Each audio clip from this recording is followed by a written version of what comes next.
In mid-August 1996, the weather in Auburn, Alabama was pleasantly mild with a high temperature not exceeding 28 degrees Celsius. The Atlanta Olympics had ended just 10 days ago, and all of North America was still buzzing with excitement. After all, the bald eagle had claimed 44 gold medals, far ahead of every other nation. At this time, the panda had only 16 gold medals, ranked fourth behind the North Bear and the Hans cat. Almost every media outlet was obsessing over gold medal tallies. On the Auburn University campus, rows of white chairs had been set up on the lawn in front of the gymnasium, filled to capacity with freshmen who had just completed their orientation week activities. All their eyes were fixed on the stage, where a black man was emerging from the side curtain, his build like a moving low wall, his face bearing that signature expression of his, as if everyone owed him $200. Charles Barkley, Auburn University's living legend, one of the NBA's 50 greatest players, two-time Olympic gold medalist, and for the past month a constant fixture on the headlines of every sports media outlet in America. He had become a headline regular not because he had just won his second Olympic gold, but because after the Suns' repeated failed championship runs, and with his career entering its twilight years, the soon-to-be 33-year-old Barkley had officially requested a trade, wanting to leave Phoenix in search of a chance to win a title. Shen Yan sat in the seventh row by the aisle, a homemade number card clutched in his hand. He wasn't particularly thrilled at seeing his idol. After all, how many normal basketball fans actually idolized the Flying Pig? The main reason was that the Flying Pig's natural gifts were simply too extraordinary. He was exactly the type that Harden adored. Ordinary people couldn't imitate him even if they tried. Shen Yan knew exactly what he wanted to do. Ever since he had transmigrated to this era a year ago and received the newbie gift pack from the system, he had begun planning a series of moves. His original body's family was based in Hayu, running a sports footwear and apparel factory. Business was decent, pulling in several $100,000 in profit during 1995. The original him had only been a high school sophomore at the time. The system was called the Strongest Agent System, and the newbie gift pack it provided was extremely generous. First was his current qualification to study at Auburn University, along with a professional English proficiency level 8, a complete compendium of bald eagle law, a series of patents just authorized to Nike this year for collaboration, and an initial business partner. Appropriating other companies' patents was not something Nike alone had done. Adidas had done it too. Also in 1996, they had secured the Tianzu series patents, and were preparing to use these patents to design a pair of shoes for Kobe the rookie, who had just entered the league that year. It had to be said that Kobe and Adidas were fated to meet. Today was Shen Yan's first move. To become the strongest agent, knowing how to generate buzz was essential. When an agent reached a certain level of strength, they could dictate the rise and fall of entire teams, going so far as to threaten NBA franchises that if they didn't buy out their client's contract, they would never be able to sign anyone again. After Barkley requested to trade the Rockets, the Knicks, the Bulls, the Lakers, every team chasing a championship swarmed around him like sharks scenting blood in the water. The Bulls and Lakers were all thunder and no rain. They simply didn't have the bargaining chips. The ones with a real shot were the Rockets and the Knicks. Shen Yan knew how this would end. The Rockets would trade Sam Cassell, Robert Horry, and other promising young stars for Barkley, forming a big three in Houston. Houston had painstakingly drafted all that young firepower only to ship it all away. What remained were old veterans incapable of handling the brutal intensity of playoff battles. Naturally, Barkley would never win a championship in his career. Just as Shen Yan was pondering these things, the host's voice pulled him back to reality. Moving on to the QA session. Are there any students here who have a question they'd like to ask Senior Charles? Dozens of hands shot up simultaneously. Shen Yan also raised his hand, the number card facing forward, a white background with bold red digits reading 34. Barkley swept his gaze across the crowd, his eyes gliding past the excited freshmen in the front rows, then suddenly pausing. Barkley had spotted an Asian face holding up his own jersey number. He was a little curious. Auburn University had been the earliest institution in Alabama to admit black students and strictly forbade racial discrimination. Shen Yan, wearing a deep navy polo shirt, sat up straight, his gaze calm and steady, nothing like a typical freshman. Over there, the little guy holding up number 34. Barkley tilted his chin, the microphone being passed over. Shen Yan stood up and asked, Senior Charles, I'm Shen Yan, a freshman in the Textile and Apparel Design Department of the College of Human Sciences. My question is this. If the team you ultimately go to is not the one you believe could help you win a championship, or if you only realize after arriving that the situation isn't what you expected, what would you do then? The air froze for about 2 beats. The students beside him sucked in a sharp breath. A few sports fans in the front rows who knew the inside story had already widened their eyes. This was no question at all. This was clearly sabotage. Barkley's trade negotiations were still ongoing. He himself couldn't be 100% certain who the destination would be. This freshman had just torn through that thin veil of pretense. What if you make the wrong choice? Barkley on stage was stunned. His lips moved as if trying to say something, cutting his atoms, apple bobbing up and down. Several hundred pairs of eyes in the entire venue were fixed on him. A few accompanying reporters had already pulled out their notebooks and were scribbling furiously. Shen Yan didn't smile, nor did he press the attack aggressively. He stood there looking at Barkley with sincere attention, as if genuinely waiting for an answer. After 3 seconds of silence, Barkley suddenly grinned. Hey kid, you're studying fashion design. Which brand made that polo shirt you're wearing? I should give them a call later and tell them your heckling skills are even better than your design skills. The entire venue burst into laughter. The atmosphere eased a little. Barkley composed his expression, cleared his throat. You asked a good question. Listen, no one can guarantee their choices are always right. When I was choosing a college, everyone said, Charles, go to UAB, go to Alabama. But I came to Auburn. What was Auburn basketball like back then? You could ask these old folks over here. He gestured toward the school staff beside him. They couldn't even believe I was coming, so they just offered me a full scholarship. I don't know where I'll end up in the end, but one thing I'm certain of, no matter which team I go to, I'll treat that team as my final battlefield. I won't get there and then complain, oh man, I shouldn't have come. I'll make sure the opponents of that team know that Charles Barkley came to fight with everything he has. If I still don't win a championship in the end, that's God's business. But, chose wrong, and then back out. That's not something I'd do. Applause rose from below. Shen Yan was the first to clap, clapping with genuine conviction. He had achieved his goal, getting Barkley to notice him. After the QA session ended, Barkley walked toward the lounge accompanied by the school's athletic department director. Passing through the aisle, he suddenly leaned over and said something to a staff member beside him. That person nodded and quickly walked toward the freshman section, stopping in front of Shen Yan. Student Shen Yan, Mr. Charles would like to invite you to the lounge for a chat. Shen Yan agreed with a smile. The lounge door was half open. Barkley had already taken off his suit jacket, his shirt sleeves rolled up to his elbows, sitting on the sofa, stuffing a banana into his mouth. Seeing Shen Yan come in, he pointed at the chair opposite him with the banana. Sit. Shen Yan sat down. Barkley bit into the banana and said unclearly, you know basketball well. Shen Yan didn't deny it. Senior, you're the face of Auburn. Any Auburn student who cares about basketball couldn't possibly not know what you're going through right now. So you were worried about me. Barkley raised an eyebrow. I wanted to know what a great player truly thinks when facing uncertainty. You answered well just now, but I have an additional personal proposal. Barkley tossed the banana peel into the trash, now showing a bit of interest. What proposal? Shen Yan carefully chose his words. Senior, you've already decided where you're going, haven't you? Barkley said nothing, but the corner of his mouth curved upward slightly. I guess it's the Rockets. Barkley's movements paused for a moment, then he nodded. The trade between the Suns and Rockets is nearly done. Castle Horry and a few others go to the Suns. Colangelo, that old man, wanted to send me east even more, but the Knicks' offer couldn't compare to the Rockets. I also told them I wanted to go to Houston. Because of Dwyane and Drexler, you want to play with them? Shen Yan said. Barkley's eyes lit up. That was the undisguised excitement of mentioning a powerhouse alliance. Yes, they're men with 2 championships in hand. They know how to win. Shen Yan was silent for 2 seconds. Senior, can I say a few unpleasant things? Barkley raised one eyebrow and tilted his chin up. The chips the Rockets can offer are just that much.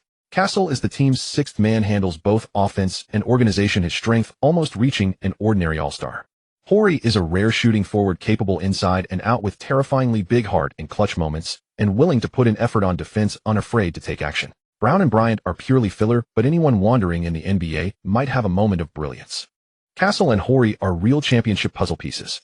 Basketball is a 5-man sport. Though you 3 are strong, the remaining 2 positions are too weak to support winning a championship at all. Barkley's expression changed. The Rockets are trading these puzzle pieces for you. You and Dwyane are the same age, 1 year younger than Drexler. The big 3 combined are nearly 100 years old. You 2 in the paint are starting to decline. Help defense is slowing. And a 33-year-old perimeter with aging legs is visibly downhill, fundamentally unable to support you on defense.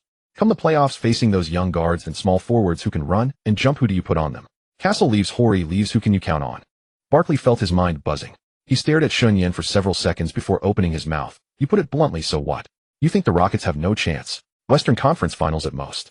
It's not that you're not good, it's that the roster has been dismantled too hard. You're 3 old men with no young, capable players helping. You'll be exhausted just finishing the regular season. Even if you pass the West, the Bulls over there have Jordan, Pippen, Rodman. What do you match up with? And your contract has 2 seasons left, right? Barkley didn't answer, just nodded. Shen Yan continued, 2 years. Next season you fight the Jazz. Once, if lucky, you might touch the finals floor. If unlucky, after next season, you will be another year older. Maybe even reaching the Western Conference Finals would be a luxury. So after 2 seasons you better leave the Rockets and choose another place to fight for a ring. Where, based on each team's management and current player configuration, the West will be the Jazz's territory for the next 2 years. The East, these 2 years will absolutely still be Jordan's domain. He might even win 2 more championships in a row, completing his 2nd three-peat. But I estimate that after this three-peat, other team owners will force Jordan to retire again and dismantle the Bulls. Even if you had a chance, you wouldn't go to the Bulls, right? Barkley shook his head. If I went to the Bulls, every time I see Michael, that guy, I wouldn't even be able to stand up straight. Shen Yan smiled and continued. But in 2 years, whichever team is stronger, I feel whoever gets next year's #1 pick, drafting that flying devil from Wake Forest, Demon Deacons, will later be one of the places you can go retire and get a ring. Besides the team the Flying Devil will go to, there's also the Knicks. Ewing, and you have more than just trash talk history, right? Barkley's laugh was somewhat bitter, as if a sore spot had been pressed. Patrick, that guy, my relationship with him is just okay. Losers Alliance, that's all. He shook his head, but a flash of helplessness crossed his eyes.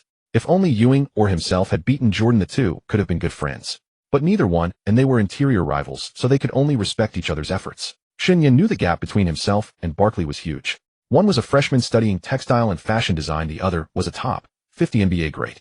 His opinion was worth nothing. He could only rely on his junior status to earn trust first. Even though the family sports shoe factory has a series of patent collaborations with Nike, it's still under wraps now. They have to wait until the shoes are produced before announcing it. Shen Yan held what others didn't. He knew the ending from '96. Jordan would lead the Bulls to 3 more championships, then retire again. When the whale falls, all things thrive. Duncan would be the first to claim the FMVP after Jordan's second three-peat. He couldn't say it directly, but he had analyzed the truth. Barkley least wanted to face Houston might not be the answer, and he had solid reasoning. Barkley was silent for a long time. How old are you this year? 18. Barkley's voice didn't sound like cursing, more like sighing, even carrying a trace of respect. This fucking 18. You talk like a scout who's been doing it for 20 years. Shen Yan smiled and didn't pick up the thread. Barkley leaned back in his chair, fingers tapping the table one by one. He knew the deal between Houston and Phoenix was already done in detail, just waiting for the official announcement. He suddenly realized that at this moment no one had said these things to him. No one told him what losing Castle and Horry meant. No one told him that perimeter aging would drag down the backcourt defense. Everyone was saying polite things. Charles, you come, and we can win a championship. Only this junior dared to tell him the truth in his face. Barkley slapped the table, decisive, like making a call on the court. All right, even if you're fucking right, then tell me, what do I do now? Back out. Shen Yan shook his head. Not asking you to back out. Go to the Rockets, play hard, play 2 years. 2 years later, if the Rockets' path doesn't work, the Flying Devil has already passed his rookie season and his rookie wall. You are at the twilight of your career. Fight for a ring one more time. Where the Knicks are still there, Ewing is still there. By then you'll be a free agent, you'll have the power of choice. And what you need to do now is play these 2 seasons well, then we'll talk again. Barkley nodded. He suddenly felt that every word from this Chinese junior was like a script written in advance. Shen Yan's tone was too certain, as if he had seen the future and was giving him spoilers. What else do you want to say to me? Barkley asked. Shen Yan took a deep breath. This was the topic he had always wanted to bring up, but hadn't found the right moment. The two only had the bond of attending the same school. Before, it would have been impossible to ask him for help. But now that he had helped clarify the NBA's changes for the next 2 years, asking Barkley for help shouldn't be a problem. The moment for the first move had arrived. Shen Yan said, "Senior brother, I have a business partner who just became an NBA agent. We want to do something in the NBA. Now we want to sign a player, but since he's new to the industry, it's not easy to get in touch with him." Barkley frowned. "You're doing NBA agent work?" "I will in the future. NBA agents must have at least a bachelor's degree, and some places require a law degree. This is my early preparation." "Who?" "A rookie who went undrafted this year. The guy isn't tall, but he's extremely physical. Some teams wanted him to play guard, but his shooting is absolutely terrible. But I think he can become a short inside player on defense similar to you, senior brother, and have a place in the NBA." Barkley was excellent on both ends of the floor. Although his heavy weight slowed his lateral movement, and his help defense was average, the Flying Pig had once made the all-defensive second team. Barkley became interested. "What's his name?" "Ben Wallace." Barkley thought for a moment, then shook his head. "Never heard of him. He went undrafted this year. He's still looking for opportunities everywhere, trying his luck at various teams' training camps, waiting for a 2-way contract or an unguaranteed base salary. I heard he trained at Oakley's camp." Barkley was just about to raise his water cup when his movement suddenly froze. "Who did you say?" His expression was incredibly subtle, as if he'd eaten a steak topped with canned herring. "Charles Oakley," Shen Yan calmly repeated. The air in the office seemed to freeze. Barkley set down his water cup gently. "That guy and we had some unpleasantness." Shen Yan knew that well. Although both were named Charles, one was Jordan's enforcer while the other was Jordan's rival, so naturally, they had exchanged various friendly greetings on the court. But Shen Yan didn't care. His goal was to sign a future superstar early. "I know, that's why I'm here asking for your help." "You want me to find Oakley?" Barkley's eyes widened, as if confirming whether he'd heard correctly. "No need for you to go directly to Oakley." "Well, you could if you wanted to. Ben Wallace is kind of his disciple after all. If you help his disciple find a job, won't he owe you a drink someday? If not going directly to him, you and Michael Jordan are close. You could ask him for a favor." Barkley fell silent. Oakley was Jordan's best friend during their Bulls days, Jordan's bodyguard. Everyone in the league knew that. Oakley could play a game without even touching the ball. But getting Barkley to proactively call Jordan and ask him to help get contact info for a training camp player from Oakley was like asking a tiger to shake hands with a lion. "Senior brother, an undrafted rookie who hasn't even entered the NBA yet. You don't think he's a threat to your position, do you?" This provocative remark was perfectly timed. Though it was a logical fallacy, the effect was excellent. Barkley glared at him for several seconds, then suddenly broke into a wide grin, laughing loudly. Barkley shook his head, gradually stopping his laughter. He raised his water cup and took a sip, his expression turning serious. You kid, you really know how to talk. Are you sure this guy is worth me making this call? Shen Yan nodded seriously. I think once he focuses on defense, his defensive ability won't be worse than your senior brother. Barkley's gaze paused slightly. He wasn't the type to create highlight reels with blocks like Hakeem, but his defense was definitely among the league's best. Who made the analysis? I did, but I don't have the credentials yet, so my partner needs to sign him first. Barkley remained silent for a long time. Ben Wallace. He murmured the name in a low voice, as if savoring whether this name would become tomorrow's headline. Finally, Barkley said, "You wait." Barkley pulled a phone from his pocket and scrolled to Jordan's private number. He hesitated for several seconds. He could imagine Jordan's voice when answering, that signature teasing tone with a smile. "Well, Charles, what brings you to call me? Surely the Rockets don't want you anymore." Barkley gritted his teeth and pressed the call button. The phone rang 3 times before someone picked up. "Charles, the fuck you coming to join me for?" Jordan's voice came through the line, full of mockery. Barkley took a deep breath. "Michael, help me look up someone. Ben Wallace, undrafted this year. I think he was at Oakley's training camp." There was a 2-second silence on the other end. Then Jordan laughed. Not loudly, but the curiosity and amusement in his laugh was clear. "You want me to help you get a player's contact from Oakley's camp?" Jordan's voice paused for a moment. Then he said meaningfully, "When did you become so close with Charles?" Barkley lowered his voice, his tone like he was boxing out in the paint. "Michael, just tell me if you can find him." Jordan's laughter grew louder. "All right, I'll ask now. I'll send you the number once I get it." Barkley's voice was muffled. "Thanks, but don't mention this to anyone." Jordan's tone suddenly turned serious. "Charles, is this Ben Wallace any good?" Jordan just wanted to find 1 or 2 promising rookies quickly so he could raise the intensity next season. "I don't know either. I just hope I don't regret this." Jordan's efficiency was unexpectedly high. He quickly sent Big Ben's phone number and even called back. That kid's still in Virginia waiting around for a contract until his hair turns white. Barkley thanked him, hung up, and wrote the number down for Shen Yan. "If this kid makes it to the NBA in the next couple years, once I've played against him, I'll know whether what you said is credible." Shen Yan smiled, thanked Barkley, unable to suppress the grin on his face. Barkley didn't stay long. He needed to return as soon as possible to see if he could help the Rockets keep Castle or Horry. Even one of them would make the championship chase a bit easier. Shen Yan returned to his rented apartment and immediately called Big Ben, but unfortunately no one answered after several attempts. Shen Yan wasn't in a hurry. He sat on the old sofa in the living room, flipping through a textbook on clothing materials. Every half hour he would make another call, and finally someone picked up. "Hello." There was no response on the other end, only breathing sounds. Shen Yan repeated, "Is this Ben Wallace?" The voice on the other end was deep and raspy, with an Alabama countryside accent. "Oakley said Jordan referred you." "Who are you?" Shen Yan replied. "I'm Shen Yan, a student at Auburn University. I want to be your agent along with my partner." Silence. Shen Yan could tell the breathing rhythm on the other end had changed. "How old are you?" Big Ben's voice carried undisguised skepticism, as if listening to a joke. 18. An even longer silence. Shen Yan heard Big Ben take a breath, probably about to hang up. "Ben, my partner has already obtained his NBA professional agent certification, so there's no problem with the partnership. Please don't hang up.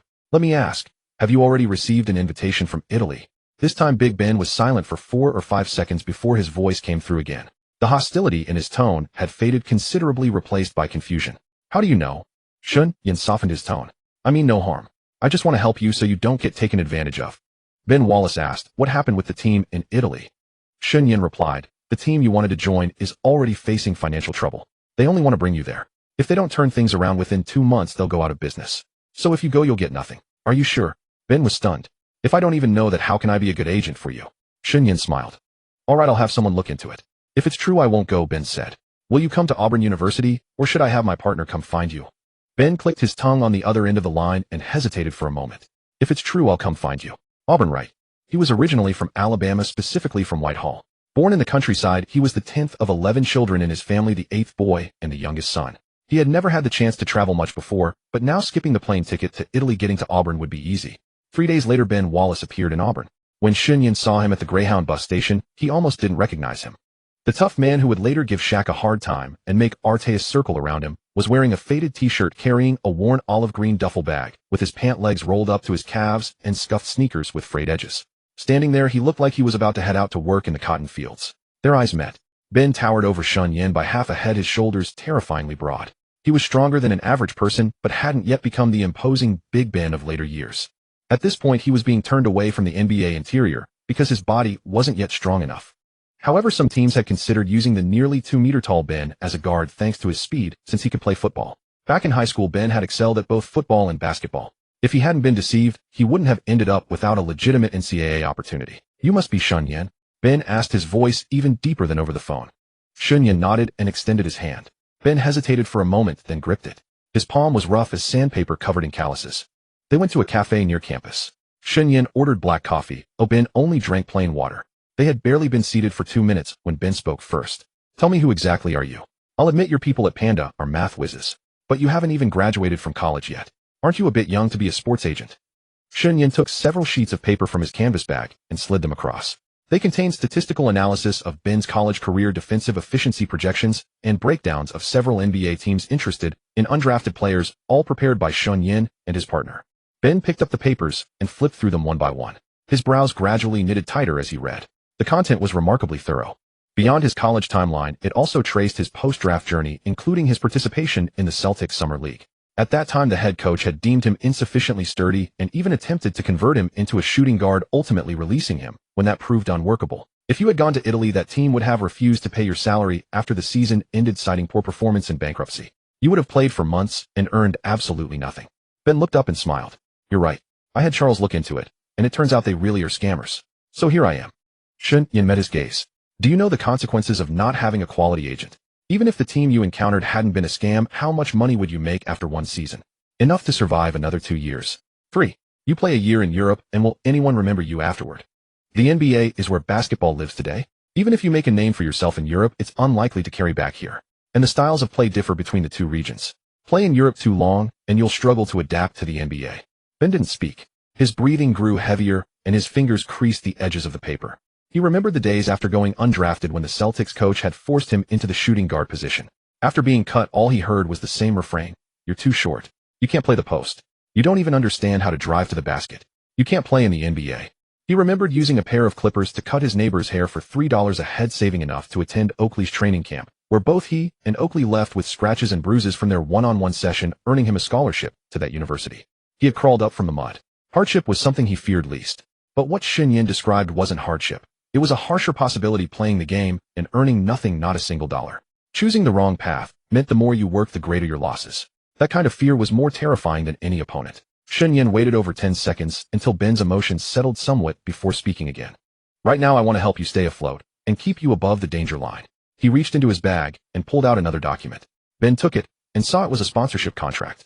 The header bore the name of Shen Yan's family sportswear company in both Chinese and English. On the English side was a brand name he had never heard of, Ray Shine. I've already discussed this with my partner Perica. You'll be his client, and I'll help you solve your immediate problem. Ben looked down and flipped through the contract, his gaze lingering on the duration and amount for several seconds.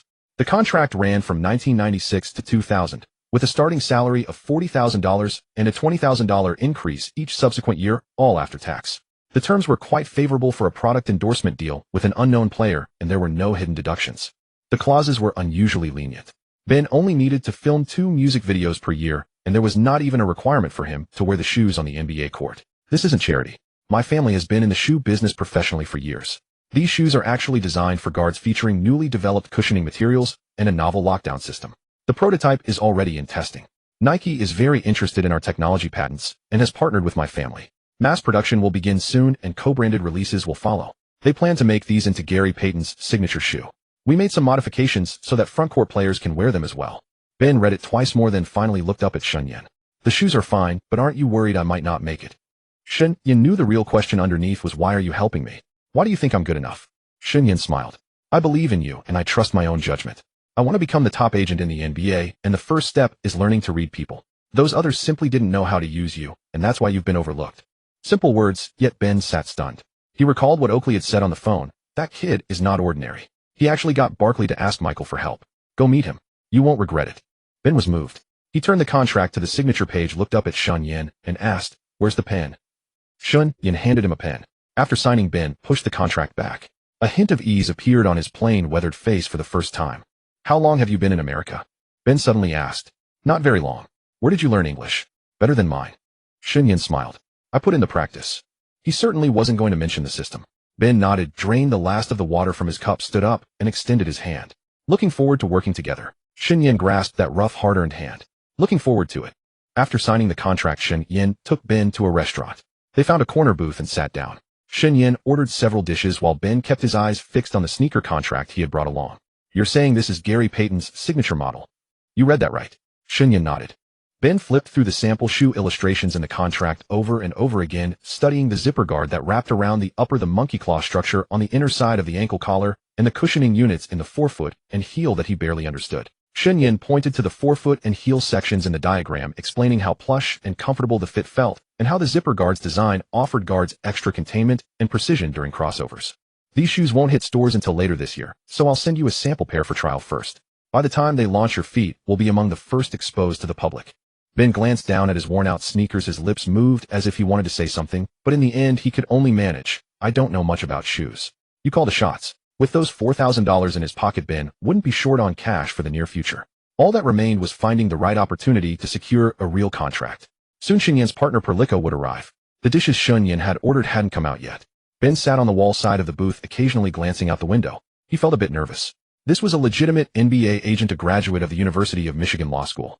To Ben, the gap between a word like agent and his status as an undrafted free agent felt as vast as the distance from Florida to Alaska. The door opened with a soft sound, but Ben's back straightened instantly.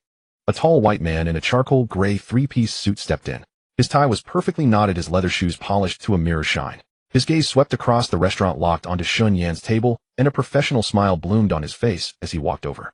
Shen Yan stood up and extended his hand. Robert, this is Ben. I mentioned him to you before. Perlica embraced Shen Yan warmly, then turned to Ben. As he extended his hand, his eyes were already sizing him up. Robert Perlica. Wallace Shen has been telling me to sign you for a while now. Too bad I only just became an agent, so I missed my chance to reach out. Ben shook his hand firmly, his voice slightly tight. Nice to meet you. The three of them took their seats. Perlica set his briefcase aside and pulled out two documents, each neatly secured with a paper clip. Perlica slid the first document to the center of the table. This is the standard NBA agent contract. The league caps commissions at 2 to 4%. This one is set at 3% of salary, right in the middle. Ben glanced down at it, his brow furrowing slightly. He was doing his best to pretend he understood. The contract had at least 8 or 9 pages, each one densely packed terminology.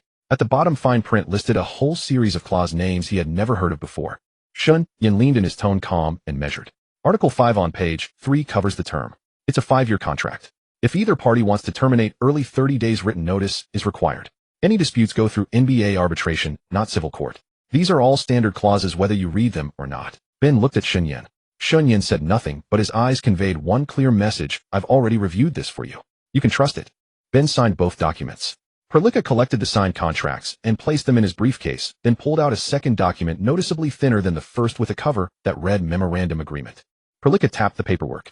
This one will come into effect once Shen Yan obtains his agent license. Barring any surprises after the year 2000, your contract will transfer to him, and you can sign a longer-term deal then. The transfer from my side to his will be fully compliant. The NBA won't raise any issues. Ben looked at Shen Yan, whose expression remained calm as he gave a reassuring nod. His collaboration with Perlica was backed by the strongest agent system, ensuring mutual benefit. Perlica turned to the last 2 pages of the memorandum. Finally, endorsement contracts. The principle is straightforward. If I help source a sponsorship, my commission tops out at 20%. If the sponsor comes to you based on your own performance and reputation, the rate drops to 10%. These proportions are written into this memorandum and become effective once both parties sign. Perlica looked at Ben, waiting for his response. Shen Yan nodded. This falls within the NBA's guidelines. All right, Ben said. After all three had signed, Perlica filed the contracts away, handed one copy each to Ben, and Shen Yan then closed his briefcase. The professional smile on his face softened into something more relaxed. Perlica suddenly spoke, his tone casual, as if making small talk. By the way, Shen told me you played in the summer league with the Celtics. Ben's expression shifted instantly, a hint of suppressed embarrassment flickering across his face. Yeah. His voice came out muffled from deep in his throat. I heard they had you playing guard. Ben's silence answered for him. Shen Yan leaned forward at just the right moment, his eyes full of curiosity. Ben, tell us the whole story. Ben took a deep breath as if trying to swallow down a bitter aftertaste. During the combine, the coaching staff asked me my height. Shen Yan raised an eyebrow. Ben said this in a tone as flat as a obituary reading. I told them I was 6'6" without shoes. And that's when they put me at shooting guard. Just because of that. Perlica's expression was beginning to twist, as though he was fighting back laughter but didn't want to show it.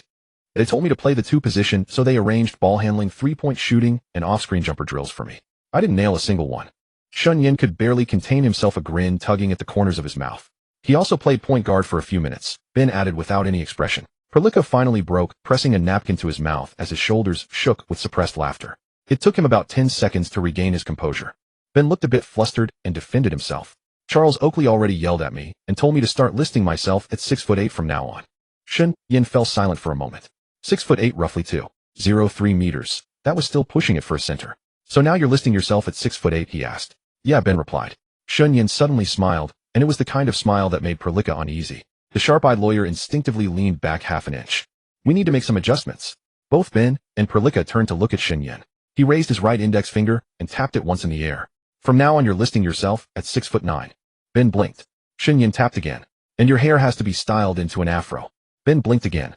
With your height, plus the afro you'll gain at least 2 inches in visual stature. When you step onto the court, everyone will see you as 6'9". Ben opened his mouth to speak. But my barefoot height is exactly 6 feet 6 inches. Wouldn't it be too much to suddenly add 3 inches? Shen Yan said with confidence. Who told you to measure barefoot? Do any NBA players play barefoot? They all wear shoes and report their height while wearing shoes. Allen Iverson isn't even 1.8 meters, yet he reports 1.83 meters. The no.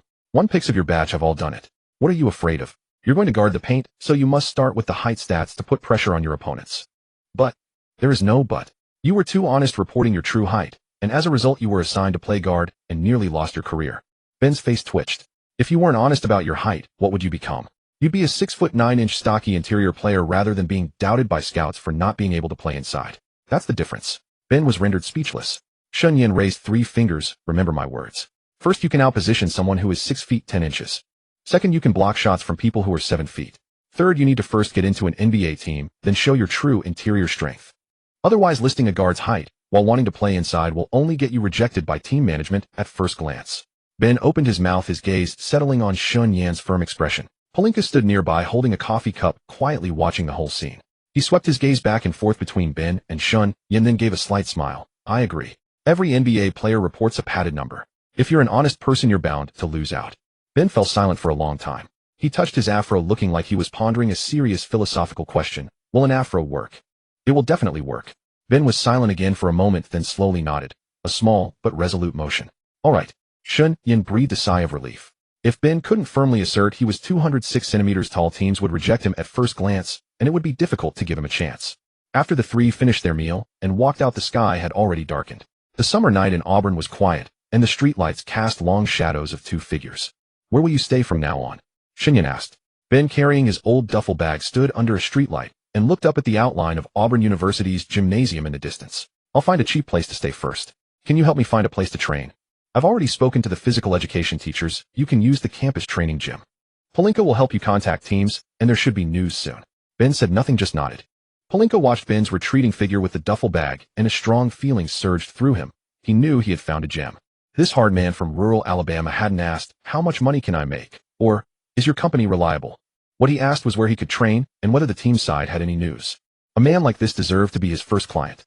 In the days that followed, Ben began training at Auburn University, while Shen Yan devoted himself to intense study. To complete his undergraduate degree and obtain his NBA agent certification, he had to work hard. Under Shen Yan's supervision, Ben worked hard on his strength, while also continuing upper body flexibility training, and he never missed a day of free throw practice. Ben's biggest weakness was not lack of offense, but his poor free throw shooting. If Shaquille O'Neal struggled at the free throw line and was often intentionally fouled at key moments, making it hard for his team to win close games, then Ben was a chronic free throw underperformer. O'Neal at least had a career free throw percentage above 52%, and in most seasons he shot over 50%, even surpassing 60% one year. Ben, in contrast, had a career free throw percentage of just over 41%, with many seasons below 40%, and his rookie season was only 30%. This was Shen Yan's first plan after meeting Ben in person and seeing the information highlighted by the ultimate agent system above his head. He had Ben begin flexibility training and practice free throws hard, while his upper body muscles weren't yet fully rigid. With his ability to grab more than 3 offensive rebounds per game, if he could raise his free throw percentage to 60%, his total scoring could easily increase by 500 to 600 points. For a defensive interior player, that would be an entire season's worth of scoring. Speaking of free throw technique, Chinese players already had world-class training standards at that time. Wang Zhizhi and Yao Ming were both renowned for their shooting from the charity stripe. Perhaps it was the inherent shooting aptitude of the Chinese. Even though Shen Yan had only played basketball in PE class, he could outperform Ben in free throws.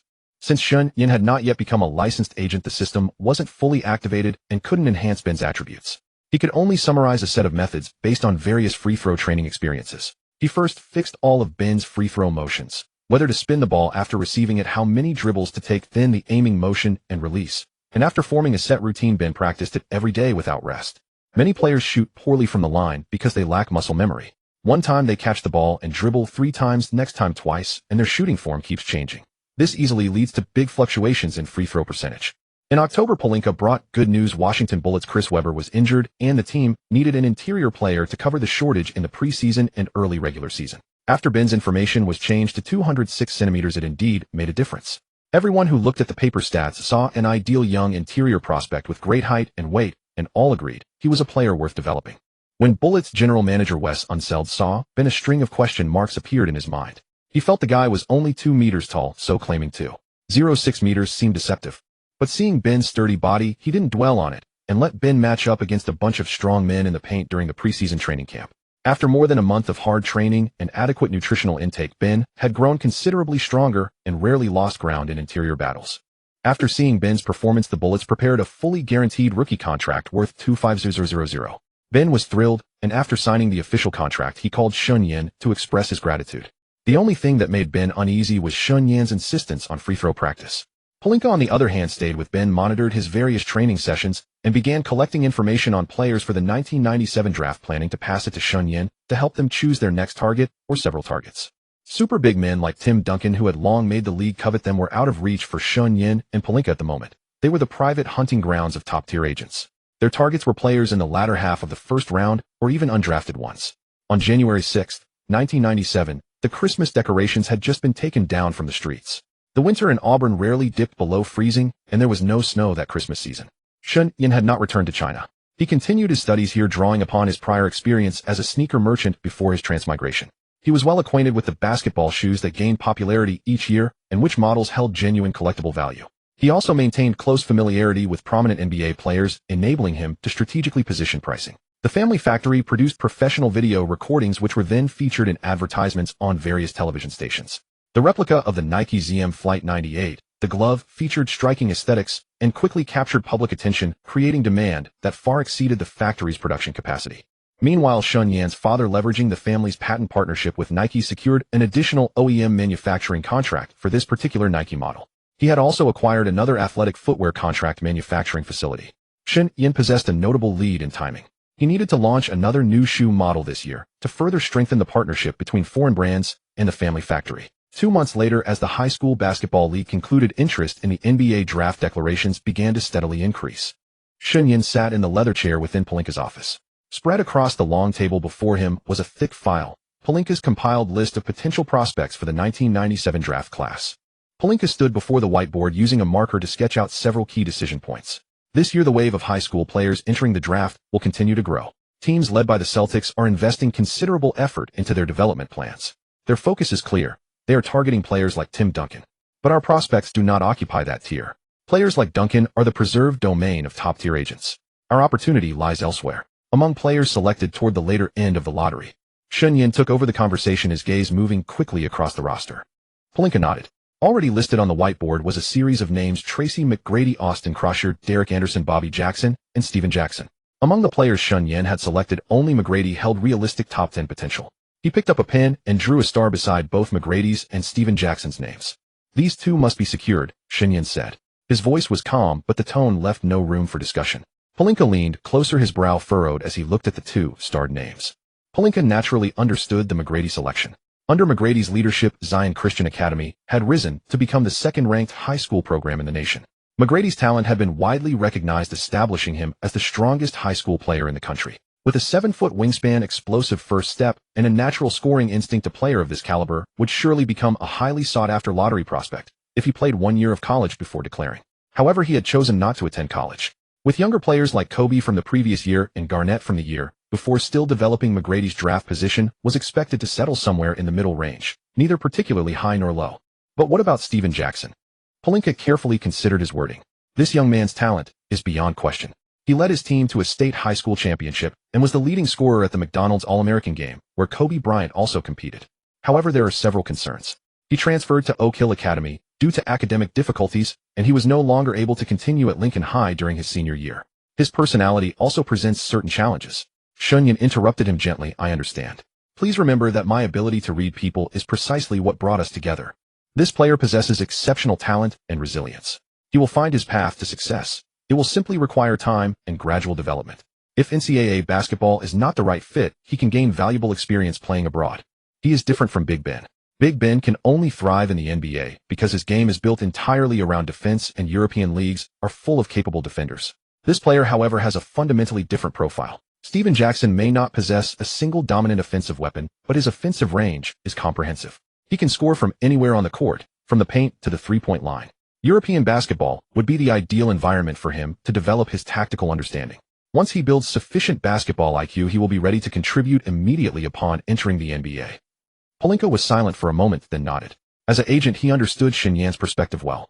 Some players are not lacking in ability. They simply need the right timing.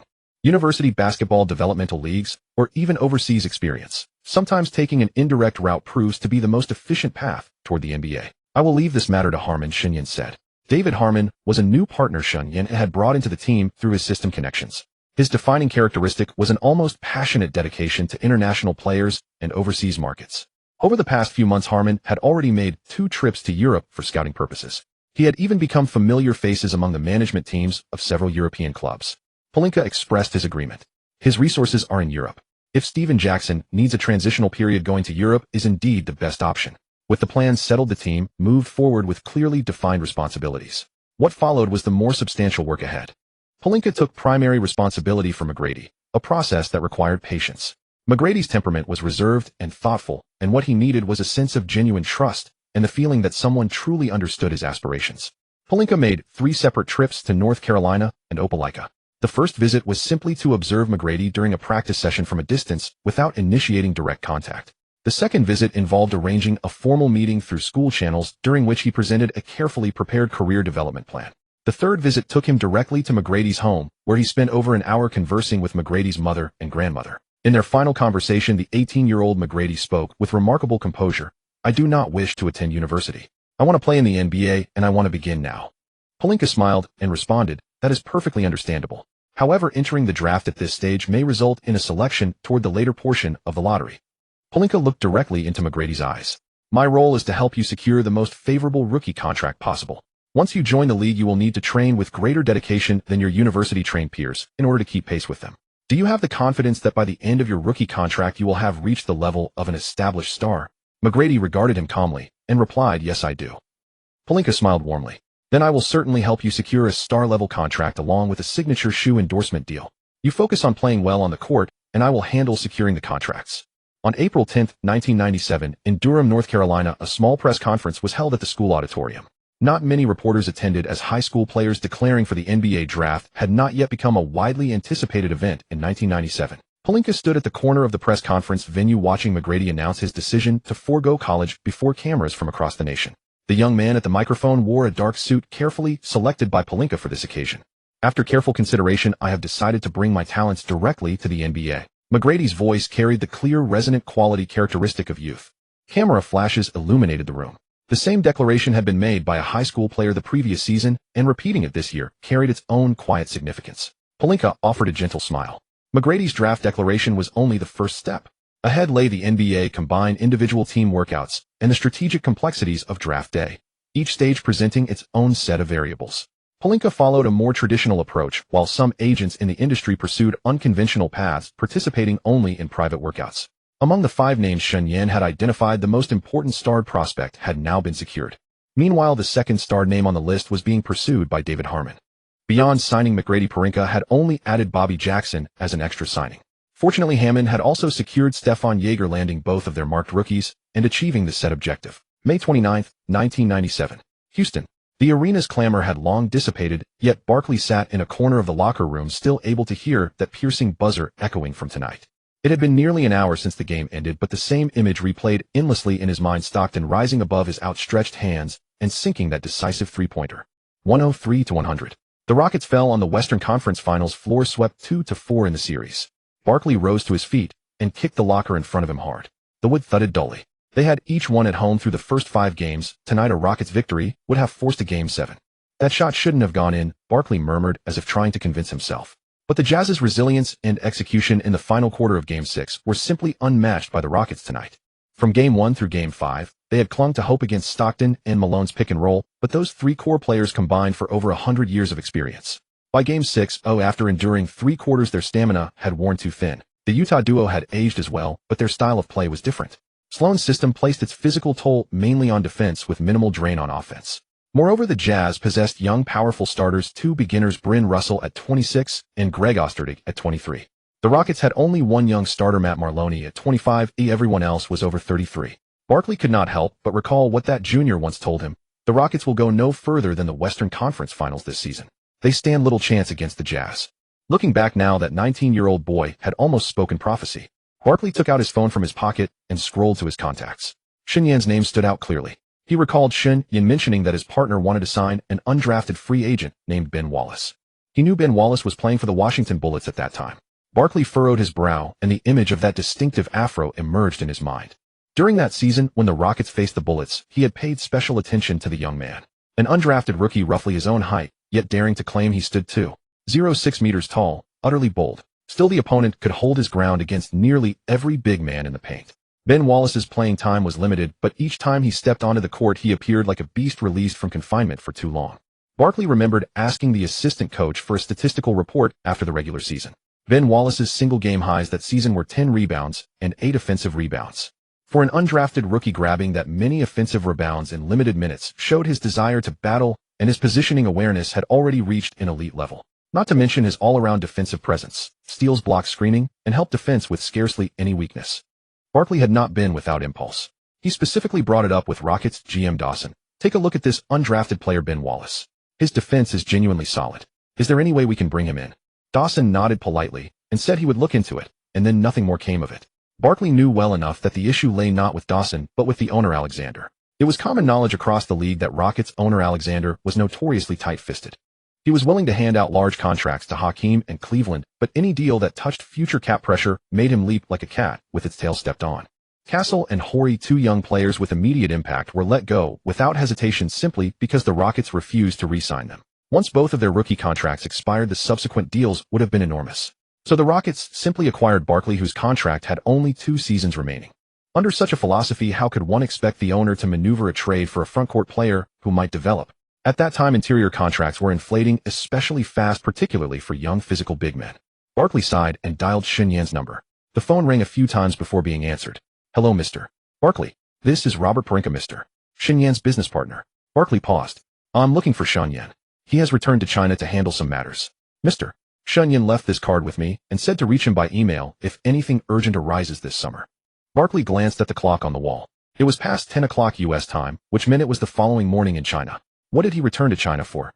Parinka's tone carried a hint of helplessness. He is on summer break and took the opportunity to go back and handle some affairs. Barkley found himself at a loss for words for a moment. What is his email address? Barkley asked.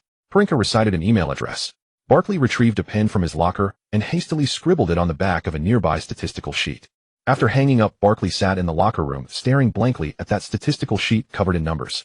Stockton's 25 points and 13 assists, Malone's 24 points and 11 rebounds, his own 20 points and 7 rebounds, Hakeem's 16 points and 11 rebounds, Clyde's 33 points. But they had fallen short by that single three-pointer.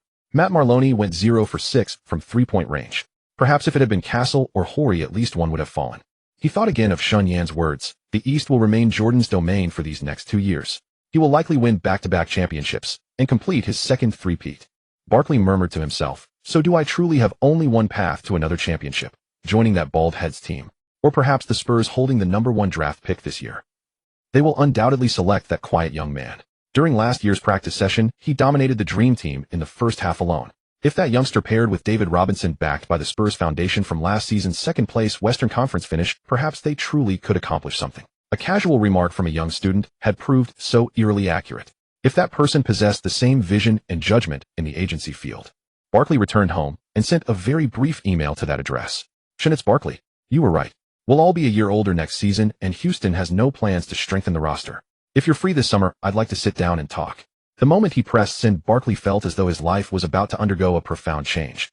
Shen Yan saw Barkley's message and replied quickly. He would return in 2 weeks, by which time the finals would have concluded and draft preparations would be underway. He was not yet a licensed agent and could only attend in person to observe and learn how to elevate a rookie's draft position. June 15th, Charlotte, North Carolina. The midsummer sun poured without restraint onto the city streets. With 10 days to go before the NBA draft, Charlotte was already brewing a basketball carnival. A huge draft promotional poster hung outside a downtown hotel entrance, and media crews carrying cameras could be seen hurrying through the streets from time to time.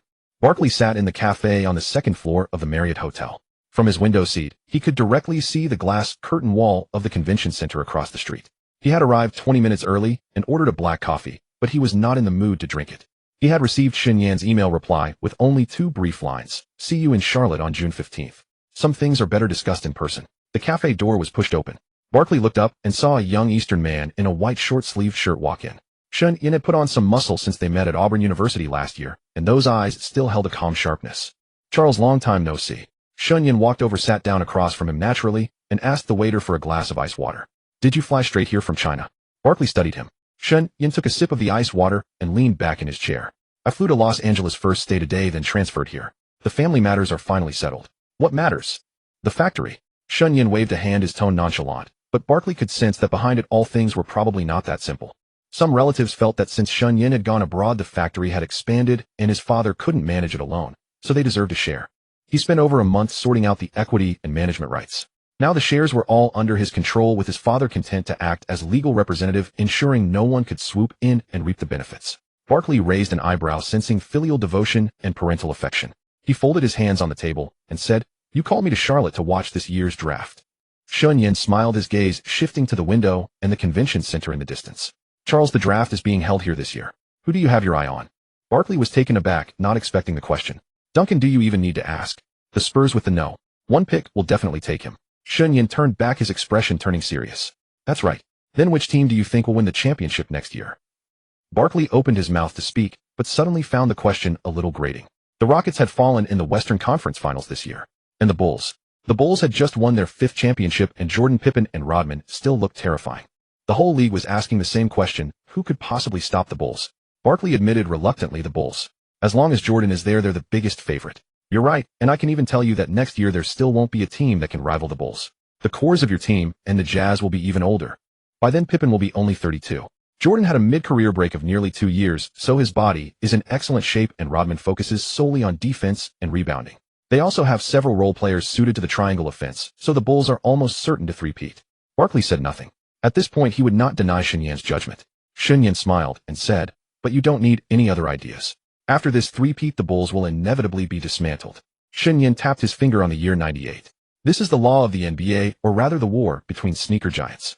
During the first three-peat, the Bulls were unstoppable. If not for outside interference, the Bulls and Jordan would have completely dominated. So on July 23rd, Jordan's father was shot and killed, and Jordan retired.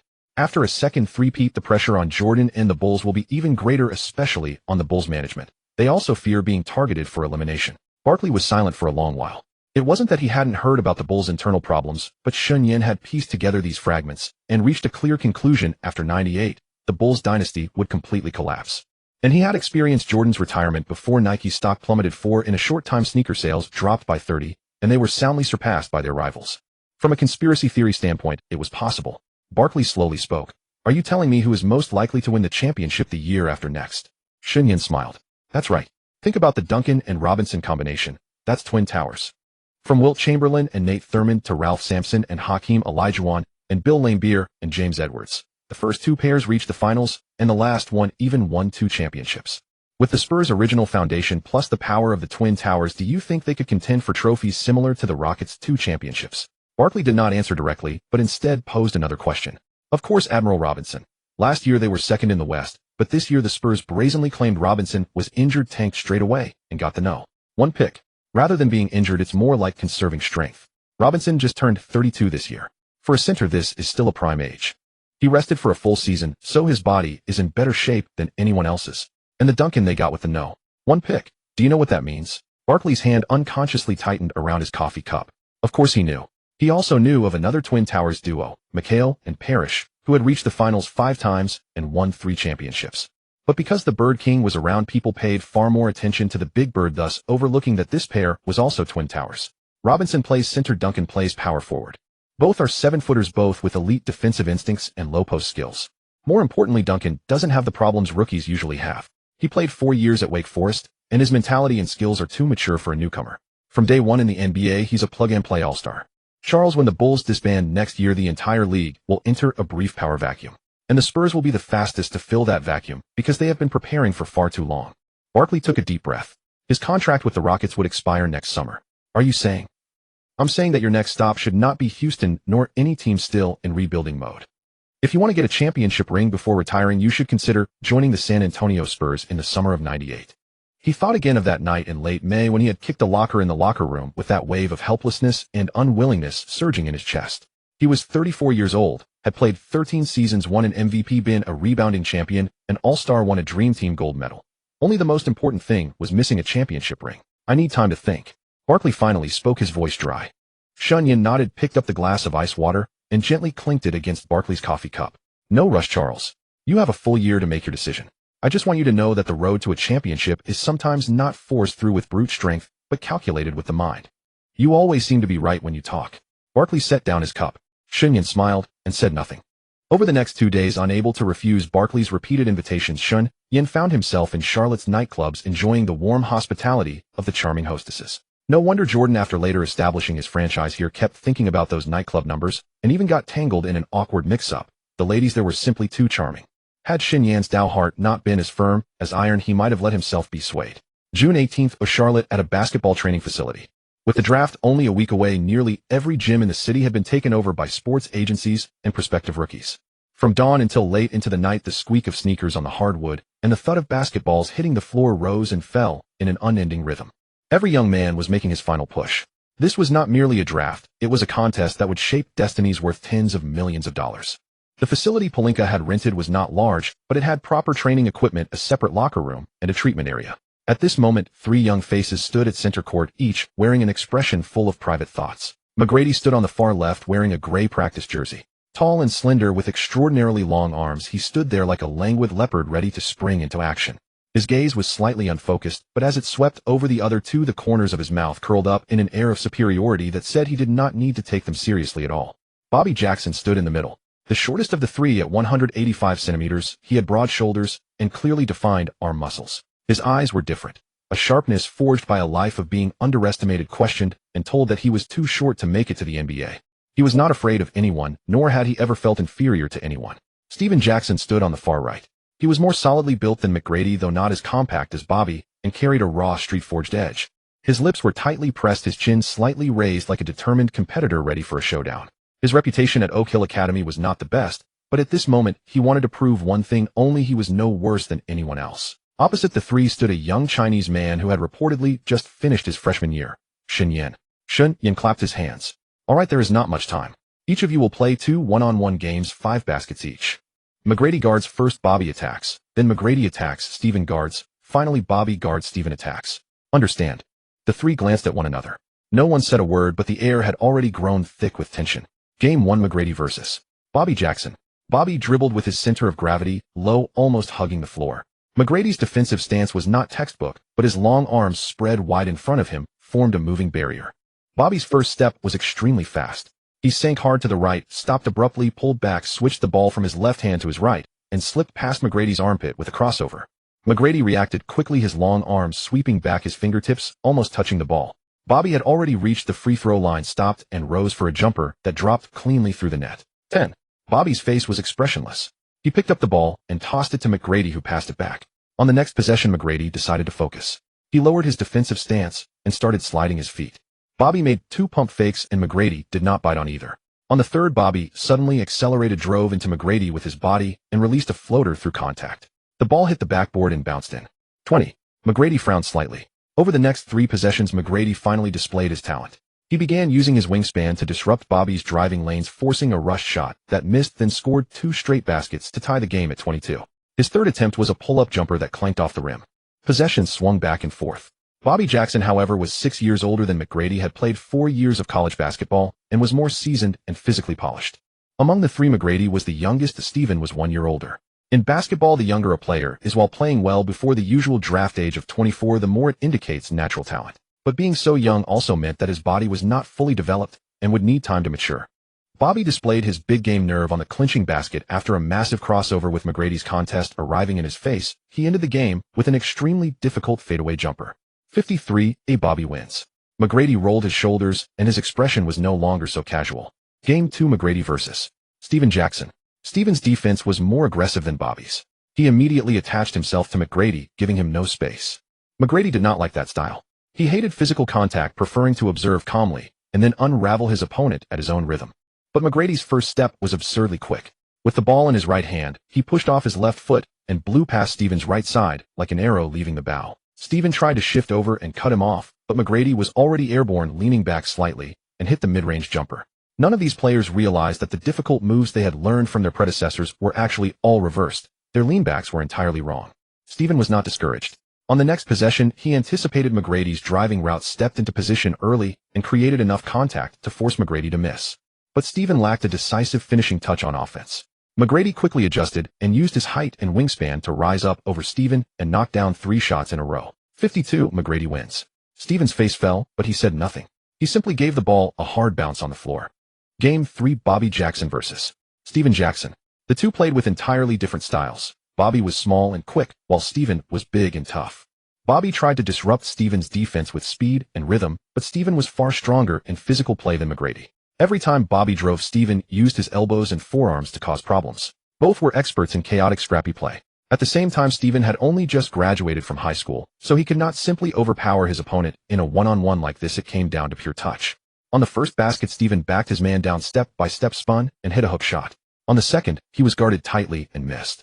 When possession changed, Bobby used a beautiful behind-the-back dribble to create space and knock down a mid-range jumper. Then he missed the next time. The two traded scores evenly until it reached 44. On the final possession, Bobby held the ball, rose suddenly for a three-pointer, and the shot bounced off the rim. Steven grabbed the rebound, shouted "my turn," then brought the ball out beyond the arc and rose for a jumper of his own. The ball hit the back rim, popped high into the air, and dropped into the net. 54, Steven wins. After 3 games, each of the 3 had earned 1 victory, and none was willing to concede to the others. Only then did Shen Yan leisurely stand up from the bench at courtside.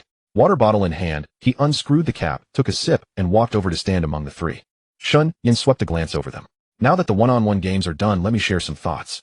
The 3 instinctively straightened a little. They had no idea how much this young man, only a year older than themselves, truly understood. But since Pelinka and Hammond had strongly recommended him, and since he was also a partner, he must have some genuine ability. Shen Yan first looked at McGrady. Tracy, your first step is explosive. That is your gift. Once you refine this offensive weapon, fewer than 5 players in the league will be able to stay in front of you. Your mid-range and long-range shooting touch is exceptionally delicate. Your shooting form has almost no wasted motion, and your high release point makes it very difficult to block. On defense, your wingspan and lateral quickness give you the potential to become a top-tier defender.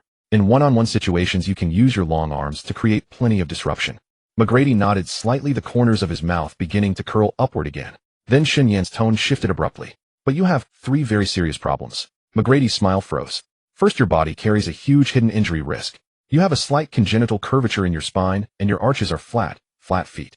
None of these are major illnesses by themselves, but for a professional basketball player, they accumulate into a serious hidden danger. Your body's ability to withstand injuries needs constant attention. If you don't take good care of it, your career could be much shorter than others. McGrady's lips moved, but he said nothing. Of course he knew about these issues himself, yet he had never heard an outsider point them out so directly. Second, there is a major problem with your stamina reserves. Your conditioning is not enough to sustain efficiency when you play more than 35 minutes in a high-intensity game. You're used to conserving energy in the first 3 quarters and then turning it on in the 4th. But in marquee matchups, a core player has no right to conserve energy. So you'll likely play brilliantly for 3 quarters, then have your legs go weak in the 4th. If you don't increase your conditioning workload from now on, your talent will only ever be half realized. McGrady's expression changed. The casual disregard vanished, replaced by a complicated solemnity. Third, you don't like physical contact. You need to get used to NBA-level physicality. If you avoid contact and hover on the perimeter and the coach doesn't design plays to match, your offense will be very inefficient. McGrady lowered his head, feeling that the self who had been praised by major media recently had suddenly fallen to earth. Shen Yan turned to Bobby Jackson. Bobby, your offense is sharp and your finishing ability is top tier for your height. You excel in fast breaks and chaotic play. The more chaotic, the more comfortable you are. That shows your instincts and reaction speed are outstanding. Bobby was about to grin wide, but Shen Yan continued. However, your height isn't an advantage even at the point guard position, let alone at shooting guard. Your playmaking is average. You can't orchestrate an entire team's offense like a true point guard. That means it will be difficult for you to become a starting guard for an NBA team. Bobby's face darkened. This was exactly what he least wanted to hear. Shen Yan's tone softened a little. But this isn't entirely a bad thing. You are a natural 6th man. Coming off the bench, scoring in chaotic stretches, and changing the game's tempo, that's your value. But you have one fatal weakness: your three-point shooting is too poor. Shen Yan pulled a small notebook from his pocket and flipped a page. Your three-point percentage at the University of Minnesota was already not high, and the NBA three-point line is farther. In the NBA, if a guard under 190 meters lacks a reliable three-point shot, opponents will simply back off a step, clog your driving lanes, and your offensive efficiency will plummet off a cliff. And at 24, you're an older rookie with a far lower ceiling than those two. So Bobby, if you want to build your reputation and earn a big contract in this league, you have to increase your three-point practice volume. At least 400 made three-pointers every day. That's the baseline. Bobby bit his lip hard and swallowed the protest he wanted to make. Shen Yan finally turned to Steven Jackson. Steven, your offensive repertoire is rich. Face up, back to the basket, mid-range drives. You can do a bit of everything. On defense, you're aggressive and unafraid of contact, which is rare. Steven puffed out his chest. But your physical explosiveness is average, and your first step isn't fast enough. That makes it very difficult for you to create off the dribble against NBA-level defense. You're better suited to playing off the ball, using screens to pop out for catch-and-shoot opportunities, or cutting to the basket. You have height and length. If you can develop a reliable catch-and-shoot game, you'll become a very difficult wing to guard. Shen Yan stepped forward, looking more intently into Steven's eyes. More importantly, you need to learn to read plays. Your basketball IQ is not low, but many times on the court you play on instinct. In a system-based team, you must understand the purpose of every tactical movement, when to cut, when to set a screen for a shooter, and when to switch on defense. These things determine whether you're just an end-of-bench guy who only plays in garbage time, or a defensive specialist trusted by the coach in crucial playoff possessions. Steven swallowed. He wanted to say something to defend his pride, but every word from Shen Yan cut precisely into his weaknesses like a scalpel. The training gym fell silent for a few seconds. The first to speak was McGrady, his voice low but clear. How did you reach these conclusions? Shen Yan glanced at him and said calmly, I can read faces. Combine that with scouting reports and every choice you made in the drills just now. That's enough. Bobby Jackson shook his head and gave a wry smile. Honestly, at first I thought you were just some token student kid here to get internship experience. Neither McGrady nor Steven refuted it, because that was exactly what they had thought. But now none of the three dared to underestimate this Chinese man about to enter his sophomore year. Alright, I'll skip the inspirational talk and speak plainly. I've written a training plan for each of you with the focus areas and time frames all marked. Tracy, your conditioning starts tomorrow. Add one 40-minute interval running session every day. I'll also connect you with a rehabilitation specialist for body maintenance.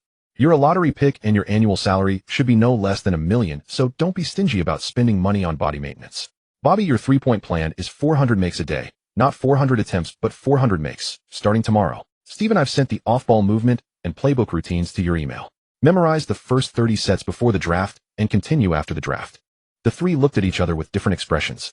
McGrady took a deep breath and said okay. Bobby nodded. 400 makes right. All right. Steven Jackson hesitated for a moment, then finally lowered his head. I'll try. Shen Yan's tone left no room for negotiation. Not try. You must make it happen. Your careers are just beginning. How far you go isn't determined only by talent. It's determined by everything you do starting today. Let's wrap up. Be here on time at 7 tomorrow morning. The three gathered their things and filed out of the gym. Bobby walked in front, his steps quick, as if competing with himself. Steven walked in the middle, head down, lost in thought. McGrady walked last, and when he reached the door, he suddenly stopped, clenching his fists. He thought of what Shen Yan had said. Curved spine, flat feet, stamina shortcomings. These were things he had never been willing to mention to anyone, yet a stranger had pointed them out so explicitly. Perhaps this agent really was different from other agents. June 25th, Charlotte Convention Center. The lights of the draft gleamed radiantly as David Stern walked to the podium again and again, calling out the names of one young man after another. For most, this was the night their dreams came true, the starting point of life's summit. For some, however, the night felt more like a bucket of ice water poured from head to foot. As expected, Duncan became the Spurs' #1 overall pick. Stern would not permit him to go to the Celtics. Tracy McGrady was selected 9th overall by the Toronto Raptors. He put on the baseball cap embroidered with the dinosaur emblem, his smile reserved and confident. Being picked 9th in the first round was already proof enough of his talent. Shen Yan watched the draft on television in his hotel room, his expression calm. Beside him were Bobby and Steven. Neither had been invited to the green room, so they simply watched the draft from the hotel. Bobby Jackson was selected 23rd overall by the Seattle Supersonics, but before he could even enjoy the thrill of being drafted, he was informed that he had been traded to the Denver Nuggets. Bobby flashed a grin, showing 2 rows of white teeth. Denver. That's fine, as long as I get to play ball. His optimism was inborn, and Shen Yan felt it was perfect for the Nuggets, that ragtag running squad. In the 93-94 season, it was the Nuggets who pulled off a historic first-round upset, eliminating the West's top-seeded Supersonics. However, last season, they had tanked again, winning just 21 games. Then it was Steven Jackson's turn. With the 42nd pick, the Phoenix Suns selected him. Steven clenched his fist when he heard his name called. Pick 42, middle of the second round, with no guaranteed contract. But at least he had been drafted. At least one team was willing to give him a chance. His mind was already working out the planned summer league training camp, fighting for a spot on the final roster. However, reality would prove far harsher than Steven had imagined. The day after the draft ended, his phone rang. His agent David Hammond's voice came through the receiver. "Steven, the Suns have cut you. No guarantee. They drafted you yesterday and cut you today." Steven froze for a full 5 seconds. "What? Cut? They don't want you. They didn't even plan to let you play in the summer league. Just cut you outright." Steven felt as though he had been doused with a bucket of cold water. He sat on the edge of the hotel bed, staring out at the Charlotte scenery outside the window, his mind ringing with a dull buzz. The Suns had not even given him a chance to put on a jersey, nor offered a single word of explanation. After drafting him, they held his draft rights for 3 years. Yet they tossed him aside like a piece of trash, never intending to keep him from the very beginning. This was plainly a blatant humiliation. Then what am I supposed to do now? Steven's voice was tight. "Shen Yan has plans. Don't rush. Go to Auburn University and talk to him first." When Shen Yan met Steven at Auburn University, the young man from Oak Hill Academy had lost most of his earlier swagger, replaced by a mixture of defiance and bewilderment.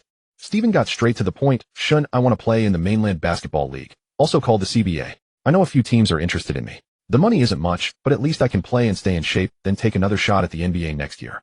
Shen Yan crossed his arms and looked at him for a long while. "Steven, do you know what your biggest problem is?" Shen Yan suddenly asked. Steven was taken aback. "Is my three-point shot not steady enough?" "Defensive positioning." Shen Yan shook his head.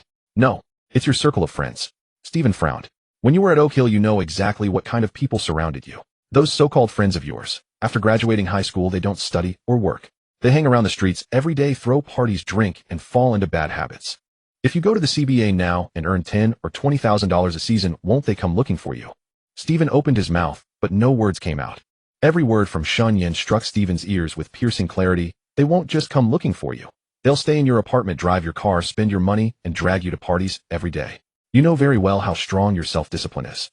Can you really refuse them?" Steven fell silent. He knew Shen Yan was right. Those brothers he had hung out with since high school always said, "Jackson, you're the only one from our village who made it to the NBA. You have to come." Could he refuse them?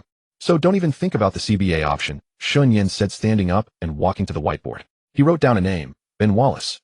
"Who's this?" Steven leaned in for a look. "Ben Wallace, the big man we signed last year, formerly with the Washington Bullets last season.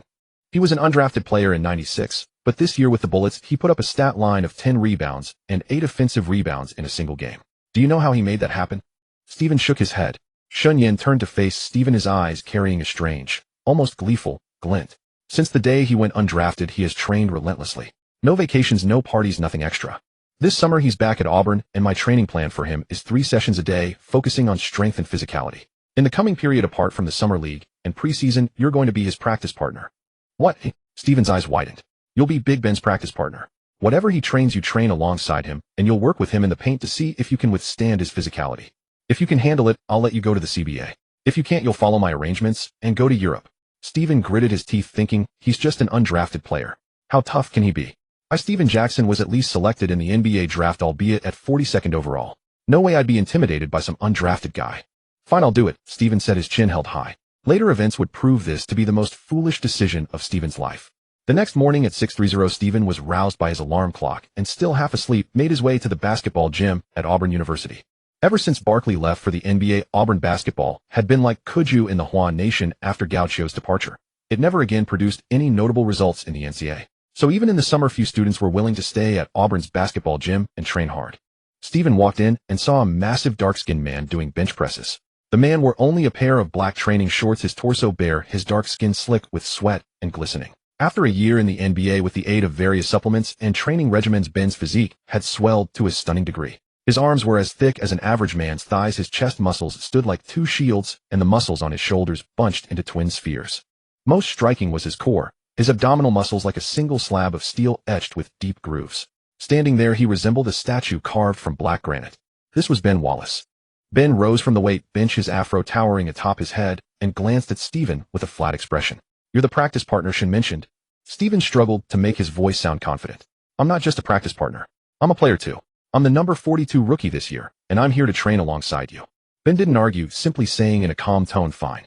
Warm up. 10 laps around the court, then dynamic stretching." He filed it away. "Number 42 rookie. I'll show you soon enough." Steven followed the instructions.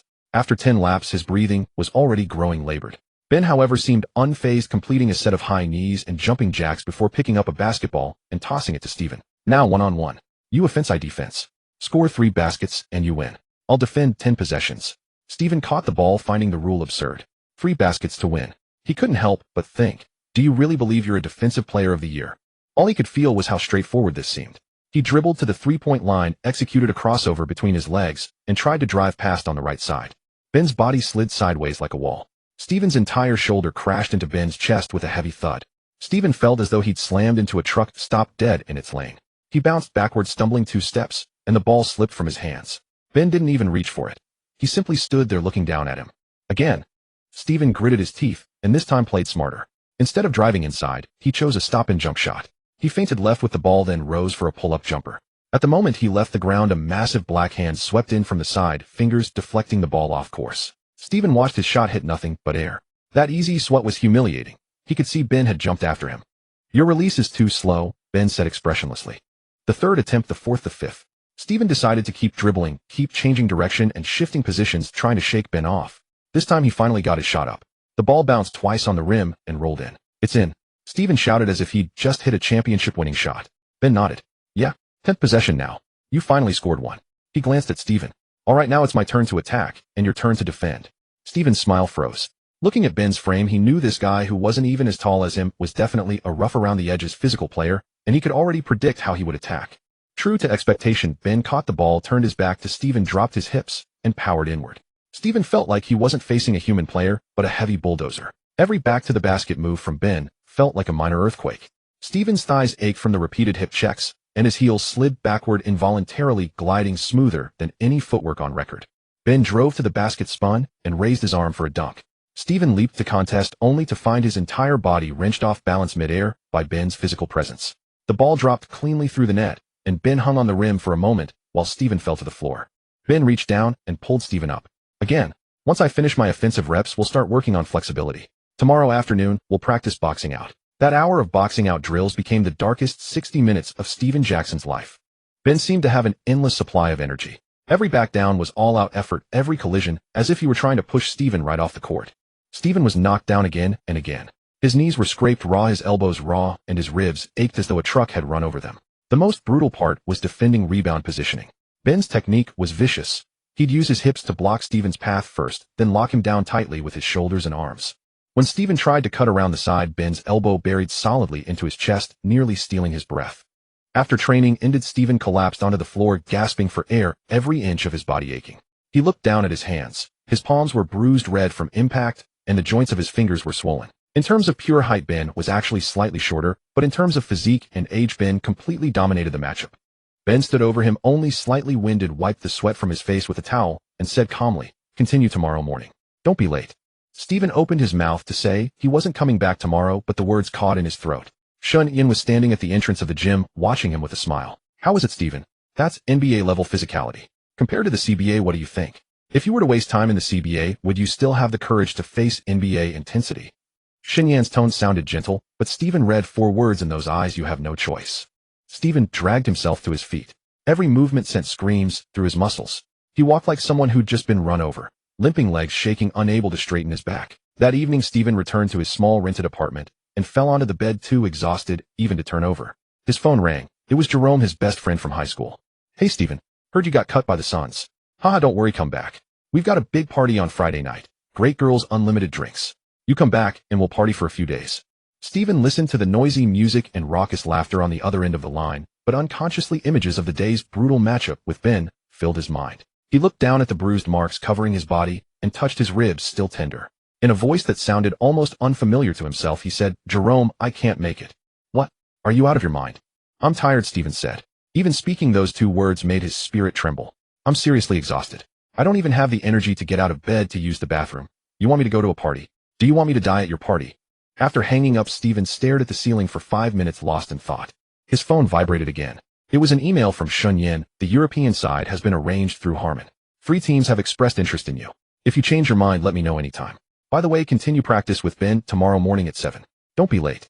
Steven tossed his phone aside, closed his eyes, and two images surfaced in his mind. Image A. He goes to the CBA, earns a few $1,000s a season. Jerome brings a bunch of buddies to crash at his apartment, drinking and partying until dawn every day, sleeping until afternoon the next day, his body going out of shape, his game declining, and the NBA door stays permanently closed. Image B. He goes to Europe. Though far from family and friends, at least he wouldn't have to get flattened every morning at 7 by Ben Wallace, that black bulldozer. Steven opened his eyes and made a decision that would change his life forever. 7 o'clock the next morning at the entrance of the training gym. Steven Jackson stood there holding a printed fax, the contract draft sent from Europe by Harmon. Shen Yan took the fax, glanced through it, and then looked up at Steven. Have you made up your mind, eh? Steven's expression carried a sense of solemn calm. I have. I'm going to Europe. Anywhere as long as it's not one-on-one with Dwyane again. Shen Yan smiled. Just then Dwyane walked out of the training gym, a basketball in hand. Seeing Steven, he asked in a flat tone, training today? Steven instinctively took 2 steps back and shook his head frantically. No more training. I've signed with a European team. I'm flying out today. Dwyane tilted his head slightly, seeming somewhat disappointed. Oh, that's a pity. I was starting to think you were pretty interesting. Steven's face turned green. Interesting. He felt that definition might need to be revised. In a street fight, he wasn't afraid of Dwyane. With years of experience, he was confident he could dodge and weave. But on the basketball court, there was nowhere to hide. You had to close in and engage, unable to retreat an inch, especially in one-on-one situations. After seeing Steven off, Shen Yan stood at the gym entrance watching the taxi disappear around the corner. Dwyane stood beside him, and after a moment of silence suddenly spoke. That kid's tough. He took countless hits from me and never cried. Shen Yan smiled. Toughness isn't what matters most. What matters is knowing when to bow your head. His biggest problem isn't a lack of fighting spirit. It's the chaotic crowd surrounding him. He knows that among black players there's a tendency to gather a large entourage once someone makes money. But the cost of surrounding yourself with good people versus bad ones differs enormously. Dwyane nodded, turned, and walked back into the gym. He still had strength training to do and no time to ponder life's deeper meanings. And so Steven Jackson's journey to Europe began in a way that was both absurd and utterly realistic. Originally, he would have spent 2 more years grinding in the CBA before moving to Australia and Europe, eventually returning to the NBA after the turn of the century. Later, Steven would learn that Shen Yan himself had paid for this flight ticket. Later, he would understand why Shen Yan chose Dwyane as his sparring partner. Not because Dwyane needed practice, but because Dwyane himself was the finest medicine for awakening. A player overlooked in the draft still became an NBA star through relentless hard work. Steven, selected mid-second round, had no excuse to give up. If he wanted to make a name for himself, he needed to focus, leave behind his unreliable companions, and not waste his prime development years. Otherwise, his ceiling would remain low. Some truths, no matter how many times they're spoken, fall on deaf ears. But a single physical collision can make everything crystal clear. Steven Jackson sat on the flight to Europe, gazing through the window at the gradually receding North American continent. He touched his still aching ribs and murmured, Shen Yan, wait until I come back and play in the NBA. The words carried a third admiration, a third helplessness, and a fourth portion of soreness earned from being collided with by Dwyane. The plane pierced through the clouds. Sunlight streamed through the window, warming his face and softening his previously fierce features. Now he no longer needed to serve as Dwyane's punching bag. Perhaps this was a blessing within misfortune. At this point, Shen Yan's influence on the NBA was still minimal. Yet he did not abandon his efforts to build his own network. He needed not only top-tier stars under contract, but also a solid roster of capable mid-level players, so he could sway championship outcomes and live up to the title of the strongest agent. That summer, the New York Knicks, the team with the highest commercial value in the NBA, officially changed ownership, and Dwyane was about to begin his series of unconventional moves. In fact, the Knicks were among the earliest teams controlled by the CAA agency. Many of the era's large and problematic contracts were orchestrated by CAA. In January 1998, Pelinka would send the latest league updates every 2 days while Harmon collected news from Europe, mainly focusing on Steven Jackson's performance in Spain. This winter in the NBA world felt so cold that many teams sensed the pressure. Of all the franchises, only the Bulls could sell out their home games consistently. Before the season began, the Bulls had let it be known that regardless of whether they completed another three-peat, the team would be dismantled that summer. The news dropped like a deep water bomb, sending ripples throughout the league. Jordan did not respond publicly, but everyone understood if Jackson left, he would not stay either. Pippen's contract dispute had dragged on for several full seasons. Rodman's condition fluctuated. The conflict between Krause and Jackson was no longer a secret. The word dismantle, spoken by the management of a dynasty team, carried a deeply unsettling certainty. On a sheet of A4 paper, Shen Yan drew a timeline. The summer of 1998 would mark the end of the Bulls dynasty. The Spurs, however, would be the first army to rise from the ashes. Robinson had spent a full season recharging, while Duncan was already putting up terrifying averages of 20 points and 10 rebounds in his rookie campaign. The Twin Towers formed by these two would become the nightmare of the entire league. Barkley had not yet given a clear answer, but Shen Yan was in no hurry. There were still several months remaining until Barkley's contract expired and time was on his side. He turned the page to find notice of the Bullets franchise renaming. The Washington Bullets, a name in use since 1963, was finally stepping into history. The reasoning was somewhat complicated. Team owner Abe Polin was close friends with Israeli Prime Minister Rabin, and after the assassination of Rabin in 1995, Polin felt the name Bullets carried unfortunate connotations. Furthermore, the Bullets' home venue had moved from Baltimore to Washington.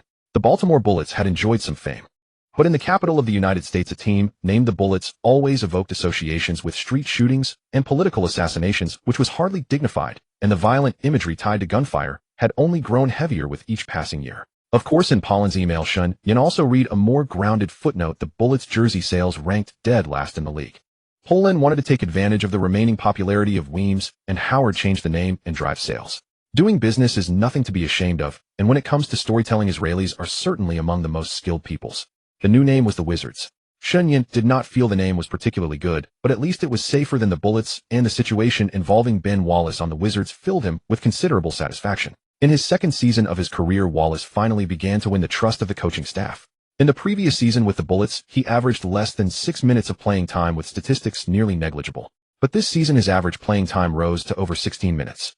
16 minutes might not sound like much, but for an interior player who relied on defense to survive, it was already enough to accomplish a great deal. Speaking of which, not even some mid-first-round rookies achieved stable playing time above 15 minutes by their second year. An undrafted player like him was something else entirely. Shen Yan pulled up Wallace's statistical sheet. Averaging 4 points was not high, but the real highlight was his average of 4.8 rebounds. Grabbing 4.8 rebounds in less than 17 minutes of playing time placed that efficiency among the top of the entire league. More impressive still was his 1.7 offensive rebounds per game, which meant Wallace could grab one offensive board roughly every 8 minutes he stepped on the court, creating second-chance opportunities for the team. Ben Wallace's salary this season increased by $8,000 from last year, reaching $3,300. Although still a far cry from a big contract, Big Ben himself felt content. Mainly because at that time Chris Webber and Dwyane Howard were both healthy and able to play. He had little playing time last season, appearing in only 34 games. During the Christmas holiday, when Shen Yan saw him, his arms were another size thicker than the previous year, and his body fat percentage was alarmingly low. Standing there, he resembled a statue cast from black iron. Ben Wallace said with a smile, "Shen, rest assured, I will make your endorsement contract worth every penny." Shen Yan smiled. Ben's admirable quality was that he never needed others to push him. He was the kind of person who, given a shovel, would dig a well on his own. His status as an undrafted player did not crush him. Instead, it made him cherish every opportunity to play more than anyone else. "How's your free throw shooting coming along?"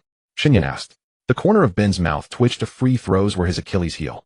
Last season, he shot only slightly above 30% from the line, and this season, despite increased playing time, his free throw percentage had barely climbed to nearly 40%. However, in Shen Yan's reference of the strongest agent historical data, Ben's free throw shooting at this point should have been even worse. Originally 30 in his rookie season and 35 the following year. Now at over 39, at least there was improvement. Shen Yan thus confirmed that these athletes could change if adjusted from their rookie years. Ben said with a stubborn determination that refused to give up, "Still practicing. I've already added an extra 100 makes every day." Shen Yan nodded and said nothing more.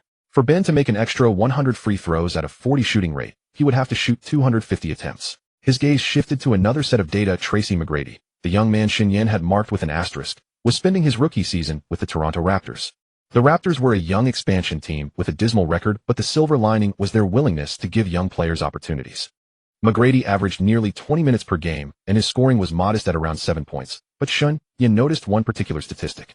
On November 15, 1997, in a game where the Raptors lost 77-105 to the Indiana Pacers, McGrady recorded 10 points and 11 rebounds.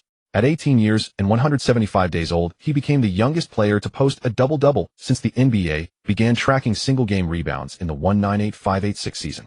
10 points and 11 rebounds. For a rookie guard, the rebounding numbers were particularly impressive. This showed that McGrady's defensive aggressiveness and rebounding instinct were being ignited. The Raptors' coaching staff strategy of having him start from the defensive end was working. McGrady's long arms and lateral quickness gave him a distinct advantage in perimeter defense, while his height and leaping ability allowed him to gain the upper hand in rebounding battles. This record remained unbroken nearly 30 years later, and the subsequent ban on high school players entering the NBA directly effectively sealed it forever. He closed his notebook and opened another report sent from Denver. Bobby Jackson's situation was far more complicated. The Nuggets had completely tanked this season, riddled with injuries and a fragmented roster. Bobby Jackson, a 185-centimeter rookie, had been thrust into the starting point guard role, not because he was exceptionally talented, but because the Nuggets simply had no one else available. His playing time had increased, averaging nearly 30 minutes per game, and he scored around 11 points. But Bobby's playmaking ability and three-point shooting weakness were fully exposed. His assist-to-turnover ratio was dreadful, 4.7 assists against 2.7 turnovers, and his three-point shooting remained at a subpar 28, only slightly better than the 25 the system had flagged as his baseline. Opponents' defensive strategy against him was simple: back off 2 steps, cut off driving lanes, and force him to shoot. Bobby couldn't hit his shots, and his drives were clogged, making him struggle immensely. Shen Yan picked up the phone and dialed Bobby's number. The phone rang several times before it was answered. The background noise was chaotic, as if he were in a gymnasium.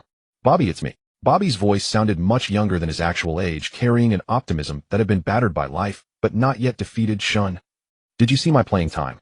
Almost 30 minutes. I'm a starter. I saw it. You scored in double digits. Congratulations. But your three-point shooting still hasn't improved." There was 2 seconds of silence on the other end. I've been working on it extra." Bobby's voice lowered a bit. "I know, but you're not putting in enough extra work. I told you 400 makes every day. Have you actually done that?" Another few seconds of silence. Bobby's voice carried a hint of guilt. "Sometimes. 300. Too many games, my stamina couldn't keep up." Shen Yan didn't push further. Instead, he changed the topic. "In Denver, no one is competing with you for the starting spot right now. This is your chance. But opportunities don't last forever. Your current performance is basically closing the door on remaining a starter in the future. If you can't prove this season that you're a qualified NBA guard when Denver drafts a newcomer next year, you'll be back on the bench, or even traded." A low sigh came through the phone. "I understand, Shen. I'll work harder." Shen Yan hung up, leaned back in his chair, and massaged his temples. 3 rookies, 3 different trajectories. McGrady had talent, but his body was a time bomb that required careful maintenance. Shen Yan had arranged a specialized rehabilitation program for him, targeting scoliosis and flat feet, including custom orthotics, core strength training, and regular physical therapy. The results were not obvious so far, but such things were never going to show effects in a few months. They required long-term persistence. At least McGrady didn't resist. He was cooperative, which relieved Shen Yan. Bobby Jackson had grit, but limited talent, which had to be compensated for with skill and basketball IQ. And there were no shortcuts to honing skills, only massive amounts of repetition. Although Bobby was only a sixth-man talent, following such an ordinary NBA player allowed Shen Yan to truly understand what kind of agent the NBA needed.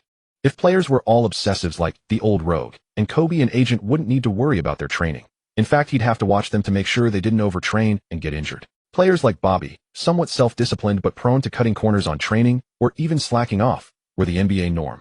Some people called themselves all-around warriors, yet they committed traveling violations while dribbling, had unsightly shooting forms, got their money refunded after learning the dream shake, filmed a video, playing one-on-one against amateurs, and when they couldn't win, they resorted to acting as bodyguards in the role of a core player. They could only rely on unlimited shot attempts, occasionally erupting, but mostly playing simple basketball to prop up stats that approached superstar level. Ben's free throws and Bobby's three-point shooting had both improved. Not enough perhaps, but at least it proved that hard work paid off. As for Steven Jackson, Shen Yan turned to the last facts. A report from Heyman showing that Steven was playing well for a mid-table team in the Spanish ACB League, averaging 12 points and 4 rebounds with a field goal percentage close to 45. Most importantly, his defensive attitude was highly praised by the European coaches. That period of being dominated by Ben had made Steven exceptionally tenacious on defense. After all, a body that had been overrun by Ben Wallace, going to guard those European players was like ascending from hell to heaven. Shen Yan put a check mark next to Steven's name. The walls of Pelinka's office were covered with sticky notes in various colors, each bearing a name and a corresponding scouting report summary. From the door to the window, there was barely any blank space left. This draft wall had become the brain center of the entire company. Pelinka said with a smile. Popovich agreed. He traded Purdue to free up $37 million in cap space for the 98-99 season. Shen Yan asked, what were the terms? A bad contract and a future first-round pick, Pelinka replied. Shen Yan stood before the wall with his arms crossed, nodding. This step was crucial. Next came this year's draft. The 1998 pool ran deep. Mike Bibby, the starting point guard from Arizona, NCAA Player of the Year, calm, steady, and clutch. Anton Jamison, North Carolina's versatile forward with a rich array of scoring moves and exceptionally high basketball IQ. Vince Carter, also a North Carolina product, soaring and dunking in ways that made people forget to breathe. As Jordan's underclassman, he carried the mantle of Jordan's heir, a halo alone enough to make countless agents fight their way through the door. And Jason Williams, the passing genius nicknamed White Chocolate. Though some questioned his marijuana issues at Florida, his flashy style had already made him a darling of fans and media. Larry Hughes, a scoring machine from St. Louis University, also a solid defender. Dirk Nowitzki, the 7-foot giant from Germany, could shoot threes, handle the ball, and facilitate. Though some doubted whether he could withstand NBA physicality, the label of European prodigy alone was worth a lottery pick. Paul Pierce, Kansas offensive kaleidoscope with skills as polished as a 10-year veteran. His projected draft position wavered anywhere from 4th to 10th, but wherever he landed, he was certain to be in the lottery. Reading through the names one by one, Shen Yan felt like standing in a buffet laden with delicacies only to find every dish was being watched by at least 5 or 6 others. "We can't outbid them," Shen Yan said, turning to face Pelinka, who sat behind the desk. Pelinka raised an eyebrow. "That direct?" Shen Yan walked to the whiteboard, picked up a marker, and wrote a few numbers. "It's not self-deprecation, it's arithmetic. Think about it, there are 13 lottery picks this year, but at least 50 agencies eyeing them. Where do we rank among them? In resources, we can't match those vampires who front money to players and then charge exorbitant interest. In connections, we've only been cultivating college coaching circles for less than 2 years. This year is different from last. Last year, all eyes were on Duncan, which was how we managed to land McGrady. Everyone knows this is a deep draft class. Some say it rivals 1996. Everyone is scrambling. So spending 3 months chasing a lottery prospect will most likely end in futility." Pelinka leaned back in his chair, tapping his fingers softly on the desk. In his heart he knew it too, but he couldn't help feeling reluctant. Successfully signing McGrady last year had made him feel he finally carried some weight in the agent circle. But this year's level of competition was nothing like last year's. Last year's high schooler McGrady, though tremendously gifted, carried a certain risk as a high school entrant. So many big-name agents were instead waiting on the sidelines. This year is different. Bibby Carter and Pierce are all proven college products. Whoever lands one has a goose that lays golden eggs. "So what do you mean, eh?" Pelinka asked. Shen Yan turned around and wrote 2 names on the whiteboard: Tyronn Lue and Rashard Lewis. Pelinka frowned. Tyronn Lue, Nebraska's starting point guard, quick and ferocious on defense, but only 183 centimeters, barely 1.8 meters by estimation, and his shooting was inconsistent. Projected in the late first round. Rashard Lewis, a high schooler from Louisiana, 208 centimeters, able to play both small forward and power forward. His game was well-rounded but a bit raw, projected from late first round to early second round. These two can work. There was excitement in Pelinka's tone. He trusted Shen Yan's judgment. Tyronn Lue's defense can stay with any guard in one-on-one situations. Take Iverson, the first overall pick 2 years ago. Many teams simply didn't have a guard who could keep up, and he blew past them. With a defender like Lue, maybe he could slow Iverson down and allow the bigs to rotate. Rashard Lewis's shooting ability is rare for someone his height. If he can successfully add weight, he'd be a perfect modern 4. When Shen Yan said these words, his tone was resolute. They may never become all-star starters, but they'll become winners. And most importantly, fewer people are competing for them. Pelinka was silent for a few seconds, then nodded. He was a smart man. He didn't need a lengthy speech to understand Shen Yan's logic. Rather than fighting sharks for meat in a crowded lane, better to find a quiet stretch of water and fish in peace. Then I'll primarily focus on Tyronn Lue and Rashard Lewis. Who does David handle? Pelinka took out his notebook and began writing. Shen Yan added 2 more names to the whiteboard, then pointed. These 2, let Heyman work on them. Al Harrington and Katino Mobley. Pelinka glanced at it and immediately understood Shen Yan's pairing logic, another combination of a late first-rounder and a second-rounder. Al Harrington, a power forward from St. Patrick High School, standing 2.06 meters with a complete skill set. He could post up inside and step out for mid-range jumpers. He declared for the draft straight out of high school, projected in the late first round. The reason was that he was tougher than Lewis. Katino Mobley, a guard from Rhode Island, a late bloomer with a soft shooting touch, but already 23 years old. Projected in the second round. Harrington has late first-round value. Mobley is second round. David has been scouting high school and international players all along, and he's seen both of them. It's safe to hand this to him. Pelinka nodded and wrote down Heyman's assignment in his notebook. Then Shen Yan wrote another name, Rafer Alston. Pelinka's eyes lit up when he saw the name. Alston, nicknamed Skip to My Lou, was a New York streetball legend. His ball handling had reached an otherworldly level. Half of those unbelievable crossover highlight reels were his handiwork. But the problem was that he had only played 2 years at Fresno State. His per-game numbers were decent, yet his streetball background made many NBA teams hesitate. Some believed his flashy style didn't fit the structure of professional basketball. Others thought he couldn't handle locker room discipline. His projected draft position was the second round, but his commercial value far exceeded that of other players in the same range. Pelinka frowned. Alston won't be easy to sign. Despite his low draft position, he has high exposure. At least 3 agencies are eyeing him. Besides, he has a circle of New York street advisors around him. People harder to deal with than his own family. I know, but this is a client worth trying for. You don't have to go all out. Spend a little effort. If you can get him, great. If not, it doesn't matter.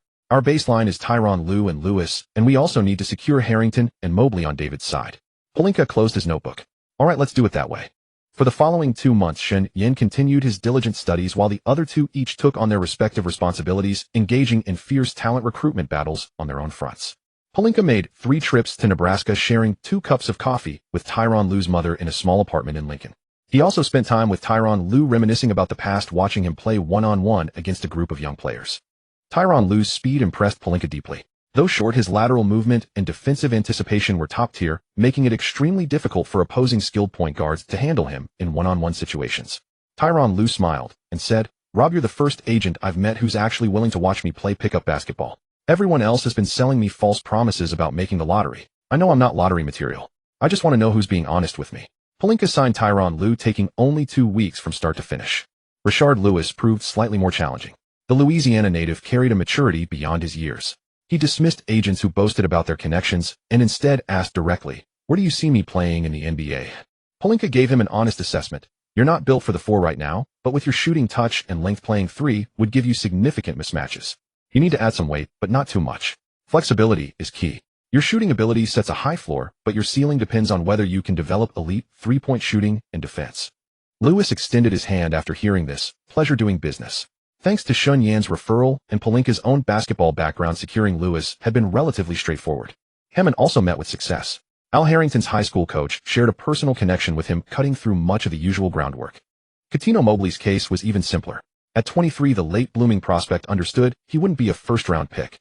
He simply wanted an agent who could help him plan long-term rather than one focused solely on commissions. Hammond's sincerity and introduction to European opportunities convinced Mobley, and the contract was signed without hesitation. Only Artea's situation matched Shen Yan's assessment exactly. The competition had been too intense. Artea's street advisory circle met 3 times before settling on a local New York agency, a choice driven by their promise to secure employment for Artea's cousin. Upon hearing the news, Shen Yan merely shrugged, showing no regret. "Expected. Securing for already met our objectives." The company's roster was steadily expanding in both number and quality. Tyronn Lue and Rashard Lewis both carried first-round value, while Harrington remained a late first-round prospect with upside. Though this year lacked a transcendent talent like Tracy McGrady, who could shift the lottery landscape, an agency's foundation was never built on 1 or 2 superstars. It relied on a steady pipeline of developing players. The Bulls and Jazz, opponents from last season's finals, met again in the championship series. After the alleged poisoning incident in Salt Lake City the year before, Chicago approached this series with heightened caution, while Utah's squad had undeniably reached its peak over these 2 seasons. Barkley anchored the trio that proved Utah's most formidable challenge in the West, though the Jazz ultimately prevailed 3-2 in the opening round. Drexler retired immediately after the season, signaling the collapse of Houston's inaugural Big Three experiment. During the regular season's penultimate game against the Spurs, Malone's heavy elbow sent Robinson unconscious for 3 minutes, an incident that left Duncan momentarily fearing the worst. Utah advanced 4-1 past San Antonio in the second round, though those opening 2 victories were razor-thin at 1 and 3 points respectively. A slight shift in fortune could have reversed the series. The Western Conference Finals proved far more straightforward as they swept the young OK duo in 4 games. The NBA Finals are drawing to a close, Pelinka said, approaching Shen Yan with a cup of coffee. Shen Yan accepted it without drinking, his gaze fixed on the circled date on the wall, June 14th. If Chicago defeated Utah in Game 6 of the Finals, it would mark their second three-peat, cementing a dynasty that would resonate across the globe. Should Utah claim victory, a decisive Game 7 would follow. But Shen Yan understood something the world hadn't yet grasped. Jordan would never allow that scenario to materialize, having never contested a 7th game in his finals career. "Once Jordan lifts the trophy, we begin," Shen Yan said, taking a sip of coffee with quiet resolve in his eyes. Pelinka understood exactly what Shen Yan meant. Barkley's contract expired that year, with the Spurs or Knicks emerging as likely destinations. After his first agent stole his money, Barkley never secured a legitimate NBA representative again, relying solely on financial advisors for the remainder of his career. Amid the ashes of the Bulls dynasty, they aimed to lay the foundation stone for their own enterprise within that first castle, an endeavor they'd begun preparing for 2 years prior. In the years to come, veteran players seeking championships would look to this very blueprint, and once McGrady secured his maximum contract, aspiring rookies chasing wealth would turn to them as well. An agent's primary value to a player lay first in securing a lucrative contract, followed by orchestrating moves that position veterans alongside champions to capture rings. Barkley's situation, lacking a proper agent, misled into a minimal contract with Houston, laboring without reward and ultimately falling short of a championship, served as the most cautionary tale from the original timeline. On June 14, 1998, at the Delta Center in Salt Lake City, the final buzzer sounded, and the arena fractured into contrasting silence and celebration as the scoreboard read 87-86. The Chicago Bulls claimed a road victory over the Utah Jazz, capturing their 6th championship with a 4-2 series victory to complete their second three-peat. Just 5 seconds earlier, the Bulls trailed 85-86. Jordan had snatched the ball from Karl Malone in what would become one of the most iconic steals in finals history. The moment revealed what many understood instinctively. No matter how physical Malone played, his courage couldn't match Jordan's. Jordan carried the ball across midcourt, facing Bryan Russell at the top of the key. With a sudden stop and a sharp pullback, Russell lost his balance and fell to the court. Jordan rose above the free throw line, his movement suspended in slow motion like an eagle spreading its wings. Only when certain no defender could reach the ball did he gently guide it toward the basket. The ball dropped through the net. Chicago led by 1 with just 6.9 seconds remaining. Stockton's desperation three-pointer rimmed out, sealing the game. At 35, Michael Jordan stood atop the basketball world, immortalized by a steal, a clutch shot, and yet another Finals MVP trophy. Few present that night could have known this would mark Jordan's final performance in a Bulls uniform. On the other side of Blue Star lay the nation of Hua. Countless families across Hua witnessed the scene on television. Back then, NBA broadcasts in Hua were not yet as widespread as they would later become, but whenever the Bulls and Jordan played, television stations almost never missed it. People didn't even need to understand basketball rules, or just watching that ball know. 23 soar across the court delivered an impact unlike anything they had ever felt. That bald head must have springs under his butt. He can fly. Look at his hang time. He jumps earlier than everyone, and by the time he comes down, the others have already landed. Bald egghead, absolutely off the charts. In that era, countless Hua teenagers fell in love with basketball because of Jordan. They dribbled on the muddy ground outside their homes, mimicking Jordan's tongue-out drives and fadeaway jumpers, even if there was no hoop at all. Jordan was more than an athlete. He became a cultural symbol, a spiritual icon. The NBA truly created a god. The only one. Before the frenzy over Jordan's game winner had fully faded, the 1998 NBA draft came to a quiet end. No rookie could steal Jordan's spotlight, but for Shen Yan and his partners, the outcome of this year's draft was crucial. Tyronn Lue was selected by the Denver Nuggets with the 23rd overall pick in the first round, but was quickly traded to the Lakers. As expected, the iconic scene of Allen Iverson stepping over a seated, bewildered Lue was destined to replay. Al Harrington was selected by the Indiana Pacers with the 25th overall pick in the first round. For a high school player who skipped college, being picked at the end of the first round was a very respectable outcome. Rashard Lewis was selected by the Seattle Supersonics with the 32nd overall pick in the second round. A second-round selection meant the contract was not guaranteed, yet Lewis said only 4 words over the phone after the draft: "I will prove it." Cuttino Mobley was selected by the Houston Rockets with the 41st overall pick in the second round.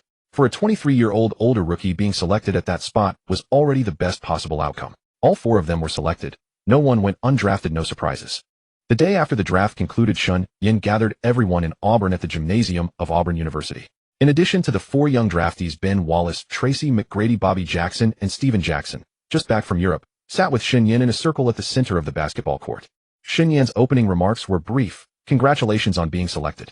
But the draft is only a ticket. The real games won't begin until the labor negotiations succeed. I can tell you plainly, the conflict between the NBA's owners and players has become irreconcilable, so forget about the summer league and preseason. Even the regular season will be shortened.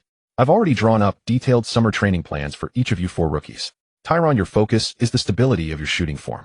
Gain a little weight to improve physicality, but not at the expense of your speed. Al, your low post footwork needs refinement. I found a dedicated trainer for you. Also work on your defense, study hard under Ben.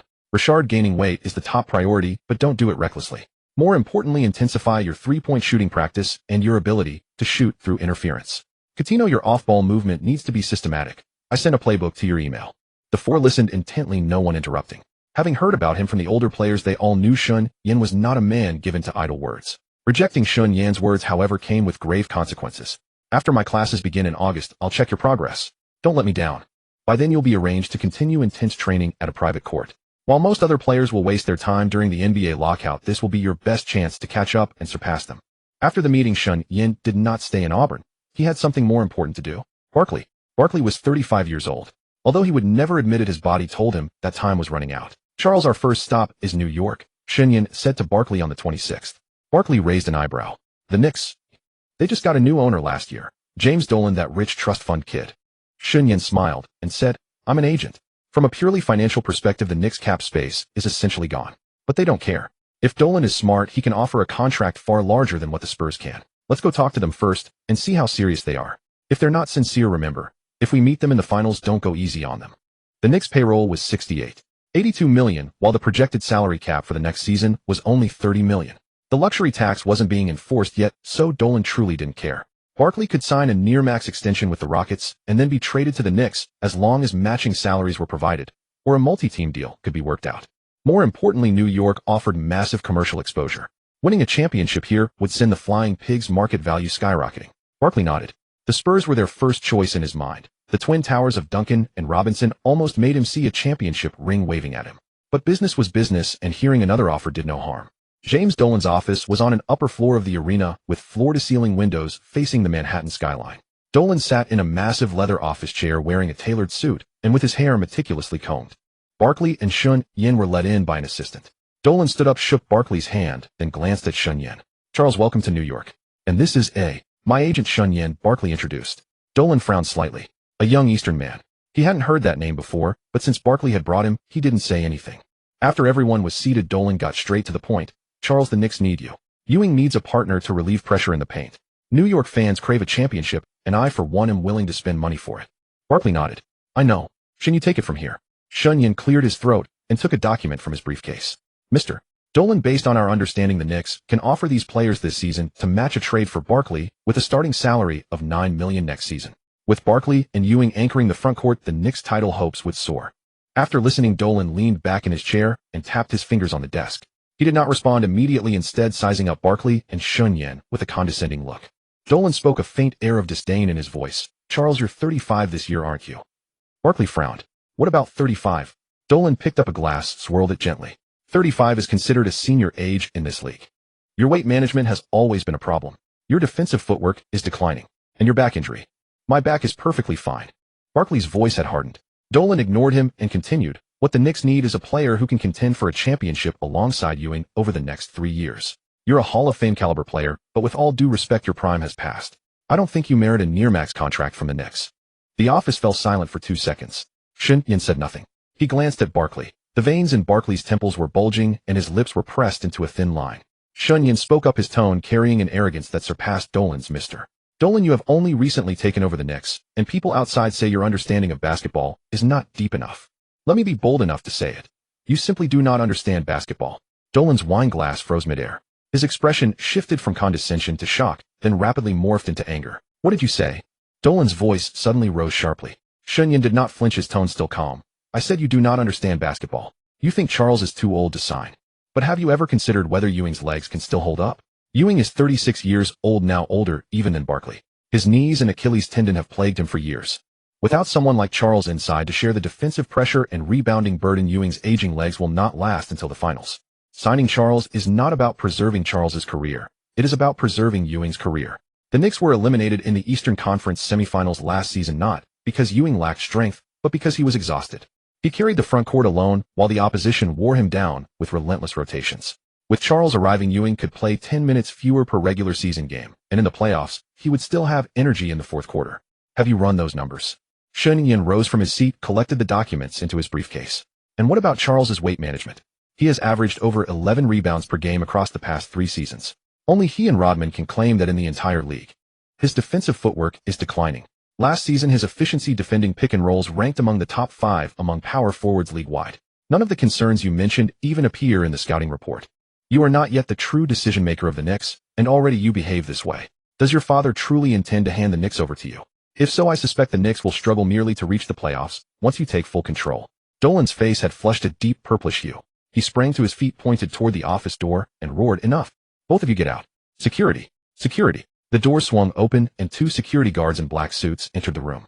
Barkley slowly rose to his feet, glanced at Dolan. There was no anger in his eyes, only an inexplicable disappointment. He turned to Shen Yan and said, "Let's go, Shen. Someone like this is not worth our time." As the 2 of them walked out of the office, Dolan's voice echoed behind them. "You will regret this. Barkley, your career ends here. Not a single championship. You will never have one." The moment the elevator doors closed, that voice was severed. Barkley leaned against the elevator wall, silent for a long while. "Shen, you said he does not understand basketball. It was satisfying to hear, but have we perhaps burned that bridge too completely?" Barkley's voice carried a hint of helplessness. Shen Yan shook his head. "Charles, you do not understand Mr. Dolan. He is the type of person who looks down on you all the more you beg on your knees. By confronting him directly, I have at least ensured he remembers us. However, the path through the Knicks is now closed. He does not deserve to have you." The elevator arrived at the first floor, and the doors opened. Barkley stepped out of the building and stood before the entrance of Madison Square Garden, looking up at this hallowed temple of basketball. He had fought hard battles here. He had roared here and laughed heartily here. This was a place where every star player yearned to give their all. "What about next?" Barkley asked. Shen Yan took out his phone and scrolled through his contacts to find a number. "San Antonio. I have already arranged a meeting with Spurs general manager Popovich tomorrow. People in Texas are far smarter than New Yorkers. They understand what a 35-year-old MVP can bring to a championship contending team. Barkley did not respond. He gazed at the Manhattan skyline as the setting sun gilded the skyscrapers in gold. New York does not believe in tears, nor does it believe in loyalty. It believes only in dollars and present value. But Barkley believed in one thing. Up to now, everything Shen Yan had said had proven correct. He placed a hand on Shen Yan's shoulder. Let's go to Texas. At this moment, Popovich appeared outwardly prosperous, serving as both general manager and head coach of the Spurs. But the reality was that he already stood on the edge of being dismissed. The second-round elimination by the Jazz last season had drawn considerable criticism from other management figures toward Popovich. Therefore, Popovich needed to produce results as quickly as possible. Do not project future perspectives onto this moment. At this point, he was not yet the most decorated coach in Spurs history. Shen Yan had made his arrangements well in advance. Before the previous season began, he had quietly instructed Pelinka to contact Popovich. Popovich made the decisive choice to trade away Vlade Divac along with a large contract extending into the 2000 season. In return, he received an expiring garbage contract and a future first-round pick. Although Divac's rebounding dropped from 9.8 per game in the previous season to 6.8 last season, he still appeared capable on the court, becoming fodder for the Spurs' internal management to attack Popovich. They believed Divac could contain Malone, but the reality was that Divac could not match up against Malone at all. His inflated statistics previously came from a period when Robinson rested and the Spurs tanked, allowing him to accumulate numbers freely. Now, upon hearing that Barkley might truly come to the Spurs, Popovich grew excited. He was also eyeing Houston's Mario Elie. If Elie and Barkley, two veterans who had once played together in Houston, could find their chemistry, they would form a complementary pairing. Originally, he had planned to run Duncan and Robinson together for roughly 2 quarters, then split them for the remaining time, employing a small ball lineup with each leading for about 1 quarter. However, that approach would push both players to maximum minutes as the Spurs lacked any other qualified interior players. If Barkley could be acquired, Duncan would no longer need to play 40 minutes, nor would Robinson require 32. Barkley could play inside and outside and stretch the floor with his three-point shot, addressing the Spurs' greatest weakness from last season, the lack of perimeter shooters to create spacing. In San Antonio, Pelinka, Shen Yan, and Barkley met with Popovich. After mutual introductions, Popovich's attention immediately focused on Shen Yan. Popovich was still young as a coach at this point, but he carried the sharp-eyed discernment forged from his time as a former intelligence agent. Yet when confronted with someone as confidently bold as Shen Yan, those instincts found themselves somewhat challenged. Pelinka smiled and embraced Popovich. "Pop, I told you I wasn't lying. Charles is truly coming to the Spurs now." Popovich also smiled. "You should know, I was criticized throughout the entire season for trading away Vlade. After all, he had just posted his best season, averaging 9.8 rebounds per game." Pelinka shook his head. "Stop flattering him. You tanked for Duncan. Robinson sat out. He was free to dominate an open paint and still could not average 10 rebounds. He was hardly a qualified interior player, merely an ordinary role player. Only those who look solely at statistics would." Popovich quickly interrupted. Enough. Let's discuss Charles's contract.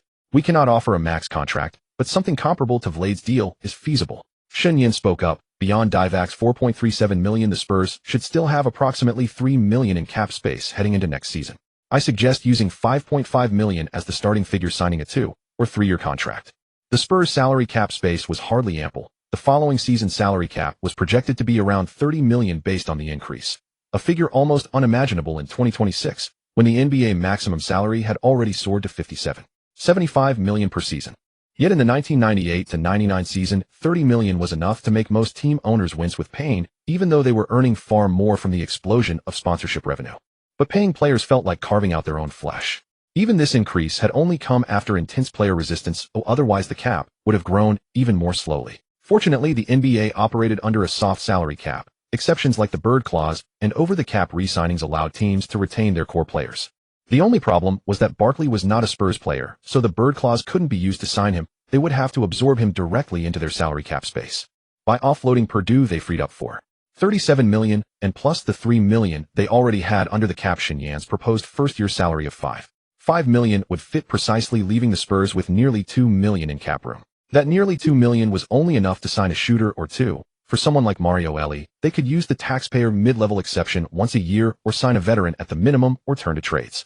The two sides negotiated back and forth for a long time before finally reaching an agreement. The Spurs and Barkley signed a 2-year contract with $5 million in the first year and $5 million in the second. The $5 million in the second year was slightly less than the first, unlike a normal escalating contract, but for a 35-year-old Barkley, this descending structure actually suited his physical condition better. Shen Yan casually mentioned that the Rockets were interested in forming a new big three of Pippen, Barkley, and Dwyane. Popovich waved it off dismissively. Even if that were true, the Spurs wouldn't be afraid. Tim would take care of it. Shen Yan chuckled.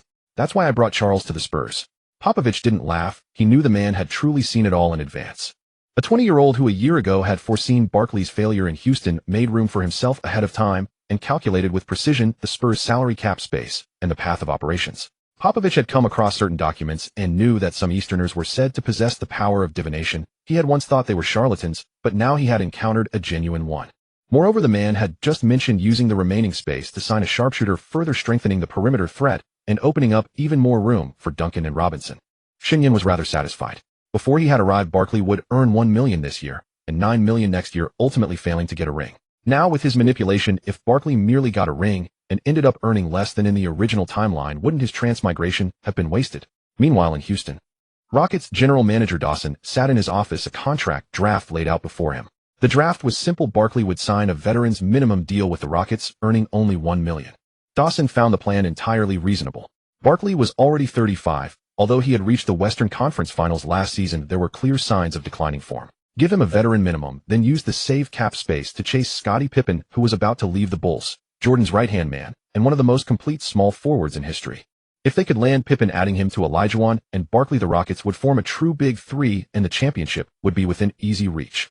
Dwyane had already spoken on the phone several times with Pippen's agent, and Pippen had shown strong interest in joining the Rockets, Houston being one of the few options that offered both championship contention and a lucrative contract. Dwyane picked up the phone and dialed Barkley's number. It rang several times, no one answered. He tried again, still no answer. Dwyane frowned and dialed a third time. This time the call was rejected. Then his phone buzzed. A text message from Barkley with only one line: Dwyane, thank you for the kind offer. I've decided to go to San Antonio. Don't call me anymore so the new team won't misunderstand. I'll have my agent handle the subsequent matters. Dwyane stared at the message for a full 10 seconds. San Antonio. The Spurs. He suddenly rose from his chair, nearly knocking over the coffee cup on the desk. The Spurs. Barkley was going to the Spurs. Who had he negotiated with? When did he do it? How was there not a single whisper about it? Dawson's mind went blank. His first thought was the big three is gone. His second thought was the Rockets are finished. The third thought was how he would explain this to owner Alexander. He sat back down, feeling as if the sky had collapsed. Pelinka handled the rest of Barkley's contract. Shen Yan could now participate in the negotiations, but he couldn't sign the contract as he hadn't yet obtained his agent credentials. On the first day of July at the NBA league office, David Stern stood before the reporters, his expression grave, flanked by league lawyers and negotiators with the NBA logo printed on the backdrop behind him. Stern's voice was slow and solemn. After multiple rounds of negotiation, the NBA Players Association and the league have failed to reach agreement on a new collective bargaining agreement. From today onward, the NBA enters a lockout. A burst of shudder clicks and murmurs erupted from the press section. During the lockout, all NBA-related activities are suspended. Teams may not have any contact with players. Players may not use team facilities. Arenas are closed to players. Any violation of these rules will be subject to severe penalties. The news spread, plunging the entire league into unprecedented chaos. Most players' first reaction was that they were on vacation. No training, no games, no team discipline, and no paychecks. Young players flew in groups to Miami, Los Angeles, and Las Vegas, indulging in nightclubs, parties, and revelry. For players with poor self-discipline, the lockout was a godsend of a vacation. But some were not like that. In Alabama, at a gymnasium near Auburn University, the temperature inside the gym was cool. The sounds of basketballs pounding the floor, sneakers squeaking, and heavy breathing echoed through the cavernous space. Shen Yan stood at courtside holding a stopwatch and a notebook.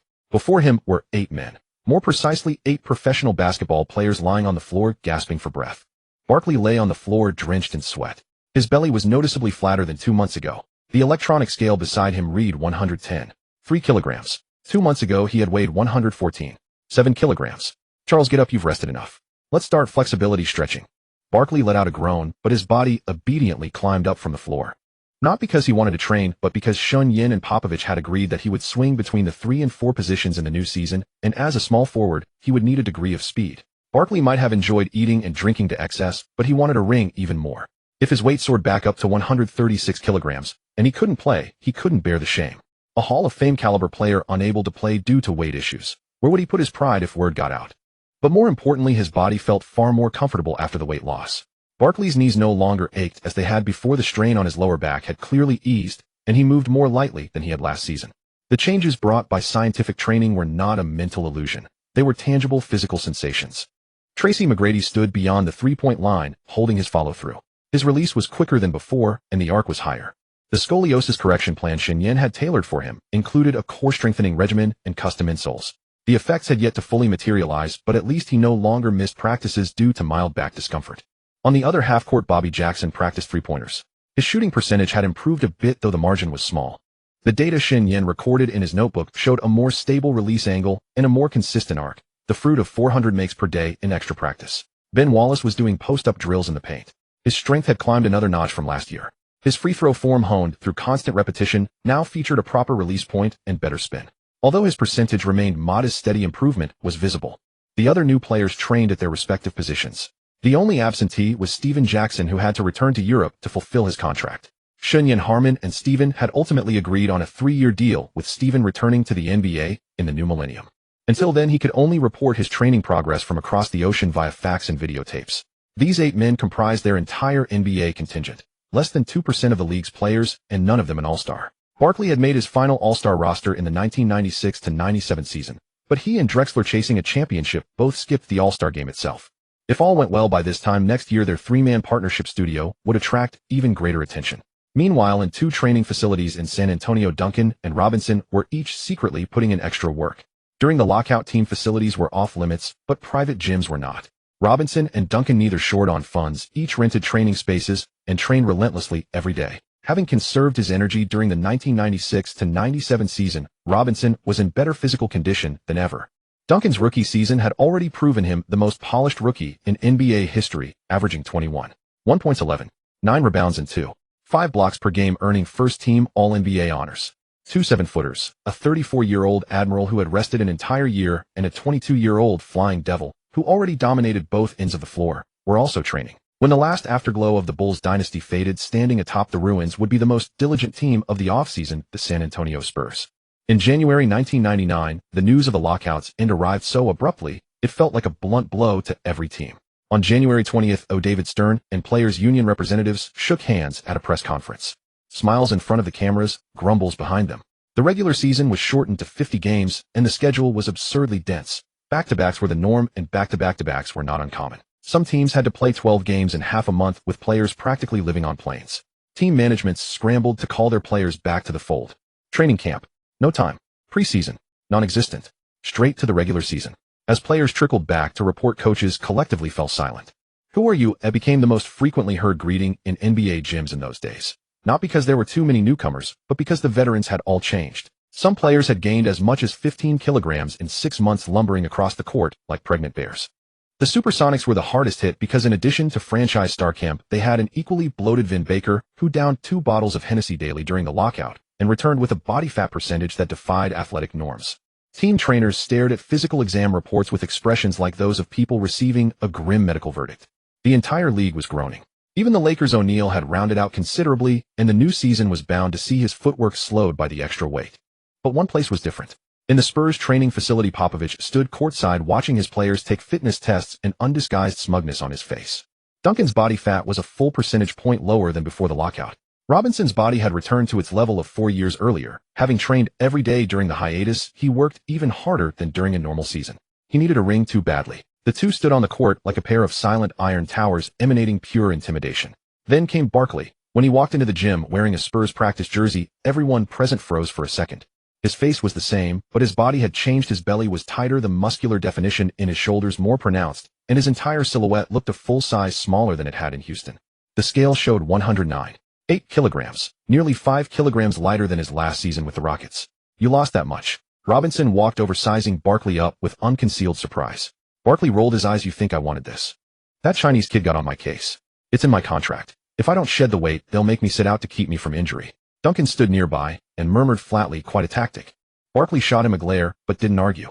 Even more satisfying to Popovich was Kerr. Steve Kerr, the sharpshooter, who had won 3 consecutive titles with the Bulls and hit the crucial three-pointer that saved Michael Jordan's career. He signed with the Spurs on a 5-year, $11 million contract with a starting salary of $177 million, just enough to exhaust the cap space remaining after signing Barkley. That number would mean little to the NBA 20 years later, but in 1999, for a role player who had earned just over $5 million total in his first 9 seasons, it was a substantial deal. In his final season with the Bulls, Kerr's salary was a mere $7,500, $5,000 less than the year before. With the Spurs, his pay more than doubled. That was the value of a three-peat, the premium on that one three-pointer. Everyone in the league knew Kerr was the kind of player you'd never regret signing. He might not guard anyone, but he would always knock down the three-pointer you needed most. What Kerr didn't know was that his first obstacle in San Antonio was not a system or chemistry issue, but a person. Avery Johnson. Johnson, nicknamed Little General, stood 178 meters tall, among the shortest in a league of giants. But his voice and his temper were among the biggest of any player. Johnson was the Spurs' locker room leader. It wasn't an official title, it was simply a fact. He had spent years in San Antonio enduring the team's darkest days and watching teammates come and go. He could chew out Robinson in front of everyone for lapses on defense and call him soft. And Robinson wouldn't talk back, because Johnson's criticism was warranted. He could point at Duncan's nose and yell at him for not boxing out fiercely enough, and Duncan wouldn't retort either, because rookies had no right to talk back. Johnson possessed a peculiar talent. When he reprimanded someone, the target would seethe with anger, yet everyone else would believe he was merely motivated by the desire to win. Knowing his natural gifts fell short, he poured all his energy into his voice and leadership. He was the Spurs' spiritual whip, driving every lax player onward. But the trouble began when that whip fell upon Kerr. On February 13, 1999, the Spurs traveled to Houston to face the Rockets. This was the Spurs' 15th game of the new season, and the pace of the lockout-shortened 50-game schedule left players gasping for breath. The Spurs' key players were all in decent shape, but their tactical chemistry never quite gelled, leaving them at 6 wins and 8 losses through 14 games. This matchup against Pippen and Olajuwon's Rockets was critical. If the Spurs failed to win, someone in management might very well push to remove Popovich and claim victory for themselves. Kerr played 18 minutes and missed all 3 of his three-point attempts. After the game, the Spurs secured the win, but the atmosphere in the locker room was heavy and sour. Johnson emerged from the shower shirtless with a towel draped around his neck. He walked over to Kerr's locker and stood there looking down upon Kerr as he changed his shoes. Johnson's voice carried clearly across the locker room. "Steve, were you here to jog today, or to play basketball?" Kerr looked up and met his gaze, saying nothing. Johnson's tone carried open bitterness. 3 three-point attempts, 0 makes. The Spurs spent $11 million to sign you, not to watch you miss shots. If you cannot make it on the court, sit on the bench and let someone who can play. On the court, Johnson's insults had already left Kerr deeply agitated. He wanted nothing more than to strike back, but he refused to be branded a toxic presence. After all, clashing with a teammate on the court made one a liability either way. He never expected the short guard to stop his verbal assault after the game. Johnson continued his tirade even inside the locker room. The entire locker room fell deathly silent, every breath audible. Everyone paused what they were doing. Some stared fixedly at their shoelaces, others pretended to study the tactical board, but every single person listened with rapt attention. Kerr rose slowly to his feet. He was a white shooter, polished and refined, speaking in soft, measured tones, the kind of man one might picture spending his weekends in a library. But beneath that gentle exterior lay something entirely different. During his days with the Bulls, Kerr had clashed with Jordan in a genuine confrontation.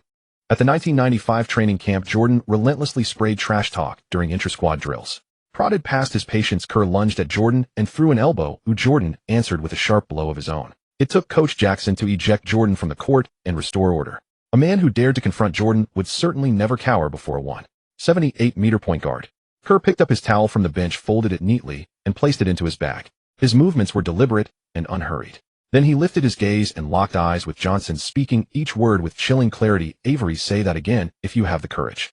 The air turned to stone.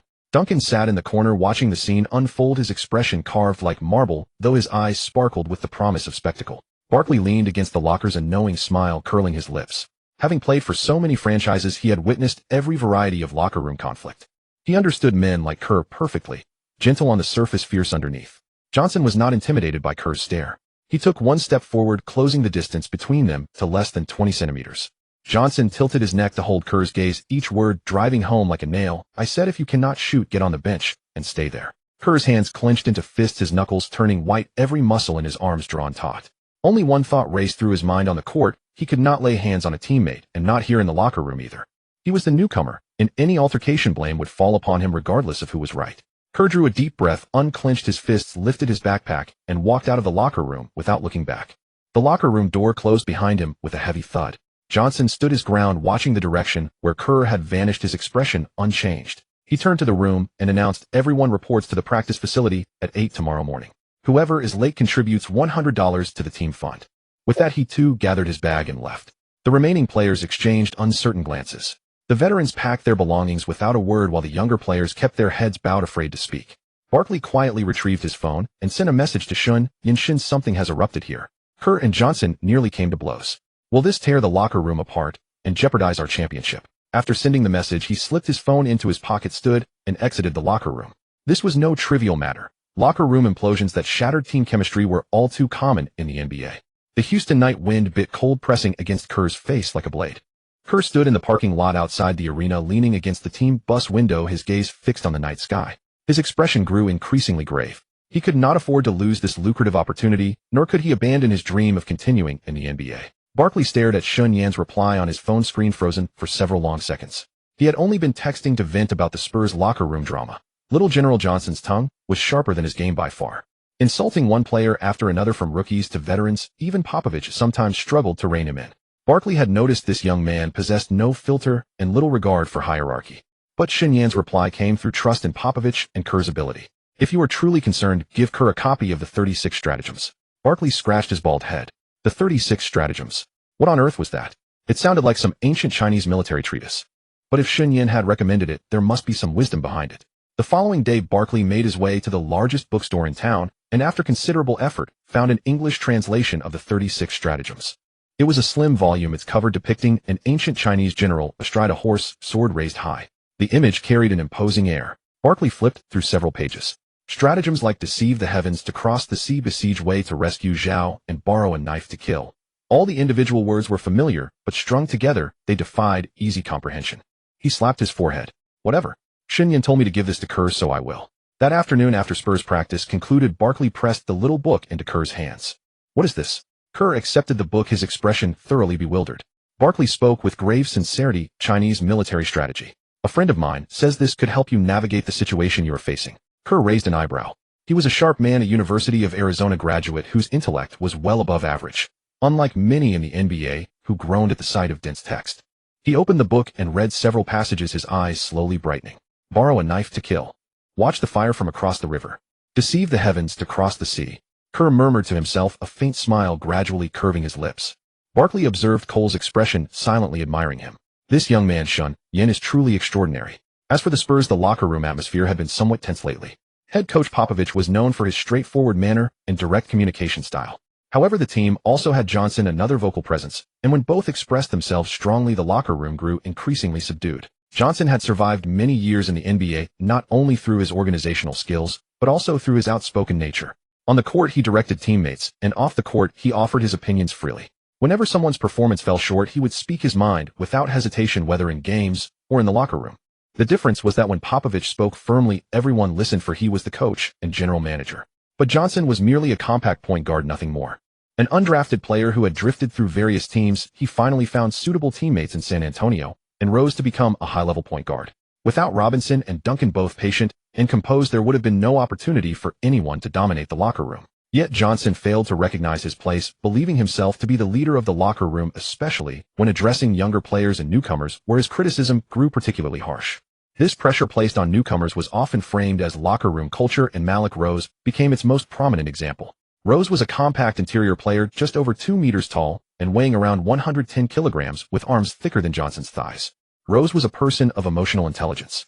Knowing he was only in his second season, he accepted Johnson's sharp words with quiet patience, never responding in kind. When Johnson criticized his understanding, or compared his hands to butter, or said he played like a headless fly on the court, Rose would simply lower his head, listen quietly, and walk away.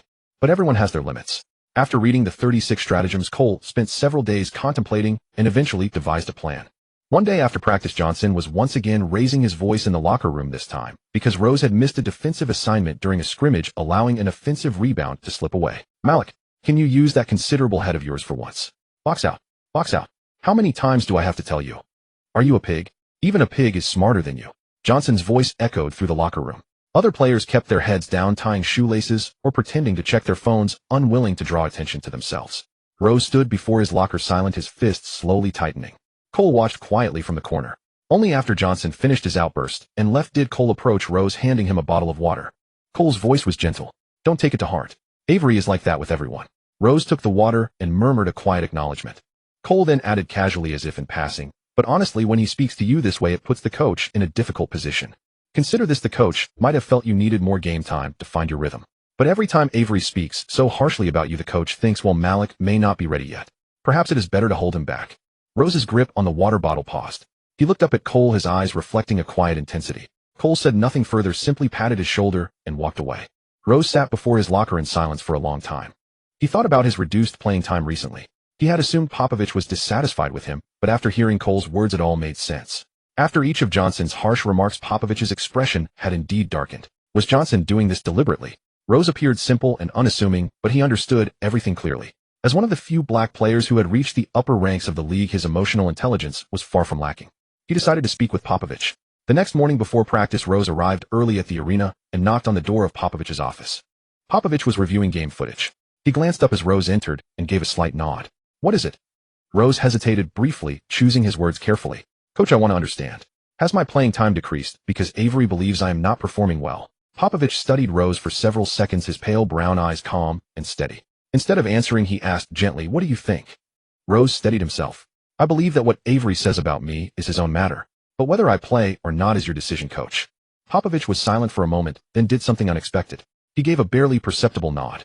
If Rose had not been watching his face closely, he would not have noticed it. Train well, Popovich said with those 4 words, then returned to his footage. As Rose turned and left the office, his heart beat rapidly. He understood. Popovich had not spoken directly, but that slight nod was clear enough. Opportunity must be seized by oneself. 3 days later, the opportunity arrived. That evening, playing at home, Rose came off the bench for 12 minutes. His statistics were modest, 2 points and 3 rebounds. But he showed determination on both ends of the floor, grabbing 2 offensive rebounds and drawing 1 offensive foul. By most measures, it was an acceptable performance, but Johnson saw it differently. Back in the visitors' locker room, Johnson began his criticism once more. Malik, how did you handle those 2 rebounds? You nearly let the ball slip from behind you without noticing. And that defensive foul? You had position. All you had to do was stand firm and wait for them to come into you. That was an offensive foul. You shifted your feet and turned it into a defensive foul. What is wrong with you? Or are you simply soft? Rose paused while undoing his shoelaces. Johnson continued without stopping. How many times have I told you? You are an interior player. Interior player. Your job is to rebound, to box out, to defend. If you cannot even manage these basic tasks, you might as well sit by the water cooler. The air in the locker room grew still. Every player sensed the shift. Rose's back muscles tightened like a drawn bowstring. But Johnson remained unaware of the danger. As he removed his jersey, he kept talking. Look at you, over 2 meters tall, unable to protect a rebound. I am only 1.78 meters, and I grab more than you. Rose stood up. The towering figure rose from the bench, and the locker room seemed to grow quieter, the atmosphere shifting as if the very light dimmed. Johnson finally looked up. When he saw Rose's face, his eyes widened. The usually calm and gentle expression had changed, completely replaced by something intense and resolute. Wow, what are you doing? Johnson took a step back, his voice trembling for the first time. Rose said nothing. He stepped forward and reached out, gripping Johnson's arm firmly. Johnson tried to pull away, but Rose's other hand settled on his shoulder. The strength difference between the 1.78-meter guard and the 2.1-meter interior player was unmistakable, like a small dog facing a much larger one. Rose was not foolish. He knew that striking someone in the face would leave marks and invite fines and media scrutiny. He chose a different approach.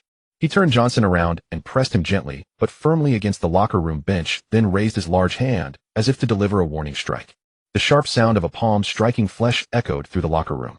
Rose's hand had fallen on Johnson, and everyone froze in place. Duncan's mouth hung open, his energy bar slipping from his fingers to the floor. Robinson's towel dropped as he stared, unsure whether to step in. Kelly called out from the side, "Stop it, you two, please stop." Barkley couldn't help but feel like those words carried an ironic undertone. The others instinctively moved forward but stopped when they saw Popovich standing at the locker room doorway, arms crossed, watching with an unreadable expression and no intention of intervening. So they all held their ground. The sharp sounds continued. Rose delivered several more strikes, each one crisp and resounding. Johnson struggled on the bench but was held firmly in place, his legs kicking wildly in the air in a deeply undignified manner. "For all your trash talk. For all of it." Rose's voice carried a low, menacing edge, channeling the frustration that had built up throughout the entire season. Johnson let out a series of muffled cries, his intent unclear, whether protests or pleas for mercy. Rose paid no mind, continuing until Johnson bore visible marks, then finally released his grip. Johnson tumbled off the bench, his expression one of utter disbelief as he looked at Rose. His eyes grew watery, lips quivering. He wanted to speak, but catching sight of Rose's clenched fists, he swallowed his words instead. A heavy silence settled over the locker room, broken only by the hum of the air conditioning. Popovich finally spoke, his voice low but cutting through like ice. "Enough." Popovich entered the locker room, took his seat in the center chair, and glanced between Rose and Johnson. "Both of you come with me." Rose and Johnson followed with their heads bowed, cast like scolded children, into a small meeting room adjacent to the locker room. The door clicked shut. Outside, the players exchanged glances in silence. Kelly sat quietly at his spot, the faintest hint of a smile touching his lips before vanishing. 15 minutes later, the door opened. Popovich led the way back into the locker room, Rose and Johnson trailing behind. He stood at the center and cleared his throat. "Gather round. The entire roster assembled, from Robinson and Duncan to the last reserve. Popovich's gaze landed on Johnson. Johnson clenched his jaw, drew a slow breath, and spoke, his voice stiff, but every word audible. "I'm sorry, everyone. I've said too many harsh things in this locker room over the years. I was wrong. Especially to Malik. I apologize. I'm sorry, he repeated. A heavy silence fell over the locker room as players exchanged glances, stunned that these words were coming from Johnson. Popovich turned to Rose. He scratched his head, his voice quieter than usual. "I shouldn't have lost control. Avery, I'm sorry. I shouldn't have laid a hand on you." At those final words, a few players couldn't hold it in their shoulders shaking. Popovich's piercing gaze swept across them, and everyone instantly sobered. "What happened in here stays in here," he said sternly. "From today on, there's only one person allowed to speak his mind in this locker room." He pointed a finger at his own chest. "That's me. The rest of you, keep your mouths shut and focus on winning a championship." "Understood. Understood," came the unified response. Popovich nodded and walked toward the door, but paused at the threshold, turning his head to look at Kelly. The glance carried an unreadable weight. Kelly's heart skipped, though his expression remained perfectly neutral. Once Popovich's footsteps faded down the hallway, laughter finally erupted, long suppressed. "Malik, you're a real man." Elliot patted Rose on the back. "The spanking move. How did you even come up with that?" Barkley chuckled uncontrollably. Rose scratched his head with a goofy grin, stealing glances at Kelly. Kelly offered a slight nod before casually gathering his belongings. That evening, Kelly returned to his room and pulled out his copy of 36 Stratagems, opening to the chapter on using others as instruments. He wrote beneath it, "A brilliant strategy." Then he texted Barkley, "The book is incredibly useful. Bring more next time." Barkley replied instantly, "As long as it works. I'll find you more when I come across something good." Kelly smiled at his phone screen. From that day forward, in the San Antonio Spurs locker room, no one dared to speak carelessly, except Popovich. Duncan had studied psychology, so whenever Popovich vented in the locker room, he'd have Robinson, or Stepan himself, to offer comfort, establishing a yin and yang dynamic that genuinely transformed the team's atmosphere. The Spurs started 6-8 but won 26 of their final 30 games, finishing at 38-12 to hold first place in the West ahead of Utah's 37-13 record. The Jazz showed clear signs of decline this season. Stockton and Malone had slowed, and Hornacek was past his prime. His daughter Abby Hornacek had turned 5, a lovely child with a bright presence. Portland's 35-win record also demanded attention, a team that played with genuine ferocity despite off-court distractions. Young O'Neal barely averaged 9 minutes this season, mostly sitting on the bench. As for the Lakers, O'Neal's lack of discipline had transformed him into a heavy presence, his numbers declining in a season where growth was expected. Kobe, meanwhile, had dedicated himself to rigorous training, expanding his skill set and improving his shooting percentage from 42% to 46%, though youth still held him back from reaching his peak. 2 years prior, 3 consecutive airballs against the Jazz in overtime had drawn mockery that fueled his relentless work ethic. But after the Lakers' sweep last season and the lengthy lockout, his teammates hadn't matched his dedication. Tyronn Lue worked hard, but opportunities were scarce, with 3 different coaches cycling through during the year. From head coach Del Harris to assistant Bill Birch, and finally to Kurt Rambis, known as one of the league's most frugal managers. The Eastern Conference struggled. Pat Riley's Heat, the Pacers under Rick Carlisle, and the Magic, guided by Chuck Daly, all sat at 33 wins.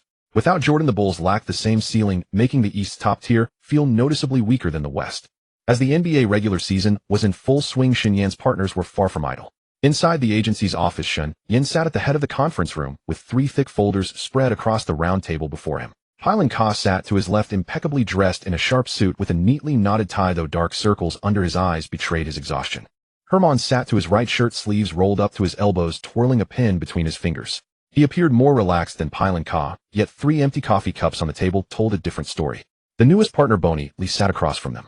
Though young, his receding hairline and sharp, calculating gaze suggested a seasoned businessman. He was a partner newly bound to Shen Yan through the system, specializing in the role-player market. He understood the psychology of role players, excelled at maintaining relationships, and was diligent with meticulous attention to detail. A printed list lay before each of the 4. The 1999 NBA draft lottery pool sparkled with talent. Elton Brand from Duke University, a steady powerhouse and heavy favorite for the top pick. Steve Francis from the University of Maryland, an explosive guard whose combined metrics were sensational. Byron Davis from UCLA, a tank-like point guard who blended strength and speed. Lamar Odom, the combo forward standing at 2.08 meters, whose talent seemed to overflow the screen.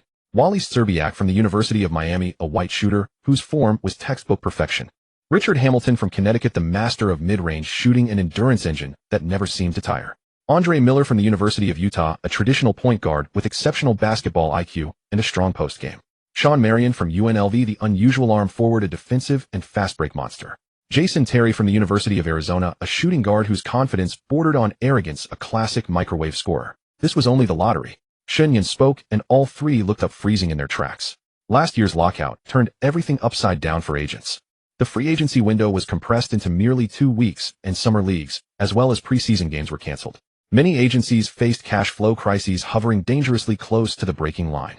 Pylon Khan nodded, recalling those dark days of the previous year, an involuntary twitch crossing the corner of his mouth. NBA player salaries may appear as annual figures, but they are actually calculated as average earnings across 82 games paid out on a weekly basis. During a lockout, when no games are played, there is no salary, and 32 games worth of income disappears. Many players struggled to make ends meet, and agents found their commission streams drying up as well. For several months, Pelinka sustained himself entirely on savings from previous years, and at his lowest point his credit card limits were nearly exhausted. Shen Yan shifted his tone. Last year, the agents who survived the drought will go all out this season to sign lottery prospects. This is a deep draft year, and every face in the lottery bracket represents real money. Let's each focus on one lottery pick and secure their representation. Brand Francis Davis Odom. Whichever one you can land among those I've circled, just take one. Shen Yan paused and let his gaze sweep across the three of them. Of course, this is not mandatory. I understand the major agencies have already cast a wide net. If you cannot compete for the top targets, that is fine, but we must at least meet our minimum goals. He opened his notebook, which held a handwritten list of must-sign players. Robert, your priority target is Ron Artest, a forward from St. John's University. Pelinka frowned slightly. Artest, the guy whose temperament overshadows his talent. He almost got suspended for fighting in college. Shen Yan cut him off. Exactly him. His defensive intensity and physical toughness stand above this entire rookie class, and his mindset will only be forged through the professional league. Make sure a qualified counselor is arranged to help him manage his emotions. You are responsible for closing this deal. Pelinka was silent for 2 seconds, then nodded. Shen Yan turned to the right. David, you have 2 mandatory targets. Andrei Kirilenko comes from Russia. 18 years old, 2 meters 6, playing small forward. His arm span is extraordinary and his defensive instincts are elite. The other is Manu Ginobili, 22 years old, from Argentina. He has been playing in the Italian league, a shooting guard with unpredictable moves and remarkably high basketball IQ. Hillman raised an eyebrow. 2 international players. That happens to be my specialty. Last year, he had handled Steven Jackson's move to Europe and built up a strong network overseas. International player representation was precisely his area of strength. Shen Yan turned to Bernie Lee across the table. Bernie, your mandatory targets are James Posey and Devin George. Both are defensive-minded forwards with clear roles. They can step in and contribute immediately. Posey comes from Xavier University and George from Augsburg College. Neither is considered a top prospect, but both offer outstanding value for their draft position. Bernie Lee glanced down at his list and nodded. I have met with both of them. No problem. Shen Yan closed his notebook and leaned back in his chair. Each of you pursue the lottery picks you feel are yours to win. Landing a lottery pick would be ideal, and if it does not happen, that is acceptable as well. But our minimum standard is non-negotiable. Artest, Kirilenko, Ginobili, Posey, and George. Every single one of these 5 must be signed. The 3 men exchanged glances and nodded in unison. Pelinka set his primary focus on Francis, the dynamic guard from the University of Maryland. Francis was the brightest star in this draft class beside Brand, and the battle for his representation had already intensified. IMG SFX Excel Sports. All of the top agencies had dispatched their strongest representatives. Pelinka met with Francis for 3 consecutive days, prepared a 40-page career development plan, and even arranged for 2 of his NBA players to call and endorse him. Yet Francis ultimately signed with Jeff Fried, a boxing promoter. Francis had no clear vision for his career and was drawn to the image of working with someone in boxing. Some players fade not because of bad luck, but because they were headed down the wrong path from the very beginning. That afternoon, upon receiving the news, Pelinka sat motionless on a sofa in the hotel lobby, drank a glass of iced water, and then dialed Ron Artest's number directly. Ron, this is Pelinka.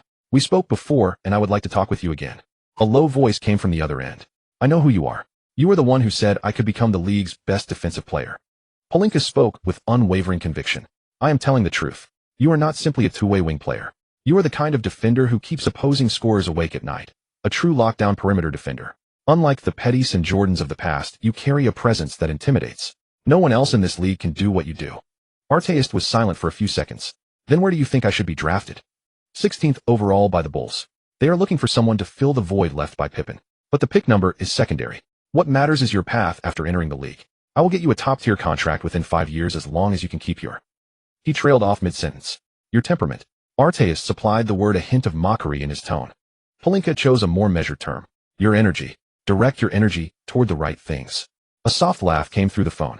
Then Artest said, all right, come find me. Let us talk in person. Pelinka hung up and exhaled deeply. Meanwhile, Harman was frantically busy on international long-distance calls. Kirilenko was in Moscow and Ginobili was in Bahia Blanca, Italy. Harman could get by with a few phrases of English and Russian, and his Spanish was passable, but Ginobili spoke Italian, which he found quite a headache. Fortunately, Ginobili's English was better than expected, and the two essentially settled their intention to cooperate through 3 international phone calls. On the phone, Harman said, "Manu, you've played very well in the Italian second division, but Italy's second tier and the NBA are entirely different worlds. You need an agent who can handle all your off-court affairs, contract, buyout, visa, taxes, housing, training. I can take care of all of it." Ginobili's voice carried a languid confidence. "I know. Your partner emailed me. He said you're the best agent for international players." Harman was taken aback. When had Shen Yan contacted Ginobili? This partner always quietly paved the road, then let them walk it. "Then it's settled," Harman said. Ginobili chuckled on the other end. "No rush. Once I break into Serie A, adapt to higher intensity play, and get ready for the NBA, I'll sign the contract with you." Harman wasn't sure whether that counted as a joke, but he decided to send over the draft contract first. Kirilenko's side was far more straightforward. The 18-year-old was full of anticipation about being selected in the NBA. After a 20-minute call with Harman, both parties signed a representation letter of intent. When Harman later reported to Shen Yan, he said, "The kid is too young. If he gets drafted, he'll be the youngest international player ever. That makes me a bit uneasy." Shen Yan merely smiled. "No worries. People from the Northern Bear Country mature early. Survival issues won't give you a headache. His shot blocking will make you scream. What you should do is teach him English as soon as possible." Bernie Lee's progress was the smoothest. James Posey and Dwyane George were not highly touted prospects, so there weren't many agencies scrambling for them. Lee spent a week meeting the two players separately, bringing career development plans that Shen Yan had prepared in advance. Each plan precisely mapped out every step of their development during the rookie contract period. After reading the plan, Posey said only, "You understand me better than I understand myself." George was met at the training gym. The small forward from Augsburg College in Minnesota delivered a stunning performance in his workout, hitting 10 consecutive three-pointers. Lee stood courtside watching for a full hour, then walked over and handed him the contract. "Dwyane, your shooting form is excellent, but your off-ball movement still has room for improvement. Once you get into the NBA, I'll arrange a dedicated shooting coach for you, so that after you arrive you can turn off-ball movement into muscle memory." George took the contract, flipped through 2 pages, and picked up a pen to sign. The 4 of them sat down together again. Pelinka spoke first. "I secured Artist. The contract is signed. Francis was taken from us. I did my best." Harman followed. Kirilenko and Ginobili both signed letters of intent. "I already have their signed representation memorandums in hand. Once they come to the NBA, I'll be in charge." Bernie Lee smiled slightly. Posey and George both signed clean and clear. After hearing this, Shen Yan leaned back in his chair, the corners of his mouth curving upward slightly. "Didn't land a single lottery pick?" he asked. The 3 exchanged glances and shook their heads awkwardly. Pelinka explained they were basically swept up by the big firms and also by a crossover from the boxing world. "This year they all went crazy. We had no advantage in offers. Moreover, they may have noticed us, and it was clearly targeted poaching." Shen Yan waved his hand, showing no displeasure. "It's fine. Competition for lottery picks is fierce by nature, but the championship pieces for the next decade are now in our hands." He stacked the 5 contracts in front of him and tapped them lightly with his knuckles. Artist, a beast on the defensive end. Kirilenko, an all-around warrior. Ginobili, a scoring genius. Posey and George, top-tier 3 and D prospects. Shen Yan pointed at each one in turn. "These 5 plus the McGrady, Big Ben, Bobby, and Steven we already have. Tell me 10 years from now who will have the final say in the NBA." The meeting room fell silent for a moment. Harman was the first to react, shaking his head with a helpless smile. "Shen, that's an awfully big pie you're painting." Shen Yan didn't laugh. He looked at the skyline outside the window, his tone as calm as if he weren't a junior in college. "This isn't a pie, it's foresight." The 3 said nothing more. It was precisely because of Shen Yan's ability that they had gathered around him. In May, Shen Yan sat at his desk with 3 things laid out before him: a transcript from Auburn University, straight A's as a junior, a stack of photocopies of sneaker patent certificates, and a statistical table of regular season numbers for Ben Wallace and other players. His junior year was over. In 1 more year, he would graduate from Auburn University and receive the diploma he needed to qualify as an NBA agent. He had already passed the legal and other examinations required for agent certification, but the NBA's condition was absolute. He had to obtain a bachelor's degree certificate before he could become a fully accredited NBA agent. And only upon obtaining the NBA agent certification issued by the NBPA, National Basketball Players Association, would all of the system's features be unlocked. That feature was the one Shen Yan dreamed about constantly, and it was the fundamental reason he had been working so hard all along. His gaze fell on the sneaker design drawings on the table. It was a low-top basketball shoe featuring a red and white color scheme, with smooth lines on the upper and an outsole pattern inspired by the segmentation of the Taiji diagram. The concepts of rotation and negative space were integrated into the shoe's mechanical structure, and a minimalist taiji pattern was embroidered on the tongue. Understated, yet the more one looked, the more intriguing it became. The prototype of this shoe was the Tai Chi launched by and won in 1999 in the original timeline. Shen Yan clearly remembered that the N1 Tai Chi gained fame when street baller Hot Sauce wore it, and later became a classic thanks to Vince Carter's breathtaking performance at the dunk contest of the new century. But the shoe's problems were equally obvious. The upper lacked support, the cushioning technology was outdated, and the taiji element was merely a pretty conceptual wrapper. The designer, a southerner from the land of the bald eagle, had only a superficial understanding of taiji. Shen Yan was different. He was a genuine Chinese at heart. For him, taiji was not a streetwear print, but a worldview. He spent more than half a year substantially improving the Tai Chi drawing on the existing materials technology database provided by the system and his own understanding of sneaker technology and design. The midsole replaced EVA with the newly matured Phylon material, improving rebound performance by nearly 30%. The upper added a dynamic wrapping system extending from the ankle bone to the arch, addressing the original version's shortcoming in lateral support. The segmented outsole pattern drew on the taiji concept of yin and yang generating each other, and the interplay of solid and void. The medial forefoot used dense herringbone treads for enhanced traction, while the lateral side used circular patterns to facilitate smooth transitions during turns. The patents had all been filed when he returned home last year, both domestic and international. The first batch of patents was licensed to Nike for $4 million with an additional $3 per pair sold. That initial $4 million became over $33 million after conversion, funding a new shoe factory in Haiyu, with 370 workers dedicated exclusively to producing Nike ZM Flight 98, the glove, and its derivative models. For this Tai Chi sneaker patent series, Shen Yan chose to partner with Adidas, securing a $4.5 million deal plus $3 per pair. Another new factory was established in Haiyu with similar scale, producing only Tai Chi sneakers. Both facilities were independently funded by Shen Yan. Shen Yan's father's existing factory would handle simplified versions of both sneaker lines. These funds are more than sufficient to support my predecessor's parents, Shen Yan murmured quietly. He had observed that while his predecessor's parents could manage business worth millions, operations reaching 10 million levels exposed limitations in their mindset and management capabilities. Initially, Shen Yan had allowed Shen Yan's father to manage operations. To attract skilled workers amid continuous expansion, wages were set 30 to 50% above local competitors. This arrangement unintentionally provoked neighboring factories unable to retain their workforce. Those factories filed joint complaints alleging malicious wage inflation and market disruption. Some individuals with questionable backgrounds issued veiled threats regarding transportation if wage adjustments were not made. Shen Yan's father was summoned for discussion and compelled to limit wage increases. At that time, ordinary workers in Haiyu could earn $800 monthly with overtime, including room and board reductions. Meanwhile, Jiangsu province's minimum wage stood at $280 to $320. After thorough investigation, Shen Yan decided to revise the recruitment approach. He implemented a referral system where employees received bonuses for introducing skilled workers who completed 1-month and 3-month tenure periods. Strict confidentiality was required regarding actual compensation, and referees were held accountable for candidates' conduct. Public recruitment notices advertised only $350 base salary with standard working hours and no accommodation benefits, appearing uncompetitive on the surface. Privately, employee referrals described a structure of $350 base plus $100 meal allowance and $100 housing subsidy, with time and a half pay for weekday overtime and double time on weekends, totaling approximately $878 monthly. Annual earnings of $1,053 aligned closely with Suzhou's average income, yet only 20% of workers achieved such compensation. Senior workers received higher base salaries, resulting in proportionally greater overtime earnings. Beyond wages, Shen Yan introduced profit-sharing shares for employees exceeding 1 year of service, with quarterly distribution decisions yielding 1 to 3 months base salary annually. With the workforce united and family matters settled, Shen Yan could now fully pursue his most compelling objective. The system explanation clarified upon complete activation as a manager binding with players allows earning attribute points through regular season awards or top 3 statistical rankings. Each point enhances any player attribute by 1, capped at 99. The host receives tenfold attribute points distributable to themselves without upper limits.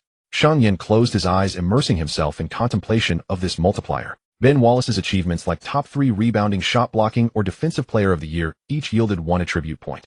Whether enhancing Ben Wallace's strength or agility, Shen Yan would receive 10 times that attribute improvement. The implications of this ratio demanded careful consideration.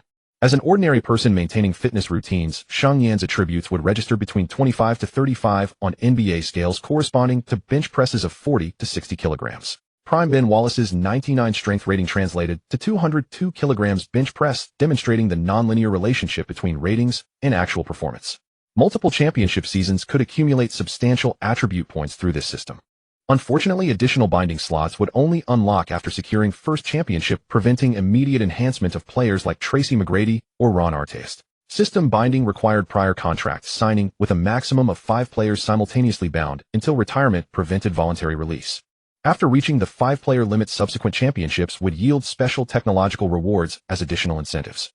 Shen Yan sought transformation beyond ordinary human capabilities, recognizing such power would not be relinquished if attainable. The system's practice partner function proved crucial. After allocating attribute points, the host must engage in training sessions to rapidly enhance corresponding basketball skills. Strength improvements specifically enhanced finishing moves, post-play shot blocking, and rebounding. Each strength point allowed 1 to 3 skill improvements through dedicated training, depending on natural aptitude. Ben Wallace's development in shot blocking and rebounding would prove far more effective than post-play training, enabling rapid observable improvements through shared practice time. With tenfold attribute gains accelerating his development, Shen Yan could quickly become an effective practice partner while deliberately avoiding overwhelming signed players with superior physical capabilities. Shen Yan smiled thoughtfully. He could establish practice routines that maintained appropriate competitive intensity without crushing the confidence of naturally gifted athletes. Entering playoffs on May 9th, the Spurs demonstrated league-leading dominance, dispatching Garnett's team 3-1 in the opening round. From these matchups, questions about the premier number 21 player were effectively resolved. Despite Garnett's reputation for physical intensity and emotional displays, statistical superiority proved elusive against Duncan's consistent excellence. In the second round against the internally troubled Lakers, San Antonio swept 4 games to none, prompting media commentary about roster construction challenges. Second-seeded Utah survived a difficult 7-game series against Sacramento before facing Portland. Portland's forward line eliminated Utah 4-2, ending hopes of championship contention. This experience would later mirror situations involving other physically demanding players. Analysts initially believed Portland's all-star forwards, Bryant, Wallace, and Sabonis, could create challenges against San Antonio's frontcourt pairing. Instead, the Spurs executed another 4-game sweep, demonstrating superior execution against Seattle Supersonics ownership. Investments totaling $3 billion preceding the millennium had failed to secure championships, illustrating the challenges of purchasing success through financial means alone. In the West, if the Spurs matchup was a one-sided domination, the East was far more thrilling. The 8-seeded Knicks met the top-seeded Heat. The Knicks defeated the Heat 3-2, advancing with a notable upset victory. In the second round, they swept the Hawks 4-0, setting up an Eastern Conference Finals meeting against the Pacers, who had finished the regular season with 33 wins. June 11, 1999, New York, Madison Square Garden. The cheers inside the arena rose like waves, the Knicks fans creating an atmosphere of pure celebration. In Game 6 of the Eastern Conference Finals, the Knicks hosted the Pacers, the final score settling at 90-82. With a 4-2 series victory, the Knicks advanced to the NBA Finals. This marked the first time in NBA history that an 8-seeded team, after losing their star player, managed to win the Eastern Conference Finals and reach the championship series. The fans of New York cared little for historical statistics. What mattered was that the Knicks had returned. Since 1994, the franchise had made its way back to the NBA Finals stage. However, team owner James Dolan sat in his private box, his expression calm compared to the surrounding excitement. He held a glass of wine, a polite smile on his lips, his thoughts drifting elsewhere. Watching the celebrating players on the court, Allen Houston, Latrell Sprewell, Larry Johnson, his mind was occupied with concerns beyond the championship. He thought back to the previous summer when a young man from China had said that without Barkley no one could help Ewing in the paint. Dolan had wanted to argue, then pointing out that Larry Johnson was exactly the inside presence they needed. But the young man had also claimed Ewing would not reach the finals, and those words had stayed with Dolan ever since. Dolan returned to the present, his gaze falling upon a figure in a suit standing near the court leaning on a cane. Patrick Ewing. In Game 2 of the Eastern Conference Finals, Ewing had gone down during a fast break opportunity, clutching his ankle. When the diagnosis came, the entire Knicks organization fell silent, a torn Achilles tendon ending his season. In that moment, Dolan remembered clearly the words of that young Chinese man: Ewing would not make it to the finals. It had been said with certainty. After Ewing went down, everyone assumed the Knicks were finished. How could an 8-seeded team without their starting center compete against the Pacers? And how could they face the Spurs? Larry Bird preparing a complete tactical blueprint to counter Ewing for the conference finals. Double teams fronting the post low block assistants. Had planned every detail meticulously. But after Game 2, all those strategies became obsolete. Because Ewing was no longer available. The Knicks' offensive approach transformed, completely playing at a much faster pace. The ball no longer needed to be sent to the post. There was no need to wait for Ewing to set up back to the basket, make a few moves, and then turn and shoot. Instead, Allen Houston and Latrell Sprewell handled the ball on the perimeter, while Larry Johnson stretched the defense with pick-and-pop actions from beyond the three-point line. Bird's carefully designed tactics targeting Ewing were simply no longer relevant. The Pacers' defensive system struggled to adjust to the Knicks' new approach. Houston's mid-range jump shots found their mark with precision. Sprewell's drives carved through the defense relentlessly, and Johnson's three-point shooting forced the Pacers' interior defenders to guard the perimeter. For games to 2, the Knicks eliminated the Pacers. The story continued. Dolan took a sip of wine, his expression growing composed. Even without Ewing, they had reached the finals. He had not fully absorbed those words at the time. Now forced by Ewing's injury, the Knicks had adapted their game and still arrived at the championship series. Perhaps this was an unexpected blessing. Dolan set down his glass, a smile forming. Perhaps the Knicks could make another remarkable run all the way to the championship. During the finals, Shen Yan happened to be on vacation. The first 2 games had been played at the Spurs' home court, where San Antonio had won comfortably. The next 3 games would be in New York. Shen Yan reminded Barkley, "Remember what Dolan said last year. This is the moment to show him. The Knicks will come out strong on their home floor, and you need to be the one to steady the team." Barkley smiled. "Watch me. If we take a 3-game lead, the championship ring is secure. No team has ever come back from a 3-0 deficit." The Knicks, who returned to their home arena, were indeed different. Thousands of fans created a wall of sound that made communication nearly impossible for the Spurs. Robinson and Duncan worked hard to keep San Antonio competitive, but shooting percentages hovered around 50%. Avery Johnson, undersized for the matchup, struggled with passing accuracy. Sean Elliott and Mario Elie found themselves missing shots repeatedly. Popovich looked toward the bench at Barkley and shared a few words. Barkley nodded firmly and gave a subtle acknowledgement to Shen Yan in the Spurs staff area. As Barkley entered the game, the Knicks fans intensified their vocal presence, their energy focused entirely on the game. Barkley responded with quiet confidence, smiling as he prepared for the next possession. When the Knicks pushed the ball in transition, Barkley used his strength to establish position, disrupting their rhythm and forcing a missed shot. The Knicks had hoped to exploit a size disadvantage with speed, but Barkley proved he had adapted to the physical demands of the game. He smiled to himself. The work he had put in had paid off. Barkley secured the rebound and pushed the ball up court. Duncan pulled the defense outward, creating a clear lane. Barkley drove to the rim with determination and finished with a powerful one-handed score. Where Jordan relied on speed and footwork to reach the basket, Barkley used raw power and physical presence, creating a different kind of impact. After a Knicks perimeter attempt missed, Barkley received the ball in the post. Formerly known for matching up against the top centers in the league, he now faced a younger Kwame Brown and calmly dropped in a short jump hook. One of Van Gundy's recurring challenges was knowing when to call a timeout to shift momentum. In basketball, as in many pursuits, controlling the tempo is essential. Once the Spurs found their rhythm, they played with growing confidence and cohesion, building momentum game by game.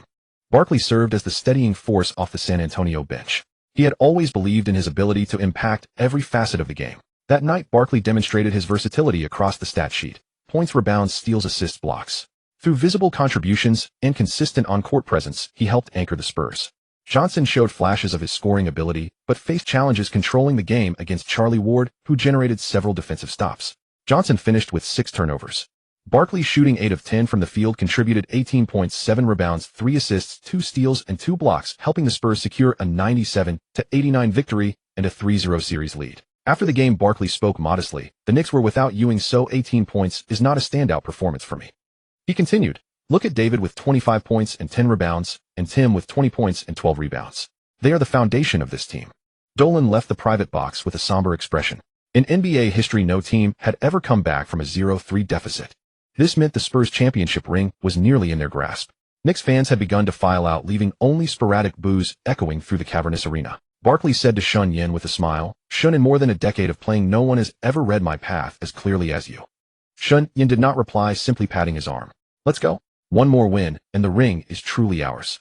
Barkley nodded. His silhouette under the dim lights looked especially solid, like a traveler who had finally found his direction. Tonight belonged to Charles Barkley. It belonged to the veteran who by himself extinguished the Knicks' comeback flames at Madison Square Garden. In Game 4 of the finals, Barkley was not the decisive figure again, because Duncan went on a tier 28 points, 18 rebounds, 3 assists, and 3 blocks. The Spurs took another victory, 98-89, sweeping the opponent 40 once more. The Spurs completed a championship run with the highest winning percentage in NBA history, going 151, with their only loss coming in the first round to the Timberwolves. Garnett, "I'm just too strong." The Spurs out-rebounded New York 52-33 in Game 4. After surviving the Knicks' most intense home surge, San Antonio seized the victory through sheer interior dominance. At this moment, Dolan began to feel his first pang of regret. Had he signed Barkley and given Ewing more rest during the regular season, in this physically draining shortened season, the Knicks might have had a real chance. had Ewing only held up until after the finals before breaking down. Yet recalling Shen Yan's proud expression, Dolan felt a flicker of displeasure. As an Irish descendant from the lower rung of whites, he disliked that haughty attitude the most. What he was used to was the other person acting arrogant in front of others, yet when he flashed $1 million, $10 million, that person would immediately bow in submission, satisfying the obsession in his heart. The Spurs began to celebrate wildly. This was San Antonio's first championship trophy. Even away from home, they could still celebrate with the many Spurs fans who had made the trip. Barkley sprinted across the court in excitement when Shen Yan almost snatched the championship t-shirt and cap from Shen Yan's hands, hastily put them on, sprayed on some perfume, then exchanged a high five and a hug with Shen Yan to celebrate. Even though Barkley didn't win a title in New York, winning the championship at the Knicks' home court would still significantly boost his market value. At this moment, he was deeply grateful for Shen Yan's maneuvering. The Rockets truly were not a championship team. Pippen simply couldn't carry the core role, too weak in critical moments. If he had stayed in Houston with Pippen as the go-to core of the Big Three, failure would have been inevitable. "Thank you, Sean," Barkley said earnestly. Shen Yan smiled. "You earned it yourself, too." Duncan received the finals MVP, drawing congratulations from everyone. The next day, the team flew to San Antonio to prepare for the victory parade. On the plane, a group connected to a LAN and played StarCraft, the competitive game released the previous year, which had many players on the Spurs. Perhaps this was also why the Spurs had a better team culture. Over in Chicago, because Jordan was a big gambler, the flight was filled with card games and betting. On the Spurs side, they played multiplayer games, no money involved, and they even practiced teamwork, even if it was just teamwork in a game. As the highest-paid player on the Spurs, Robinson announced that once the championship bonus arrived, he would buy each of his brothers a Rolex, drawing cheers from everyone on the plane. Shen Yan did not go to San Antonio for the celebrations. This year's draft required no involvement from him either. Now that he had successfully engineered Barkley's championship, their partnership had gained a reputation among veterans, and veterans similar to Barkley were considering whether to join. This kind of deal, helping ring-chasing veterans fulfill their dream, felt quite rewarding. Shen Yan contacted Wang Ziji's side, hoping Harmon could represent his contract, but unfortunately the other party thought he was a fraud. He began working on his graduation project. He would graduate in a year. For his major, the final project had to demonstrate real substance. At the time, the Bald Eagle University wasn't so chaotic yet. In the summer, Big Ben was traded to the Magic. That season, because the team had no stars of real note, Big Ben, with his muscular build and tireless attitude, became the locker room leader. Under his encouragement, the blue-collar Magic posted a 41-41 record, just one win shy of the playoffs. Spring arrived unhurriedly. In the same office as always, Pelinka looked around and said with a smile, "Once you graduate, we can finally move the office to a big city. New York, Chicago, or Los Angeles. One step at a time," Shen Yan said with a smile. The four sat in a circle, the aroma of coffee wafting through the air. Pelinka pulled a document from his briefcase and spoke first. "I've organized the preliminary list for this year's draft. As you said, it's a weak year, very weak. Forget not having a franchise cornerstone of Duncan's caliber. Even the lottery pick's ability to pan out is full of uncertainty." Shen Yan nodded, took the file, quickly scanned it, then picked up a pen and wrote a few names in the blank space. Mike Miller, Jamal Crawford. He wrote two names first, then annotated lottery picks worth fighting for. These two need no introduction. Miller is a plug-and-play shooter. Crawford has arguably the best talent among guards, but his style only suits a sixth-man role. Pelinka nodded. Miller could go in the top 10, and Crawford is also in the lottery. Shen Yan continued writing Hito Turkoglu, Quentin Richardson, Jamal McGlure, Morris Peterson, Eddie House. Finally, he wrote an eighth name, Michael Redd. Pelinka frowned. In Redd's 3 college years, his stats dropped every year. Hasn't his talent been worn away? Shen Yan drew a line under Redd's name. No. Redd's market is the second round. This left-hander from Ohio State has a quick release but slow defensive footwork and stats that declined year after year. That's why he slipped this far. But from what I can see, his shooting has the potential to become elite. If he can develop it, he'll be a truly formidable scorer. More importantly, his declining stats weren't due to a drop in competitiveness, but because his university found him help. He no longer had to carry the team alone. Having that experience of carrying a team on his own makes it easier for him to survive in the NBA. Harmon leaned and looked at the list and frowned. Turkoglu is Turkish. That one I can handle. But competition for the others will be intense. Are you asking us to land them all? Shen Yan shook his head. Impossible. Our manpower and resources are limited. Last year's high success rate makes these agents even more aggressive, so signing 3 or 4 of them would already be a success. Pelinka sighed. Then I'll try my best to get Redd. His stock is low, so big-name agents may overlook him. That's our opportunity. Shen Yan acknowledged and glanced at Harmon. All right, chase after McGlure as well. David, you're in charge of Turkoglu. You have connections in Turkey. Make him feel we understand international players' needs best. Also take a look at Quentin Richardson. Harmon nodded. Shen Yan turned to Lee. Bernie, you handle the contract negotiations for Peterson and House. Peterson is from Michigan State and should be a first-round pick. House is an undersized shooting guard, second round. Neither has high market value, but they offer good value for money. Lee adjusted his glasses, jotted a few notes quickly. Leave it to me. For more than 2 hours, the four of them sat in the conference room, meticulously reviewing the draft strategy, client negotiations, and summer league schedule. Finally, Pelinka closed his laptop, picked up his long cold coffee, and looked at Shen Yan. When do you officially graduate? Shen Yan replied, the commencement ceremony will be held in early May. I've already submitted my thesis and passed the defense. All that's left is the formal process. Pelinka grinned. Then at the next draft combine you can attend as a bona fide agent, no longer having to pretend to be a consultant. The four of them burst into laughter. Shen Yan finally obtained his degree and immediately applied for registration with the NBPA, the NBA Players Association. He submitted a background check, financial disclosure, and a certificate of no criminal record, and pledged to abide by the NBPA's agent regulations, including commission caps and disclosure obligations. Meanwhile, since the rules required an agency agreement with at least one active NBA player, Shen Yan had Pelinka transfer Ben's representation contract to his own name. The Players Association was taken aback when the application arrived. No Chinese national had ever applied to become an NBA agent before, and certainly none so young. When David Stern learned of this, he had the union's president Patrick Ewing grant Shen Yan the agent qualification, as Stern was eager to fully unlock the NBA's market in China. And so during the NBA playoffs, Shen Yan obtained his NBA agent certification, fully activating the ultimate agent system. The NBA also deliberately promoted the news in several Chinese media outlets. The league now had its first Chinese national agent, and aspiring players could contact him if they dreamed of reaching the NBA. Unfortunately, domestic newspapers were full of fraudsters at the time, so people took one look at this college graduate and assumed he was another con man. This year the Spurs were in for a rough run, starting with Barkley. In the 60th game of the regular season, during a fast break layup, Barkley's knee twisted awkwardly as he landed. The next day the examination results came back. The round mound of rebound called Shen Yan, his voice halting as if he were holding something back. The doctor says the quadriceps tendon in my left knee is torn. There's no chance of recovery. My career is over. Holding his phone, Shen Yan stood on the lawn. The sunlight was bright, yet for a moment his vision seemed to darken.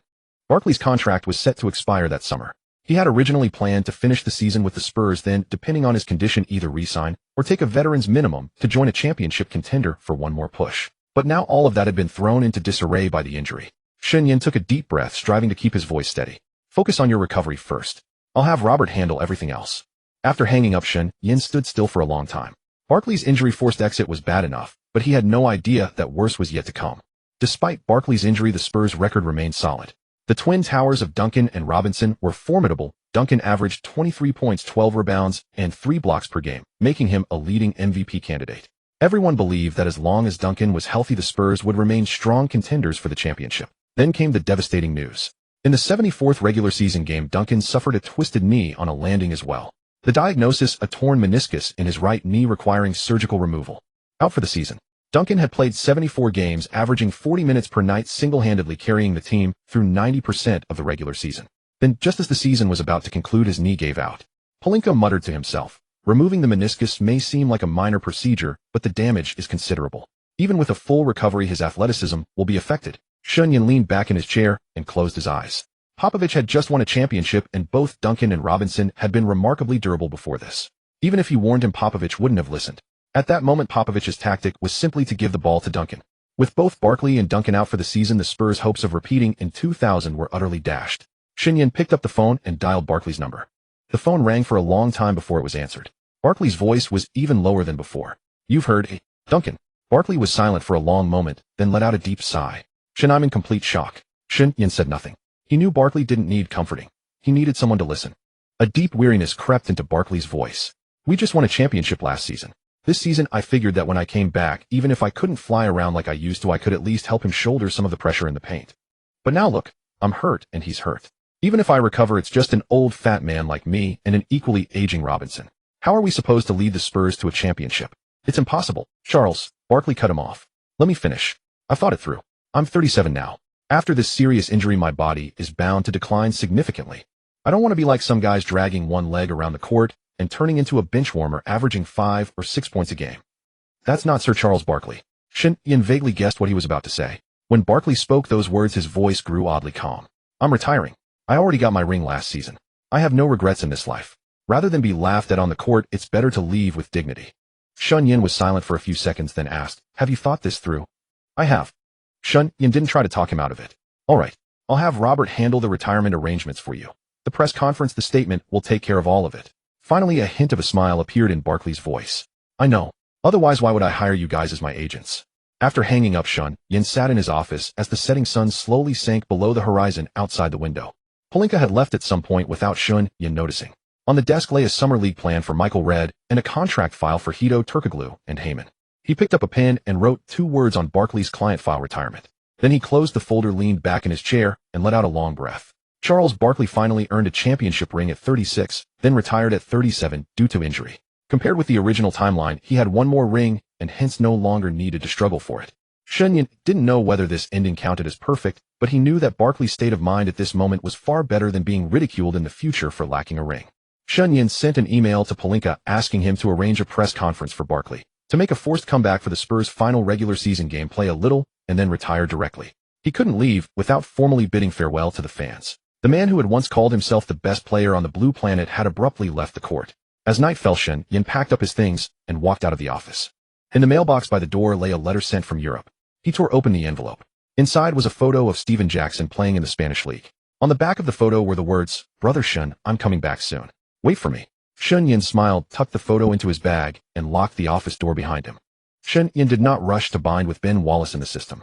Instead, he went to see Horace Grant, who was playing for the Supersonics.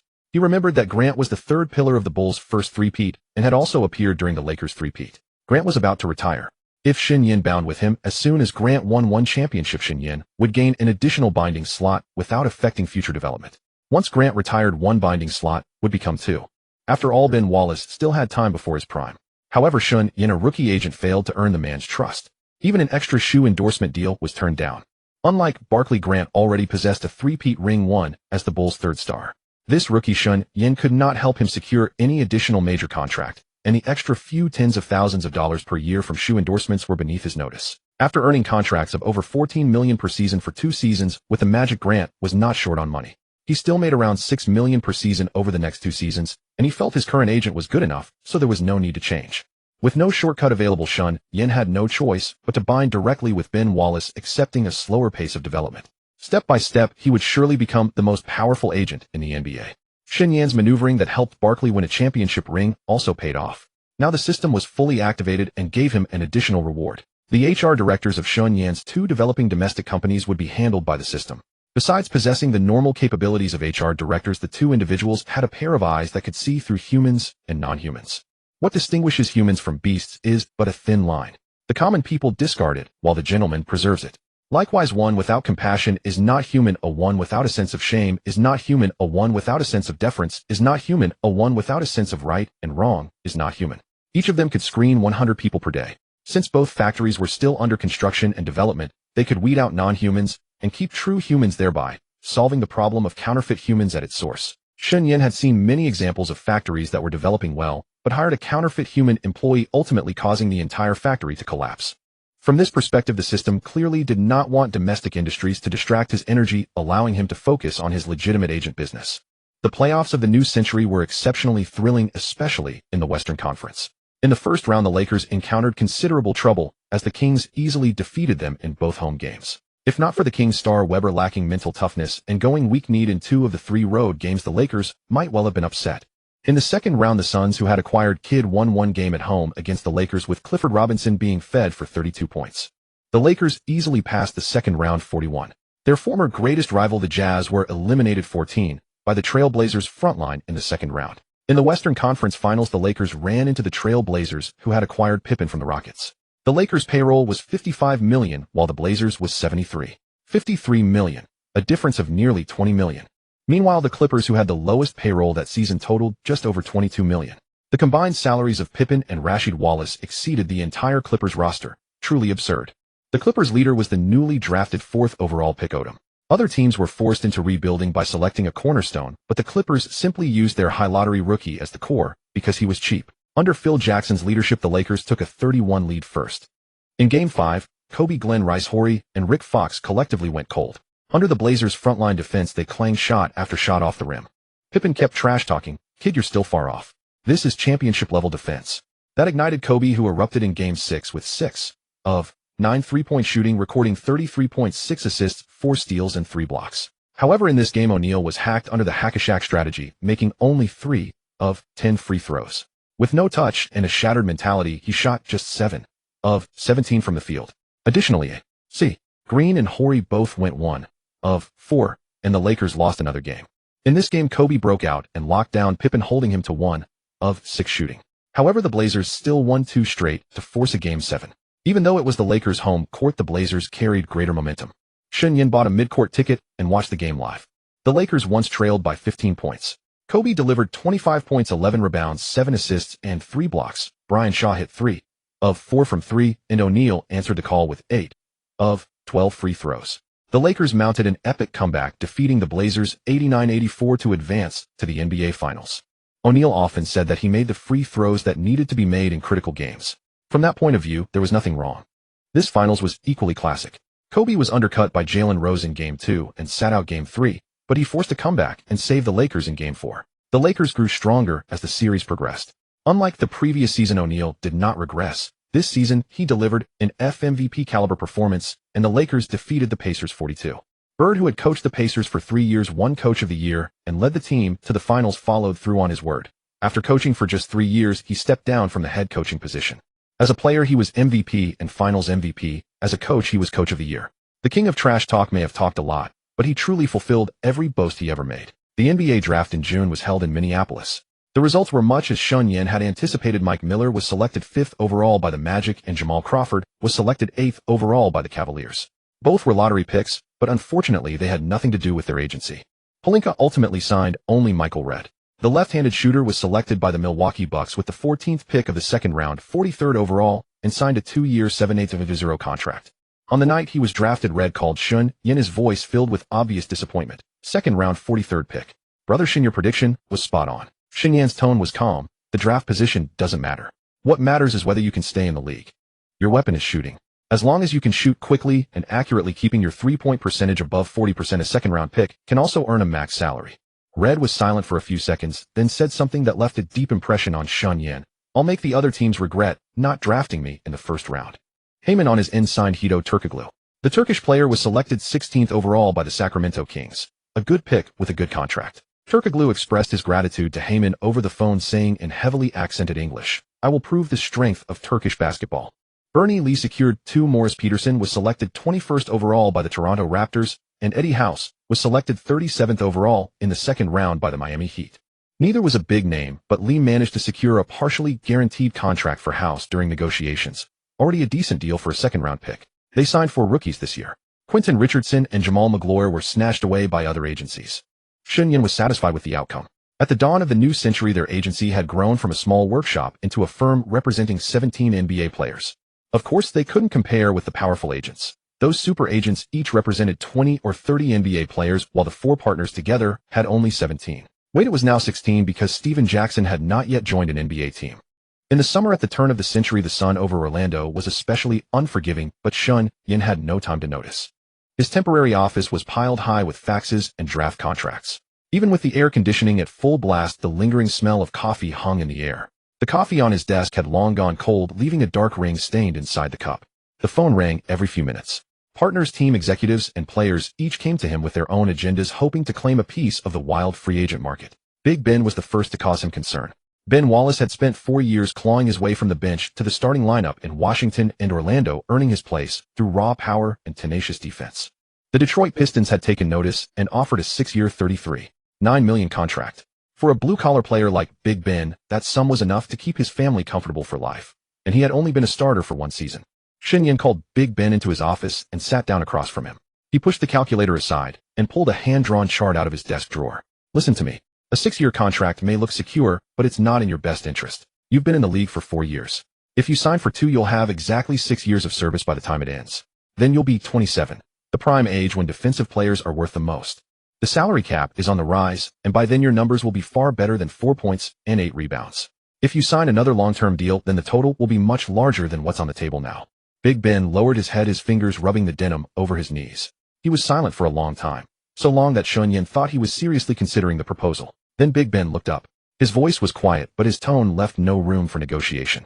"Shen, I've waited 4 years. All this time I've been waiting for a stable contract. My wife and kids need to eat. I can't take another risk." Shen Yan opened his mouth to say something, but the look in Big Ben's eyes made him swallow the words.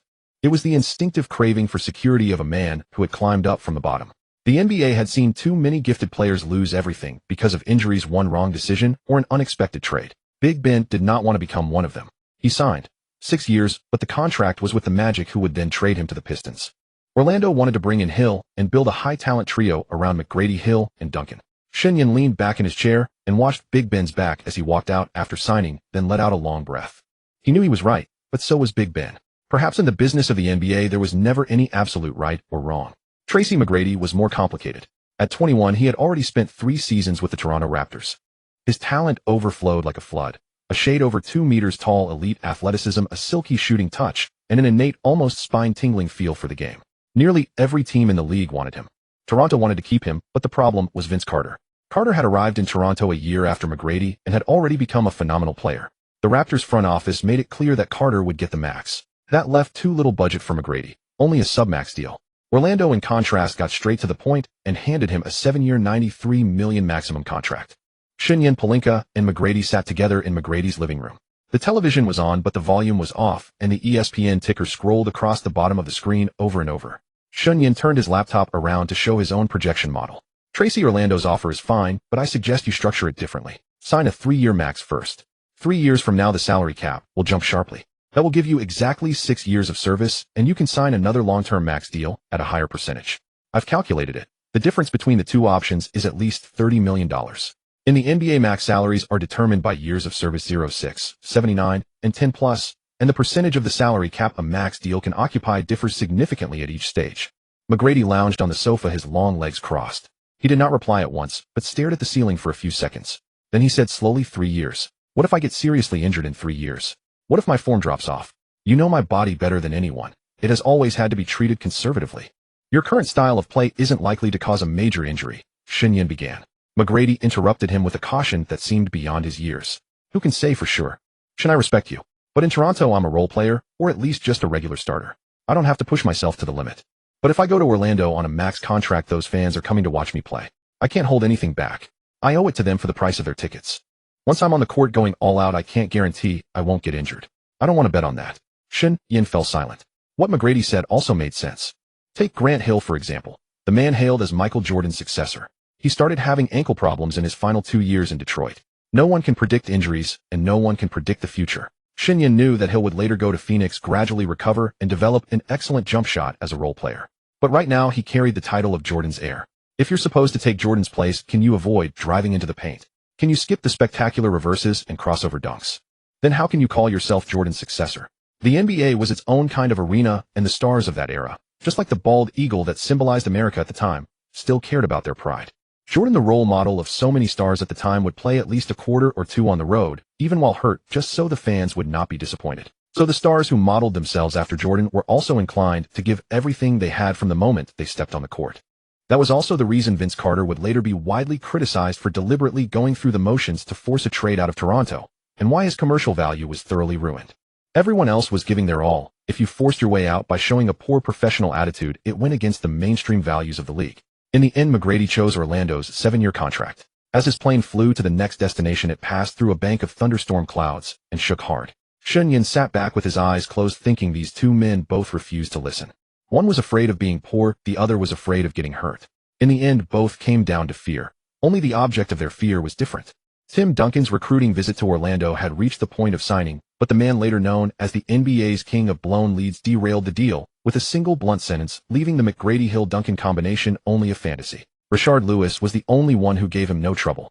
The young Supersonic had only played 2 seasons, averaging 8.2 points per game, hardly a major star.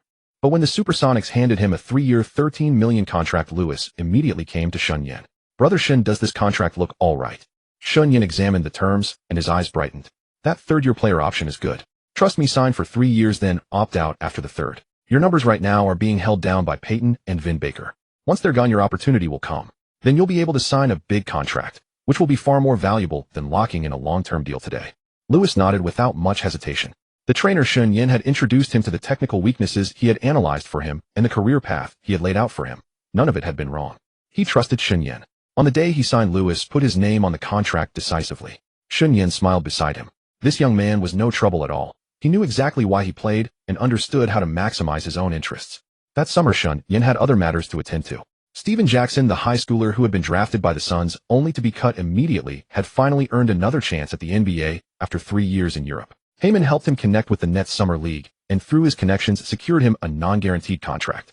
Jackson's training camp began under the sweltering heat of Las Vegas. Shen Yan visited him once where 40-degree temperatures surrounded him as he practiced his three-point shot repeatedly on the court alone, his jersey soaked through and clinging to his body. His shooting form still needed work, but his release was significantly quicker now, and his footwork had sharpened. "Brother Shen, I won't let you down." Jackson approached, breathing heavily, sweat dripping from his chin. Shen Yan handed him a bottle of water. "I know, but you need to remember this is only the beginning. The non-guaranteed contract means you could be released at any moment. You have to seize every opportunity to play even if it's just for a minute. We spent 3 years making sure you cut ties with those so-called brothers, and that's what allowed you to improve so rapidly. If you want to earn tens of millions of dollars in the future, you'll only get a month of rest each year after finishing a season. If you want to go bankrupt right after retiring, you'd better start thinking about what to do once your playing days are over." Jackson unscrewed the cap and tilted his head back, drinking half the bottle, then nodded. In his eyes was something Shen Yan appreciated, a near-obsessive hunger that hadn't been extinguished despite being repeatedly hammered by life. This kind of look was common back in China. 8 out of 10 players had it. But in America, 8 out of 100 would be considered good, and even that number was declining. By the end of that summer, Shen Yan's office coffee machine had gone through 2 filter replacements, and the printer had emptied 4 ink cartridges. He and everyone on his team were filled with drive, because the rookies he'd signed earlier were now seeing their contracts climb from hundreds of thousands to millions. This summer, some had listened to him, while others hadn't. Those who signed long-term deals felt more secure, while those who took short-term contracts had opened wider futures. But Shen Yan understood there were no foolproof choices in this business. A good agent doesn't make decisions for players. They calculate the cost of each option, offer their advice, and let the players choose for themselves. As for whether they chose correctly or incorrectly, time would reveal the answer. All he could do was ensure every figure held up to scrutiny before that moment arrived. The remarkably high success rate of players signed by Shen Yan's studio had drawn the attention of several other agencies. Beyond the players the 3 partners were required to sign on Shen Yan's behalf, they would also seek out NBDL players or fringe NBA talents during their downtime. These contracts counted as their personal earnings and weren't factored into the partnership company. It was essentially an inside track that let them build private income. When other agencies noticed they seemed to be casting a wide net and getting lucky, they stayed quiet and continued watching. At that time, David Fox stood as the NBA's most prominent agent, representing Jordan alongside other top-tier players like Ewing, Houston, and Hill. Shen Yan's operation only had one player, McGrady, on a max contract, placing them among the newer agencies just beginning to make an impression.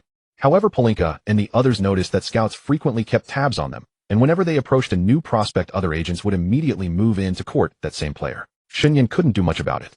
He was currently in Chicago, and after investing considerable time, he'd finally tracked down contact information for his target. The internet hadn't yet become as all-pervasive as it would later, so finding a Chicago high school graduate required phone books, connections within coaching circles, and a bit of luck. Shen Yan first reached out to several contacts in the AAU circuit, then through intermediaries connected with Jack Fitzgerald, the basketball coach at Richards High, before finally obtaining Wade's home number. Wade's father answered the phone. After Shen Yan explained his purpose, a few seconds of silence passed before a young voice came through. "Hello, this is Dwyane." Shen Yan sensed a composure in Wade's voice that seemed beyond his years. At 18, most kids were either thrilled about prom or stressed over college acceptance letters, yet Wade's tone carried the stillness of deep water, revealing little beneath the surface. They arranged to meet at a small restaurant in Chicago's South Side. Shen Yan arrived 10 minutes early, and as he pushed open the door, spotted a tall, lean young man already seated in a corner booth. Wade wore a plain white t-shirt and jeans, his shoulders still narrow and arms unbulky, but his eyes held a sharpness like blades. "Mr. Shen." Wade rose and extended his hand. "Just call me Shen Yan or Brother Shen." Shen Yan replied, grasping his hand and feeling the long knuckles, broad palm, and callous texture from years of play. All basketball players develop calluses, but Wade's were positioned differently, concentrated along his fingertips and palm base, evidence of years spent driving hard and changing direction. Once seated, Shen Yan went straight to the point. "I've heard about your situation. Marquette, DePaul, and Illinois are all showing interest. Is that right?" Wade nodded without much excitement, picked up his water glass, and took a slow drink before answering. "They're interested now, but that won't last once they see my grades." Shen Yan stayed quiet, letting him continue. Wade's tone remained steady, almost detached, as if discussing someone else's troubles. "My GPA isn't good enough. I didn't take school seriously those first few years of high school, and now it's too late to fix it. DePaul and Illinois have both made it clear they won't offer full scholarships unless I can raise my grades. Marquette is still talking, though. Coach Tom Green is willing to wait. A full scholarship?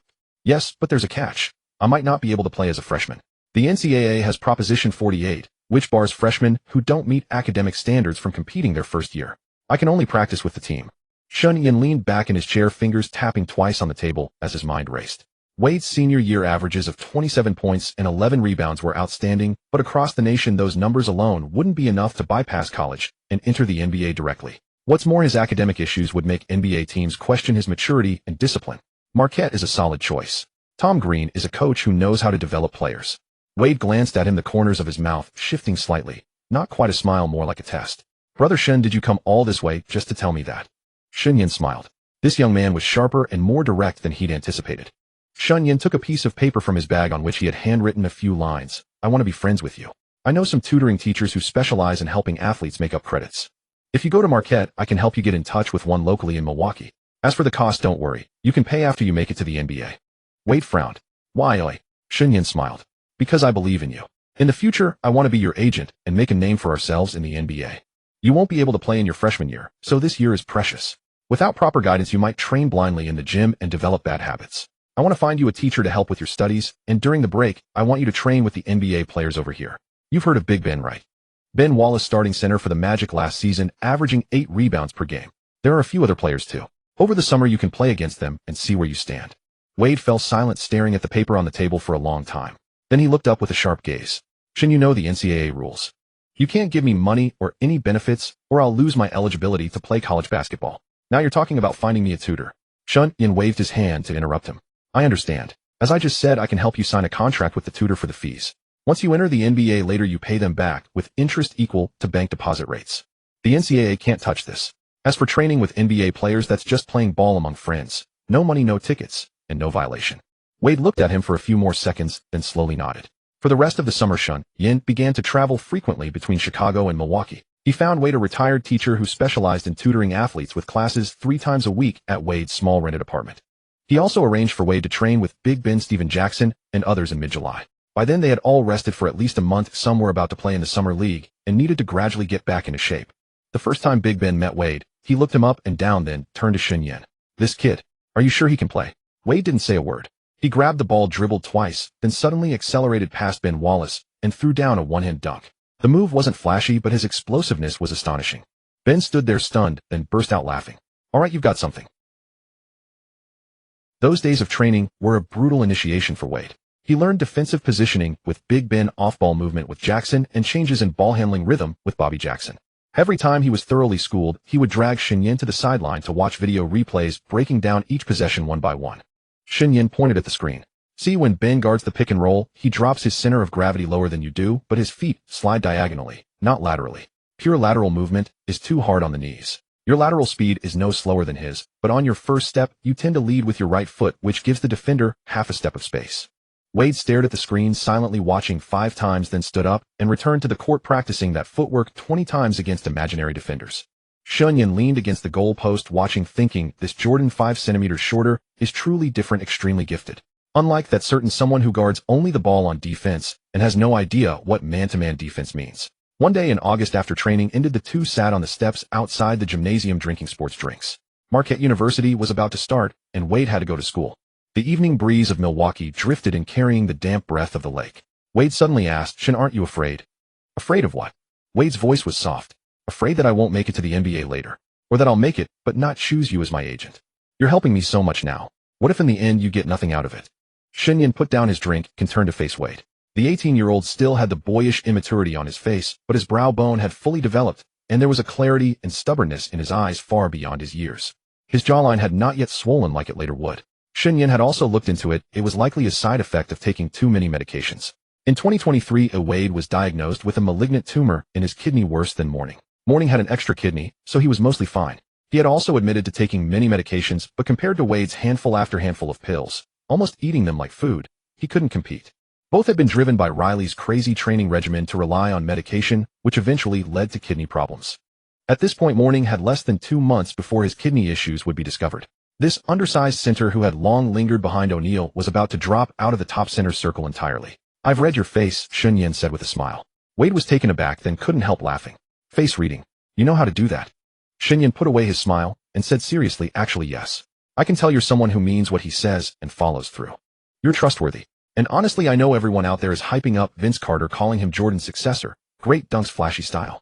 But I think you're more worthy of that title than he is. Wade's smile froze. He was a kid raised in Chicago who every legendary moment of Jordan at the United Center was etched into his bones. At the mention of Jordan's successor, his pupils dilated slightly and his breath quickened. Shen Yan raised a hand. Don't get excited yet. I said you can be worthy, not that you're already at that level. You're far from it. You need to follow my plan. Stay in college for 3 years if possible. Oh, don't rush to declare. Fix your technical weaknesses one by one.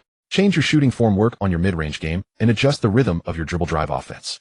In regular NCAA games, you can only use an explosive drive once every 10 minutes to reduce the risk of injury. 3 years later, you'll be a completely different player. Only then will you be qualified to chase after Jordan's legacy. Wade was silent for a long time. In the distance, the lights of the gym went out one by one, and the cars in the parking lot grew fewer. Finally, he stood up, crushed the empty drink, and tossed it into the trash, turned to Shen Yan, and said, I will. Shen Yan watched his figure disappear into the night, and suddenly felt that all the running around and exhaustion of this summer had been worth it. Some people, once you help them, you know they won't let you down. Once he successfully signed Wade, Shen Yan would have to make him stay away from the fraudster immediately, otherwise a perfectly good finals MVP would be devalued.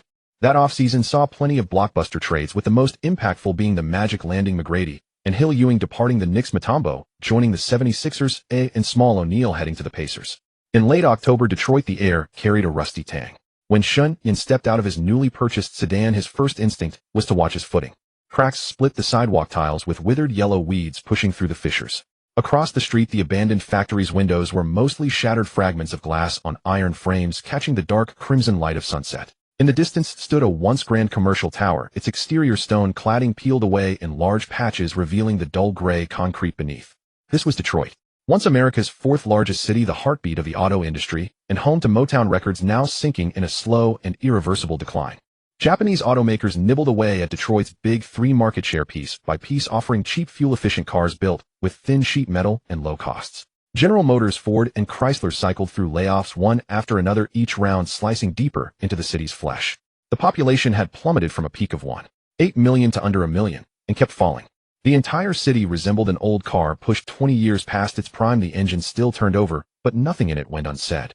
Shen Yan stood at the window of his rented office, gazing down at the empty streets below, and suddenly felt that Big Ben's choice of this place wasn't entirely coincidental. A blue-collar player arriving in a blue-collar city. Some invisible thread seemed to align. He needed to put down roots here, at least for now.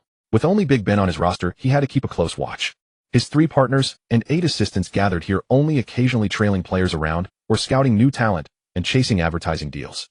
A Pistons schedule hung on the wall, home games circled in red marker. But Shen Yan's first act in Detroit wasn't to arrange the office. It was to introduce himself. Detroit was a city of blue-collar workers, tough-tempered and tough-handed. When Japanese automakers pressed their assault on Detroit's auto industry in the 1980s, the city's resentment ran nearly bone-deep. Shen Yan had heard a story. Its truth was uncertain, but it sufficed to make the point. A few years earlier, a Japanese business delegation had taken a wrong turn and wandered into a Detroit working-class neighborhood, where they found themselves surrounded by half-drunk auto workers. If the police hadn't arrived quickly, those men might have gone to an early grave. Shen Yan was Chinese, but his East Asian features blended into the streets of Detroit, where most workers couldn't easily distinguish between East Asian nationalities, and many were illiterate.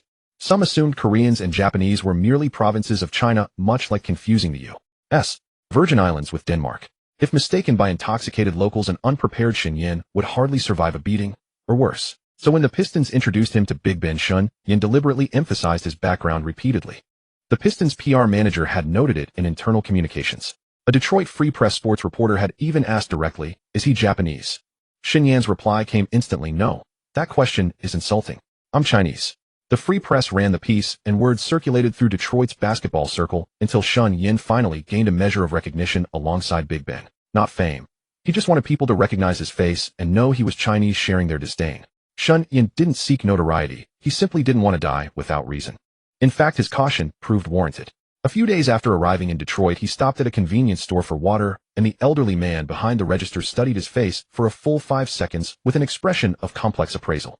When Shen Yan volunteered that he was Chinese, the old man's expression relaxed. He nodded, and they struck up a conversation about the history between China and the United States. The old man clearly wasn't uneducated. Big Ben listened to the story in silence for 3 seconds, then said in his low cello-like voice, "You're right, Shen. Better safe than sorry. I'll keep you away from interviews going forward." Big Ben himself settled in smoothly after joining the Pistons. He walked into the Pistons' locker room carrying a worn-out practice bag, wearing a faded gray t-shirt that revealed arms as thick as saplings. The players fell silent for a moment. Though officially listed at 2 0.6 meters, he looked undersized for an NBA interior player held aloft almost entirely by his afro, yet his muscle density was iron-hard. The Pistons' starting lineup from the previous season had completely fallen apart. Emergency coach George Irving had barely begun to understand his players when management tore the roster apart.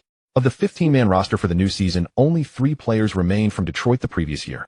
The first was Jerry Stackhouse, a shooting guard from North Carolina, Jordan's junior teammate, whose game carried echoes of Jordan, capable of jumping, shooting, and handling, but without Jordan's efficiency. Stackhouse was the type of player who made it nearly impossible to get the ball out once it reached him. He averaged nearly 24 points last season, but shot just over 42% from the field and under 29% from three-point range. He had played 2 seasons in the NCAA and entered the NBA in 1995, already considered a veteran, yet no one called him Jordan's successor anymore, given his low efficiency. Of course, the key issue was that he looked unremarkable. He didn't care about efficiency, his teammates' feelings, or the rhythm of the game. Only one thing mattered: getting shots off, and the more the better.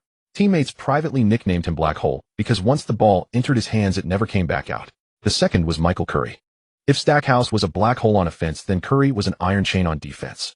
A walk-on who stuck around for 3 seasons did so entirely on the strength of his defense. Standing 1.96 meters and weighing 95 kilograms, he possessed a wing player's frame with lateral quickness, as smooth as oil, and clean hands. Offensively, there was little to write home about. His three-point shooting depended on fortune. His mid-range game was virtually non-existent, though his free throws were adequate. His job on the floor was straightforward: smother the opponent's best perimeter scorer, then quickly distribute to Stackhouse or whoever was open. The third was Mickey Moore. At 2.11 meters, he looked as thin as a bamboo pole. Moore's career trajectory mirrored Big Ben's, both undrafted, both surviving on hard work and grit. But Moore's physique precluded him from battling inside like Big Ben. He played more on the perimeter with a softer touch, though his physicality lagged far behind. He appeared in 29 games last season, averaging under 17 minutes starting and compiling nearly 8 points and 4 rebounds per game. The numbers looked respectable, but he was a sieve. Whoever he matched against reaped double. Aside from those 3, the rest were all new faces. This year the Pistons acquired Joe Smith from the Timberwolves, who joined on a minimum contract at Stackhouse's call after the under-the-table deal. Chucky Atkins, who came with Ben from Orlando, Corliss Williamson from Sacramento, a few rookies picked in the draft, and some random signings from the free agent market. These players had yet to unite as one. Each fought for himself, and they could barely remember one another's names. When Ben walked into such a locker room, it was like a block of iron dropping into water, instantly altering the water's density. He didn't need to say much or deliberately do anything. During practice, he was the first to arrive and the last to leave. In scrimmage games, every box out, every post-up defense, and every rebound he fought for was as intense as Game 7 of the playoffs. That relentless hustle, that hunger for every possession, that silent yet undeniable presence. It was like a silent command that gradually drew the scattered attention of the locker room together. One day after practice, Stackhouse rarely took the initiative to speak to Ben. "Ben, do you even know what tired means?" Ben wiped his sweat and replied with a deadpan expression, "I'm tired, sure, but the game won't give you an extra second of rest just because you're tired." Stackhouse was stunned for a moment, then smiled. A smile filled with respect. Michael Curry was more direct. He said to everyone in the locker room, "Ben is the hardest worker among us. From now on the court, we should listen to him." Mickey Moore didn't make any bold declarations, but after every practice, he would voluntarily stay behind to train extra with Ben. The two of them, one tall, one short, one strong, one lean, repeatedly drilled pick-and-roll switches and help side rotations in the paint, their sweat droplets thudding dully against the floor. What truly cemented Ben's position as the locker room leader was a statement from the Pistons' new president of basketball operations, Joe Dumars, a legendary figure in Pistons history, the star guard of the Bad Boys era, a 2-time champion and 1-time Finals MVP. After retiring and moving into management, his first mission was to bring the Pistons back to that old style, iron-willed, tough, and intimidating to opponents. When Dumars first came to the practice facility to observe, he wore a dark blue suit with a neatly tied tie. He stood courtside for nearly half an hour, his gaze fixed on Ben the entire time. Ben was then guarding a center 10 centimeters taller in the post. The opponent tried to back him down 3 times, but couldn't move him an inch. Dumars turned to his assistant and said softly, "This is the defensive cornerstone we want." He made his stance clear to prevent anyone from misjudging who mattered. Orlando had once offered 2 players with better stats, but Dumars insisted on Ben. The Magic then added Atkins and a draft pick to match Grant Hill's large contract. The word quickly spread through the locker room, and from then on no one ever questioned Ben's standing on the team. Ben himself had little interest in savoring that status. The most painful thing for him each day was not physical drills or conditioning, but Shen Yan forcing him to practice free throws and shooting. Since Shen Yan had opened a studio in Detroit, he wouldn't miss the chance to spend time at the practice facility every day watching over Ben. Standing by the free throw line with a counting board, Shen Yan scrutinized Ben's shooting motion again and again. Ben's muscles were so massive that while others shot free throws with a gentle toss, he looked like he was hurling the ball. "Shen, can I skip this?" One time Ben grew so frustrated that he slapped the ball to the floor that bounced up and nearly hit his own face. Shen Yan stood at the baseline without lowering his counting board. "No. Think about it. Why do opponents dare to foul you? Because they know you can't make free throws. If you can get your free throw percentage up to 70%, who would still dare to hack you so easily? Last season, you shot over 50% from the line. If I hadn't pushed you to practice free throws, you know how low it would be. This season's target is 55%. If a new bad boys era forms, and the Pistons aim for a championship, you could become the next victim of the hack-a-shack tactic and cost us the title. Do you want to become someone despised by the people of Detroit?" Ben muttered something too soft to hear, probably expressing frustration at his free throw talent. He picked up the ball, stepped back to the line, took a deep breath, and shot. The ball hit the back rim, bounced up, spun around twice, and finally rolled out. Again. Shen Yan's voice was utterly flat. Ben took another deep breath and tried again. But deep down he was excited. Not because of free throws, but because of the acceptance he felt from the city and the team and what Shen Yan had just said. If he could bring this city a new championship trophy, he would become the new hero of Detroit. Detroit is a forgotten city, looked down upon, written off, called the epitome of the Rust Belt. And he himself, an undrafted player, an undersized big man no one believed in, had also been looked down upon. The city's character and his own fit together like two pieces of a jigsaw puzzle, perfectly interlocked without any adjustment. A blue-collar city, a blue-collar player. No flashy showmanship, no graceful moves. Only the grind of every possession, the refusal to give an inch on every defensive stand, and the all-out fight for every rebound. This is Detroit basketball. This is Ben Wallace's basketball. The autumn evening wind blew in from the Detroit River, passing through abandoned factories and half-empty office buildings before drifting into the Pistons' practice facility, carrying a cold metallic scent. Ben stood at the free throw line, shooting one after another with focused intent. Shen Yan stood nearby, silently watching the stopwatch. Practice time wasn't over yet. The words may sound harsh, but the reality was straightforward. In Joe Dumars' first year taking over the franchise, his top priority was clearing salary cap space, accumulating young assets, and waiting for the opportunity that could transform the team entirely. To put it plainly, it was tanking. But even tanking had its rules. You couldn't display defeat so openly. The league would call you in for a talk, fans would start hurling water bottles onto the court, and the locker room would erupt into chaos. A sophisticated approach to losing meant making the team appear competitive through the first 40 minutes of every game, then letting things slip in the final 8 minutes with just the right amount of subtlety. Or perhaps leaving the defense completely exposed, allowing opponents to score with ease. Alternatively, dismantling the team's offensive system while concentrating all scoring responsibilities onto a single player. If the Pistons wanted to build around Ben Wallace's defensive identity, they could only compensate on the offensive end. And conveniently, they already had a volume scorer, Jerry Stackhouse. In the previous season, Stacey House averaged just over 23 points per game, but this year, he has completely let himself go. His shot attempts soared from 17 per game to 24, with his scoring average approaching 30, ranking second in the league, only behind a fellow named Allen Iverson. Once the ball reached his hands during each game, it rarely made its way back to him. He was like an unstoppable shooting machine, launching shots toward the basket from every angle, every distance, and against every defensive intensity. As for his shooting percentage, let us not speak of it. It barely reached 40%, even regressing from last season's 42%. But Stacey House did not care, and neither did the team. Because everyone knew his relentless shot attempts were tacitly approved by the coaching staff, even encouraged.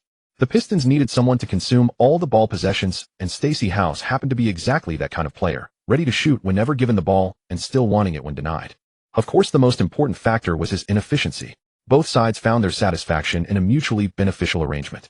The reason Stacey House could pour all his energy into offense, occasionally even neglecting basic defensive returns, was because there stood behind him a man who allowed him to act without restraint. Ben Wallace. Before the season began, few had high expectations for the undersized center. A contract worth over $30 million across 6 years had already been signed, and many felt the Pistons had overpaid for a blue-collar player whose skills amounted to little more than rebounding and drawing fouls.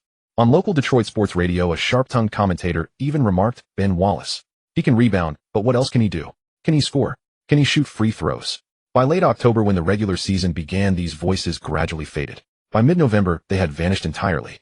Ben's first explosive performance came on November 8th against the New York Knicks. That evening, the lights at Madison Square Garden shone as dazzlingly as ever, and the crowd's boos rang as sharply as before. But Ben was like a stone cast into the sea, silent, heavy, and immovable. He grabbed 21 rebounds, 9 of them on the offensive end, blocked 4 shots, and recorded 3 steals. The Knicks' frontcourt players were pushed around relentlessly. Patrick Ewing was no longer there, and although Marcus Camby was young, he lacked the physical strength to match Ben. After the game, New York reporters surrounded Ben and asked him to reflect on his defensive performance. With his deep voice, Ben said simply, "My job is to make every shot attempt feel uncomfortable for the opposition. Regardless of whether it goes in or not, they must remember I was standing there." Those words were later published on the front page of the Detroit Free Press, accompanied by a photograph of Ben standing beneath the basket with his arms spread wide. In the photograph, his signature Afro-fused hairstyle resembled black flames, and the muscular lines on his arms appeared strikingly powerful under the arena lights. That was not the physique of an ordinary man. It was that of a living weapon forged entirely for battles in the paint and physical confrontations beneath the basket. Yet what truly captured the attention of the entire league was not a single game, but a series of performances. On December 1st against the Boston Celtics, Ben grabbed 28 rebounds, including 12 offensive boards and 16 defensive rebounds. After the game, the Celtics frontcourt duo of Anthony Walker and Vitaly Potapenko both looked as though they had witnessed something supernatural during their post-game interviews. Walker remarked, "He's only 6'8". "Are you certain? He feels more like 7'2". "The space he occupies in the paint is immense. You hit him like you're crashing into a wall." Ben himself showed little concern for those statistics. In the locker room after the game, he removed his jersey, revealing a body covered in bruises and scratches. While applying ointment, he said to Shen Yan, "Shen, my free throws were poor tonight. I made only 2 of 6. I'll practice more tomorrow." Shen Yan leaned against the locker holding the statistical sheet, glanced at the number 28 beside rebounds, then at the 2 of 6 marking on the free throw line, and could not help but smile. If Ben failed to quickly pass on offensive rebounds or converted fouls into free throws, it was nearly equivalent to handing possessions away to the opponent. On December 15th, Ben once again redefined people's expectations. Against the Chicago Bulls, he recorded 8 blocks. The young Bulls guards refused to be intimidated, charging the paint repeatedly, only to see that massive hand descend from unexpected angles time and again, swatting the ball toward the stands or catching it firmly in his grasp. One block stood out above the rest. Bulls rookie center Marcus Fessler received the ball low in the post, turned and jumped for a shot, but Ben erupted from near the free throw line, swatting the ball as casually as swatting a fly. The ball struck the backboard and bounced out to the three-point arc. After that game, Bulls head coach Tim Floyd uttered a remark that would be quoted again and again: "He is not playing defense. He is instilling fear." During an away game in January, Ben delivered another extraordinary performance. That night, what people remembered was not rebounds but steals. He recorded 6 steals in a single game against the Washington Wizards. 6 steals in one game, an unthinkable number for a center. When Wizards guards handled the ball near the top of the key, Ben would suddenly emerge from behind screens, extend his long arms, and strip the ball away. Those steals were not products of reckless gambling motions, but of precise anticipation and terrifying first-step explosiveness. Watching from the sideline, Shen Yan observed clearly that Ben's defensive intuition had reached a level where thought was no longer necessary. He could read the direction the ball would travel before the opponent even made his move, initiating his motion a fraction of a second earlier. On the NBA court, that mere fraction of a second is the difference between a basket and a block, between a dribble and a steal.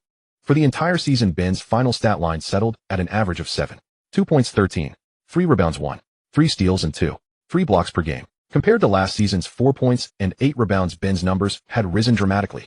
7.2 points. It may not sound impressive, but for Ben it represented tremendous progress. In the original timeline, he averaged only 6 for points that season. That increase of 0.8 points came almost entirely from the free throw line. Shen Yan had pushed him to practice free throws for years, refining his form, rhythm, and mental approach bit by bit. In the original timeline's version of this season, Ben's free throw percentage stood at a dismal 33%, meaning he made roughly 1 out of every 3 attempts, worse than a competent three-point shooter's 34%. Now at the end of this season, that figure had risen to 53%, an improvement of 20 full percentage points. While it fell short of Shen Yan's initial goal of 55% by 2 points, Shen Yan was already quite satisfied with the result. He understood that Ben's hand-shape release mechanics and the feel of releasing the ball were not qualities that could be entirely remade overnight. Beyond additional practice, Shen Yan would also need to use his system to make further adjustments to Ben's attributes. As for three-pointers, Ben made only 1 that season, a buzzer beater at the three-point line, which gave him a perfect 1-for-1 record from beyond the arc. Ben's feelings about this progress were far more complex than Shen Yan had imagined. After one practice session, he sat on the bench in the locker room, staring down at his hands, those hands as large as palm leaf fans covered with calluses and scars, and suddenly said, "Shen, you know, I never thought I could ever improve my free throw shooting to over 50%. In high school, everyone said I would never be able to shoot. I trained in 5 sports back then, so my basketball fundamentals were only so-so. In college, when the coach made me step to the free throw line, the whole gym was laughing." Shen Yan patted him on the shoulder and said with a smile, "This summer, I'll take you to practice some Tai Chi and raise your free throw percentage by at least 3%. On the defensive end, Ben's numbers, rebounds, steals, and blocks, were already recognized across the league as a truly imposing presence. 28 rebounds in a single game, 12 offensive rebounds in a single game, 20 defensive rebounds in a single game, 6 steals in a single game, and 8 blocks in a single game. These numbers were printed in scouting reports written into opponents' pre-game preparation meetings and replayed over and over in game footage. The Pistons' record was 32 wins and 50 losses, 10th in the Eastern Conference, 10 games out of the playoffs. But that record was neither here nor there. Not bad enough to count as a deliberate tank and rebuild, not good enough to reach the postseason. Still, in the eyes of Detroit fans, there was at least one encouraging thing about the season. They had found a true defensive cornerstone. A player who could make an opponent suddenly remember his existence halfway through a drive, hesitate, and then choose to pass or commit a turnover. A player who could make outside shooters nervous when they shot because they never knew from which direction that afro might soar in. A player who could make a pick-and-roll ball handler come around the screen and still find a wall in front of him while the defender, who should have been left behind, had already switched over to protect the rim.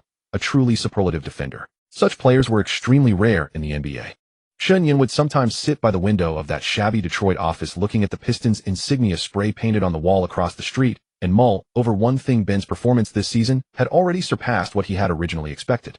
He had thought Ben would need at least a season to adapt to the Pistons' system, to the role of starting center, and to more than 35 minutes per game, but Ben had completed all those adjustments in less than 2 months. The undrafted player who once warmed the bench in Washington and Orlando was now one of the league's most formidable defensive players. Things were beginning to change. Spring came and went, and the regular season ended in mid-April. The Pistons had been eliminated from playoff contention 2 weeks early. In the final games, the starting lineup even featured some end-of-bench players whose names even the commentators struggled to recognize. Stackhouse kept putting up his usual numbers, even adding 2 40-point games in that final stretch. In Ben's last game, the opponent could see that his playing time was kept under 30 minutes, an obvious move by the coach to rest his starters. But Ben still collected 16 rebounds and blocked 3 shots as if the word rest had no meaning to him. When the final buzzer sounded, Ben stood at the center of Detroit's home floor and looked up at the retired jerseys hanging from the rafters: Isaiah Thomas, Bob Lanier, Vinnie Johnson, Bill Laimbeer, Dave Bing. His expression was calm, but Shen Yan, standing at the players' tunnel, noticed that the fist he clenched trembled slightly. It seemed that at this moment Ben already had his heart set on hanging his jersey up there. When he left the arena, the April night breeze in Detroit was still cool. Shen Yan pulled his coat tighter and quickened his pace to catch up with Ben. The two walked side by side across the concrete parking lot, their footsteps echoing through the empty space. "Shen, what should I practice this summer?" Ben asked suddenly. Shen Yan thought for a moment and said, "Keep practicing your free throws, aiming to get past a 60 rate. Then add a jump shot from near the free throw line. It doesn't need to be far, within 15 feet will do. You don't need to become a shooter, but you do need to keep defenders from leaving you 3 feet of space. But don't rush it either. You have a month and a half to enjoy your holiday. Just jog every day to keep yourself in shape. As I always say, don't touch what you shouldn't touch, and don't push yourself too hard. Keep a good balance between intensity and ease. I'll go back to China first and practice Tai Chi until I'm proficient, then come back and teach you." Ben nodded, offering no argument and no complaint. Shen Yan watched him open the car door and get into the black SUV as the engine hummed to a low, deep start. The car slowly pulled out of the parking lot, its taillights drawing 2 red arcs through the night, then vanishing at the end of Detroit's empty street. The city was decaying, the team was rebuilding, and this man was rising. The iron curtain that Ben had built in the paint was growing thicker and heavier, making every opponent in the league feel increasingly stifled. On the 3rd day after the season ended, the league released its major statistical rankings one after another. Shen Yan sat in the leather chair in his Detroit office, the NBA's official data page open on the computer screen in front of him. Mutombo's name topped the rebounding leaderboard with an average of 13.5 rebounds per game. Ben's name was right behind with 13.3. The 0.2 rebound difference was roughly equal to losing 1 box-out position in a single game or having 1 rebound slip through his fingertips. To be honest, Shen Yan felt a slight regret at this result, but it was not unexpected.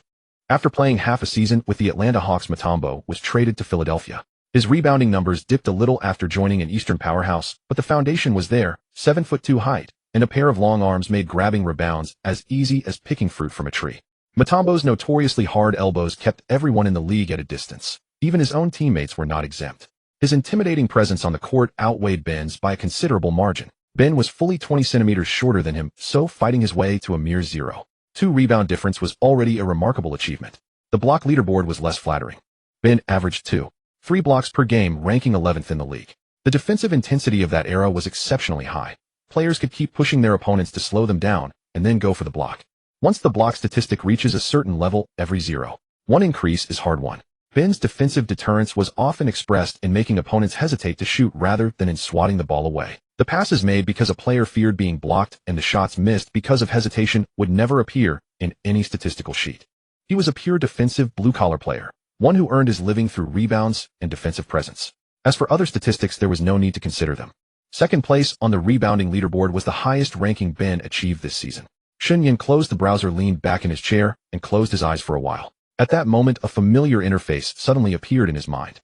Ding! The sound did not come from his ears, but arose directly from the depth of his consciousness. Strongest Agent System Season Settlement, Host-bound player Ben Wallace. Evaluation for an undersized interior player who went undrafted, reaching second place on the league single stat rankings in his second season as a starter is truly remarkable. Reward: 1 free attribute point. Shen Yan sat bolt upright. Free attribute points. He had transmigrated to this world 5 years ago. A full 5 years. He studied diligently, trained hard, and gave up nearly all entertainment, only occasionally visiting nightclubs with players like Barkley. Shen Yan finally saw the attribute points, but he forced himself to stay calm. It would be more beneficial to wait until Ben Wallace finished resting before allocating them. Additional bonus: Public Relations Manager Dwyane. Description: this individual is a senior PR consultant familiar with various regulations and media landscapes in China, particularly adept at handling gray area issues involving cross-regional matters, identity concerns, and commercial interests. He will assist the host in avoiding and responding to various illegal targeting, including, but not limited to, malicious smear campaigns, tax evasion investigations, and underhanded tactics from competitors. Dwyane's compensation has been locked by the system, a 1% equity dividend from each of the 2 newly established sports shoe factories under the host's name. No additional salary required. Do you accept? Shen Yan stared at the screen for a full 30 seconds, reading it word by word 3 times over. Upon seeing the name Dwyane, Shen Yan immediately sensed this person was no ordinary individual. A PR manager to handle all illegal targeting. He knew what this meant. Media smear campaigns were something Shen Yan hadn't encountered yet, since both factories currently only handled OEM work for Nike and Adidas. However, malicious investigations were something he had already experienced. The situation was straightforward. Shen Yan had sufficient funds after securing capital and therefore didn't need to take out loans. Then someone approached the factory demanding a loan of at least 10 million with interest rates set at the maximum 12% for factory loans plus a 9% referral fee. The larger the loan, the lower the interest rate and referral fee would be. After factory management persuaded this person to leave the facility, came under repeated targeting with everything deemed substandard. Shen Yan brought in foreign lawyers who first filed complaints domestically and then used media exposure to apply pressure, eventually resolving the matter. But subsequent minor troubles persisted, preventing the factory from reaching full capacity and diverting much of Shen Yan's energy. It seemed the system intended to resolve this issue. Now the system was directly providing him with a person to completely eliminate such troubles, freeing him from worries about unfulfilled production capacity. Except, he silently thought. The text on the screen flickered, then a new message appeared. Dwyane will join within 3 days. Please notify management in advance. Shen Yan took a deep breath and refocused his attention on that free attribute point. What to add? He opened Ben Wallace's attribute panel, strength 97. At this point, Ben Wallace was barely considered an interior bulldozer with a bench press of 190 kilograms or more, but still somewhat short of his peak. Agility 84. Elite lateral movement, extremely fast defensive slide steps. It was difficult to blow past him in one move when smaller players faced larger opponents. His pivot and blocking footwork were agile, though his movements tended toward a rougher style. System: notice the system has merged speed and agility. Flexibility 59. A typical blue-collar tough guy with somewhat rigid limbs. He lacked mid-air folding, extending, and twisting layups entirely. His landings and extensions were straight, not supple or silky, which resulted in poor free throws and shooting overall. Stamina 92. Averaging 35 minutes per game throughout the season, he could still record consecutive blocks and grab rebounds in the fourth quarter, maintaining high-intensity defense for over 30 minutes without breaking down. IQ 86. Rebound positioning, prediction, block timing, and steal routing were top tier for an interior player. His defensive orchestration and help defense judgment were exceptionally strong. Passing vision was average. He avoided risks, didn't jump blindly, or reach recklessly, making extremely smart defensive choices. Mental 98. A historically level mental attribute. Iron-blooded, tough, never crumbling.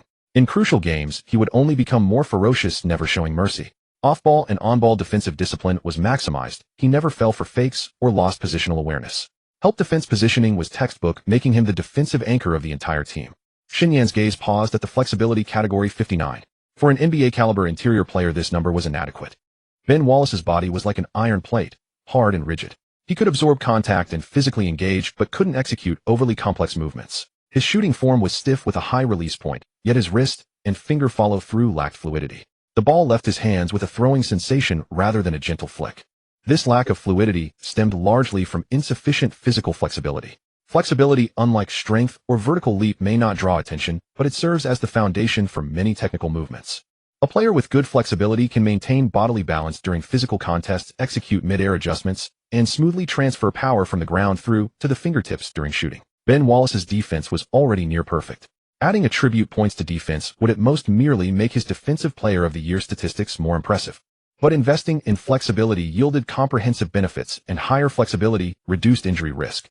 Shen Yan did some mental calculations and found corresponding player data. Among blue-collar players, Ibaka had relatively good flexibility at 75 points. He was a blue-collar player who could shoot with a free throw percentage hovering around 80%. Ben Wallace was just entering his prime and could gain 4 to 5 attribute points each subsequent season. Once his flexibility exceeded 70, his free throws, mid-range shots, and even the seemingly ambitious three-pointers would see a qualitative improvement. He didn't need to turn Ben Wallace into a shooter, but with basic shooting threat, opponents couldn't afford to guard him 3 meters away. When Ben Wallace popped to the free throw line area for pick and rolls, his defender would have to follow, creating space for rolls to the basket or cuts to the perimeter. This would add an entire dimension to the Pistons' offensive schemes. Given Ben Wallace's current shooting, the Pistons' offense was essentially playing with 4 against 5 on offense. Unless Ben Wallace stood in the paint ready to receive a pass for a dunk, opponents basically ignored him. He had already made his decision. Once Ben Wallace finished his vacation and the new season's draft concluded, he would allocate attribute points to Ben Wallace and begin additional training. 2 days later, an unfamiliar number called Shen Yan's phone. It was Fan reporting to his boss on work progress. It turned out that within just 1 day of starting work, Fan had already had the individuals targeting Ruishing Shoe Factory arrested, and all those who had coordinated with them also faced consequences. A 1% equity stake in each of the 2 factories was truly not much. Compared to the protection Fan could provide and the increased returns once production capacity fully opened, this cost was merely a drop in the bucket. Having to say, having a system was satisfying. The 2001 regular season had just concluded, and Detroit's air still carried the bitterness of missing the playoffs. But Shen Yan had no time to dwell on these thoughts. His office had once again become a busy transit hub. Robert Pelinka, David Hackenberg, and Bernie Lee arrived in Detroit almost simultaneously. Before their luggage was even unpacked, they headed straight to Shen Yan's office to report this year's signing achievements. Pelinka arrived first wearing a charcoal gray suit with his tie loosely hanging around his neck. He could clearly tell he had rushed straight here. His first words upon entering were, "Joe Johnson is out of the question." Shen Yan was flipping through a scout report in his hand. Upon hearing this, he looked up. He was after all a lottery pick. If we didn't sign him, so be it. Pelinka tossed the folder onto the desk, pulled up a chair, and sat down. But I secured Gilbert Arenas. As a freshman, he made the Pac-10's all-rookie team, but everyone said he was too short, too self-centered, and made terrible shot selections. He'll probably fall to the second round as you predicted. Shen Yan took Arenas' file, glanced at it. 193 meters tall point guard from the University of Arizona, and nodded. What about his temperament? Pelinka smiled. He has a huge ego, but the kind that comes from feeling underestimated by the whole world. I think people like that are useful. Fine, keep an eye on him. Second-round contracts are short. If he performs, it becomes a big contract. After Perlmutter left, David Harmon pushed through the door right behind him. Harmon wore a polo shirt with a sweat-soaked collar. He sat down and immediately sighed. Paul Gasol is out of reach. That big man has been making waves on various courts for years and was scouted long ago. Shen Yan handed him a bottle of water. Expected. With Gasol's talent, he is basically locked into the top 3 picks. Did you find anything else? Harmon twisted off the cap and took a drink, his expression slightly improving. Tony Parker, a Frenchman. As you said, his talent is excellent. There is also Mehmet Okur, projected as a second-round pick, who is quite open-minded about it. I have signed both of them. Parker will likely fall to the late first round or second round. He needs experienced coaching to develop. Shen Yan nodded. Arrange Parker's training separately. No need to bring him to our company's training camp. Parker came from France and was difficult to control. There was no need to bring him to the training camp and risk disruptions. During his years studying abroad, Shen Yan had been pursued, but he wanted to complete his transformation into Superman as soon as possible. He would rather throw himself into studying or training than waste time on such matters. He never stopped rigorous physical training, so that when he gained attribute points in the future, he could achieve greater strength with fewer points invested. Women would only slow his progress toward becoming Superman. Shen Yan leaned back in his chair and tapped his fingers twice on the desk. He quickly ran through both players' technical profiles in his mind, then suddenly remembered something. He bent down and pulled a sheet of paper from the drawer, a list of international players he had compiled himself. Shen Yan pointed to the name for Harmon to see. Andrei Kirilenko. After being drafted by the Jazz in 1999, he has been playing for CSKA Moscow. He should officially enter the NBA this summer. Keep a close eye on him and make sure no one else poaches him. His playing style is unique. He can block shots, steal the ball, and run fast breaks. While his scoring is not elite, his defensive coverage is exceptionally broad. For an all-around forward like this, once he breaks through, his contract will not be small. Remember to have him come to training camp early. Harmon smiled. All right, I will reach out to the Jazz and introduce them to Andre's strengths. Shen Yan emphasized, do not just make introductions. Find his game tapes and analyze them multiple times with specific targets in mind. Players like this are often undervalued, but that is exactly our opportunity. Sloan is excellent at developing rookies, but Kirilenko's English is poor. Since you know his playing style, you can serve as a translator to help Sloan understand him better and facilitate smoother development. Harmon nodded and left with his water bottle. Bernie Lee arrived last. He came in with a grim expression, tossed his bag to the floor, and muttered, Zach Randolph got snatched away. Shen Yan looked up at him, silently waiting for him to continue. Lee sighed and pulled a contract copy from his bag. But I did sign Gerald Wallace. Late first-round pick, explosive athleticism, but raw technique, poor ball handling, and shooting. However, his defense and athleticism are genuinely strong. Shen Yan took the contract and flipped through it.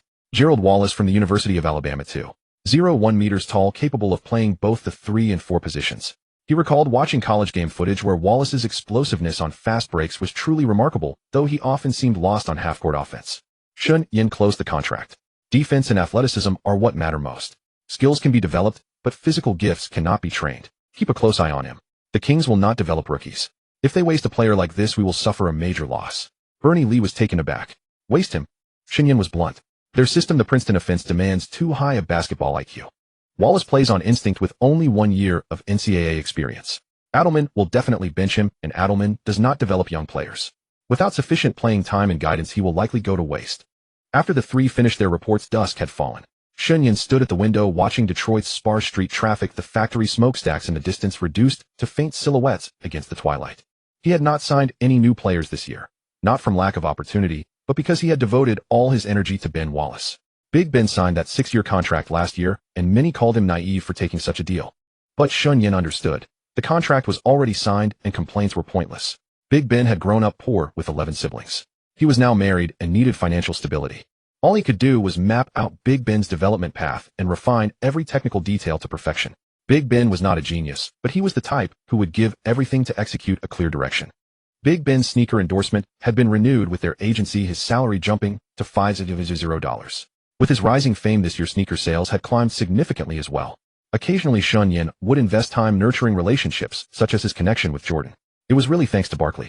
At a charity event dinner, Barkley had pulled Shen Yan over to Jordan and said loudly, Michael, this kid is sharp, more genuine than any agent I have worked with. He was the one who brought Oakley's apprentice to us. Talk to him, you will not regret it. And that is how they met. After retiring, Jordan stayed active, purchasing a 5% stake in the Wizards and a 10% stake in Lincoln Holdings, the ownership company behind the franchise. On the surface, Jordan had transitioned from player to owner with glamour. But Shen Yan knew the reality. After trading away Dwyane Howard and Chris Webber, the Wizards' record plummeted and arena attendance became embarrassing. Polling was frantic and Jordan was anxious as well, since as a shareholder, declining ticket sales meant his investment was shrinking. Under Polling's persuasion, Jordan devised a solution: return from retirement. By returning to the court as a player, his star power would guarantee ticket sales. The plan itself made sense, but the issue was NBA rules prohibited players from holding team ownership stakes. Polling offered a workaround: Jordan would sell his shares back to him temporarily, then repurchase at current valuation after the comeback, with the franchise's appreciation during that period serving as compensation for Jordan's efforts. Shen Yan booked a flight to Chicago immediately. When he arrived at the hospital, Jordan was half reclining in bed, his chest wrapped in thick bandages, with several bottles of painkillers and a bouquet of flowers from an unidentified sender resting on the bedside table. Jordan's complexion was not good, but upon seeing Shen Yan enter, he managed a faint smile. Why did you come? Jordan's voice was somewhat weak. Shen Yan placed a bag of fruit on the cabinet and pulled up a chair. I heard what happened and came to check on you. 2 broken ribs. Must be painful. Jordan muttered something under his breath, then sighed. Naturally. That artist fellow truly is unhinged. It was just a practice session. I said a few words to him. Was it really necessary? Shen Yan smiled without responding, paused briefly, then got straight to the point. Michael, I heard you're planning to hand the Wizards shares to Poole and then make a comeback. Jordan's gaze tightened slightly as he looked at Shen Yan. In the NBA circle, news like this could not be kept secret, so he simply remained silent for 2 seconds before asking, what about it? I think it would be wiser not to. You know Poole's business methods better than I do. If you hand over your shares now with the agreement that you'll buy them back later, who decides what later means? What if he refuses to honor the deal? After all, there are certain established practices in that world. One only needs to be mindful of how things are typically handled. Jordan's brows furrowed. He had clearly contemplated this matter before, though he hadn't examined it thoroughly. Shen Yan smiled gently. I'm not suggesting you abandon your plan to return. What I mean is you needn't necessarily transfer the shares to Poole. Your sons, Jeffrey or Marcus, or anyone you trust could hold the shares on your behalf. Once your comeback concludes, you can transfer them back. This way you stay within league regulations without involving pool. And should they spend carelessly, you'd face fewer obligations going forward. Most importantly, you won't be disadvantaged by pool. After all, your sons will eventually inherit these assets. Jordan fell silent, leaning back against his pillow with his gaze fixed on the ceiling. His breathing was slightly heavier than usual, each breath carrying a dull ache from his broken ribs. Yet the greater pain may have been the dawning realization that he had nearly committed an irreversible mistake. Jordan was one of the rare black players with sharp business acumen. Charles Barkley had reportedly earned millions additional based on his suggestions. Shen Yan fell silent once more, shifting his chair back slightly to give Jordan space to think. The ward was quiet save for the occasional soft beep of the monitor. After a long while, Jordan slowly turned his head to look at Shen Yan. How can you be so certain Poole would cheat me? I'm not entirely certain, but I have confidence in his reputation. He has done things like this before. Besides, you are Michael Jordan. You needn't place your fate in another's hands and gamble. Transferring the shares to your sons with provisions in your will would certainly be a safer path. Jordan asked no further questions. He closed his eyes and the corners of his mouth moved slightly, whether in a wry smile or lost in thought it was impossible to tell. Shen Yan stood up and patted Jordan's shoulder. Take care of your recovery. There's no rush to return until your ribs heal. Take your time thinking about the shares. He turned toward the door. As he reached it, Jordan's voice came from behind. Shen. He turned back. Jordan opened his eyes, his gaze calm. Thank you. Shen Yan smiled. Since you've said that, let me offer one more piece of advice. If you want a stronger Q-cock, choose Pau Gasol. If you prefer Horace Grant's defense, consider Tyson Chandler. Don't fixate on that high school prospect. His hands are too small. Think of how naturally a ball fits in your own large hands. Shen Yan waved dismissively, took his leave, and stepped out into the hallway. Jordan lay on his bed, thoroughly astonished. He hadn't expected the other man to know of his interest in that high school prospect. Barkley hadn't misled him after all. There truly were people with keen insight. Jordan shook his head. He had some reservations about Tyson Chandler, whose performance at a summer camp hosted by Jordan had been overshadowed by a towering Chinese player. Had that Chinese giant been available, he would have given serious consideration. His style suited his preferences perfectly. A stronger Q-cock. Jordan muttered to himself as he made a call to gather information on Gasol. Shen Yan's intentions went beyond merely strengthening the Wizards. He harbored a deep distaste for Memphis. The place had claimed one giant panda's life and injured another. Some voices back home had attempted to downplay concerns, suggesting the circumstances were harmless and emphasizing that age differences among giant pandas were minimal. Yet Yaya, now back home for over 3 years and approaching 26, had grown noticeably healthier. Her coat shimmered, and she moved with lively energy. Before his transmigration, Shen Yan had taken the trouble to visit her personally, leaving an indelible impression. The corridor was serene, the air carrying the faint scent of antiseptic. All he could do was offer a gentle nudge at the crossroads of history. Jordan possessed commercial acumen, and having once been revered as a basketball deity, held considerable value, meaning those involved would honor their contracts faithfully. But once he retired from the Wizards, that leverage would fade. As the elevator door slid open, Shen Yan stepped inside and pressed the button for the first floor. If Jordan heeded his advice, any future team he might build after this draft would likely value his counsel. Shen Yan was also securing a fallback, a team as a refuge should his own agency face opposition from others in the future. The 2001 playoffs showcased the peak of the OK duo. Kobe fully matured, Shaq still in his prime. In the first round, the Lakers dispatched the Kings with a clean 3-0 sweep. In the second round, they swept the Trailblazers, who had forced a 7th game the previous season, 4-0. Pippen's decline was evident. The league had come to understand he could not carry a team as a primary star and required a genuine cornerstone to contend for a championship. In the Western Conference Finals, the Lakers once again swept the Spurs 4-0 with ease. Duncan had not expected such swift consequence for his past dominance over the Lakers. Having experienced that level of comprehensiveness himself, he later became known for his meticulous approach to dismantling opponents, and even teammates, on the court. Everyone assumed that following the Spurs' 15-1 playoff run, the Lakers would deliver an even more remarkable 15-0 campaign to claim the championship. The 76ers defeated the Pacers 3-1, with Isaiah Thomas taking over coaching duties from Bird and guiding the team to the 8th seed in the East. In a thrilling 7-game series against the Raptors, the matchup between Iverson and Vince Carter became an iconic moment of that playoff round. They then faced the Bucks in another hard-fought 7-game series where Iverson squared off against Castle Ray Allen and the veteran Robinson, a matchup equally captivating. Guided by Dikembe and a supporting cast of role players, Iverson fought valiantly through the Eastern Conference to reach the finals. Beyond these two, and Coach Brown, few outside the league would have recognized the remaining players. In Game 1 of the finals, after overtime, Iverson delivered a remarkable performance. 18 on 41 shooting for 48.6 assists and 5 steals, securing the opening victory and handing the well-rested Lakers an unexpected challenge. Nevertheless, the Lakers proved too formidable. O'Neal's dominance left Mutombo contemplating retirement, and the Lakers captured the FMVP trophy before closing out the series 4-1. The Lakers matched the Spurs with a 15-1 playoff record en route to the championship. Horace Grant, whom Shen Yan had previously connected with, was on that Lakers roster, earning his 4th title. Unfortunately, Shen Yan was unable to orchestrate a shortcut to that outcome. 1 week before the draft, Washington. Jordan's ribs had not fully healed, yet he could no longer sit still. His planned return had been temporarily shelved due to injury, but the No. 1 pick in his hands waited for no one. The entire Wizards front office was awaiting his decision who to choose.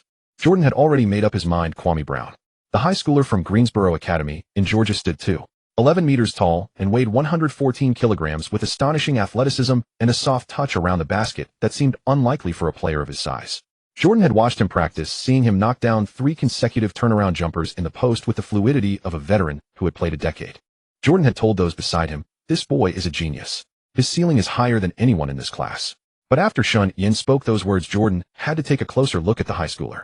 Jordan spread scout reports, game statistics, and combined results for Kobe Bryant all over his desk. In the end, he confirmed that Brown's hands were simply too small, and players with small hands carried too high a risk of being butterfingers. Jordan turned his attention to Gasol's file. Pau Gasol, a Spaniard 22 years old, already 3 seasons into his professional career in European leagues. He had won the Spanish Kings Cup MVP, been named the league's top young player, and averaged nearly 20 points per game for Barcelona the previous year. His technical maturity, his physicality, his basketball IQ, all of it had already been proven. He could slot right in and contribute immediately in Washington. Jordan's eyes swept across Gasol's numbers in silence, yet his quietness itself conveyed a certain wavering. Then a phone call came, disrupting Jordan's thoughts. David Stern spoke, plainly. Gasol cannot become the first non-American homegrown player to go first overall. It would affect the NBA's most important market strategy. Besides, you're in Washington now. It would not be suitable to allow a foreign player to thrive so prominently here. As the figure Stern had personally championed, the god of the NBA, Jordan understood well that the league was a business alliance, and that political significance ran deep. The Spanish market alone could not justify carrying such a title. His first return had always carried special considerations, for shortly after he came back, the 2 men who had killed his father were sentenced to life in prison. The office fell quiet for a long while. Outside the window, the Washington sky hung gray and heavy as though rain were about to fall. Jordan finally placed the page back on his desk and drew a deep breath. "Then it has to be Tyson Chandler," he said, his voice low but certain.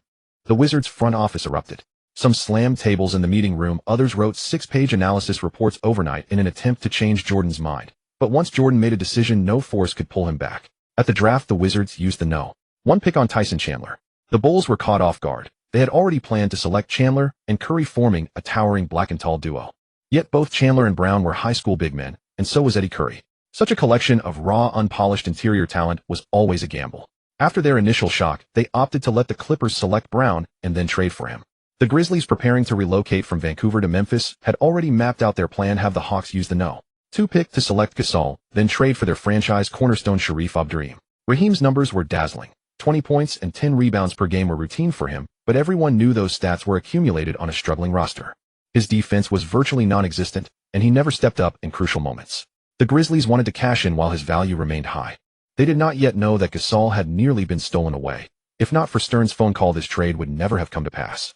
Shen Yan watched Jordan select Chandler and was momentarily taken aback. He was unaware of Stern's call. When he probed later, Jordan merely said the Wizards needed a defensive-minded big man more.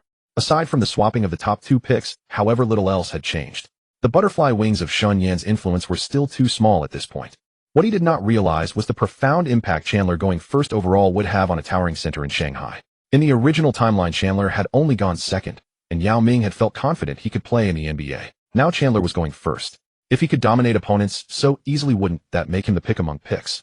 Previously, agents from the United States had emailed him hoping to represent him in NBA contract negotiations, but those around him dismissed them all as opportunistic frauds. Shen Yan. The name Shen Yan had been tracking all landed where he expected. Gilbert Arenas, selected second in the second round by the Golden State Warriors. The low pick nearly drove Arenas himself to frustration, but Shen Yan's partner Pelinka smiled beside him. Second-round contracts were short. If the player delivered, he was a treasure. If not, there was no real loss. At this moment, second-round picks were actually more likely to land large contracts than first-round selections. Tony Parker, selected 20th overall in the first round by the San Antonio Spurs. Shen Yan watched Parker's youthful face on the television screen and gave a slow nod. The Spurs' Popovich, the little Gallic guard, had found the right place. A month earlier, he had shared a meal with Pistons general manager Joe Dumars. During the dinner, he had casually mentioned, "Joe, if you have the chance this draft, take a look at Tony Parker." That French guard has extraordinary speed and sharp driving ability. His shooting may be inconsistent, but his ceiling is very high.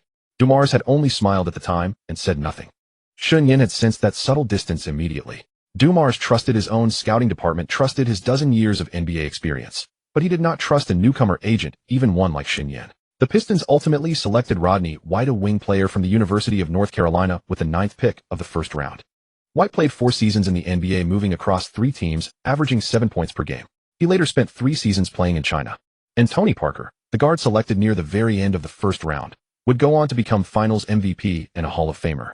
Mirza Bejic, selected 9th in the 2nd round by the Detroit Pistons. Shen Yan picked up his phone and sent Dumars a message. Oku is a fine selection. His 3-point shooting will reshape how the game spaces the floor. Dumars replied with a brief, noted, though it was unclear whether he truly took it to heart or was merely being polite. Gerald Wallace, selected 25th in the 1st round by the Sacramento Kings. Bernie Lee had signed this player, sending him to a system that demanded extreme tactical complexity. Shen Yan sighed inwardly. Wallace might struggle to flourish in Sacramento, but perhaps that was precisely the opportunity. Let him stew there until he was ready, then make a move. Another team could unleash his full potential. After the draft concluded, Shen Yan sat in his Detroit hotel room reviewing everything that had happened that day. The television remained on the sports channel, replaying draft highlights, Gasol's interview flashing briefly across the screen. He lowered the volume and picked up his notebook to begin writing. Shen Yan closed his notebook and leaned back in his chair. He was not angry. In this circle, trust was the most expensive currency. It could not be purchased with a few words alone. All he could do was pass the information along. How others chose to use it was their own matter. If he had not hoped to make Ben Wallace's path to a championship in Detroit a little steadier, he would not have spoken at all. July 1st, Indianapolis. 2 basketball arenas stood no more than a few hundred meters apart, one to the east and one to the west, like twin brothers quietly standing under the scorching July sun. Shen Yan arrived the day after the draft, personally inspecting the air conditioning floors, hoops, and locker rooms of both arenas. He placed a set of clean towels in each locker room cabinet and set up a large freezer at the entrance stocked with Gatorade and mineral water. He wanted to make this entire month-long training camp the most memorable period in these young men's careers. After all, in every such camp he organized, the players had always split the costs themselves. Only freshly drafted rookies and invited players who had not yet made it to the NBA would receive free accommodation and meals. Years earlier, Dwyane and Lu Wei had come to train at the White Eagle camp, but when their managing director suddenly returned to China and took the money with him, the two had nearly run out of money for food. Lu Wei lay injured in the dormitory, eating only a 99-cent burger each day and giving the rest of the money to Dwyane so that Dwyane could keep going. Shen Yan's agents and assistants handled all the trivial matters, so the athletes only needed to focus on serious training. The first to arrive were Dwyane and Stephen Jackson. Dwyane drove a rented black SUV with 2 huge training bags in the passenger seat. Stephen sat in the back row with the window rolled down, hot wind pouring in and blowing the braids on his forehead backward. "Brother Shen," Stephen called out from afar, his voice muffled, as if crashing from his chest. Shen Yan stood at the arena entrance, squinting against the sun. He waved to Dwyane, then turned and pushed open the big doors. A wave of cold air hit them, forming a visible boundary against the heat wave outside the doors. Over the next 2 days, the others arrived one after another. Bobby Jackson was the first point guard to arrive, short in stature, but radiating a fierce intensity from head to toe. He had flown in from Sacramento with a connecting flight, reaching the hotel at 3 a.m., and was already at the arena shooting around by 7:30 the next morning. Shen Yan later learned that the guy had barely slept all night for fear of being late. Terrence Lewis arrived driving a white sedan with a Lakers temporary parking permit on the dashboard. He had been assigned to guard Allen Iverson in this year's finals. He was the defender who gave Iverson the most trouble, for he could actually keep up with him, however barely. For most of the time, Lewis had been beaten all over the court by Iverson. That famous photo of Iverson hopping over him had made him a household name overnight. But it didn't matter. He was famous and money-making opportunities were never lacking. He truly embodied the idea that even negative fame is still fame. When Lewis walked into the arena, his expression was calm. Shen Yan noticed that after changing into his practice uniform, he spent half an hour shooting hoops alone on the court, each shot more focused than the last. Al Harrington and Rashard Lewis arrived together. Both had jumped straight from high school to the NBA and had been playing for 3 years, each nursing a fierce desire to prove themselves. Harrington was a bigger frame than Lewis, but his mobility was no less quick. Lewis, on the other hand, had the prototypical wing build, long arms and legs, moving with the grace of a deer. Cuttino Mobley flew in from Houston. He was the type of player who wouldn't strike you as spectacular at first glance, but every move he made on the court was clean and efficient with not a hint of excess. Watching him warm up, Shen Yan couldn't help but think inwardly, this guy is underrated. Seriously underrated. Ron Artest arrived driving a truck. Indeed, a deep blue Ford pickup truck with a Ron Artest sticker on the door. When Arteist jumped down from the truck, he looked like a beast just released from a cage. Shoulders so broad they were startling, neck muscles coiled like twisted cables. He wore a gold chain that glinted painfully in the sun. After breaking Jordan's ribs in the incident on number 14, he had spent 2 days worried, hiding at home, drinking, too afraid to go out. Even the Bulls couldn't find him. Jordan had called to tell him, "Don't worry, that's just how the game goes. It's not your fault. Let it go." Only after knowing he wouldn't be targeted did Arteist breathe a sigh of relief and return to his boastful self. Kirilenko was the quietest one. The Russian young man was tall but thin as a clothes pole. His English was poor. When communicating with others, he would always listen first, then think slowly before answering with short words. Shen Yan noticed on the first day that Kirilenko was one of the most diligent among them. While others rested, he practiced. While others chatted, he stretched. While others went for lunch, he added 20 more minutes of free throw practice. James Posey, Devin George, Michael Red Hito, Turkoglu, Maurice Peterson, Eddie House. These names appeared one by one on Shen Yan's sign-in sheet. And then there was Gilbert Arenas, that raw second-round pick who burst through the door laughing loudly. "Brother Shen, do you have a weight room here? I'm going to blow up all those first-round rookies." Mehmet Okur and Gerald Wallace also arrived. Okur had flown in from Turkey carrying a large bag of dried fruits from his homeland to share with everyone. He wouldn't enter the NBA for another year, but having played 4 years professionally, he was far from short of money. Gerald Wallace spoke little, but his eyes held something that inspired trust. The one who surprised Shen Yan the most was Dwyane Wade. Since last year's invitation, Wade had been waiting all year for this opportunity. That afternoon when Wade arrived, Shen Yan stood at the arena doorway watching him walk in. The young man moved with a peculiar shift in balance, like a feline, every step charged with coiled tension. Tracy McGrady didn't come. After signing his max contract with the Magic, his Adidas endorsement schedule had been packed. From Tokyo to Paris, he had spent the entire summer on airplanes. Tony Parker was never on the list to begin with, and Manu Ginobili couldn't make it either. He also wouldn't officially enter the NBA until next year, but this summer, he had to compete with the Argentine national team, leaving him no schedule. So 19 people stood neatly in the arena. 19 people, 19 youthful faces, 19 different destinies waiting to be written.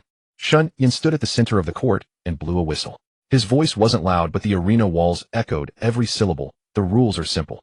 Every morning at 7:30 you'll draw lots to split into 2 groups. One arena with 9 players for 3 on 3A, the other with 10 for 5 on 5. 3-hour break at noon, 8 extra training in the afternoon.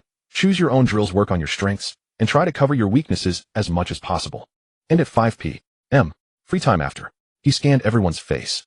Anyone caught slacking will do 200 push-ups in front of the whole team. Anyone who gets hurt reports immediately. Don't push through it. Anyone who gets into a fight, he glanced at Arteist. Tell me after you're done fighting. I'll add extra chicken legs for the winner. Don't intentionally injure your teammates. Anyone who does, I won't mind having to bend step in for a friendly boxing match. The arena erupted in laughter. Arteist grinned, showing a row of white teeth. The drawing of lots began. The first day's matchups were already intriguing. Ben versus Okur. Both were inside players, but absolutely different kinds. One a blue-collar worker, the other a stretch four with outside skills. Arenas and Terrence Lewis were drawn against each other. The 2-point guards clashed like roosters in a fight. Arenas buried 3 threes over Lewis, while Lewis used his speed to blow past Arenas again and again. Steven Jackson and Michael Reed were placed in the same gym as teammates for 5-on-5 play. Jackson played a classic street ball style, physical, straightforward, and unorthodox. Reed, by contrast, came from a pure collegiate background. Every shot he took had been carefully tested and refined, and he rarely forced an attempt. Though the two did not see eye to eye at first, Jackson began setting screens for Reed, and Reed started finding Jackson with passes. The game brought them together on the court. Basketball has a way of washing away differences. After giving everything on the floor, what remains is tiredness and a quiet bond between teammates. If one player takes all the simple shots, does not commit on defense, yet collects the highest salary and honors, and then blames weaker teammates when the team loses, the others will naturally have something to say. During the afternoon extra session, Ben Wallace approached Shen Yan. "Shen, you promised to help me work on free throws." Shen Yan looked at him.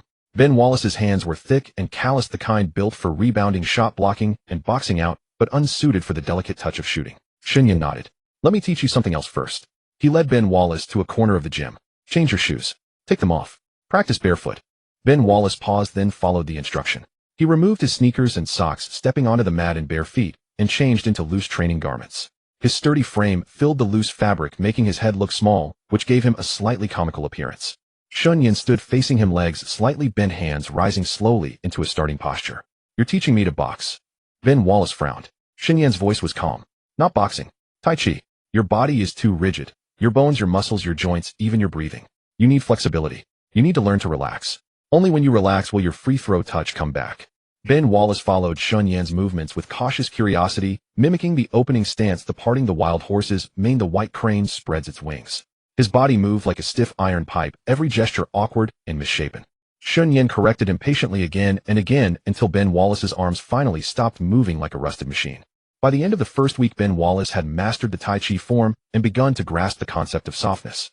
Shen Yan allocated the free attribute point to Ben Wallace's flexibility, raising the value to 60. That single point made a difference. Ben Wallace's hips and waist began to turn with a hint of roundness. He was no longer a rigid iron pipe, but one that had bent just slightly. Shen Yan considered that progress. Every afternoon, Ben Wallace practiced 300 free throws, while Shen Yan observed, recording the arc spin and landing point of each shot, then working with him on the details to accelerate improvement. Ben Wallace's free throw motion had become mechanical. He pushed the ball forward with his upper body like a flat board, producing a flat straight arc that often struck the back rim and bounced away. Shen Yan instructed him to relax his wrist and use the last two joints of his fingers to guide the ball. Ben Wallace had struggled to understand this before, but now that his flexibility had reached a passing level, he managed it. The ball rose in a smooth arc and dropped cleanly through the net. That's it. Remember this feeling. Ben Wallace closed his eyes, stood on the free throw line, and took 3 deep breaths before each shot, calming himself before releasing. The ball kissed the rim twice and rolled in. Over the month, Ben Wallace's free throw percentage rose from 53 to 57. 4 points may sound small, but for a player relying on touch, it was a meaningful improvement. His short-range 2-point shooting improved from 24% to 31%. The gain looked impressive on paper, though its impact on games remained limited. Shen Yan acted as the passer each session, feeding Ben Wallace from various positions, so he could practice receiving and shooting, making the drills more efficient. Ben Wallace did not worry about the jump shot. His previous season's sub-24% short-range percentage had not kept him from starting at center. What mattered to him was that his heartbeat had steadied on the free throw line, that his wrist no longer tensed like it was gripping a heavy weight, and that he was beginning to believe he could make the shot. On the final day of camp, Ben Wallace demonstrated his progress in front of everyone. He stepped to the line, breathed deeply, and released. The ball rotated once on the rim and fell through. The second shot bounced and went in. The third hit the backboard and dropped. 7 makes out of 10 attempts. He stopped there, knowing that continuing would only bring the percentage back toward his average of 57. Ben Wallace turned to Shen Yan and allowed a faint smile. He rarely smiled, so the expression seemed slightly awkward, but Shen Yan recognized the sincerity behind it. "Shen, your training really works," Ben Wallace said. Shen Yan nodded. "You did the hard work yourself? I only pointed the way. I believe you'll improve even more next summer." Next season, Ben Wallace would enter his prime, and the growth would go beyond a few attribute points. Ben Wallace smiled and nodded. He was not a man of many words, but in that moment, he wanted to say that no one in this league had ever taken the time to guide a role model interior player. No one had cared to help an undrafted player become better. Everyone assumed Ben Wallace was fixed at that level, a rebounder, a shot blocker, a worker of the gritty tasks. But Shen Yan did not share that view. He believed Ben Wallace could improve, and even a small step forward was still forward. At 5 o'clock, when training ended, some players stayed behind. Artest added strength work, Kirilenko continued shooting, and Wade practiced dribbling against a wall with a tennis ball. Shen Yan was usually the last to leave. He turned off all the lights in both gyms, checked that every locker room faucet was tight, and then stood at the door for a while, watching the summer starry sky over Indiana. 19 young men, 30 days, 2 gyms, and countless hours of sweat and effort.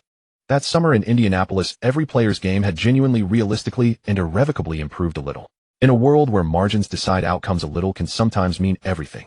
That night, after assigning Ben Wallace's attribute point, the lights in both gyms had mostly gone out, and the 19 players headed back to their hotels. Shen Yan sat alone in the stands of the Eastern Gym, a worn training log open on his knees. The hum of the air conditioning echoed through the empty arena like a quiet lullaby. He closed his eyes, and a translucent panel appeared in his mind. 10 free attribute points could be allocated to himself across 6 dimensions: strength, agility, endurance, flexibility, intelligence, and spirit. Shen Yan took a deep breath and summoned his attribute panel. Strength 40, agility 40, endurance 60, flexibility 70, intelligence 87, spirit 92. He stared at the numbers in silence. They were the result of years of disciplined training. He could bench press 90 kilograms and sprint 100 meters in 14 seconds. For an ordinary person, those numbers were solid. But placed against NBA standards, they immediately fell short. Shen Yan saw that his intelligence was 87 and his spirit was 92. At last he felt relieved. His ability to persist in dedicated study for years without being tempted by the glamorous world proved that his spiritual energy was more than sufficient. Completing undergraduate knowledge in 4 years, thoroughly mastering sneaker design, and also learning the knowledge required for an NBA agent, he had lived up to these 2 numbers. Endurance at 60 was quite good, far surpassing that of an ordinary person. Flexibility at 70 was also well above average. 10 free attribute points remained. Shen Yan barely hesitated before his gaze settled on the intelligence stat. If he could raise it from 87 to 97, for someone who relied on his mind to survive, intelligence would be the sharpest blade. Greater intelligence meant faster thinking, more precise decision-making, and deeper insight. He already possessed forward-looking information along with the system's basketball knowledge advantage, a cheat code in this jungle of information asymmetry. Intelligence was his only weapon and the most reliable one at that. He prepared to allocate all 10 points into intelligence. Just as he was about to confirm, a red system alert suddenly appeared on the panel, warning the host's current physical attributes, strength 40, agility 40, are not significantly different from their intelligence, 87. But after adding 10 points, intelligence would far exceed what the body can bear, potentially causing an imbalance in signal control between the nervous system and the musculoskeletal system.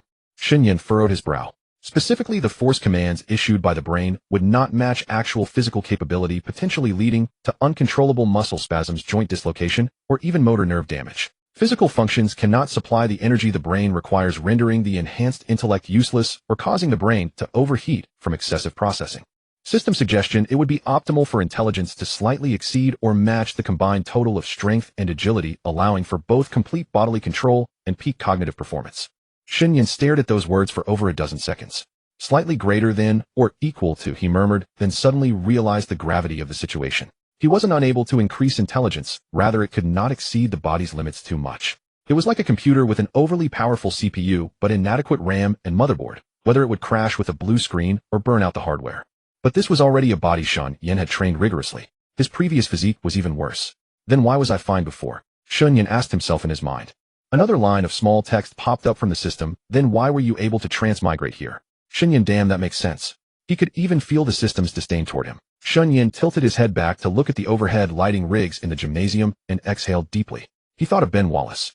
Ben Wallace's strength was absurdly high, his agility was decent too, but his flexibility was low. When he added 1 point to flexibility for him, reaching the passing threshold of 60, his physique immediately became more balanced. Minor improvements in free throws and close-range shooting were proof enough. The body's weaknesses would limit the expression of its strengths. The same principle applied to himself. An intelligence of 87 was both his greatest advantage and his greatest vulnerability. He could not pour all 10 free attribute points into intelligence, so he should first bolster strength and agility. He raised his hand and tapped a few times in the air, allocating 4 points to strength, 4 to agility, and the remaining 2 to intelligence. Strength 40 to 44. Agility 40 to 44. Intelligence 87 to 89. Remaining free attribute points 0. The moment the attributes shifted, he felt no dramatic change, no illusion of surging power, no sensation of his body becoming lighter. He understood these numbers were not magic, nor were they quick-acting elixirs that would take effect instantly upon allocation. The attribute points the system provided seemed more like boosts to his potential ceiling or accelerators for growth. After allocating the points, he would need to train and accumulate experience to truly convert these attributes into actual abilities. Just as when he added points to Ben Wallace, it required time for him to put in extra practice. The red warning on the panel vanished, replaced by a green notification. Shen Yan closed the panel, stood up, patted his pants, and tucked the training log under his arm as he slowly made his way toward the gymnasium exit. The night had fallen deep, and Indiana's starry sky was clear and pristine. For the following days, Shen Yan followed the same routine as before, running and training alongside the athletes during their physical conditioning sessions. His progress was rapid, though his stats remained within the excellent range for ordinary humans. Yet he could personally feel his body growing stronger. The entire NBA that summer resembled a pot of boiling asphalt, calm on the surface, but churning beneath with heat waves intense enough to scald anyone. Transactions, signings, comebacks, farewells. Every news item detonated a mushroom cloud across sports pages. ESPN's rolling news cycle ran from dawn until dusk, with new developments emerging every hour, leaving fans struggling to keep up. A few of the league's most impactful trades stirred memories in Shen Yan. The first was the Clippers trading away Kwame Brown, whose talent was said to overflow, in exchange for Elton Brand from the Bulls. Brand was the top pick in the 1999 draft. Over 2 seasons with Chicago, he averaged 20 points and 10 rebounds per game. A double-double machine so reliable, it was almost unnerving. Clippers management felt they had finally found their new captain. This first captain in franchise history had indeed enabled the team's owner to accomplish with minimal spending what many other organizations could not achieve, even with massive investments. At the press conference, Brand wore a navy blue suit with a perfectly knotted tie, telling cameras how thrilled he was to join Los Angeles. But Shen Yan noticed something when Brand mentioned Los Angeles. There was no Hollywood sparkle in his eyes, only the weight lifting from finally escaping Chicago. He could not carry the burden of rebuilding the Bulls after Jordan's departure. As the Queensborough's triumvirate, Brand, Artest, and Odom, they had all made names for themselves.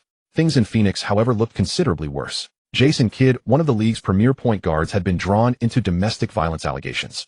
Women's rights organizations were just beginning to demonstrate their true influence in the United States, marking what appeared to be the clearest beginning of its decline.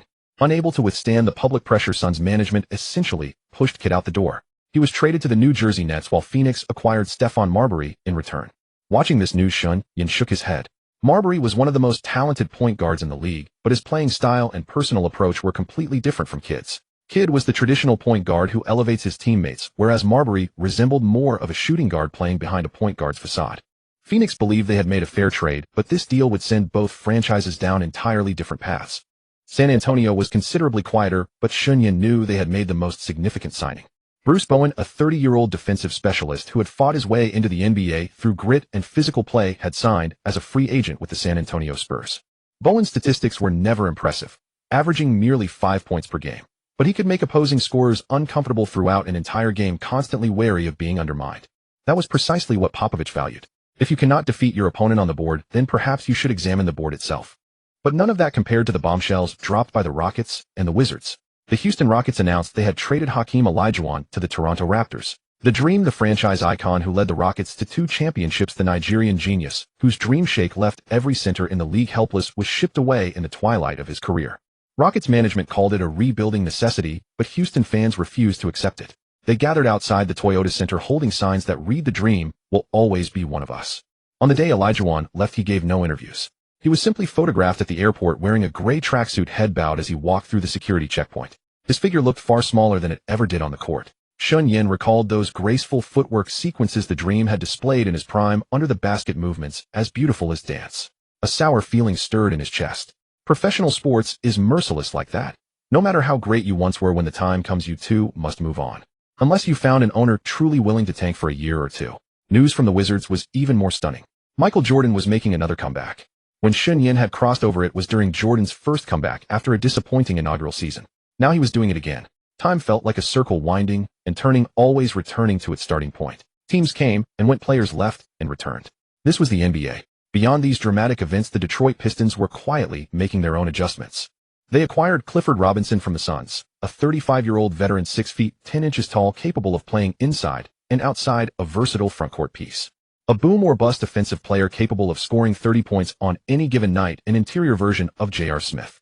They also signed veteran John Barry, a sharpshooter with a keen basketball mind and rich experience. Neither move was blockbuster caliber, but Shen Yan could see what the Pistons were trying to do: build a competitive team around Ben Wallace. The news that truly caught Shen Yan's attention, however, was the Pistons' head coaching hire. Rick Carlisle, recommended by Larry Bird.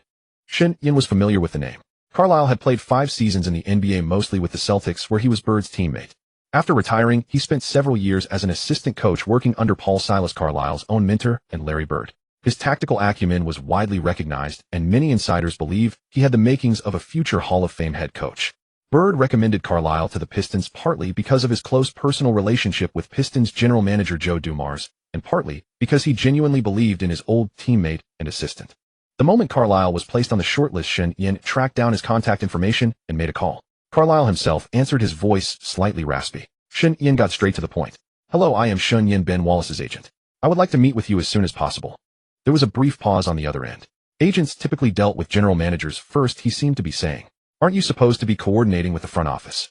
Shen Yan's tone was calm but firm. "I intend to represent you if you are not yet under contract. Ben is the defensive cornerstone of the Pistons, and you are a head coaching candidate. If I handle both of your representations, communication between you will be seamless, and it will help you integrate into the team more smoothly. He is the undisputed leader of that locker room." Carlisle was silent for a few seconds, then gave Shen Yan an address, an appointment 2 days later at 3 in the afternoon. Shen Yan hung up and immediately began preparing. He put together a comprehensive report covering Carlisle's coaching career trajectory, market positioning, potential salary negotiation strategies for the next 5 years, and all the resources Shen Yan's team could provide. 2 days later, Shen Yan arrived promptly at a quiet cafe. When Carlisle walked in, Shen Yan nearly did not recognize him. On television, the man appeared stern, rigid, unsmiling. In person, he bore a striking resemblance to Jim Carrey. The same broad forehead, the same sharply defined cheekbones, the same subtle expression hovering between seriousness and humor. Shen Yan couldn't help but think if Jim Carrey had played basketball, he would have looked exactly like this. "Mr. Shen," Carlisle said, extending his hand with a firm grip.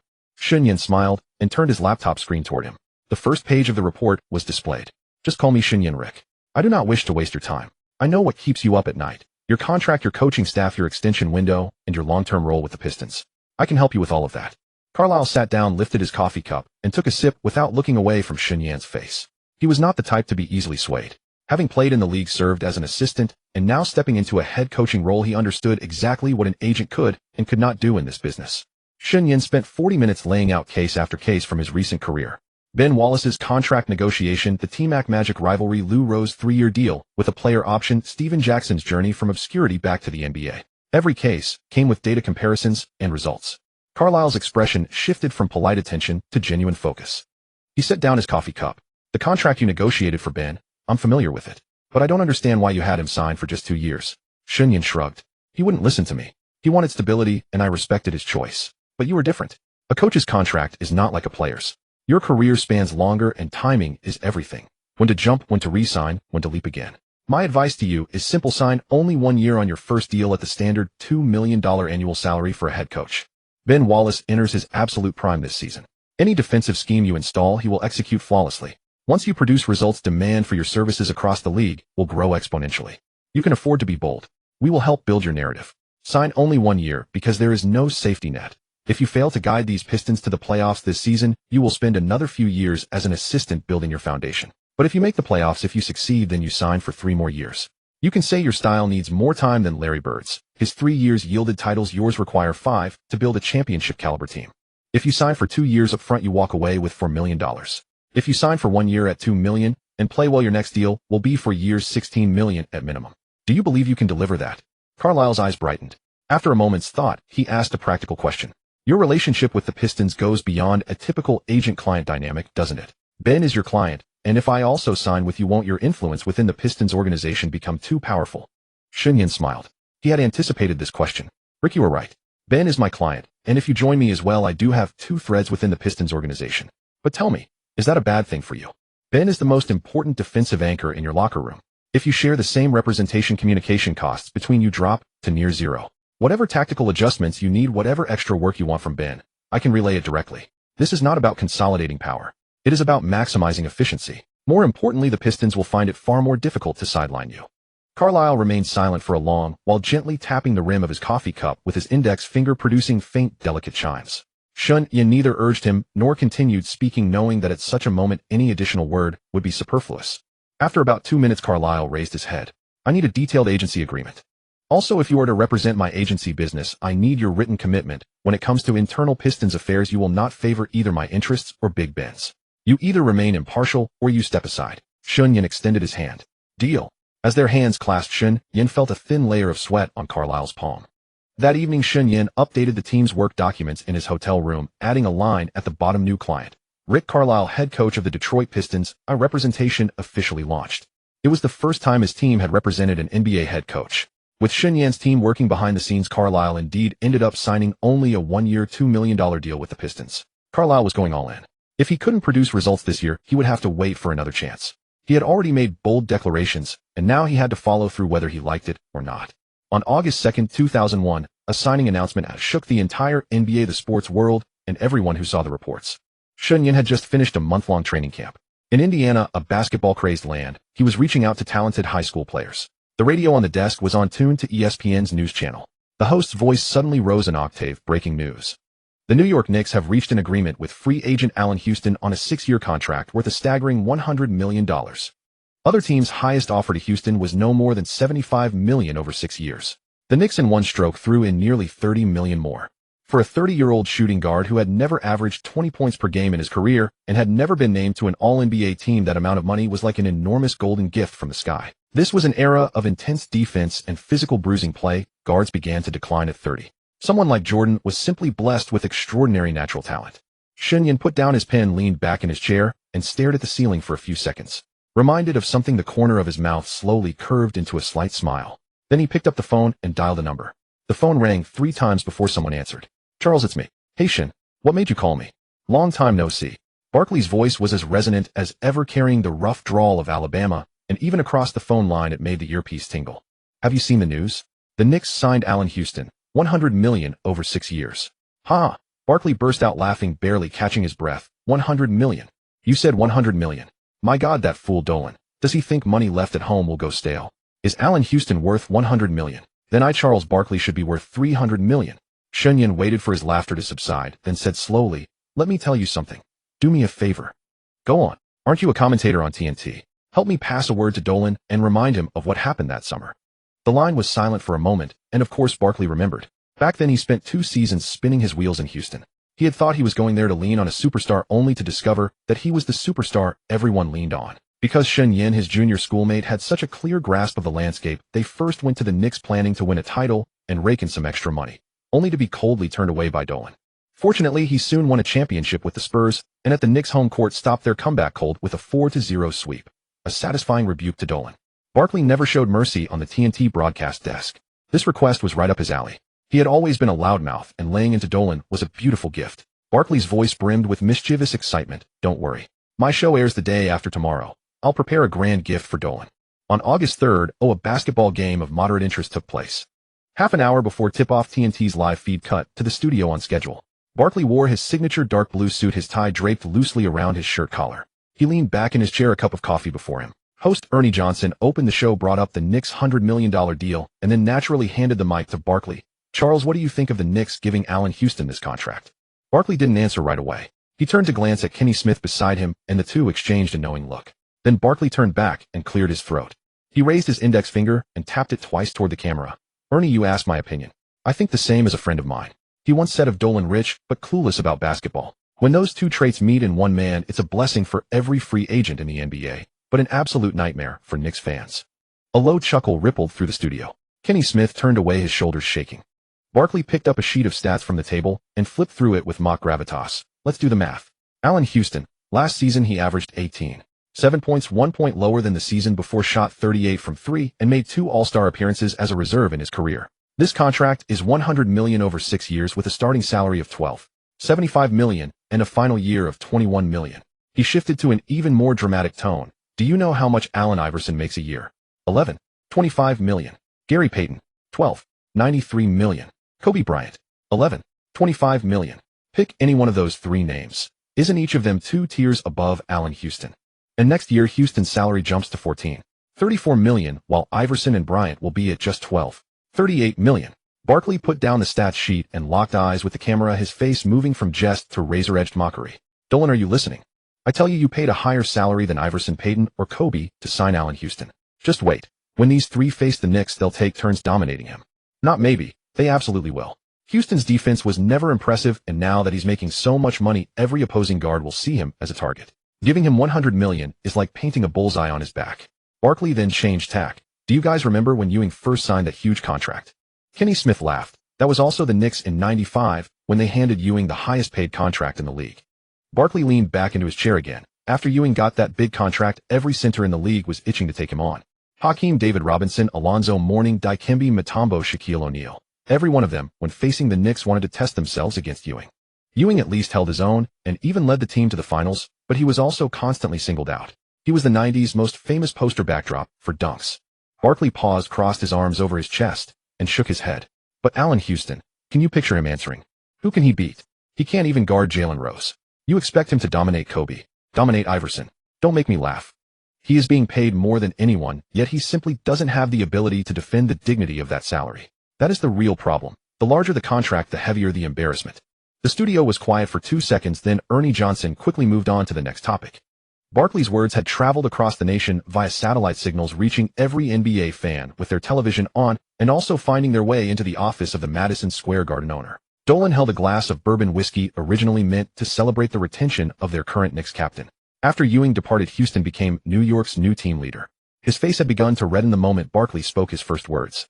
By the time Barkley declared that someone did not understand basketball, his hand clutching the glass began to tremble. He remembered that young man again, the one who had predicted Ewing would not survive until the finals. When Barkley began comparing players such as Iverson, Payton, and Kobe one by one, Dwyane slammed his glass forcefully onto the carpet. Amber liquid splashed across the white carpet like an untidy stained glass, shards scattering in every direction. The assistant beside him flinched and stepped back a pace. Dwylane's voice ground out between clenched teeth, veins rising on his neck. That obese commentator. How much does he know about basketball? What does he know? Allen Houston's shooting form is the most textbook in the league. He is the perfect fit for the Knicks system. He is worth every dollar. Besides, he is twisting the logic. Aside from Peyton, how many seasons have those two played? How could they possibly earn big contracts? No one dared to respond. Dwyane panted heavily, his chest rising and falling violently. He turned his gaze toward the television, where Barkley was still speaking, but he could no longer listen. Memories from years past surged through his mind. It had been these two who had once analyzed the Knicks' weaknesses, suggesting Barkley lighten Ewing's burden, and he had dismissed them. Later, Barkley had personally buried the Knicks' championship dream in the finals. Though they had been right once, this time is different. Dwyane clenched his fists, fingernails pressing into his palms. He stared fixedly at Barkley's smiling face on the screen and silently repeated to himself, "You are wrong. Shen Yan is wrong this time. Allen is worth this price. He will prove it to all of you." Thousands of miles away, Shen Yan saw Barkley's commentary in his office and smiled. Dwyane would surely remember this lesson deeply. Bill Streetland, Allen Houston's agent, had become well known from this incident. However, he represented players in both the NFL and the NBA. Unlike Shen Yan, who focused exclusively on the NBA, Streetland was already overwhelmed managing only a handful of NBA players. He also represented Rasheed Wallace, but his handling was clearly inadequate. Wallace found himself sinking deeper into the mud of the Trail Blazers. The Portland prison squad earned a reputation that made its players somewhat tarnished. Moreover, the following year, Streetland would witness a shocking incident in NBA history. One of the final 5 candidates for the John Wooden Award and a first-team All-American from the NCAA failed to make an NBA roster. Though it was the result of several blunders by Streetland's assistant, it could not be denied that he did not pay enough attention to the players under his care. In the days that followed, the NBA Summer League preparations drew little attention. Instead, the heated debates between Dwyane and Barkley and among Knicks fans and Barkley became the most talked-about event of that summer. Shen Yan did not rush to bring together the Pistons' future 5 Tigers. A suitable opportunity was necessary. However, he assigned a task to Carlisle. After playing a game against a certain team, he should say a few words. His influence was still limited, and he could not directly steer team trades. But he could employ other methods to create momentum from behind the scenes. On September 11th, as 2 aircraft appeared within the Twin Towers, the entire world fell into a state of tension. Whether Wizards owner Abe Pollin had prior knowledge is unclear. He encouraged Jordan to return. At this moment, Jordan's sudden announcement of his second comeback injected a dose of adrenaline into the nation. It carried a sense of crisis, met by the emergence of a hero once again saving the country. Jordan then donated his entire $1 million salary from the Wizards that season. He inspired NBA players to follow suit, galvanizing the American public to make collective donations. The NBA canceled its upcoming preseason training camp and slightly postponed the preseason and regular season. Shen Yan did nothing. He did not even travel to New York to witness history in person. Some events are worth following at a distance, others must never be approached. When the preseason drums sounded in late October, most eyes in the league turned toward Los Angeles and Sacramento. The Lakers' three-peat dynasty lay just within reach. The Kings' flamboyant offense dazzled spectators. Meanwhile, the teams from Texas, the Spurs and the Mavericks, were sharpening their claws. The Eastern Conference drew little interest. Everyone knew this year's East would merely serve as a backdrop. Even fewer took the Detroit Pistons seriously. The team had won only 32 games the previous season and had not even reached the playoff threshold. But after 3 preseason games, the atmosphere began to shift. Rick Carlisle stood on the sideline of the Pistons practice facility, arms folded across his chest, his expression unreadable as he watched the team run through competitive drills. When this 42-year-old coach replaced George Irvine, nearly nobody believed in him. Lacking star players and an illustrious coaching record, he appeared little more than a temporary caretaker. But Carlisle had a board in his mind. On it were 5 names. At point guard was Chucky Atkins, a quick, accurate shooter with modest playmaking ability, who had joined the Pistons alongside Ben Wallace. At shooting guard was Jerry Stackhouse, the team's leading scorer, averaging nearly 30 points per game. He played with a ball-hogging style, as if glue clung to the ball. This season, Carlisle would reduce his shot attempts. At small forward was Michael Curry, a pure defensive specialist, whose offensive contribution could be largely overlooked. At power forward was Clifford Robinson, a veteran inside player capable of hitting threes and defending multiple positions, seasoned and reliable. At center was Ben Wallace, a raw draft pick standing less than 2 meters tall, yet capable of holding his ground against Shaq, a true anomaly. On the bench sat John Barry, a white shooter perfectly suited for the sixth-man role. Zelko Rebrasha, a tall player from Serbia, could stretch the floor and hit mid-range shots. Corliss Williams brought boundless energy as a frontline reserve. And Damon Jones, who called himself the greatest shooter in the universe, remained an unknown third-point guard at that time. This roster on paper did not look like it could stir up any waves. But Carlisle valued something beyond paper stats: chemistry. In the preseason opener against the Bucks, the trio of Sam Cassell, Ray Allen, and Glenn Robinson, known as the Three Musketeers, was considered one of the most explosive shooting combinations in the league. For the first 6 minutes of the game, Milwaukee managed to stay competitive through individual talent. But midway through the first quarter, Ben Wallace's switch altered the entire flow of the game. Cassell drove off a screen, leaving Atkins behind with a clear path to the basket. As he rose for a floater, a dark arm dropped from above like a descending thunderbolt, cleanly swatting the ball into the third row of the stands. The arena fell silent for a half-second before erupting into stunned gasps. After landing, Castle turned his head to glance at Ben, his expression conveying a single unspoken question: where had this kid come from? The Pistons won this game by 11 points. Milwaukee's shooting was stifled to just 41% from the field, with the three-point barrage reduced to 5 made shots out of 18 attempts. After the game, George Karl shook his head during the press conference and said, "They don't have anything special about them, it's just that their defense is relentless." That word would later become the standard descriptor for this Pistons team's defensive identity. Ben had truly entered his prime this season, not just statistically, but in terms of sheer intimidation factor. His per-game averages remained at 13 rebounds, over 3 blocks, and nearly 2 steals. But the numbers told only part of his story. His presence on the court carried a physical weight that distorted opponents' movements the moment they caught sight of him near the paint, a dark silhouette that seemed to warp everything around it. Shots that should have gone and became passes, jumpers became kickouts, dunks became retreats. This kind of fear never shows up in the stat sheet. Ben's defensive coverage was extraordinary. He could rotate across from the weak side to swat a center's hook shot switch onto smaller players at the three-point line during pick and rolls and hold his ground one-on-one against opponents 20 centimeters taller than him in the paint. Ben hadn't considered what it would be like facing a supercenter 20 centimeters taller than himself, until he actually did. His lower body was anchored to the floor, and his upper body strength was enough to push most centers out of the key when fighting for position. What made him most terrifying was his explosive first jump. Among smaller frontcourt players, perhaps only Barkley and Rodman could match his velocity off the ground. If he missed the first jump for position, he could launch himself a second time within fractions of a second, bouncing like a coiled spring until he secured the ball firmly in his hands. The Pistons' defensive system became remarkably simple and effective because of him. Guards could press ball handlers aggressively knowing there was an iron barrier behind them. Atkins' lack of height was no longer a fatal flaw. Curry's slow lateral movement could be concealed, and Clifford Robinson's aging legs didn't need to work so hard on help defense. Just one Ben Wallace elevated the entire team's defensive floor by an entire level. Carlisle pored over the playbook, drawing lines back and forth until he arrived at a conclusion: on offense, Ben could be largely ignored. He'd mostly run pick-and-roll rolls to the basket. It wasn't an insult. It was tactical design. Ben's offensive role was remarkably simple: screen and roll finish at the rim. Nearly all his points came from teammates driving and kicking, offensive rebound putbacks, and the occasional pick-and-roll finish. He barely shot mid-range jumpers. In fact, you could count his attempts from inside the free-throw line on one hand. When guarding him, opposing centers could comfortably sag into the paint, even leaving him completely open to help stop Starkhouse drives to the basket. Ben averaged just 8.5 points this season, with over 4.5 coming at the rim on 60% shooting. He didn't need touches, didn't take shots, didn't seek the spotlight. He was the blue-collar worker doing the dirty jobs on a 6-year contract worth over $30 million, doing work that might be worth $100 million. In March 2002, Ben claimed Player of the Month with averages of 8 points, 15 rebounds, and 3.8 blocks. The top agent system granted a reward one injury exemption that could be used on a bonded or soon-to-be bonded player when they earn the monthly Player of the Month honor. Note: using this on other players required an additional fee of $100,000. Effect: it could reduce or eliminate the most severe injuries affecting a player. Backlash: after using it 5 times on the same player, it may cause more severe injuries upon their next setback. Shen Yan immediately understood its purpose. It was meant as an emergency measure for his signed players, a safeguard against career-ending injuries. But it couldn't be used recklessly. Minor injuries that wouldn't threaten a player's future should be treated normally, lest the cost outweigh the benefit. The Pistons' offensive firepower was quite limited, averaging just 94 points per game, ranking near the bottom of the league. Compared to teams that routinely scored over 100, their style of play belonged to an entirely different world.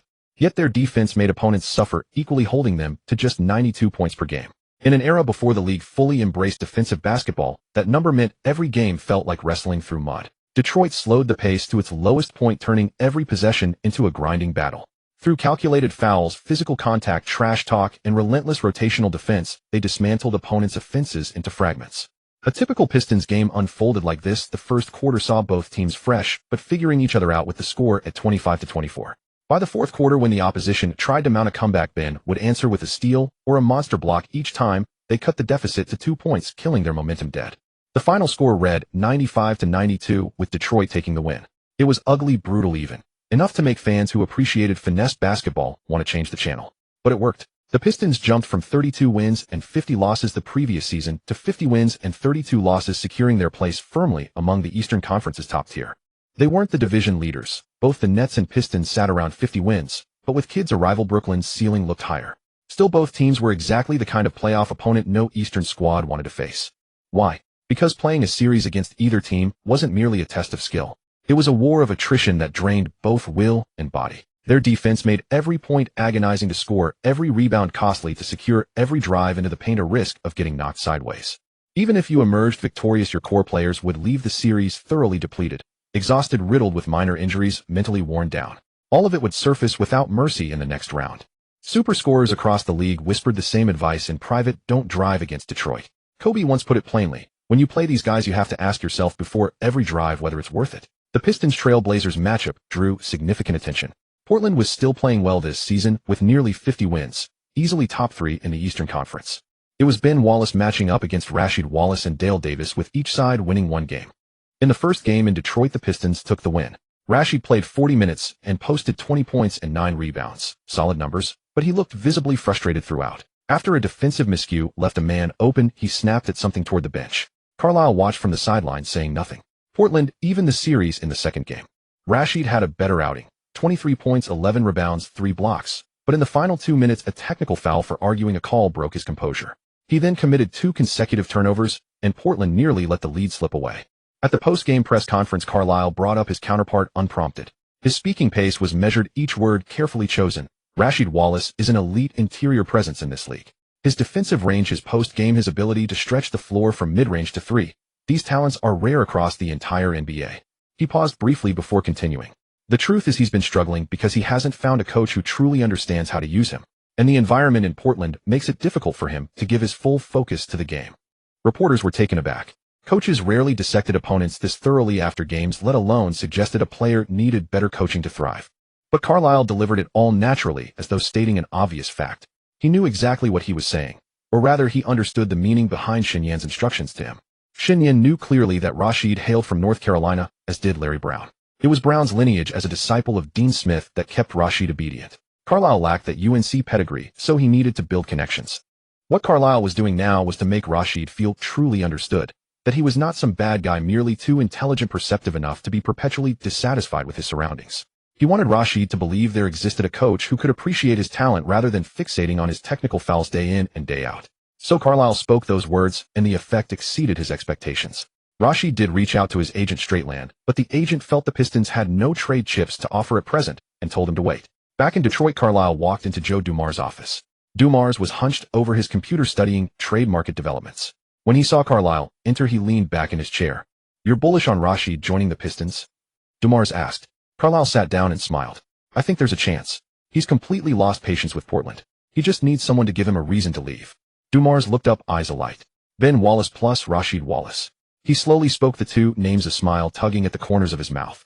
2 Wallaces. Both formidable. Don't say it. This reminds me of those 2 Lame Beer and Macon. That bad boy's energy. Carlisle laughed. He knew Dumars was not joking. As a member of that legendary Pistons squad, Dumars understood better than anyone what a champion frontcourt required: an intimidating, razor-edged presence. "It's still early, but at least the seed has been planted. Now you need to find a way to move the trade forward."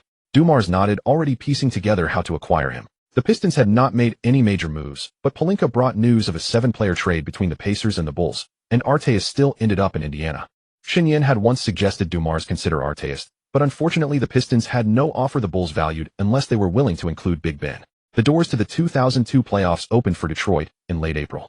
With the regular season concluded, Big Ben had averaged 13 rebounds and 3.5 blocks per game, capturing both the rebounding and shot blocking titles. The top broker system awarded 2 free attribute points and additionally granted 10 mid-level management talents, each capable of running a 100-person team with impeccable order. Clearly, with Fan now involved, the 2 sportswear companies had resolved their external troubles, but lacked internal management, causing some disarray, and the system was here to address that. He also learned from the system that 3rd place earned only free attribute points, 2nd place received 1 talent, and 1st place came with 5 talents. The Pistons finished 50-32, second in the Eastern Conference. This was Carlisle's first complete season as head coach and marked Detroit's return to the Eastern Conference's top 2 for the first time in a decade. When the regular season ended, the entire locker room erupted in celebration, except Carlisle, who stood motionless before the tactical board.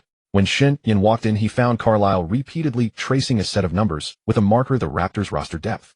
"Don't assume they're secured just because Carter is out," Carlisle murmured, not looking up as if speaking to himself. Shen Yan placed a stack of scouting reports on the desk. "You've watched the Raptors tape from the last 2 weeks, right? Without Carter, Toronto played with real structure.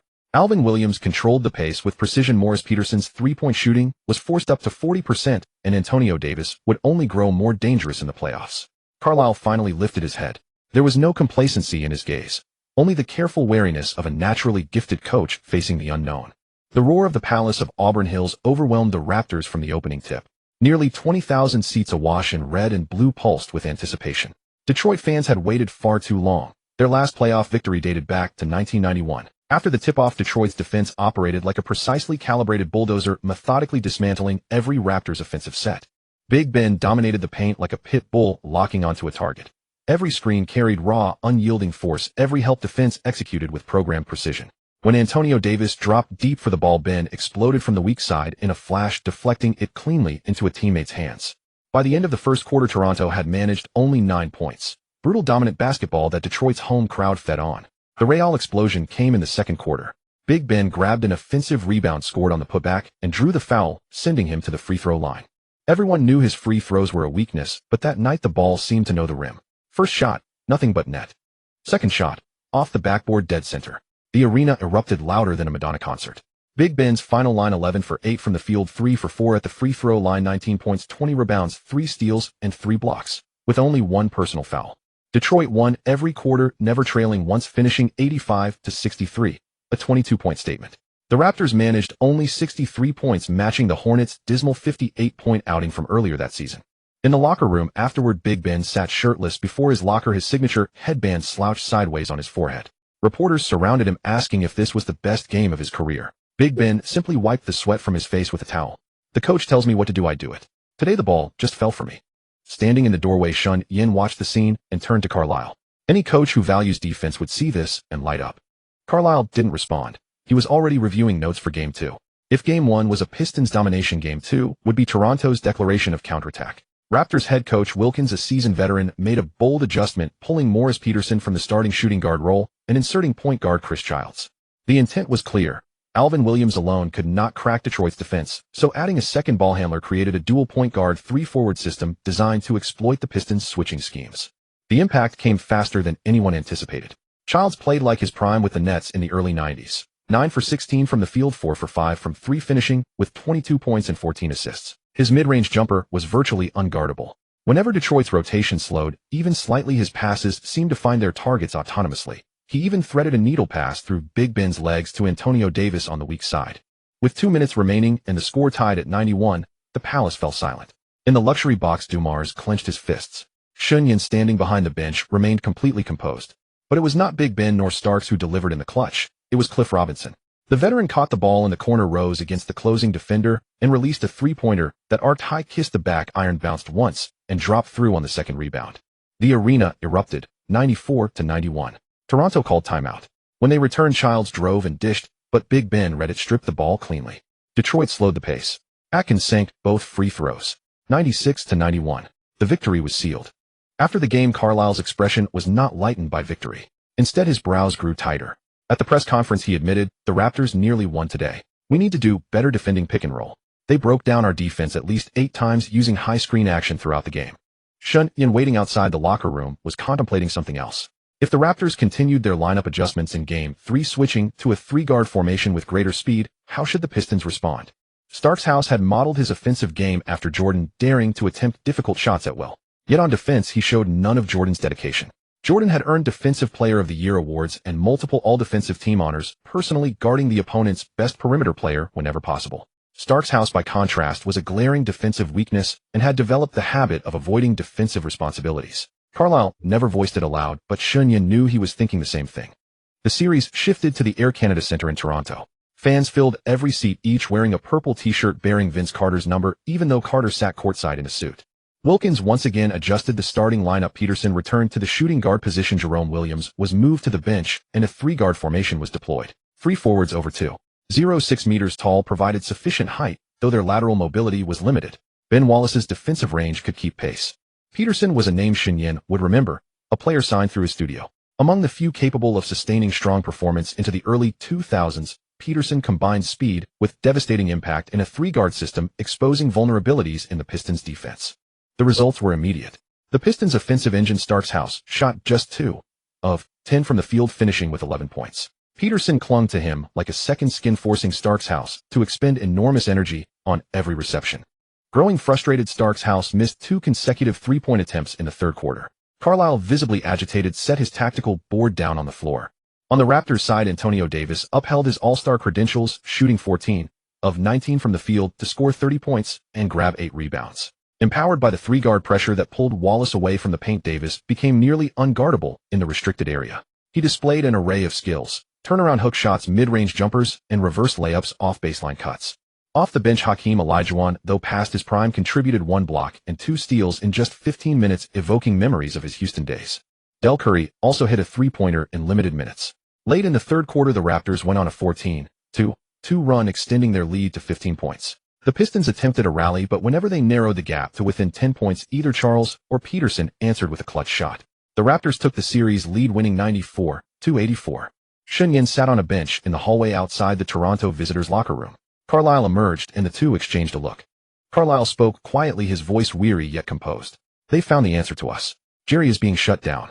We need to free him up in Game 4. Shen Yan nodded. "I'll wait for you tonight. I'll have the assistant coaches join the meeting." Carlisle took a deep breath and pushed open the locker room door. The players sat slumped in disappointment, with Ben Wallace's head covered by a towel, silent. Carlisle's voice was low but carried weight across the room. "Heads up. This is what the playoffs demand. Winning on the road is never easy. Let's take the next game and close out the series." Toronto Marriott Hotel. In a room at the end of the corridor, the air hung thick with cigarette smoke reminiscent of mist over Lake Michigan at dawn. Shen Yan, Carlisle, head assistant Woodson, and offensive assistant Hill sat around a small round table. The television was on, but muted, replaying highlights from Game 3. Stark's house 2 of 10 shooting performance cycled repeatedly across the screen. The air conditioning vent hummed softly, mingling with the sound of ice melting in the bucket on the table. Woodson held a printed statistical sheet. Numbers circled repeatedly in red pen. Stark's house effective field goal percentage across the first 3 games of the series hovered below 40%, and against Peterson's individual defense, it was dismal.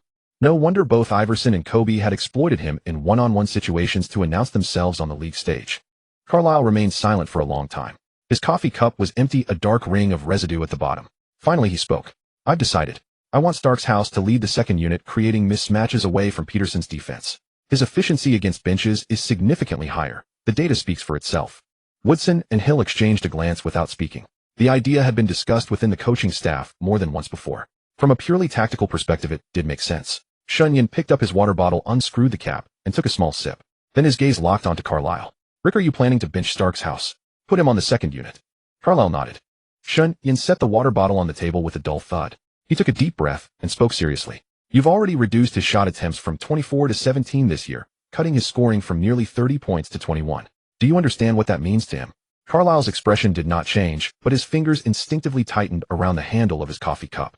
"He hasn't said anything," Carlisle replied. Shen Yan leaned forward, resting his forearms on the table. "That silence is precisely what makes it dangerous. Rick, you're a first-year head coach. You played 5 seasons in the NBA, most of them alongside Bird. With him on the court, you never witnessed the friction between players and coaches. Therefore, you don't understand what that kind of quiet in a locker room truly signals. When an all-star caliber player sees his numbers drop dramatically without complaint, that isn't acceptance. That is the calm before a volcano erupts." Woodson set down his statistical sheet, his lips moving as though to interject, but he ultimately leaned back in his chair with his arms folded across his chest. For the first time, uncertainty flickered in Carlisle's eyes. He turned toward the window. Toronto's nighttime skyline stretched across the glass. Countless lights, yet none could illuminate his hesitation. "I know what you're thinking. You're considering a bold adjustment, the kind great coaches are known for. But Rick, you're not Wilkins. He could make that move in Toronto because of his decades of accumulated authority. He is the winningest coach in NBA history. You're a first-year head coach. You've won 50 games and earned Coach of the Year, but your authority in this locker room isn't yet strong enough to sustain a transformation of this magnitude. Stark's house will frame it as sacrifice for the team's success.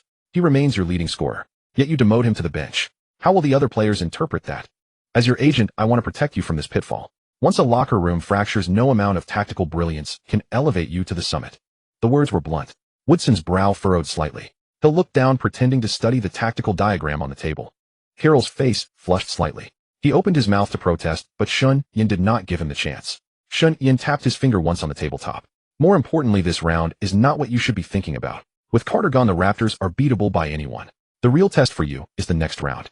The next opponent has not been decided yet." Carroll had finally found a foothold for his counterargument. "Who is the 3rd seed in the East?" "The Celtics. and they are facing the Philadelphia 76ers, who are no longer as strong as last season. Carroll frowned, but Shen Yan's next words silenced him completely. Rick, listen to me. If you bench Stuckey right now, how will he react? To avoid disrupting the upcoming game, he will swallow his frustration and accept the role change. He might even put up solid numbers off the bench. But he will not believe that your decision is correct. Instead, he will let you know through his agent, or perhaps send his representative directly to tell you, if I do not start, I will not play. What will you do? Under pressure, you will be forced to start him, completely unraveling your carefully planned strategy. You will also expose your greatest weakness as a coach, your inability to manage players. How will the Pistons front office view you then? The entire room fell so quiet that the faint hum of the light bulb could be heard. The color drained from Carroll's face. It was not because Shen Yan's tone was harsh, but because every detail Shen Yan described was so vivid, as though he had witnessed it firsthand. How do you know all this? Carroll's voice tightened. Shen Yan did not answer. Instead, he leaned back slightly in his chair, picked up the bottle of mineral water, and took a slow sip. After Shen Yan signed Carroll, the strongest agent system had already flagged one of the key reasons Carroll was dismissed by the Pistons in 2003, his failure to handle relationships with players. It happened precisely during this year's playoff second round against the Celtics. In Game 1, Carroll immediately benched Stuckey, pitting him against Boston's reserves. Enraged, Stuckey exploded. Against the second unit, he shot 9 of 18, posting a near triple-double line of 26 points, 11 rebounds, 8 assists, 1 steal, and 2 blocks. But before Game 2, Stuckey declared early that he would not play unless he started. In the playoffs, when valuation soars, dropping an all-star caliber player to the bench is seen as cutting into his earning potential. Carroll had no choice but to start him. Stuckey then went 7 of 22 in the second game, 7 of 18 in the third, and 5 of 15 in the fourth. In the decisive Game 5, he managed only 3 of 18 shooting, a performance so disastrous it nearly cost him his career. As expected, the Pistons lost 4 straight and were eliminated 1-4 in the series. That single playoff series nearly convinced the Pistons management that Carroll was not a champion-caliber coach. Shen Yan would not allow history to repeat itself. Rick, I am not here to tear you down. I am here to tell you that your tactics are sound, but the way you execute them is wrong. Woodson finally spoke, his voice low and measured. Shen Yan makes a valid point. I have been observing Jerry's emotional state today. After the game, he threw his towel and nearly came to blows with a photographer on the way back to the locker room. Touching him right now carries too much risk.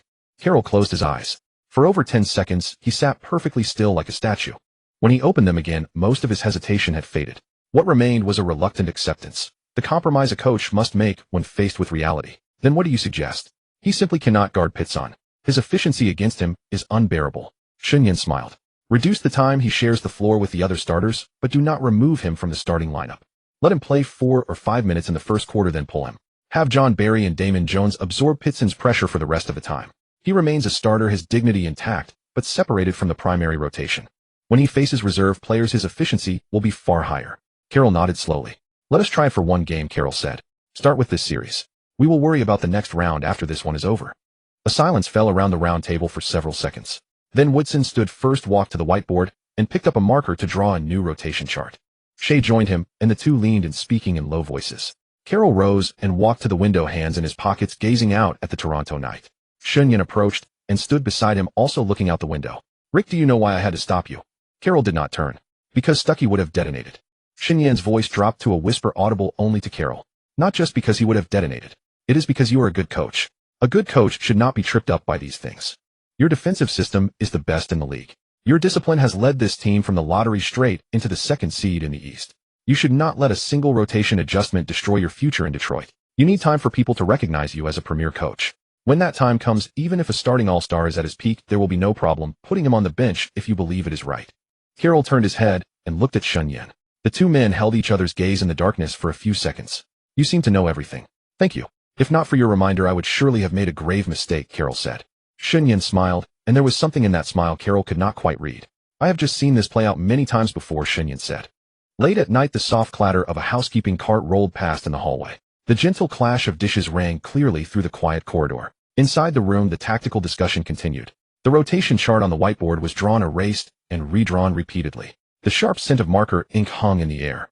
Just as Phil Jackson's triangle offense could succeed, its greatest pillar was the elder Dwyane. Dwyane not only helped develop the triangle offense, but also served as the team's lubricant. It was his tireless counseling and mediation that convinced every player to stop trying to carry the entire burden and simply focus on their own role. The primary scorers collect scoring stats, the organizers rack up assists, the rebounders grab boards. The rim runners, the three-point shooters, the defenders, all receive the recognition matching their contributions. Only then can a team move as one.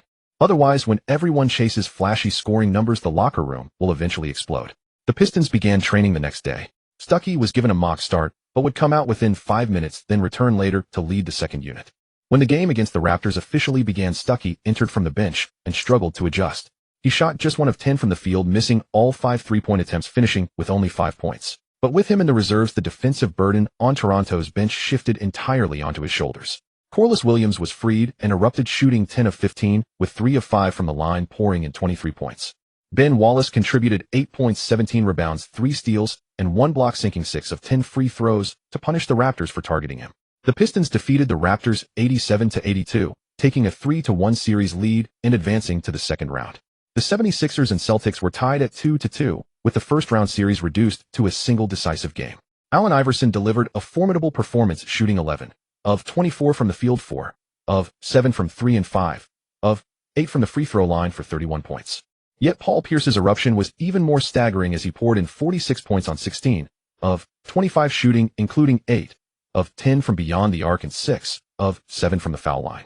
Antoine Walker also contributed 26 points, hitting 11 of 22 shots and 4 of 9 from 3. In the pivotal Game 5, the Celtics dispatched the 76ers decisively 120-87, an overwhelming victory that filled Boston with great hope for its twin stars.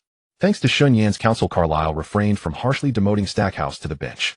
Instead, he let him start in name, while the Pistons closed out the first round 1 game early, affording extra time to refine new tactics. Combined with the live-action experience from the final game against the Raptors, Carlisle had tangible practice to make better adjustments. In the first game against the Celtics, the Pistons delivered a resounding wake-up call on their home court.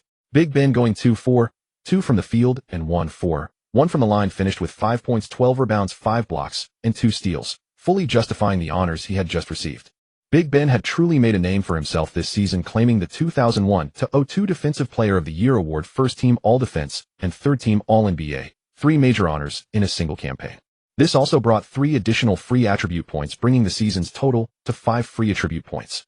However, the Celtics were ultimately driven by the twin stars of Pierce and Walker, supported by 1991's No. 2 overall pick Kenny Anderson, veteran Eric Williams, and season's 6th man Rodney Rogers. That made them far more formidable than relying on Big Ben alone and on Stackhouse, who could only overpower opposing bench units. It was clear that the Pistons had reached their ceiling. Their offense lacked inspiration, relying only on steady execution of set plays. Stackhouse's success against Boston's reserves could patch the Pistons' weaknesses, but could not deliver a decisive blow. In the end, the Pistons fell 2-4 to the Celtics, bringing their 2002 playoff journey to a close. In both of the Pistons' victories, it was mostly Robinson in the starting lineup, who opened things up with Stackhouse, then leading the bench to build an advantage that sealed the game. Big Ben averaged 8 points, 17 rebounds, 2 steals, and 3 blocks per game, giving every last ounce of effort. With the Pistons' playoff run over, Pelinka was the first to call, a hint of dejection in his voice. "Shen, we missed out on Amare. I pursued him for 2 months, but in the end we were left behind." Shen Yan leaned back in his chair, rubbing his temples. Amare Stoudemire, the top high school prospect from Cypress Creek High School, boasted explosive athleticism and an aggressive playing style. Nearly every scout believed he would become the next great power forward of the beast archetype. Pelinka had been eager to land him, but in this business the competition for talent was always fierce. "No worries. How did the backup plan go?" Shen Yan asked. "We signed him, Tayshaun Prince, a small forward from the University of Kentucky, standing 2.06 meters with an impressive wingspan and tremendous defensive reach. His weakness is that he's too slender and his offensive repertoire is limited. I trust your judgment. He has the potential to become a top perimeter defender, and his steady, easygoing nature makes him easy to communicate with. In the NBA, talent defines the ceiling, but attitude defines the floor. Prince isn't the type to become an all-star overnight, yet he possesses the qualities of a championship piece." Prince was once linked to Serena Williams in tabloid rumors. Though he looks lean, he has real strength beneath the surface. Shen Yan smiled. "Good. Remember what I said, each season pursue only 1 lottery pick and 1 regular rookie. Sign whoever you can, don't be greedy." This was a rule Shen Yan had established. With more players under their management, now over 20 NBA players across the 3 partner agents, every contract detail, endorsement deal, and training schedule demanded attention. If each of them chased 3 or 4 rookies, their energy would be spread too thin, ultimately leaving everyone poorly served. So he set a hard rule for Pelinka, Harmon, and Lee. Each season, each person pursues just 1 lottery pick and 1 regular rookie. Signing 1 counts as fulfilling the task. All remaining energy goes into serving the current players. Meanwhile, each of them must hire more assistant agents, with each assistant handling at most 3 players, ensuring every contract and every detail is watched so no one falls through the cracks. In the afternoon, Harman called from Argentina. His tone wasn't too dejected. Shen, we lost Nene. That Brazilian was locked down early by another agent. I pursued him for 2 months and barely got a few face-to-face meetings. His family doesn't lack money, but my trip wasn't wasted. You signed Scola? Yes. After you mentioned him, I learned from Ginobili that he plays power forward for TU Ceramica in Spain, and he's a fellow countryman of Ginobili. He's played in Europe for years with rock-solid fundamentals, low-post footwork, mid-range, shooting, high-post playmaking. He can do a bit of everything. His athleticism is average and his lateral movement on defense is a bit slow, but his basketball IQ is genuinely high. Shen Yan nodded. Ginobili had already signed an intent agreement and would come to the NBA this year under their agency. When can he get to the NBA? Hard to say. His buyout is too high and the Spurs aren't in a hurry to bring him over. But I've signed the intent representation agreement. First, we'll sort it out when he lands. The advantage of such European players is that once they arrive, they're plug and play. The fundamental skills are already there. Shen Yan nodded and noted Scola's name in his notebook. It wasn't Nene, but still not a loss. Next came Lee's call. Lee was in charge of Karen Butler, a strong, physical swingman from the University of Connecticut, highly regarded by many teams. Lee pursued him for 3 full months, but in the end he was rebuffed. Lee's voice carried a note of unwillingness. They thought our agency wasn't big enough, and Butler himself preferred a big market like Los Angeles or Miami. We didn't have the leverage to force those teams to pick him. I did my best. It's fine. What about the other target? Carlos Boozer, a power forward from Duke University, a disciple of Coach K. He's projected as a second-round pick because he's undersized for the 4 spot. His athleticism isn't elite, and his team-oriented role doesn't showcase individual talent. After you mentioned him, I watched his game footage. This guy has tremendous strength, boxing out, rebounding, finishing after screens. His fundamentals are extremely solid. And he has a big heart. He doesn't shy away from clutch shots. Shen Yan was quite satisfied. None of the 3 partners had come back empty-handed this year. At this point, the pre-draft signing work for 2002 was complete. Prince, Scola, and Boozer. A defensive-minded small forward in the first round, a skilled power forward honed in Europe for years, and a solid interior player produced by Duke. None are surefire superstars, but each has his own path to survival in the league. As Shen Yan was filing these documents, something occurred to him. He picked up the phone and called Harman. David, you mentioned earlier that you'd reached out to Yao's team. Any progress since then? There was a few seconds of silence on the other end of the line. Harman's voice grew somber. No, Shen, let me tell you the truth. This path is essentially sealed off. Shen Yan was somewhat perplexed. Why? Harman lowered his voice as if afraid of being overheard. You know about that Wang Zhizhi of your country, right? After the regular season ended, he didn't return home, saying he wanted to play in the summer league, and then he lost contact with your national team. The Chinese side was greatly displeased, and there were reports confirming that Wang Zhizhi, because his agent Xia Song had urged him to return to China for negotiations, first fired Xia Song under the instigation of his assistant. Wang Zhizhi promoted his assistant to agent, a man named Chen Weiming, who was a so-called banana, a westernized Chinese person raised in the United States since childhood, with a way of thinking and work style entirely from the Cold War era. Chen Weiming then introduced Jeff Schwartz and persuaded Wang Zhizhi to resolve his dispute with the domestic side through professional means. Under Chen Weiming's instigation, Wang Zhizhi actually believed it. It would soon erupt, and the storm would likely be huge. Chen Weiming did something behind the scenes, and now your country is very sensitive about hiring overseas agents, especially those with connections to Chinese people. Shen Yan was silent for a moment. Of course he knew about Wang Zhizhi. In 2001, Wang Zhizhi became the first Asian player to enter the NBA, a source of pride for the entire Chinese world. The NBA had been waiting far too long for a capable Chinese player. More than a decade earlier, it had selected a big man full of talent, but before he even reached the NBA, he was injured by a teammate during training for the World University Basketball Tournament, suffering a comminuted fracture of the patella in his knee. Wang Zhizhi was drafted in 1999, but was held back for 2 years before he finally made it to the NBA. In the summer of 2002, because of a scheduling conflict between the Summer League and the national team training camp, Wang Zhizhi chose to stay in the U.S. for training and did not return home on time. The matter escalated and eventually turned into an uncontrollable uproar. So what about Yao? Shen Yan asked. Yao's team is very cautious right now. They don't want a high-profile agent because such an agent is hard to control. Neither do they want a Chinese or Chinese-American agent for fear of following Wang Zhizhi's path. They want a small agent, preferably an American with a simple background who is obedient and won't cause trouble. Simply put, they need a tool, someone to sign documents and go through procedures while retaining all real decision-making power domestically. When Harman got to this point, he suddenly chuckled. Shen, think about it. The 4 of us now have more than 20 NBA players under our management. By that measure, we're already a mid-sized agency. Do you think Yao's team would come to someone like us? Impossible. We're too big. They're afraid of problems. Shen Yan said nothing.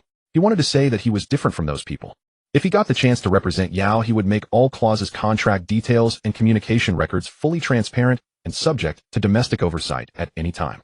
He understood better than anyone what Yao meant to Chinese basketball, and he would never do anything to put the other side in a difficult position. But he also knew that saying all this would be futile. Trust is something that once cracked cannot be repaired with a few words. Earlier he had proactively contacted them, but because he was too young he was turned away by the Basketball Association. That was why he had later asked Harmon to communicate on his behalf. At that time China was at a critical juncture in joining the WTO. The Basketball Association was very respectful and welcoming to foreigners as long as their interests were not harmed. The Wang Zhizhi incident was caused by a banana-style agent. Now in the eyes of the Domestic Basketball Association, all Chinese and Chinese-American agents are shadowed with suspicion. They wouldn't bother to distinguish whether a Chinese person grew up in the U.S. or went abroad later like Shen Yan. They only see one labeled Chinese or Chinese-American agent. Uncontrollable and risky. What a pity, Shen Yan finally said those 3 words. Harmon sighed on the other end of the line. Yeah, what a pity. He genuinely felt it was a pity. Although he mainly focused on the European market, he was well aware of the vast potential of the Chinese market. If he could land Yao's representation contract, it would be easy money. Just the 10 commission from endorsements alone would be far more than what they were earning now. After hanging up, Shen Yan sat in his office for a long time. He wanted to represent Yao Ming. He really did, but he couldn't force it. Some doors can't be opened just because you want to open them. Too much capital is involved here, and there are too many games among various parties. Since China joined the WTO last year, capital from all sides has poured in. Many domestic enterprises believed foreign capital was more professional and allowed it to invest only to have their own brands shelved and become contract manufacturers for foreign companies. Through continuous large orders, foreign capital made these enterprises believe they were making a fortune, so they kept expanding capacity, taking out loans to buy machines and hiring more workers. Then foreign capital suddenly stopped the orders, and through equity participation and other means controlled the banks, refusing to lend these enterprises money to tide over the difficulties, even aggressively pressing for debt repayment, forcing the enterprises to be acquired by foreign capital at low prices. Foreign capital employed this tactic repeatedly with success, and there was no way to guard against it. As for those who purely wanted to convert their industries into U.S. dollars through foreign investment and then slip away, they would even cooperate in selling off quality enterprises. As for the factory originally owned by Shen Yan's family, Shen Yan had already informed them. His parents also felt their son was capable and didn't want to go through more trouble, so they simply continued as a contract manufacturer. Shen Yan's 2 shoe factories at a pace of 1 basketball shoe per year produced some of the best-selling shoes he could recall. Nike and Adidas, whenever they tried to circumvent the patents held by Shen Yan's 2 factories, found their future directions blocked by those patents and could only grit their teeth and continue buying patent licenses. Shen Yan also rarely took out loans, only expanding production capacity based on circumstances after receiving patent licensing fees. Meanwhile, his HR director recruited many talented sportswear designers whose designs carried an artistic aesthetic, keeping sales climbing steadily and firmly establishing the Ruishing brand. The total number of production workers for shoes and clothing had approached 3,000. Ruishing was now among the top 10 athletic footwear and apparel brands in China. Shen Yan knew this position might not last more than a few years because he would not take Ruishing public, so once those other companies went public, Ruishing might be left far behind. Even so, the money earned was enough for Shen Yan to live comfortably. Once profits were sufficient, Shen Yan, through Yifan's connections, found a piece of land near the 2 factory areas and began building employee residential quarters. These residences were for regular employees with an interior carpet area of 7,075 square meters, a 5 square meter balcony, and no charge for shared common areas. The 2 communities were managed by property management staff hired by the factory itself, operating with the principle of earning a small margin and then giving dividends to the property staff. They built 1 building at a time, selling it to ordinary factory workers at a construction profit of $13.15, and only after collecting the money would they build the next one, ensuring there would be no unfinished projects or other problems. Shen Yan knew very well that no matter how much money he made, he would only be a fat target. Only by providing employment, giving employees fair compensation, paying overtime wages, and making full social insurance and housing fund contributions could he be considered a true entrepreneur. With such an identity, every year he went back for a month or 2, he would be received by relevant agencies in Haiyu. Providing 3,000 jobs in a county-level city like Haiyu already put him at the leading level. After joining the WTO, many irregular practices gradually disappeared in the Yangtze River Delta region, allowing Shen Yan to focus more peacefully on his career as an agent. Shen Yan had just finished packing his suitcase. The flight was booked for early tomorrow morning, a direct route to China. The domestic basketball market was gaining momentum. With the draft building hype, the prospect of a Chinese player going number 1 overall in the NBA was becoming common knowledge across the basketball world, and it was beginning to break into mainstream consciousness. Shen Yan wanted to return and explore what opportunities existed and take this moment to fully execute his earlier plan to establish a basketball-focused newspaper, riding this wave into the media industry. This was crucial. To build up a basketball star, one could not do without their own promotional platform. As long as they had their own media, even if they spent years drawing comparisons to Jordan, recording their own highlights, and claiming they had surpassed him as the greatest of all time, they could piece together proof through those materials. His phone rang while he was folding his last shirt into the suitcase. The caller ID read Dwyane Wade. Shen Yan picked up before he could say anything, and on the other end came restrained breathing followed by a hoarse voice, trembling noticeably. Brother Shen. My knee is injured. Shen Yan's hand froze. He had already guessed, but played along. What's going on? Take your time. Wade's voice came in fragments, pausing several times as though holding back his emotions. From those fragmented descriptions, Shen Yan pieced together the full picture. Marquette University had lost to the University of Florida this year and been eliminated in the round of 32. During an intra-squad practice after the NCAA season ended on a routine fast break layup, Wade's knee twisted upon landing. At the time, it was only a bit painful, and he paid little mind to it, continuing to train for a while longer. But when he woke up the next morning, his knee was swollen unbearably, and he could barely bend it. He went to the hospital for an MRI, and the doctor's expression grew grave after reviewing the scans. Wade's voice finally broke, and Shen Yan heard a trembling gasp. They say my meniscus is torn, and it's severe. They say they may need to remove it. Brother Shen, if they remove it, will I still be able to play basketball? Will I still be able to run? Shen Yan closed his eyes. As someone who understood the future, he knew that for an NBA shooting guard, Wade was not particularly tall, and his shooting was not especially accurate. But his explosive power on drives and the sudden burst of his first step were like a cheetah launching from stillness, leaving opponents breathless. Yet Wade carried enormous risk. His drives relied too heavily on sudden stops and sharp lateral movements, placing tremendous strain on his knees. Though NCAA competition was not as intense as the NBA, the dense schedule and his still developing skeleton made this playing style far more dangerous. Shen Yan had told him long ago, in regular NCAA games you may only use your explosive drive once every 10 minutes. I am serious. You need to learn to play more conservatively. The goal was to preserve one meniscus before Wade entered the league, to let the NBA witness the destructive power of a Jordan who stood 5 centimeters shorter.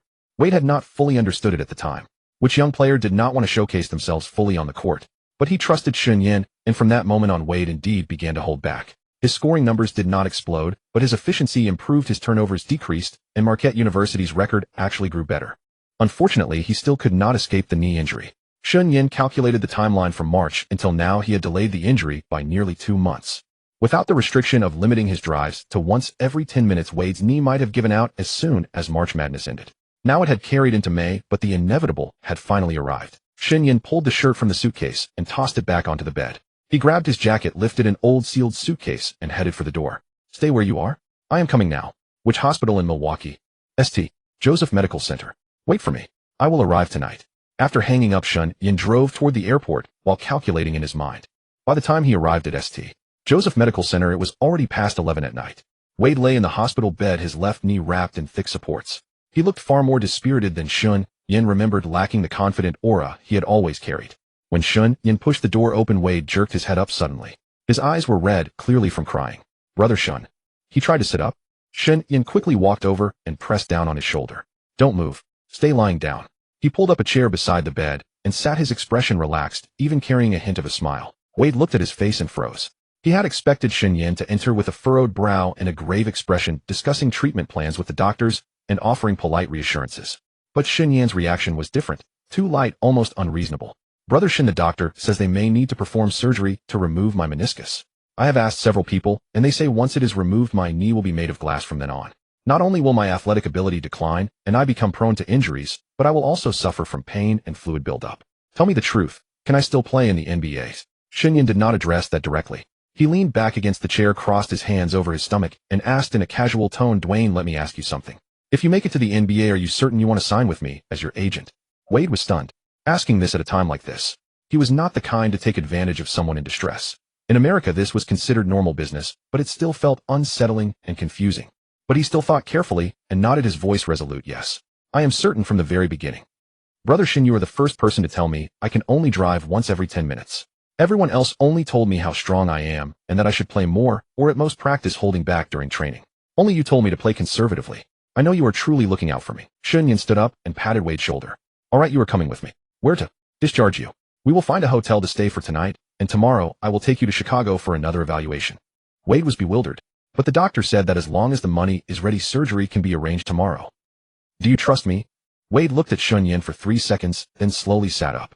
I trust you. Shen Yan helped him complete the temporary discharge paperwork, hailed a car, and found a hotel in downtown Milwaukee, booking a twin room. Amid knowing and astonished glances from the front desk, Shen Yan pushed the wheelchair with Wade aboard into the elevator. After entering the room and settling Wade onto a bed, Shen Yan did something that left Wade completely bewildered. He reached into a hidden compartment of his suitcase and pulled out a neatly folded Taoist robe, bright yellow in color with dark embroidered bagua patterns. Then came a wooden sword, a peachwood blade less than 2 feet long, its surface carved with dense, tiny characters. Wade's eyes widened. "Brother Shen, what are you?" "Lie down. Do not move. Do not speak." Shen Yan's expression was extremely solemn, making it clear to anyone who saw him that he was engaged in something truly significant. Wade opened his mouth, then obediently lay back down on the bed. Shen Yan arranged his temporary discharge paperwork, called a car, and found a hotel in downtown Milwaukee, booking a twin room. Shen Yan changed into his Taoist robe, grasped the wooden sword in his hand, and stood beside Wade's bed. He drew a deep breath, closed his eyes, and prepared to activate the injury reduction skill. The most severe injury on Wade at that moment was a torn meniscus. Shen Yan opened his eyes, gave his wrist a flick, and the wooden sword began to trace patterns in the air. His movements were unhurried, yet steady, and the tip of the sword emitted a faint hum as it cut through the air. He walked around the bed in a clockwise circle, then a counterclockwise one, muttering incantations under his breath, though he himself was unsure of the words. Wade lay on the bed watching Shen Yan pace around his bedside like an itinerant mystic, a look of utter bewilderment on his face. His first thought was, has brother Shen lost his mind from worry? His second thought was, am I dreaming? As Shen Yan suddenly raised his voice and pointed the peachwood sword at his left knee, he nearly laughed out loud. But the next moment he felt something inside his knee, that persistent dull ache, as if a needle were lodged deep in the joint, suddenly changed. It was like ice melting into water, like dark clouds parting to reveal sunlight. That indescribable discomfort peeled away layer by layer until it faded completely. Wade sat bolt upright and looked down at his left knee. It was still slightly swollen, but the pain was gone. He carefully removed his brace, bent his leg, no pain, and straightened it, still no pain. He stood up and pressed his foot against the floor. Still no pain. His mouth hung open wide enough to fit a fist. Shen Yan put away the wooden sword, folded his Taoist robe, and placed it in his suitcase. Turning to the petrified Wade, he said calmly, "Go to the Chicago hospital tomorrow for a proper recheck. Tell them there was a mistake last time, or that the films got mixed up. If anyone asks what happened tonight, just say nothing. Only simple acupuncture." Wade stood dazed by the bed, looking down at his knee, then up at Shen Yan. His mouth opened and closed several times before he finally managed, "Brother Shen, who exactly are you?" Shen Yan zipped up his suitcase and sat on the other bed. "Someone who doesn't want you entering the league with a damaged leg at your age will become your agent soon. All right, get some rest. I'll take a shower and sleep too. We have important matters to attend to tomorrow." Wade stood in place for a long while before slowly sitting back on the bed, his gaze still distant. He touched his knee, then touched it again, as if trying to confirm that everything that had just happened was not a hallucination. "Brother Shen, I'll keep this secret. I won't tell a soul." Shen Yan had already gone in to take a shower. Wade couldn't help but smile, but a chill soon followed, and he quickly composed himself. He lay down staring at the ceiling as his thoughts churned, yet his body was honest. Sleepiness washed over him within moments. He had experienced sorrow, shock, bewilderment, and relief, all in one day. He was simply too exhausted. Within 5 minutes, Wade's breathing evened out, and he fell into a dazed slumber. Truly a man of steady composure. If he couldn't figure something out, he simply let it go. The following day, after Wade completed his examination at the Chicago hospital, Shen Yan advised him to avoid training for now and limit himself to swimming to maintain fitness. He said he would organize another training camp on July 1st. Wade watched Shen Yan drag his suitcase toward the taxi, his eyes filled with obvious reluctance, like a large dog watching its owner walk out the door. Shen Yan turned and waved at him. "Rest well. I'll bring you to training camp when I return." Shen Yan hurried back, switched to a different suitcase, and flew to China. There were many matters to attend to upon his return, the most important being the establishment of the basketball newspaper. With 2 trustworthy HR directors to help vet talent and the assistance of Yi Fan, the setup was not as difficult as he had expected. When the plane landed at the airport, Shanghai was wrapped in a steady drizzle, the air thick with moisture. Yet Shen Yan was in good spirits. The newspaper project was proceeding more smoothly than he had anticipated. The publication license had been approved, the printing plant was secured, and the editorial team was nearly in place. Shen Yan had hired college students near prominent NBA markets as contributors, collecting news, drafting articles, and supplying content to the newspaper. Shen Yan reviewed the first issue's editorial plan 3 times, personally revised several headlines, and only then signed off with confidence. This newspaper meant far more to him than a mere media product. It was a crucial step in his grand NBA strategy. The players he and his partners had signed, Ben, Tracy, Lewis, Jackson, Ginobili, Artest, Arenas, and others, would all receive sustained exposure through this publication. Domestic fans would come to know and understand them through the articles and photographs, gradually building an emotional connection. Undrafted players defying the odds, generational high school talents, overlooked Mavericks, the lethal sharpshooter, the fierce forward line, carrying a family legacy second-round picks, silencing first-round critics. By the time he needed to expand his sportswear and footwear brand in the Chinese market, this bridge would already be firmly in place. Meanwhile, taking advantage of the recent collapse of the internet bubble, Shen Yan also recruited reliable talent to develop a sports news website and a forum platform, both expected to go live by the end of 2002. The former was focused primarily on NBA content, while the latter covered a broad range of topics. Once everything was arranged, Shen Yan departed almost immediately and flew back to America. Back in Detroit, Shen Yan arranged a dinner with Ben. Over the meal, he raised a certain matter. Ben Durex would like to bring you on as their spokesperson. Ben's hand paused mid-cut as he sliced his steak. He looked up, his expression one of utter disbelief. What? Shen Yan was direct. Condoms. You just won the Defensive Player of the Year award and made the all-defensive first team. You are the best defender in the NBA. That image aligns perfectly with their product positioning. Ben's brows furrowed. He set down his knife and fork and leaned back in his chair, his tone carrying clear reluctance. Shen, you know NBA stars generally don't take on endorsements like this. It could undermine the positive image athletes work to maintain. What will fans think of me, a dominant defender promoting condoms? Shen Yan had anticipated this reaction. Rather than arguing, he withdrew a simple projection from his briefcase and slid it across the table. A 3-year contract totaling $2.4 million. Additionally, there is a 1% royalty on joint sales, based on their market projections that could bring in roughly $1.0 annually. Ben glanced down at the numbers. His brow remained knit, but his focus had clearly shifted. Shen Yan knew he was running the sums in his head, adding this endorsement income to his Pistons contract to see the combined total. Shen Yan continued, lowering his voice slightly. Moreover, this campaign is tied to HIV prevention awareness. Do you know how many people are affected each year through unsafe practices? Since Magic Johnson announced his diagnosis, the NBA has paid close attention to this matter, and no player has been affected since. If you are willing to stand publicly and use your influence to promote the message of self-protection, that in itself is a meaningful act. Ben fell silent for a long time. He speared a piece of steak, chewed slowly, and gazed out the window at something indistinct. Shen Yan did not press him, simply drinking his water in quiet patience. What is the tagline? Ben finally spoke. It was not that Ben was easily persuaded, but the sum offered was substantial. After his initial Reebok contract expired, a 2-year endorsement deal worth $4.0 had been renewed with Ben, and that contract was expiring this summer. With the DPOY award in hand, and one offered $4.0 plus bonuses for additional DPOY honors at $1.0 All-Star selections, at $5.0 per appearance, conference finals appearances at $8.0, and finals appearances at $1.500. This represented the ceiling for a frontline blue-collar player's shoe endorsement. Even top-tier superstars like Duncan and O'Neal commanded only $1 to $2 million. The following day, Shen Yan took Ben to the advertising agency of Durex in New York. In the conference room, creative director Alan Hoffman was a balding man in his 50s, silver-framed glasses perched on his nose with a stack of papers spread before him. There was an element of scrutiny in his gaze toward Shen Yan, while he was considerably more welcoming toward Ben, who sat beside him. Hoffman extended his hand. Ben, welcome. To be honest, we have spoken with numerous NBA player agencies, but you are the first one willing to sit down and discuss this. Shen Yan made no pretense, simply sliding his creative proposal across the table. Hoffman adjusted his glasses and went through the pages one by one, his expression gradually transforming from indifferent to focused, and finally into slight surprise. The first sequence featured a montage of Ben's blocks and steals, those dramatic leaps, rejecting layups, and instances of cleanly stripping the ball from guards, accompanied by a low and powerful voiceover. Ben Wallace defense blocking every risk. The second script transitioned to an ancient battlefield setting with Ben clad in Spartan warrior armor, wielding a massive round shield, muscles straining beneath the leather gaps, his eyes fierce as a predatory beast, as countless arrows flew toward him and were all deflected by his shield. The narration intoned tough protection, the Ben choice. The third script depicted a modern city street where Ben, wearing a simple black t-shirt, held up a Durex package to block a dark red cloud representing viruses. The smoke dissipated inches from the box as if striking an invisible wall before the final frame froze with the bold declaration, DPOY level protection. Hoffman removed his glasses and pinched the bridge of his nose, then looked up at Shen Yan. We will purchase full rights to the advertising copy and creative framework for $150,000. Shen Yan quickly calculated the figure in his mind. $150,000 was not particularly high for a complete advertising creative proposal, but considering this was his first cross-industry collaboration and the core purpose was to promote Ben's endorsement, the price was acceptable, so he nodded. Hoffman turned to Ben.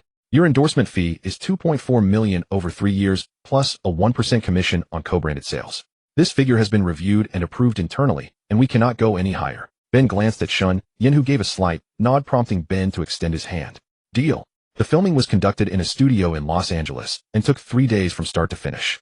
The first set of shots captured Ben's defensive highlights, requiring no performance, since he was essentially a living textbook of defense on the court. The director had him run through several sequences of blocks and steals, then captured a few close-ups of his intense defensive gaze, and wrapped up in under half a day. The second group involved the Spartan look, and when Ben donned the leather armor, everyone in the studio fell quiet for a few seconds. His build was already remarkably imposing. At 1.98 centimeters tall, he was considered shorter for an interior player in the NBA, yet towered over ordinary people, and with that costume on he looked exactly like a warrior who had traveled from an ancient battlefield. He practiced raising the shield 7 times, and each time the director urged more ferocity. By the 5th repetition, Ben's eyes had already taken on a genuine killing edge. When the director called cut, Ben set the shield down and smiled breathlessly, remarking that it was more exhausting than playing in the playoffs. The third sequence was the most uncomfortable for Ben, as holding the Durex box for the commercial felt a bit awkward. The crew noticed his nervousness and specially cleared the set, leaving only the essential photographer and director. Shen Yan stood behind the monitor watching Ben adjust his expression repeatedly from stiff to natural, from awkward to resolute. When the final take passed, Ben approached Shen Yan and asked softly, "Do I look silly?" Shen Yan shook his head. "You look like someone who protects others." Ben paused for a moment, then broke into a wide smile. That evening after wrapping, Ben treated Shen Yan to dinner, where he drank milk and talked considerably more than usual. Ben spoke frankly. "Shen, to be honest, I genuinely felt embarrassed at first, a basketball player going around promoting condoms. My wife even laughed at me after she found out, saying my defense is so good that I have to guard against this kind of thing as well." Shen Yan smiled without interrupting him. Ben looked seriously at Shen Yan. "But a sentence you said that day stayed with me for a long time. You mentioned this advertisement could teach people how to protect themselves. I went back and researched AIDS statistics afterward and was startled. If anyone actually takes protective measures because of this ad, then I feel this work is truly worthwhile." Shen Yan raised his water glass and gently clinked it against Ben's milk cup. "So you are not merely selling condoms, you are teaching people how to stay safe. And honestly, you acted far better than Jordan ever did." Ben burst into hearty laughter, then tipped his head back and finished his milk, his eyes shining brightly. On June 26, 2002, at Madison Square Garden in New York, the NBA draft convened. Spotlights illuminated that iconic stage as David Stern approached the microphone, adjusted his glasses, and the entire venue fell silent. Shen Yan sat in a private box in the audience with Pistons general manager Joe Dumars beside him. Dumars' fingers tapped rhythmically against his knee, his expression unreadable, yet Shen Yan knew he was weighing something in his mind. At the 2002 NBA draft, the Houston Rockets selected Yao Ming from China. As applause erupted, Shen Yan joined in clapping. Yao Ming was not present at the venue, watching the draft from home instead. People were struck by certain personal attributes, such as his remarkable height and his dominant performance during the CBA finals. Shen Yan understood clearly what this meant for Chinese basketball, for his own newspaper, and for the Chinese market within the NBA. But tonight he sat beside Dumars, not for the Chinese market. Last year he had attempted to recommend Tony Parker to the Pistons. After listening for some time, Dumars had simply waved his hand and stated that European guards could not adapt to NBA intensity, then watched helplessly as Parker was selected late in the first round by the Spurs. That incident stayed with Shen Yan for a long time. He also came to understand that recommending players required more than presenting statistics alone, but one had to convince the other side that the player and the team's system fit together seamlessly. This time, he brought Tayshaun Prince, who better matched the Pistons' temperament. After completing the combined trial, Prince had arrived at the Pistons for individual evaluation under Ben's guidance. Dumars had watched Prince play during the pre-draft evaluation. The 2.06-meter-tall Prince was as tenacious as bubblegum on the defensive end, with quick footwork and a long wingspan. Though his offense was unremarkable, he never sought personal glory. Shen Yan offered Dumars a simple introduction. "He is a piece of the defensive puzzle." Calipari observed Prince's abilities and could not stop praising him. After finishing the review, Dumars asked 3 questions. Shen Yan answered all 3. Dumars then said, "All right, I see." With the 23rd pick of the first round, the Pistons selected Tayshaun Prince. When Shen Yan saw Dumars write that name on the draft card, a heavy stone in his heart finally settled. He had been slightly concerned that he might alter the course of history, but it now appeared that Dumars' eye for talent remained unchanged. As the event drew to a close, Dumars patted Shen Yan on the shoulder. "The players you recommended all possess solid defense. I hope we can collaborate in the future to build a championship-caliber team." Shen Yan smiled gently. Defense requires no possession, and the principle that defense wins championships shows no signs of changing. Dumars raised an eyebrow and said nothing, but Shen Yan understood the look in his eyes. He was beginning to take Shen Yan's judgment seriously. The draft continued. Carlos Boozer was selected by the Cleveland Cavaliers with the 34th pick in the second round. The fact that the towering power forward from Duke University slipped to the second round surprised many, but Shen Yan knew Boozer would thrive with the Cavaliers. The Spurs selected Argentine player Luis Scola toward the end of the second round. However, Scola still had several years remaining on his contract with his European team, and the buyout clause was steeply high. he would not be able to join the NBA for at least 3 or 4 years. These 3 players were the ones signed by Shen Yan's partner. Only Scola would need to wait before officially signing an NBA contract, and even so he could play for over a decade with a substantial deal ahead of him. Shen Yan returned to Indiana and began preparing for the July training camp. This was his established tradition. From July 1st to the 31st, a full month, he invited professional strength coaches and skill instructors to train young players who had not yet secured their footing. This time, however, far fewer players arrived. The reason was straightforward: the FIBA World Championship would begin on August 30th. National teams from around the world, European, South American, and Asian, were all undergoing intensive training camp preparation. Any player with a recognized name had been recalled to their home country. Shen Yan's training camp offered genuine improvement and flexible scheduling, but most players still chose to represent their nations. In the end, only 11 players formally confirmed their participation. All were domestic players from the United States, so there was no need to divide them across 2 gyms. Standing in the Indiana basketball arena, Shen Yan looked at the 9 official NBA players. He felt neither disappointment nor dismay, only a sense of quiet calm. At this time last year, 2 gyms had been required to accommodate the large group. This year, there were only 9 official players, along with 1 college student and 1 high school graduate. The incoming high school recruit came from Lincoln High School in Dallas. His idol was Kevin Garnett, and like Garnett, he loved to pound his chest and roar, but his neck was notably longer and his celebrations sent droplets flying. After Shen Yan used Wade as an example and Chris Bosh agreed to join the NBA, Bosh also signed a management contract with Shen Yan. Shen Yan quickly adjusted his mindset. A smaller group meant more focused attention for each player, allowing for more refined technical development. He even arranged for the strength coach to create individualized period plans for every player, targeting their specific weaknesses. The only person who required careful persuasion was Ben Wallace. On the first day of training camp, Ben approached Shen Yan. "Shen, regarding the World Championship, I may need to go." Shen Yan, who was explaining the differences between NCAA and NBA to Bosh and Wade, set down his teaching materials and turned to face Ben. Ben rubbed his hands together. "Team USA has been in touch with me. They need interior presence, and they want me to join. I'm the Defensive Player of the Year. I can represent my country." Shen Yan leaned against the wall of the training facility, arms folded, and thought for a few seconds. "Ben, let me ask you something. Is Team USA already in training camp?" Ben paused. "They told me mid-August the 15th. Shen Yan counted on his fingers. August 15th assembly, August 30th tip-off. 2 weeks. Barely enough time to run basic tactics. Tell me, what kind of chemistry can this team possibly develop?" Ben opened his mouth, but said nothing. Shen Yan handed him a newspaper showing the confirmed roster for Team USA. "Look at this list yourself. Aside from Reggie Miller, how many actual superstars are there? O'Neal, Bryant, Iverson, Duncan. None of the marquee names were participating." Setting aside everything else, Shen Yan continued, "You're a defensive-minded big man. On the international stage, without the defensive 3-second rule, and with legal zone defense, how much of your shot-blocking advantage will actually translate?" Ben fell silent. Having played 6 seasons in the NBA, he was fully aware of the differences between FIBA and NBA rules. On the international court, when a big man stayed rooted in the paint rather than rotating outward, his value in help-side defense and weak-side rotation was genuinely diminished. Shen Yan stepped closer and softened his voice. "Ben, you won the Defensive Player of the Year award this season, but what is your free throw percentage? How reliable is your short-range jump shot? I told you last year defense is your foundation, but if you pose 0 offensive threat, opponents will exploit you without hesitation. Your free throws have been improving each season. You've been waiting for the offseason to work on them. This year should be when that hard work pays off. Tell me, what exactly will joining a 2-week training camp and a week-long World Championship schedule accomplish for your development?" Ben lowered his head, staring at his sneakers, as though searching for patterns in the leather. Whenever Shen Yan spoke to him this way, he felt as though he were back in childhood, being reprimanded by his teacher. "Shen, I just feel that if the national team calls, it seems wrong to decline." Shen Yan sat down beside him. "I'm not telling you not to go. I'm telling you to choose a better moment. Next year, the America's Championship. You'll have a full year to prepare. By then, your free throws and jump shots will be solid, and you'll be able to contribute on both ends of the floor internationally. Won't make a difference." Shen Yan did not answer directly, but he knew history would provide the answer. With this roster and preparation time, Team USA could not win the championship, and even reaching the top 3 was doubtful. They would finish 6th, a disgrace for American basketball. By contrast, the later Dream Team had at least managed a bronze medal.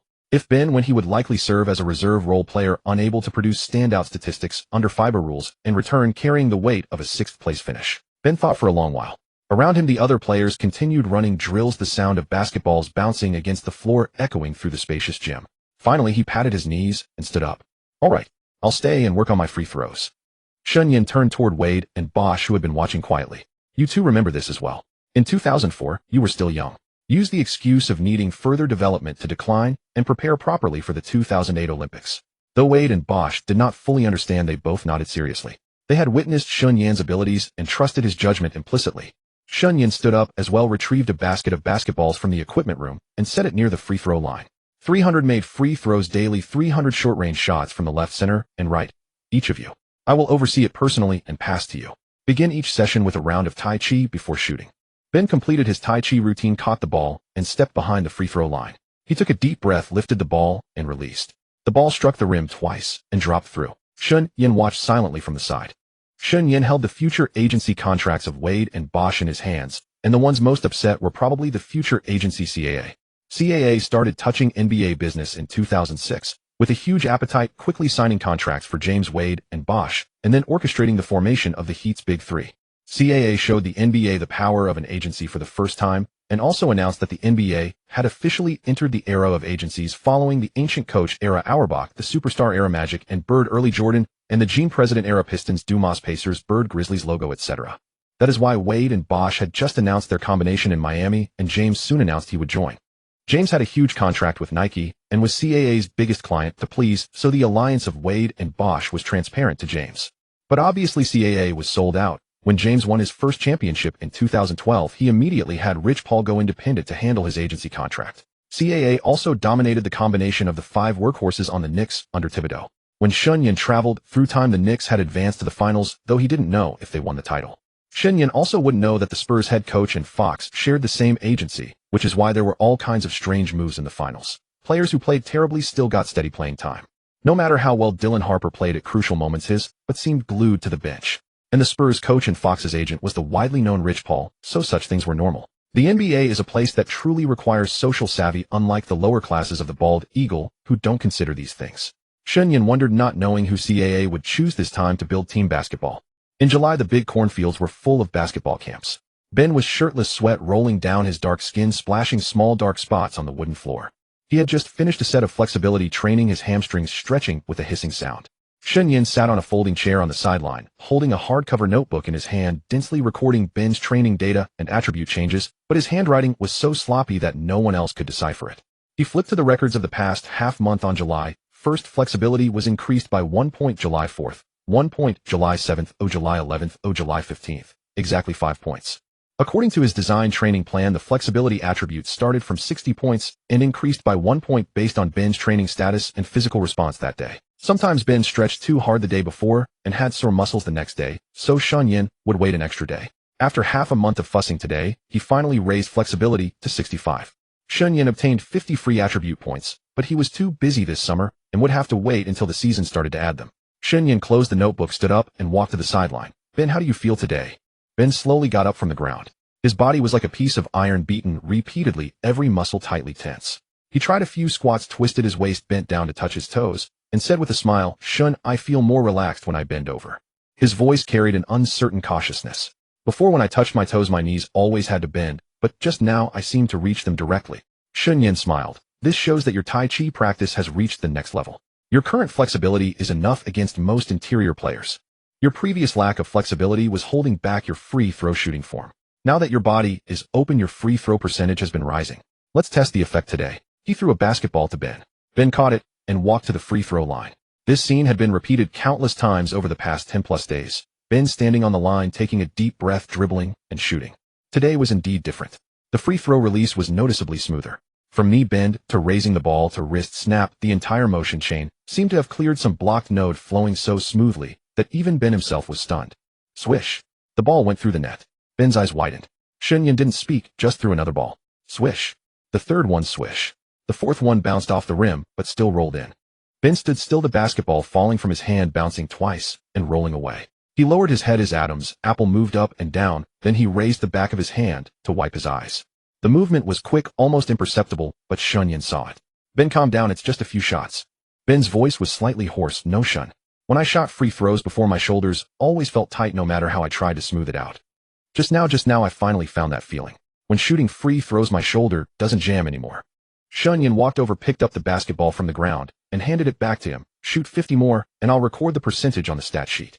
For the next half hour, Ben stood at the free throw line, repeating the same motion. Shen Yan stood behind the baseline, drawing tally marks in his notebook. 50 shots, 32, made a 64%. Ben was also counting. After the last shot, he turned around, his expression complex, as if he couldn't believe the number. His previous free throw percentage was only 57, which was below average among NBA interior players, only slightly better than those rough guys. Opponents often deliberately fouled him and sent him to the free throw line because they knew he couldn't make them. Now a 64 free throw percentage was passable, and in tight games he didn't have to stay glued to the bench. Shen, can I reach 70? Ben's voice trembled slightly. If you keep this training pace next summer under my guidance, your free throw form will still have room for improvement. Then approaching 70 is not a problem. Shen Yan flipped to another page. A 70 free throw percentage is already acceptable for a blue-collar center. Opponents won't dare to hack you casually. Ben nodded hard, sweat flying off and splattering on the floor. Shen Yan let Ben rest for a while, then began shooting practice near the free throw line. Shen Yan said, "You just shot close-range twos at 38. Ben's expression dimmed slightly. 38 is still not passing right. 39 is the passing line. You're at 38 now, just 1 point off. Duncan and Garnett shoot over 45 on close-range twos, which is the level of top power forwards. You don't need to reach 45. As long as you cross the 42 passing line combined with your defense, it will be completely different." Ben stood there without moving, doing the math in his head. This year his close-range two-point percentage had risen from 33 to 38. As long as he continued to practice Tai Chi according to Shen Yan's method, then next summer his close-range two-point percentage would have a high probability of breaking 42. At 3 meters from the basket with that percentage, he could create at least 3 meters of space.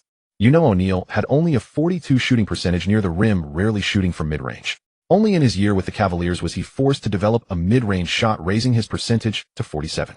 Although O'Neal's shooting percentage at the rim fell to 70 that year, a historic decline, leaving only 66, his mid-range percentage improved by a full 20. How can anyone still say he ruins his teammates? A defensive center of DPOY caliber with both free throws and close-range jumpers on the offensive end would force opponents to readjust their interior defense strategy. Shen Yan's voice came out almost exactly what Ben was thinking. Think about it, a center who can protect the rim, grab rebounds, block shots, switch to perimeter defense, shoot close to 70 from the free throw line, and over 42 on close-range twos. How much would such a player be worth on the free market? Ben stayed silent. Images flooded his mind. The Detroit Pistons locker room, those years sitting on the bench with the Bullets and Wizards, and that 6-year $33.9 million contract. The Supermax was beyond his reach, but the near-top contract. Shen Yan was right. With his current trajectory, he could absolutely make that. Shen Yan tucked the notebook into his bag. Next summer, if you keep this momentum going, you'll be a role player capable of hitting shots near the basket. Ben finally spoke, his voice carrying a solid, grounded weight. Shen, if I improve next summer, I won't have anything to fear. Shen Yan patted his shoulder.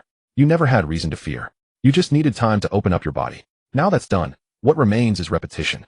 Sunlight slanted through the high windows, stretching Ben's silhouette long across the court. He held the basketball at the free throw line and shot again. Swish. He broke into a grin, a clumsy but genuine joy lighting his face, his afro seeming to rise a little higher. Shen Yan stood at the sideline watching, thinking how hard Ben's journey had been. An undrafted player who survived in the NBA on brute strength and fearless defense. Poor free throws meant opponents hackathined him. A weak outside shot meant teammates dismissed him. Everywhere he went, he was treated as a one-dimensional laborer. But now things were different. Flexibility had risen to 65, and the rust on his body was peeling away bit by bit. Through continuous tracking, Shen Yan confirmed that Ben's free throw percentage had climbed from 57% to 63%, and his close-range two-point shooting from 33% to 38%. These numbers would mean nothing on a superstar stat sheet, but for Ben Wallace they were steps toward another world. Ben decided then and there from now on he would add a round of Tai Chi to every pregame warm-up. That season Pistons fans noticed a change. He arrived at every game moving through a slow but powerful set of forms. Meanwhile, the entire basketball world was still marveling at Los Angeles' 4-0 sweep of the Nets, the first three-peat of the new millennium. Phil Jackson's brilliance had become commonplace praise. Yet some still accused the league of calling biased games, claiming the referees helped the Kings fall so the Lakers could face easier opposition in the finals. Though no single King rivaled the fame of either Kobe or Shaq, their fluid style of play made many feel they deserved their finals berth. The louder the debate grew, the better for NBA promotion. Stern's greater genius lay in knowing when to give a gentle push rather than forcing praise. As for Kidd, who led the Nets to the finals, sorry, nobody cared. First, New Jersey had long been looked down upon by New York, dismissed as a backwater. And those two places were where ordinary players constantly respawned. Both the Nets and the Celtics needed 6 games to reach the finals, proving neither was particularly strong. Their appearance was more a product of a weak Eastern Conference than genuine dominance. But with O'Neal winning his 3rd straight FMVP, while his regular season numbers declined, resting more games, and his playoff stats dropping sharply compared to previous years, a question lingered: should the Lakers' duo replace Kobe as the primary star? It had become a ticking bomb. The Coach of the Year trophy, polished to a shine, would sit in the Pistons' display case for one season. If Carlisle left mid-contract, he would take it home personally, Otherwise it would remain until the season ended. Rick Carlisle stood nearby with his lips pressed thin. There was no smile on his face. He knew this trophy belonged to the past, and summer belonged to contracts. When Joe Dumars called Carlisle into his office, he held a preliminary offer 3 years, $9 million. Dumars had his own calculations. Though Carlisle had just won Coach of the Year, he was only in his second season and still lacked seniority. A slightly above minimum contract would suffice, enough to save face. His budget needed to be reserved for the player market. He did not want to invest heavily in a coach. Pistons owner Bill Davidson was a meticulous bargainer, the kind of man who would never overpay without clear return. This was his nature. Shen Yan immediately shook his head. Rick is not an ordinary coach. He learned the winning culture in Boston, worked under 3 different head coaches, and built a remarkably solid foundation. He also played under Bird and won Coach of the Year in his first season. That is proof of his ability. I am not saying your work has been poor, Joe, but look at last season's Pistons roster. Aside from Ben, who else was worth mentioning? The two men faced each other in silence. The air conditioning hummed steadily. Outside, Detroit's summer sun burned down. Dumars finally spoke. The Pistons are a completely rebuilt team. This is the result of our management's work. Shen Yan slid a printed market analysis across the desk. But taking these players and gelling them into a 50-win team within a single season, that is Rick's ability. Joe, listen to me. You took a team that won only 32 games last season and brought them to 50 wins without a single superstar. Do you understand what that means? It means at least 5 teams across the league are watching him closely. Indiana has already floated the word. If you do not match their offer, they are prepared to give him 5 years and $20 million. Dumars frowned. Indiana. Yes. Bird himself made the call. Rick is highly regarded by him. Had it not been for Isaiah, Rick might never have come to Detroit. Shen Yan said this without changing expression. In truth, Bird had made a casual greeting call, nothing close to a formal offer. But in negotiation, 3 parts truth and 7 parts persuasion was basic skill. Dumars tapped his fingers against the desk, offering no immediate response. Shen Yan pressed on. How will you explain this to the fans? Detroit's working-class fans love Carlisle and his tough defensive system. If they let go of a Coach of the Year for a few $100,000 and the record sputters early, the backlash will be far hotter than this summer's complaints. As Rick himself said when he came to Detroit, he has confidence in building a championship-caliber team within 5 years. Regardless, over the next 4 seasons, whether the Pistons can compete for a title during Ben's prime depends on your cooperation. Dumars leaned back in his chair and exhaled slowly. He knew Shen Yan spoke the truth, and he understood he was being maneuvered step by step. Yet what he understood most clearly was that this city needed stability. The Pistons had rot too long. Since the dissolution of the Bad Boys era, the franchise had struggled on the playoff bubble and fan patience had reached its limit. In the end, they settled on a 4-year, $16 million contract, the second tier for a coach. By the standards of the time, this was not top dollar, but for a coach in his first full season, it was a notably sincere offer. On signing day, Dumars wore a standard public relations smile at the press conference and shook Carlisle's hand. Shen Yan stood in the last row of the press room. The moment Dumars turned away, the corner of his mouth twitched.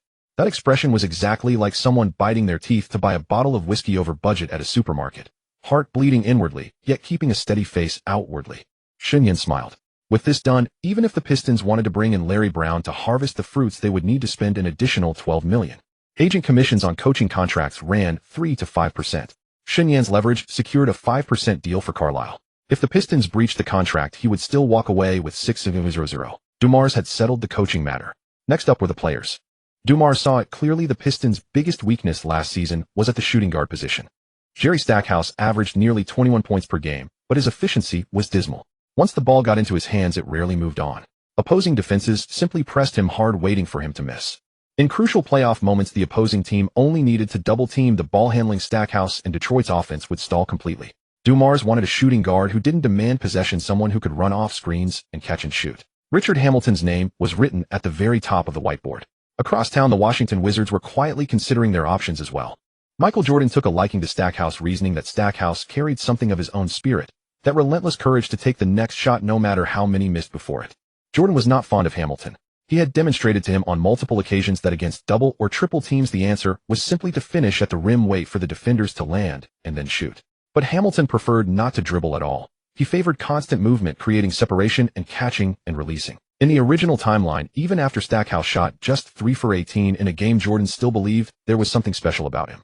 Aligned with Jordan's view, the Wizards' front office agreed to take on Stackhouse. After Jordan had already selected Kwame Brown with such questionable results that the Wizards approved the trade, there was little reason to resist now, especially after he famously overruled opinions to draft Eddie Curry, who had already performed noticeably better than Brown. Moreover, Stackhouse's numbers had actually improved in recent games due to Shen Yan's adjustments, which had shifted him to a bench role. Both sides quickly reached an agreement, and the trade framework was assembled. The Pistons sent Stackhouse and Brian Cardinal to the Wizards in exchange for Hamilton, Hubert Davis, and Bobby Simmons. Hearing Dumars read out the details of the trade over the phone, Shen Yan gave a quiet nod to himself.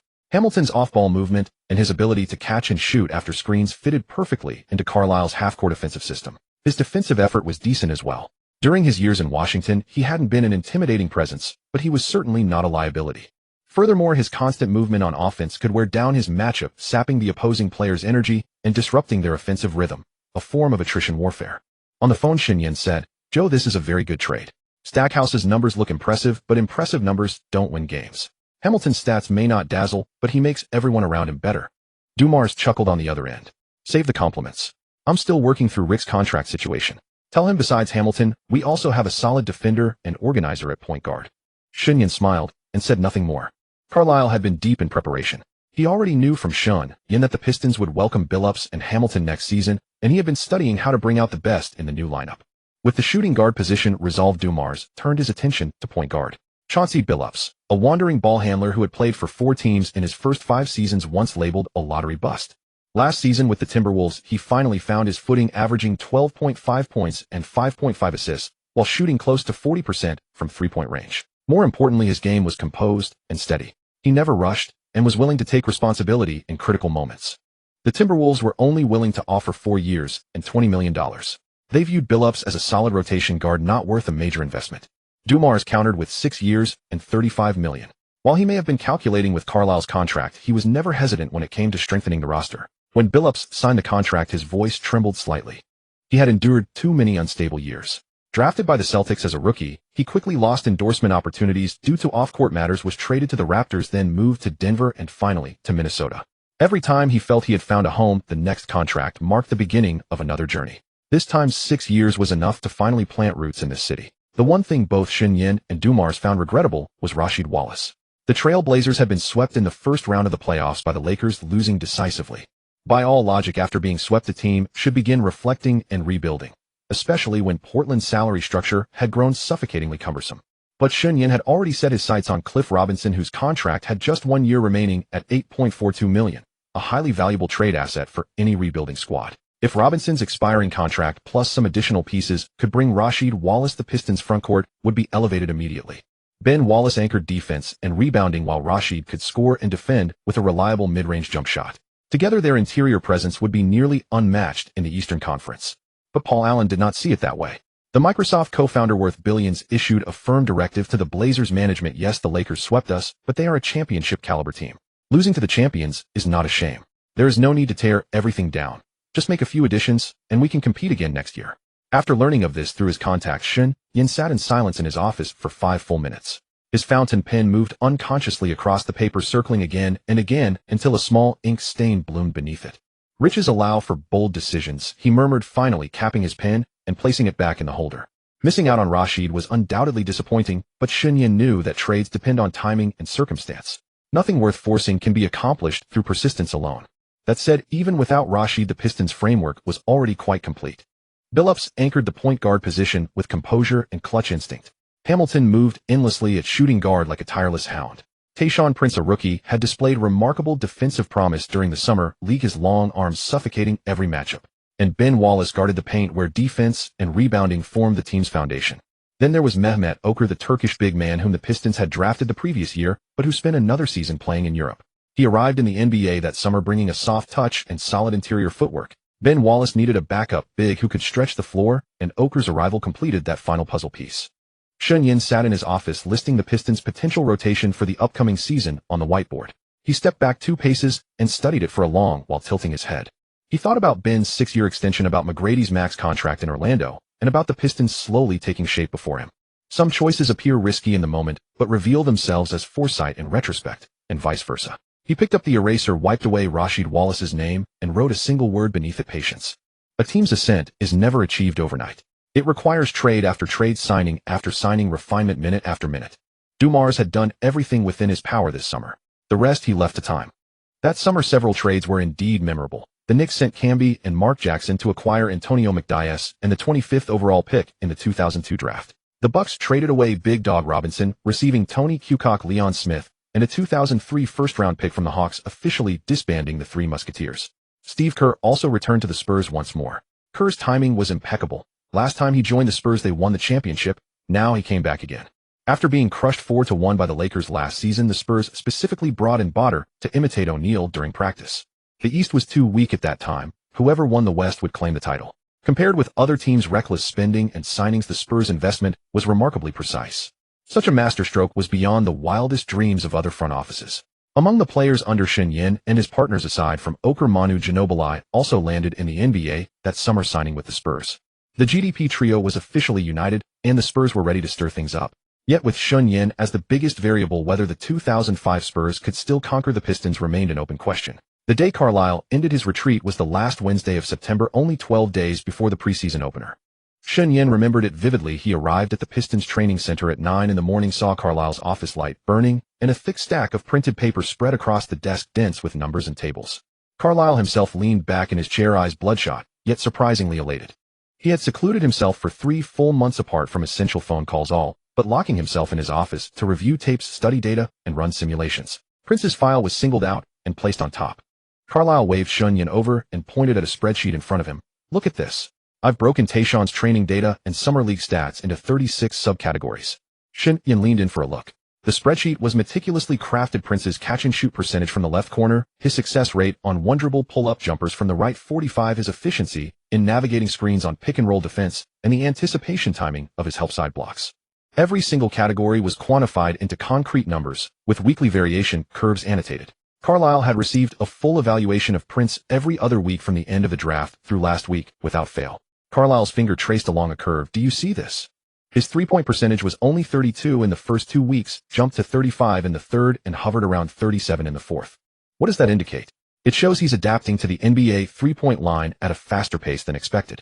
Had Shen Yan not repeatedly surprised Carlisle the previous season, Carlisle would never have trusted him. Carlisle had great faith in Shen Yan's judgment, and since he now represented Shen Yan as his agent, he would seriously consider any reasonable request.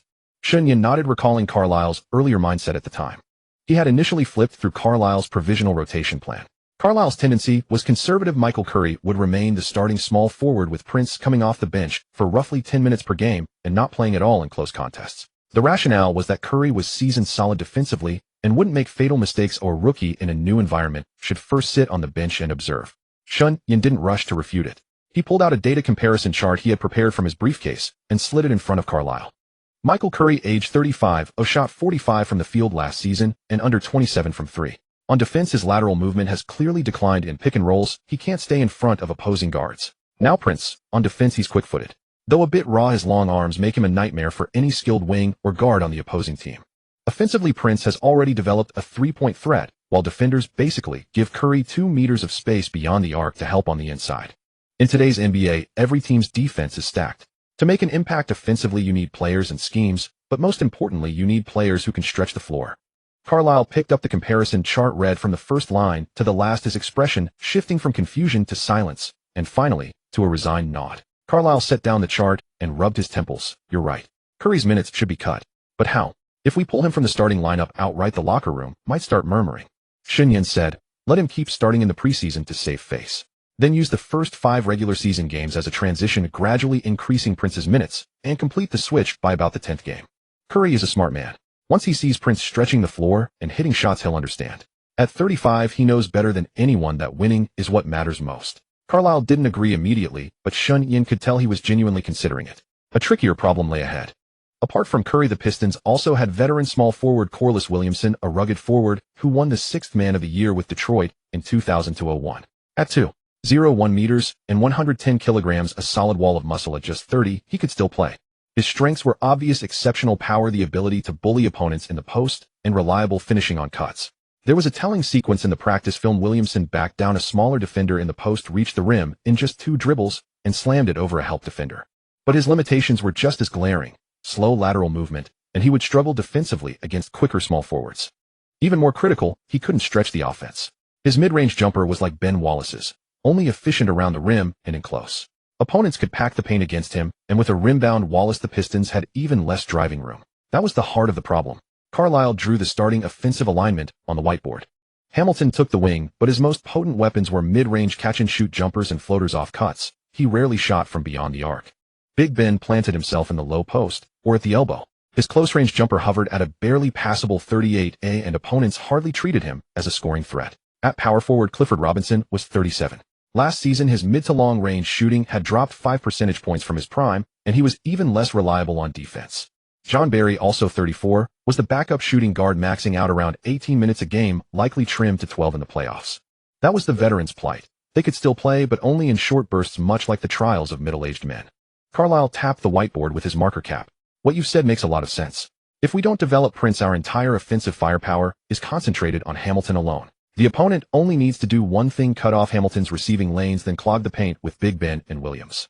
Our whole offensive system would fall apart, forcing Billups to create everything by himself. Shen Yan took the marker and drew a circle beside Prince's name. So we must integrate him as soon as possible, honing his catch-and-shoot and three-point threat during the regular season.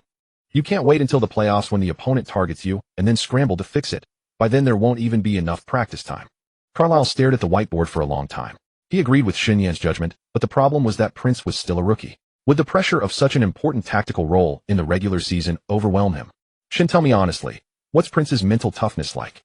In the final Summer League game with 2 minutes left and the team down by 4, he hit 2 consecutive three-pointers. Both were catch-and-shoot shots after running the play. Steady hands, no hesitation. Shen Yan chose his words carefully. And did you notice? After hitting that second three, he glanced at the opposing coach while running back on defense. I've seen that look in other young all-stars. It wasn't disrespect, it was pure confidence. He knew exactly where he was supposed to be. He felt the opposing coach had underestimated him. Carlisle nodded thoughtfully. Besides Prince, integrating Oker was equally a top priority for Carlisle. This 24-year-old Turk had already played 5 seasons of professional basketball and won a championship on the European stage. His skills and basketball IQ were quite mature. His offensive repertoire was more diverse than a traditional European big man. He had a reliable mid-range jumper, could step out and fire from beyond the arc, and was a major threat when popping out after the pick and roll. But Oker's issues were equally clear. His foot speed on defense was not quick enough. He could struggle against agile big men, and his box-out awareness needed to be readapted to NBA-level physicality. Carlisle's initial plan was to bring Oker off the bench behind Robinson, giving him around 20 minutes per game. First to sharpen his offensive rhythm and pick-and-roll reads, then gradually adjust his defensive pace. Shen Yan had done his homework in advance. He prepared a complete statistical breakdown of Oker's previous European League season, including shooting percentages under various defensive intensities, the efficiency of popping versus rolling after screens, and his scoring distribution against different defender types. Carlisle spent an entire evening digesting the report. By the next morning, when he called Shen Yan, his tone was noticeably more assured. Carlisle said, Oker's pick-and-pop efficiency ranks top 3 in Europe. I can use his outside threat as a second receiving outlet while Prince and Hamilton run cross screens. That way, even if the defense shuts down Hamilton, we still have a big man on the perimeter who can shoot. Shen Yan heard the energy in Carlisle's voice and knew the head coach had emerged from that early, anxious isolation. Quantitative data gave Carlisle confidence, and that confidence gave him a clear direction. Shen Yan smiled and told Carlisle, then I have more good news. He weighs 113 kilograms, 4 kilos more than Big Ben. His lower body is rock solid, and he can hold position against many centers. You can use him to hold the post while Big Ben roams as the helper, fully unleashing Big Ben's DPOY potential. Compared to Mickey Moore and the others, you should play Oker over 25 minutes. Ever since receiving that data, Carlisle had thrown himself into studying new offensive schemes like a man possessed. During his isolated film sessions, he realized how much he had overlooked by focusing only on defense. By the time Shen Yan left the practice facility that evening, it was already pitch black. He glanced back at the second-floor window of Carlisle's office. The light was still on. He knew Carlisle was watching film again. Perhaps breaking down Prince's off-ball movement, perhaps designing pick-and-roll combinations between Oker and Billups. This is the process of building a championship team. No championship is ever won by a single summer trade or draft pick. It requires the coach to disassemble every component and refine it repeatedly, the front office to provide accurate data and meticulous analysis, and the players to execute possession after possession to make mistakes and to correct them. Now Carlisle, fueled by a summer of hard work and even foregoing his vacation, was ready to make a statement in the new season. He had to live up to his $4 million a year salary. Shen Yan arranged for his team to compile this data, then sold it to the Pistons and Carlisle, creating GDP while making the team stronger. He silently thanked the internet winter for dropping so many talented people into his hiring pool, which allowed him to build this analytics team. It was also because of these commitments that Shen Yan had kept postponing his attribute distribution. Once the summer's tasks were mostly wrapped up, he finally found 2 days of breathing room. Lying on the couch in his apartment, the system panel floated before his eyes like a pane of transparent glass. 50 free attribute points, the tenfold reward he had received after boosting Big Ben. Shen Yan stared at the panel for a long time. After the previous season's distribution, his base attributes were as follows: strength 44, agility 44, endurance 60, flexibility 70, intelligence 89, spirit 92. Nothing remarkable. Above average for an ordinary person, but utterly insufficient in the NBA, a league teeming with freakish talent. However, Shen Yan had never relied on his physique. His core competitiveness was his mind. Since he had already pushed his body to its natural limits through training, the only way to improve physically now was through the system's attribute points. No matter how sharp the mind, the body still needed to keep up. First, he added points to strength 44-55. Then agility 44-55. The moment the numbers on the panel shifted, Shen Yan felt a warm current surge through his body, from the base of his spine to the crown of his head, then spreading outward through his limbs. His muscle fibers seemed to be rewoven by an unseen force, tightening, filling out, becoming fully elastic. He clenched his fist, his knuckles cracked, and the power in his palm felt significantly greater than before. He rose from the couch and took a few steps. His gait was steadier, his center of gravity lower, and his stops and cuts felt noticeably sharper. Yet the pleasant sensation lasted less than an hour. Shen Yan realized something was wrong with him. When he went downstairs to test his new attributes, a man in a leather jacket gave him an extra glance. Normally Shen Yan would have responded with nothing more than a calm, indifferent look. But this time his instinctive reaction was to glare back, and his fist had unconsciously clenched. The impulse surged from his chest like some primitive, untamed instinct, bypassing his brain's reasoning and firing straight through his limbs. He forcibly suppressed that wave of heat, but a thin layer of sweat had already formed on his forehead. More troublesome still, on the way back to his apartment, he ran into the young woman from next door who had come to visit a neighbor. In the summer with fewer layers, her shorts and tank top revealed clean, elegant lines of skin, glowing fair with a pretty face and a graceful silhouette. Shen Yan's gaze uncontrollably swept over her for a brief moment. Then he felt the blood in his veins run hot, his heartbeat abruptly quickened, and a faint hum filled his mind. Uninvited images surfaced on their own. He almost fled up the stairs. After closing the door, Shen Yan leaned against it, gasping for breath, his mind in a whirl. He summoned the system panel again, stared at the attribute numbers for over 10 seconds, and then suddenly realized where the problem lay. The combined total of strength and agility was 110. Intelligence was only 89. His body had grown stronger, and so had his instincts, but the brain meant to govern those instincts remained at its original level. His intelligence of 89 was sufficient for everyday work and reasoning, yet when his body surged with brute force far exceeding what it once had, that amount of intellect was utterly incapable of suppressing those primal urges. The urge to settle conflicts with fists and the restless heart at the sight of the opposite sex were classic symptoms of imbalance, when the sum of strength and agility outweighed the controlling power of intelligence. No wonder that Chamberlain fellow bragged about his 20,000. Magic Johnson was known for his colorful off-court life, and Charles Oakley could end up fighting anywhere. The system had given no warning this time, probably intending for him to experience this feeling firsthand. Shen Yan took a deep breath, stopped hesitating, and dumped all his remaining free attribute points into intelligence. Intelligence 89 115. The moment the 26 points were invested and the numbers on the system panel finished flickering, Shen Yan felt a click in his mind, like a jammed gear suddenly falling back into place. That restless, scorching, rampaging heat still surged through his body, but now it was covered by a layer of cold, clear consciousness, like a whole block of ice dropped into boiling water. The impulses were still there, but they became an object that could be observed, analyzed, and suppressed. It was as if a control room had appeared in his mind. All emotions and instincts had to pass through a gate before entering, subjected to a rationality security check, and only released after being confirmed harmless. Shen Yan slowly walked to the mirror and looked at his own face. Nothing had changed. It was still that handsome face with rising attributes filling him with masculine vigor and an understated wisdom. In the eyes reflected in the mirror, there was something more than before. He couldn't quite name it, but if forced to describe it, it was perhaps clarity, like a window long covered in dust finally wiped clean. He casually pulled a book from the shelf. Hacking Techniques Unveiled, bought 6 months ago. Back then he had put it down after 3 chapters, as the computer knowledge within it was rather difficult for him. But this time, as he opened the book and read line by line, the concepts that had once required repeated chewing to understand now lay neatly arranged in his consciousness, as if actively sorted by some force. After finishing a page, he closed his eyes and recalled. Most of the content had already been engraved into his memory. A quick scan later, he could almost recite the original text with 98% accuracy. Shen Yan spent the entire night devouring the book from cover to cover. As dawn broke, he closed it and found that he could fluently recount the book's core framework and main operational ideas from beginning to end, and could even casually point out several places where the book was not rigorous enough. Perhaps this was the backdoor intentionally left by the hacker who wrote the book. If you dared to follow the operations, you would walk right into the trap. So this was the taste of high intelligence's delight. But he did not indulge in the pleasure of reading. Shen Yan knew very well what the most important matter at hand was. After a nap, he turned on his computer, downloaded several open-source hacker toolkits, and searched for a few technical documents on penetration testing. In the past, these things were almost like heavenly scriptures to him, but now he read those code snippets and command line instructions as smoothly as his native language. He did not rush into action. Instead, based on the issues he had identified, he organized his operational approach and avoided the traps. In less than 3 days, he fortified his laptop from top to bottom, configured 7 layers of firewall rules, applied all security patches to the system kernel, and encrypted all network traffic. He didn't spare his phone either. He disassembled the tracking module built into the system, wrote a script to intercept the data being secretly uploaded in the background, and fed back a forged stream of false information.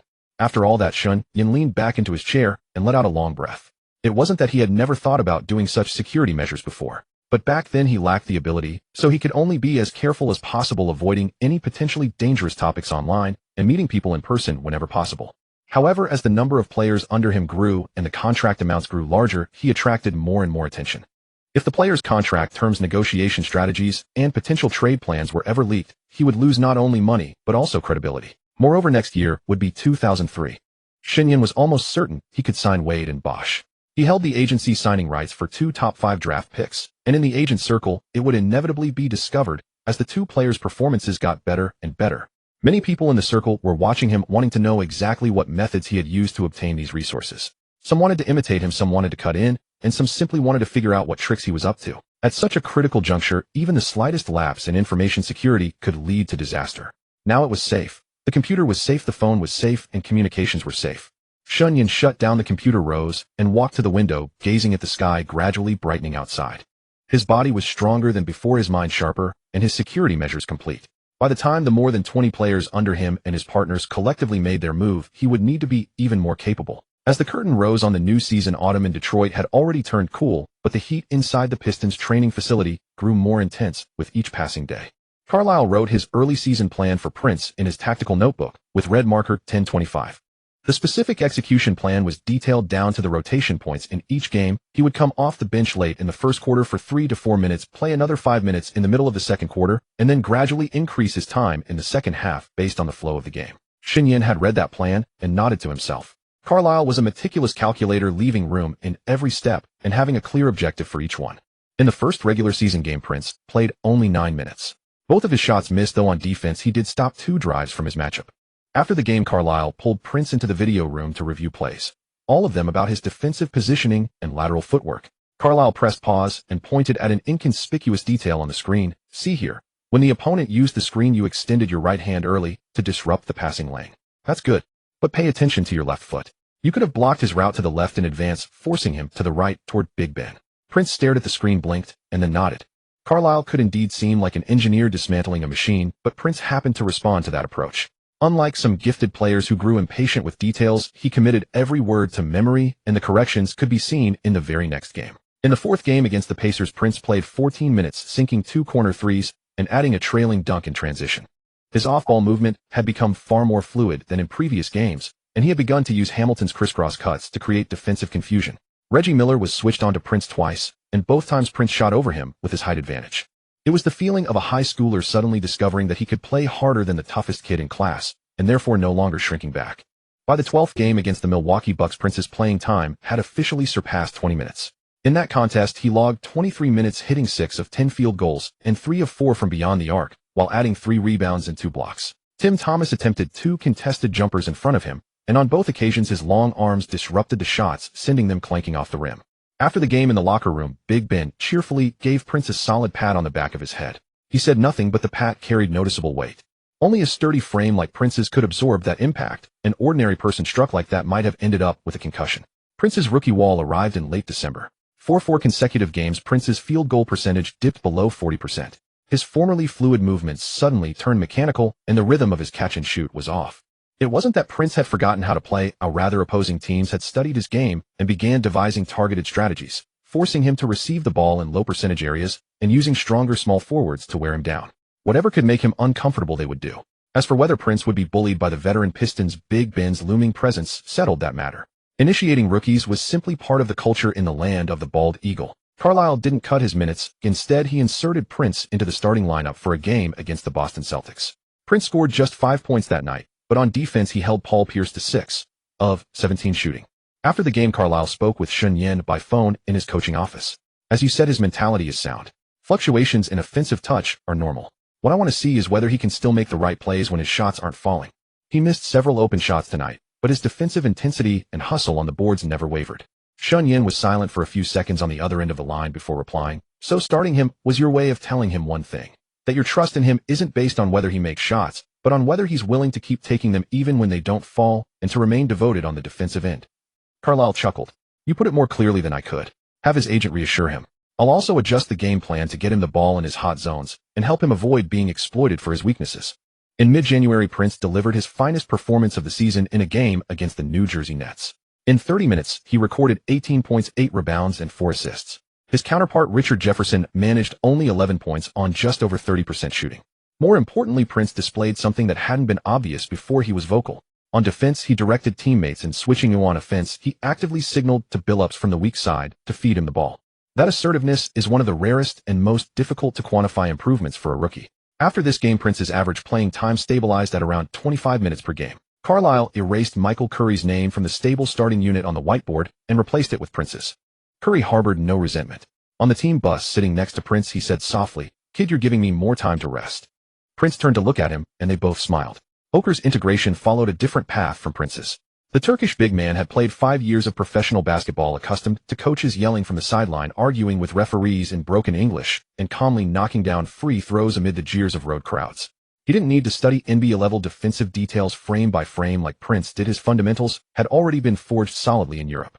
For many future Chinese fans, Oker and Boozer initially evoked a sense of displeasure because it was their combination that repeatedly sent Yao Ming crashing out in the playoffs. But thinking back, it was all because Alexander was too stingy. If Yao Ming had been paired not with the rugged Hayes and the non-shooting Scola, but with a floor-spacing power forward like Oker or Boozer, who could hit threes, the Rockets would have demolished the Jazz long ago.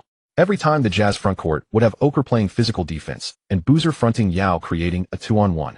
On offense, Hayes was almost invisible, much like Big Ben. In the first 5 games of the season, Oker's playing time was strictly limited to just over 10 minutes. Carlisle gave him a clear assignment when he went in first: do one thing. After setting a screen and popping out, plant himself at the elbow extended area and wait for Billups' pass. If the opposing center didn't come out to contest, he should shoot right away. If he did, Oker was to read Big Ben's cut on the weak side and deliver the ball to him. Oker delivered his first impressive performance in the 6th game against the Toronto Raptors. Coming off the bench for 14 minutes, he made 4 of 6 shots, including 1 of 2 from three-point range, finishing with 9 points and 2 assists. One assist in particular was exquisite.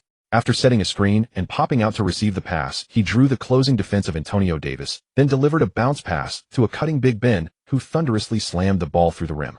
That play sent the entire Pistons bench leaping to their feet, and Shen Yan couldn't help clapping from the sideline. What truly won Carlisle's confidence was Oker's defensive attitude. His lateral movement wasn't exceptionally quick, and he struggled against nimble bigs, but he never loafed.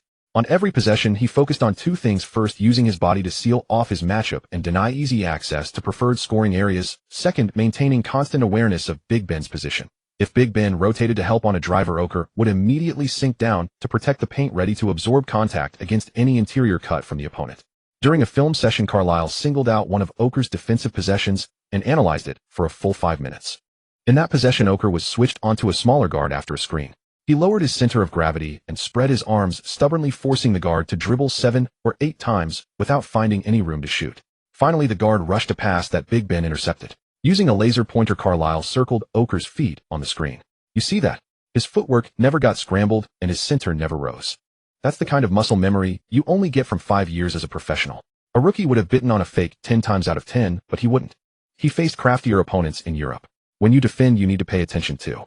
Oker's playing time passed the 20-minute mark in early December and settled at around 25 minutes by the end of January. Oker and Big Ben shared the floor as a twin tower lineup, with Oker stationed high to spread the floor and Big Ben ready to cut to the basket from the low post.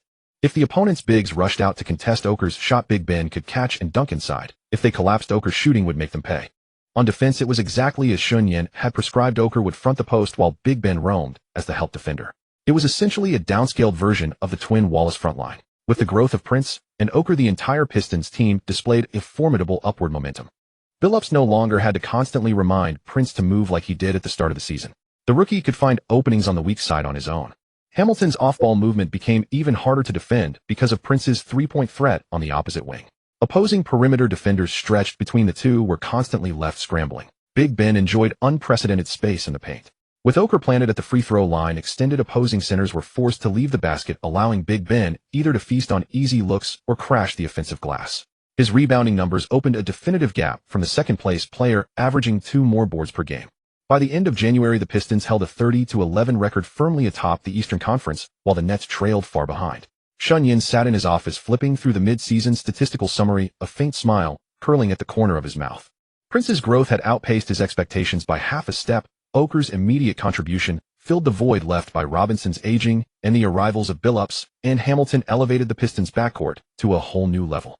The tactical sets Carlisle diagrammed on the whiteboard were now flowing smoothly in games like a newly assembled engine that had finally passed its break-in period, delivering full power with every ignition. He closed the report and looked out the window. Patches of snow still lined the streets of Detroit. From the practice facility came the sharp squeak of sneakers on the floor and the reverberation of players calling to one another, sounds that cut through the cold winter air with a reassuring steadiness. A month earlier, when Shen Yan opened the NBA official website and the live All-Star voting numbers appeared, he already knew this year was secure. Vince Carter led the East with over 5,900,000 votes. Shen Yan set down his cup, frowned slightly, and scrolled up to double-check Carter's games played and stats. Indeed, the Toronto Raptors had played 25 games, but Carter had appeared in only 10, averaging 19.2 points per game, nearly 8 points less than the previous season. The Raptors' record was also poor, sitting near the bottom of the East. Still, he sat firmly atop the East's voting leaderboard, holding a lead of over 2-0 votes over McGrady. Shen Yan leaned back in his chair, his fingers unconsciously tapping the desk twice. Such was the aftermath of the slam dunk contest. That astonishing dunk at the new Millennium's All-Star Game lifted humanity's imagination of basketball aesthetics to a higher level. Since then, whether he played or sat out, regardless of his stats, the image of him soaring midair, switching hands between his legs and hammering the ball through the rim had been permanently etched into fans' minds. Moreover, Toronto was the only NBA team in all of Canada, and fans across the Maple Leaf Nation all rallied to vote for him. This nationwide voting base advantage ensured Carter could coast into the starting lineup, even if his season ended. McGrady's numbers were far better, nearly 30.6, 5 rebounds and 5 assists per game, playing like the ultimate form of a swingman. His style was equally pleasing. With his height, long arms, explosive first step, and the effortless calm of his pull-up jumper, he was a visual delight in any era. And with Hill injured again and lost for the season, McGrady's numbers would continue to climb, yet he simply could not catch Carter in votes. Shen Yan clicked on the Eastern Conference voting rankings and scrolled down. Big Ben ranked 4th behind Carter, McGrady, and Allen Iverson. Big Ben trailed Iverson by a wide margin, but led 5th place Grant Hill. He and Mutombo were vying for the East's starting center spot. By then, Mutombo was truly aging, and even he could not tell whether he was 38 or 40, or even older. Big Ben's advantage lay in the Pistons' top 3 defensive efficiency in the league.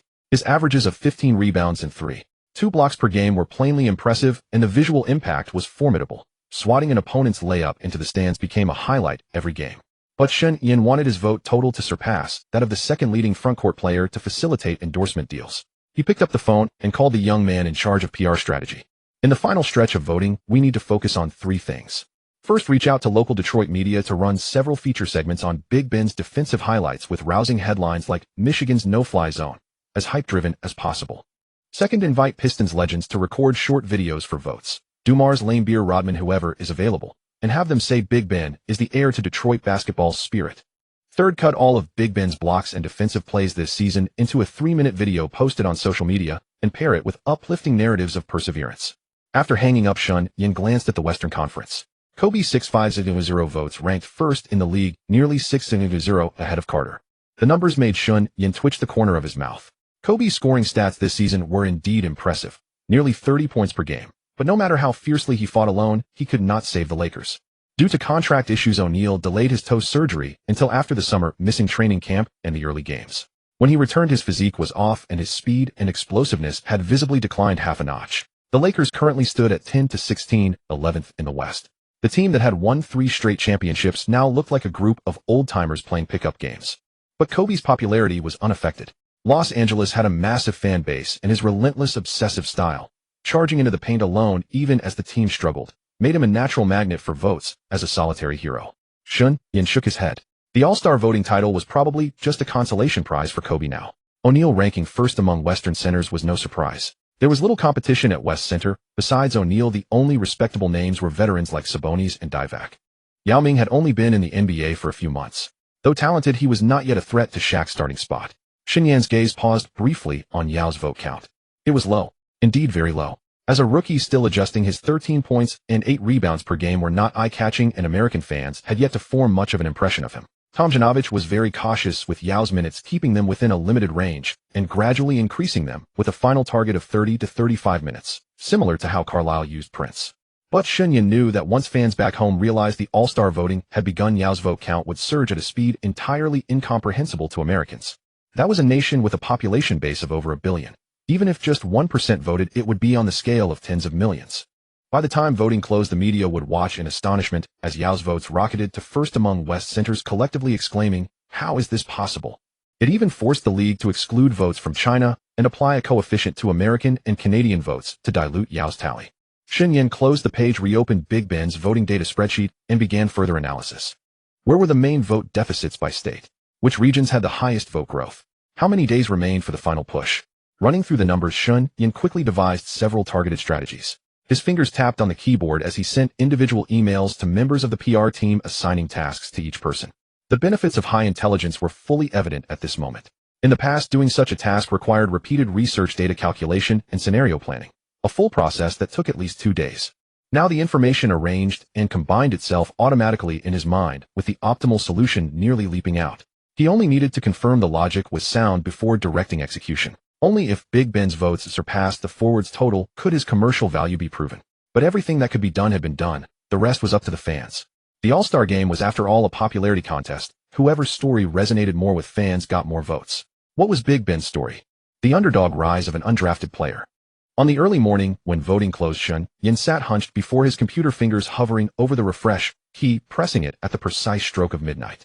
The instant the page loaded, the corners of his mouth curled upward. Ben Wallace, the top center in the Eastern Conference, had accumulated over 1.12 million votes, surpassing Jordan's 1.08 million in 5th place. His starting center position in the East was firmly secured, and he had even overtaken the second-ranked forward. Jordan, eclipsed by the towering vote totals of McGrady and Iverson, slumped to third among guards and could only settle for a bench role or hope a starter would yield his place. Over the final 2 weeks, voting data across Michigan and neighboring states skyrocketed like a rocket, fueled in no small part by feature pushes from local Detroit media. Giedis and Lanebeer's campaign videos circulated tens of thousands of times on social media, and even during timeouts at Pistons home games, the arena jumbotron looped Ben Wallace's highlight dunks beneath bold text declaring, "Send him to the All-Star Game." All of Detroit had coalesced into a single braided rope. Shen Yan forwarded the screenshot to Ben Wallace's PR team with a terse note: "Move on endorsements as fast as possible. Strike while the iron is hot." For a defensive-minded center, the title of All-Star starter carried far more prestige than any box score statistic. Interior players also commanded significantly less commercial appeal than their perimeter counterparts, and a big man like Ben Wallace who could bridge that gap was exceedingly rare. Shen Yan secured a pickup truck endorsement deal for Ben Wallace with remarkably little effort. The commercial was stark and unadorned. Ben Wallace, clad in black coveralls, leaped from the bed of a pickup truck against a barren desert backdrop. The camera pressed close, capturing a slow-motion extreme close-up of his fists clenching. A gravelly male voice intoned over the footage, "A real man doesn't need flash." The 7-figure endorsement fee represented quite a substantial windfall for a player whose game was built on grit rather than glamour. While Detroit celebrated the All-Star starter announcement with unrestrained joy, the Western Conference voting results concealed an even larger surprise. O'Neal, what do you mean surprise?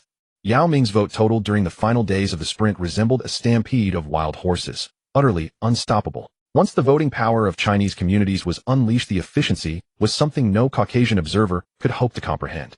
Chinese neighborhoods along the West Coast phoned relatives one by one. Voting tutorials pinned to the top of Chinese language forums spread like wildfire, and even major mainland portals began rallying fans to cast their ballots for Yao Ming. In barely over a week, Yao Ming's tally surged from obscurity straight to first among Western Conference centers, demoting Shaq to the bench. When O'Neal saw the backup list, his entire demeanor darkened. During a locker room interview, he spoke at twice his usual cadence, laced with barely concealed irritation. "I don't understand how fans are voting here. I'm averaging 27 points and 11 rebounds. I've been dominant. And a rookie averaging 13 points is ahead of me. This isn't basketball. It's simply..." He trailed off mid-sentence, but reporters had already pieced together the word he refused to say aloud. The next day, the media descended like a swarm.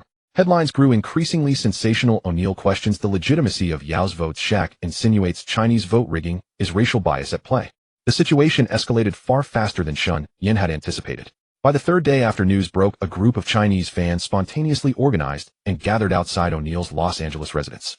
There were only a few dozen of them, but they held signs and chanted slogans demanding that O'Neal issue a public apology for his remarks. O'Neal initially dismissed it, calling the police. Officers arrived and dispersed the crowd, but they would gather again moments later, relentlessly without pause. By the fourth day, O'Neal couldn't even leave his house. The matter was finally resolved by O'Neal's stepfather, Philip Harrison. Under his pressure, O'Neal placed calls to several media outlets and arranged a brief apology statement. One delivered in the unmistakable tone of a man reading words he deeply resented. "I didn't mean to disrespect Yao Ming. I was just emotional at the time. I respect every player no matter where they come from." Only after the statement went public did the crowd gradually disperse. O'Neal locked himself in his room for the entire day. According to people within the Lakers organization, he went to practice that evening without uttering a single word, slamming every dunk so hard the backboard shook. Meanwhile, Barkley couldn't have been happier. Thanks to Shen Yan's involvement, Barkley had maintained complete silence on the Yao Ming controversy. But his old partner Kenny Smith picked up the mantle, declaring on TNT's live broadcast, "If Yao Ming averages 19 points this season, I'll kiss Barkley's ass." He said it with a relaxed expression, sporting the familiar teasing smirk that announcers reserved for rookies. What he hadn't anticipated was Yao Ming surging past his rookie wall and climbing steadily afterward. The moment Yao Ming topped 20 points, Kenny Smith's face darkened progressively green under Barkley's merciless mockery. During All-Star Weekend, TNT arranged a special segment. Reluctantly, Smith was ushered to the center of the studio where a donkey waited before him. The donkey had been sourced by the production team and stood placidly, its tail swishing lazily. Smith drew a deep breath, closed his eyes, leaned in, and swiftly pecked the donkey's rear. The studio erupted in laughter. Barkley laughed so hard he pounded the desk, tears welling in his eyes, until halfway through something occurred to him, and his expression froze into something strangely uneasy. Barkley had a well-known habit: he never wore underwear. That was precisely why the previous year's bet, originally to kiss Barkley's ass, had been changed to kissing a donkey instead. Beyond the concern about broadcast decency standards, there was an unspoken reason Barkley hadn't been wearing any underwear that day, and the resulting visual would have been thoroughly disgraceful. After the kiss, Smith chugged 3 bottles of mineral water to rinse his mouth, his face contorted into an agony of disgust. The segment delivered maximum entertainment value, and ratings surged that night. But Yao Ming's troubles were far from over. Following the All-Star break, certain movements within the league began to stir uncomfortably. David Stern could accept Yao Ming as the #1 overall pick. A top draft selection, after all, carried commercial weight, and Stern was a shrewd businessman who understood exactly what the Chinese market represented. But certain factions within the league were displeased. Yao Ming's performances were improving with each game, trending toward Rookie of the Year. That was a different matter entirely. To those people, Rookie of the Year was no frivolous honor. It was a legitimate, statistically grounded award, an official endorsement of a player's season-long dominance. For an Asian player to claim that accolade struck certain old guard figures in the league as equivalent to acknowledging that domestically developed talent was inferior to a Chinese import. Such sentiment would never be voiced publicly, but it would translate into tangible action: stricter foul calls against Yao Ming, officials scrutinizing his borderline physical plays with renewed severity, and in certain crucial games, every ambiguous whistle directed squarely at him. These individuals would not dare tamper with results in the open, but behind-the-scenes maneuvers were more than sufficient to fracture a rookie's mental fortitude and disrupt his rhythm. Yao Ming had only just grown accustomed to the pace of NBA competition, riding the fragile crest of building confidence. Frequent, inexplicable fouls sent to the bench at that stage would inevitably erode both his statistics and his form. After Yao Ming overcame his rookie wall, his performance climbed steadily. Once he surpassed 20 points per game, Kenny Smith's face turned an ever-greener shade under Barkley's relentless ridicule. All-Star Weekend had brought a special segment on TNT. Smith was reluctantly led to the center of the studio where a donkey stood waiting before him. The moment Ben's name appeared on the All-Star Eastern Conference starting center roster, Shen Yan received a notification from the Supreme Agent system. Detected that the bound player Ben Wallace has been selected as an All-Star starter. The reward trigger conditions are met. Exclusive badge unlocked: rim protector. Effect boosts his block success rate and unlocks a powerful catch block move. After a successful block, the entire team's field goal percentage increases by 2, a defensive disruption rate by 3, and stamina loss slows by 4 for 2 minutes. Shen Yan sat in an unassuming cafe in Detroit, gazing at the gray snow outside the window, a faint smile tugging at the corner of his mouth. What the system had given him this time was beyond his expectations. The badge not only enhanced the bound player's attributes, but also bestowed an aura upon the entire team. Ben had always thrived on defense, with an average of 3 blocks per game anchoring the Pistons' entire paint defense. Now with this badge equipped, his defensive deterrence was elevated to an entirely new level. Because Ben was not the type of player who easily made the All-Star team, this badge was especially powerful. Reading the description, Shen Yan understood that if Ben were someone like Jordan, the badge would never have been this strong. The effect soon showed itself on the court. Ben's blocks were no longer simple swats, sending the ball flying. He began to produce those electrifying catch blocks that left fans breathless. He would snatch the ball out of the air with one hand, as if tearing it directly from the offensive player's grasp. Such breathtaking, game-changing plays made tickets for the defensive-minded Pistons far easier to sell. What was even more remarkable was that after every block he made, the entire Pistons team seemed to receive an adrenaline shot. Billups suddenly shot. With greater accuracy, Hamilton moved faster around screens, and Prince's defensive footwork on the perimeter became more agile. Opponents who had originally matched them in strength would often be swept away by the Pistons' surge after Ben delivered 2 straight blocks. Carlisle stood on the sidelines, stroking his chin. Deep down, he knew the team's chemistry was unusual, almost unnaturally good. In all his years alongside 3 assistant coaches, he had never seen a center's blocks act like a switch that could elevate the whole team's offensive and defensive efficiency. But he didn't ask questions, he only looked at the numbers. The record kept climbing, and the Pistons stood as solid as a mountain in the East. Carlisle even began to experiment, deliberately rotating his lineup against the West's top teams. He split up his starters to pair them with various bench combinations, fielding 3 or 4 entirely different defensive matchups in a single game. He wanted to test every rotation that might be needed in the playoffs during the regular season, even if it cost them a few games. Yet no matter how bold he was, the Pistons still won more than they lost, and their hold on first place in the East remained unshaken. Shen Yan looked at the stats and thought to himself that this badge was truly overpowered, but after all, it was geared toward defense. The level of competition in the East allowed the Pistons to dominate freely, but once they reached the finals and faced those strong Western teams, their lack of a go-to scorer would be exposed. Teams led by Duncan, O'Neal, Nowitzki, Weber, and Garnett could all match the Pistons' record or even surpass it by a wide margin. The Pistons' defensive morale boost alone might not be enough to bridge the gap in talent. But that was a matter for June. For now, they just had to get through the All-Star game. February 9th, Phillips Arena in Atlanta. The All-Star Weekend atmosphere was buzzing, but this edition of the All-Star Game was different from previous years. Everyone was uttering the same name, Michael Jordan. This was his final All-Star appearance, and the entire league, along with the media and fans, was preparing a grand farewell ceremony for the basketball god. This time Jordan would definitely not come back. Aside from dominating his own players in practice, he would never set foot on an NBA court again. Vince Carter even approached Jordan before the game and offered him his starting spot. Jordan declined politely at first, but eventually accepted. He was old, but he deserved this treatment. Besides, Carter was his junior from the same school and wore Nike, one of his own. The Eastern Conference head coach was Isaiah Thomas, while the West was led by Rick Adelman. The atmosphere in the locker room before the game was subtle. Kobe sat in a corner, tying his shoelaces, a smile he could not hide tugging at the corners of his mouth. O'Neal had been voted onto the bench by Chinese fans. Of course, Adelman planned to give him more minutes with a high-sounding justification. Yao is a rookie, he just needs a chance to showcase himself. It was a minor clash in NBA marketing between American and Chinese enterprises, and the latter suffered a complete defeat. Kobe nearly burst out laughing at the thought of the embarrassed expression on O'Neal's round, dark face. He walked over and patted Yao Ming on the shoulder. "Relax, just go out for the jump ball. Don't be nervous." Yao nodded. He had only been in the league for 6 months and had not yet bulked up. Without much muscle on his frame, he looked somewhat slim, standing among a group of rugged NBA athletes. He did not know that he was merely a figurehead in this game. Adelman would not give him much playing time. Sure enough, in the pre-game plan, Adelman devoted most of the offensive sets to Kobe, Garnett, and Duncan, while Yao was only asked to focus on defense and rebounding. The game began. Yao Ming and Ben Wallace faced off at the center circle for the jump ball. Ben was nearly 30 centimeters shorter than Yao, but his explosive leaping speed was absurd, and he tipped the ball to the Eastern Conference guard first. When the two matched up in the post, Yao tried to back him down a couple of times, but his feet slipped and his body swayed. Ben did not move an inch, like a short, sturdy concrete wall. Yao sighed inwardly at his current weight. He could not even move Ben, or it seemed he really needed to gain a significant amount of weight. Ben played only 24 minutes in total with no role on the offensive end. After all, it was the All-Star game where everyone wanted to put on a show. He stuck to his old trade, boxing out rebounding and help defense. He went 1 of 2 from the field, finishing with 2.6 rebounds, 2 blocks, and 2 steals.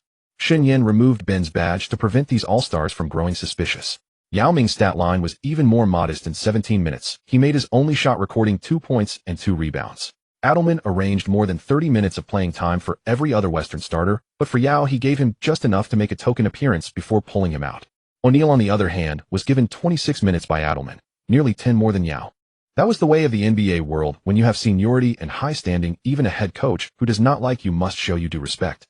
Kobe enjoyed himself the most throughout the game, cherishing every matchup against Jordan. O'Neal sat on the bench with a long face, deliberately humming a tune and not even handing a towel to Kobe as he came off the court for a rest. As for Jordan, that was another story. After Carter gave up his starting spot, Jordan took the stage at his final All-Star game.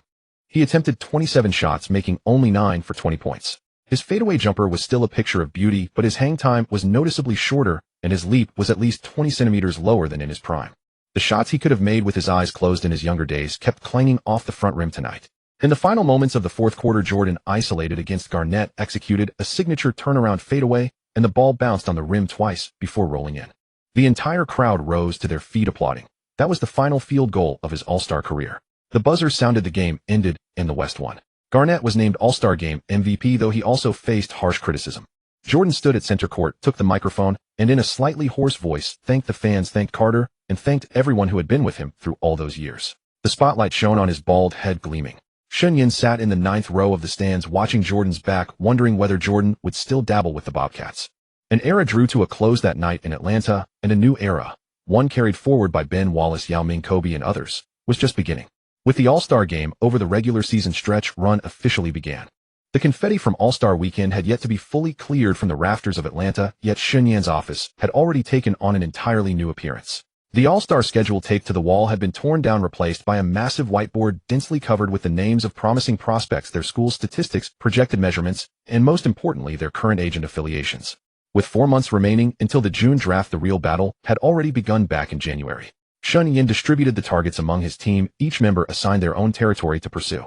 Pelinka, leveraging his legal background, was steadily building his reputation. He was assigned 2 big men, Chris Kaman and David West. Kaman had played 3 years of NCAA basketball and was putting together a dominant season at Central Michigan University, averaging 22 points, 12 rebounds, and 3 blocks per game.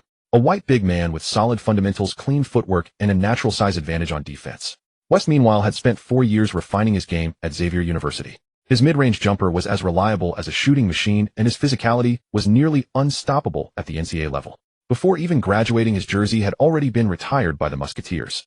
Pelinka made no fewer than 20 phone calls to each of them, flew to their campuses 3 times, dined with their families, and communicated with their college coaches. 2 weeks later, Pelinka secured both of them.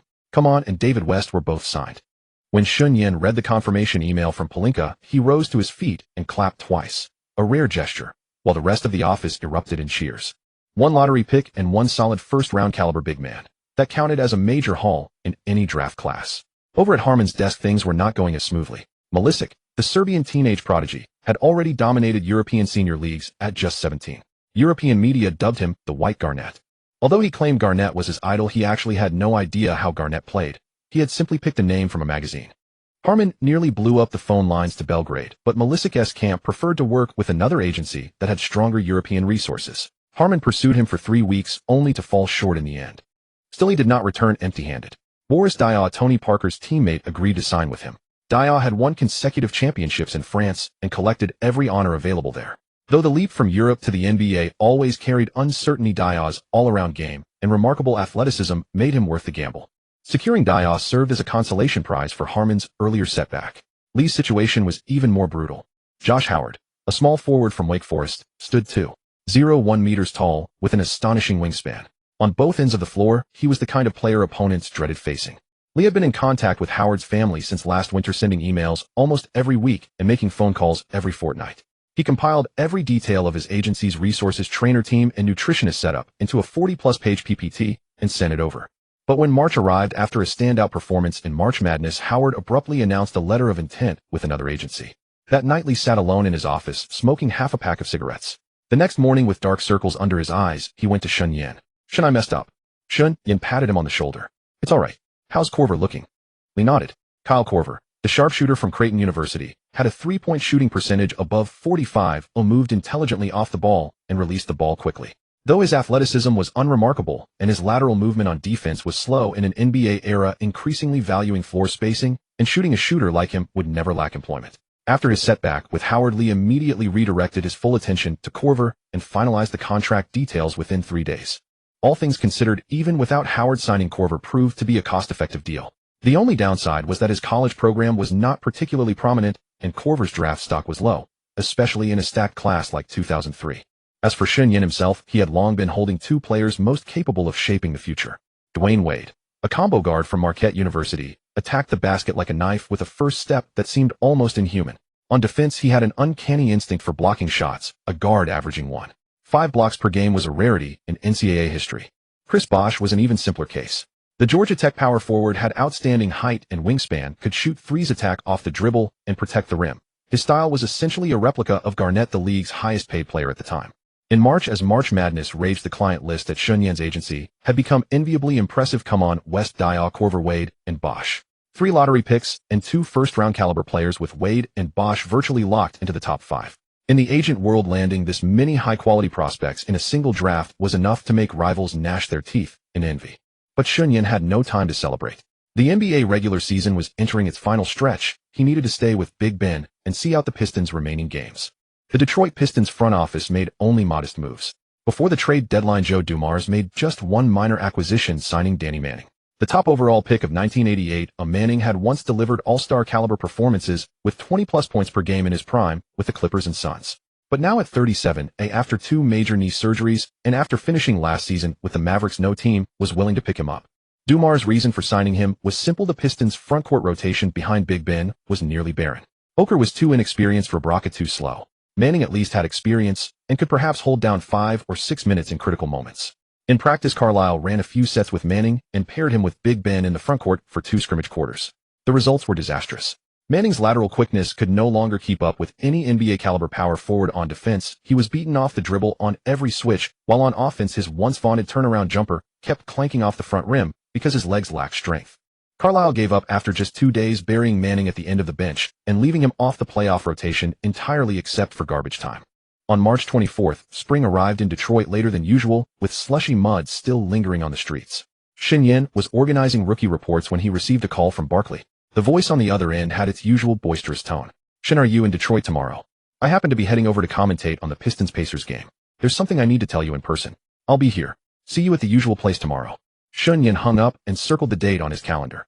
Barkley might have a big mouth, but when it came to serious matters, he was never careless. If he said he had news, it must be about the matter Shen Yan had previously asked him to look into. The next afternoon, Shen Yan arrived at the Palace of Auburn Hills 2 hours early. Barkley arrived even earlier, wearing a loose suit and sitting in Carlisle's lounge with a plate of nearly finished fried chicken wings in front of him.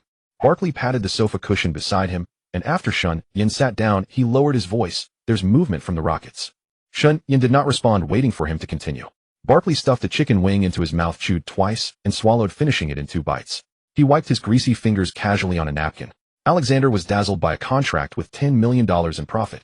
He wants to replace the head coach, citing Tomjanovich's health issues as an excuse, and conveniently let Larry Smith take over on-site coaching. Shen Yan frowned. "Smith? The assistant coach who always clashes with Yao Ming." Barkley tossed the chicken bone into the trash can and wiped his hands. "That's him. Once Smith takes over, he'll do 2 things. First, drastically cut Yao Ming's playing time, likely from the current 33 minutes down to 15. Second, turn him from an interior scorer into a blue-collar player, setting screens, grabbing rebounds, and doing the dirty work." Shen Yan's brow furrowed deeper. "Why?" Barkley leaned back on the sofa, crossing his arms. "To suppress his stats. Yao Ming and Stoudemire are both competing for Rookie of the Year. If Yao's numbers drop, Stoudemire's position becomes secure. And Yao Ming winning the Rookie of the Year doesn't serve the interests of the United States, so someone offered Alexander a contract with $10 million in profit to make it happen. This contract could be given to anyone. If Alexander gets it, he simply earns that extra amount." The lounge was quiet for a few seconds. Outside the corridor, staff members pushed equipment carts, wheels rumbling over the floor, but Shen Yan's attention was not distracted at all. His mind was racing. $10 million was no small sum for Alexander, who was unwilling to spend even $100,000 on ordinary players. The Rockets owner had never been the type to do whatever it takes to win. He cared about cash flow and commercial returns. If suppressing Yao's stats and boosting Stoudemire could bring real money, Alexander's choice was almost predictable. Shen Yan asked, "Is your source reliable?" Barkley gave him a look. "When have I ever given you unreliable information?" Shen Yan smiled and patted Barkley's shoulder. "Thanks. I just need to know I won't spread it. When you're commentating in a few days, just mention it briefly. Just say that if the Rockets continue disrespecting him like this, Yao Ming should consider a change of scenery. Keep it subtle. Oh, don't say too much." Barkley nodded. "Don't worry. You know my mouth. When I want to say harsh things, no one can stop me. When I want to say nice things, I know how to be measured." Shen Yan stood up, took 2 steps, then turned back. "Charles, don't mention this to anyone else. Yao Ming isn't signed with my side. I've already done enough by looking into the information and giving a heads up. The rest depends on his own team's handling." Barkley waved his hand. "Understood. Go do your thing." When Shen Yan walked out of the lounge, his steps were quicker than when he came in. He had only vague ideas about this year's draft, but now this piece of information made the whole chessboard suddenly clear. If Yao Ming is truly marginalized and reduced to a blue-collar role in Houston, then the league's draft decisions cannot focus only on ability. International relations and interests must also be fully considered. In China, doing this would draw criticism. But in the United States, not doing this would draw criticism, because media control is on this side. Fortunately, he had prepared in advance, otherwise he would be scrambling now. A week later, during the evening game broadcast, Barkley did bring it up. His exact words were, "If the Rockets had any sense, they would develop Yao Ming as the core. Use him as a blue-collar player. Move him from starter to bench, cut his minutes from 33 to 15. That's an insult to a talented no. One pick. If I were Yao Ming, I'd seek a trade in the summer. These words were transmitted via satellite to countless households across the United States. The next day, Houston sports radio was abuzz. Barkley doesn't know what he's talking about. Back then he clung to Hakeem Olajuwon in Houston hoping to win a ring, and now he's turning against us. Traitor. He said such nice things when he arrived, then slipped away overnight when leaving, and now he still has the audacity to point fingers. Yao Ming has only played half a season, why should he demand a core role? He should gain some muscle first. Fans' indignation rose like a tide. Someone on the forum dug out Barkley's interview video from his trade to Houston, made a compilation of screenshots of every compliment he gave to Houston, and captioned it with a large label, "Shameless Deserter." In the TNT studio, Barkley saw these reports and gripped the microphone tightly. "I was the one carrying the team, and I just couldn't do it anymore," he said to the camera with a raised voice. "When I went to Houston, I was there to help them win, not to freeload. In those 2 years, I grabbed over a dozen rebounds per game and carried the team. Did you fail to see that? I left later because I realized that place lacked the determination to win a championship. And now a bunch of keyboard warriors who have never played ball are calling me a traitor." This rebuttal was made into a video and spread widely across major sports forums. Those who supported Barkley said he spoke bluntly. Those opposed continued to say he was being stubborn. When Shen Yan saw this video in his office, he couldn't help smiling. Barkley never learns to keep his mouth shut, but he also never learns to be dishonest. 2 days later, news came from Yao Ming's agency team. His agent stated publicly, "Yao is Chinese, but we value loyalty and righteousness." The Rockets gave him a chance by selecting him with the no. One pick. Coach Smith must have his reasons for using him this way. Yao should focus on playing without distractions. Even if he encounters temporary difficulties, he should first examine himself rather than leave over a small setback. After reading the statement, Shen Yan gave a faint wry smile. Beneath the so-called loyalty and righteousness lay a sprawling business empire that the agency had quietly built in Houston.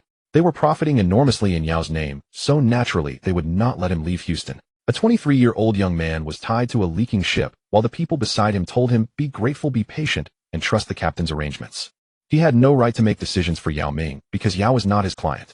What he needed to do was solve similar problems before the draft arrived. Barkley had helped him at some cost, so Shen Yan gave him an embroidered piece, which sparked the Flying Pig's artistic inspiration, and Barkley was so delighted that he often showed it off. The agency team may have kept the player loyal in appearance, but they did not necessarily secure the player's future.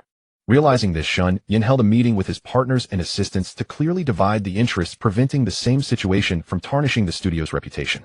Larry Smith, serving as interim head coach, took over temporary duties. Under Tom Janovich's guidance, the Rockets had compiled a 39-26 record, firmly established as a competitive team in the Western Conference.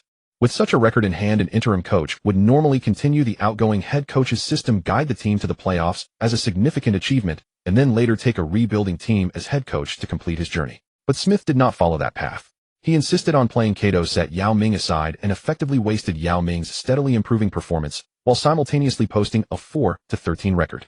Without Alexander's approval, old Fox Dawson would have long since shown him the door. Shen Yan had obtained the information he wanted, so he let it go. They were all adults. Once a path is chosen, it must be walked to the end.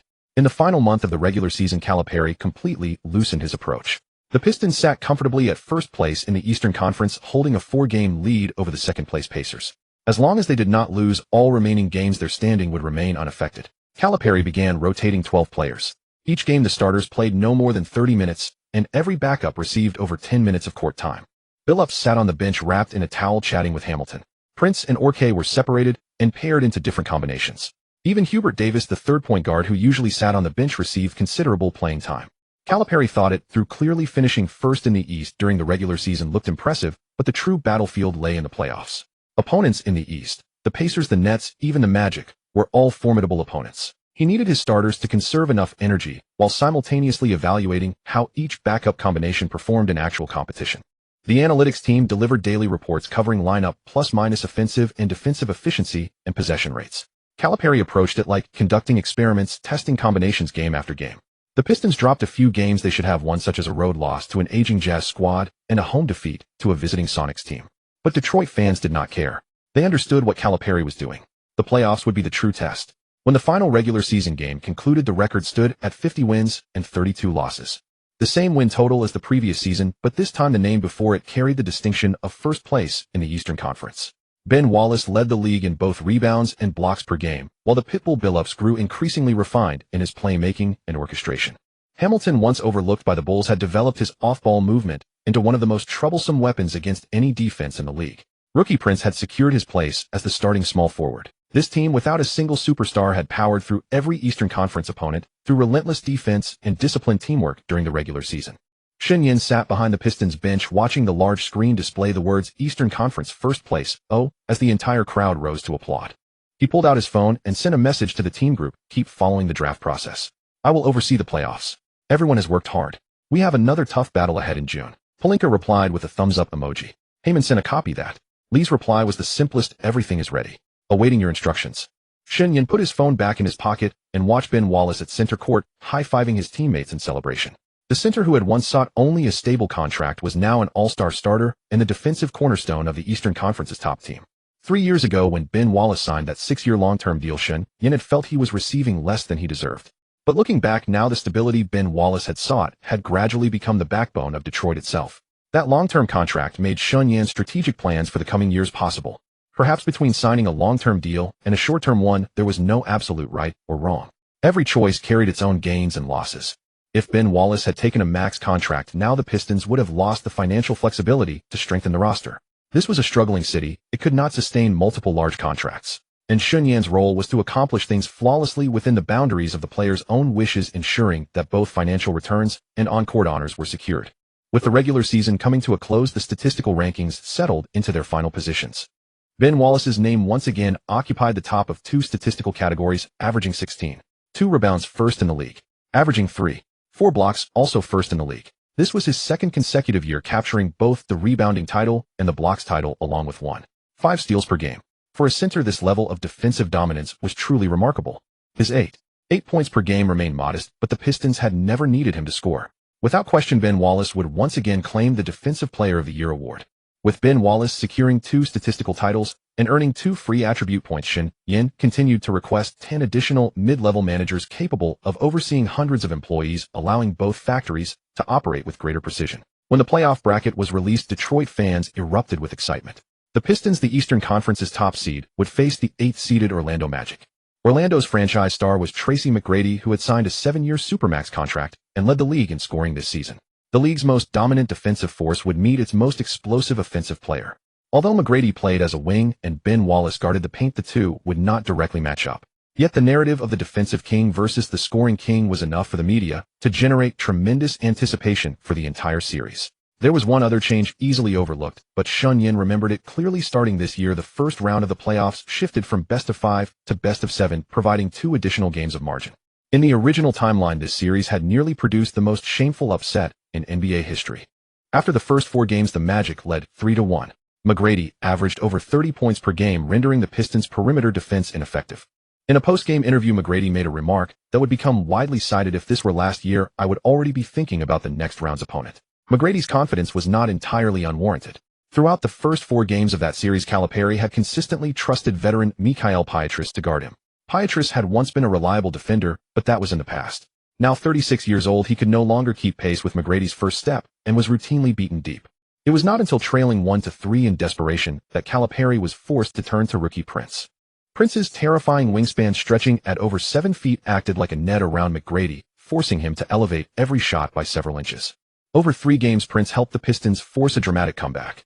McGrady's arrogant remark became one of the most memorable missteps of his career. But now in this altered timeline, the situation was entirely different.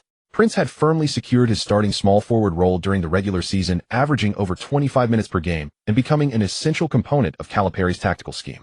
He was not a last resort option brought in during desperation, but a regular pillar of the Pistons' defensive system. McGrady had faced his length from the very first game. The moment history diverged was often this subtle. Prince's earlier rise meant the Magic would never have the opportunity to build a 3-1 advantage in the first 4 games. Rick Fox, known as the master of comebacks in the NBA, was undoubtedly the top performer in that role. However, this time, he would not have the chance to showcase his abilities. At that time, the NBA's Eastern and Western conferences had not yet been divided into the 6 smaller divisions of later years.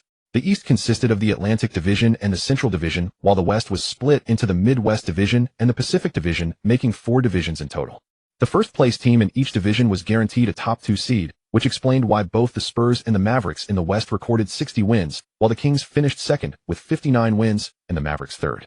This also revealed how formidable the Western Conference was at the time. Several ESPN analysts had pinned their hopes on the Magic, predicting an upset. After all, the playoffs were a stage for superstars. The Pistons had only been Wallace a blue-collar all-star while McGrady was a genuine offensive star. It was not until the series tipped off that people truly saw how thin the Magic's roster really was. Starting point guard Jacques Vaughn was a role player drafted 27th overall in the first round back in '97. He averaged no more than 5 points per game throughout his career, surviving in the league on steady defense and minimal mistakes. Shooting guard Gordon Jiricek was a white Croatian marksman who later gained recognition among domestic fans after joining the Jazz, but during his single year in Orlando his three-point shooting remained inconsistent, averaging under 10 points per game over his career. Power forward Drew Gooden averaged 13 points and rebounds. He later became an early wing partner for LeBron James on the Cavaliers, where some fans dismissively labeled him as a third option who barely averaged 11 points. Those fans perhaps did not know that during the Heat's championship run in the 25-26 season, their third leading scorer Jason Williams averaged only 12 points per game. Moreover, Gooden during his Cavaliers days was still on the rise, and his numbers should have improved, while White Chocolate was already a veteran past his prime. Center Andre Blatche was a white big man born in South Africa. With slow footwork and mediocre rim protection, he could not have started for any legitimate playoff team. These four players paired with McGrady formed the Magic's starting five. The bench did feature some familiar names: Darrell Armstrong, a 36-year-old veteran point guard with experience, but lacking height, and too old; Pat Garrity, a white shooter who was a sieve on defense; Chris Whitney, another aging guard; and Sean Campbell, once a dominant force whose legs had lost their spring and who ran as though wearing iron boots. These four players each averaged around 20 minutes per game, all seeing sixth-man workload. Further down the roster, Stephen Hunter and Pat Burke each logged nearly 10 minutes. In the playoffs, most teams relied on a 9 or 10-player fixed rotation, with head coaches managing the clock to ensure their core players logged sufficient minutes, while bench players provided energy at designated intervals. But Doc Rivers was different. He implemented an unconventional 11-player rotation in this series, dividing everyone's playing time like slicing a pizza among 11 people. Except for McGrady and Gooden, nobody got enough to be satisfied, yet nobody was entirely starved either. The problem was that a player sitting on the bench too long needed time to find his rhythm upon returning. His muscles were warm, but his touch was cold, and his game rhythm had been severed by timeouts and dead balls. Rivers' 11-player rotation disrupted his own team's momentum, with every substitution breaking the chemistry between McGrady and whoever was on the floor. This actually explained why Rivers would later earn the label of choke master. He trusted his rotation philosophy too much, believing too fervently in the idea that every player could contribute. In the regular season, this approach could win games because opponents would not fine-tune their strategies against every weakness. But the playoffs were a different matter entirely. Coaches who pushed their starters to the limit were not uncommon in the league. Later, Tom Thibodeau did exactly that with the Bulls, Timberwolves, and Knicks, squeezing his stars until the last drop, pushing all 5 starters toward 40 minutes. After such grueling regular seasons, these players entered the playoffs in exhausted states, as drained as though they had spent the night at a spa on the 3rd floor. Both men peaked in the conference finals before faltering due to their rotation habits. Rivers, meanwhile, survived by leaning on his big three and Langley. The Pistons operated on an entirely different philosophy. Under Carlisle, Detroit's defense was an impenetrable web. Prince's absurdly long arms combined with quick feet made him the perfect nightmare for a technical wing like McGrady, and crucially, there was always help waiting behind him. Whenever McGrady broke through the first line of defense and moved toward the paint, Billups would collapse from the arc, Hamilton would rotate from the weak side, and Wallace would cut off his driving lane. For defenders formed a cage around him. No matter which direction McGrady attacked, a helper would appear to assist Prince in forming a double team. The core logic of this defensive strategy was simple: sever the connection between McGrady and the rest of the Magic. Prevent Vaughn from comfortably receiving the ball, stop Gooden from hitting open shots, and ensure Jiricek's threes never found their way to him. If McGrady chose to pass the ball, would likely be disrupted by Detroit's rotating defense. If he chose to score himself, then let him carry the load alone. Thus the series became a grueling war of attrition. Through the first 3 quarters, McGrady carried the Magic forward on sheer talent. Pull-up threes, stop-and-pop mid-range jumpers, and floating layups after spinning past defenders. The scoring champion's arsenal contained every offensive weapon. Though Prince was excellent on defense against a prime McGrady in one-on-one situations, he could mostly only raise a hand and hope the shot missed. After 3 quarters, the Magic consistently kept the game close, and sometimes even led. But by the 4th quarter, McGrady's endurance flaw became painfully apparent. He was never the type of Iron Man player. Behind his slender frame and graceful style lay insufficient cardio capacity. Too many isolation plays in the first 3 quarters meant every possession required navigating layers of Pistons pressure. Dribbling 10 or more times just to find an angle for a shot consumed more than double the energy of a normal offensive set. Once the 4th quarter began, his legs grew heavy, his vertical dropped, and his shot arc flattened. And Rivers, seeing the Magic holding steady through 3 quarters, executed his rotation plan exactly as before. 11 players rotated on schedule, each getting their allotted minutes, just like in previous games. He would not sub McGrady early out of concern for his visible fatigue, nor call a timeout to let him catch his breath. He would not adjust offensive positioning to give McGrady easier looks against the intensifying double teams. He waited expecting McGrady to solve the problem himself. But McGrady could not solve it. The Pistons raised their defensive intensity another notch in the fourth, and McGrady simply did not have the energy left. Turnovers, missed shots, defensive breakdowns. The Magic's offense frequently stalled in the final 6 minutes. Detroit seized the momentum and pulled away to win. Throughout the entire series, the Magic erupted only once in the first game back home. That night, McGrady scored 46 points. The Magic's three-point shooting was collectively on fire, and the Pistons experienced a defensive breakdown they could not recover from. Orlando won. But that was the only victory. In the remaining games, Detroit returned to its normal form.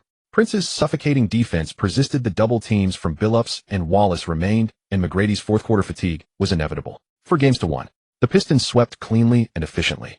After the series ended, Shen Yan wrote 3 lines in his memo. First, Rivers' rotation works in the regular season, but fails in the playoffs. He is not incapable of using superstars. He is simply overly rigid, and his ceiling is probably about this high.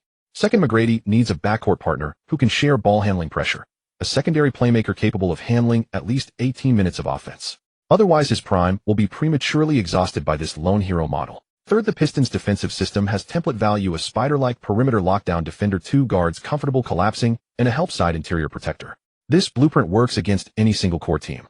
Regardless, McGrady's agency contracts still belong to his company, so he could not be entirely biased. Let Pelinka handle the negotiations with the Magic. Some things cannot be solved merely by knowing the right approach, especially when dealing with an organization like the Magic's front office.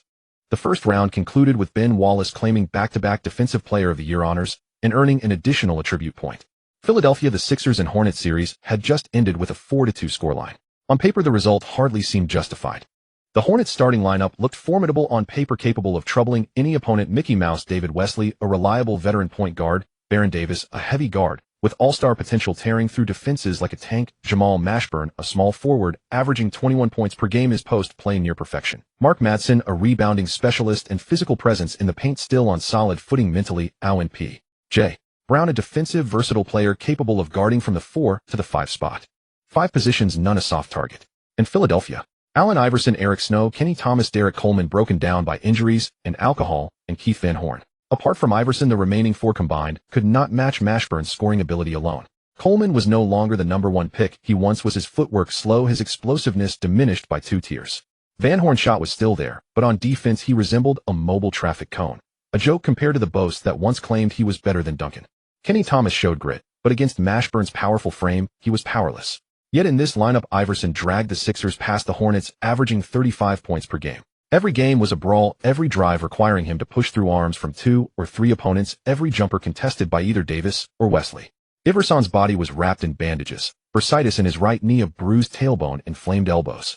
A normal person would struggle to run with such injuries, yet in the final 3 minutes of Game 6 he scored 9 consecutive points, sending the Hornets home. Yet the Sixers' locker room was already cracking. The conflict between Larry Brown and Iverson had erupted openly that season. The Sixers' general manager once compared their relationship to a strict father and a rebellious son, the father always disciplining, the son always resisting. Brown was a classic academic coach, believing in discipline tactics and defense-first principles. Iverson, a street-born genius, trusted instinct, talent, and the simple philosophy of giving him the ball. The spark came from practice. Brown revealed in an interview that Iverson skipped training sessions. The media amplified it, and it became a nuclear explosion across Philadelphia. Fans erupted, management panicked, players took sides. Iverson's camp retaliated, claiming Brown disrespected him, arguing that his body endured heavy wear during games and that excessive training harmed his career. Brown maintained that discipline was the foundation of the team. Both sides stood firm, neither persuading the other, the crack widening into a chasm. Entering the second round with this atmosphere, the opponent was the Detroit Pistons. After sweeping the Magic in the first round, the entire Pistons squad radiated confidence. Isaiah Thomas picked up the tactical board and said simply, they no longer have Dikembe Mutombo. The former Defensive Player of the Year had left Philadelphia. Now Philadelphia's interior featured Coleman and Van Horn, neither capable of protecting the rim. Meanwhile, Ben Wallace was at the peak of his defensive dominance. From the opening tip, Wallace dominated Philadelphia's interior, grabbing nearly 5 offensive rebounds per game, each battle striking like a bomb in the opponent's paint. Van Horn could not match his strength. Coleman could not keep pace with his verticality, and neither could secure solid positioning. Wallace distributed the offensive boards to Billups and Hamilton on the perimeter, and the Pistons shooters shot boldly, knowing Wallace would likely tip the ball back if they missed. On defense, Detroit's scheme was precise to the point of ruthlessness. Billups guarded Iverson, a matchup crafted with care. Billups was nearly a head taller, weighted 20 kilograms more, yet only slightly slower. Iverson's signature moves were hesitation crossover and slicing through gaps, but Billups' lateral footwork, refined by Thomas all season, reached elite guard level. His long wingspan could completely cover Iverson's driving lanes. Iverson could not blow past him, and even if he managed one step, Hamilton's help defense arrived instantly, while Prince collapsed from the weak side. Detroit's style remained largely unchanged from the first round. Iverson's average dropped from 35 points to 28, a full 7-point decline. No other Sixer stepped up to fill the gap. Snow's offensive ability was limited. Van Horn's shooting deserted him against Detroit's rotating defense, and Coleman's aging legs could not match the heightened intensity. Iverson cramped every game, yet Detroit's defense acted like a slowly tightening net, neither suffocating him completely nor granting him room to breathe. 4-1. Another sweep. After the series ended, Larry Brown stood courtside at the Palace watching Pistons players exchange high-fives and hugs as they walked toward the locker room. His gaze swept repeatedly across Billups, Hamilton, Prince, and Wallace. A sculptor beholding fine marble, a hungry predator spotting its prey. Defensive chemistry, tactical execution, absolute obedience to the coach's vision. This Pistons squad was exactly what he had tried to build in Philadelphia, but failed to construct because Iverson resisted, holding special privileges that prevented the team from uniting. Iverson's talent was a gift from heaven, but it burned too hot. Every attempt to fit him into the system was rebuffed by those defiant eyes. Now these Pistons players were different. They obeyed, they defended, they turned every inch of court into a battlefield. Brown's calculations began to move. In the original timeline, Larry Brown was dismissed by the Sixers after the season and promptly did something that stunned the league. He accepted a reduced contract and joined the Pistons, taking over from Thomas. Thomas had just guided Detroit to 50 wins, the best in the Eastern Conference, eliminated the Sixers in the second round, and lost in the Eastern Finals to the Nets, only to see his own cultivated squad taken over by the coach whose team he had just defeated. It was outrageous.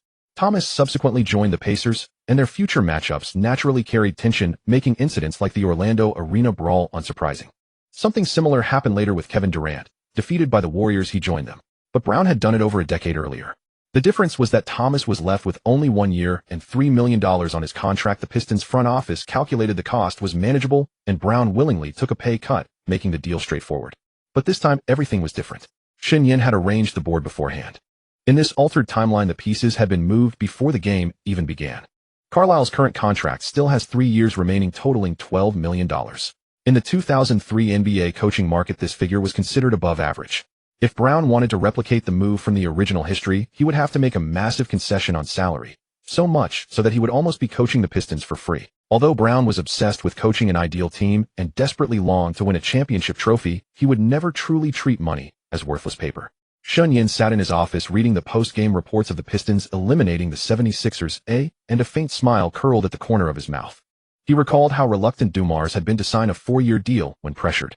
If Dumars had known that Brown would be let go this year, he would never have agreed to such a long contract. The office was quiet, and the television on the wall was playing a clip of Larry Brown's post-game press conference. The old man wore a strange expression. Beneath the disappointment of losing lay a barely visible layer of longing. The way he looked at the Pistons players was like a man admiring a garden he was about to take over. But clearly he was celebrating too early. After the second-round series concluded, Big Ben was named to the All-Defensive First Team and the All-NBA Second Team, earning 2 more free attribute points. This season, just like the last, he received a total of 5 attribute points. This summer, Big Ben would become even stronger. 2 Texas teams in the West showcased their strength. The Spurs defeated the Suns 4-2 in the first round and the Lakers 4-2 in the second round. No one had expected that the 3-time defending champion Lakers would not even reach the Western Conference Finals. The Mavericks edged past the Trail Blazers 4-3 in the first round and the Kings 4-3 in the second round. The trio of Nash, Finley, and Nowitzki, along with Nick Van Exel, a former All-Star with the Lakers, managed to overcome the tough opponents that had plagued the Lakers in previous years. The Trail Blazers were stopped in the first round again, finally waking up Paul Allen. He decided to overhaul the front office and completely trade away the Jail Blazers roster. Shen Yan contacted Dumars, urging him to move quickly on Rashid to ease the defensive burden on Big Ben. He did not distract Carlisle. Throughout the season, Carlisle continued to praise Rashid, which left a deep impression on Rashid, and he also remarked that the Pistons were a respectable team. Carlisle had done enough as head coach. The West became the familiar rivalry between the Mavericks and Spurs for Chinese fans. Anyone who had been watching since Yao Ming entered the league could not overlook the ups and downs of those classic clashes. In the years following the decline and fall of the OK duo, both teams built their rosters with the explicit goal of defeating each other. On the other side of the East, the Nets defeated the Bucks 4-2, overcoming the new iteration of the Three Musketeers, Peyton Castle and Tim Thomas. along with Kukoc, Desmond Mason, and Michael Redd off the bench. The Bucks lost because their defense was inadequate. In the second round, the Nets faced the Celtics, who had beaten the Pacers 4-2. The strength of the Celtics' dynamic duo was only good enough to carry them that far. Spring in Indianapolis arrives late and leaves in a hurry. After Bird left, the Pacers kept falling in the first round. As the lights dimmed in Conseco Fieldhouse, the sparse boos from the stands had not yet faded when the lights in the front office meeting room were already on. Shen Yan received the news the next morning. Larry Bird, the name that the great cornfield state would never forget, officially took over as president of the Pacers. His first executive order spread across the league before the press conference even ended. Isaiah Thomas had been fired. In New York, things were already in complete disarray. The Knicks missed the playoffs for the third consecutive year, and ticket prices at Madison Square Garden had hit their lowest in nearly a decade. Owner James Dolan sat in his luxury box, whiskey glass after whiskey glass set before him. He needed someone who could divert the fans' attention, someone who could make the media stop attacking him. Thomas's name was brought up, but before Dolan could make up his mind to sacrifice the general manager, he pulled Thomas in for a talk. Dolan had it all planned out. Once the fans' anger reached a certain level, he would offer up a front office executive as a scapegoat. Shen Yan leaned back in his chair, twirling a pen in his hand, remaining silent for a long while. He had been cultivating this connection with Dolan for a long time and could not let it go to waste. He picked up the phone and called Barkley. "Shen, do you have any idea what time it is? Charles, you've been able to sleep more and more since retiring. Do me a favor." During the playoff commentary, mention that Dolan is talking to Thomas. There was a few seconds of silence on the other end of the line, followed by a huge yawn. "All right, but I'm not going to trash talk the assassin. That guy and I had our battles on the court, but I genuinely respect him. The little guy played through injuries in the finals, and after grabbing a rebound, he kept running on a leg that was already giving out. I just can't bring myself to badmouth someone like that." He didn't really have a personal friendship with Thomas, but he knew how much that 185-meter point guard had struggled. Don't attack his playing. Attack Dolan for putting him in the front office. Bird just fired him, which proves he's not up to the job. Barkley laughed on the other end, his laughter suddenly brightening. "Why didn't you say so? Bashing Dolan is something I'm happy to do." A few days later, in the TNT playoff broadcast studio, Barkley faced the camera, holding a news report with a serious expression. "The Knicks' problem has never been the coach or the players. It lies with the man sitting in the highest seat watching the games. Bird won MVP as a player, coach of the year as a coach, and now as team president, he fired Thomas on his very first day. What does that tell you? It tells you that a person who truly understands basketball knows exactly where the problem is. And Dolan, he doesn't understand basketball. Every single person he has favored has turned out to be a bust. I predict the Knicks will be terrible for many years to come. Believe it or not, I'm saying it right here." It was said that when Dolan saw that broadcast, he threw the remote control at the TV screen. This was already the third time, from Barkley to Allen Houston, and now the assassin. Barkley and that kid had been insisting he doesn't understand basketball. But Dolan didn't care. He still brought Thomas to New York. He refused to believe he would keep losing forever. After all, no child cries every day, and no gambler loses all the time. In the second round of the playoffs, the Celtics faced the New Jersey Nets. The Celtics had expected an easy series, having beaten the Nets 3 times in the regular season, with Antoine Walker averaging 24 points and dominating the Nets' forward core. Once the playoffs began, everything changed. Over 4 games, Walker took 67 shots and made only 23, shooting under 35%. From beyond the arc, it was even worse, 3 of 15 at 20% clip. He wandered the court like a lost soldier, every shot clanking badly off target, and on every defensive possession, he was overpowered by Kenyon Martin. Shen Yan watched the series footage in his Detroit office, growing more and more reflective. Fat Toyne had played away his all-star identity in a single series. The playoffs are brutal. Play well in one series and your contract jumps by millions overnight. Play poorly, and it's common to see your deal fall from max salary to mid-level exception, or even the minimum. Walker's game had fatal flaws. He relied too heavily on face-up isolation, was too enamored with flashy pump fakes, and trusted his three-point shot too much. When the playoff defensive intensity ramped up, all those moves became nothing but empty flourishes. Big Ben also watched the game. He was hanging out in Shen Yan's office to enjoy the air conditioning, holding a box of fried noodles from the Chinese restaurant downstairs. When he saw Walker clank three-point attempt after three-point attempt, he laughed with noodles still in his mouth. "Shen, this guy shoots even worse than me," Big Ben said. Shen Yan glanced at him. "Your close-range two-pointers are under 39 as well. Don't run him down." But his unwillingness to attack the basket when his shot isn't falling is really not smart. You need to play to your strengths and take as many shots as possible in the paint and around the rim. Ben chuckled, rested for 15 minutes after finishing his meal, then stood up and walked to the empty space in the corner of the office. He took a deep breath, positioned his feet shoulder-width apart, and slowly raised his hands as if cradling an invisible sphere, then began to move in an extremely slow rhythm. Tai Chi. The sight was absurd no matter how many times you watched it. A muscular giant, nearly 2 meters tall, and weighing 110 kilograms, with veins snaking along his arms and his pectorals straining against his t-shirt, was performing cloud hands, and single whip movements in the office. His movements were as slow as wading through water, yet his expression held the intense concentration of someone carving a masterpiece. Dwyane was certain that Tai Chi taught by Shen Yan was the reason his free throw percentage had climbed from 30% to 63%. He practiced it 3 times daily, morning, noon, and evening, and before games he would run through a full set during warm-ups. Shen Yan watched him move with confidence and nodded with a smile. The story had ignited a firestorm among Chinese basketball fans. Forums flooded with screenshots of Dwyane practicing Tai Chi, some captioned with references to an NBA tough guy discovering Chinese martial arts, others offering serious analysis of how Tai Chi improved shooting touch, and a few joking that even O'Neal should go learn it. Shen Yan read through the posts with a slight smile. Tai Chi would bring some improvement to Dwyane, but the more important factor was the systematic point allocation. But the media wanted stories and fans wanted legends. Since the Tai Chi label had already stuck, there was no need to remove it. At the very least, it sounded fresher than a late-round draft pick making a comeback, and was more likely to break into mainstream conversation. After all, people who did not follow the NBA had no idea what a draft even was. As the Pistons' record kept improving, Shen Yan had heard that numerous NBA players were seeking out Tai Chi masters. At that point, nearly every team had signed at least one physically imposing blue-collar player to counter Shaq. If all of them could develop a reliable free throw and close-range game the way Dwyane had, it would have been remarkable. On May 18th, the Eastern Conference Finals began. The Palace Arena felt like a steamer with over 20,000 seats completely filled and a sea of blue Pistons jerseys. It was not a broken air conditioning system. The Pistons loved staging pyrotechnic performances indoors, which was quite ridiculous. Sitting behind the Pistons bench, Shen Yan felt his eardrums aching from the deafening noise. In post-brawl interviews, Pacers players had mentioned that the seating arrangement at the Palace made fans feel as though they were perched directly overhead, ready to charge down at any moment. The Nets' starting 5 warmed up near center court. Jason Kidd dribbled back and forth, his eyes scanning the entire floor like a general surveying the battlefield. Kerry Kittles practiced 3-pointers from the corner. Richard Jefferson stretched on the opposite side, and Kenyon Martin jumped repeatedly for rebounds, each landing, sending thuds through the hardwood. Jason Collins stood at center court, the tallest on the floor but the least imposing, his eyes constantly darting toward the powerful Ben Wallace, occasionally licking his lips.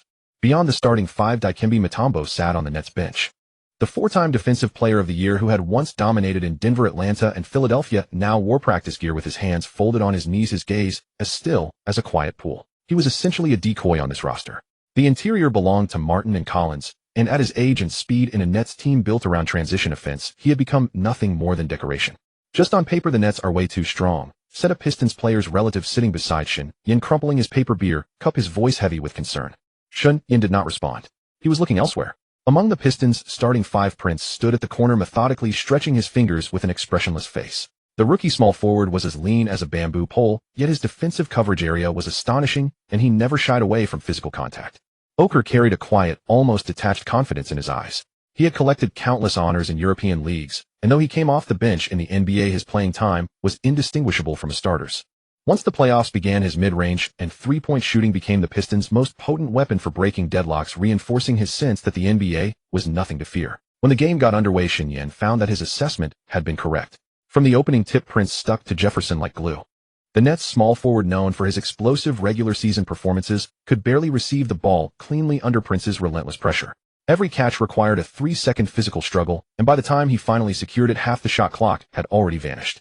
Oker positioned himself beyond the 3-point line on offense, forcing Collins to step out and opening the paint. Martin was pulled away from the rim, giving Ben Wallace space beneath the basket. In Game 1, Oker hit 3 of 4 attempts from deep. In Game 2, he made only 2, but each shot created cracks in the Nets' defensive structure. The Pistons won both games comfortably, but the scores were unattractive: 79-74 and 86-80. Both teams ground each other down, shooting percentages below 40%. The physical intensity on the court felt nothing like other series. It was as though a portion of the 1980s Bad Boys had returned for a limited time. This Pistons squad played tough on defense, not maliciously like the old Bad Boys, but the intensity was certainly not inferior. From the sideline, Shen Yan watched Ben Wallace consistently seal Martin off the board, pulling every rebound firmly into his chest. After every rebound, his first move was not to hunt for an outlet pass. It was to establish his base, take a deep breath, and then deliver the ball. In the past, he would have passed immediately, worried about missing free throws if fouled. But that concern no longer existed. When Martin charged into Ben Wallace, it felt like striking a rubber wall, a gradual soft force absorption technique Ben had mastered over 2 years of Tai Chi practice. After winning 2 straight, Shen Yan patted Ben on the back and told him, "Remember, defense wins championships." Ben responded with a broad smile. On May 22nd in New Jersey, the blue seats of the Continental Airlines Arena were largely covered with white towels.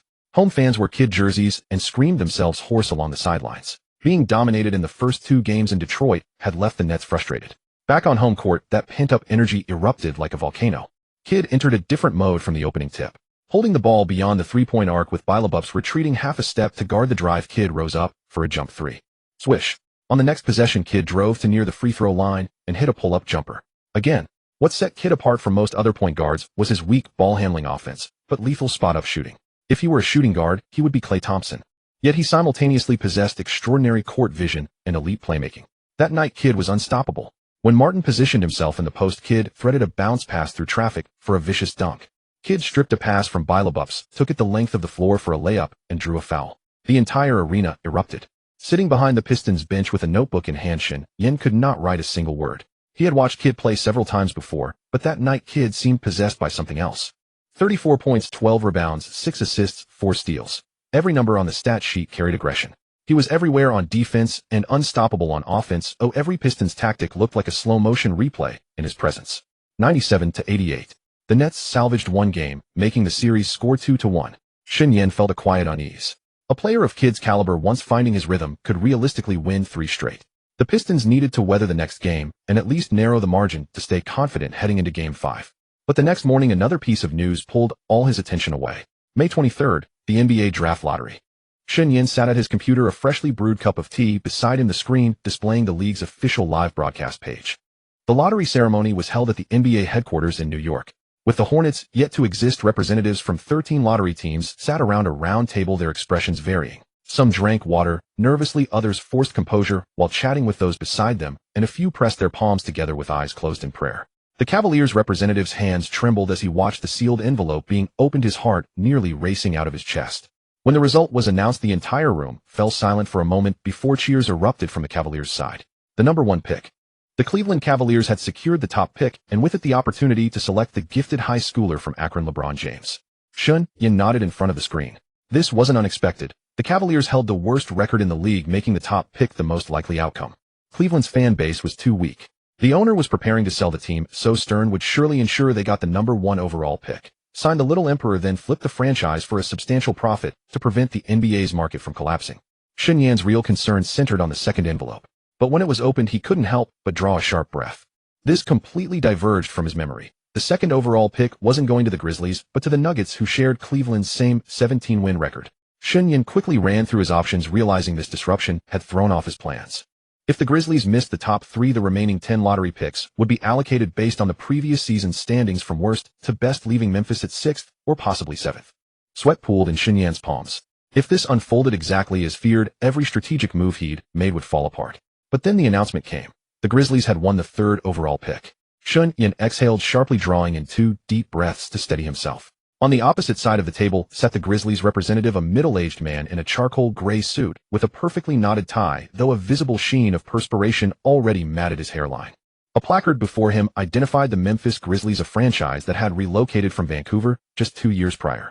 They were still building their fan base, and with solid attendance at their new arena, management was desperate for positive news to cement their foothold in the market. As the envelope was torn open and the result revealed, the representative's expression shifted from hope to shock, then to a pallor so stark it bordered on gray. Memphis had secured the 3rd overall pick. When the broadcast cut to fans across the city, crowds in bars, plazas, and living rooms erupting in cheers and high fives. They understood only that the 3rd pick meant access to a generational talent already calling out names like Anthony Wade and Bosh. Yet Shen Yan's attention locked onto the Grizzlies' president and general manager. The camera caught his expression, the forced smile playing at the corners of his mouth, the trained composure demanded by his position, but his eyes told a different story.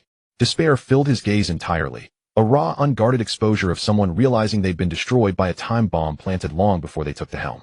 Shen Yan leaned back and took a slow sip of tea. He didn't need to look anything up. This wasn't hidden knowledge in their circle, merely something most had chosen to forget. On August 7, 1997, the Vancouver Grizzlies and Detroit Pistons struck a deal. The Grizzlies acquired veteran Otis Thorpe in exchange for draft assets.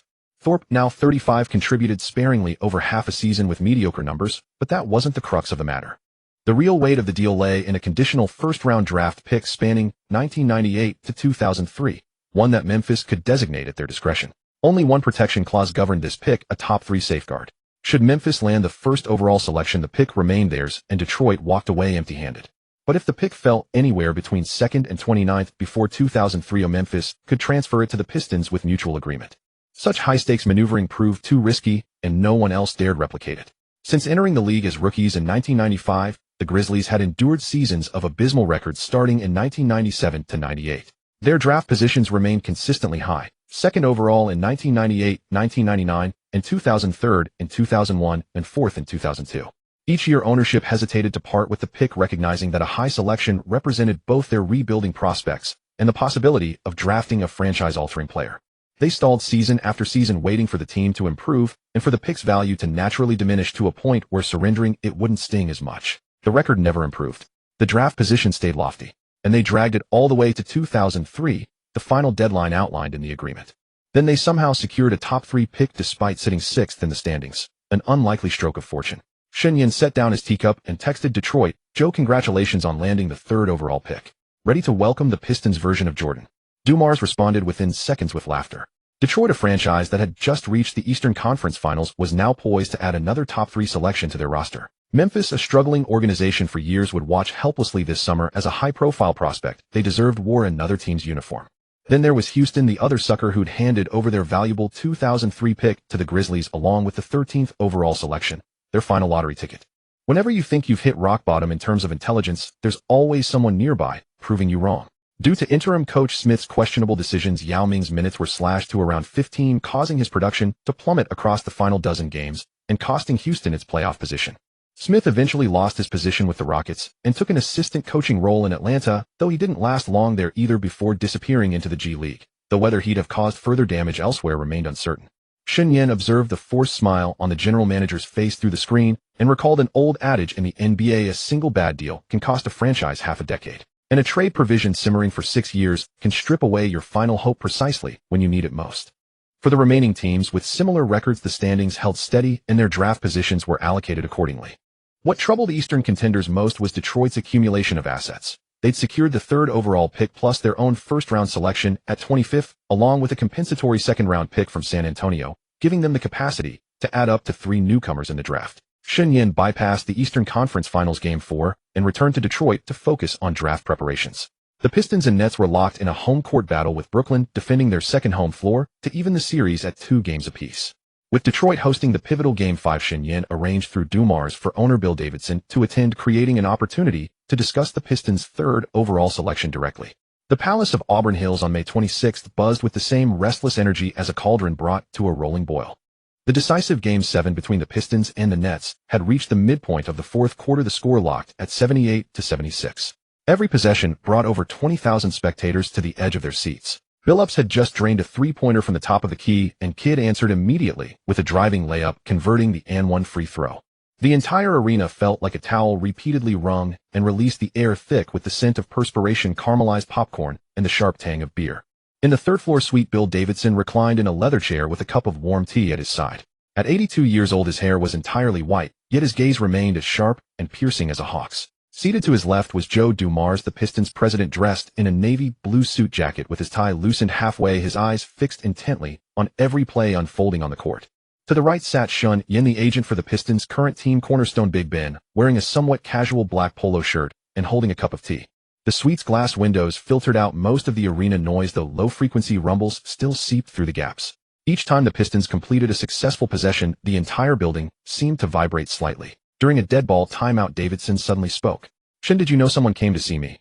Shen Yan set his teacup on the table and turned to face him. Davidson's voice was quiet, carrying the gravelly breathlessness typical of old age, yet every word was articulated with precision. "Someone asked me to select that Serbian boy in the draft. The terms were straightforward: draft him, then hardly use him. Perhaps token minutes here, and they're keeping him on the bench throughout his rookie season, stalling his development for these coming years. In return, my glass factory would secure a contract generating at least $5 million in net profit annually over 4 years. Shen Yan paused for a moment, not the least surprised, and smiled faintly. $5 million. The Rockets owner wasn't spending less than that to suppress Yao Ming. Suppressing Yao for over 10 games cost $10 million, yet this proposal aimed to bury a player for 4 full seasons, essentially paying the Pistons roster to waste their salaries. Davidson chuckled, as well, the sound short and dry like 2 sheets of sandpaper rubbing together. Serbia is a small nation after all. It cannot compare to China. He spoke casually, yet there was an underlying current of resentment. The markets are different, and so are the forces behind them. China's board is vast, Serbia's is modest. The logic is simple. Now American industry is becoming increasingly difficult to run. My glass factory was once the largest in the world, now it is merely one of the largest in the future. Davidson sighed deeply. Since America shifted toward a service-based economy, doing business had grown ever harder. The labor costs were simply too high. His glass factory remained privately owned, so every dollar earned belonged entirely to him. Dwyane, seated beside him, said nothing, merely rotating the championship ring on his ring finger. He had won that ring during his playing days. The inner band was engraved with his contributions and the year, a symbol of hard-earned honor. Davidson suddenly leaned forward. Shen, you have been of considerable help to me regarding Big Ben. Now I would like to hear your thoughts. If you were making the choice, who would you have the Pistons select? Wade? Shen Yan replied without hesitation. The suite fell silent for 2 seconds. From outside came a sudden roar of applause. Hamilton had just hit a mid-range jumper, giving the Pistons a 4-point lead. Yet none of the 3 men in the suite turned to look. Shen Yan continued, his fingers tapping lightly against the tabletop. Dwyane Wade, the cornerstone player at Marquette University, is the most undervalued prospect in this draft class. Watch his game tape. The explosion off his first step, his finishing ability around the basket, and most importantly, that innate instinct-level feel for the game. Do you know who that reminds me of? His gaze swept across Davidson and Dumars's faces. Jordan. He is Jordan, merely 5 centimeters shorter. Davidson raised one eyebrow. That was an extraordinarily heavy comparison, one so bold that nearly no one in the NBA would dare utter it so casually. Jordan was a totem, a figure seated upon a pedestal. Any remarks comparing him to a rookie would be dismissed as the ravings of a dreamer. Shen Yan remained composed and added, I understand what you are thinking. I speak of playing style, not achievement. Wade's driving approach, his body control, and even his defensive instincts all carry the unmistakable imprint of Jordan. Moreover, he is bulkier than Jordan and stronger in physical contests. At this level of competition, being 5 centimeters shorter is not a disadvantage, but an advantage. His center of gravity is lower, his direction changes are faster. Davidson turned to Dumars. If we do not select Wade and instead rely on our current roster plus our target Rashard Wallace, can we win a championship? Dumars finally spoke, his voice steady and measured, carrying the cautious prudence characteristic of a seasoned executive. There is a reasonable possibility. It was the honest truth. He understood clearly that the team's defensive system had already taken shape and Rashard's addition would make the frontcourt rotation more complete. But the premise is smooth integration, and neither the Pacers nor the Nets in the Eastern Conference make significant moves. Shen Yan took over, his tone growing earnest. If you draft Milosevic and bench him according to those conditions, the Pistons will win at most one championship. Perhaps next year, perhaps the year after, but no more. Rashard is already aging and Billups will begin to decline within 3 years. And as for what unfolds in the locker room when a young player is deliberately kept on the bench, I hardly need to elaborate. This roster can capture at most one title. He paused briefly, allowing both men to absorb his assessment, then continued. But if you select Wade, the situation changes entirely. Big Ben operates menacingly in the paint, Rashard spreads the floor, Billups controls the tempo, and Hamilton and Prince move without the ball. The foundation is already exceptionally strong, yet they cannot sustain 48 minutes. When Billups sits, both perimeter offensive efficiency and defensive intensity will decline. Add Wade and your outside ball handling threat rises by 2 full tiers. This team's defense is already formidable, and Wade's perimeter defense is equally elite. What you lack is a player capable of tearing apart opposing defenses in critical moments. Wade excels on both ends. That is precisely the piece you are missing. Shen Yan held up 3 fingers. The Grizzlies drew not the second pick nor any other position but the third. In 1984, the Bulls used that same slot to select Jordan. Now 20 years later, the Pistons have the opportunity to use the third pick to choose their own Jordan. Give me 3 years to prove it. The Pistons will have a genuine chance to challenge for a three-peat. By then, the wealth you accumulate will far exceed those 4 years and $20 million combined. Dumars was already feeling a surge of excitement stirred by Shen Yan's words. If he could secure a Jordan for the Pistons and let him develop under the protective structure of the current Pistons.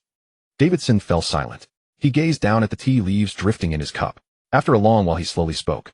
A three-peat. You would be targeted by every other owner. 29 franchises, one dominant force. The league will find ways to dismantle you. So many complications arose during the Bulls' first three-peat. Winning 3 straight requires more than on-court strength alone. You both know Stern's stance on this matter. He sighed, his voice taking on the particular weariness of old age. And I am growing older, Shen. I am 82. My children frankly have little interest in basketball. My wife occasionally comes to watch games, but that is all. How many more years do I have to build something lasting? 3, 5. Shen Yan did not respond immediately. He understood what Davidson was implying. An old man contemplating his legacy, circling around questions of what benefits could be gained. Shen Yan's voice softened, carrying a warmth akin to friendship between confidants. Bill, have you considered? If they achieve 3 consecutive championships, Ben and Rick's contracts will be expiring at the same time. At that juncture, you could simply decline the lucrative contract extensions and voluntarily restructure the roster. Without their defensive anchor and head coach, the team would naturally fade from other franchises' radar. This would not be coercion, but deliberate strategy. You would not bear any criticism because the three-peat legacy is already etched in history and no one can erase it. Stern could accept a Pistons championship as long as they play with some flair. And Wade's explosive playing style with his sharp drives makes him an excellent marketable asset. His performances this season in the NCAA have already been remarkably eye-catching. Once he enters the NBA and develops further, he becomes the new face of the Pistons. Davidson lifted his head, a flicker of light piercing through his cloudy eyes. Shen Yan revealed a faint smile. There is another possibility. Taking advantage of the highest valuation brought by the three-peat sell the team. NBA franchise valuations are currently rising rapidly. In 3 or 4 years, the price gap between a team with a dynasty pedigree and an ordinary playoff team could be multiples apart. By then you could sell the team and leave cash to your family. Your dreams would be fulfilled, your career complete, and your family would receive the most practical benefits. Fans would understand. Your family does not love basketball, you wanted to make the Pistons better. Finding a new owner who shares that passion would make for a beautiful story. Of course, the price would satisfy you. The private box fell silent for a long time. Suddenly, a roar erupted from the court as the Pistons stopped a crucial Nets possession. Hamilton drove for a fast break layup, extending the lead to 6 points with only 18 seconds remaining. Davidson slowly leaned back into his seat, gazing at the ceiling lights. His lips moved slightly as though savoring thoughts, then he said softly, "I need to think about it." Dumars remained silent throughout. In that parallel timeline from history, he had told Larry Brown he wanted to draft Anthony, the offensive whirlwind from Syracuse, a genius who recorded 20 points, 10 rebounds, and 7 assists in the NCAA championship game. But in the end, they still selected Malisic. Brown later claimed he never wanted Malisic and was also aiming for Anthony. As for who was pulling strings behind the scenes, it was already quite clear. Brown had similarly prioritized rookie Tim Thomas during his time in Philadelphia. It ultimately came down to team configuration. Moreover, next season the Pistons would feature both Wallaces plus Okafor in the frontcourt along with veteran Elton Campbell. Not the WNBA player, but the early Lakers center. Those 4 players would occupy all interior minutes. There would be absolutely no playing time for Malisic. Instead, the forward guard position relied heavily on Prince, who averaged 33 minutes, because Collis Williams lacked three-point shooting to stretch the floor. Prince was only a second-year player. Brown did not favor three-point shooting, but he did not completely eliminate it. Open threes were acceptable. The Pistons averaged nearly 12 three-pointers per game, just 2 fewer than their opponents. If Anthony could provide three-point threat, he would have a chance to replace Williams.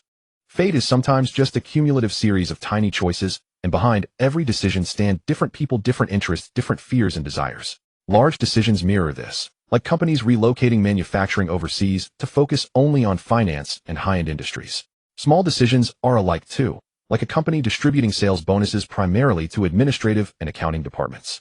These are decisions only the owner can make. If Davidson truly loved basketball so deeply, he would not have stood idle watching the Pistons decline completely in the 90s.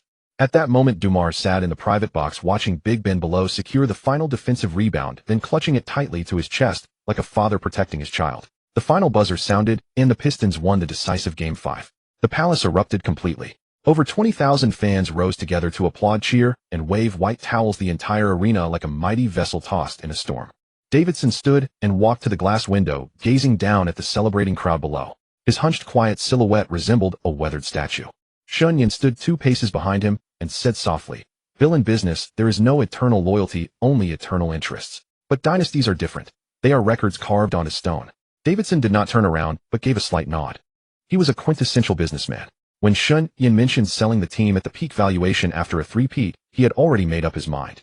As for threats from other owners, he had no fear at all. People like him would even sell the rope used to hang themselves. The price simply had to be high enough. Dumars had reported to him that Shen Yan once advised the Pistons to select Tony Parker, the French speedster who had already secured a starting role with the Spurs this season, averaging 16 points, 4 assists, and 1 steal in the Western Conference Finals.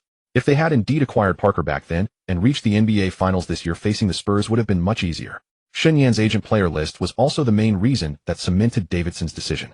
For instance, that second-round pick from 2001, Arenas, who delivered within 2 seasons. A second-round selection, reportedly already generating buzz over a 6-year, $60 million contract, earning more than many first-round picks. If he could help the Pistons secure several such contracts, the team would undoubtedly command a very good price.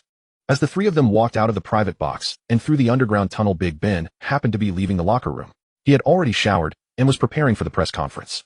Seeing Shen Yan, he strode over and gave him a firm embrace. "Shen, we did it." Big Ben's voice was hoarse and his eyes were slightly red. Shen Yan patted his back. "One more victory separates us. Win against the Nets, and we go to the NBA Finals. Big Ben released him and grinned broadly. That smile carried a simple, unguarded joy exactly as it had been on the day he signed that 6-year contract.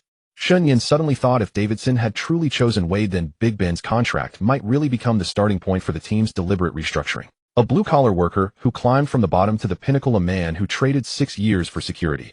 In the end, he would be cleared away as the cost of dynasty reconstruction. This marked both the beginning and the end of the Pistons' championship pursuit. 3 years, just these 3 years of opportunity. But all of this belonged to later days. Tonight they had won the decisive battle. On nights like this, some truths were better faced a little later. For Big Ben, one championship banner was enough. His next contract had to come with substantial money. If he truly valued prestige above all, he likely should have pursued football instead.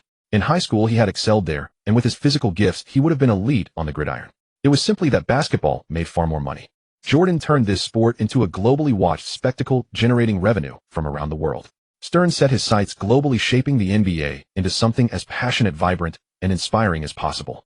But others cast their eyes toward gambling markets, shaping the NBA into a venture where capital could profit alongside the league, caring little whether anyone actually watched the games or found them entertaining. On May 30th, outside the SBC Center in San Antonio, Spurs fans gathered around the large outdoor screen, watching the scenes unfold with quiet anticipation. At the Mavs' home arena, the American Airlines Center, a hush settled over the crowd. When the final buzzer sounded, Duncan tossed the ball high toward the ceiling, then stood embraced by Parker and Ginobili on either side. The Spurs eliminated the Mavericks 4-2 in the series, claiming their ticket to the finals and returning to the championship stage after 4 years. On the sideline, Popovich smiled warmly and shook hands with Don Nelson. Both men knew that the direction of this series had shifted after Game 3. In Game 3, Dirk Nowitzki collided with Ginobili during a defensive play, feeling a sharp impact to his knee. He sank to the floor, clutching his knee for several seconds, then forced himself to stand before collapsing again and being carted off on a stretcher. Post-game X-rays revealed no fracture but a mild tear of the left knee's ligament with noticeable swelling. Team doctors recommended at least 10 days of rest. In Game 4, the Mavericks fell, trailing the series 1-3. Mark Cuban paced restlessly outside the locker room like a caged animal. The billionaire who built his fortune on the internet had owned the Mavericks for less than 3.5 years, his passion for the game still burning brightly. He did not understand caution. All he knew was that his team stood one step away from the finals while their German star sat on the bench. Cuban stood at the threshold of Don Nelson's office, his voice rising sharply. He asked for a treatment injection so the player could return to the court. A sprain, not a fracture, nothing that would cause lasting harm. He referenced other players who had competed through injury, drawing parallels to moments in basketball history when athletes played through adversity. Don Nelson sat behind his desk, a cup of coffee long gone cold before him. At 64, with silver hair and face lined by years of studying the game, he remained quiet, unmoved by the intensity beside him. Nelson finally spoke, having weighed this decision many times in his mind.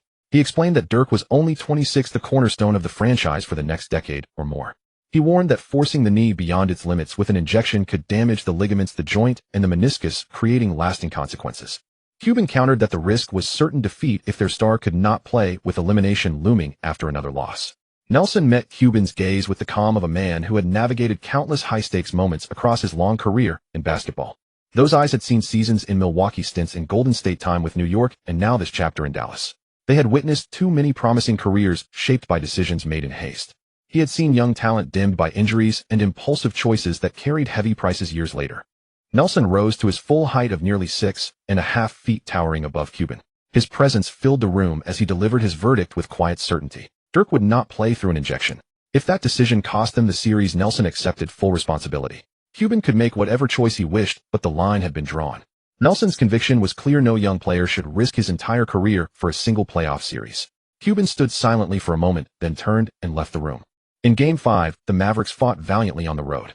Finley and Vincent Avery combined for 52 points, dragging the series back to Dallas. But in Game 6, without Nowitzki anchoring the interior, Dallas's offensive system unraveled. San Antonio responded with a decisive 12-point victory to close out the series. At the post-game press conference, a reporter asked whether the outcome might have differed if Nowitzki had returned earlier. Nelson paused thoughtfully before responding that it might have or might not have, but the question did not concern him. His responsibility was to protect his players, not simply to pursue victories. Had Nowitzki played through an injection, his knee would have carried lasting vulnerability, affecting not only his signature move, but fundamental aspects of his game. He would come to appreciate Nelson's steadfastness. That older man had shielded him from pressure before he became the face of the franchise. At that time, Cuban's love for basketball was still simple and direct. Nowitzki was not yet the untouchable symbol he would become, and Finley remained the team's leading option.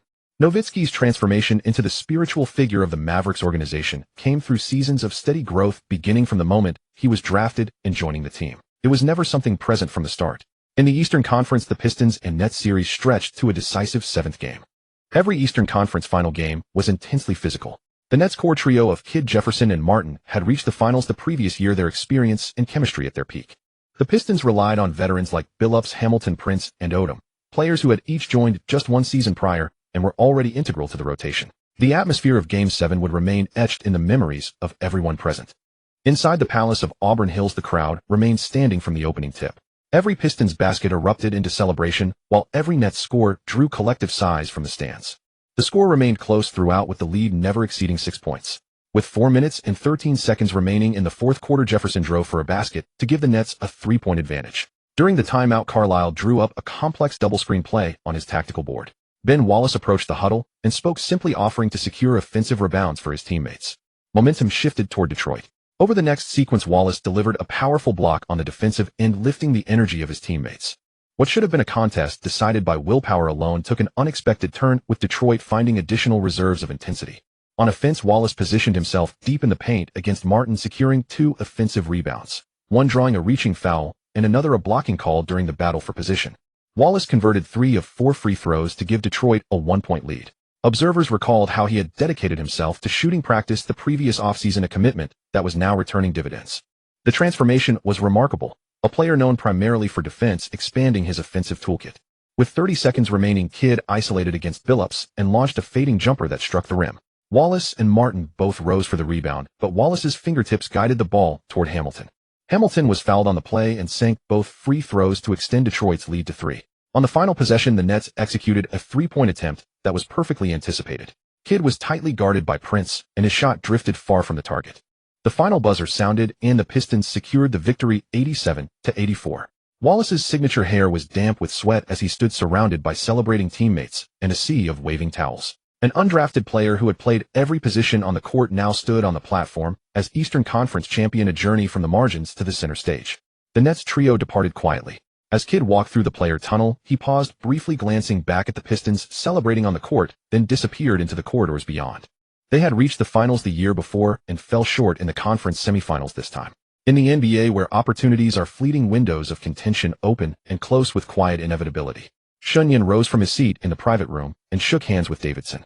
Neither spoke, but their exchanged glances conveyed volumes. The Pistons had reached the finals, and Ben Wallace had claimed the Eastern Conference championship. Davidson's decision was already made. Struggling so dearly against the Nets left little hope against Western Conference teams. To secure a legitimate championship, they needed a capable Wade, not an interior player relegated to the bench as a wasted roster spot. Outside the arena, fireworks illuminated the night sky above the Palace of Auburn Hills. 20,000 voices sang Detroit's anthem, the sound spilling beyond the rafters and drifting into the early June breeze. Thousands of miles away in Dallas, Dirk Nowitzki sat on his living room couch with a brace on his knee, watching the Pistons' advancement on television. His phone vibrated with a text from Don Nelson, "See you next year." Nowitzki read it and replied simply, "Thank you, coach." He set his phone on the coffee table and shifted his leg. The knee still ached, but better than before. He stretched his arms and imagined holding the ball, pivoting, leaning back, and releasing the shot. The ball traced a graceful arc through the air. Swish. Soon enough, he would step onto that same court and claim a championship ring that truly belonged to him. A few days later at NBA headquarters, David Stern sat in his leather office chair with a freshly released ratings report spread across his desk. His finger rested on the opening statistic, lingering long without moving. Approximately 12 million viewers nationwide had watched Game 1 of the finals.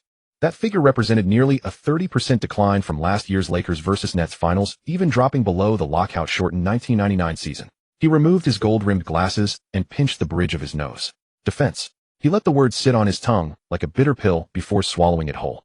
The Pistons and Spurs had arrived here built on suffocating defense. Both teams ranked in the league's top 3 for regular season defensive efficiency. Their style of play resembled 2 impenetrable walls, each opposing score feeling wrung from stone. Fans wanted to see fast break dunks following steals and blocks behind the back, passes threading through defenders, and spectacular fadeaway jump shots that defied logic.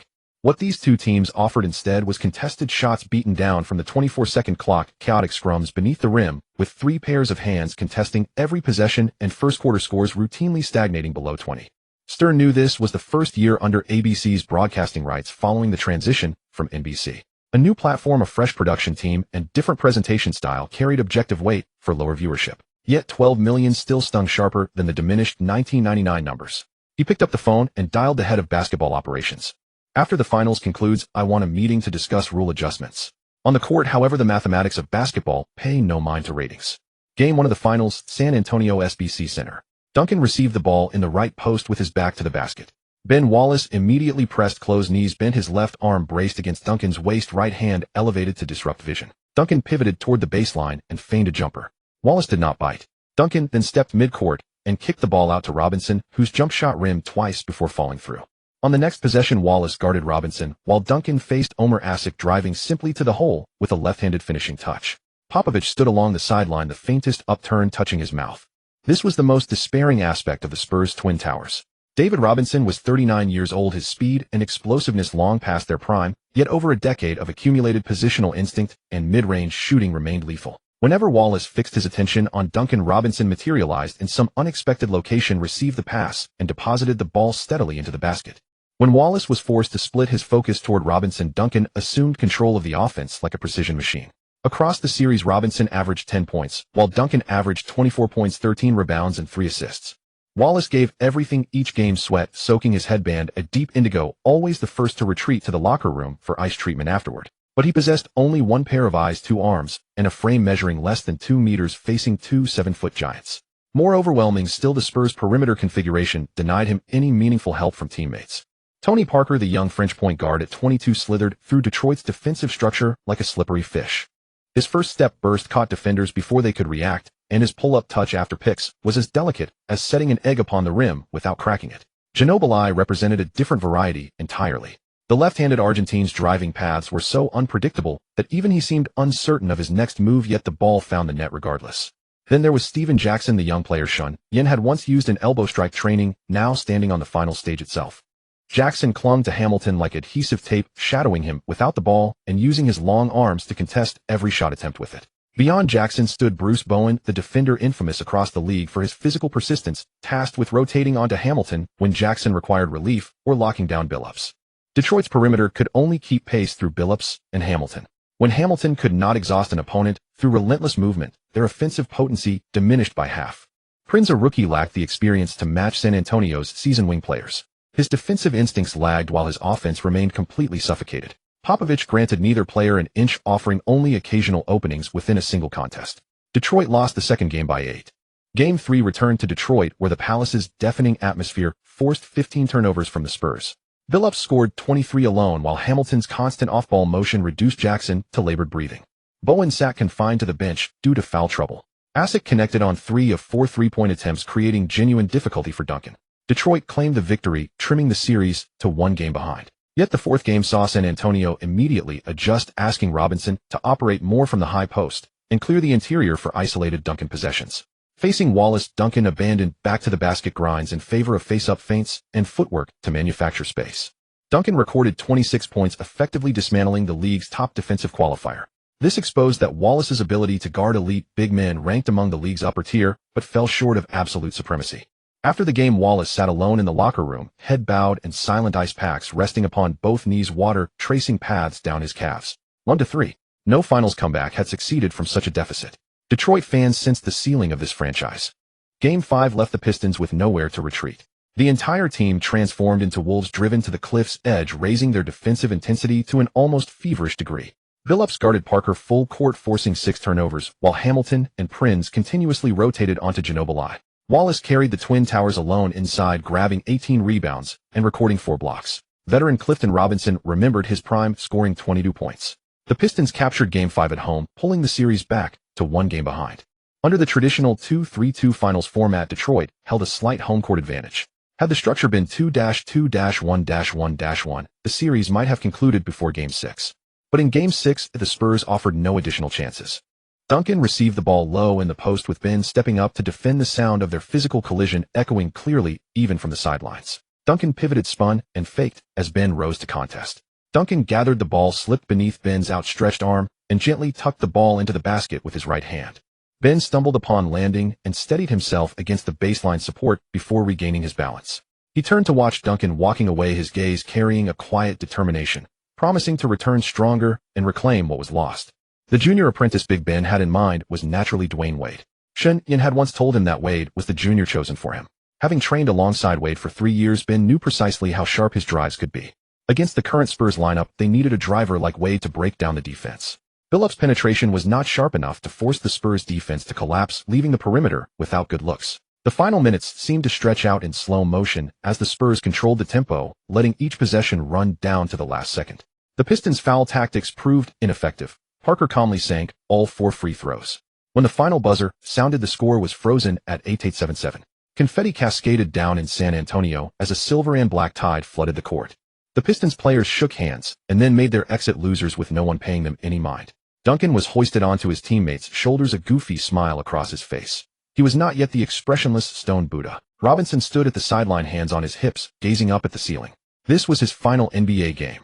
A 14-year career ending with a championship as the perfect period. Popovich and Carlisle embraced at midcourt. Both were disciples of defense-first basketball, and both knew that after this game the league might amend the rules to rein in their style of play. But in that moment of embrace, none of that mattered. The Pistons walked silently through the tunnel, Hamilton covering his head with a towel, his face unreadable. Prince's eyes reddened. As a rookie, he could not yet accept such a bitter defeat. Ben Wallace walked at the rear, paused, and looked back at the Spurs players receiving the championship trophy at center court. His gaze rested on Duncan for a moment. Then he turned and vanished into the shadows of the tunnel. Shen Yan left alongside the assistant coaches. The taste of losing the finals was bitter, but he knew this Pistons team was still far from its last stop. Ben Wallace still had 3 years left on his contract, and he had room to grow. Billups and Hamilton were both at their peak. Prince was developing at an extraordinary pace, and at the June draft they would have the opportunity to make a decision that could alter everything.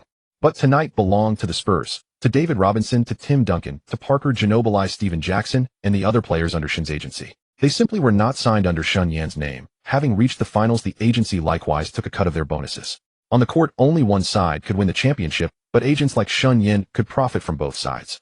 Stern was on stage presenting the awards with Duncan capturing the finals MVP, but Stern's mind was clearly elsewhere. He wanted to introduce the no-handshake rule, because ratings were low.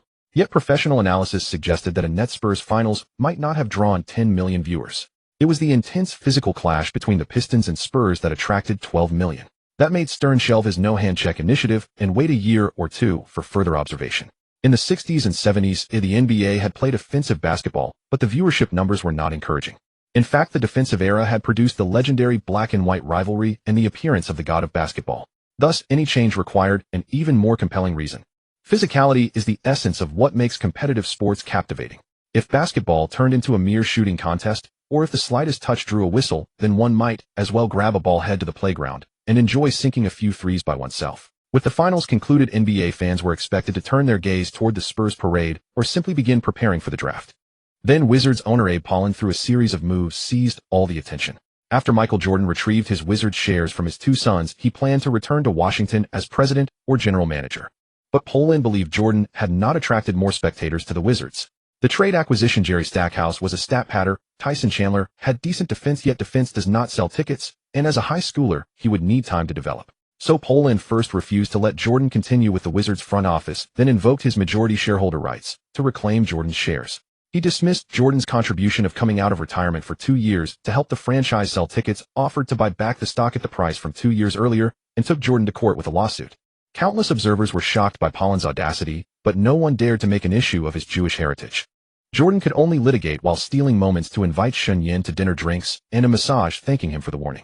If Shen had not lent him a hand, Jordan truly would have worked for nothing. To put Thomas at ease, Shen Yan arranged for Wade to attend a private workout with the Pistons. A visit to the Cavaliers was unnecessary, and since the Nuggets were enamored with Anthony, that stop was likewise unnecessary. As for the teams picking much later, there was no need to visit either. Wade's independent-minded approach immediately attracted a flurry of attention. As for the combine, apart from blue-collar types like the Foreman, most stars who had already left their mark in the NCAA skipped it. Because on the NCAA stage they had already delivered their answers. Bosh, for his part, participated in workouts with 3 teams: Toronto, Miami, and the Clippers.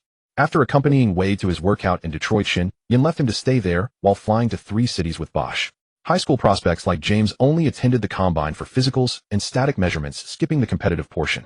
The June air in New York was muggy and oppressive, but the air conditioning inside Madison Square Garden was turned up high. Thousands of people watched the proceedings with intense anticipation. When David Stern stepped onto that familiar podium for the 3rd time, the arena had already reached a fever pitch.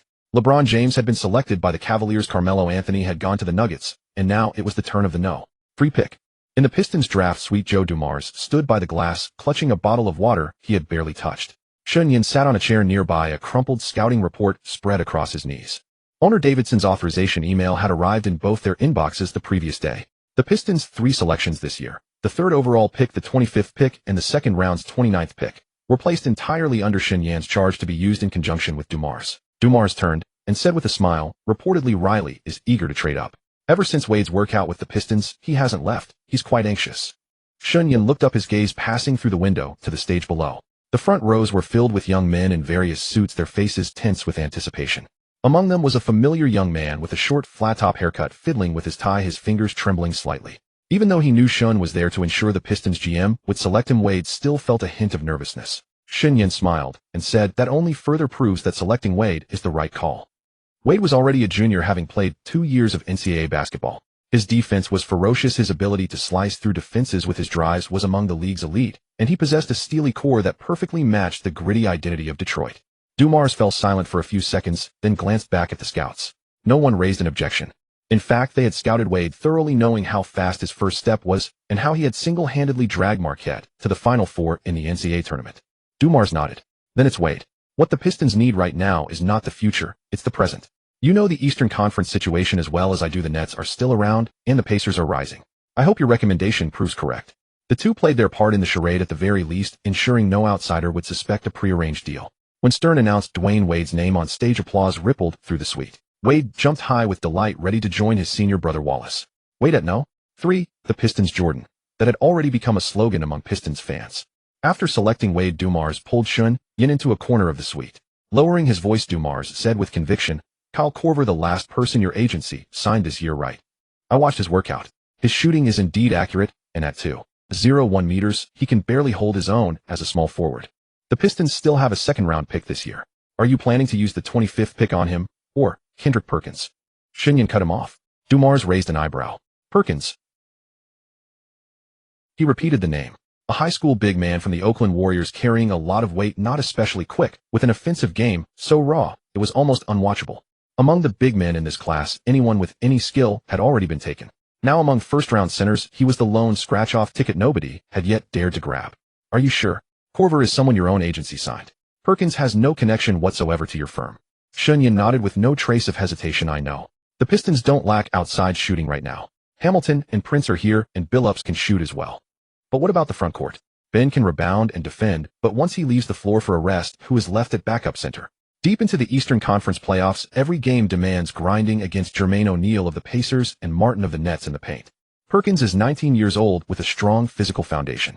Give him 2 years to refine his defense and rebounding, and he can become the most reliable shield beside Big Ben. Kenyon Martin's contract expires next summer, and the Nets may not be able to keep him.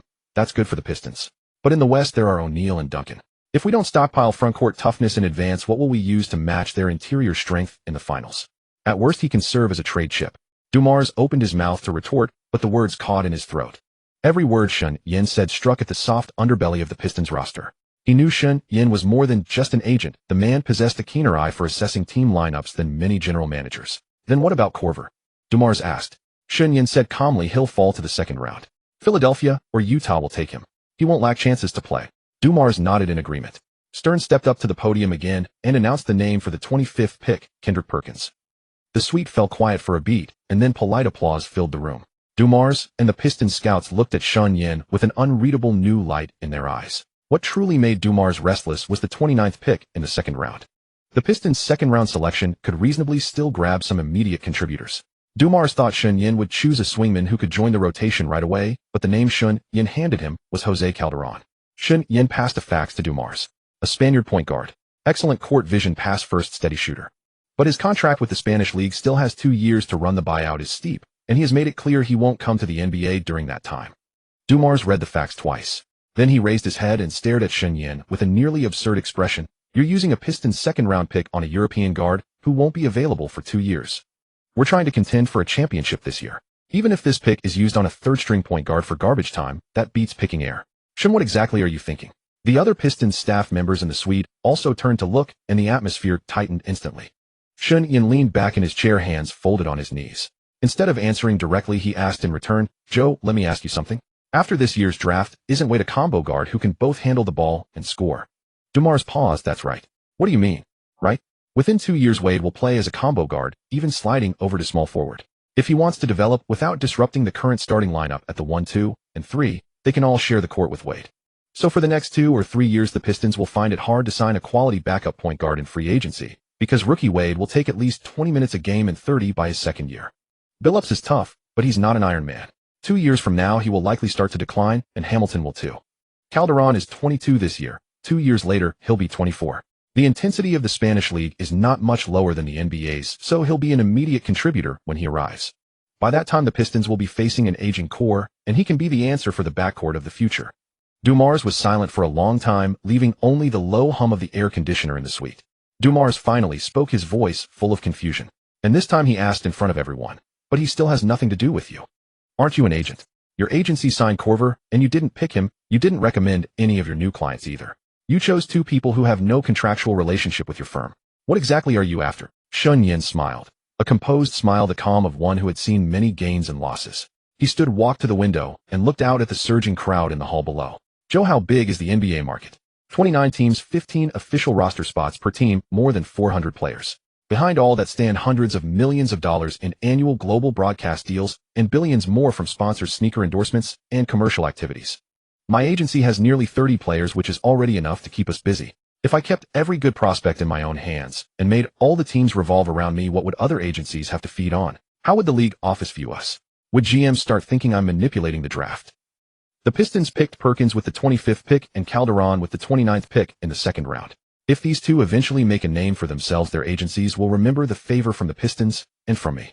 The NBA market is too big. One agency like ours alone can't swallow it all.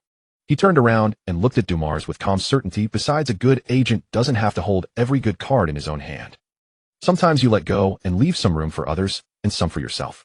The Pistons used Perkins to deepen the frontcourt, Calderon to lock up the future backcourt, and Wade to solve the immediate scoring punch. 3 cards, each played in the position where the Pistons needed it most. As for whether they are my clients, does that matter? What matters is that they wear the Pistons jersey, help you win, and add strength to a Pistons championship. Dumars stared at him for a full 5 seconds, then let out a long breath. He unscrewed his water bottle, took a big swig, and said, "Shen, you really are a strange one." Shen Yan sat back down and said with a smile, "I know." A group of scouts gave approving thumbs up. Compared with others, they were pure basketball fans at heart. They loved uncovering new talents and disliked agents who chased quick success. Dumars said nothing more. Outside the window, draftees walked up to the stage one after another to shake Stern's hand as camera flashes sparkled into a continuous blur. By the second round, most draftees were not present. It was rare for someone seated in the green room to fall that far. In the summer of 2003, amid the clamor of Madison Square Garden, the Pistons draft room made 2 surprising choices. People in the years that followed would remember Wade's name, and they would not forget how Perkins and Calderon grew into their respective roles. Shen Yan mainly wanted to avoid being singled out. In 2016, the NBA Players Association ruled that the same certified agent could not represent NBA players and coaches simultaneously, but some people still used the same agency to orchestrate backroom deals. He didn't want the league to one day impose restrictions on how many players on one team could come from the same agency. Shen Yan wouldn't tell them that this summer there was still a huge prize waiting for his agency to land. Shen Yan studied the selections and noticed the Raptors had once again chosen Bosh, while the Heat had picked Carmen. Riley had previously agonized over whether to draft Carmen or stick with Wade, but now that dilemma was resolved for him. "Riley, me. Thank you." The Clippers meanwhile had selected Milicic. Seeing this, Shen Yan could not help but nod in approval. Clippers owner Sterling epitomized the stingy franchise owner. Once to cut costs, he refused even to hire a trainer and instead had assistant coaches wrap players' bandages. He even paid his general manager Ball the league's lowest salary. To put it in perspective, while other general managers earned hundreds of thousands, Ball's annual salary was a mere $3,000. While other GMs made millions, Ball earned only a fraction. Shen Yan had once suspected that Ball remained in his position not out of loyalty, but because the Lakers were funding him to intentionally drag the Clippers down. Otherwise, it made no sense that every time Clippers fans grew intolerable and demanded Ball's dismissal, he would somehow produce results. The team's record would improve dramatically, and he would win General Manager of the Year, silencing his critics. Once the storm passed, the Clippers would lapse back into mediocrity. Shen Yan did not know how much Sterling was being paid to suppress Milicic's potential, but he guessed it would be far less since the 6th overall picks contract was $3.6 million less than the second picks over 4 years. David West, Diouf, and Korver continued down their familiar paths.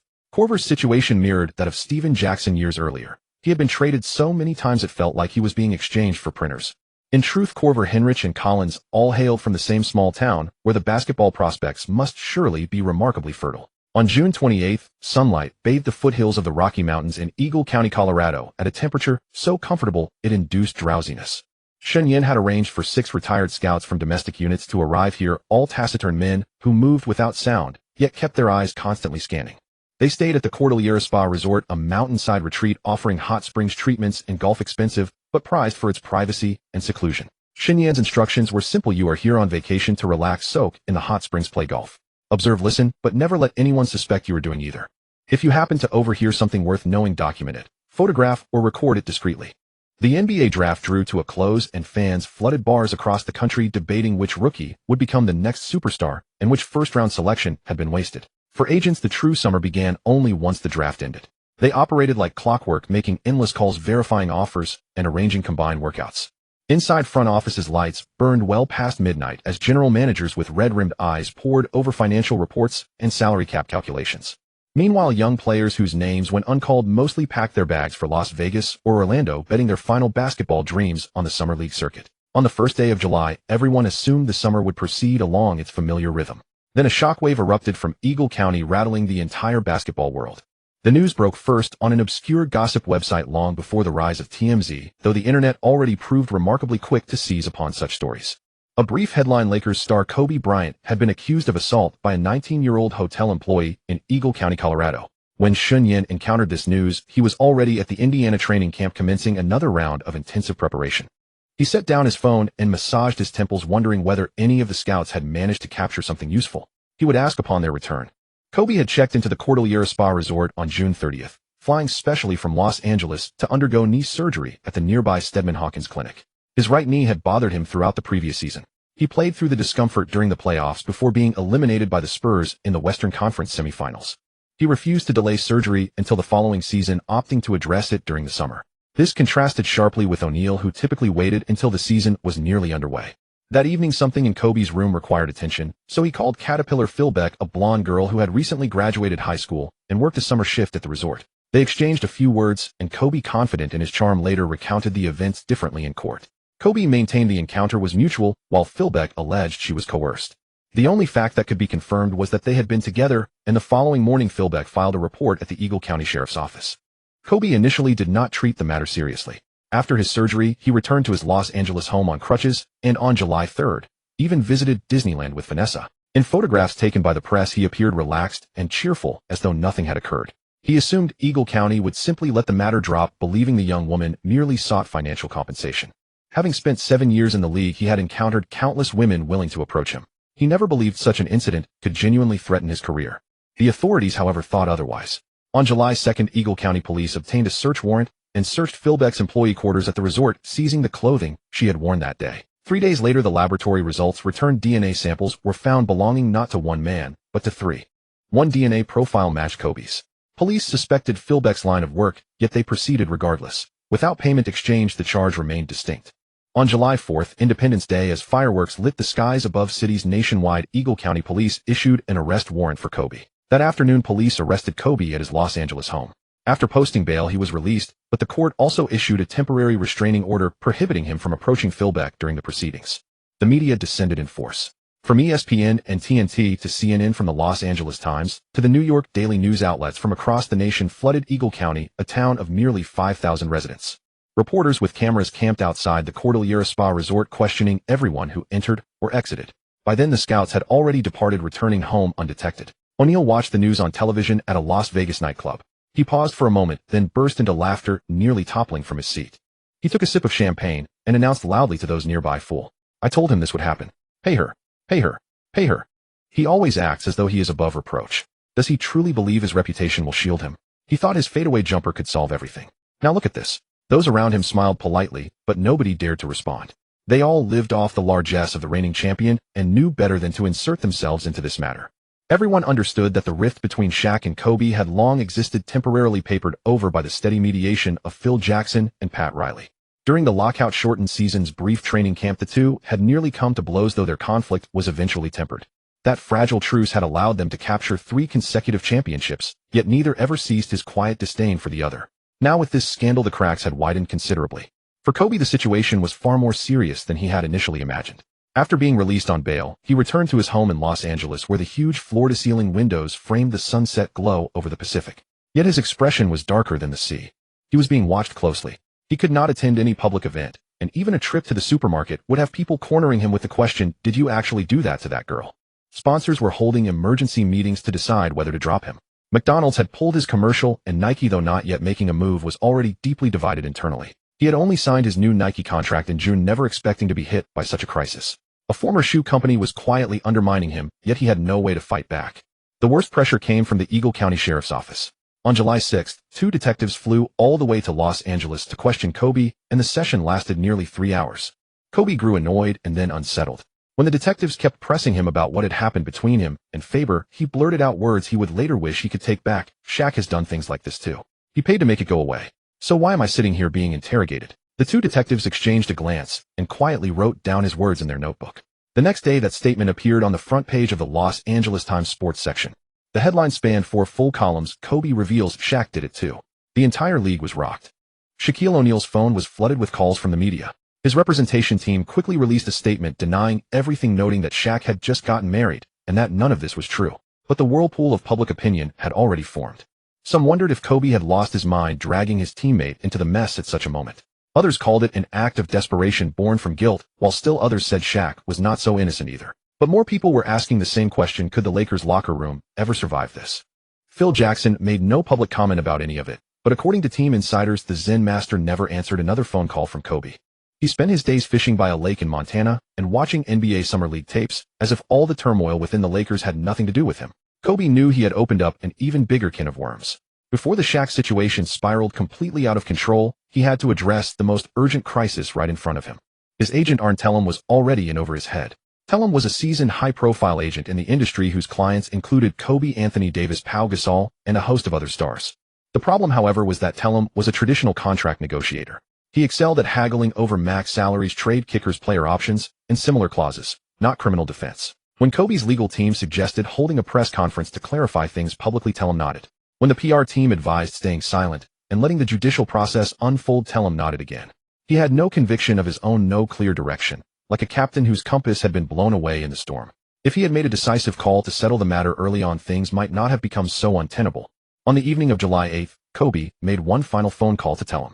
"Arn, I need someone who can handle both legal and agency matters." Kobe's voice was tired but calm. Tellem was silent for a few seconds. "Kobe, I can help you find a better criminal attorney." "No, Arn, you can't help me anymore." The call ended. The next day, Kobe's legal team announced that he was terminating his professional relationship with Arn Tellem.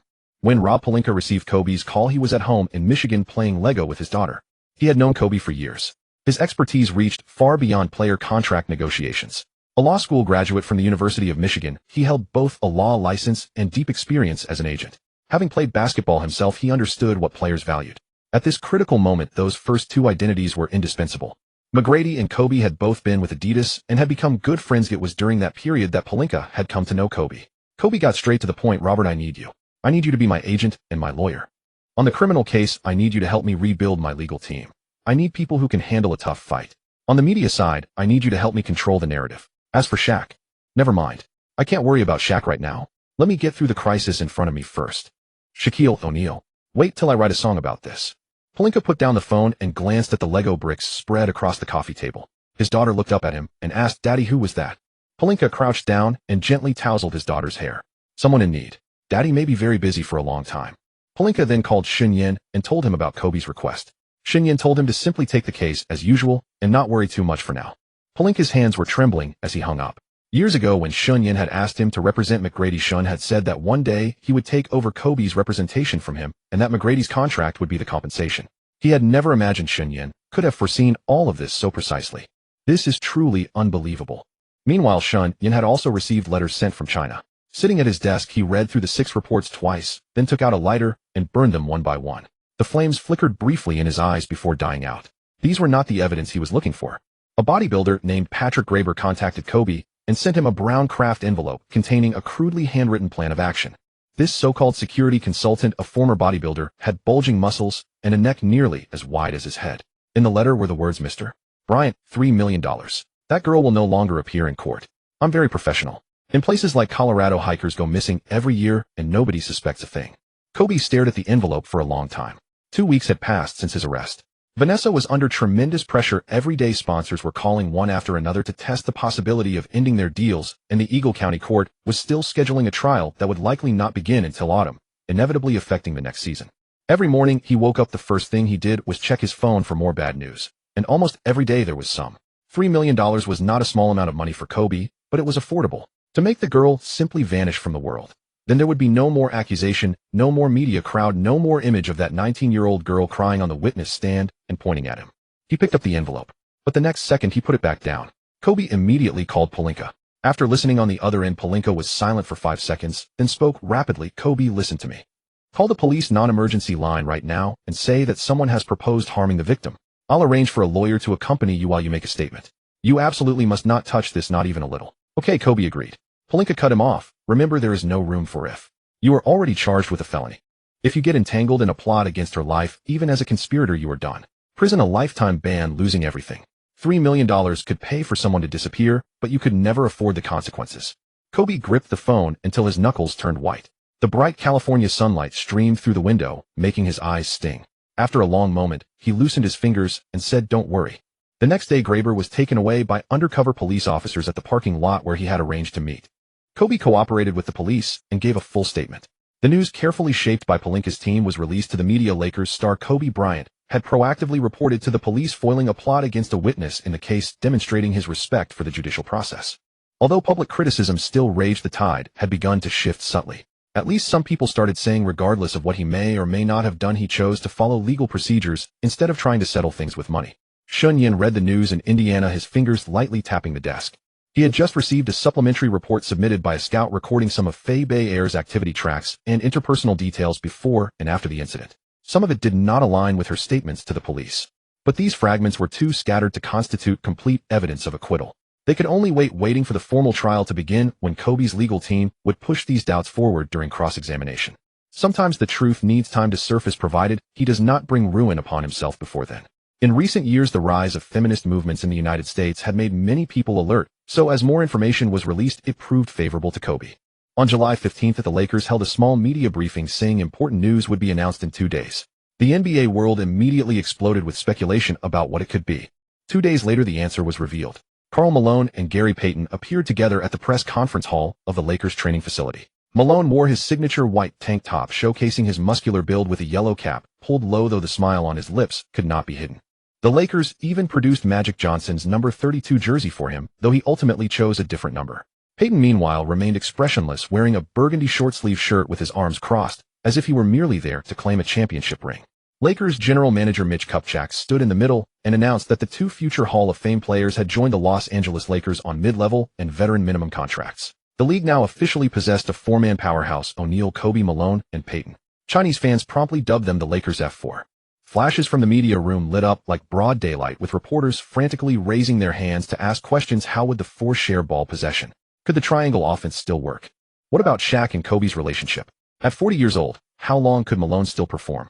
Within 48 hours after the press conference, the entire league ecosystem began to shift. Eastern teams like the Hawks and Bulls, already in reconstruction, directly announced they would give up on the next season, with general managers openly discussing draft pick planning.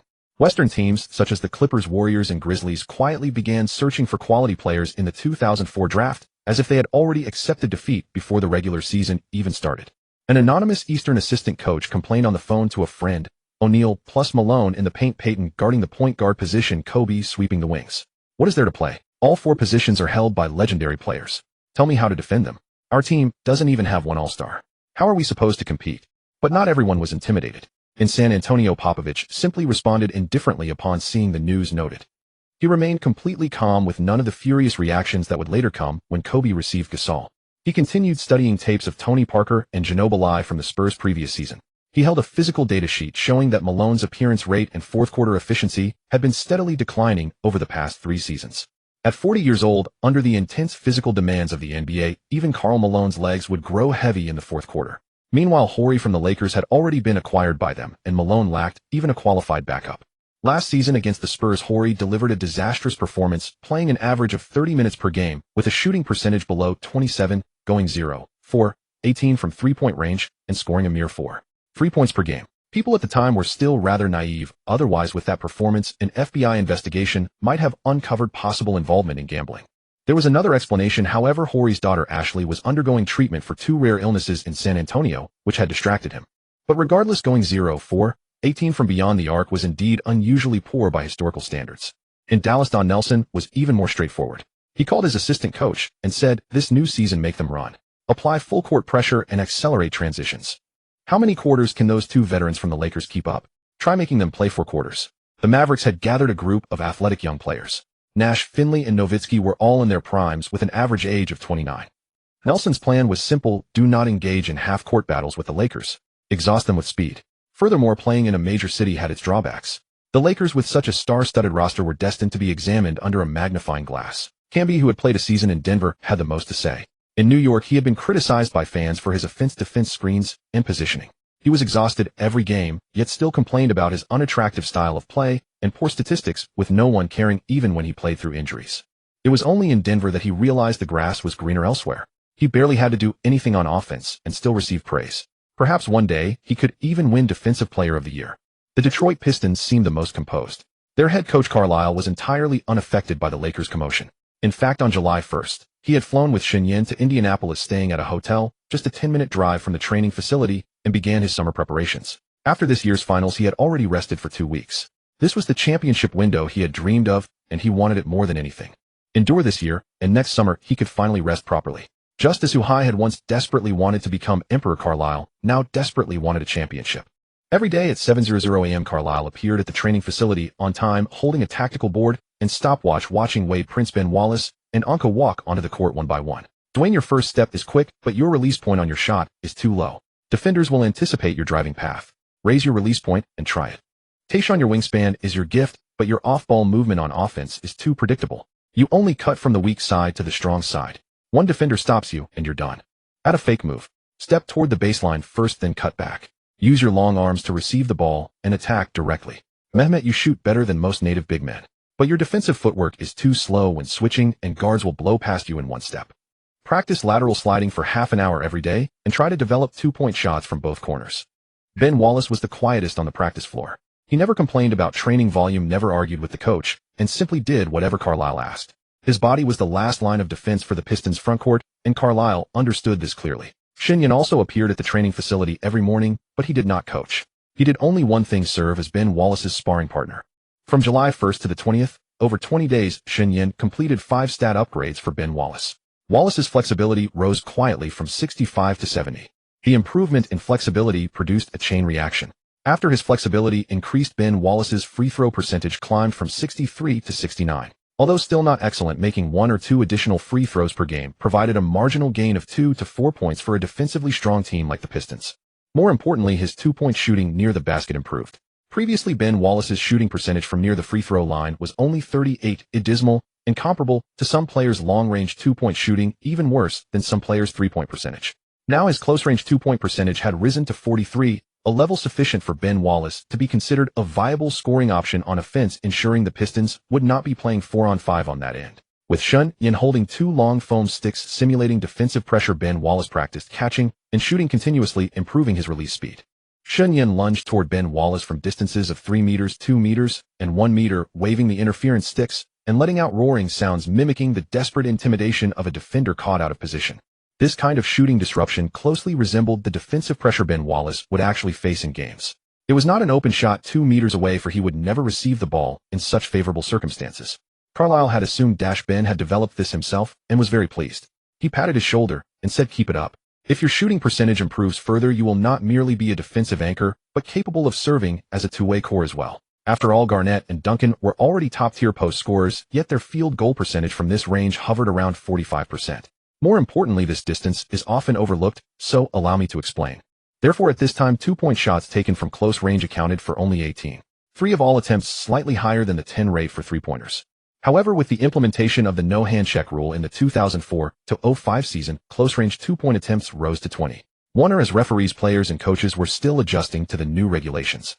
By the 2005-06 season, once everyone had adapted, the rate climbed above 23, effectively reshaping the league's offensive habits. Such enhancements at this stage would lay a solid foundation for Ben to adapt to the new era. With flexibility improved to 70, his finishing ability around the basket strengthened considerably, raising his shooting percentage from a career peak of 63 to 68. Previously, starting from the 2003-04 season, Dwyane shooting percentage around the basket had gradually declined to 54 due to increasing muscle stiffness and underlying issues from overtraining his lower back. Now with improved flexibility, he was less prone to injuries, so those concerns were largely resolved. Regarding mid-range and long two-point shots, Dwyane also began practicing open looks, understanding that his tactical role would not focus on those areas. For close-range two-point plays, Carlisle had already prepared 3-set movement tactics for Dwyane, with left-right symmetry effectively making 6 variations. Dwyane offered a gentle smile, without further explanation. He simply knew that Shen Yan had him practicing Tai Chi followed by stretching each day, and he genuinely felt more fluid and relaxed on the court. As for the reasons, he did not ask. He trusted Shen Yan. Dwyane would only train until the 20th, as the national team training camp opened on July 21st. This edition of the America's Cup held great significance for the national squad. Following a 6th-place finish at the previous World Championship, which represented a challenging chapter in the history of American basketball, the team sought to restore its standing. Should any difficulties arise during this tournament that prevented them from securing an Olympic qualification berth, the entire National Basketball Association would face necessary administrative adjustments. Dwyane packed his belongings and said his farewells to Shen Yan at the entrance of the training facility in Indiana. "Shen, I am heading out now. Go ahead. In tournaments like the America's Cup, your defense remains your greatest strength. Keep your focus simple on offense. When an opportunity opens, you finish, you otherwise you pass. Your free throw accuracy has improved steadily, giving you quiet confidence when called upon." Dwyane nodded, slinging his travel bag over his shoulder. His broad, steady silhouette reflected a reliable presence within the national team's frontcourt. Shen Yan turned back toward the facility where Carlisle was already calling for another round of practice drills. Meanwhile, Stephen Jackson expressed interest in joining the Pacers, but with limited immediate salary space, Bird leveraged his connections. He reached out to the Hawks management, arranging a 1-year contract for Jackson with the option of a larger deal the following year, structured alongside a trade involving the Pacers' Harrington. The Hawks welcomed the proposal with great enthusiasm, as short-term player arrangements were a familiar and well-established practice within the league. Stephen had performed exceptionally well for the Spurs this season, contributing significantly to their championship run. However, with the roster already settled around the core lineup, the team did not have additional capacity for a long-term contract extension at this time. Following the retirement of the Admiral, the Spurs acquired Nestrovic at a reasonable valuation to strengthen their interior presence. Late in July, the central air conditioning in the Indiana facility operated quietly, while the atmosphere carried the familiar scent of practice and the soft sounds of sneakers on the polished floor. Carlisle had shifted his focus away from daily drills, dedicating his time to organizing strategies for the upcoming season. Today's session focused on ball distribution following screen actions. Prince moved across the court, demonstrating to the incoming rookies Corver, Bosch, Camby, and West how to use subtle visual cues to guide defensive coverage. A light sheen of effort rested on his features as practice concluded around 5 o'clock. The players began to make their way toward the locker rooms in quiet groups. Shen Yan completed his inspection of the court and straightened up to find Carlisle standing at the entrance of the player tunnel, reviewing something on his phone with a thoughtful expression. "An update has come through," Carlisle said in a steady tone. Shen Yan set his water bottle aside and walked over. Carlisle handed him the phone, which displayed a brief message from General Manager Dumars. The message was concise but clear. "Portland has declined the initial proposal, expressing reservations regarding Sura's contract, and discussions remain at a standstill, even with additional draft considerations." Dumars had signed Bob Sura during the summer offseason with a starting salary of $6.27 million, structuring the deal to facilitate roster balance during potential trades. Shen Yan read the message carefully before responding. He returned the phone to Carlisle and leaned against the corridor wall for a quiet moment of consideration. After a brief pause, he asked, "Where is Dumars currently?" "He should still be in his office, planning to bring a third party into the discussions," Carlisle replied. Shen Yan nodded. "Let us return to the hotel and continue the conversation over a call." The door to Dumars' office was slightly ajar, carrying the quiet hum of a conference call. Shen Yan's voice came through clearly. "Portland is not seeking Sura, and that forms the current basis of their position. Sura's contract was recently signed during the summer offseason at a premium valuation, which explains Portland's cautious approach." Dumars shared, "I recently spoke with Portland's general manager John Nash. They have indicated that Hamilton is a firm requirement, and I explained the difficulties in meeting that condition." Shen Yan offered a light smile. "Has Rashid been voicing his preferences in Portland again?" Dumars replied with a calm smile. "He has always been straightforward about his situations. His desire to move aligns well with our goals, though we will naturally want to ensure a smooth integration upon arrival. The consideration is that his abilities would strengthen our frontcourt. Carlisle and Dwyane would benefit from his defensive presence in the post, and the organization values his experience in high-level competition. Therefore, facilitating this exchange remains our priority," Shen Yan noted. Dumars reviewed his options. I have been in contact with a few potential partner teams. The Raptors have expressed interest in taking on Sura, though their proposed assets are limited at this stage. As for the Hawks, their current focus remains on managing longer-term contracts rather than acquiring additional pieces, Dumars added. Shen Yan paused thoughtfully while Carlisle reviewed team rosters nearby. Through the window, the evening light shifted from warm orange to a soft violet. The late afternoon breeze stirred the trees outside. Shen Yan shared a strategic thought. We may need to structure a 4-team or possibly 5-team exchange to align all requirements. Rashid's contract expires next year. If Portland does not arrange a move this season, they will face a situation where they cannot retain him, so timing is an important factor for them. It is essential that we present a measured approach. The salary involved is among the higher commitments in the league, so careful valuation will help ensure a balanced outcome for all parties. Dumars looked up. You are suggesting. Shen Yan continued with steady clarity. In addition to the Hawks, we should also reach out to the Celtics. They are in a rebuilding phase, and Ainge would likely be open to moving Walker to acquire younger talent and draft considerations. The Celtics have shown interest in Perkins, which could serve as a workable component. By aligning these elements, Rashid could initially move to the Hawks, allowing Portland and Atlanta to coordinate their arrangements. We can then finalize a 3-team agreement involving the Hawks and Celtics, creating a complete structure where each organization gains appropriate value. Our first-round selections over the next 2 years, along with acquired draft positions, can be utilized as flexible assets within the framework.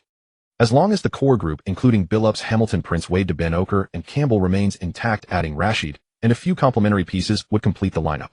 Dumars sketched a few connecting lines on paper, studying the structure carefully. This requires each connection to be handled precisely, he noted. I am confident the Hawks can provide Portland with a satisfactory arrangement, whether through this current framework or via mid-season coordination, Shen Yan replied. Dumars considered this, understood. Should this path not materialize, we can explore alternative options, such as pursuing P.J. Brown. Carlisle waited for the call to end, then asked, you mean Rashid wasn't traded directly to the Pistons, and we're still going ahead with the plan? Shen Yan thought for a moment, and said, follow me. They went out the door and down the corridor. Shen Yan walked straight to a door, knocked, and opened it. Inside was Wade. A game frame was frozen on the television screen in the room. Wade let the 2 men in and asked, Brother Shen, is something the matter? Shen Yan pulled over a swivel chair and sat down facing Wade and Carlisle. Before he spoke, he paused for a few seconds as if organizing his words or making up his mind. Dwyane, we need you to play in the early season. The air went quiet for a moment. Wade raised an eyebrow slightly, but showed no major reaction. Carlisle spoke first. That would be very unfair to him. The Pistons chose him with the 3rd overall pick. Shen Yan interrupted, his tone still calm. If the Rashid trade drags on, we'll have to use another way to make it happen faster. If the Pistons show overwhelming strength right away, the Hawks and the Celtics, both Eastern Conference teams, will certainly not want the trade to go through. So we need to show a deliberate weakness and make them believe the Pistons are grasping at straws. He looked at Wade. The story to the outside world is simple. The Pistons system needs the shooting version of you, and Rick will limit you, but you and I both know that isn't true. The real goal is to create a sense of crisis. Once the record proves it before the trade deadline, there will always be a team willing to make a deal. Dumars will do everything in his power to complete that trade. Once Rashid arrives, you can fully let loose, break the rumors. The Pistons' record will rebound, and all the critics will be silenced. Carlisle tugged at his tie. His shirt had already been soaked through twice today. The media will write that Wade is a bust and question my coaching ability. I would have to lie at the press conference and say he can't adapt to the NBA's physical intensity. That would ruin him. Shen Yan turned to Wade. That's why I'm here asking for your opinion face to face. Dwyane, the pressure of this plan falls on you. You'll be criticized harshly, worse than anyone. Your stats will dip and your reputation will take a hit. It could be as short as 2 months or as long as the trade deadline. Without strong mental toughness, you may be weighed down and unable to recover. Are you willing? The only sound in the room was the low hum of the air conditioner. Wade looked down at his knee, the spot where the meniscus had once torn. He remembered how last year Shen Yan had helped him avoid the nightmare of having his meniscus removed. Wade looked up and smiled, the corners of his mouth turning up only slightly, but his eyes were bright. It's just my rookie season. Anyway, the worst case is waiting until the regular season trade deadline in February, right? For a championship, a little criticism is nothing. I believe I can take it. Shen Yan patted Wade on the shoulder and said to Carlisle with a smile, I've been grooming him as a perimeter star from the start. You know Ben's mental strength. Wade is no less than him. In his memory, shortly after Wade won Finals MVP, he suffered a major injury and his form fluctuated, but he was never broken. It wasn't until that shocking 8-point performance in the finals that he completely slipped from the level of a top star. From that moment, he perhaps realized that the NBA was only a commercial show, not the pure competition he had imagined. Wade stood up and said seriously to Carlisle, coach, at the press conference, just put on a grim, long-suffering look and say that my form hasn't adapted to the NBA's physicality and we need to be cautious. Anyway, you're the head coach. They'll write articles criticizing you too, but the main target will definitely be me and my face will be on the headline. Carlyle looked at him, opened his mouth, and finally said nothing, but nodded firmly. Shen Yan smiled, and said then it settled. After finishing this year's training camp, Shen Yan returned to Detroit, packed his things, and prepared to go back to China. The summer training camp for Wade Bosch and the others was handed over to his assistant. With the 50 attribute points Ben provided, Shen Yan's attributes this year became Strength 55-65, Agility 55-65, Endurance 62-64, Flexibility 70-70, Intelligence 115-135, Spirit 92-100. This time Shen Yan's allocation began to emphasize balanced development of both body and mind, leaving no weaknesses. He closed his eyes.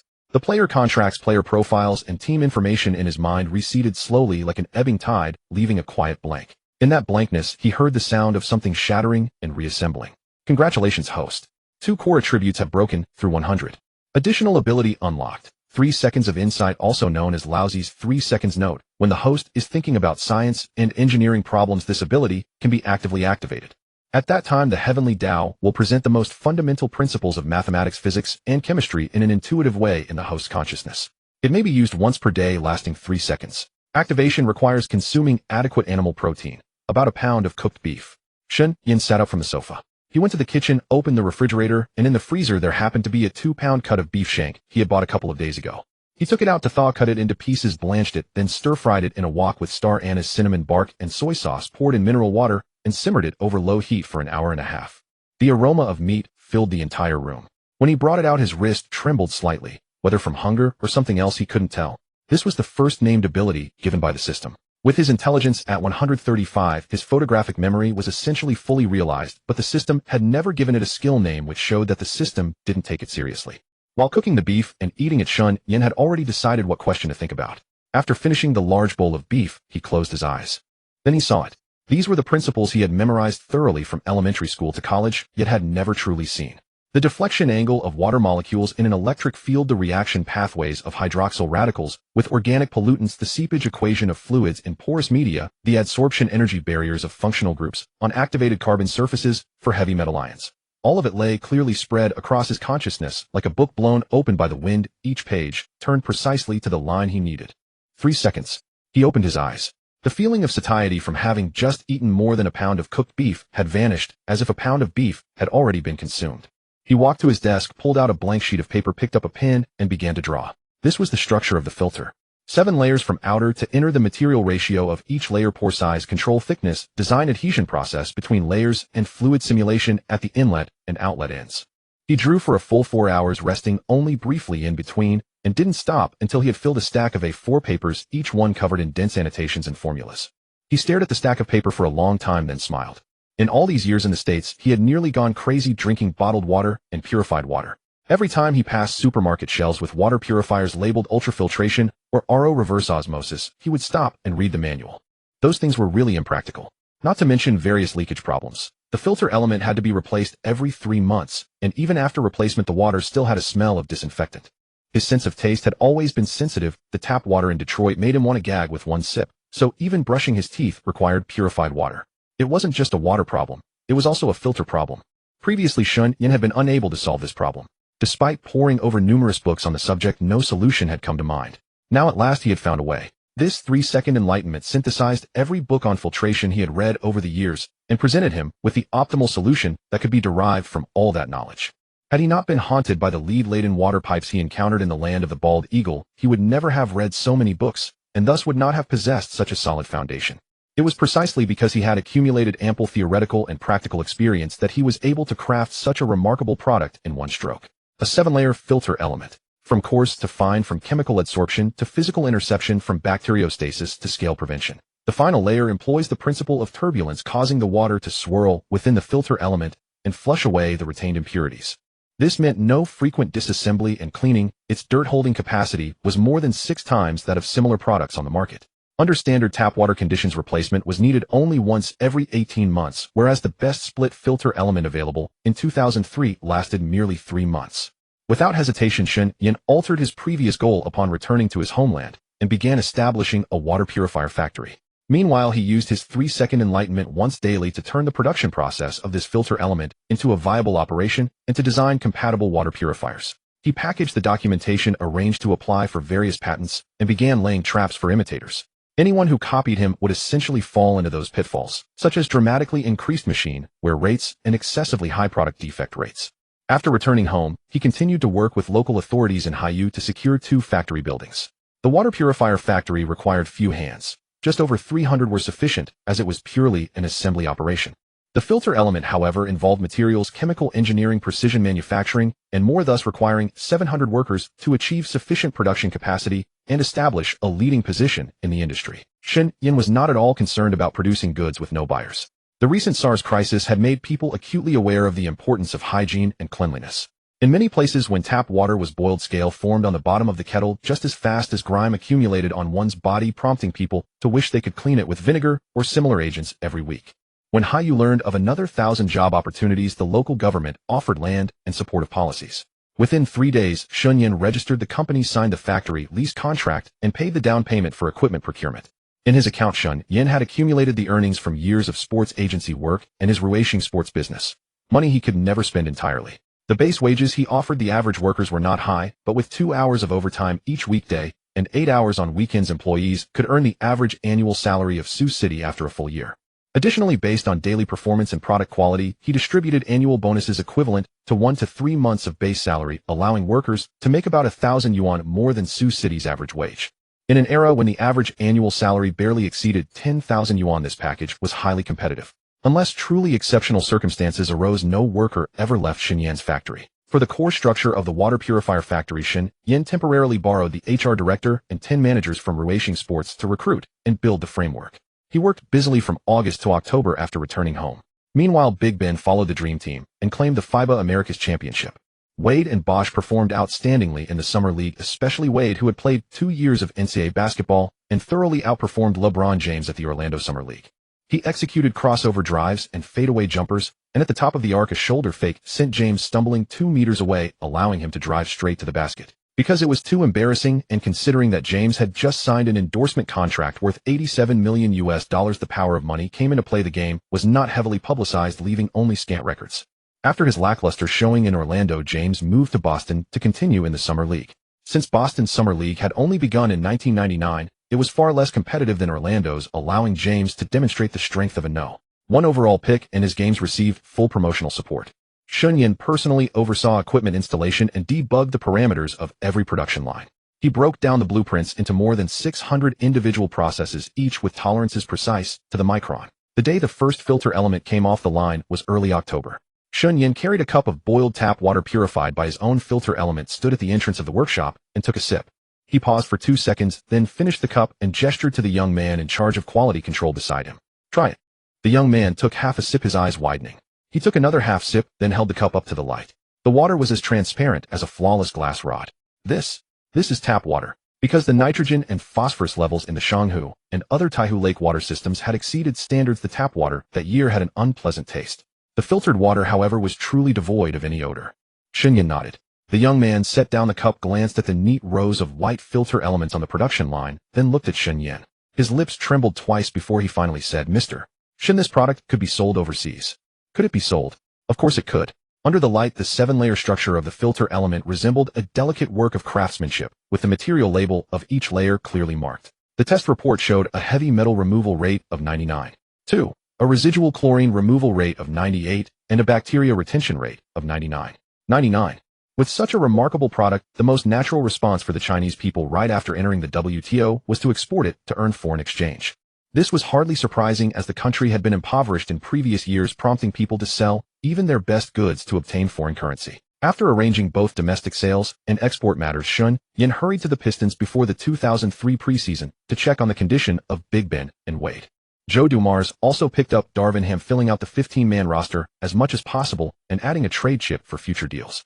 Meanwhile, Mike Brown, who had picked up some techniques with the Wizards and the Spurs, felt that Carlisle possessed great expertise, so he left the Spurs and joined Carlisle's assistant coaching staff. Brown had just won a championship with the Spurs and knew the strengths and weaknesses of both teams. When he and Carlisle came together, it was like dry wood meeting a fierce flame, an instant spark. Their discussions ranged from broad topics such as team-building philosophy to fine details like the timing of weak side, help defense, the angles of strong side stacking, and the recovery routes for big men after showing on screens. Carlisle entrusted the defense to Brown's tutelage while he delved deeper into offensive studies. Upon arriving at the practice facility, Brown dropped his luggage, changed into his training gear, and stepped onto the court. Holding the clipboard, he stood with the defensive unit and explained to Prince and Ben the positioning for baseline help defense. He spoke little, but every instruction was as precise as a scalpel. After listening, Ben glanced at Carlisle and raised an eyebrow, his expression clearly saying that this guy knew his stuff. Carlisle stood by the sideline, watching, his fingers unconsciously tapping his arm. He had always felt that his defensive system was missing that final touch. He had the philosophy and the framework, but lacked someone who could refine details down to the bone. Brown happened to be that person. The guy was still raw on offense, hesitating for ages when calling a pick-and-roll play. But on defense, he transformed into a different person, eyes gleaming and speaking twice as fast. He could reel off 8 variations of rotation patterns from positions 1 through 5 in a single breath. After practice, the two ate pizza in the office. Brown drew a variation of his own defense on a napkin. The power forward stepped above the free throw line, the center held down low, and both wings pinched in, leaving the corners open. Carlisle stared at the grease-stained napkin for 3 seconds, then pushed his pizza aside, pulled out a stack of blank play sheets, and redrew the diagram. As he drew, he said, "Change this part. When the power forward moves up to this spot, the weak side must rotate early or the corner will be left open." Brown's eyes lit up. Right. I noticed this problem with the Spurs too. Pop said we could compensate by having the point guard drop back. Carlisle drew a red line across the paper. Too slow. Have the small forward sink early instead of waiting for the pass.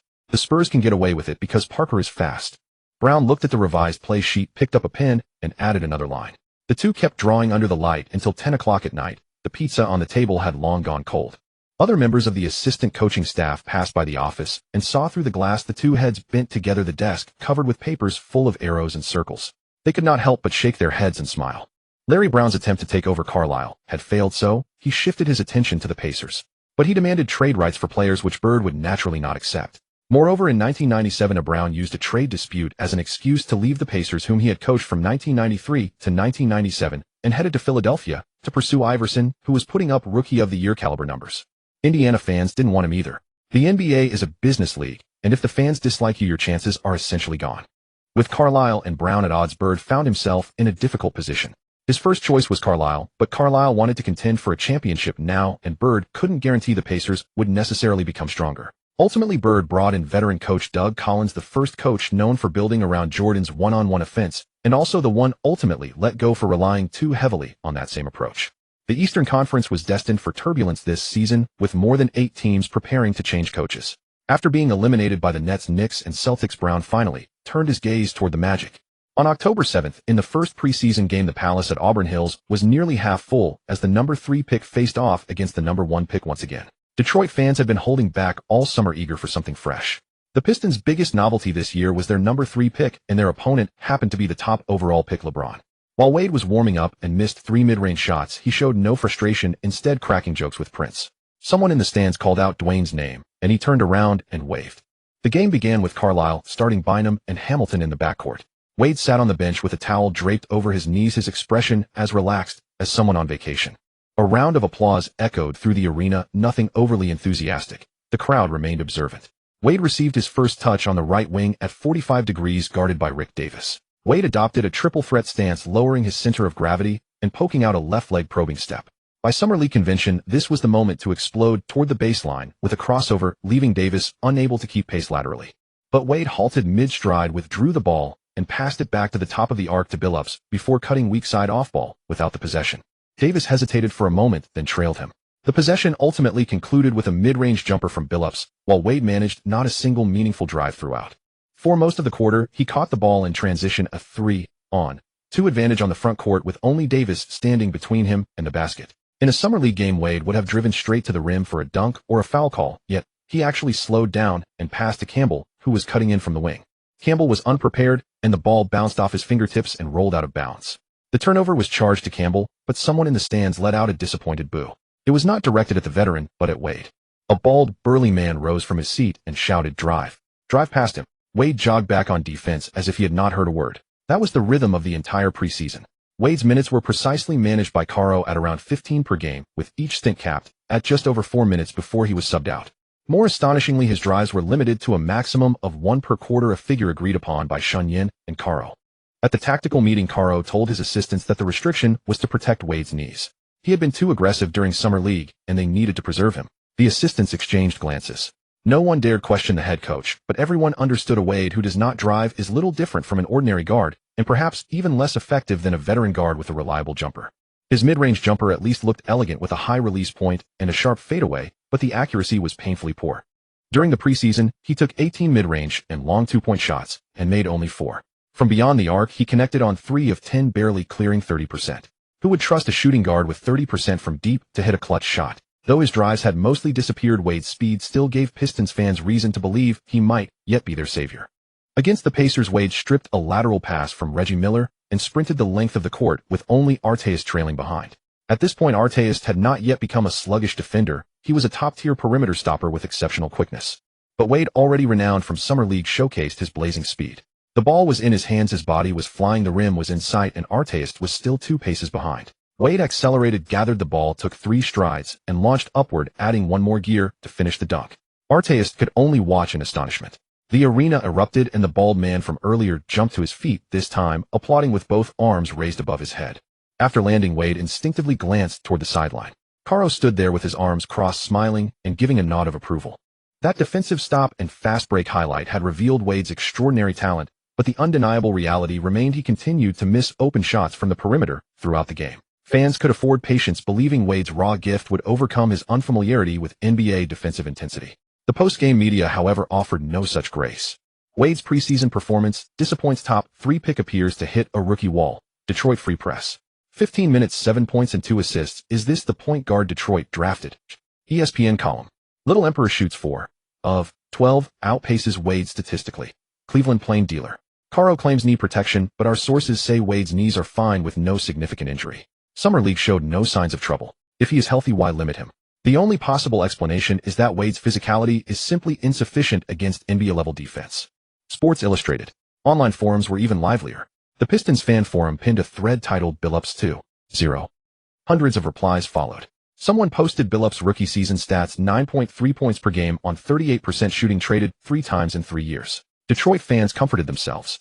Billups had also been a top 3 pick, mocked as a bust in his early years, yet he had eventually made it. Wade would be fine. Take your time. Others poured cold water on the optimism. Billups was a point guard. His issues were shot selection and playmaking. Wade's problem is physicality, and you cannot grind your way into strength. That is innate. Another replied, he looked fine physically during Summer League. Didn't you watch? You said Summer League yourself? Summer League. Does that even count as real competition? The argument raged until 3 in the morning before the moderator locked the thread. The next day, Wade sat on Shen Yan's sofa watching the whole spectacle unfold on screen. He held a cup of boiled water filtered through Shen Yan's newly installed system, the screen filled with discussions about the bust pick. He drank slowly, his expression calm. The water filter had recently hit the market and was quickly targeted by exporters. After Shen Yan declined to grant sole agency to a single buyer, 2 exporters shared the rights to distribute the purifiers in America. Domestic water purifiers range from $45 to $52, but Shen Yan's unit carried a factory price of $80 and still sold out at $280 retail in America, demand far outstripping supply. Back home, the high-priced purifiers also moved quickly, though mostly as gifts and favors rather than personal use. Some manufacturers attempted to replicate the technology only to discover that their machines wore out too quickly, earning them less than what they spent on repairs. Simplify the design, and it failed to meet purification standards. Relying on its unmatched filtration capability and strong market demand, Shen Yan had built a faucet water purifier company in just a few months. Shen Yan walked out of the kitchen holding a plate of sliced cooked beef. Ever since he acquired that ability, he always kept a stock of marinated shank meat in the fridge. See anything interesting? Wade turned his phone screen toward him. Some people say I'm not even as good as Malisic. At least Malisic hasn't played yet, so he still leaves room for imagination. Shen Yan sat down, picked up a piece of beef, and chewed while speaking indistinctly. Good, let them talk. No pressure in your heart, right? Wade put away his phone and locked the screen. He stared at the ceiling for a moment. A little, but I know what it's for. But if the Rashid trade doesn't go through by the deadline, how long do I have to keep pretending? Shen Yan swallowed a mouthful of beef. I'll do my best to complete the trade by mid-season. Don't worry. Dumars has already been working on it. The framework for a 4-team deal has been set up. Only the details remain. As long as we don't look like a championship team, Portland won't have any leverage to raise the price. They know that if they can't get immediate production for Rashid, they can only get future assets. The more the Pistons appear to need him, the more Portland will try to fleece us. If the Pistons look indifferent, Portland will have to lower the price. Wade nodded, stood up, and placed his empty cup in the sink. He walked to the door, changed his shoes, and glanced back at Shen Yan. Only letting me drive once per quarter is driving me crazy. Shen Yan chuckled. Consider it an early chance to develop your jump shot. Once Rashid arrives, you can drive whenever you want. The harder you attack, then the more ridiculous the media will realize their current articles are, and the more satisfying the vindication. Still, I suggest you hold back during the regular season. The Pistons don't need you to waste too much energy now. In the playoffs, you'll need to tear open the defenses of those strong Western teams. After you've adapted to the league for 3 or 4 years and fully upgraded your physical conditioning to that level, once the Pistons are dismantled, you can win a couple more scoring titles, and I'll help you shore up your weaknesses. Then you can start chasing Jordan's footsteps. Remember, the playoffs are the stage for superstars. I'm grooming you to be Jordan. Don't make yourself Pippen. Wade grinned, pulled open the door, and the November night air of Detroit rushed in, carrying the scent of factory smokestacks and lake water. As he walked out, he didn't look back, just raised a hand and waved. The door closed. Shen Yan returned to the living room, picked up another piece of beef, and popped it into his mouth. After finishing the beef, Shen Yan began to think about the battery problem. The main issue was that the electricity supply was not as stable as in later eras. Many places still had frequent blackouts. Since the water purifier couldn't be plugged in, there wouldn't be enough water pressure to complete filtration, so he decided to work on batteries. The mainstream technology remained lead-acid batteries. As one of the oldest and most mature rechargeable battery technologies, they were still the absolute workhorse for automotive, starting industrial equipment and electric vehicles. Thanks to their low cost and reliable technology, lead-acid batteries remained firmly positioned in high current discharge and high safety scenarios. However, with a gravimetric energy density of only about 3,050 Wh/kg, they were destined to be phased out. Nickel-cadmium batteries had once been the first choice for rechargeable batteries, but due to their pronounced memory effect, incomplete discharge causes capacity loss and environmental pollution from the heavy metal cadmium. They were rapidly declining that year. Especially in portable devices like mobile phones, they were almost no longer produced or used. As a more environmentally friendly alternative, nickel metal hydride batteries, with their advantage of no memory effect, had become the market mainstream in 2003.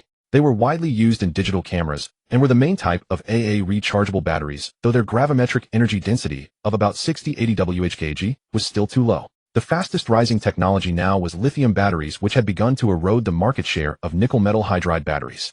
They had reached an energy density of 90 Wh/kg that year and could increase it by 510 annually. The only drawback was the potential for fire or explosion. Shen Yan did not intend to fall into the big trap of lithium-ion batteries. He was going to jump into another trap. He knew very well that even by 2026, when Huawei had become powerful enough, the lithium mining industry would still be choked by others. Though not completely cut off, the lifeline was still in foreign hands. Shen Yan set his sights on sodium-ion batteries. Zhejiang province was coastal, offering plenty of cheap sodium. He quickly settled on a technical route: sodium-rich sodium hexacyanophorate hard carbon. According to the hints from the 3-second insight, under absolutely safe conditions, the mass production energy density ceiling could reach 190 Wh/kg, while current equipment could produce 120 Wh/kg. That already crushed existing lithium batteries, and it wouldn't catch fire or explode. Even stabbing it with a knife would be harmless. The synthesis method for sodium-rich sodium hexacyanophorate would not have been developed until 2014-2015, but the 3-second insight gave Shen Yan a chance to figure it out directly.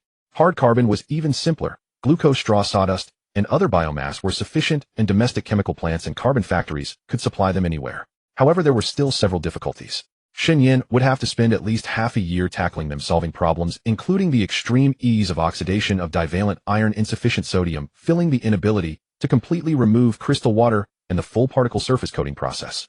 To create the explosion-proof white sodium battery Shen Yan envisioned, it would take at least the end of 2004. However, he was soon interrupted. Detroit in October had already turned cool. Shen Yan, wearing a hoodie, sat at the computer in his apartment. On the screen was an email from his domestic team with a short subject: Chengdu Tieba had gone live. He opened the link and took a look. The interface layout section, categories, posting mechanism, and even the gradient color scheme for user levels were exactly the same. The Tieba developed by Shen Yan's team had a gradient from light blue to deep blue, while Chengdu Tieba was light orange to orange red. But changing a color scheme was something any designer could finish in an afternoon. What really made Shen Yan narrow his eyes was the HTML comment at the bottom of the page. There was a piece of redundant code he had personally written to handle special character escaping. No normal person would write it that way, yet the source code of Chengdu Tieba had copied it verbatim. He laughed. He had only wanted another channel for publicity online, but hadn't expected to be copied and pasted. Shen Yan replied to his domestic team with a one-line email: gather evidence. So, back home, they began gathering evidence and preparing the lawsuit. Shen Yan meanwhile laughed. He had buried something in the deepest layer of the program, hoping they had copied everything. Over the next month, Shen Yan's legal team filed a copyright infringement lawsuit in China, accusing Chengdu of copying the core program code of Tieba without permission. Chengdu's response was unsurprising. They denied plagiarism, claiming independent development and that functional similarities were common industry practice. Public opinion was bitterly divided. Several former Tieba moderators poached by Chengdu even posted on forums to support their new employer, claiming Shen Yan's Tieba was poorly managed and had unreasonable moderator authority settings, while Chengdu Tieba was a more complete and freer version. Shen Yan ignored all that. He had previously added something extra to the programmer requirement for the Tieba programmer team to enter a specific set of numbers each week, a 32-bit key stored in a hidden field in the database. The key served to delay a certain scheduled task by 7 days each time it was entered. If entered once a week, that scheduled task would never trigger. But if it was never entered after a month, the deeply hidden task would execute. Shen Yan had confirmed that the other side had copied the entire codebase verbatim, naturally including that scheduled task. But they didn't know the key existed, nor that it had to be entered every week. November arrived, and the NBA regular season had been underway for a few days. With nothing much to do, Shen Yan turned his attention back to Huagua. Early one Wednesday morning in November, the server cluster of Chengdu Tieba simultaneously began executing a preset deletion command. All the post user information, moderator logs, and private message records in the database were wiped layer by layer, starting from the root directory. It was extremely fast. The whole process took less than 10 minutes. When Chengdu's operations staff were woken up by monitoring alarms, dozens of servers had already been wiped clean with not even a backup left. At 8 a.m., users of Chengdu Tieba opened the web page and saw a blank white screen indicating a database connection error. Some refreshed the page over a dozen times, some went to forums to ask what happened, some asked if it was maintenance, and some said all the posts they had made yesterday were gone. By noon, Chengdu officially released a vaguely worded statement claiming it was a technical malfunction and that emergency repairs were underway. But discerning eyes could tell it was no mere malfunction. It had been hit, and the original program that had been copied was flawed. At the same time, another incident came to light on the same day. Shen Yan began working on this as soon as he received the report. He had the domestic data team crawl all medical advertisement placement records on the Chengdu search engine from the launch of bid-based ranking in 2001 to October 2003. Andrology, liver disease, dermatology, and fertility. The specialized hospitals ranking at the top of search results were mostly without valid practice licenses or were departments actually contracted out under the names of top-tier hospitals. Shen Yan's team traced the ad links to the hospital's real registration information, then worked backwards through victims' complaint records, forum help posts, and Consumer Association petition files, finally arriving at a number 3500 people had been deceived. However, Shen Yan's team only managed to find contact information for 2800 of them or their family members. The whereabouts of the other 700 remained unknown. His team sent batch messages to those 2800 people with a brief message: you visited, purchased medicine at a certain hospital on a certain date. That hospital's advertisement was false propaganda, and it has been verified to lack the relevant qualifications. You have the right to demand a refund and claim compensation. The rights protection methods are as follows. Attached were a lawsuit template, evidence collection guidelines, and complaint hotlines for consumer associations in various regions. At the same time the Chengdu Tieba database was wiped, all 2800 messages were delivered to the recipient's computers or phones. What followed snowballed. Even if only 1/10 of the 2800 took action, that would be more than 200 people simultaneously filing complaints and lawsuits with industry and commerce departments, health departments, and courts across the country. Local media were the first to react, followed by provincial stations, and then Huagua Central Television.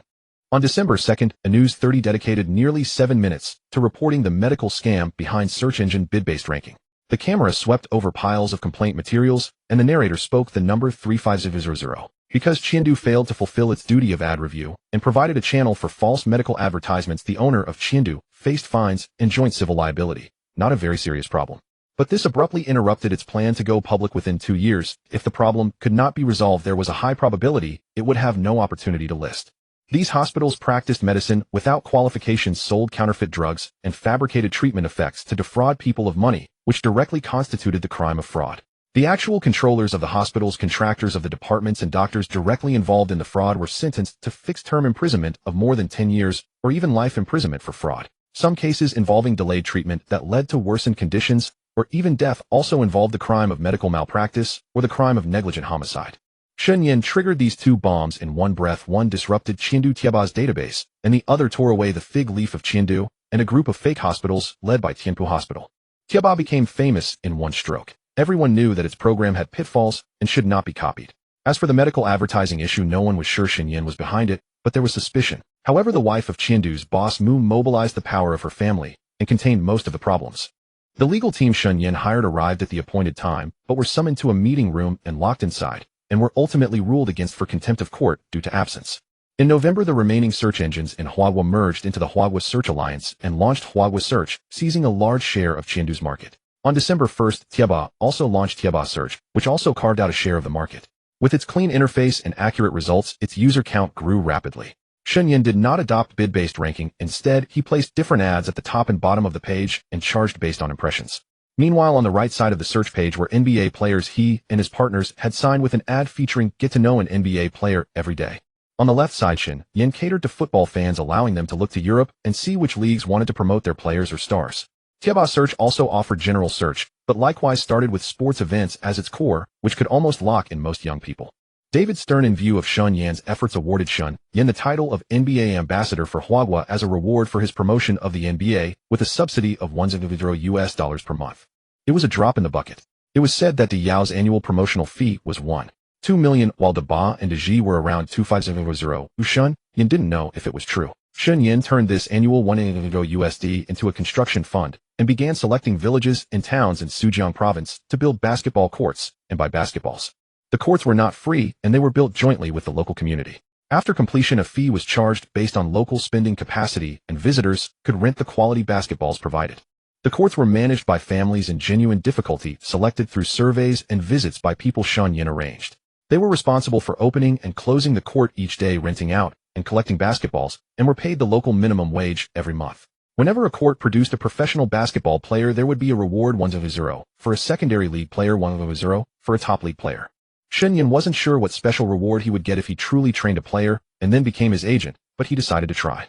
The worst part of this system was that it only issued a prompt when Shen Yan triggered a certain condition.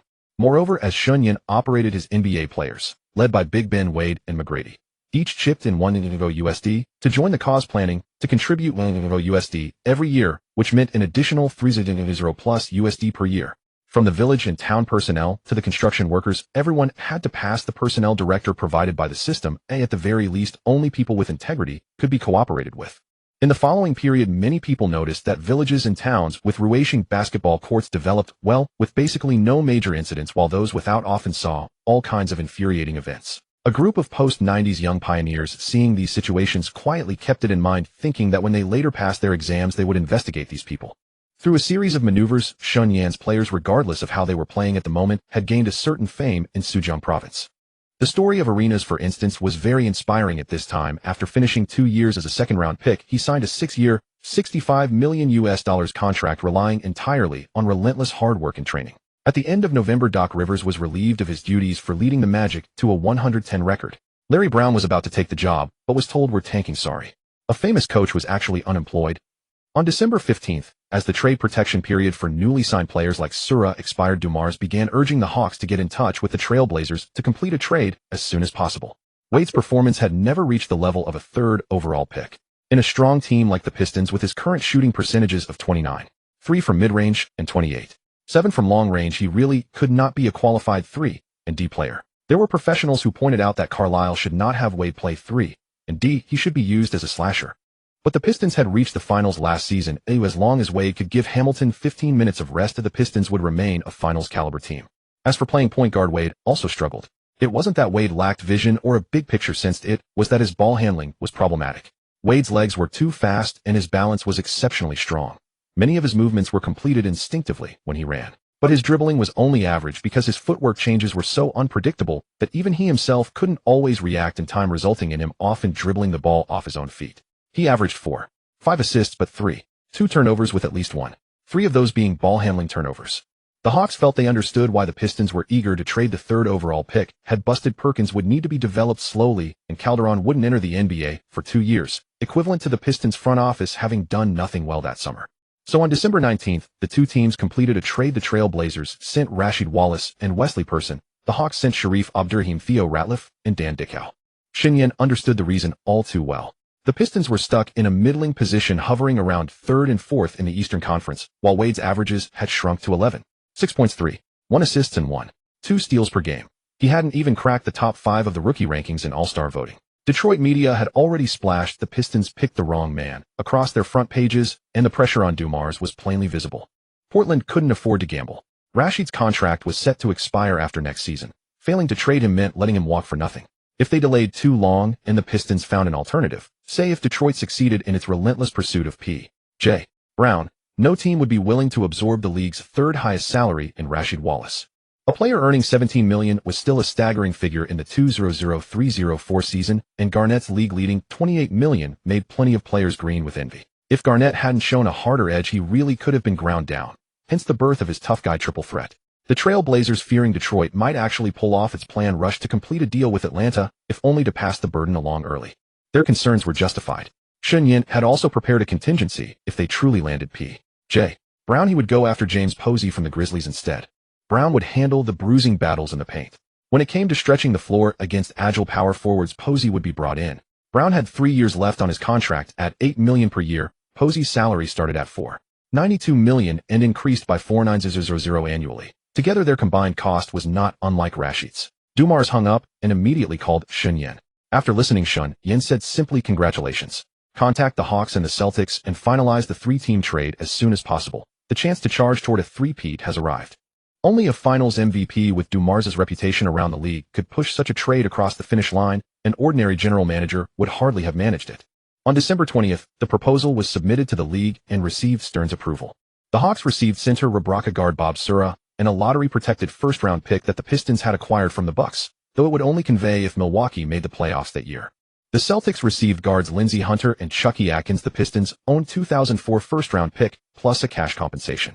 The Pistons acquired the final core piece of their reinforcement, Rasheed Wallace. They also landed Michael James from the Celtics as a throw-in, a point guard whose name sounded impressive, a typical lone wolf type, the kind who could dribble and shoot but couldn't pass. The trade framework was revised 6 times with Dumars barely getting any sleep. Rashid's contract had 1 year and $17 million remaining, and taking it on required sacrifice. Detroit sent out the short-term contracts of Reborn and Sura. Atlanta was willing to take on overpriced deals because they were fully rebuilding. Salary size didn't matter as long as the contracts were short and came with draft picks attached. Boston had wanted Perkins but lacked enough assets for the moment. In the end, they took Hunter and Atkins to shore up their backup guard depth while also picking up a first-rounder along the way. Hunter, however, was purely a defensive specialist and advancing in years, so the Celtics quickly waived him.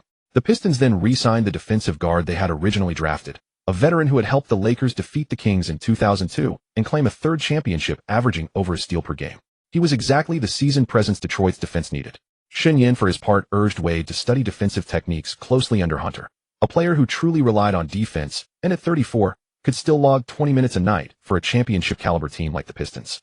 Shen Yan had always believed that defense was a marriage of talent and attitude.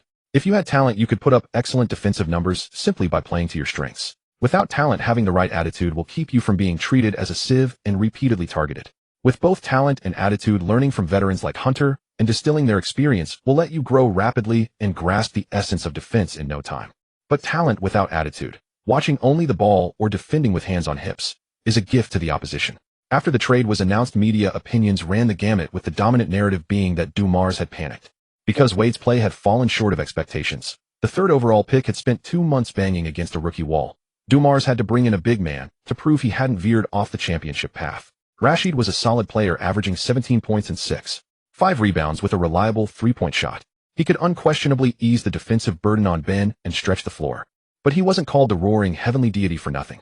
His locker room reputation was notorious. He had clashed with teammates, screamed at referees, and lambasted coaches in front of reporters. An ESPN commentator shook his head on air. "Detroit is gambling. They're betting that Rashid can settle down within Carlisle's system. If the bet fails, this is a disaster." Shen Yan recorded that episode and sent it to Barkley, telling him it would be useful later. Barkley saved the video ready to prove the opposing TV host wrong in the future. The day after the trade was completed, Rashid flew to Detroit. The team held a brief press conference for him. In a gray suit, the roaring heavenly deity away from the basketball court seemed like a steady, modest man speaking in a booming voice, the very picture of an early-era sunny and cheerful big boy. Yet the words out of his mouth didn't sound like a good man's. "I'm really looking forward to playing with Ben. The two of us can guard the paint. Those softies around the league definitely don't want to run into us." After the press conference, Ben was the first to walk over and shake his hand. The two tough guys stood together. Rashid was half a head taller than Ben, yet when their eyes met, there was no animosity. Only the appraising look exchanged between peers. Ben gave Rashid a pat on the arm. "Come on, let me show you the practice facility." Around Christmas, the Pistons organized a community event handing out Christmas gifts to children in an underprivileged neighborhood in Detroit's West Side. Rashid hadn't wanted to go at first. He had just joined the team and barely knew anyone, and he had never cared for such public relations events. But Hamilton grabbed his arm and said, "Come on, just think of it as getting to know everyone." So he went. The event was held at a community center with more than 40 Christmas trees arranged in a circle, piles of wrapped gifts beneath them. The children lined up to receive gifts from the players. Each one got a basketball and a Pistons t-shirt. Wade knelt down to tie the shoelaces of a 7 or 8-year-old boy. The child was wearing an adult-sized down jacket, its sleeves rolled up twice, and still far too long. After tying the laces, Wade looked up and smiled at him. The boy paused for a moment, then suddenly threw his arms around Wade's neck. Rashid stood in a corner watching the scene, holding a gingerbread man he had bitten into but not finished.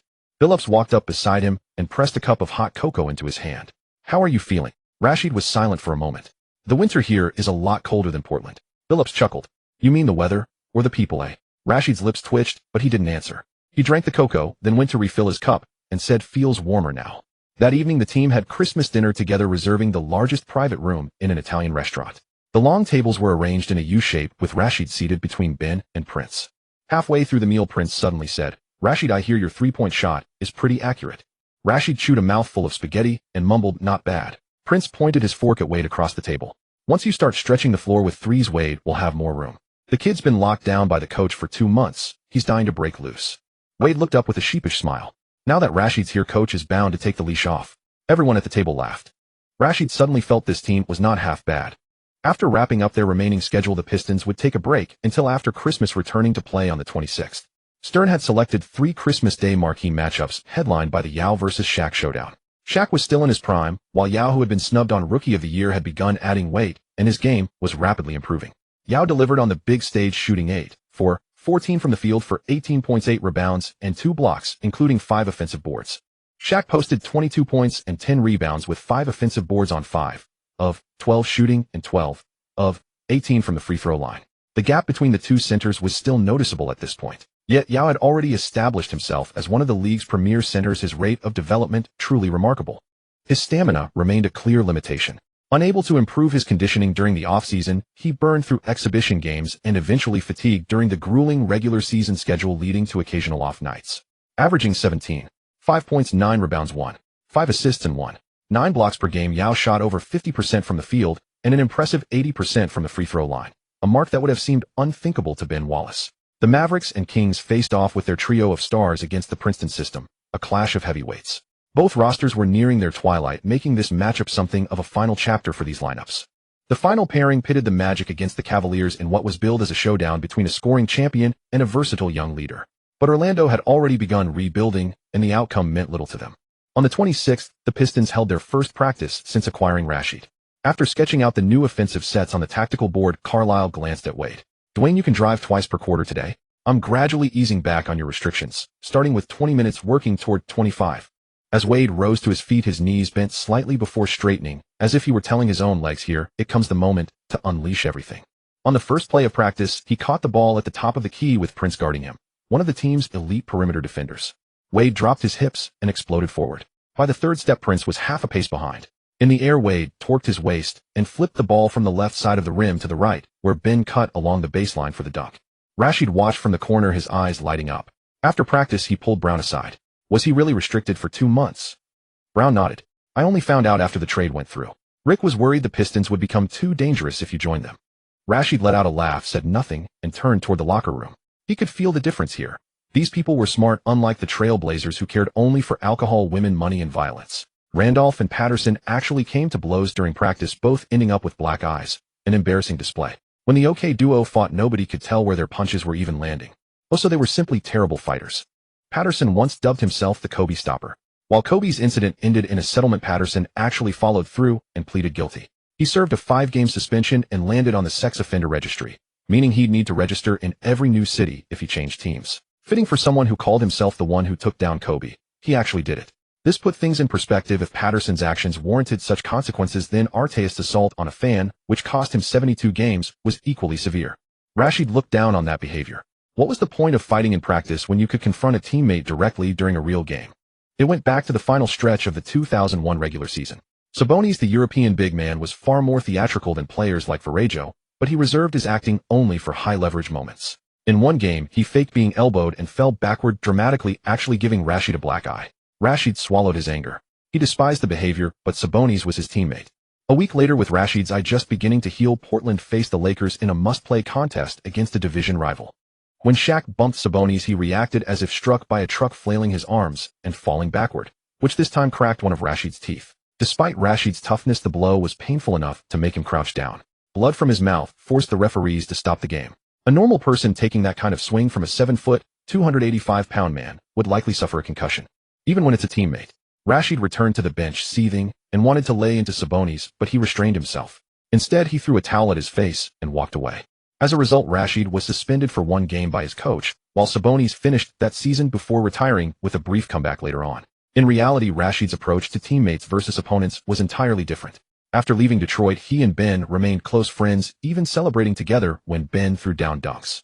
Shen Yan watched him walk away, fully understanding that Rashid responded to genuine commitment. From teammates who played with seriousness, he would match that intensity. He respected tough teammates and had no patience for weak ones.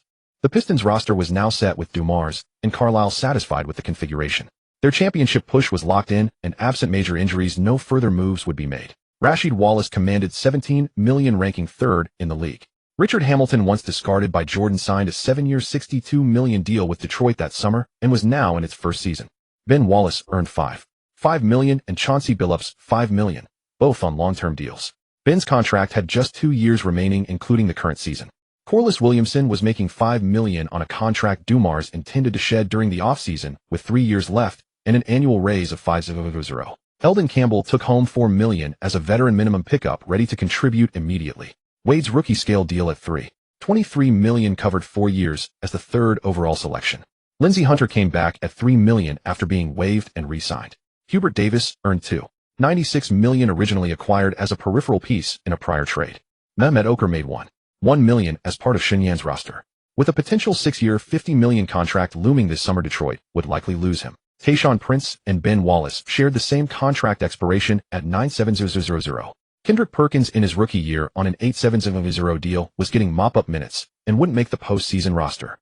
Darvin Ham rounded out the roster at $810,000, a tough, hard-working player who fit the Pistons' culture, having learned his craft under Coach Flip. Sharmon Williams was a $640,000 roster filler, staying outside the 12-man playoff list with his spot vulnerable if the cap was exceeded. Mike James, acquired from Boston, made the playoff roster at the same salary. The total payroll came to $22 million, placing them exactly 15th among 29 teams, right in the middle. After the blockbuster trade, they had 14 players under contract, needing to cut just 2 for the postseason roster. The Lakers sat at $12 million in 8th, while the Knicks led the league at $44 million, a clear example of profligate spending. Portland's situation was worse. They spent $96 million and still missed the playoffs entirely. Only Allen's deep pockets could sustain that kind of waste in a market like Portland. Detroit's ability to acquire Rashid hinged on the perception that he wouldn't be a catastrophic threat to anyone else's championship ambitions. The league's unified stance was preventing the Spurs from adding another David Robinson-caliber center to complement Duncan, which is why Popovich had to resort to signing less accomplished veterans like Nestoshevich on minimal contracts, a strategy that persisted throughout Duncan's career. The arrival of Rashid excited no one more than Carlisle and the assistant coaches led by Mike Brown, not even Wade, who was about to be unleashed. Rasheed Wallace was practically a tailor-made fit for this Pistons lineup, plug-and-play, fitting perfectly on both ends of the floor. On defense, the twin Wallaces worked in perfect sync, like the 2 buns of a Wallace burger, clamping the opposing front court tightly between them. On defense, the 2 of them covered an enormous area. On offense, Rashid was the better fit. With him and Prince spaced to the wings, either one could run screens and cuts with Hamilton. Billups controlled the ball, and any of the other 4 could find a chance, while he could still attack on his own.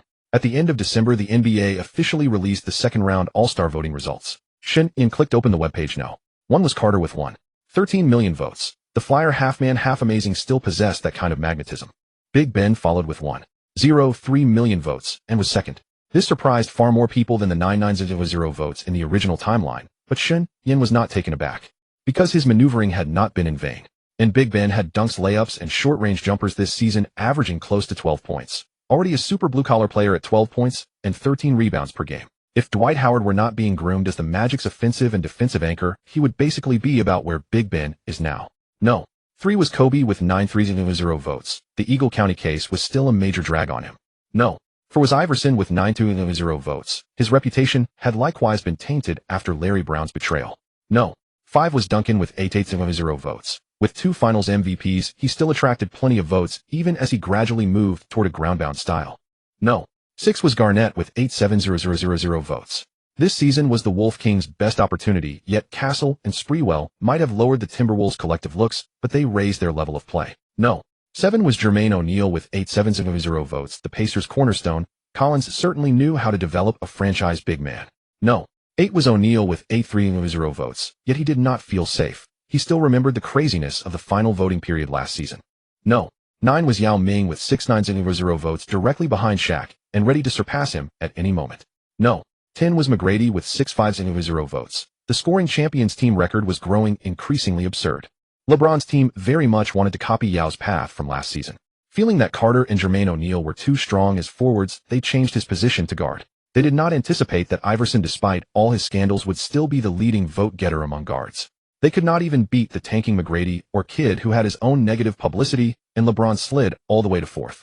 If not for that little scheme, Cleveland's passion for sports would have allowed them to push LeBron to 3rd among forwards ahead of Kenyon Martin and secure an all-star reserve spot with no problem. That was a classic case of cleverness backfiring. The first official game after Christmas was at home against the Bucks. Rashid started while Wade continued to come off the bench, but his minutes jumped directly from 15 to 21. Before the game, Carlisle drew up a play on the whiteboard. His only demand of Rashid was to space the floor. It was simple. Rashid stood beyond the three-point line and pulled the opposing 4 or 5 man out to the perimeter. When Wade drove, Big Ben set a screen on the other side and sealed off the remaining interior player. After Wade entered off the bench in the first quarter, he made 2 drives, converted 1, and drew a foul once. In the second quarter, on one play, Wade gathered at the free throw line and took off. The Bucks' big man Joe Smith tried to slide over and cut him off, but Wade was too fast. Smith could only get a hand up as Wade flew past his side. The ball banked and the referee blew his whistle, and it was a 21. Wade stood at the free throw line as the arena chanted his name. He caught the pass from the referee, dribbled twice, knocked it through, then ran back on defense with an impassive face. On the bench, Hamilton was already dancing and waving a towel. Rashid, standing over near the three-point line, clapped twice. His face still wore that trademark "I dare you" expression, but the corners of his mouth were clearly turning up. One game after another, Wade's numbers shot up like a thermometer plunged into hot water. Against the Pacers, he played 24 minutes off the bench and delivered 17 points and 6 assists, breaking down Artest until he picked up his 4th foul in the third quarter.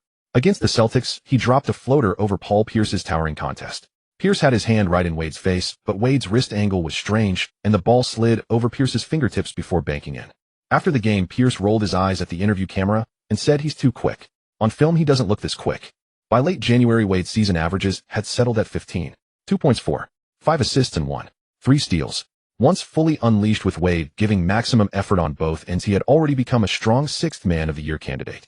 His shooting percentage had climbed from just over 40% in the preseason to 47%, with a 58% finishing rate in the restricted area and a 46% mark on short floaters. Those figures would earn all-rookie first-team consideration in any year, especially at only 24 minutes per game.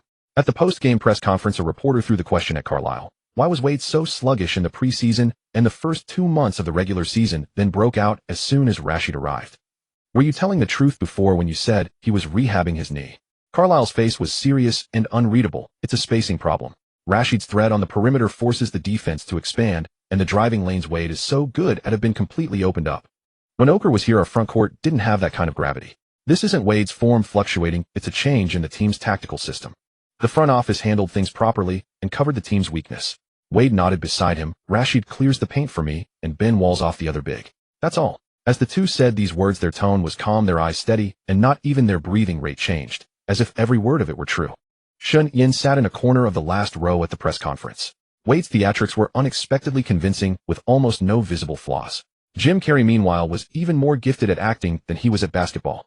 In the TNT studio, Barkley printed out ESPN's column calling Wade a bust, and the article saying the Pistons were gambling, held them up to the camera, then tore the 2 pages apart with both hands, and tossed the shreds onto the desk, laughing so hard his facial flesh jiggled. See that? Wade is not a bust. The Pistons are not gambling. They knew exactly what they were missing. They were waiting for Rashid. Look at the basketball Wade is playing now. No disaster has happened. The Pistons' twin Wallace combo has become real. Kenny Smith raised the heat from the side. Weren't you the one saying a month ago that Wade's physicality didn't meet NBA standards? Barkley grabbed a throw pillow and lobbed it at him. I was reading from a script. Those columnists wrote it. I read whatever they wrote. I paid for the rights. I never agreed with them. It was a debate. What about now? Where are they? Come out and show me now. The studio collapsed into laughter. They were all glad to be able to knock ESPN down a peg. TNT and ESPN had never gotten along. TNT preferred to let actual game film do the talking, saying plainly whether a player had played well or poorly and mixing in jokes so everyone could understand and enjoy the broadcast. ESPN, meanwhile, piled on statistics endlessly, especially so-called advanced stats, to keep ordinary viewers in the dark and used custom-tailored numbers to package stars. David Stern's path was to make more and more ordinary people watch the NBA, while Silver only wants to keep the gamblers and drive everyone else away. In early January, after the Pistons had played several games and shown championship-level form, Carlisle gathered all his players at center court and said 3 sentences: "Since Rashid arrived, our chemistry has proved the trade a success. Our only goal now is the championship. From this moment on, everyone must strive and fight for it." Then he dismissed the huddle and had the team run a 15-minute full-court scrimmage. He and Brown devised a new tactic for Rashid and Ben aimed at stopping drivers and letting Wade attack. Wade drove 3 times in the scrimmage. On his first attempt, the shot was rejected. Rashid's wingspan completely sealed off the driving lane, and Ben swatted the ball away with authority. A truly dominant display. A thought drifted through Wade's mind: his basketball dream had met its match. On his second drive, Wade used a crossover to shake free for half a step. Rashid protected the rim in front, while Ben chased from behind and nearly swatted the ball again. Wade barely managed to kick it out to Prince in the corner. On the third drive, Wade called for a screen to draw Ben away, and finally finished with a layup. As he came off the court, Wade said to Shen Yan, "This combination is terrifying." Shen Yan handed him a bottle of water and replied, "If he hadn't come, you'd still be pretending until February." Wade gulped down half the bottle and smiled. A smile almost unrecognizable compared to the expression he wore when he was called a bust before the trade. In recent Pistons games, Carlisle rarely rose from his sideline seat, watching the entire contest with his hands in his pockets, as if he had yet to meet a worthy opponent. At the post-game press conference, he repeated only one sentence: "We finally have a complete defensive system. I hope the integration will go smoothly." The Pistons entered an unstoppable winning groove. In the first full month with the new lineup, January, they played 15 games and won 13. They allowed only 84 points per game, the lowest in the league.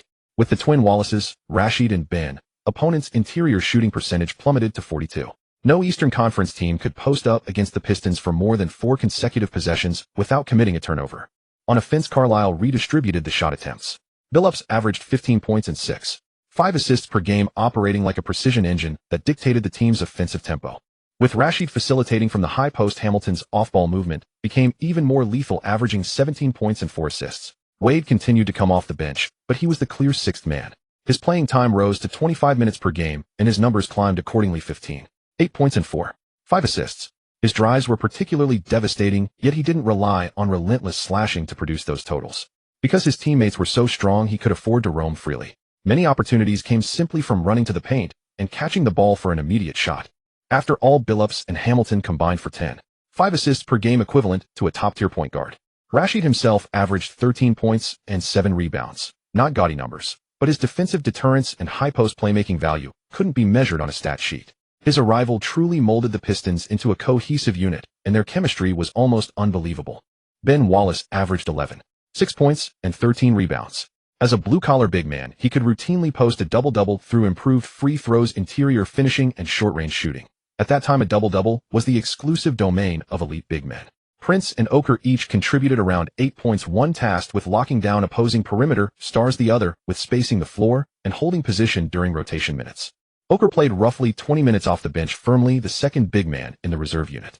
These 7 players formed the Pistons' absolute core, which Shen Yan nicknamed the 7 Calabash Brothers. As the defensive anchor, Ben Wallace played 37 minutes per game, the most on the team, a model of hard work and the spiritual totem of the squad. Billups and Hamilton followed at 35 minutes, while Prince and Rashid, one young, one veteran, each logged just over 30. Besides those 7, Carlisle's bench also included Campbell, Corliss Williamson, Mike James, Lindsey Hunter, and Darvin Ham. Depending on the opponent, he would choose 3 of them each game to complete a 10-man rotation. These 5 reserves each averaged around 5 points, pure role-player types. But Carlisle valued exactly that. Mike James could handle the ball to run out the clock and occasionally score in transition. A Lindsey Hunter brought championship experience and elite defense, sustaining the defensive intensity when Billups rested. As long as he didn't have to guard an explosive speedster like Iverson, he could find minutes. Darvin Ham could hound opponents with relentless tenacity. Campbell was a defensive-minded veteran center who wouldn't be shaken by rough play. Corliss Williamson was a heavy tank at the 3 with the ability to score near the basket. Against burly small forwards, it was his opportunity. These players didn't get in every game, but every time they did, they played at least 15 minutes. And because they were matched against favorable opponents, they seemed to make the right play every minute they were on the floor. Carlisle made sure these players had a chance to shine when they entered, so their averages wouldn't look too poor. That approach kept the locker room stable. Perkins, Hubert, Davidson, and Folks only got minutes in garbage time. Regarding this, Shen Yan told Carlisle, "I'll make sure Perkins builds his strength first." In the front court, Ben, Rashid, Oker, and Campbell rotated at the big man spots, and Williamson could slide to the 4 as well. He wasn't in a hurry to make a statement this season. Carlisle nodded. What puzzled the entire league the most was the way the Pistons won games. In every game, if the Pistons held a 15-point lead at the end of the third quarter, they would suddenly step up at the start of the fourth to push the lead to around 20. Then Carlisle waved his hand, and the defensive intensity dropped immediately, with some rarely seen sets being run. On offense, they deliberately milked the shot clock down to the final 2 seconds, ensuring the opponent couldn't string together a run to close the gap. On defense, they relaxed the pressure, allowing opponents to convert a few easy baskets so the final score wouldn't look too lopsided. In the last 2 minutes, if the lead shrank to within 7 points, Carlisle would keep his starters on the floor to close out the game. When the final horn sounded, the scoreboard often read around 95 to 85. Averaging 95 points per game was already top 10 in the NBA at the time, making it seem as if the Pistons had been working hard to learn offensive basketball. Outsiders thought the Pistons didn't win decisively enough, a strong team that kept playing tight games to the end. But those in the know could see it clearly. The Pistons were controlling the pace, managing the margin, and running drills. Starting their fine-tuning in the middle of the regular season was a display of supreme confidence. In January, Shen Yan laid out the strategy for Carlisle. Clearly, we want to win, but we also want to win a little more attractively. Right now, the league almost exclusively emphasizes defense, and for many casual fans, a game without scoring just isn't that enjoyable. If the games aren't entertaining, there will be fewer broadcasts and lower commercial value, which is bad for a Pistons team aiming for a three-peat. Even if we're not the most exciting team to watch, our scoring can't be near the bottom of the league. We have to get into the top 10, maybe the top 5, in order to persuade Stern and the league office to allow the Pistons to keep winning championships. Fans are complicated, but within limits, they prefer teams that can score especially difficult shots in traffic. That's the most appealing. And many people are casual watchers who only tune in for the final minutes, so if we're going to win comfortably, we might as well make the ending exciting. Carlisle was silent for a few seconds, then said, "How does an agent know all this?" Shen Yan smiled. "I can calculate. I know where the NBA is headed." Shen Yan operated this way because in the original timeline of that season, the Pistons averaged 90 points per game while allowing only 84, and this was despite Rasheed Wallace not arriving until mid-February. Truly remarkable. In the playoffs, they held opponents to just 87 points per game, fully showcasing the might of Detroit's defense. They truly achieved the feat of struggling to score themselves while making sure their opponents had no easier time. Stern was deeply frustrated by the Pistons' dominance in the East, especially the 2005 finals, which was utterly unappealing. At least in 2004, the F4 stars carried the spotlight and fans enjoyed seeing the underdogs rise and topple them. But in 2005, the defensive battles between the Pistons and Spurs often resulted in scores in the 60s and 70s, as both sides grinded every possession with relentless physicality. Shen Yan could not and would not prevent the arrival of the no-hand check rule, but if it could be delayed by one season, allowing the Pistons to maintain their defensive intensity through the summer of 2006, completing a three-peat would be much more achievable. Winning consecutive championships is never simply about stacking roster talent. With sustained winning, the team's mentality inevitably faces challenges. Especially in America, where an indulgent education culture prevails, many players have no mental preparation and thus lack the inner toughness to persevere through adversity. From a young age, they dominated through raw talent. In college, they relied on their physiques, and once they earned lucrative NBA contracts, they believed life was complete. While winning, they seemed capable of anything, but once the championship journey hit setbacks, injuries, questionable calls, locker room friction, what collapsed first was not their skill, but their spirit. The Pistons were different. Detroit, a blue-collar city, never nurtured delicate flowers. Shen Yan had Wade endure criticism, downplay his ability, and restrain himself from driving, setting an example for everyone else hoping to forge a team of unyielding resolve. Wade, a third overall pick in his crucial rookie season, was willing to sacrifice this much for the sake of roster building. Who among you has a higher draft position than him? From late December to early February, Shen Yan was busiest during the day. He tracked Ben Wallace's all-star voting numbers, studied the year's draft market with his partners, and set goals. At night, he kept an eye on any unexpected NBA trades. In the early hours, he used his 3-second inside ability to research sodium batteries, and his fridge was never short of various cuts of beef. Even though the beef was cooked until tender, the enormous amount of daily chewing gradually reshaped his jaw muscles. On the living room coffee table lay financial statements and tactical manuals side by side. Carlisle had listed his player requirements for Dumars and Shen Yan, urging them to focus on recruitment for the next season and the season after. In any case, with the Pistons aiming for a three-peat and Bill Davidson's support, Dumars and Shen Yan were temporarily on the same page. Carlisle could directly propose tactical needs, and as long as all three agreed, a trade could essentially be finalized. On January 5th, seeing the trade news pushed by ESPN, Shen Yan was stunned for a moment, then smiled. He hadn't actually known the exact timing of this trade. The Knicks sent out McDyess, Isley, Ward, Lampley the draft rights to Vujanic, 2 first-round picks, and cash, acquiring Stephon Marbury, Penny Hardaway, and Cabar Kappa from the Suns. Isaiah Thomas handed out lucrative contracts liberally, with his primary signing targets being players from agent Dan Fagan's stable, Both Marbury and Hardaway were Fagan's clients.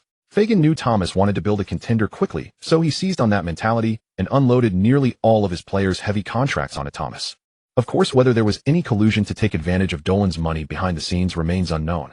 But after being let go by the Knicks, Thomas never held an executive position in the NBA again. He only spent some time in the NCAA before becoming an NBA commentator. There must have been a reason. After reviewing the trade details, Shen Yan took out his phone, scrolled through his contacts, found a number, and called. After 3 rings, a familiar voice answered. Shen, are you calling because something good has come up again? Shen Yan leaned back in his chair. Charles, there's something I need you to offer some critical opinions on.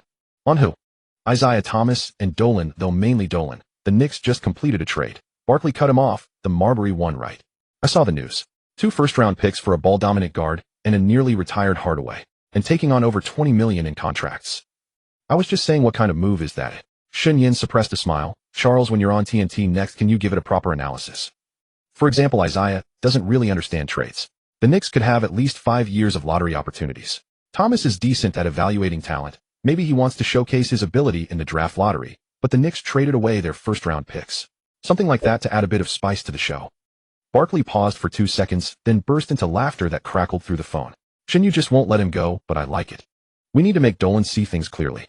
New York is a megacity with immeasurable commercial value. Who knows if one of my players might want to go there someday. Barkley gave a grunt. Dolan does need a stronger dose, or it won't work. Fine, I was going to talk about this trade anyway. Just watch the show Thursday night. Next time I'm in Detroit, you owe me dinner. Shen Yan smiled and said deal. After hanging up, he placed the phone on the table. He sat back down, took out that day's portion of beef from the drawer, picked a piece, and chewed, while his mind quickly worked through the possible chain reactions this could set off. The Knicks' salary cap was already blown, and they had traded away 2 future first-round picks. Thomas wanted to win now, but the Knicks had no championship foundation at the moment. One Marbury couldn't change the fact that their defense ranked 3rd from the bottom. Hardaway's knees couldn't hold up for more than a few games, and Kabar Kappa was a dispensable big man. Even if this lineup managed to reach the playoffs, it would be a first-round exit. Thomas essentially traded his future picks for the Suns' unwanted bad contracts. This freed up salary cap space for the Suns, and indeed it was that very space that paved the way for Steve Nash's arrival. Shen Yan put down his chopsticks.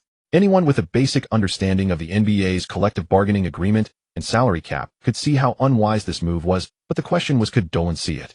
On Thursday evening, Shen Yan turned on the TV in his apartment and switched to TNT.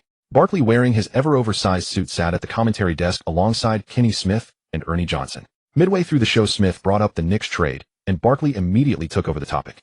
Barkley looked into the camera with an expression between seriousness and jest. I'll be honest, Isaiah Thomas is a great player and a decent draft evaluator. He really does have an eye for talent. But trades? He's not really skilled at making trades. I don't know what he was thinking. Giving up 2 first-round picks for a max contract point guard who has never proven himself, and then absorbing Hardaway's heavy contract on top of that. McDyess does have injury issues, but his was an expiring contract. Sending him out is one thing, but why throw in draft picks? The Knicks will have at least 5 years of lottery opportunities. Isaiah might be preparing for the lottery. He's quite good at picking players and wants to show off how to land the first overall pick, and then use pick protection to select strong players. But the Knicks' first-round picks are all gone. Smith and Johnson beside him doubled over with laughter. The camera cuts to a wide shot of the studio where 3 commentators are laughing together. Barkley adds in the end, Mr.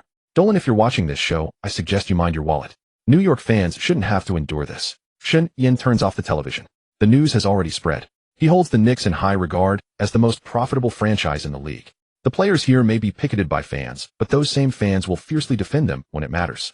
If Wade had won the FMVP with the Knicks instead of Miami, especially with that 8-point showing in the 2011 finals, the Knicks fans would have shown those so-called supermax contract players what real loyalty looks like.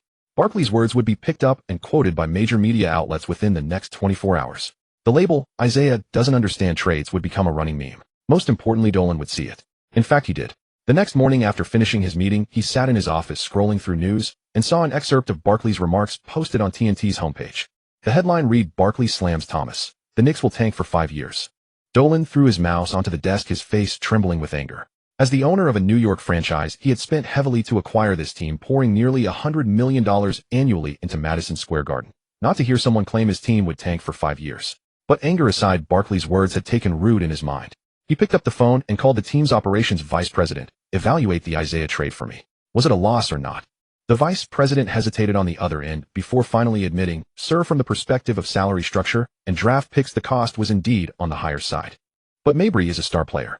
He sells tickets, draws attention, and is beloved as a son of New York. Fans are willing to believe in him. Dolan fell silent for a long time, then hung up and massaged his temples. He knew Thomas's eye for talent well. Thomas had originally targeted Garnett in the draft, but was blocked, then selected McCord, and at Indiana he immediately recognized O'Neal, pushing hard for the trade. All successful picks outside the top 3. But as for the trade itself, the more Dolan thought about Barkley's words, the more he felt there might be some truth to them. Still, he soon had no time to dwell on his anger. Because after Wilkins took over, the Knicks began playing well. They went 5-2 in late January and 3-1 in early February. Mabry's personal numbers were indeed impressive, averaging 28 points and 8 assists. Though Hamilton was aging, as long as he stayed healthy, he could still occasionally shine in the second unit. The Knicks sat 8th in the Eastern Conference, just 1 game behind 7th-place Boston, with a real chance to make up the difference. Watching the standings, Dolan gradually let go of Shen Yan's and Barkley's words. He believed Shen Yan was nothing special, just a young sports agent who, relying on connections with Ben and Wade, thought he could dictate terms and claimed the Knicks would tank for 5 years. Look at it now. A playoff spot was within reach. He even said in a public interview when asked about Barkley, "Charles is a good player, but his commentary can be too emotional at times. We are doing well and on the right track." Barkley chose not to respond immediately, saving Dolan's words for later. He planned to revisit this in a season or two, ready to deliver his rebuttal then. Meanwhile, the Pistons, riding the wave of Rashid's arrival, swept through nearly every team capable of contending for the championship. On January 17th, the Pistons visited the Pacers away. Small O'Neal was held to 5 of 17 shooting by the combined defense of Ben and Rashid, with the final score at 97-88. After the game, O'Neal told reporters in the locker room, "Those two from Detroit, sometimes you wonder if they're here to play basketball or to fight." That quote hit ESPN's headlines the next day, criticizing the Pistons' bad boy style as too rough. But TNT immediately fired back, saying O'Neal was being overly dramatic. The Pistons were merely channeling the spirit of the bad boys, with no one deliberately trying to injure. Soft players shouldn't blame strong defense. On January 24th, the Pistons hosted the Lakers at home. O'Neal sat out with an injury and Kobe scored 38 points alone, but the Lakers managed only 86 points as a team. The Pistons won 97-86 by 11 points. Kobe said afterward, "Their defensive rotation moves like a machine. Playing against Hamilton is painful enough, and now there's a new fast, powerful young guy who seems faster than Allen Iverson." Payton had it even worse, being thoroughly outplayed by Wade, leaving him questioning his own abilities. Shen Yan watched this report on TV, chewing on a piece of braised beef. On February 8th, the Pistons traveled to face the Nets. Kidd recorded a triple-double, but the Nets still lost by 9. With 2 minutes remaining and the Pistons leading by 17, Carlisle pulled his starters and sent in Perkins, Darwin Ham, and Mike James. The Nets cut the deficit to 8, and the final score was 92-83. When the final whistle blew, the broadcast camera cut to Carlisle's face. He stood on the sideline, applauding with a calm expression, then walked over to shake hands with Lawrence Frank. Byron Scott was fired in late January after Kidd and Martin led a locker room move that forced the team's hand. On February 13th, in the final game before the All-Star break, the Pistons defeated the Spurs by 4 points on the road. Without David Robinson, the Spurs remained strong, but Parker was still developing, and Ginobili had not yet fully integrated into the system. Their overall strength had not yet reached its peak. Ginobili's later rise as the Spurs' deadly weapon was the result of a slow mutual adaptation between him and Popovich. At first, both sides aggressively pushed their own basketball philosophies onto each other with little effect. It was only after winning Olympic gold in 2004 that Ginobili truly earned his status. International players must win respect in the NBA one game at a time. Ginobili arrived in the NBA at 25, already in his prime. The reason his numbers did not explode until the 2004-05 season was simply because his tactical role was too limited.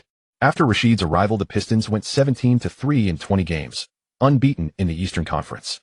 They made it clear that the Eastern titles still belonged to them. The Pistons had shown finals-level form, yet many still favored the Lakers' F4. They had not dropped out of the top tier. Even with Malone being fouled hard in a game against the Suns, pushed mid-air, landing hard on his knee, and carried off the court with an expected 40-game absence, and Kobe still affected by the Eagle Mountain incident, they remained among the strongest teams.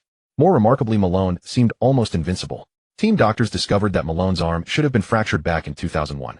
But Malone merely said he couldn't shake hands with people at the time, yet still averaged 22 points per game. The Pistons would also lose games, which is normal in the regular season. Under Shen Yan's request, Carlisle did not obsess over regular season records. When players were too fatigued, he would ease off the pace. In the post-game locker room, Wade sat in front of his locker changing clothes. When Shen Yan walked in, Wade was tying his shoes. He looked up and smiled. "Brother Shen, the All-Star weekend is coming up. I'm a rookie starter from the class of 03. Chris said he'll team up with me to give the guys from 02 a run for their money." Shen Yan said, "Get some good rest. Over the next stretch, Rick will give you more minutes. Aim for 6th man of the year." Since the system binding list only had 1 slot left, Shen Yan could no longer bind Wade. But he still encouraged him to pursue honors. Wade had signed with Converse, which meant a signature shoe deal was possible. More achievements would boost shoe sales and bring bonus incentives. Besides, Shen Yan felt that a rookie winning 6th Man of the Year was better than padding stats as a fringe playoff team's Rookie of the Year. Bosch signed with Adidas, but since the interior position does not sell shoes as well, there was no signature shoe for him. His neck was too long, and his features were rather unusual. Getting a signature shoe deal would be extremely difficult for him. The All-Star Weekend in Los Angeles was as vibrant as a grand carnival. Outside the Staples Center, fans in colorful jerseys packed the streets. Posters of Kobe and Iverson hung high above the lampposts, and television broadcast vans lined the curbs, creating an impassable bustle. Shen Yan sat in the business suite on the 12th floor of the hotel, the curtains half drawn. The clamor outside was filtered by the soundproof glass into a faint, indistinct background hum. The suite's table was covered with documents, 4 cups of coffee, 4 laptops, and a projector. Pelinka sat to Shen Yan's left, his suit jacket draped over the chair back, and his tie loosened halfway. He pushed a signed letter of intent for agency representation to the center of the table. I've secured Iguodala, a solid lottery pick, young talent. Shen Yan took it, scanned the terms, and nodded. Pelinka drew out another sheet with a faint smile. J.R. Smith, first-round potential. Just as you wished, I've signed him too. Shen Yan placed the 2 contracts side by side and drew a red line under Iguodala's name. Iguodala has a steady temperament and can handle tough battles. He knows exactly what he should do. Smith suits the 6th man role, maximize his offensive abilities. He's immensely talented, but his focus doesn't last long, and he's prone to mental lapses. You need an assistant to keep an eye on him. Pelinka nodded and made notes. Harmon leaned in, holding another stack of materials. Andris Biedrins, the Latvian center. His contract is settled. He can enter the first round, possibly the lottery. But Varejo, I pursued him for a month and couldn't secure him. Shen Yan circled Biedrins' name. This Latvian has good physical attributes, but his physical play still needs refinement. Check which team runs an offensive system and recommend him there. Varejo's matter isn't your fault. As long as we gain something, that's enough. This year's market isn't as strong as last year's. Harmon sighed and eased back into his seat. Lee sat on the single sofa by the window, pulling 2 contracts from his briefcase with unhurried, deliberate movements. Kevin Martin, a left-handed shooter likely to be a first-round pick, and Trevor Ariza projected for the 2nd round. I've signed both. Shen Yan took Martin's profile and examined it closely. Chinese fans had some awareness of him, but mostly saw him as a liability, the foul-baiting specialist before Harden. With his slender frame and awkward shooting form, he could easily draw hand-check fouls, then fall to the ground, evoking sympathy and forcing referees to call the foul. Shen Yan thought that Harden had drawn inspiration from him studying basketball rules at 4 in the morning to develop his infamous one-point rain tactic, drawing fouls for regular free throws. As for Ariza, he possessed fine physical tools and solid defensive fundamentals, but his offense was rough and required polishing.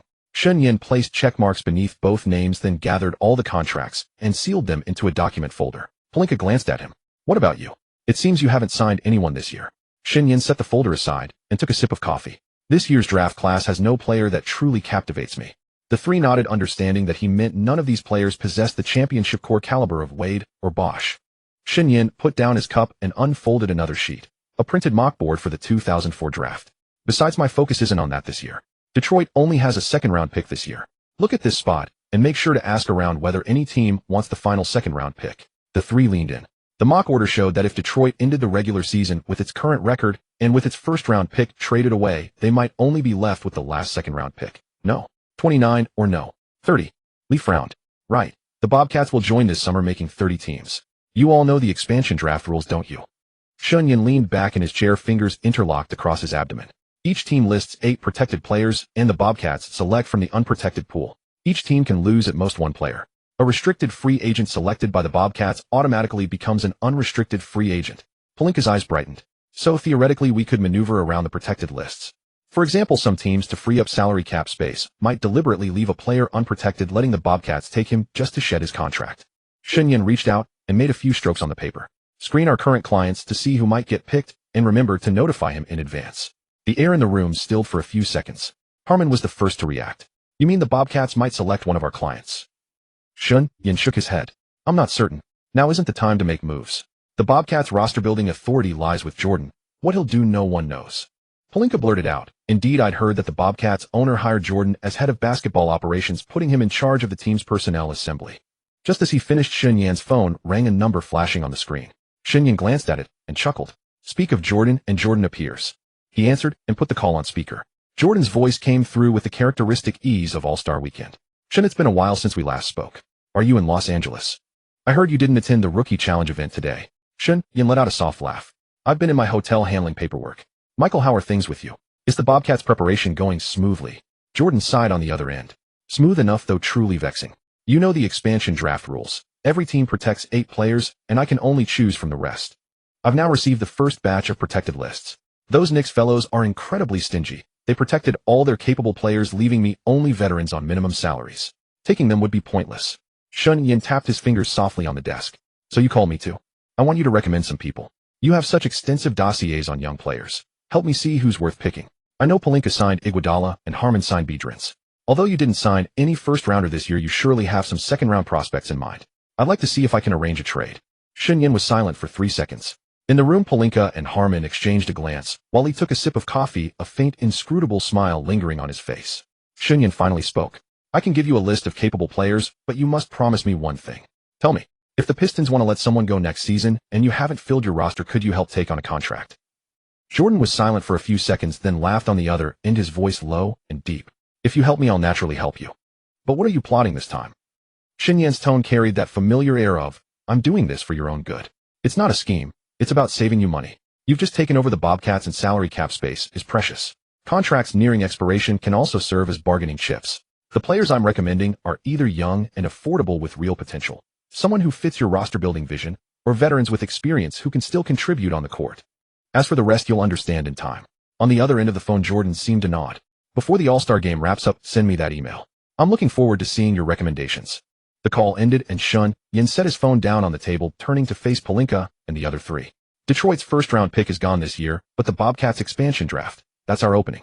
If Dumars can't pull off a quality trade, we can structure something here. Combine Detroit's second-round pick with a role player to acquire a solid asset the Bobcats select. His gaze drifted to the Los Angeles skyline, slowly illuminating beyond the window. But it depends on whether Jordan's list includes the players we're targeting. Pelinka picked up his suit jacket and draped it over his shoulders, smiling.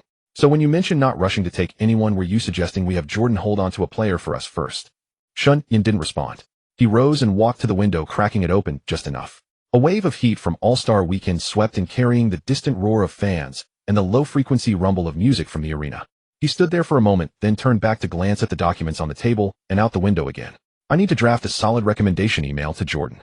The rest of you should head down and experience the All-Star atmosphere. Harmon stood up and gathered his coat. Then you'll be pulling an all-nighter tonight. Shen Yan returned to the desk, pulled a food container from his bag, and lifted the lid to reveal sliced braised beef. No worries, I'll be down there soon enough. Lee finished his coffee, rose to gather the paperwork, and offered a quick good luck. Once everyone had departed, Shen Yan quickly compiled a list. The 8-man rosters most teams maintained were hardly top secret among management, and he'd already obtained documents from Dumars. His final selection for Jordan came down to 5 names: Eddie House, Eddie Jones, Gerald Wallace, Matt Barnes, and Zach Randolph. All 5 players were ones their respective teams had decided wouldn't make their protected 8-man rosters. 2 were already under contract with Shen Yan's side, leaving just Jones as the sole veteran. The rest were still young. Even Gerald Wallace was someone Jordan's own scouting department had been tracking. The Bobcats had selected Randolph, but traded him away immediately. Without a seasoned tough guy like him beside the king of the cats, they'd been dismantled by Bynum and fell apart completely. There are plenty of enforcers in the NBA. Nobody wants to face them, but any team serious about winning a championship needs at least one. The Pistons had never felt the need to bring in an enforcer because Ben Wallace's shaved head, massive frame, and naturally intimidating presence scared opponents off before the game even started. Pierce acknowledged that Ben had literally shoved him out of the paint. This season, Ben had finally gotten his moment, proving to everyone that role players could draw genuine support too. Ben finished second in voting with 2.05 million ballots, trailing only Vince Carter's 2.12 million, the only 2 players to break the 2 million mark. It was a fitting tribute to American values, admiring strength and physicality, believing that hard work yields results. Thanks to his consistent double-doubles and Shen Yan's influence, Ben's vote count ended up over 7.0 higher than in the original timeline. However, Ben couldn't elevate his game during the All-Star contest, shooting just 3-4, 5 for 6 points, with 7 rebounds, 3 steals, and 1 block. Nevertheless, with Ben starting again, the system awarded a new badge brick wall, which makes it harder for opponents to navigate through or around his screens and increases their stamina drain by 1% whenever they make contact with him. While the earlier rim protector badge bolstered his own team's defense, brick wall worked by sapping the opponent's energy, a complementary advantage that would make the Pistons increasingly difficult to beat. As the host city's representative, Shaq came off the bench but delivered a dominant performance. 12 of 19 shooting for 24 points and 11 rebounds in 24 minutes, earning All-Star MVP, as the West edged the East 136-134. The final ballot results showed another setback for the Great Shark. Yao Ming started this time around playing 18 minutes and appearing more relaxed, converting 8 of 14 shots for 16 points. Kobe scored 20 points on 9 of 12 shooting driven to prove himself as Los Angeles' true leader. Yet Shaq at his absolute peak was a constant reminder that there was still work to be done. For now, they set aside their differences. The Lakers were going all in for one final push, knowing that whether they captured the championship this season or not, someone from the OK partnership would be gone by summer. It echoed the Bulls of '98. Everyone understood that the roster would eventually disband regardless of the outcome, so they focused entirely on one final objective. Jordan called Shen Yan after reading the email to express his gratitude. He believed all five could at minimum earn starting roles, noting that Shen Yan had put genuine thought into the recommendations and even suggested Ariza as a second-round prospect, a point guard version of Pippen without the playmaking, though he wondered how accurate that assessment truly was. Following the All-Star break, Detroit hosted Milwaukee at the Palace in the season opener, settling into the methodical, deliberate pace that local fans had come to expect. Pierce controlled the tempo with the ball, Hamilton ran off screens without it, and Ben set positions for rebounding, all executed with disciplined precision. With 6 minutes remaining in the third quarter, Wade entered as a substitute and faced Reed from Milwaukee, a defender he'd spent considerable time working against in training sessions. Reed immediately established proper defensive positioning to prevent a quick first step. Wade caught the ball in the right horn setting and glanced towards Sealy on the sideline, who sat with his legs crossed and offered no signals. Wade then looked towards Shen Yan, who was seated behind the bench studying his phone. That was all the cue he needed. He exploded forward with a crossover, dropped his shoulder, and used that first burst to create half a step of separation from Reed. Milwaukee's help defense arrived instantly, both big men collapsing into the paint simultaneously. But Wade didn't hesitate. He shifted the ball from right to left through the traffic, changed direction again, and accelerated, their bodies curving between the two defenders before he finished with a right-handed floater that bounced twice on the rim and dropped through. Milwaukee's players who had set screens or battled with Ben all noticed they were burning through their energy faster than usual. Their two big men felt more fatigued than normal. The crowd hesitated for just a moment before erupting into loud cheers. The bald giant who had made his presence known earlier leapt from his seat, pumping his fist toward the ceiling as he shouted in excitement. Wade attacked the rim 7 times in the game, converting 3 baskets and drawing 2 fouls. Milwaukee's defensive structure was completely disrupted, and Pierce drained back-to-back threes off Wade's kickouts from the perimeter. Detroit matching up against a Milwaukee team that had reached the playoffs felt like an NCAA Elite 8 fixture, a college program facing high school competition with the Pistons dominating on both ends of the floor. Wade didn't even need to rely on his signature drives. He could simply follow the scheme, cut into the paint, and finish with easy floats for points. Terry Porter's coaching may not match George Karl's caliber, but guiding a Milwaukee squad with offensive firepower but defensive vulnerabilities into the playoffs was no small accomplishment. Milwaukee's front office had experimented with various 3-guard lineups, but none produced the desired outcome. In America, you ultimately need genuine toughness and physical presence to succeed. After the game, Carlisle approached as he saw Shen Yan conversing with Dumars. "Can you bring Arteas to the Pistons?" Dumars asked. Shen Yan shook his head. "Not unless he's already proven his value elsewhere, like during his time with the Bulls or Pacers. And honestly, adding him to the roster, I don't know if other teams would react, but Stern would certainly be unhappy. Cy, whenever you have time, represent me and talk to Walsh. See if they're holding any cards we haven't accounted for. The Pacers have been unexpectedly strong this year." Both Shen Yan and Dumars understood that the Pistons' greatest Eastern Conference threat had shifted from the Nets, their rival in previous seasons, to the Pacers, who had dogged them throughout the entire campaign. In mid-March, the Pistons visited the Conseco Fieldhouse.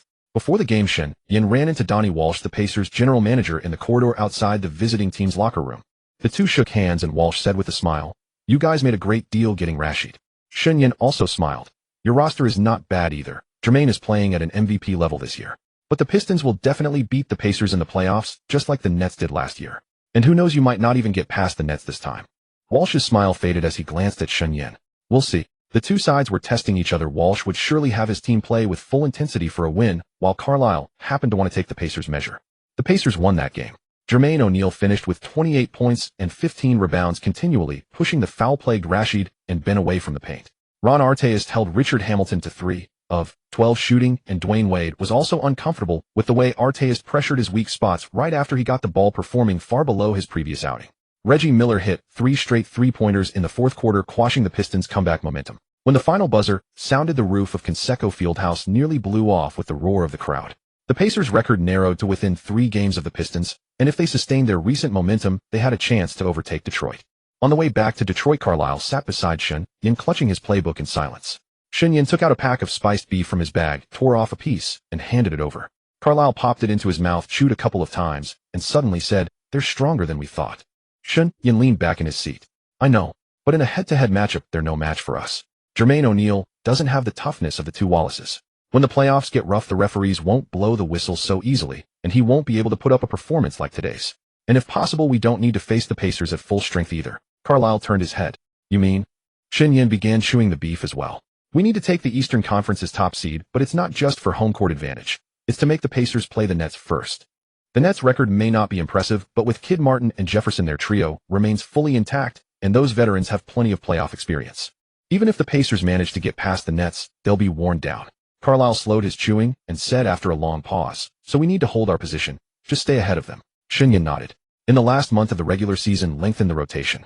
Let the players who can make the 12-man roster in each position get more minutes, and have the starters rest more during back-to-backs.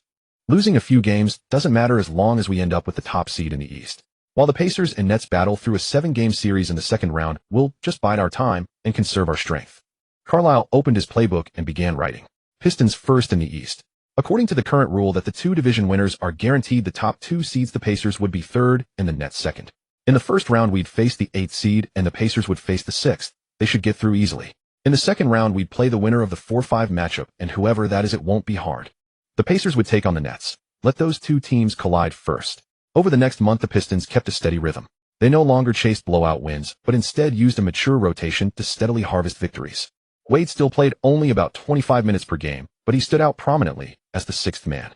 His averages of 15 points, 4 rebounds, 5 assists, and 1 for steals per game were not spectacular, but his efficiency was outrageously high. Even though Jamison and Harrington could barely keep up with him offensively-defensively, they were nowhere near the Wade who had been forged by the Pistons. As for all-around ability, they couldn't compare with him at all. Fans outside Detroit finally stopped calling him a bust, but they also noticed another problem. If Wade was playing so well, why wouldn't Carlisle give him more minutes?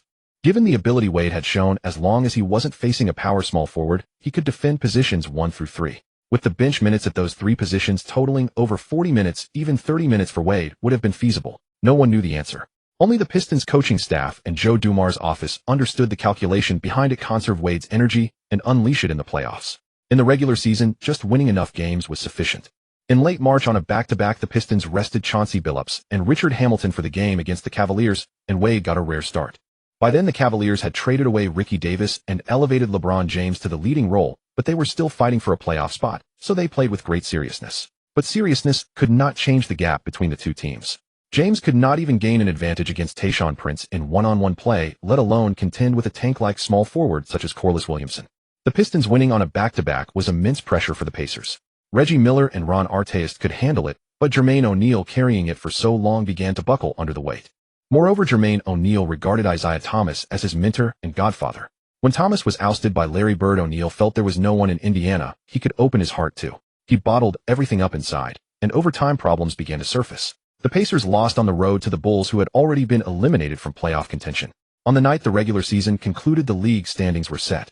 The Detroit Pistons finished 60-22, the best record in the league, and the only 60-win team of the season. The Indiana Pacers were 59-23, third in the Eastern Conference. Perhaps Collins failed to unlock the full potential of this team and could not claim the 61 wins of the original timeline. Sandwiched between them were the New Jersey Nets at 47-35, a team with a winning percentage below 600, yet firmly seated in second place in the East due to the division rule, a team that had also gone through a mid-season coaching change. In his apartment, Shen Yan watched the final standings news release. He had 2 pieces of spiced beef left. After chewing one, he picked up his phone and sent Carlisle a message. "We're lucky to let them play first." Carlisle replied with a single character, Out west, Shen Yan paid little attention. Though the Timberwolves had clinched the top spot, he was certain they couldn't handle the Lakers. Castle and Sprewell were already on the decline. Since they couldn't outmatch the Lakers physically, they basically had no chance of wearing them down. So he told Carlisle to simply focus on the Lakers and preparing for the West, which saved the Pistons' coaching staff trouble and made the players' training more targeted. The West had been spectacular too. In the final game, Kobe Bryant hit a 3-pointer in the last moments of regulation to force overtime, and in the second overtime, he sealed the victory with a decisive shot, beating the Trail Blazers 105-104. The Lakers secured 56 wins, edging out the division rival Kings 55 to finish second in the West. The Trail Blazers had entered a rebuild, but with heavy spending they were still not too weak, finishing 41 wins and barely missing the playoffs. Other teams tanked and waited for drafts, but the Blazers could simply buy, luring established stars with hefty sums of money. The Spurs finished third with 57 wins, but nobody in China cared about the Spurs. They only saw the Flying Mamba through his own efforts bring the Yaoshak matchup to the playoffs for the first time. And it would be at least 4 games an absolutely must-watch series. The only drawback was that the Rockets were too stingy with perhaps only 3 positions occupied by NBA-caliber starters. Shen Yan finished the last piece of beef, closed his eyes, activated 3 seconds insight, and finalized the production steps for the sodium-ion battery. This was not a simple production facility design. In addition to the normal manual manufacturing processes, it consisted of 20 production steps entirely controlled by computer programs coordinating machinery, leaving no room for human intervention. With Shen Yan's current programming expertise, he was fully capable of crafting an absolutely secure confidential system. The sodium-ion battery production line unfurled in his mind. From the co-precipitation synthesis of cathode materials to the carbonization temperature curves of the hard carbon anode, from vacuum control during electrolyte injection to the current gradient settings in the formation process. The 20 fully automated steps resembled 20 beads strung along a single thread at different positions, each bead embedded with a unique mathematical signature belonging solely to him. Then he began planting traps within the process. Take for instance the 11th step, the proportioning of the cathode slurry. He had planted the first trap. If anyone attempted to reverse engineer the process or followed the proportion listed in the documents, they could still assemble a working battery, but the cycle life would plummet from 800 cycles to a mere 200. In the 13th step, the drying temperature profile of the anode coating, there was a mandatory 10-minute procedure carried out as a step plateau. Without that plateau, the SEI film on the hard carbon surface would form uneven cracks. During charging and discharging, sodium would then precipitate, causing cells to swell in mild cases or catch fire in severe ones. In the 15th step, the true electrolyte injection volume was concealed within the backend's encryption algorithm. Any value within a certain range of the set point would yield a battery that could run, but only that exact value would prevent excessive heating during high-rate discharge. The most formidable was the 18th step, the aging phase after formation, where he had programmed a nitrogen purge sequence. If operated according to conventional understanding, the presence of sodium-rich sodium ferrocyanide would allow moisture in the air to react with the material at a specific temperature. The reaction product is not flame, but colorless and odorless hydrogen cyanide. If anyone tried to reverse engineer the production line or steal portions of the process documents in an attempt to replicate it, they would find that every individual segment appeared entirely reasonable on its own. With incomplete process documentation, they could assemble a usable battery. But within 5 minutes of line operation, some series-connected node would most likely overheat locally due to the incorrect slurry ratio, igniting the organic solvents in the electrolyte. The fire would then race back along the coating machine, reducing a production line worth tens of millions to a heap of twisted metal. Even if they were more cautious and managed to avoid the traps in the first 15 steps, the 18th step would greet them with a lethal gas leak. The air replacement system would automatically detect anomalous operation patterns. Once non-compliant parameter inputs were identified, the exhaust system would shut down and the reactor vessel would seal. The leak would thus be contained within the workshop, but not a single person inside would be able to escape. If the door were open, the consequences would be unimaginable. Shen Yan continued working tirelessly. The fully spread out process flowcharts before him would eventually be destroyed. He would print them from a specially customized computer and printer once he returned home, then hand them over to trusted individuals. The factory's most critical 20 processes required not a single worker to directly interact with the production line. All operations were executed by the central control system with access permissions bound solely to his biometric identification. As for the steps that workers could come into contact with, even if those were gradually figured out and combined with reverse-engineered knowledge, they would still be in for a nasty surprise. Whether fire or toxic gas, either was more than enough trouble. Furthermore, these processes could be incrementally upgraded as market conditions evolved, from 120 Wh/kg all the way up to the product's preset ceiling of 190 Wh/kg. Even by 2025, lithium iron phosphate batteries for electric vehicles would only reach an energy density of about 150 Wh/kg. Ternary lithium batteries could go considerably higher, reaching 190 or even over 250 Wh/kg, yet they were far more prone to catching fire. As for solid-state batteries, mass production was still nowhere in sight before Shen Yan's transmigration. As long as he could stabilize the production of this battery, he could dominate the premium rechargeable battery market for at least 20 years. Only with sufficient capital could the wild idea in Shen Yan's mind be brought to completion. To ensure that the people he deployed could master the technology more safely, Shen Yan had Yifan secretly recruit 3 talented individuals who were terminally ill. They wanted money to provide for their families, and Shen Yan asked them to take the risk. Each side got what they needed. Each of the 3 received a version of the 110 Wh/kg sodium-ion battery technology, each with different hidden flaws. They then went to 3 separate locations to apply for funding and prepare to establish factories. Since this battery technology far surpassed the current lithium-ion baseline of 90 Wh/kg, it immediately attracted significant attention. After evaluation confirmed that the technology held no major issues, the laboratory successfully produced a sodium battery using the incomplete procedures. The loans were quickly approved and production lines began to be constructed. Everything appeared to be proceeding smoothly. Shen Yan would never reveal any connection to this battery in any traceable manner. Any advanced technology capable of breaking the Western monopoly would not, until he became something beyond human, appear in places where the West could freely target it. The shoe patent alone could earn him $10 million a year without causing any ripple, so naturally, it posed little security risk. Having arranged everything, Shen Yan set it aside. The playoffs were about to begin. Big Ben averaged 13 rebounds per game, which only ranked second this year, and 3.1 blocks per game, also second. That earned him 2 free attribute points. Thus this year only 2 talents arrived. However, the system seemed to know what Shen Yan truly needed. Of the two, one was perfectly capable of executing the production line construction, and the other was a top-tier document security expert. With these two, the construction of the sodium-ion battery production line and the security of the confidential materials no longer gave Shen Yan any cause for worry. The Pistons finished first in the East and faced the 8th-seeded Celtics. Mid-season, Boston replaced head coach Jim O'Brien with John Carroll, and the team's record went from 22-24 to 14-22 down the stretch, finishing 36-46 to sneak into the playoffs. On the day the first-round playoff bracket was released, the Detroit media collectively rejoiced. The Boston media, in contrast, were left utterly speechless. The 36-win Celtics, a team that had grown steadily worse after changing head coaches and only limped into the playoffs thanks to the East's collective underachievement. Their opponent was the league-leading Detroit Pistons with 60 wins. The gap was not merely reflected in the numbers, it was visible in every inch of the players on the court. ESPN's pre-series prediction column left no room for suspense. The Pistons would settle the series within 5 games, with the only real question being whether they could complete a sweep. Carlisle fast-forwarded through the Celtics' last 10 games, then turned off the screen and rubbed his eyes. From start to finish, this team relied on only 2 things: Pierce's isolation plays and Ricky Davis padding statistics off the bench. The other 4, Chucky Atkins was a serviceable pick-and-roll guard, but on the defensive end in the playoffs, he was a walking ATM. Walter McCarty was a black forward at 2.08 meters, whose three-point shot came and went. The name Yuri Welsh took him 3 readings to remember.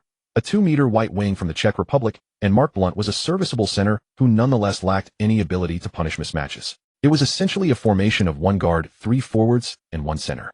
The bench was in even worse shape. Chris Mim still had some minutes available and carried a name, having once put up near all-star numbers while feeding off Kobe's passes. Marcus Banks and Brandon Hunter were both competent rotation pieces off the bench. Then there was Ricky Davis, the 6th man. He had joined the Celtics after famously saying he thought they drafted LeBron to assist him. He had somewhat curbed his habit of stat padding with meaningless numbers, but he remained a pure ball-dominant 6th man. This was the Celtics squad that made the playoffs. With a 36-win record, they still edged out the Cavaliers, who desperately wanted to reach the postseason, but finished with just 35 wins. Perhaps this explained one reason Pierce looked down on James. The Celtics had already resigned themselves to rebuilding, even acquiring Davis, a player known for padding stats. Yet they still clinched a playoff berth. Meanwhile, James, the so-called generational prospect, gave it his all to reach the postseason, but fell short. Anthony was in the Western Conference, with the Nuggets guiding them from a record matching the Cavaliers to 43 wins and a playoff spot. The day before the opener, Shen Yan visited the practice facility at the Palace of Auburn Hills. Carlisle was drawing up plays, going over everything in meticulous detail. But every assistant coach understood the entire system was designed to conceal their full arsenal. Wade was stretching on the sideline. When he saw Shen Yan enter, he broke into a grin, a smile carrying the quiet intensity of a predator before the hunt. Among the top prospects from the 2003 class, only 2nd pick Anthony, 3rd pick Wade, and 5th pick Karen Butler had reached the playoffs. The Raptors, where Bosh played, missed the postseason again due to Carter's injury. The Heat boasted Eddie Jones, Rafe LaFrentz, Karen Butler, Odom, and Brian Grant. Their bench featured Carney, Arteist Haslam, and Malik Allen. The overall roster was hardly weak in the Eastern Conference. Ranked 5th in the East with 41 wins, the Heat would face the 4th-seeded New Orleans Hornets in the opening round, with the winner meeting Detroit. Shen Yan walked over and sat beside him. "How many points are you looking at for Game 1? Wade extended his leg. "We'll see. The Celtics' defense has regressed this season. They have retreated more than 2 steps, but do not push too hard. Save your energy for round 2. We only need to win, we do not need to win prettily. First, observe how they play in the postseason." Wade nodded and continued stretching. The first game tipped off at 7:30 p.m. on April 17th. The Palace was packed, a sea of blue stretching from the court to the rafters. As the Celtics starters took the floor, Pierce emerged last, his expression impassive, his gaze distant. He had endured too many defeats in this arena for one more to matter. But when the game actually began, the difference proved significant. Before the tip-off, Ben Wallace and Rashid exchanged a look at center court. Carlisle's starting 5, Billups, Hamilton, Prince, Rashid, and Ben Wallace, represented the defensive unit the Pistons had honed throughout the season. On the bench sat Wade, a towel draped across his knees. He was the Pistons' offensive scalpel. On the opening possession, Atkins tried to use a screen to free himself from Billups, but Ben Wallace rotated with textbook timing, forming an impenetrable wall. Rashid positioned himself for the help defense, compressing the court until Atkins hesitated, ultimately dumping the ball to McHale on the perimeter, who missed the three. Rashid secured the rebound. Billups pushed the ball up court, and Hamilton came off two screens for a mid-range jumper that dropped. Detroit's offense was not especially fluid, but Boston's defense was barely worth mentioning. With 5 minutes remaining in the first quarter, Detroit led by 6, and the game resembled a practiced exhibition rather than a contest. Pierce found himself targeted on every isolation, whether by Prince's length or Coley's Williams' physicality. When he drove, it was even worse. Ben Wallace, Rashid Campbell, or Oker would collapse on him. As a finesse player, every possession left him breathless on the return, his chest heaving regardless of whether the shot fell. Detroit's 5 moved like a precision instrument. Every Celtics screen was either quickly switched or anticipated before it developed, preventing any intended advantage. Passes were disrupted constantly, as though turning the ball over loomed at every moment. No wonder some drew comparisons to the Bad Boys. Back then, Jordan had exploited his large hands to counter Detroit. He instructed teammates to throw passes higher, allowing him to snatch them one-handed and isolate. Wade entered in the 4th minute of the first quarter as a substitute, and his first priority was defense. He locked onto Ricky Davis right at the backcourt. Davis attempted a backdoor cut to get open for a shot, but Wade's lateral quickness was blinding. He shadowed Davis's right shoulder like a second skin. By the time Davis caught the ball, there was no room to rise up. Davis hesitated to pass and forced a difficult shot that clipped the rim and bounced out. Wade was already sprinting ahead. Ben Wallace delivered a pinpoint quarterback pass, and Wade caught it in stride, gathering and finishing with a dunk. The entire sequence took 2 seconds. The palace erupted, the roar vibrating from court to ceiling. The Celtics called timeout. Shen Yan watched from behind the bench as Wade exploded across the court. A true clutch performer, he showed zero nerves in his playoff debut. Wade's postseason introduction revealed an extraordinary caliber of play. Detroit denied Boston any momentum throughout. Rashid held Branch to 1 of 6 from the field in the paint. Ben Wallace grabbed 17 rebounds. Billups dismantled Atkins, his former teammate, for 15 points and 8 assists with 0 turnovers. Off the bench in 21 minutes, Wade posted 18 points, 4 rebounds, 4 assists, 3 steals, and 1 block. The premier shot-blocking guard was beginning to reveal himself. Pierce led the Celtics with 24 points, but required 22 attempts, his efficiency barely respectable. The final score read 105-89, a 16-point Pistons victory. Much of that margin came in the fourth quarter, with Wade leading the bench unit. Without that stretch, Boston might not have reached the 80-point mark. Game 2 was even more lopsided. The Celtics shifted tactics, attempting to suffocate Billups. They assumed he would be mentally vulnerable against his former team, given he had been discarded by them. Instead, Billups distributed, dishing 7 assists without forcing shots. Prince and Hamilton combined for 5 of 7 from three-point range, and Ben Wallace threw down 2 dunks inside. Once Wade entered, Boston's backcourt disintegrated. His speed was simply unmatchable by their guards. Shen Yan suspected this was precisely why the Celtics had targeted Tony Allen, that little Wade experiment this offseason. Allen had previously torn up his body attempting flashy dunks, ending his season prematurely. Upon returning, he discovered his layup touch was gone, so he abandoned the offensive ambitions and pivoted entirely to defense. He wanted others to share his understanding, or lack thereof, of offensive play. From that point forward, every opposing guard who faced him suffered accordingly. Among those who suffered most was Dwyane. Detroit easily defended home court across 2 games before traveling to Boston. Game 3 took place in Boston. The home crowd was known for its lackluster decorum, far below the league's usual standards, with casual remarks serving as the baseline. Even Bill Russell found the atmosphere uncomfortable, as if visitors were disregarding the traditions of a legendary champion. Russell and Chamberlain, both celebrated as pioneers in their respective eras, had each been invited to play in Japan. Having lived through the war, both chose to decline. Unless a team held a commanding advantage over the Celtics, the visitors often found their rhythm disrupted by persistent tactical friction, ultimately dropping the road game. Pierce scored 31 points in a determined home performance, yet the Pistons bench contributed 40 points in total, with Wade accounting for 22 of them. By the third quarter, fans began filing out of the Garden, leaving nearly half the seats empty. Despite their vocal reactions, the Pistons remained composed, steadily extending their lead on the court. Oker made 3 of his 5 three-point attempts, each shot drawing a quieter reaction from the stands. After Game 3, Auerbach remarked with some reluctance that a random player pulled from the Pistons' current bench could start for the Celtics today. By the 4th game, the outcome was already decided. Carlisle allowed Wade to guide the reserves through nearly the entire final quarter. Wade shot 8 for 11 and added 25 points. Leading by 25 points before the third quarter concluded, closed out the series 111-87, sweeping the matchup 4-0. Though retired, Auerbach offered further insight. Building a roster requires more than stacking individual scorers. A winning team needs complementary pieces, and at present there is no cohesive rotation available. Paul could carry a heavy scoring load, yet no single player can sustain an entire franchise on his own.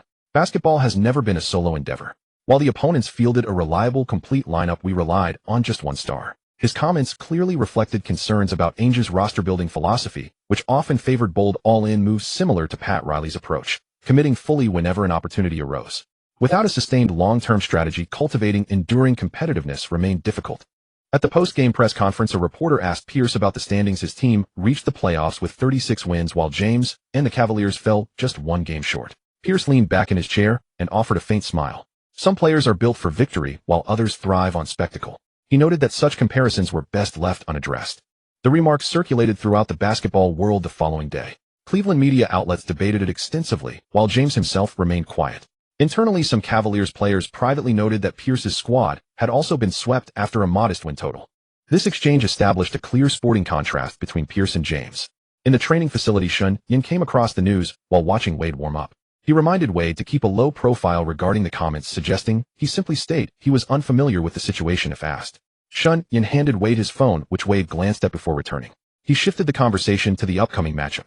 Shen Yan explained that the series against Miami and Charlotte would likely extend to a decisive seventh game, advising Wade to rest and conserve energy in the coming days. Wade acknowledged the advice and returned to his shooting drills. His focus remained entirely on his own development, untouched by outside narratives. He felt increasingly at ease playing in Detroit. When he found his rhythm, he knew nothing could stop him from creating scoring opportunities.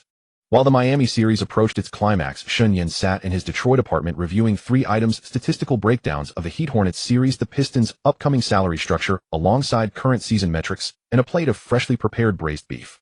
He ate quietly, studying the financial figures, his expression growing thoughtful as he weighed the constraints. Campbell's contract sat at $4 million and Corliss Williams at $5 million. Together, they neared $1 million, a sum comparable to an all-star reserve salary under the $200,405 cap framework. Their combined regular season output averaged 15 points and 6 rebounds, respectable, but unremarkable. More critically, they occupied 2 rotation spots during a phase of their careers where value would inevitably decline. Oker's rookie agreement was set to expire, and retaining him would require offering at least a mid-level exception. With the cap space limited, absorbing Oker's projected $7.5 million would necessitate moving past the other 2 contracts, as exceeding the threshold would trigger substantial luxury tax implications. Unlike owners with deeper reserves, management had to work within the available assets. Without tradable value to leverage, retaining Oker was no longer feasible. Shen Yan circled Campbell's name. Approaching his late 30s, his peak performance years had already been devoted to this championship run. Looking ahead, his role would naturally diminish. Williams at 31 was still in his prime physically, but his skill set was narrowly focused on interior defense.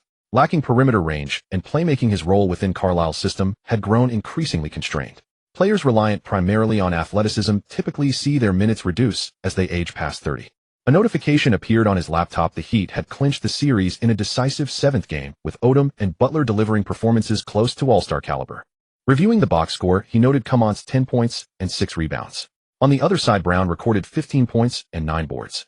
For a rookie interior player coming off the bench, the performance stood out as commendable. After a brief moment of consideration, Shen Yan picked up his phone and dialed. He asked Joe about his familiarity with the Hornets roster. Joe paused for a second before responding, curious about the inquiry. To help streamline costs, Shen Yan replied. The following morning, a scout affiliated with Shen Yan's network appeared on a local Detroit sports radio program.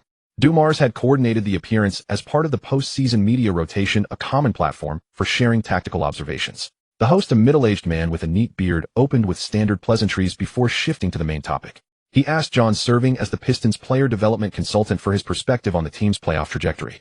Noting Coman's strong showing for Miami, he asked whether Detroit's frontcourt could withstand the combined challenge of an experienced veteran like Grant and a developing young interior player. John adjusted his headset, speaking in a relaxed conversational tone. He acknowledged Miami's resilience, noting that Van Gundy's squads shaped under Riley's influence were known for their perseverance. However, he pointed out that Detroit possessed Ben and Rashid anchoring the paint, making it difficult for opponents to establish post position.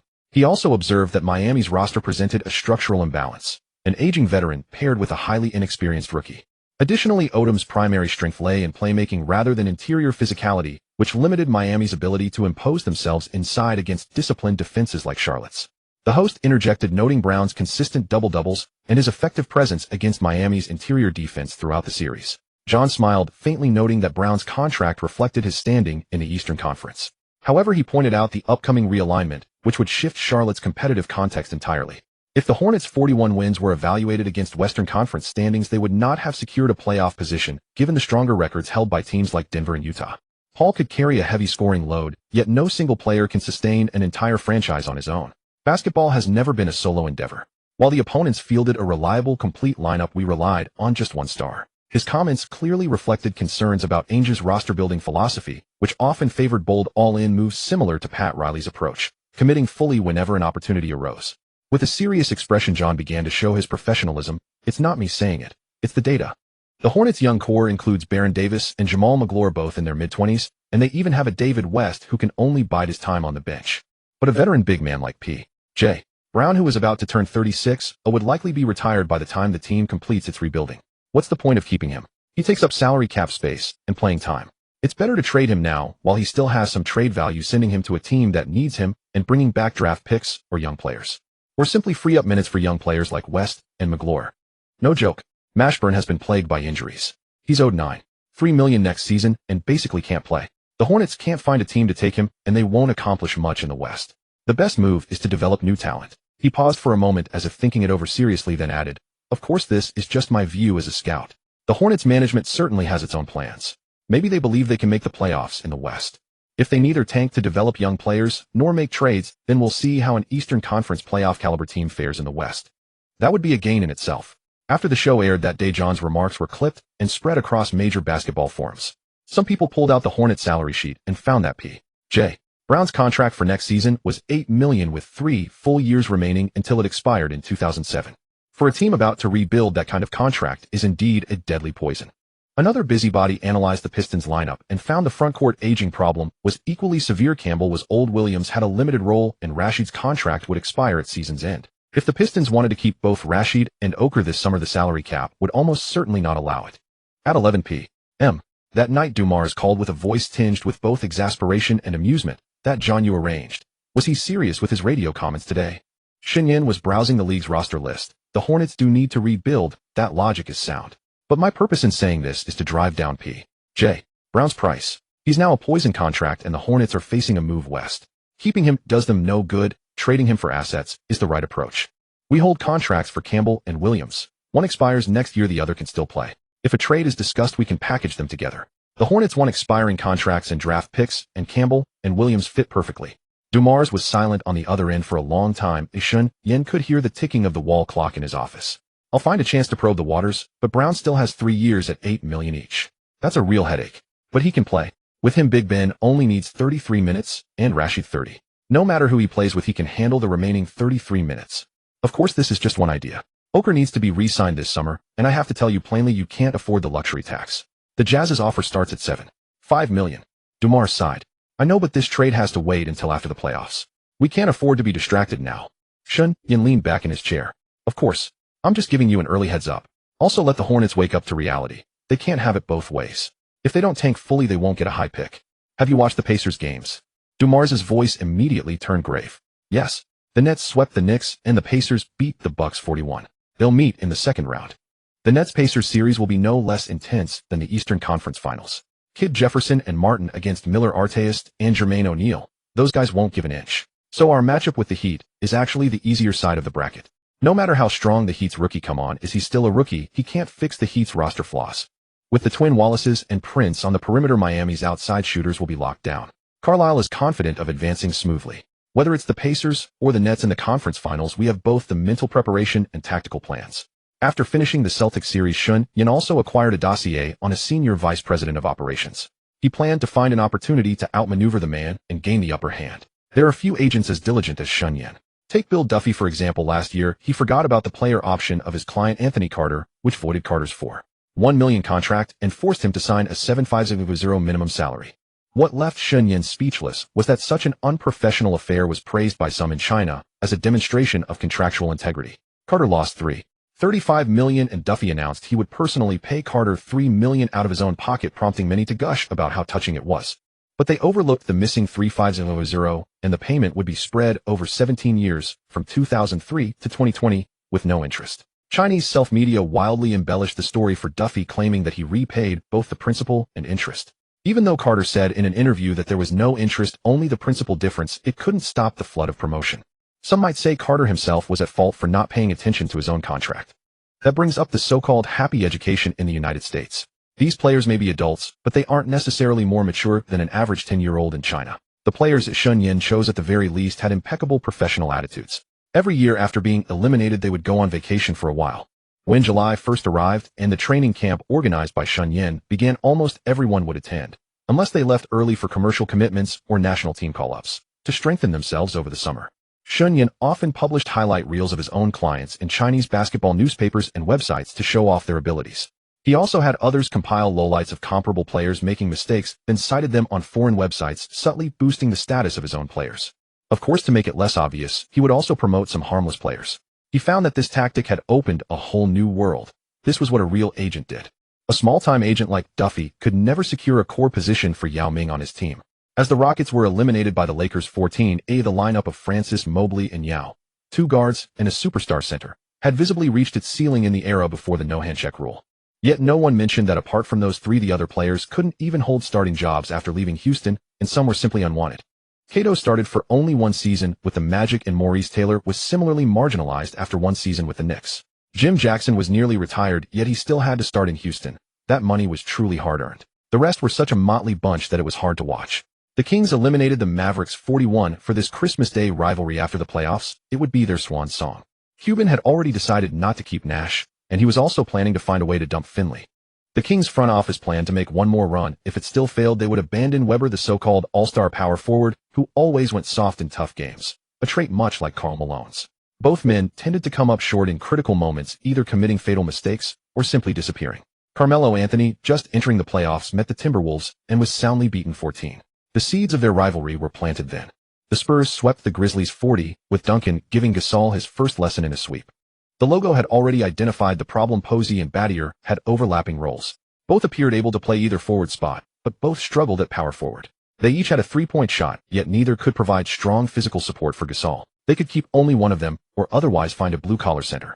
On May 6th, the noise at the Palace reached its peak the moment the tip-off occurred, with over 2,000 throats roaring in unison, causing the advertising boards along the court to tremble. In the opening 5 minutes between the two starting lineups, the contest remained evenly matched.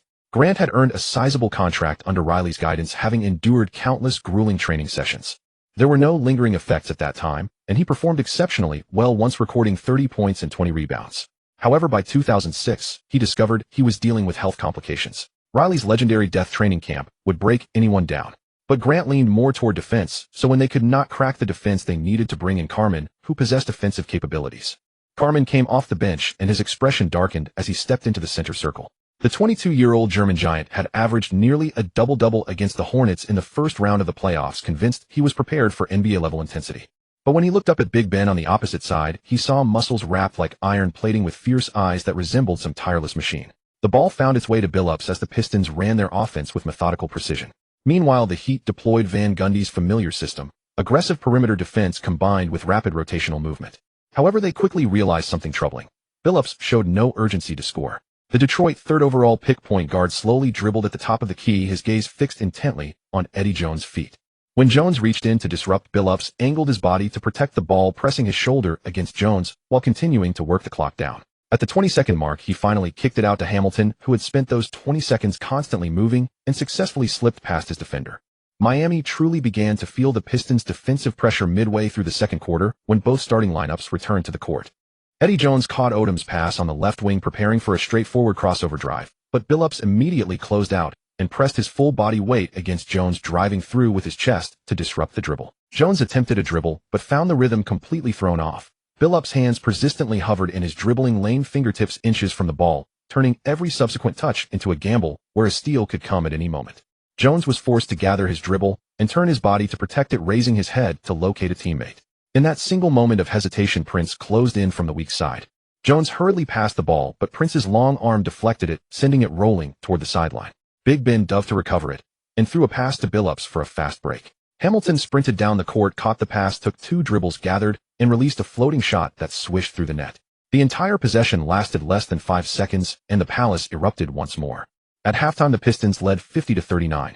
The Heat's offensive efficiency was dismal. Too often their sets broke down, completely forcing them to rely on individual improvisation, which was precisely what their roster lacked. Odom finished the first half shooting 2-4 8, with 2 turnovers.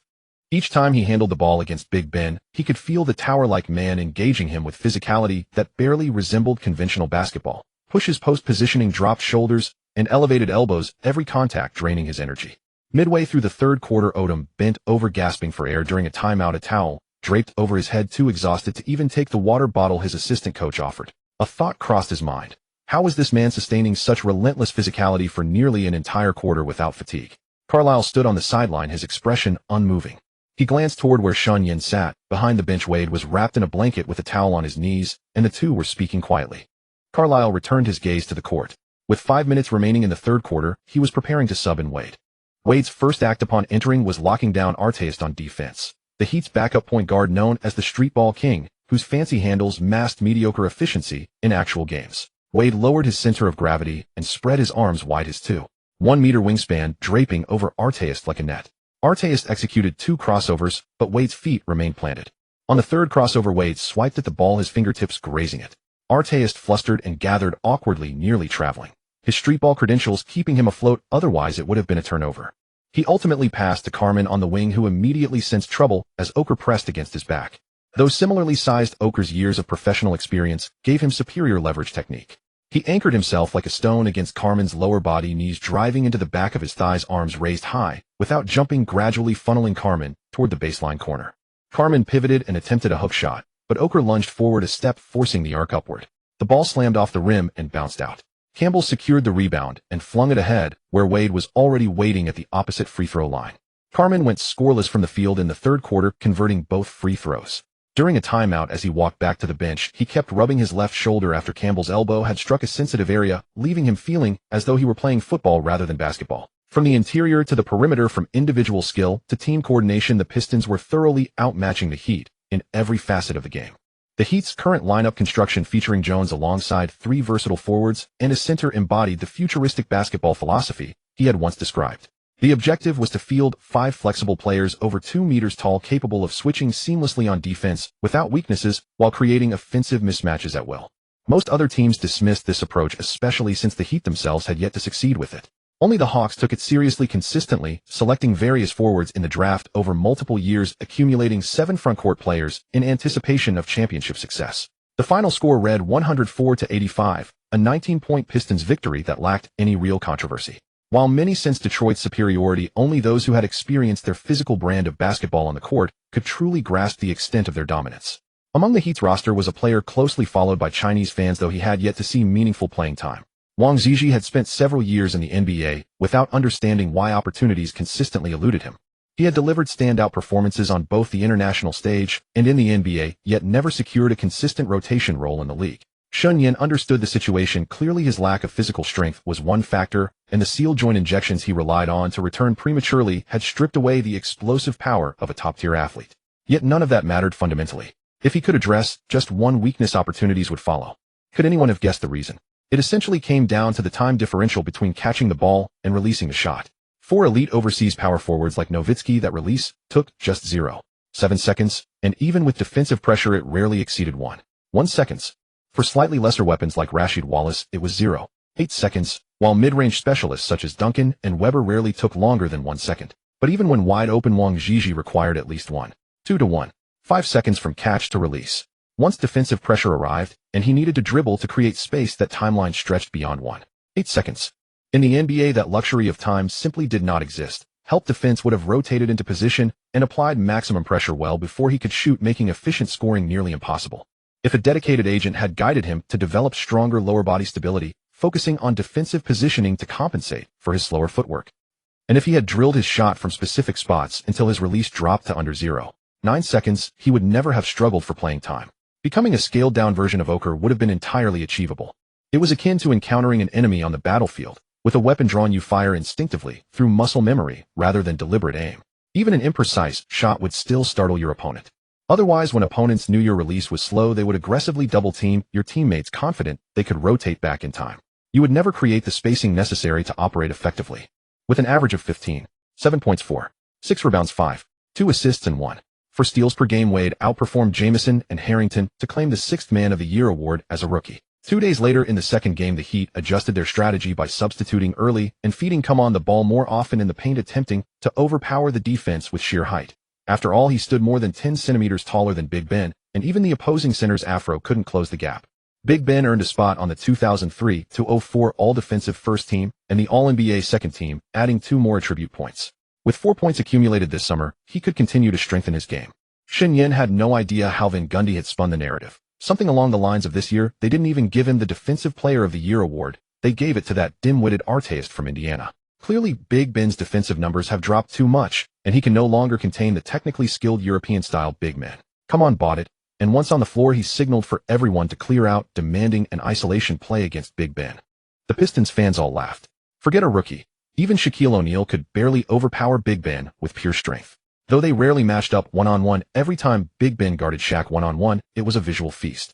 The collision of their muscles resembled 2 wild boars or bison charging into each other. The first time Come On backed him down, he shoved twice, but couldn't budge him an inch. Turning around, he found himself trapped between the 2 Wallaces, and the ball was swatted away by Big Ben's palm. Big Ben then dribbled the length of the court himself, showcasing the guard skills he once possessed, and finished with a simple one-handed tomahawk dunk, a thunderous slam that split the mountain. For a brief moment, the Pistons fans were mesmerized, feeling as though the man on the court wasn't Big Ben, but a larger version of Wade. Wade played 27 minutes that game, still driving only twice per quarter, yet his penetrations were lethally efficient within those limited opportunities. Near the end of the first quarter, he blew past Alston and one-step attacked the basket, and against Come On's help, defense executed a mid-air switch and hang-time layup. The ball kissed the glass and dropped in, drawing the foul. After landing, he walked to the free-throw line with an expressionless face as the entire arena rose to applaud. The people of Detroit couldn't understand why Wade drove so rarely, but whenever he did, they gave him their most thunderous ovation. Detroit's young, cold-blooded persona was taking shape. Wade had designed several celebration routines for himself, and playing it cool with a stoic face was merely the simplest of them. Odom performed slightly better than the previous game, posting 14.6 rebounds and 5 assists. Yet every time he came off the floor, he was gasping twice as hard as his teammates on the court.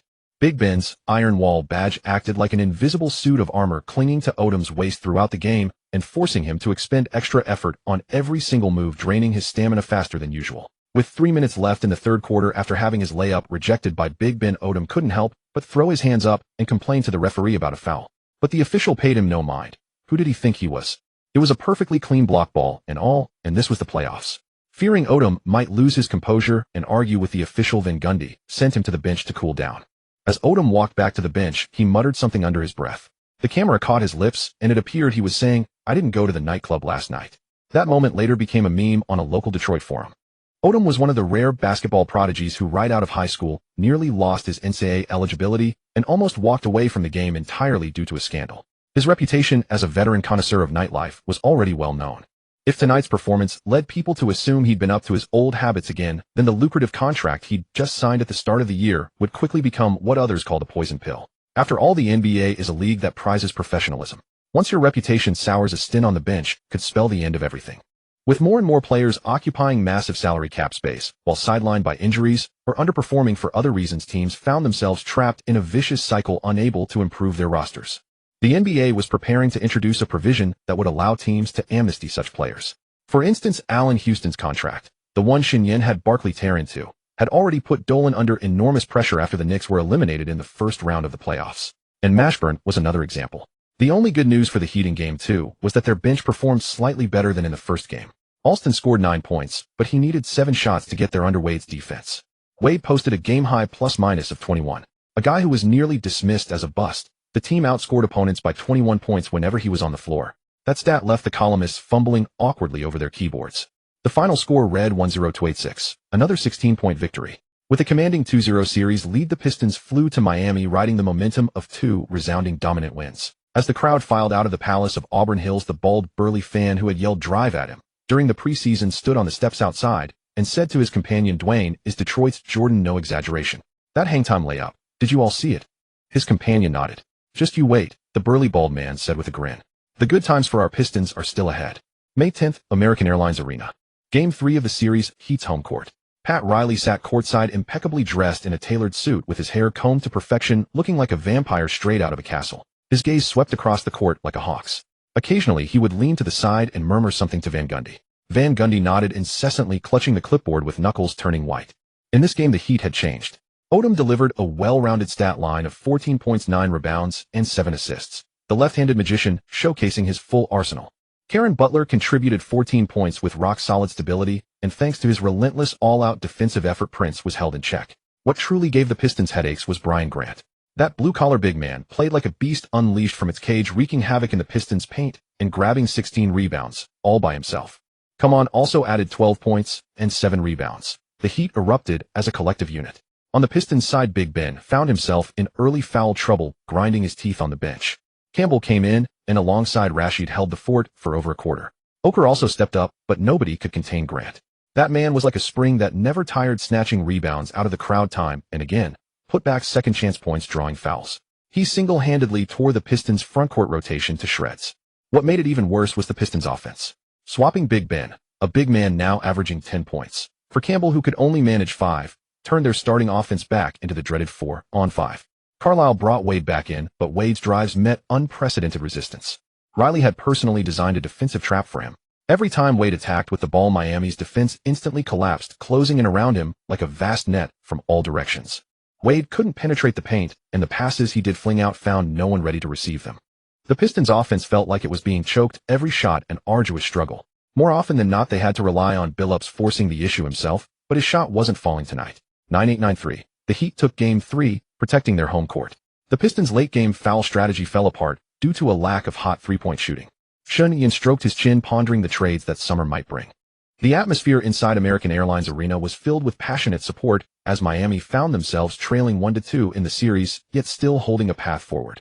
Media voices began to reflect on Pat Riley's continued strategic wisdom, observing how his quiet influence had helped bring greater steadiness to Van Gundy's coaching approach. In past seasons, Van Gundy had faced criticism from Heat fans for his substitution timing, but today each of his changes seemed to create a thoughtful counterpoint to his counterpart's adjustments, leaving the opposing side's tactical responses with limited impact. Only those deeply familiar with the game could perceive that while the series remained open, Miami had drawn upon every reserve to secure their single victory, and the path ahead had grown increasingly narrow. Carroll at this point had not yet reached the zenith of his tactical mastery, though the contours of a seasoned strategist were already evident, and today, he simply had not yet found the optimal response. As expected in the fourth game, Carroll made his move. Within the locker room, the composed figure of Jim Carrey had systematically dismantled and reassembled the Pistons' defensive structure using the tactical board. Against Miami's team-oriented style of play, he opted for a more collective defensive approach, reducing Ben Wallace's solitary responsibility for help side coverage to prevent foul trouble from accumulating. Hamilton, Prince, and Billups no longer conserved energy, giving their full effort on both ends of the floor. Once 6 minutes arrived, they substituted in a defensive-oriented lineup featuring Hunter, Wade, and Williams, while all perimeter offensive responsibilities for the second unit were entrusted to Wade. He implemented an adjustment that appeared straightforward, yet carried decisive weight. Rather than asking Wade to carry the offensive burden alone, he established additional off-ball screens and support options along Wade's driving lanes. Wade was no longer shouldering the load as a solitary figure.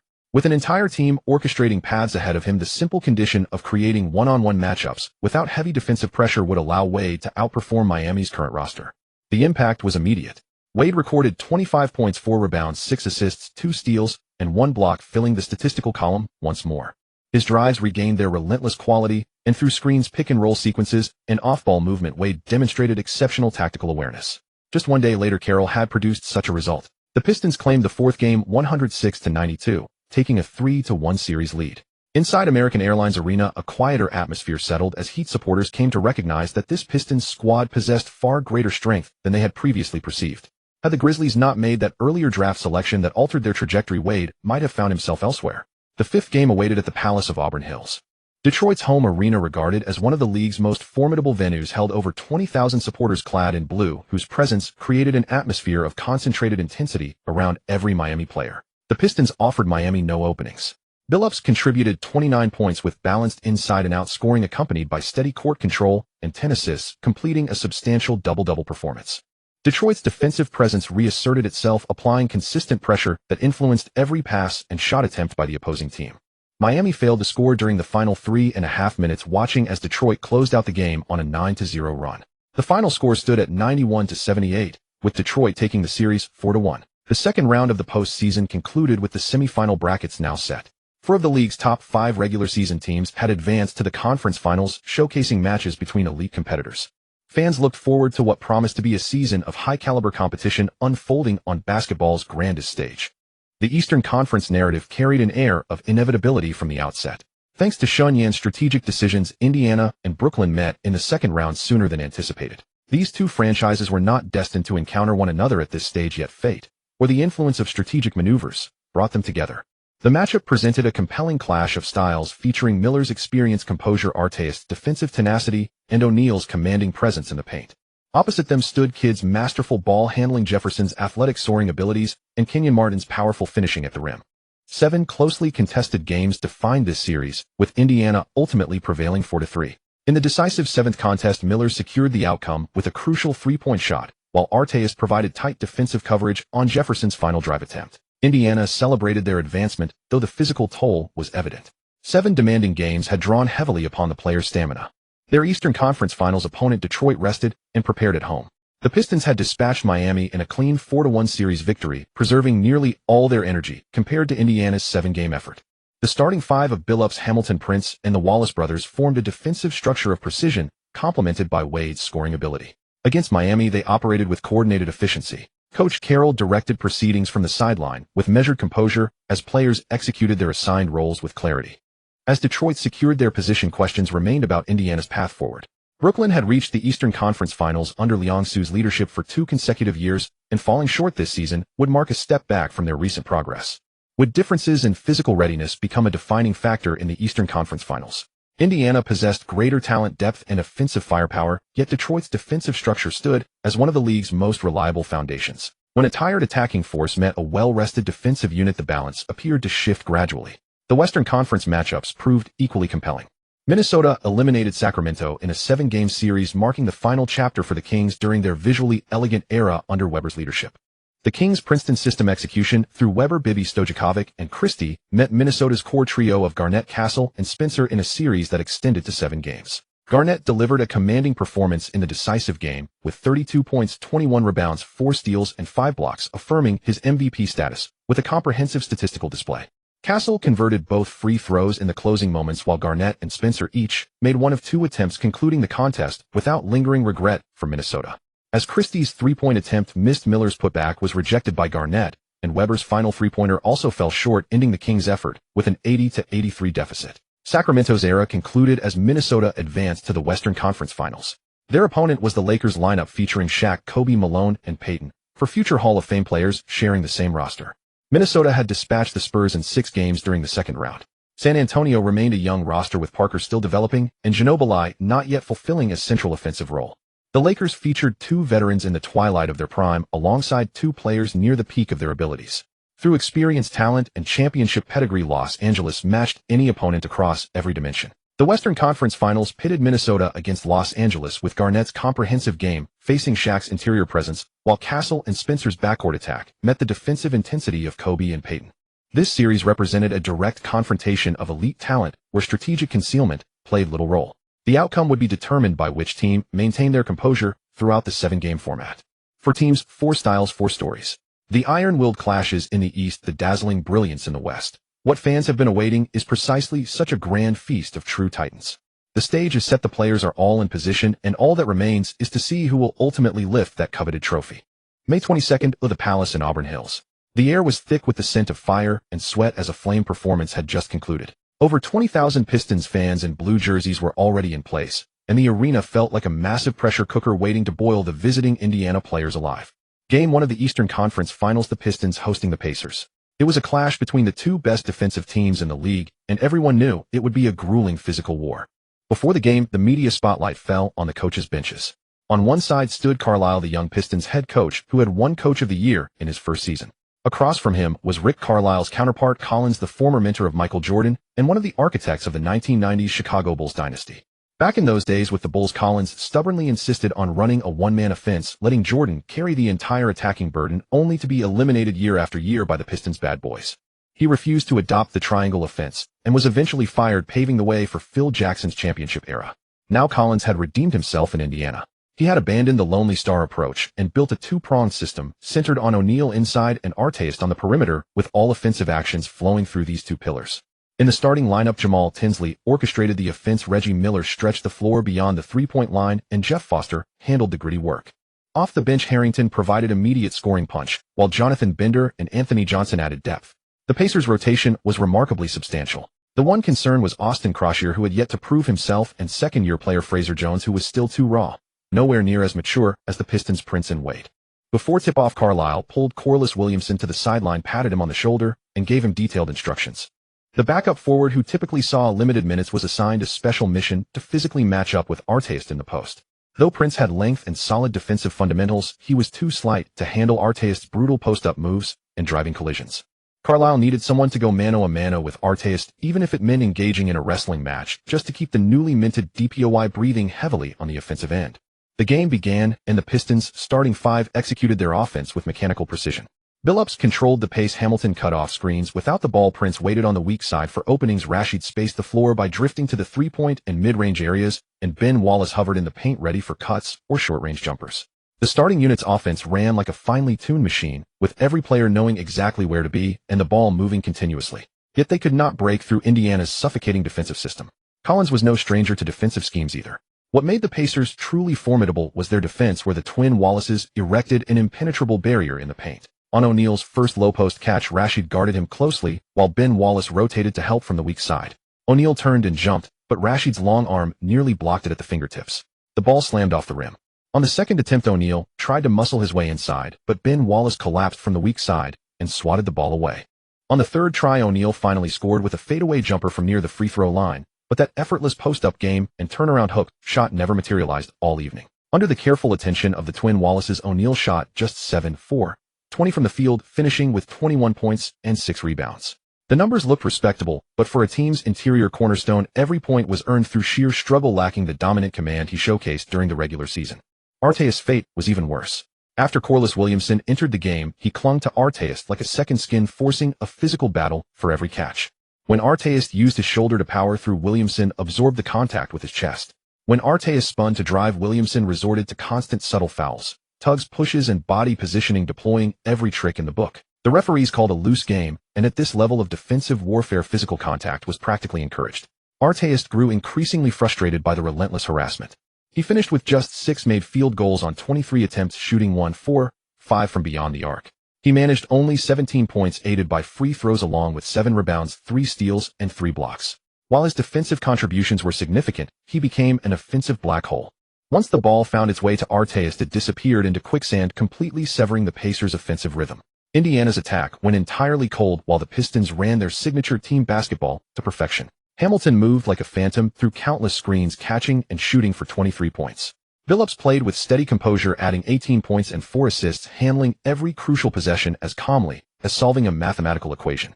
Most terrifying of all was Ben Wallace, who fully displayed the results of his summer workouts. He shot 6-4-11 from the field and 2-4-2 from the line for 14 points, but what truly stole the show was his rebounding, 23 boards. Wallace also recorded 1 steal and 5 blocks. His defensive presence was so intimidating that every Pacers player driving to the paint instinctively slowed down, hesitated, and turned the ball over. This was a 2-time DPOY battling and Artest-level competitor. When Wade entered the game as the 6th man, the Pistons immediately shifted gears. The offense transitioned from fluid team movement to a Wade-centric pick-and-pop attack, leveraging his explosive speed and athleticism that Indiana's bench could not match. He scored 14 points, not a spectacular total, but every basket served as a dagger planted into the throat of any Pacers comeback attempt. As for the Pistons' new acquisition and the Pacers' soulful leader, their silence spoke volumes. Both were past their prime, and after exhausting themselves on defense, Rashid and Miller exchanged nods, each shooting just 1-4-7, scoring 4 and 6 points respectively. Under different circumstances, someone might have called them sea-level teammates, but this was the intensity of Eastern Conference Finals basketball. The final score read 85-78, with the Pistons taking Game 1.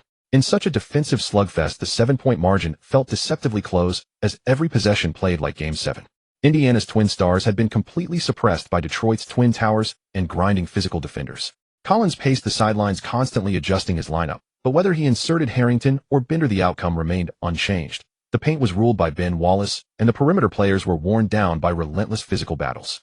Carlisle, meanwhile, remained seated on the bench, his expression as calm as still water. Clutching the defensive system he had painstakingly constructed, this game was merely the first test of his life's work. The cheers inside the Palace and Auburn Hills were deafening. Pistons fans knew their team was using the league's toughest defensive shield inch by inch, pushing the Pacers toward the edge. The series had only just begun, but the message from Game 1 was clear on this Eastern Conference final stage. Every single point demanded everything you had. Out west, the Lakers visited the Timberwolves and landed a heavy blow right from the start. O'Neal shot 9 of 16 from the field and 9 of 11 from the foul line, finishing with 27 points, 18 rebounds, 5 assists, and 4 blocks, leaving Garnett questioning himself. Wait, wasn't O'Neal supposed to be a poor free throw shooter? Bryant added 23.6 assists and 3 steals as the O'Neal-Bryant duo combined for 50 points. The Lakers took Game 1 by a score of 9,788, a rather normal margin for the time, nothing like the brutality back east. The Madman shot 8 of 16 and 3 of 7 from beyond the arc, tallying 23 points and 5 assists, proving the steadiest of Minnesota's three-headed monster.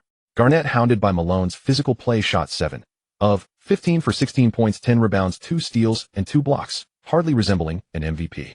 Castle contributed 16 points and 8 assists, quite impressive at his age. On May 24th, Game 2 of the Eastern Conference Finals took place at the Palace of Auburn Hills. If Game 1 was a defensive battle, Game 2 was an absolute demolition. Not on the scoreboard, but a demolition in which basketball itself was dismantled, crushed, and reforged in a furnace. Both teams pushed their defensive intensity to another level, nearly surpassing the limits of human endurance. That night, the Palace of Auburn Hills felt less like an arena and more like a blacksmith's workshop, with the clang of balls striking the rim echoing in relentless succession. The thud of muscular bodies colliding traveled through the broadcast microphones and filled the stadium, sending the fans' blood racing. In the opening 3 minutes, neither team scored. Jermaine O'Neal backed down. Rasheed Wallace spun and attempted a hook shot. Clang! It rattled off the rim. On the other end, Chauncey Billups came off a screen and pulled up from mid-range. Clang! Same spot, same result. Jamal Tinsley's driving layup was swatted out of bounds by Big Ben, while Richard Hamilton's jumper off a screen was disrupted by Ron Artest's long arms, the shot flung off target. The referees kept their whistles in their mouths, hesitating to blow them. At this level of physicality, calling every foul would ruin the rhythm. Letting them play was the norm. After the first quarter, the score was 17-15. Had it not been broadcast worldwide, one might have mistaken it for a middle school game. Detroit led by 2, but both teams' shooting percentages were abysmal. Detroit shot 6 of 20 from the field. Indiana shot 5 of 19. The crowd at the Palace grew even more fervent. Detroit fans loved this kind of game. Every successful defense drew thunderous roars, and every scramble for a loose ball after physical contact felt like gladiators fighting in the arena. But across the country, a significant number of television viewers began changing channels. Billups was utterly lost tonight. The Pistons' brain and the most steady floor general of the regular season managed just 1 basket on 7 attempts against Indiana's relentless help defense. But Billups was smart. He knew how to play when his shot wasn't falling. He attacked the paint to draw fouls, went a perfect 4 of 4 from the line, and scratched his way to 6 points. Fouls were not easy to come by in these playoffs. There was no such thing as a foul for merely touching a beard or flopping dramatically. You had to truly earn the whistle. Unless you were someone like Shaq or the Big Ben of past years, opponents would foul you deliberately. Tinsley was no better. He shot 2 of 7 and managed only 4 points. The 2 starting point guards essentially canceled each other out. Neither gained an advantage, but neither allowed the other to thrive. Indiana's offensive cornerstone crumbled once more. Jermaine O'Neal, trapped by the twin Wallaces, shot 6 of 18 and barely scraped together 16 points and 8 rebounds, aided by a 4 of 4 showing at the free throw line. Rasheed's fronting defense forced him to expend several seconds of energy just to receive the ball, and by the time he finally did, Big Ben's help defense was already there. Artest fared even worse. Corliss Williamson stuck to him like a shadow, while Tayshaun Prince, playing fewer minutes but maintaining high defensive intensity, also provided ample resistance. Artest shot 5 of 21, missed every 3-point attempt, and relied on free throws to reach 13 points and 7 rebounds before fouling out. 2 of those fouls came while helping on Billups, for Tinsley alone could hardly contain Billups completely. As he left the court, Artest slammed a towel onto the floor and muttered under his breath, though no one could make out his words. The reigning Defensive Player of the Year had been thoroughly neutralized on the offensive end. The Pacers had to lean on old Reggie Miller. At 39, on a night when no one could shoot, he shouldered all of Indiana's offensive hopes. True to his reputation as a player who could go toe-to-toe with Jordan, he made 5 of 13 shots under this defensive pressure, though just 1 of 6 from beyond the arc. The 3-point line was locked down by Detroit's suffocating perimeter defense. In the era before the no-hand check rule, defenders could place a hand on an offensive player's hip, applying pressure in whatever way needed to disrupt a shot sticking to him like glue. But Miller had one more trick: drawing fouls. Like a wily old fox, he prowled around the free throw line, using experience to deceive defenders time and again. He converted all 10 free throws and finished with 21 points. Only 3 Pacers reached double figures: Miller, Jermaine O'Neal, and Artest. That was it. Al Harrington came in and shot 1 of 6. Jeff Foster went 0 of 4. The team's offense was a rusty machine, every component creaking and groaning. On the Pistons side, things were even stranger. Rip Hamilton was the only consistent firepower, shooting 8 of 14 and 7 of 8 from the line for 23 points. His off-ball movement managed to produce such efficiency against Indiana's equally elite defensive system. Truly remarkable. The main reason was that Indiana focused its pressure on Billups, and no one on that team could keep chasing Hamilton all game long. Rashid and Big Ben combined to shoot 6 of 19. The two big men clanged shot after shot, while battling Jermaine O'Neal and Foster. Big Ben's points almost all came on putbacks, while Rashid's turnaround jumper never found its range all night. Wade, as the sixth man, shot 3 of 10 today, but managed 11 points thanks to a 5 of 5 showing from the line. Only 2 Pistons reached double figures, one fewer than the Pacers. And so they won. 7,567. That score made David Stern rub his temples in his New York office, his blood pressure soaring. The network executives had already called our ratings were slipping. Casual fans didn't want to watch a game with more free throws than made baskets.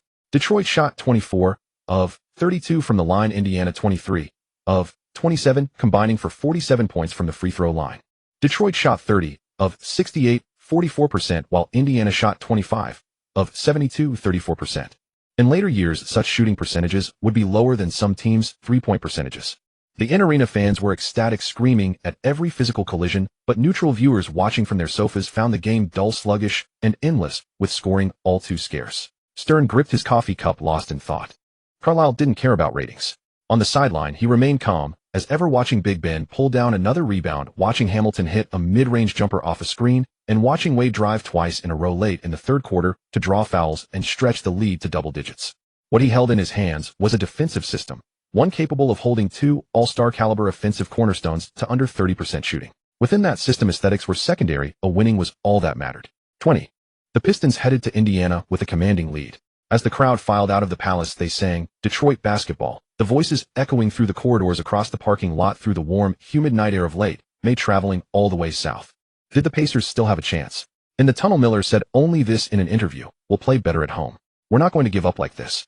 But the words did not come easily, because everyone could see that behind this Iron Curtain, scoring was becoming the most luxurious thing in the world. Stern had initially worried about the Eastern Conference Finals viewership, but the Western matchup remained compelling, with the Lakers and Timberwolves delivering a strong opening game. Yet the two teams seemed determined to contradict that optimism, as the Timberwolves routed the Lakers 89-71 in the second contest. The Lakers' F4 managed only 71 points, a figure that would invite disbelief elsewhere. Under normal circumstances, with these players taking turns running isolation plays, such a low-scoring output would be unlikely. O'Neal shot 4 for 10 from the field and just 6 of 14 from the free throw line. The dominant presence he displayed in the previous game appeared to be merely a temporary return, with today revealing his true form, a free throw performance that drew amusement from Timberwolves fans. Payton managed 8 points on 3 for 10 shooting, while Marin contributed 5 points on 2 for 5 from the field. Given their salaries, this performance was hardly remarkable. Kobe shot 10 for 24 from the field, but missed all 4 three-point attempts, converting 7 of 10 free throws. The ongoing Eagle County matter kept pulling him back and forth, creating distractions that affected his focus on the court. Furthermore, the situation brought additional strain, as Vanessa experienced a miscarriage due to the complications, deepening Kobe's external pressures. Garnett shot 10 for 20, recording 24 points, 11 rebounds, 2 steals, and 1 block in a commanding home performance. Saunders largely sidelined starter Trenton Hassel, and with Castle injured, turned to Zabak and Martin, who delivered steady performances to secure the victory. Castle's talent was undeniable, but his history of postseason injuries had become a liability. With this latest setback, optimism for the Timberwolves had diminished. May 26th, Conseco Fieldhouse, Indianapolis. Game 3 of the Eastern Conference Finals saw the Pacers return to their home floor. The previous 2 road contests had been grueling, with Indiana's 2 primary offensive scorers combining for under 30% shooting, and the team's scoring suppressed to the 60s. The 0-2 series deficit weighed heavily on every Pacers player. Yet that night, within the yellow sea of the Conseco Fieldhouse, the home crowd's energy overwhelmed all other concerns. This was their home arena, their fortress. The league would not easily permit a sweep in the Eastern Conference Finals, and the referee's calls shifted subtly from the opening tip. That adjustment changed everything. Collins' pregame tactical board still emphasized a 2-core system, but before half a quarter elapsed, O'Neal incurred a foul. The late breach after a turnover carried an aggressive quality that drew players from both sides together. Artest sidestepped the confrontation between Big Ben and Rashid, while Ben Wallace directed his frustration at O'Neal. The referee issued a warning to O'Neal. Another move like that would result in a technical foul. O'Neal found it hard to accept, feeling his actions were within bounds. Though Collins gestured for composure from the sidelines, seeing his player's distracted demeanor, he made the call to remove him. Yet this seemingly disastrous turn of events proved beneficial for the Pacers. Collins observed that Artest was playing with exceptional intensity today, making him a viable sole offensive focus. While Artest might not possess the sharpest basketball IQ, his competitive toughness was undeniable. In tough situations, he proved more reliable than O'Neal. O'Neal no longer needed to carry the offensive burden, his role shifting to defensive anchor. Freed from the demands of constant ball-seeking post moves and offensive fatigue, he concentrated his full energy on protecting the rim and securing rebounds. He finished with 12 points, 13 rebounds, and 5 blocks on 5 for 11 shooting. While the scoring didn't stand out, his defensive presence deterred the Pistons' drivers. O'Neal's stamina concerns were sidestepped in an unconventional manner. Since he faltered as the primary option, he was simply removed from that role. With only one offensive anchor remaining, Artest shouldered the entire burden. From the opening quarter, he displayed a completely different intensity than what Detroit had seen. The physical grind of the first 2 games had left him shooting 6 for 23 and 5 for 21, but back on home court, the referee's whistle tempered Corliss Williamson's suffocating closeout defense. With space to work and room to drive, Artest went 8 for 19 from the field, 2 for 5 from three-point range, and 2 for 4 at the line, finishing with 20 points, 10 rebounds, 4 assists, 2 steals, and 1 block. His stat line was comprehensive, performing at an all-star level on both ends of the floor. Artest simply lacked favorable circumstances. Had he been a top draft pick with a sharper basketball mind, he could have become another dominant secondary star like Pippen. Had he possessed a teammate skilled at generating buzz, he could have waited until his 40s to demand that the previous season's FMVP personally call and extend a respectful invitation before considering a move. On the defensive end, Artest proved even more formidable, locking down Prince. Today, Prince went scoreless, shooting 0 for 5 against his tenacious coverage. More crucially, Artest had enough reserve to rotate and help.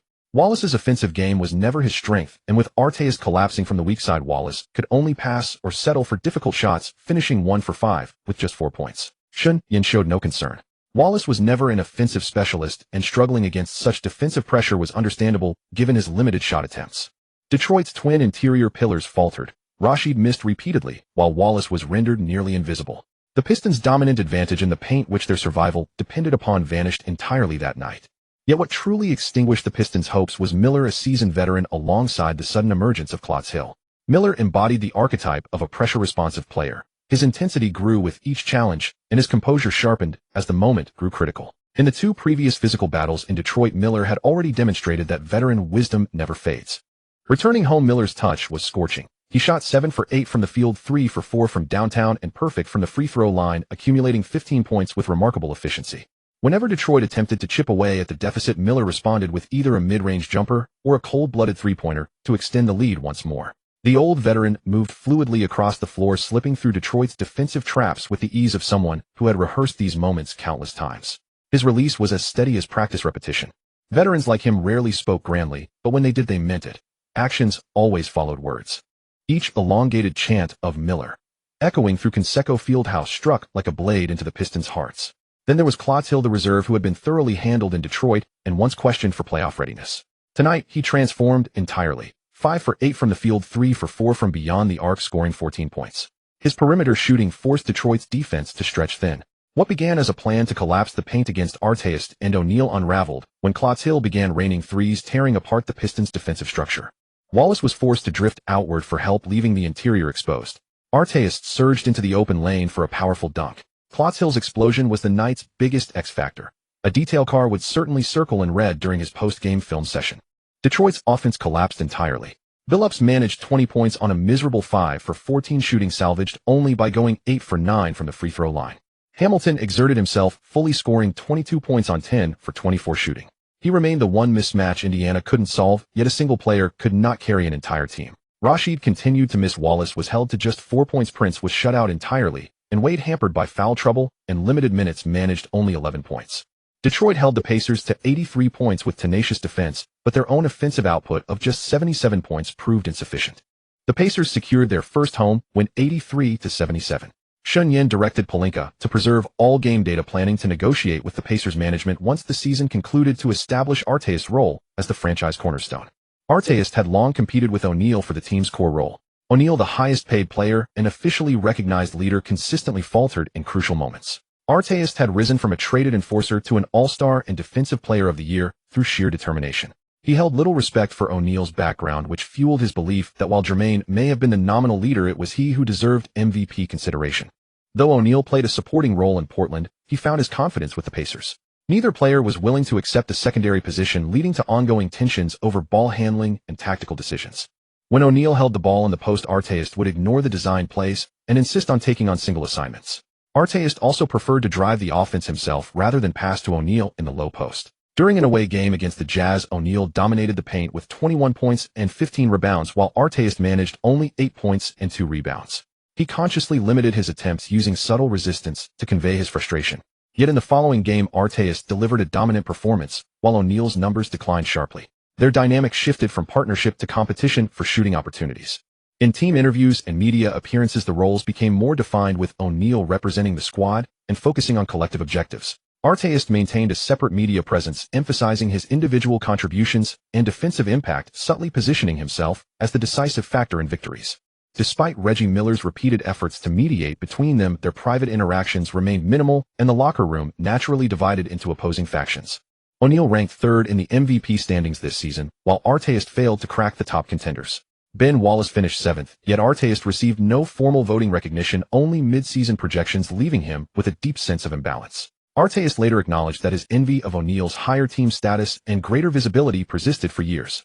Shen Yan would not permit such misguided actions from Artest, but he could certainly address this issue openly and early on. If the Pacers management objected, he would facilitate an earlier separation, allowing Artest to pursue a larger contract and leadership role elsewhere. This would prevent unforeseen complications for both parties, as impulsive decisions from unreliable players could escalate into serious problems. Meanwhile, Shen Yan's media teams prepared various materials from today's game to promote a consistent narrative Artest as the team's primary focal point, with O'Neal's role limited to regular season play, while postseason success would depend on Artest. As the unseen architect behind these maneuvers, Shen Yan experienced a measure of satisfaction in orchestrating events from behind the scenes, finding fulfillment in the role of a strategic advisor. The Conseco Fieldhouse erupted as players exchanged high fives and chest bumps, with Miller surrounded by teammates, while Artest pounded his chest in celebration. With the series standing at 1-2, suspense returned to the playoffs. Collins exhaled deeply as the final buzzer sounded, perhaps not yet grasping the full extent of O'Neal's challenges, but certain that his team had survived this contest. Carlisle walked back toward the locker room with an impassive expression, clutching his tactical notes, while already formulating adjustments for the fourth game. The Pacers discovered their winning formula by establishing Artest as the primary offensive option, creating spacing for Miller and role players to exploit open shots, while assigning O'Neal to focus on defensive responsibilities. How would the Pistons respond? Meanwhile, the Lakers dominated the Timberwolves 100-89 on home court, with Shaq recording 22 points and 17 rebounds to reaffirm his status as a dominant force. Kobe struggled offensively in the first half without scoring, but recovered to contribute 22 points in the second half. Payton opened with 14 points in the first quarter, demonstrating his continued effectiveness. Castle played through injury alongside King to each score 18 points, while Garnett posted 22 points, 11 rebounds, and 7 assists before fouling out. Swibert contributed 21 points and 7 rebounds, but the Timberwolves' final score of 89 reflected the absence of their bench production, illustrating the Lakers' dominant home court presence. On May 28th at the Conseco Fieldhouse in Indiana, the team's third consecutive victory renewed hope among the locals. The arena filled with fans in yellow, waving banners and chanting the city's name. Trailing 1-2 in the series, the Pacers understood that winning at home would give them momentum heading to Detroit, and everything seemed to be moving in their favor. Yet one concern escaped Collins' attention. Or perhaps he deliberately overlooked it: how exactly had they secured victory in the third game? O'Neal had encountered foul trouble and was forced to shift his focus toward defense rather than offense, which ultimately led to the Pacers' win. Artest led the offensive charge while role players capitalized on open looks, and the team's defensive coverage was comprehensive. The path to victory was clear, and online discussions suggested this approach should remain the standard going forward. Yet Collins observed the low-post isolation marker for O'Neal on his tactical board, his mind returning to the strategies that defined his Bulls coaching days, entrusting the ball to the most capable scorer to resolve situations, even when that approach proved insufficient against elite defenders like Jordan. Having experienced failure once before, Collins was determined to employ a dual-core strategy this time. In the fourth game, O'Neal assumed the primary offensive role once again. In the opening quarter, O'Neal consistently sought the ball in the post, facing Richard's fronting defense and Ben's help defense, yet his shooting touch proved sharp throughout the period. He showcased a varied offensive arsenal: turnaround jumpers, turnaround hook shots, and driving to the basket, drawing fouls, to accumulate 8 points in the first quarter. Over the full game, O'Neal converted 7 of 17 field attempts and 10 of 11 free throws, finishing with 24.9 rebounds and 1 block, a statistically impressive performance that stood without flaw. The concern emerged as his complete offensive focus inevitably diminished his defensive presence. Players like Jordan and Kobe possessed exceptional stamina capable of sustaining high-intensity two-way play well into their 30s, a rarity in the league. Without that same endurance, O'Neal's reduced defensive engagement allowed the Wallace twins to dominate the paint at will. While Ben Wallace had been contained to just 4 points in the previous game thanks to Arteas' help defense, his offensive burden today, combined with a sore left knee, left him visibly slower on defense. Even with Arteas providing support, defensive lapses became frequent. Capitalizing on O'Neal's hesitation, Ben Wallace exploded for 17 points and 16 rebounds, including 4 offensive boards, on efficient 7 of 8 shooting with 3 free throws made. Each time Wallace secured an offensive rebound and scored, O'Neal lacked the energy to contest promptly, his expression revealing exhaustion. What proved most daunting were Wallace's 3 spectacular blocks, each triggering a 2-minute enhancement period for the Pistons. These cumulative boosts, marginally improving shooting accuracy, defensive pressure, and stamina conservation, created a compounding advantage that proved nearly insurmountable for the Pacers. Each enhancement arrived precisely when Indiana mounted their closest comeback attempts. With the fourth quarter reaching its midpoint, and the margin narrowed to 6 points, Wallace rejected Arteas' drive to the basket. In the final 3 minutes, his third block extinguished Indiana's last chance to rally. Wallace spread his arms wide, standing like an iron sentinel in the Pistons' defensive paint. Carlisle's defensive game plan today was a textbook masterpiece. He set up layered collapse and extend schemes against Arteas. Whenever Arteas drove, the first line of defense was Prince Williams hugging him, the second was Ben Wallace's help positioning, the third was Rashid's rim protection, and even Big Ben would trail to block shots or intercept passes. Arteas thrives in chaotic play. He loves to find opportunities in the mess, using his body to bulldoze open space and force shots. But Carlisle's defensive alignment never lost its order. When Arteas stepped in, it was like Lu Sun entering the 8 trigrams formation, rejected at every turn, unable to find a way through. Arteas shot 4 of 13 overall, missed all 5 three-pointers, and relied on 5 of 6 free throws to scratch out 13 points, 5 rebounds, 3 steals, and 1 block. His defensive numbers spoke to his still terrifying defensive instincts. Those quick hands could strip the ball in an instant. Yet on offense, he was utterly lost in the Pistons' layered encirclement. Arteas' hands were extremely quick, faster than a blink, able to poke the ball away in one motion. The rest of the Pacers were merely average. Tinsley scored 12, Harrington 13 off the bench, all within normal range. But the hero of the previous 2 games, old Reggie Miller, finally ran out of fuel. An aging body cannot carry a team for 3 consecutive games. Tonight, Miller went 1 of 4 from the field and 1 of 3 from 3, finishing with just 3 points. Fans at Conseco Fieldhouse chanted Miller's name, but that ever-clutch old warrior simply couldn't run tonight. His legs felt filled with lead, and every movement off a screen was a beat slower than usual. Not only did he have to chase Hamilton through a 30-minute marathon, but he also had to deal with Wade, that young calf, who repeatedly targeted him in isolation. To make matters worse for the Pacers, Jermaine O'Neal landed awkwardly while fighting Ben Wallace for a rebound, putting all his weight on his left leg and twisting his left knee. He lay on the floor, clutching his knee in evident distress. He did return from the locker room shortly after to rejoin the game, but knee problems are never minor. Playing through injury is admirable, but O'Neal is still young. If any lingering damage remains, it would be the Pacers' biggest loss. The Pistons blossomed across the board. Rashid finally ended his 3-game shooting nightmare, going 8 of 15 for 20 points as his mid-range turnaround jumper regained its accuracy. Today he proved that the straight-arm shot remains a viable playoff skill.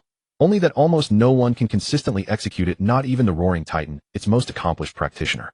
Hamilton delivered a steady 20 points, his off-ball movement still an unsolvable puzzle for the Pacers. Billups added 14 points and 8 assists, the tempo master neatly orchestrating the Pistons' offense. The most pleasant surprise was Wade, whose drives tore through the Pacers' defense again and again. His 11 points and 6 assists didn't jump off the page, but his pick and rolls with Big Ben kept Indiana's defense scrambling. Half of the easy baskets Ben Wallace feasted on came from Wade, the other half came from Billups. The 2 guards took turns attacking, while Big Ben waited under the basket to catch and finish with a dunk or crash the glass for putbacks. The Pacers' interior was broken by such basic, yet brutal execution. 89-78. The Pistons took another road win, grabbing a 3-1 series lead. The Yellow Sea at Conseco Fieldhouse went quiet. Pacers fans stared silently at the scoreboard, at the Pistons celebrating on the court, at Ben Wallace raising his arms to receive his teammates' embraces. They had just lost a home game with a chance to seize control. The series now stood on the edge of a cliff. Collins stood stunned for several seconds at the final buzzer. Jermaine O'Neal's name was still circled in red on his clipboard, but now that circle looked like a sarcastic symbol. They won Game 3 when O'Neal wasn't the focal point, then lost Game 4 when he returned to that role. How could Collins have missed such a simple logic? Or was it that the Collins who had regretted not running the triangle offense in Chicago had never gone away believing that two focal points were always steadier than one? As Carlisle walked toward the players' tunnel, a faint smile appeared on his face. He was already thinking about closing out the series in Game 5 in Detroit. 3-1, holding 3 match points, his team stood one victory away from the Eastern Conference title. In the Indiana night breeze, the lights of Conseco Fieldhouse went out one by one. In the Pacers' locker room, Miller sat before his locker, his face hidden under a towel, saying nothing. He already saw that the Pacers had no chance this year. He wanted to play one more season and make another run at a championship. But the mountain before him, the Detroit Pistons' defensive wall, seemed to be growing higher and ever more insurmountable. Shen Yan, seeing O'Neal battling through injury to the very end, no longer had the team hype the narrative that O'Neal couldn't be the Pacers' leader. But the team couldn't stay idle, so the publicity team immediately used some burner accounts to spread the word the Pacers forced Dwyane to play injured, disregarding his body and future. The Pacers were hopeless. The best course was to protect O'Neal, let him focus on treatment, and look ahead to next year. Shen Yan saw nothing despicable in this. As a reborn man, he knew all too well that playing through this injury would bring endless troubles. The MRI showed bone bruises on the inner and outer sides of O'Neal's knee, ligament edema, and significant swelling. Not a simple twist, but structural soft tissue damage. He didn't choose to rest. He had fluid drain, put on a brace, and forced his way through Games 5 and 6, enduring pain with every jump, lateral move, and physical battle. Essentially taking a damaged knee into high-intensity collisions against the twin Wallace's heavy frontcourt, turning an acute sprain into a chronic overuse injury.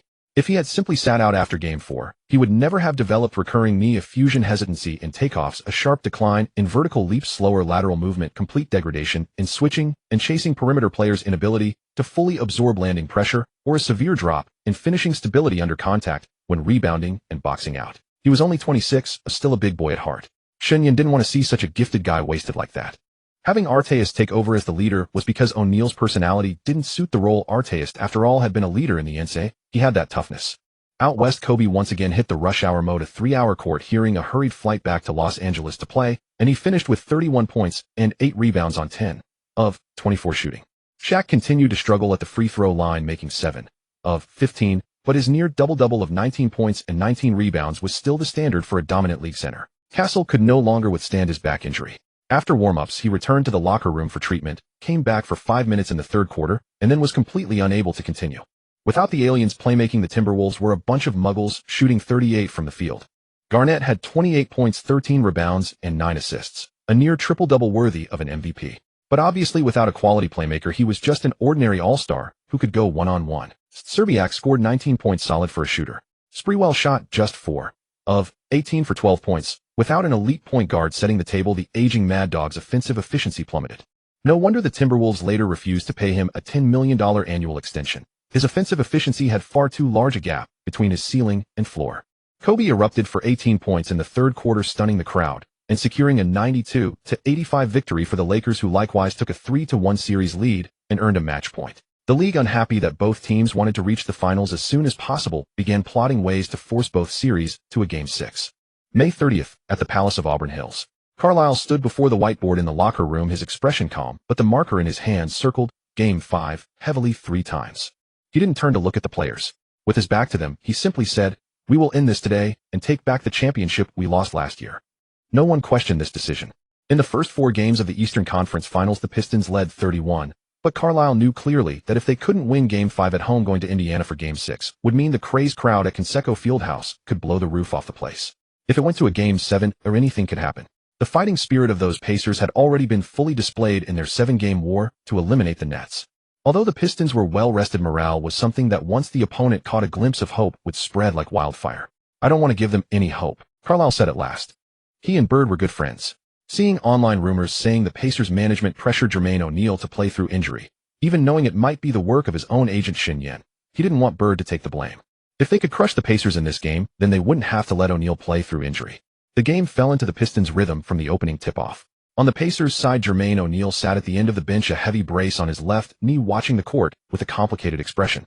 Shen Yan had previously spoken publicly online about the Pacers forcing O'Neal to play through injury.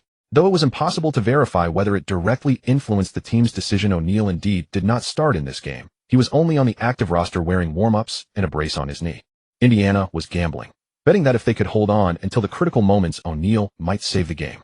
But the Pistons never gave them that chance. Hamilton's form today was evident from his first mid-range shot. The ball traced a soft arc and swished through the net. The next possession, the same spot, the same arc, the same result. Miller was gasping for breath beyond the three-point line. At nearly 40 years old, his legs could no longer keep up with this much younger Little Miller. Yes, Little Miller. That was the nickname Reggie Miller himself had given Hamilton. Miller had never been stingy with praise for younger players. The off-ball movement, the screens, the catch and shoot. Hamilton's style indeed bore a striking resemblance to his own. But today Hamilton clearly didn't treat that compliment as mere politeness. When he nailed his fourth consecutive shot over Miller in the third quarter, Miller shook his head, a wry smile even appearing at the corner of his mouth. Shooting 2 of 5, Reggie Miller finished with only 5 points in Game 5 of the Eastern Conference Finals, completely suppressed by the masked man. Later Collins had Artest guard Hamilton, which turned out even worse. Artest's size and strength were enough to overpower most shooting guards, but Hamilton never gave him the chance for physical contact. He ran all over the court, weaving through screens like a slippery loach. After a few possessions of chasing, Artest was gasping for air, getting caught on screens and watching helplessly as Hamilton shot from open space. TV viewers commented that today Hamilton had led Artest around like a dog. If Artest wanted to be the boss, he had to deal with the masked man in full eruption. Hamilton made all 8 of his shots against Miller's defense, going 12 of 22 from the field for 33 points, a career playoff high. This young man, once traded by Jordan himself and labeled Jordan's castoff, now stood on the Eastern Conference Final stage that night facing the rival who had once fought fierce duels against his idol. Fate can be so ironic sometimes. Abandoned by one legend, you grow into another legend on different soil. Rashid also fully found himself today. Following his outstanding performance the previous game, he once again put up 22 points and 8 rebounds. His post-up play, mid-range jumpers, and even the occasional three-pointer tore the Pacers' frontcourt to shreds. Without O'Neal, no one on the Pacers could give him problems in the matchup. Over these 2 games, the Roaring General was like someone who had lost the password to his game account for 3 games and finally recovered it. Wade scored 15 points. Not flashy, but his several driving layups were lightning fast, adding more strain to Artest, who was already exhausted from all the running. After all, no matter how much Hamilton ran, it was a steady long-duration run at a relatively constant pace, which those elite perimeter players could barely keep up with. Wade, however, would observe for a second or two, then explode with thunderous acceleration, combining sharp left-right crossover changes. At the instant his center of gravity dropped, he completed a ground-hugging burst of speed, leaving the defender behind almost with just his first step. A defender couldn't afford even 1 second of distraction, or he would never have the chance to continue defending that possession. Big Ben grabbed 12 rebounds and added 5 blocks, turning the paint into his personal territory. Every Pacers drive to the rim was like running into a wall. When the final buzzer sounded, the score was frozen at 8,763, a 24-point rout by the Pistons. On the Pacers side, only Artest and Fred Jones scored in double figures, each with 13 points. Miller's 5 points were like a sigh of an era. He had fought his entire career, remained loyal to Indiana for 16 years, yet when it came to this point, he was ultimately kept out of the finals by a younger and more complete Pistons team. O'Neal stood up from the bench, hopped twice on one leg, then slowly sat back down. He didn't force himself to play. Perhaps the online rumors manipulated by Shen Yan had truly worked, or perhaps he himself understood that pushing through a series could ruin his entire career. Either way, Indiana's future was preserved. The Pistons reached the finals for the 2nd straight year. The Blue Sea at the Palace of Auburn Hills erupted. Fans across the arena suddenly chanted, "Beat LA, beat LA." It seemed they were already certain the finals would be against the Lakers, and that they would surely win, just like back in the day. Back then, the Pistons had swept Magic Johnson's Showtime Lakers 40, kicking off 2 straight championships. For old Pistons fans, this was the best blessing. Hamilton was surrounded by his teammates. His jersey was soaked with sweat, and his face showed little emotion as he looked up at the score on the big screen. From Washington to Detroit, from Jordan's castoff to Miller's chosen successor, he had endured too many silent nights along the way. And at this moment, all the silence had found its echo. Carlisle was the last to leave the sideline, shaking hands with Collins in farewell, one coach's respect for another. The series was over, but the story continued. The Eastern Conference Championship ceremony was not grand because the Pistons had only one goal this year. In his private suite, Bill Davidson said to Shen Yan, "Shen, it seems you truly understand basketball, you magical Eastern lad. For the next 2 years, the Pistons are in your hands and Joe's." Dumars nodded from the side, though he felt a hint of worry. Shen Yan had only thought of trading away Corliss Williamson, the 6th man of the year, and veteran Campbell's final year contract, but he hadn't considered that Hamilton was in his prime, while Wade's growth rate was astonishingly fast. Wade had already won the 6th man of the year.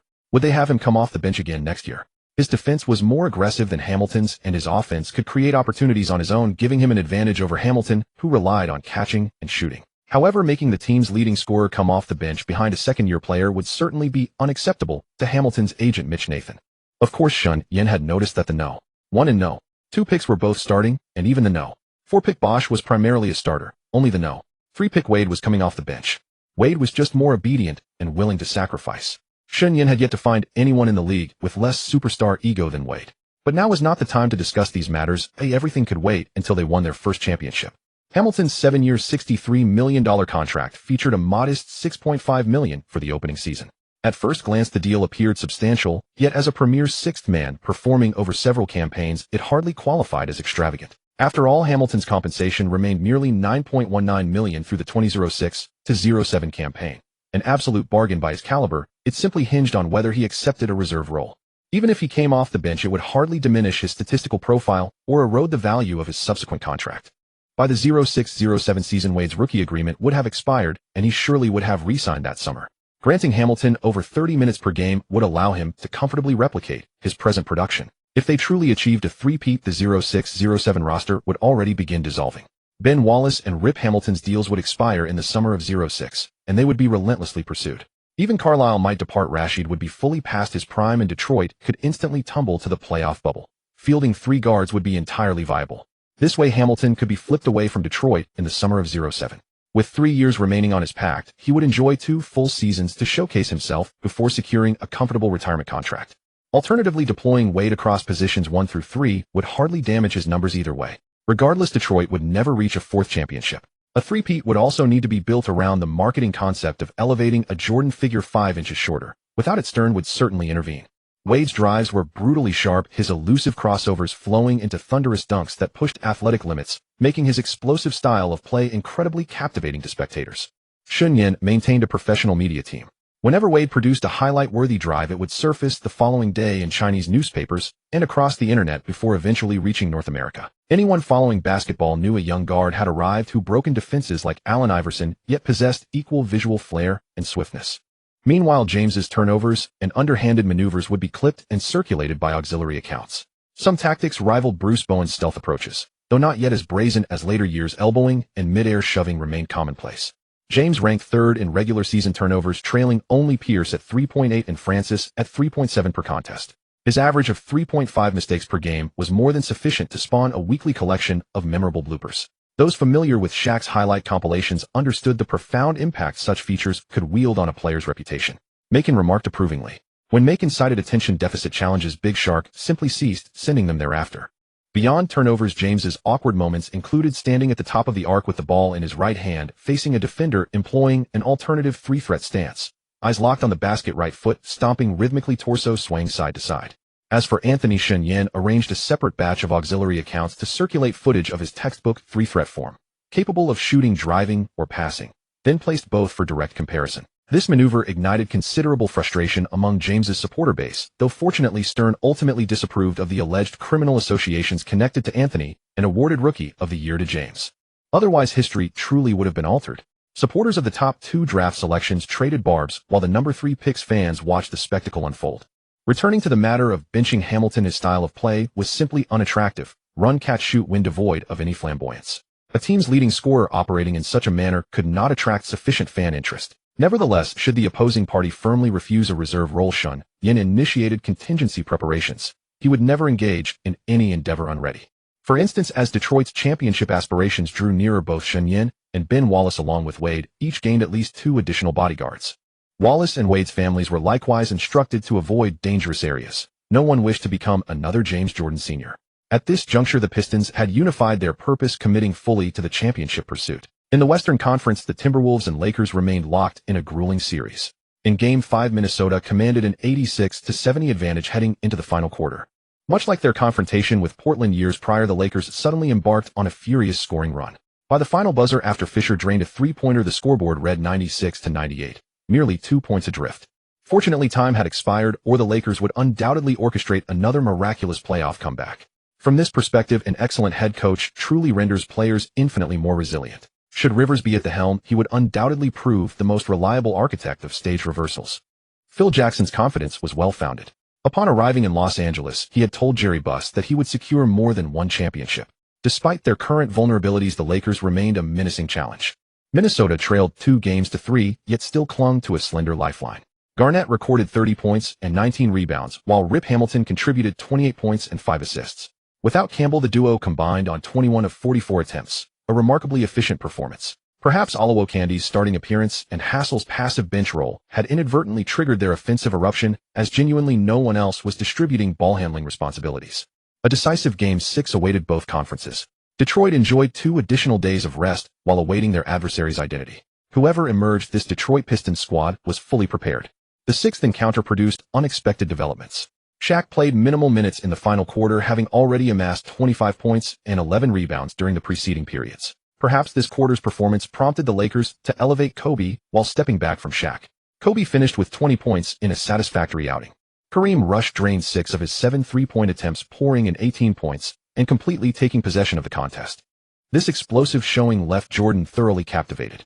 Later, after being traded to Charlotte, where he spent 2 seasons, he discovered he simply could not sustain professional basketball. His work ethic proved inadequate, practice intensity wavered, and competitive fire dimmed, eventually leaving him without a team. The alien continued his absence. Rip tallied 27 points, while Garnett recorded 22 points and 17 rebounds before fouling out late. Ultimately, Minnesota fell 83-93 and were eliminated by Los Angeles. The Lakers advanced to the championship series with a 4-2 series victory. The OK pairing had reached the finals 3 times previously and captured all 3 titles. This marked their 4th appearance, bestowing upon them tremendous psychological superiority.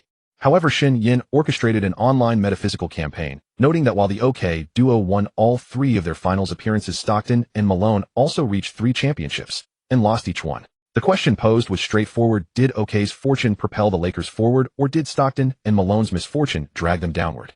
Without external manipulation, over 70% of online commentators agreed the OK partnership could not overcome these 2.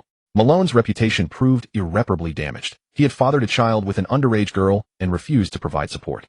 Only Utah's permissive environment had allowed him to escape consequence. Phil Jackson possessed considerable skill in psychological preparation, frequently employing esoteric locker room rituals. He devised every conceivable method to neutralize the influence of that public poll. Detroit's confidence swelled enormously, for the championship series essentially mirrored the 1989 Bad Boys Pistons versus Showtime Lakers, a matchup where Detroit fielded merely a collection of uncared-for misfits against Los Angeles' glittering stars.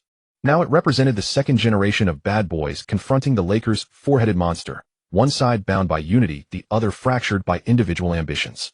Though Detroit lacked a genuine superstar, boasting only Ben Wallace as a blue-collar all-star in an Eastern Conference without a transcendent center, their public support surged to unexpectedly high levels. Everyone yearned to witness the underdog's triumph. The O'Neal-Bryant relationship was strained. Under Jackson's adjustments, or rather his deliberate balancing act, Payton, who had originally come to play with O'Neal, sided with O'Neal. Malone, initially influenced by Payton, was expected to side with O'Neal as well, but under Jackson's maneuvering, he ended up in Bryant's camp. It should be emphasized that this is not baseless. In the summer of 2004, after trading away O'Neal, the Lakers immediately dealt Payton precisely because the two were aligned. Malone remained in Los Angeles at the time only because he was recovering from injury and needed to keep training to regain form. It was not until November 23, 2004, when the Lakers hosted the Bucks, that Malone made inappropriate remarks to Vanessa in front of his own wife. His exact words were, "I'm hunting for Mexican girls." Malone had brought his wife to the game, and his wife had called Vanessa to help secure good seats. Since O'Neal had left, Bryant was the absolute cornerstone of the Lakers, so Vanessa had the best seat in the house. It happened when Vanessa invited Malone and his wife to sit beside her during the game. Vanessa told Bryant directly. Bryant was upset and called Malone, telling him to stay away from his family. The two had a difficult conversation. Then on December 6th, Bryant said Malone would not return to the Lakers. Malone's agent responded that Bryant was talking nonsense. On the 13th, before the Lakers game against the Magic, Bryant told the media that Malone had made inappropriate remarks toward his wife Vanessa. Malone denied it the next day, but eventually announced his retirement. So after Shen Yan learned the current dynamics between Malone and Bryant, and between Payton and O'Neal, he told Carlisle. Carlisle understood immediately, and the two chuckled knowingly. June 6th, at the Palace of Auburn Hills in Detroit. Game 1 of the finals. The arena was packed. Over 20,000 fans in blue t-shirts waved white towels, their roar threatening to lift the roof off. This was Detroit's 2nd consecutive trip to the finals. They longed to claim the championship trophy once more. Last year they had fallen short. Without the two Wallaces, they lost to the Twin Towers and the young GDP trio. This year they would not lose to the Lakers' 4 superstars. Across the court, the 4 superstars stood like a divine squad descended to earth. Starting lineup: Payton, Bryant, Dwyane, George, Malone, and O'Neal.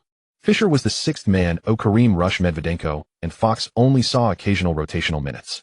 Quite frankly, though, this Lakers team was star-studded, their bench was as thin as paper. In a finals-level battle, they could essentially rely on only 6 players to carry all 48 minutes. The O'Neal-Kobe duo and Malone were all prepared to play the entire game. Karl Malone at 40, Shaquille O'Neal at 32, and Kobe Bryant at 26. Their stamina was pushed to the edge of exhaustion. The Pistons' starting lineup was unchanged: Chauncey Billups, Richard Hamilton, Tayshaun Prince, Rasheed Wallace, and Ben Wallace. The five starters were intact, and their defensive system was airtight. Carlisle stood on the sideline, his face calm, but inwardly he was a bit tense. He didn't know whether Shen Yan's information was accurate. If not, there could be trouble today. The whistle blew, and the game began. O'Neal won the jump ball. On the Lakers' first possession, Payton brought the ball up, directing movement from the top of the key, while Bryant moved off the ball on the weak side, and Malone established position in the elbow area. Payton passed the ball to O'Neal in the low post. The moment the ball left his hands, the Pistons' defense suddenly collapsed. Ben Wallace fronted O'Neal, while Prince rotated over from the weak side to double team. O'Neal tried to pass back to Payton, but Billups had already stepped into the passing lane and knocked the ball out of bounds. The Lakers inbound from the sideline. Bryant caught the ball isolated against Hamilton and knocked down a mid-range jumper for 2 points. The Pistons' defensive intent was already clear. Carlisle's scheme was this: if Payton or O'Neal had the ball, cut off the passing lanes between them. As for their connections to Bryant and Malone, there was no need to worry too much. Conversely, if Bryant or Malone had the ball, cut off the passing lanes between those two. As for their connections to Payton and O'Neal, there was no need to worry too much. The sharp precision of this strategy lay in how precisely it exposed the rift between the two factions in the Lakers' locker room. The two factions barely passed to each other, so the Pistons' defense essentially created an invisible barrier on the court, splitting the Lakers into isolated zones with no connection between them. The dominant center ruled the paint with 12 points and 5 rebounds, establishing complete control inside. Yet throughout the entire first quarter, the Lakers recorded only a single assist. One instance saw Kobe drive and kick to George on the wing, who drained a three-pointer. During the remaining time, Lakers players isolated individually. O'Neal powered inside Kobe, pulled up for jumpers, Payton attacked the rim, and Malone hit mid-range shots. 4 all-star caliber players moved across the floor as though they had never played together. The score stood at 25-22, with the Pistons holding a narrow 3-point advantage. O'Neal continued to dominate inside the paint, while Kobe took over on the perimeter, converting a series of difficult fadeaway jumpers and driving layups. The two stars accounted for the majority of the Lakers' points this quarter, keeping the score tightly contested. Yet Detroit's defensive strategy remained intact, and the Lakers' offense stayed fragmented. Across the entire second quarter, the Lakers managed only 3 assists as a team. At halftime, the score stood at 46-44, with Detroit holding a 2-point lead. Lakers fans held their breath in front of their screens. The superstars were still in the game, and there was still time to fight back. But in the second half, Carlisle revealed his trump card. In the locker room, he had the Pistons watch an edited compilation. Every turnover the Lakers had committed in the first half. Each turnover followed the same pattern: the passing target was cut off, forcing an errant pass to an uncomfortable spot, followed by a steal or a rushed shot. Carlisle drew several circles on the tactical board. In the third quarter, locked them down completely. When Payton has the ball, block the lane between him and O'Neal. When O'Neal has it, seal off the path to Payton. Same principle for Kobe and Malone. Ignore the rest, they won't be passing. The second half began and Detroit's defensive intensity surged to a new level. Payton looked to pass to O'Neal, but the ball was stolen by Billups. Kobe drove and kicked it out to Malone, only for it to be swatted away by Prince. Double-teamed, O'Neal searched for Payton on the perimeter, but Rasheed's long arms reached in to deny the pass. The Lakers' offense found itself completely mired, struggling through every possession with no rhythm or flow. Meanwhile, the Pistons controlled the game with composure. Billups ran the offense with calm precision, while Hamilton's relentless off-ball movement pulled the Lakers' defense apart. Rasheed and Ben Wallace formed an impenetrable wall in the paint. The lead extended from 2 points to 8, then stretched to 14. The fourth quarter became merely ceremonial. The Lakers substituted Fisher in hopes of accelerating the pace, but his drives were met with towering blocks from Ben Wallace, and his outside shooting had gone cold. The OK pairing sat quietly on the bench beside Malone and Payton, their faces carved with the same quiet distance. Not one of them looked at another. The final buzzer sounded. Pistons 91, Lakers 75, a dominant 16-point home victory.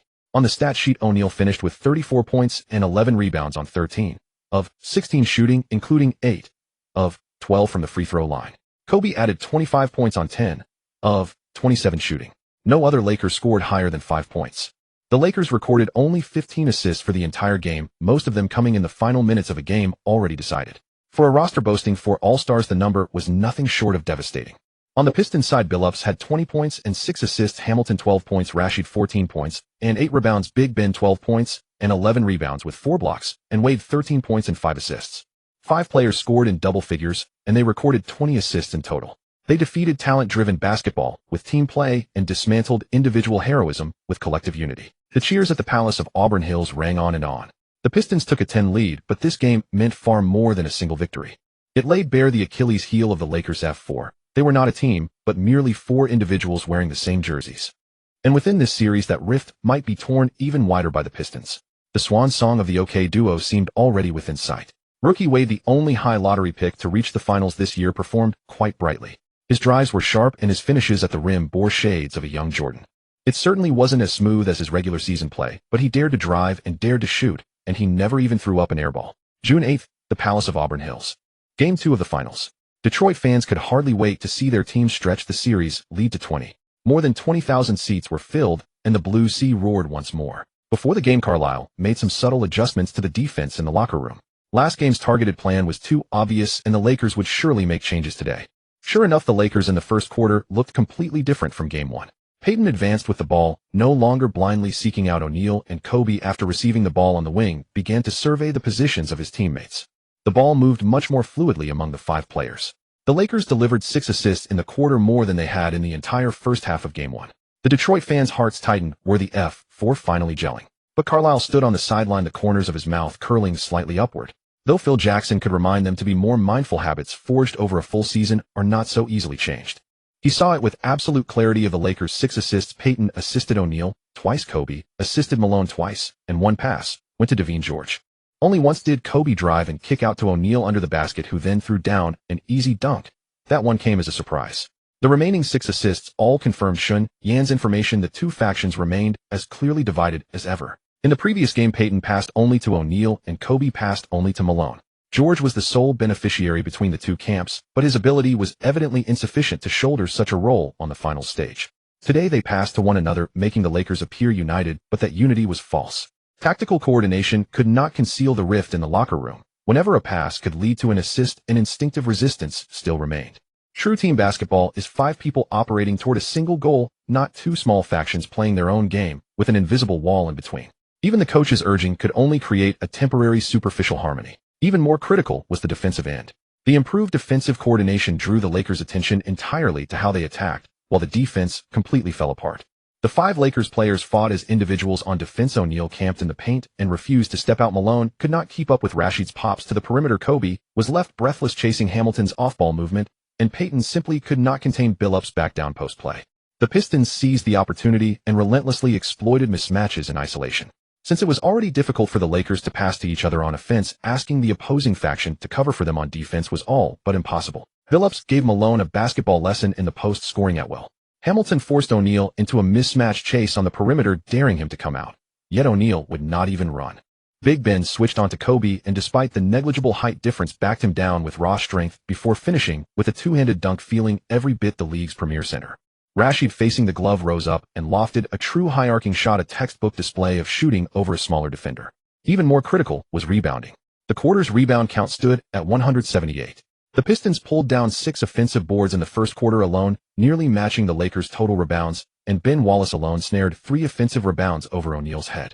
Second chance points, free throws, and putbacks. The Pistons exploited the Lakers' lethargic defense with unyielding precision. The Lakers appeared united, yet the score gap only widened.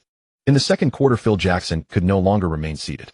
He called a timeout and addressed the 4 superstars with a stern expression. Though no one caught his exact words, the Lakers' defense shifted abruptly when they returned to the court. They engaged the Pistons in a defensive battle, locking onto their matchups on every possession, delaying, switching, trapping, and rotating. The defensive intensity surged all at once. This played right into the Pistons' hands. At the sidelines, Carlisle stood with his arms crossed, watching the Lakers scramble frantically on defense like headless flies. They were putting in effort, but defense is not something that can be mastered at the last minute. The Pistons' starting 5 had been honed under Carlisle for nearly an entire season, their defensive rotations as precise as clockwork, and their chemistry engraved in muscle memory. The Lakers, however, were accustomed to relying on raw talent. When defense became a system demanding collective coordination, they resembled a band of hastily assembled mercenaries. The two sides played to a 16-16 tie in the second quarter, and at halftime the Pistons led 40-32 by 8 points. The point differential remained unchanged, but the toll had shifted. The Lakers expended energy far beyond their comfort zone on defense, a fatal strain for a team that relied on only 6 players across all 48 minutes. The toll of the grueling defensive battle finally caught up with the Lakers in the third quarter. Their players' legs grew heavy, movements slowed, and cracks began to appear in their defensive rotations. The Pistons seized every opportunity. Rashid opened the scoring with a three-pointer from beyond the arc. Hamilton flashed to the elbow off a screen for a mid-range jumper, and Billups exploited a pick-and-roll to slice into the paint for a soft floater. Watching his young rival leave Fisher rooted to the spot, Wade could only remark with quiet admiration, this young man. Kobe and O'Neal attempted to close the deficit through individual brilliance, but Detroit's defensive system had completely severed their connection. Every one-on-one possession proved extraordinarily difficult, and every drive was met by immediate help defense. Winning the quarter 24-19, the Pistons had extended their lead to 13 points. Hamilton took over in this quarter. The Detroit face mask warrior seemed to have saved all his energy for the final period, or perhaps he simply enjoyed running today.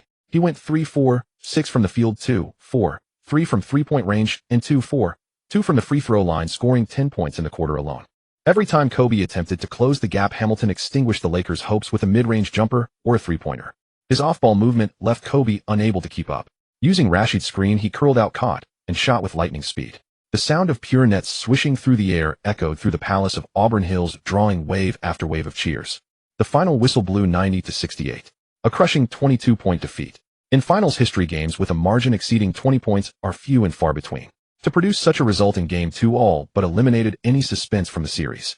The Lakers lost a combined 38 points across 2 games, 16 in the first, 22 in the second. O'Neal shot 7 for 14 from the field, made 0 of 2 free throws, finishing with 14 points and 8 rebounds. Kobe went 4 for 13 from the field, 0 for 4 from three-point range, and 3 for 3 from the free throw line, recording 11 points and 5 assists. Aside from the OK duo, no other Laker managed to reach double figures in scoring. Hamilton was on fire that night, shooting 11 of 22 from the field and a perfect 7 of 7 from the free throw line, finishing with 31 points to earn his place as the Pistons' undisputed leading scorer. Billups contributed 19 points and 3 assists, shooting 5 of 11 from the floor and 7 of 7 from the free throw line. Wade added 15 points and 4 assists. Though only 3 Pistons reached double figures, the team had ample depth on the court. After the final buzzer, the Palace crowd rose to their feet, chanting in unison. The roar echoed through the arena as the Pistons took control of home court. Leading 2-0, the Pistons had secured both home games. The next leg of the series would take them to Los Angeles for 3 consecutive road contests. A formidable challenge, yet the Detroit players remained composed and unfazed. In the post-game locker room, Billups spoke to reporters with measured calm. "We are ready to win on the road," he said simply. The camera panned across the Lakers bench. Kobe sat with a towel draped over his head. Shaq stared blankly at the floor. Malone leaned back against the wall with his eyes closed, and Payton had already left the arena. The 4 former stars sat in silence, exchanging no words, no glances. June 10th arrived at the Staples Center. The narrative of this era seemed to be reaching its inevitable conclusion. Trailing 0-2, history offered only 2 precedents for a comeback: Boston in 1969 and Portland in 1977. Every other team that faced the same deficit had fallen short. The Lakers had no path forward. In the locker room, the F4 did not take their usual seats, scattered in separate corners. For the first time, they gathered as one. They sat together in quiet resolve. No words were exchanged, but every face carried the same determination. They would not accept elimination. It was a moment forged not by despair, but by the will to fight together. That night, they finally played as a single unit. Shaq swung the ball to Payton, who brought it across half court. Rather than feeding the post, Payton let Kobe make a quick shift, drawing the defense before finding Shaq cutting free. Shaq drew the double team and kicked it out to Malone, who drove to the basket for a smooth layup. The Staples Center erupted. On the next possession, Kobe drove into the paint, drawing Richard's help defense. He launched into the air and delivered a precise pass to Shaq, who evaded Ben's contest with a delicate hook shot. The move showcased Shaq's remarkable touch around the basket. Shaq displayed incredible finesse. The Staples Center exploded with energy. In the first quarter alone, the Lakers recorded 5 assists. Payton to Malone, Shaq to Kobe, Fisher to George, Malone to Kobe, and Kobe to Shaq. 4 of those 5 came from cross-connections between different players, a sign of genuine teamwork. The F4 had finally coalesced. On the defensive end, the Lakers abandoned their isolated approach. Every player rotated, covered, and pursued rebounds with unified intensity. No matter how seamless their coordination, this pace suited the Pistons perfectly. Collier remained unfazed. In the second quarter, the Lakers executed even smoother plays, racking up 8 assists in the period as the ball moved like it had a mind of its own, gliding effortlessly between all 5 players. O'Neal drew double teams in the post before kicking it out to Payton on the perimeter. Payton didn't hold the ball, firing a quick pass to Kobe at the corner, who buried the three-pointer. Ma Long orchestrated from the high post, spotting George cutting to the basket and delivering a perfect bounce pass. The Lakers unleashed a fluid, liquid-like offensive display. The legendary Showtime era made a brief reappearance, outscoring their opponents 26-20 in the quarter for a 6-point margin. At halftime, the Lakers led by 8 points. Home court advantage was clearly evident, and the Pistons faced the challenge of overcoming these unfavorable conditions. The cheers at Staples Center were deafening. Fans saw hope on the horizon. The disorganized Lakers who had struggled in Detroit had vanished, replaced by a cohesive team playing with purpose. During halftime in the Pistons locker room, Kalier stood calmly before the tactical board, drawing two intersecting lines with a marker.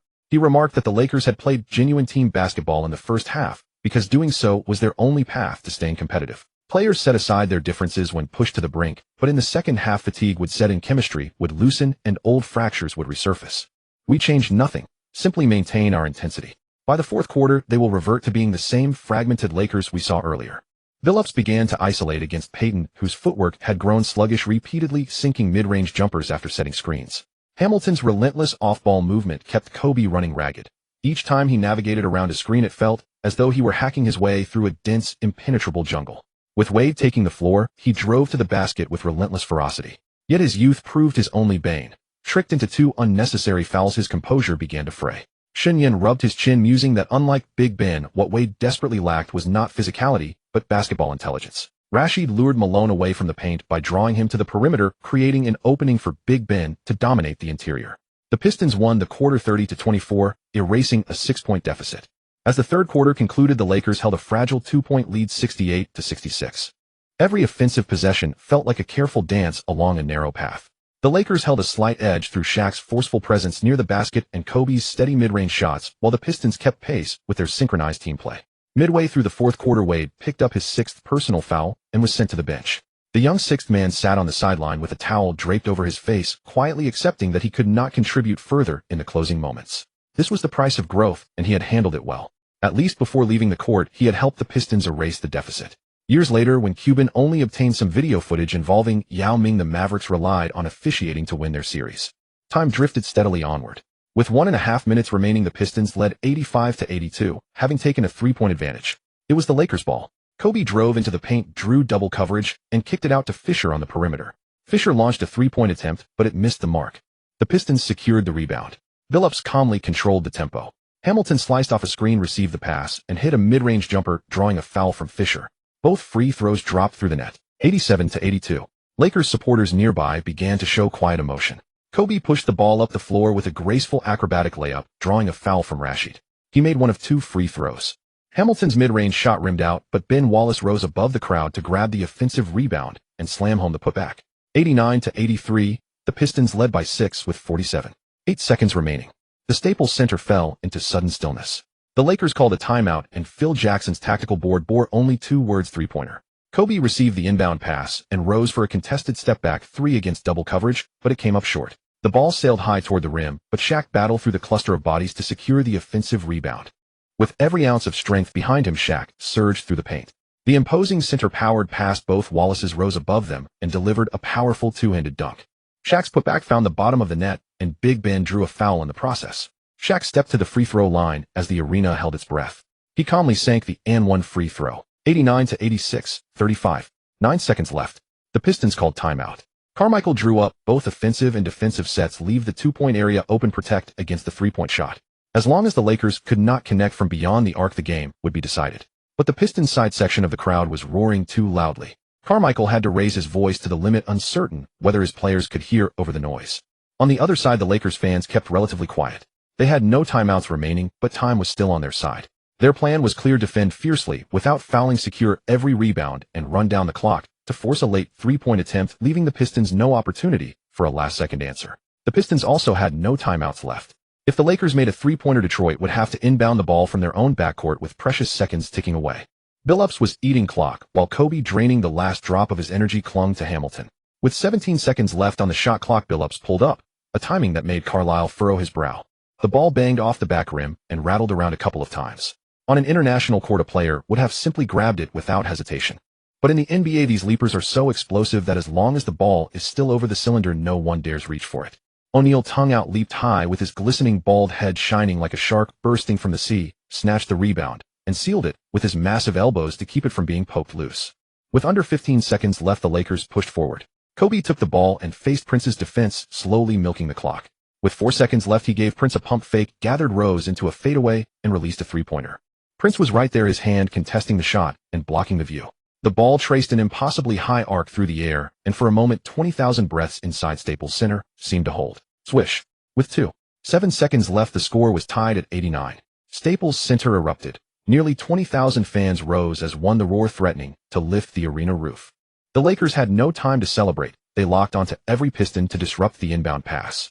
Detroit finally managed to get the ball in, but couldn't advance it upcourt before time expired and the buzzer sounded. Kobe's teammates mobbed him. O'Neal was the first to arrive, slapping Kobe's head with his huge hand. The two locked eyes, saying nothing, but in that moment every rift was momentarily set aside. Overtime. Wade had already fouled out, leaving the Pistons one important rotation player short. Overtime became a one-act show by the OK duo. O'Neal scored 6 straight in the paint, 2 powerful slams, and a turnaround hook, while the Pistons' front line simply could not contain his explosion. Kobe took over on the perimeter, going 2 of 4 for 4 points in the extra period. Together they poured in 10 points in overtime, while the entire Pistons squad managed just 2. Overtime is the stage for true superstars. Detroit's 5-man unit simply couldn't match up. Over the course of that season, they had rarely even played in overtime. When overtime ended, the score was 99-91. The Lakers won, cutting the series deficit to 1-2. As the final horn sounded, Kobe and O'Neal embraced tightly on the court. Staples fans chanted, "Lakers champions," as if they had already forgotten the 22-point blowout 2 days earlier. Down 1-2, but with 2 straight home games ahead, they still believed hope remained. Shen Yan chatted with Big Ben and Wade. I both were mentally strong and felt no pressure from a single loss. June 13th, Los Angeles Staples Center. 2 hours before tip-off, Carlisle paced the visiting locker room, his face carrying an almost icy calm. The players had just finished warming up, towels draped over their shoulders, having already downed 2 rounds of electrolyte drinks. Carlisle stood before the whiteboard and clapped his hands. Listen, I know what they're saying out there. The Lakers are going to fight hard today. They have home court, and the refs might lean their way ever so slightly. But it doesn't matter. Last game, with all their unity, all their effort on their home floor, plus the refs' help, they still needed overtime to barely beat us. So what if they keep fighting today? We don't need to worry. They're the ones who should be worried. The locker room fell silent for a few seconds, then the players' expressions began to relax. Billups smirked. Rashid let out a grunt, grinned, and tossed his towel onto a chair. Carlisle's words, like a precise scalpel, sliced through the overwhelming media noise outside. What had the reporters covering the Pistons written before the finals? The Lakers dynasty may be waning, but its pedigree remains. The last hurrah of the F4, Kobe will explode at home. All that sort of rhetoric. But now even the media themselves were beginning to doubt the Lakers. Sports Illustrated's latest column had a glaring headline: "The Lakers Dynasty in Decline." Another article compared the F4 to Real Madrid's Galacticos, a pile-up of stars, tactical chaos, and endless infighting. On ESPN's Roundtable, 3 of 5 panelists picked the Pistons to win the championship. There were exceptions, of course. Yao Ming said in an interview that he favored the Lakers. They have Shaq.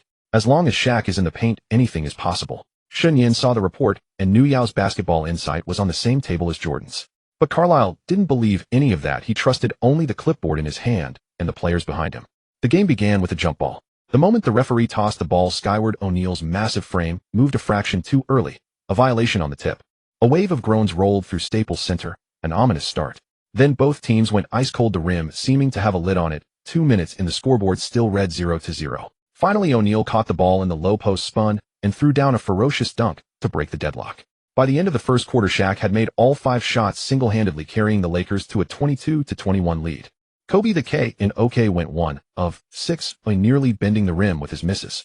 The Pistons essentially forced the Lakers into Kobe isolations, and he didn't disappoint them. At this stage, his one-on-one game simply couldn't unlock the full power of the Lakers' triangle offense. First, Kobe's isolation skills were still far too raw to break down Detroit's defense. Second, the triangle offense was built around O'Neal. Its greatest strength was inside, making it an awkward fit alongside a perimeter player like Kobe. He did not rest, isolating Campbell, dropping his shoulder, pivoting, and finishing with a smooth hook shot, all in one fluid motion. Phil Jackson dared not sub off O'Neal. He knew all too well that without the big man on the floor, the Lakers' interior would be wide open. Malone was unreliable at this point, playing through injury. So O'Neal played the entire second quarter. On defense, he somehow dragged his heavy frame along the baseline, chasing Hamilton, rotating out to the three-point line to help contain Billups' drives. The crowd rose to their feet in applause. Shark was giving everything he had. Then came the iconic moment. Hamilton drove, O'Neal rotated to help, but Hamilton executed a sharp cut backdoor, leaving the massive defender grasping at air. O'Neal's enormous frame lost its balance and crashed into the courtside media row like a toppled skyscraper.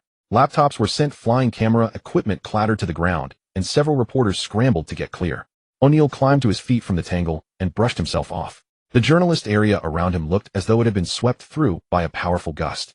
But Kobe shot just 2 of 8, 3 of 14 for the half. His eagerness to prove himself had walked him right into the defensive trap laid out by Carlesimo. The Lakers lost the second quarter 17-20, trailing by 2 at halftime, and the atmosphere at Staples Center began to grow restless. During halftime, Carlesimo drew up a simple strategy in the locker room. Third quarter, we grind them. We're down O'Neal and Kobe. They have no depth to rotate in. Let's make sure they have nothing left for the fourth quarter. With such thin roster depth, the Lakers could not afford a stamina battle in the third. If they pushed hard now, they would be spent by the fourth with no overtime to fall back on. The third quarter remained a tight struggle, but Wade carved through the Lakers' defense like a blade. The rookie played with fearless intensity, launching himself into the air on every drive and landing hard on the floor. Wade's reputation for rugged drives was cemented that night. He either finished with a soft floater or kicked the ball out, creating space and breaking open the game for the Pistons. Both teams scored 17 in the quarter, but it came at a cost. The last reserves of energy the Lakers possessed had been drained. The touch O'Neal and Kobe had managed to regain in the third evaporated as fatigue took hold heading into the final period. The veteran's legs were gone. Malone was completely exposed on defense, and Payton got crossed over effortlessly by Billups in a single step. Rashad scored 10 points in the quarter, executing a turnaround jumper on the left low block, a hook shot from the right baseline, and an unexpected three-pointer from beyond the arc. Malone could only observe from the bench.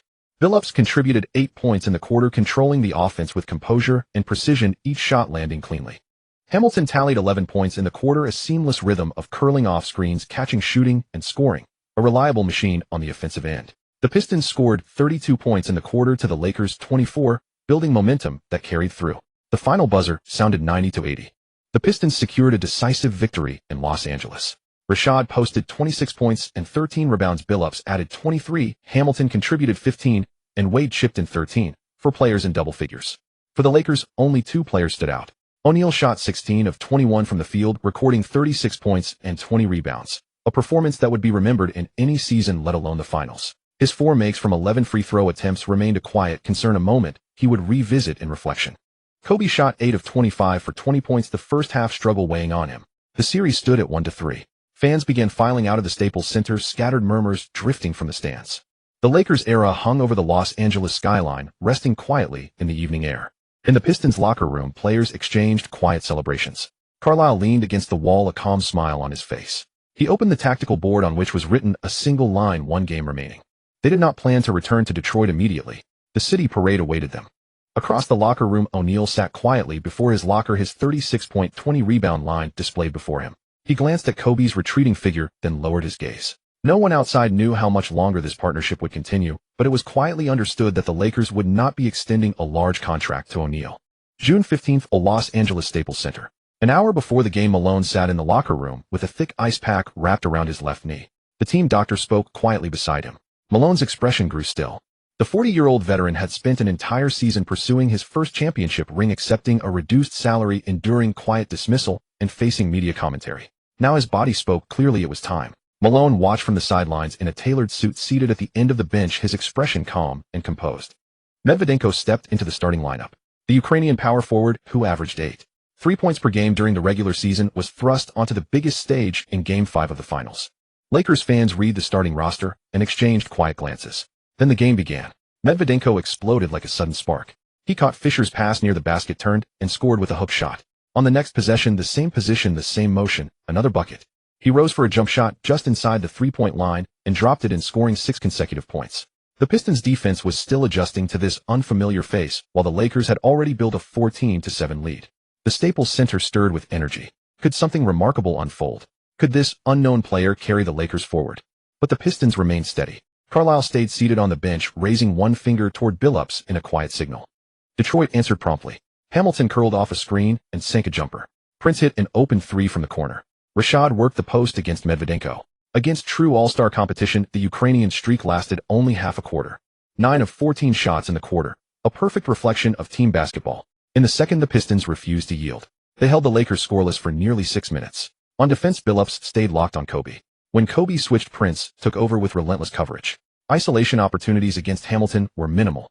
Hamilton's individual defense was the weakest link among the Pistons' 5 starters, but his constant movement on the offensive end sapped the opponent's energy, an indirect contribution on that side of the ball. The dual Wallaces clogged the paint, restoring defensive structure and composure. On offense, the Pistons surged 18-7. Wade rose from the bench, driving into the paint, drawing fouls, sinking free throws, then sprinting back on defense to do it all over again. The Pistons led 30-21 at the half. The air in the Staples Center grew heavy. A quiet certainty settled over the crowd. This was not the Lakers' night. A 27-14 quarter opening, an instant 23-point lead. O'Neal remained formidable, converting 4 of 6 shots. The towering giant surged through the paint with relentless energy, each score appearing to tear a gap through the Pistons' defense, yet he stood at the free throw line 8 times and sank only 2. Those frustrating free throws offered no mercy to the great Shark that evening. The Pistons, sensing weakness, eagerly sent him to the line time and again. This was no light touch or gentle brush. It was a firm, deliberate contact against the arms, enough to make the entire arm go numb without causing any harm. The Lakers struck back by drawing fouls on their counterpart.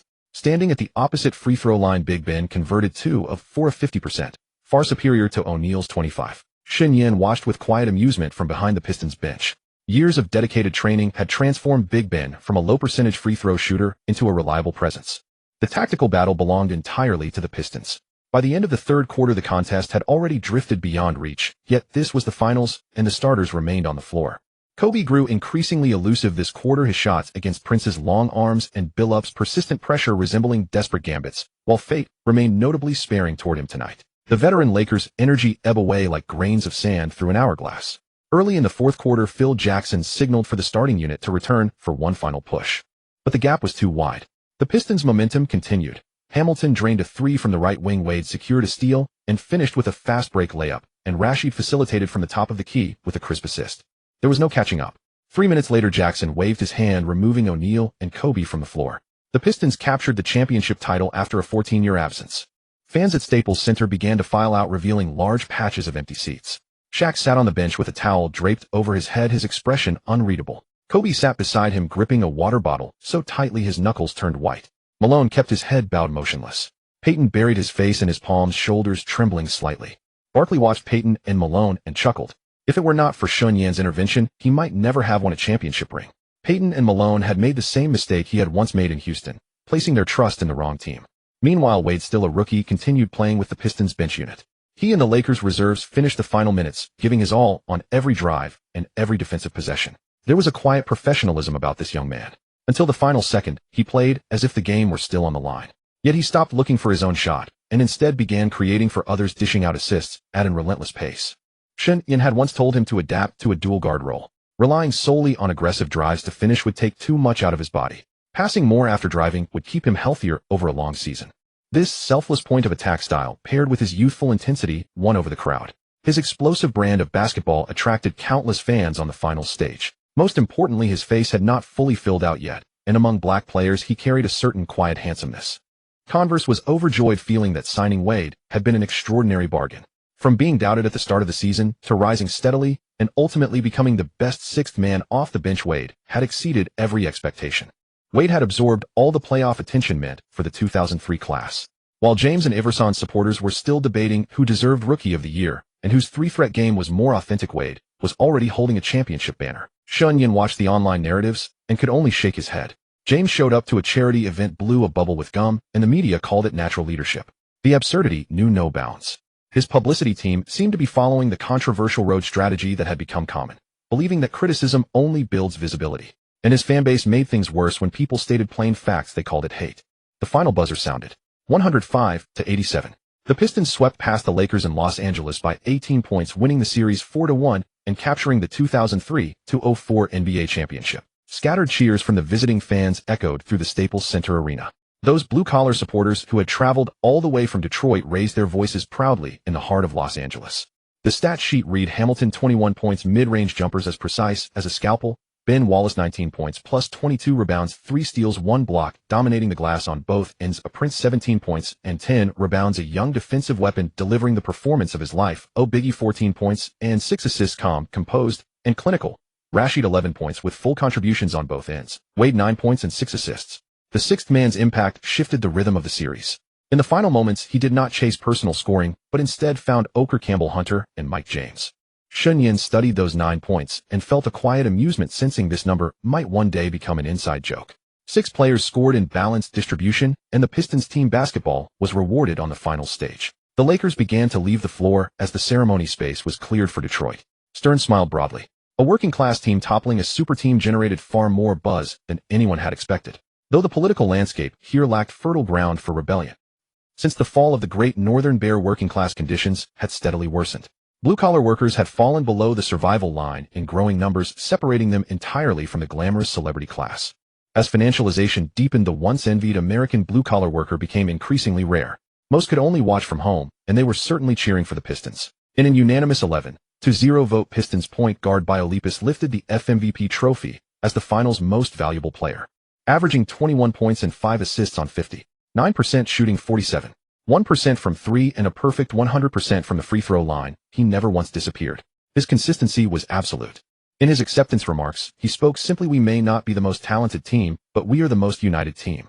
The OK combo was destined to part ways. O'Neal's statistics felt surprisingly hollow that night, while Kobe's struggles were magnified endlessly against Detroit's defense. The Lakers' F4 gamble had reached its most sobering conclusion. With Shen Yan steering Detroit to select Wade, Riley had lost the foundation of a quick championship built around elite perimeter and elite interior play. Could he afford another all-in move? As Ben Wallace secured his first NBA title, Shen Yan received a system notification. The strongest agent platform had unlocked a second player binding slot. He currently had 3 signed players: Wallace, Wade, and Borshi. Without hesitation, he bound Wade. If the binding had happened before the championship, it would have been ideal. Wade had earned 6th Man of the Year and a first-team All-Rookie selection this season, meaning 2 free attribute points had gone unused. A small regret, but one worth carrying. Yet this was life. Disappointments always accompany growth. The more one fixates on short-term gains and losses, the more may be lost in the long run. The first news to ignite the league after the finals was Phil Jackson's resignation. Tommy Ginuosi took over as Lakers head coach. Some might have wondered where the riot footage was. Where were the overturned police cars and the looting reports? Detroit, known for its crime rates, had celebrated a championship with no disorder whatsoever. Before the finals even began, an ABC host had claimed that if Detroit won, the city would burn, and therefore the championship should not go to Detroit. This was the ordinary pattern of prejudice everywhere. People loved labeling entire cities and communities, then judging them through rigid one-dimensional thinking. The mayor of Detroit stood proud. When the Tigers won the 1984 baseball title, the city had erupted in widespread unrest. Fans smashed everything they could find. He was only 14 at the time, but he said Detroit changed after that. It never repeated such chaos. He cited other examples as well. In 1992, after the Bulls won, over 1,000 Chicago residents were arrested. In 1998, riots followed the Broncos' Super Bowl victory, and again in 1999 when they won back-to-back. Shen Yan had personally witnessed the wild scenes in Denver when the Nuggets won, so this history aligned perfectly with public memory. In 2000, after the Lakers won, Los Angeles saw 2 police cars and 2 broadcast vans set ablaze, along with 74 private vehicles. A city capable of such spectacle was indeed unforgettable. When Detroit won, many expected chaos. The Motor City had more cars than anywhere else, making it an easy target. Yet there was not a single incident of disorder. Los Angeles was stunned. Detroit had arrested only 1 drunk driver. Was this truly the so-called crime capital? Stern called the Pistons championship an NBA fairy tale. That choice of words revealed why he could not inflate the league's valuation beyond its natural limits. If the narrative were reversed, even if the Lakers had only forced 1 overtime through sheer effort, or even if they had lost by 30 points per game on paper, Stern would have found a way to stretch it to a 6th game and paint a story of heroic resistance. The streets of Detroit were still strewn with confetti, and the echoes of the championship parade's cheers seemed to hang in the air. Hamilton stood on the hotel balcony, champagne glass in hand, watching the thinning crowd below, a champion's smile still lingering at the corners of his lips, until his agent Mitch Nathan pushed the door open and set a glass of wine down heavily on the table. Nathan's expression turned serious. "I talked to Joe Dumars today. He didn't say it outright, but from his attitude, they really are considering making way to starter and you the 6th man." Hamilton's hand paused and the wine in his glass swirled. "Make me the team's leading scorer, the 6th man. As long as my minutes aren't affected, I don't have a problem with it," Nathan said with a wry smile. "You signed a Jordan shoe deal less than 2 years ago. A near all-star wearing Jordans is going to sit behind a rookie, a leading scorer earning $7.81 million a year, who just helped this team win a championship, becomes the 6th man. Richard, do you know what this means? Your playing time, your numbers, your market value. All of that takes a hit." "I don't agree. I know you're happy playing here, but once you settle into the 6th man role, getting back into the starting lineup becomes an uphill battle. You have to think about the whole picture." Hamilton was silent for a long time, gazing out the window as the sunset painted the Detroit skyline in gold. The streets that had been cheering for him moments ago now suddenly felt unfamiliar. "They want Dwyane to start. I can accept that. He was the 3rd overall pick with more talent than me. No. You are the championship guard, the most consistent piece in this team's offense and defense. You scored 31 points in the finals. You're an all-star caliber guard." Hamilton turned around, his expression calm and unreadable. "I won't make a fuss. You go negotiate for me. Nathan nodded and broke into a smile. He picked up his phone and dialed Dumars's number, his tone much calmer than before. Joe, let's cut to the chase. Rip is not comfortable with the sixth man role. If you insist on this plan, we'd like to be traded to a team willing to give him a starting spot. Better to part on good terms than to let things turn sour. On the other end of the line, Dumars was silent for a moment, then answered, I understand. After hanging up, Dumars leaned back in his leather office chair and rubbed his temples. He had not entirely failed to foresee this development. When Shen Yan and Carlisle proposed starting Wade next season and transitioning Hamilton to the sixth-man role, he had worried about the agent's reaction. Now that worry had become reality. He picked up the trade proposal on his desk, which Shen Yan had sent a few days earlier, used Corliss Williamson's $5 million, the 30th pick in the 2004 second round, and Campbell's expiring $4 million contract to acquire P.J. Brown's $8 million contract from the Hornets. The Hornets had shown some interest, but were still hesitant, saying they wanted more future assets. Brown was their defensive anchor in the frontcourt. Without a first-round pick in return, they felt they'd be losing value. Now that path was blocked. Hamilton had to go. Campbell's contract would serve as salary-matching filler, and the second-round pick could be thrown in as well. The plan needed to be redrawn. Campbell had come to the Pistons for one reason: to win a championship. Now that dream was fulfilled. Whether he was waived or traded, he had no objections. That had been the agreement between the two sides last year.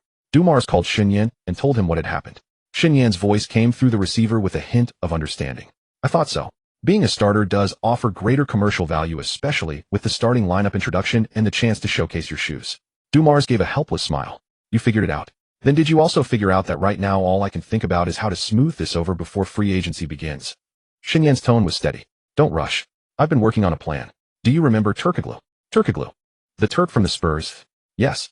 His contract expires this year, and the Magic have made him an offer: 6 years, $38 million, with a starting salary around $8 million. The Magic are putting together a big trade. They're sending McGrady to Houston for Coutinho, Mobley, and others. Mobley has an expiring contract worth $88 million next season, and Turkoglu's deal is a little over $8 million, just about to be signed. Both Mobley and Turkoglu are clients of our agency. The Magic won't be competing for a title right now. They'll need a few years before their window opens. If we maneuver well, this can work. Dumars saw the logic and sat up straight. You mean we package Hamilton's $81 million, Campbell's $4 million, and this year's second-round 30th pick, send them to the Magic, and get back Mobley's $88 million and Turkoglu's contract worth just over $8 million. The salaries basically match within the 125 matching range, so the league should definitely approve. But would the Magic agree? Mobley is someone they were about to acquire, and Turkoglu is someone they were about to sign. Would they really trade away two ready-made contributors for a Hamilton with a sizable contract and an older big man? Shen Yan smiled. That's why besides this year's second-rounder, we can hint at additional conditions. Tell the Magic if they agree to this deal, the Pistons can promise that once the one pick they select has matured, should they need Mobley or Turkoglu, the Pistons will help send whichever one back to them in a trade. Granted, if Mobley only has 1 year left and leaves us next season, we wouldn't be able to coordinate then.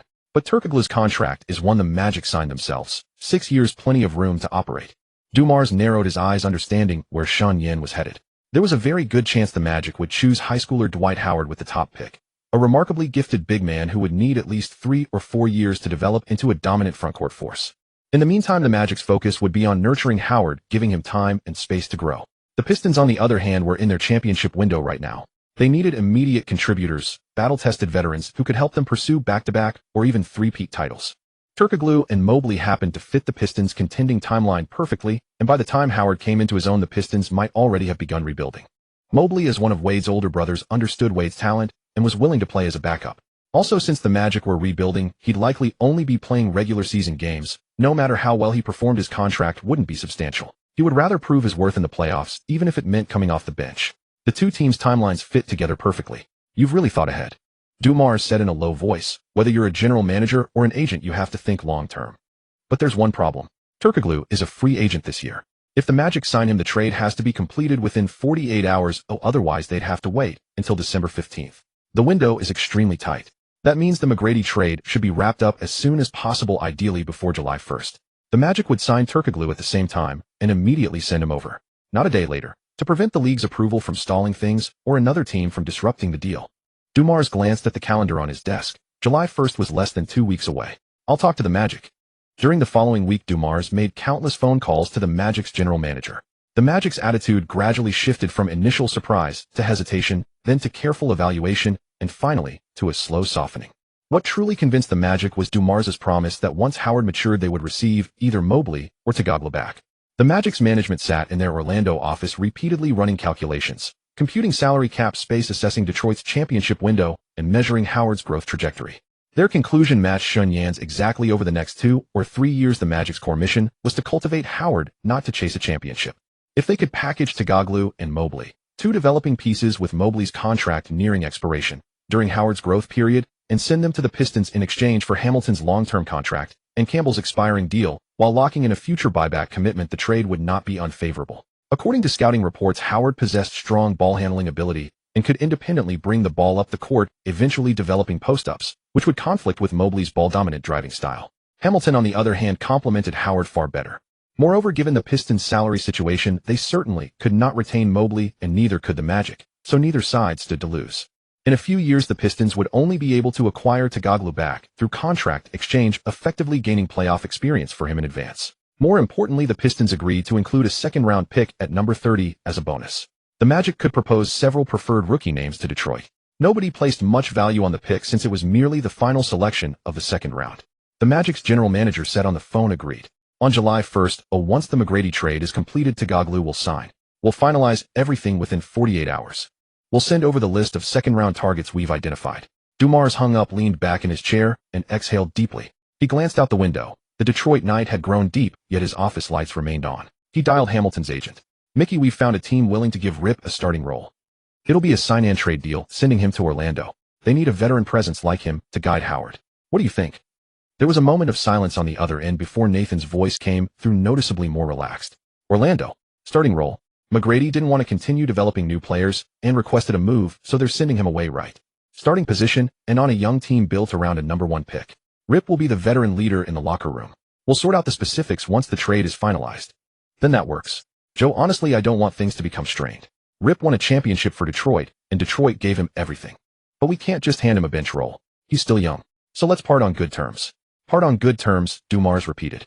After hanging up, he sent a message to Shen Yan. "It's done. July 1st, executed on schedule." Shen Yan's reply was simple, impressive. Dumars smiled, turned off his office lights, and stepped into the Detroit night. He knew how tomorrow's newspapers would portray him once the news broke.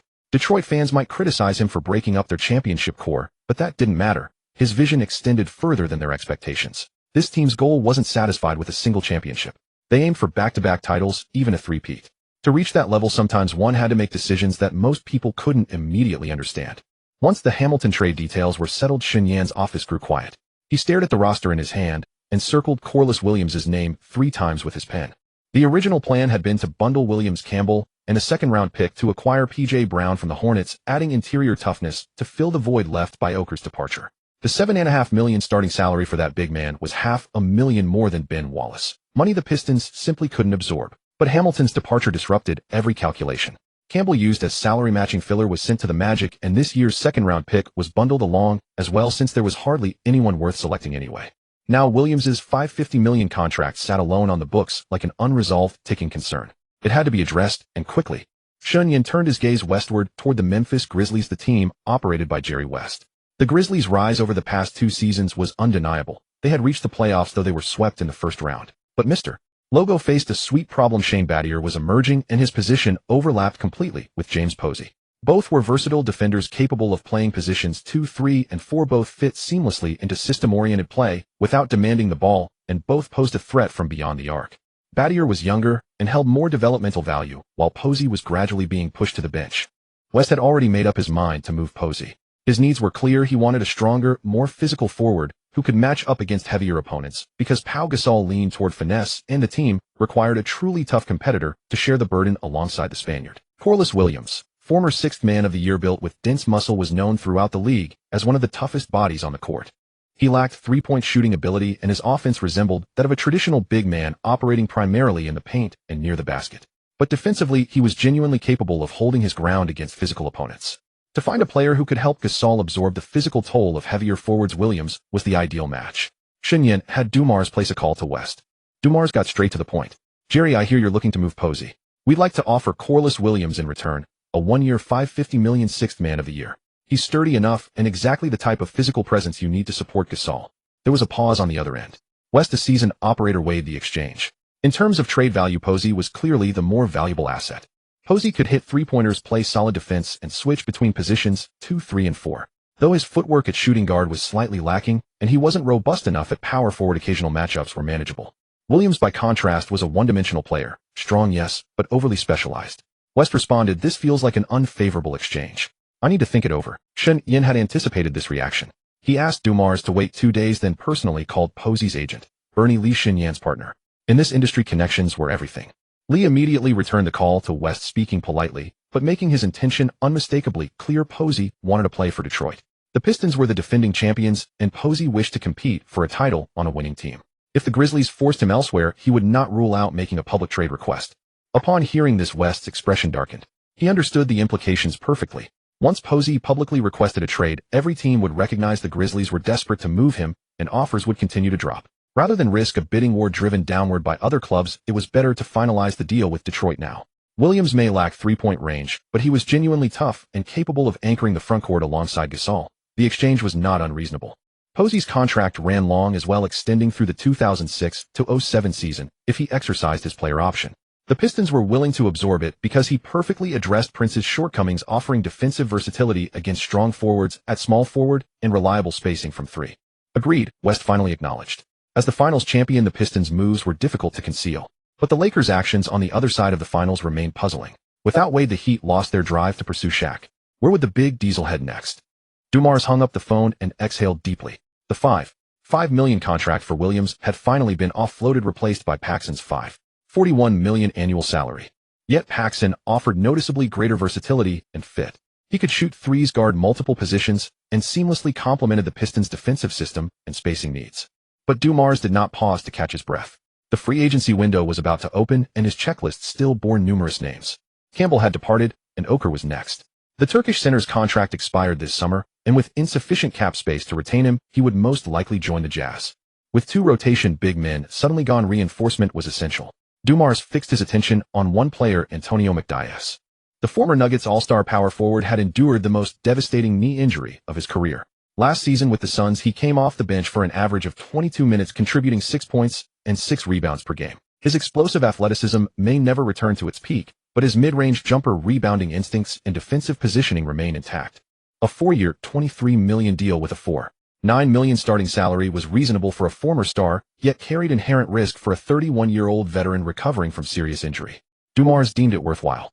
McDyess would not need extensive minutes. Just 15 when Rashid and Ben Wallace rested, providing steady mid-range shooting and rebounding. With Ben Wallace logging 35 minutes at center, McDyess would see no more than 13 minutes, and potentially less if Perkins requires developmental reps this season. Rashid's minutes would also be capped around 30, possibly fewer, leaving roughly 20 for the bench. Turcoff and Paxson could fill in at that position when needed. Turcoff's 2.8-meter frame allowed him to guard for about 10 minutes against opponents who were not overly physical. That made 15 to 18 minutes the ideal range for McDyess. Enough time to be fully effective without overextending. Once McDyess agreed to terms, Dumars shifted his focus to Rashid Wallace's contract extension. Rashid, coming off the third highest salary in the league last season and a cornerstone of the Pistons' championship run, was entering free agency, with at least 5 or 6 teams ready to make aggressive offers. Dumars presented a 5-year, $57 million deal with a $9.72 million starting salary, keeping Rashid as Detroit's highest-paid player. He signed almost immediately, citing his sense of belonging in Detroit and his desire to win more championships. The figure fell slightly below market value, but Rashid cared little about the marginal difference. He prioritized winning and chemistry over additional millions. With the frontcourt addressed, Dumars turned his attention to the backcourt depth, targeting Bulls free agent Ronald Dupree and 31-year-old point guard Jonas Jenkins as cost-effective options to bolster the bench. Shen Yan rejected the proposals outright, saying, "Do not waste money on them. Minimum contracts would be better reserved for veterans more familiar with our system." Darwin Ham and Lynch Hunter both had contracts expiring that summer, making them candidates for 1-year extensions. They provided stability in the locker room. Ham's energetic leadership and Hunter's defensive expertise proved more valuable in playoff runs than young bodies simply filling roster spots, so securing a 12-man lineup was the priority. Dumars followed through, and while both extensions were modest, their impact within the locker room far exceeded what the contracts reflected. Ham's intimidating presence on the bench commanded attention, while Hunter served as one of the team's most composed facilitators, stabilizing the tempo whenever Big sat out. Dumars also added an unexpected addition, Smush Parker, an undrafted free agent who had briefly appeared in a few games for the Cavaliers during the 2002-03 season before spending time in the NBDL. Shen Yan only just discovered this detail, that Parker, known as the Reaper, had actually worn a Pistons uniform at some point. He possessed average athleticism but solid defensive fundamentals, though his effort wavered late in games. His showy playing style made him viable as a third point guard worth a minimum contract developmental stretch where he could entertain crowds during garbage time. On June 25th, a draft night arrived with Detroit holding only the 30th pick in the second round, a selection they had already included as part of a trade to Orlando. The Pistons had no direct stake in the proceedings. Dumars and Shen Yan watched from the office as names were called on television, occasionally exchanging thoughts about which rookies might develop and which could be overrated. It was irrelevant to them either way. When free agency opened on July 1st, Detroit completed two major trades within a single day. The first was already arranged once Orlando dealt Tracy McGrady. Detroit would send Hamilton Campbell and their 2004 second-round pick to the Magic in exchange for Mobley and Turcoff. Orlando would re-sign Turcoff before trading him to Detroit within the 48-hour window, a precisely calibrated sequence where every detail aligned perfectly. The second move involved Paxson swapping places with Williams, officially announced. Memphis's statement carried the standard professional courtesy, though one could sense underlying currents beneath the transaction. Detroit's media erupted in outrage while fans debated furiously online. Hamilton was a championship contributor, a cornerstone of the team's offensive and defensive system, and their leading scorer, now just traded away without explanation. Mobley brought just a single year. Turcoff remained an unproven European import, and while Paxson showed promise, could any of them truly offset Hamilton's scoring production? Columnists declared the Pistons finished having dismantled a championship core with seamless chemistry and replaced it with utilitarian role players. Would Wade handle the starting shooting guard load as a sophomore? Rashid re-signed and Ben Wallace remained, but the backcourt firepower had dropped significantly. Another outlet went further, calling it self-sabotage in pursuit of back-to-back titles. Making the second round would be considered success. Dumars faced the press conference calmly amid the barrage of questions, stating simply, "We have our plan. Trust the process will yield positive results." When reporters pressed for specifics, Dumars offered only a smile and declined to elaborate further. Meanwhile, Shen Yan reviewed the post-trade salary sheet in his office. Ben Wallace, Rashid, Wade, Paxson, Mobley, Turcoff, McDyess, Prince, Hunter, Perkins, and Parker formed a 12-man rotation with healthy financial structure, balanced age distribution, and a mix of physical tools and basketball IQ on both ends of the floor. The roster blended seasoned veterans, prime-year contributors, and young players with untapped potential. This group could not execute flashy basketball, but they knew how to grind opponents down into physical battles where willpower determined the outcome. The total payroll came to $47.05 million, down from $57.22 million the previous season, a savings of over $10 million that eliminated the nearly $8.0 luxury tax burden they had faced last year. With a salary cap at $43.87 million and a luxury tax threshold at $54.6 million, Detroit's financial situation was notably sound. They sat slightly under San Antonio's $47.12 million, though adding those two players would have pushed them over by more than $1 million. By claiming the 24th highest salary in the league, Detroit had secured an advantageous position. It did not matter if nobody understood their approach yet. Once the new season tipped off and the blue wave in the palace reignited, everyone would recognize that this Pistons squad was stronger than last year's team. In late June in Miami, Pat Riley sat in his office. The glaring sunlight streamed through the window, yet he felt not a trace of warmth. Had the Pistons not selected Wade last year, given Wade's rookie season performance, he would have dared to go all in, completing the construction of an inside-outside core and betting on winning a championship within 3 years. But come on, pair him with O'Neal to form a twin-tower frontcourt. Riley tore up the plan. Without Wade, going all in on O'Neal would be staking the franchise's future on an aging pillar with no young elite guard beside him to take the torch. He called the Magic's general manager to inquire about McGrady. The Magic's stance was firm: McGrady would only go to the Western Conference. They didn't want to keep an all-star caliber scorer in the Eastern Conference to trouble themselves. They would rather accept an inferior offer from a Western team to send him away, just as they had done with O'Neal years ago. Riley also contacted the Raptors inquiring about Carter. Toronto was willing to talk. Carter had once been the apple of Toronto's eye, but after several consecutive injury-plagued seasons, the management's patience was nearly exhausted. After hanging up, Riley began weighing the feasibility of trading Odom plus Butler for Carter. This deal was far milder than acquiring O'Neal and carried much less risk. Come on could develop at ease. Carter would anchor the perimeter firepower, and the Heat could at least maintain postseason competitiveness. Eventually, they could find another chance to go all in on an all-star and be ready to contend at any moment. In Los Angeles, the Lakers' general manager's office was equally brightly lit. O'Neal's trade demand was already on the table. The big Aristotle's discontent with Kobe had reached a breaking point, and the Lakers had to move him that summer. Kupchak had 14 offers piled in front of him, the number of teams league-wide capable of taking on O'Neal's contract. The rest lacked the cap space. But his bottom line was unmistakable: O'Neal could not stay in the West. He shoved aside the offers from the Mavericks, Grizzlies, and Timberwolves without a second thought. Let O'Neal team up with Nowitzki, or join forces with Garnett. The Western Conference was already crowded enough. The the Lakers had no wish to add another obstacle to their future title path. So all eyes turned east. When the Cavaliers' offer reached the Lakers' office, Kupchak couldn't even be bothered to finish reading it. Their offer was, take your pick except for James. The problem was that besides James, the Cavaliers' players held almost no market value. It wasn't that these players couldn't play, it was that they had nearly abandoned every skill except defense rotations, screen setting, and catch and shoot. No one knew if they would still know how to play once they left. The Cavaliers operated in a distinctive way. The ball was heavily concentrated in James' hands, and his heliocentric play style turned everyone into functional pieces. Boozer and Big Z's stats were largely the product of catching hot potato passes.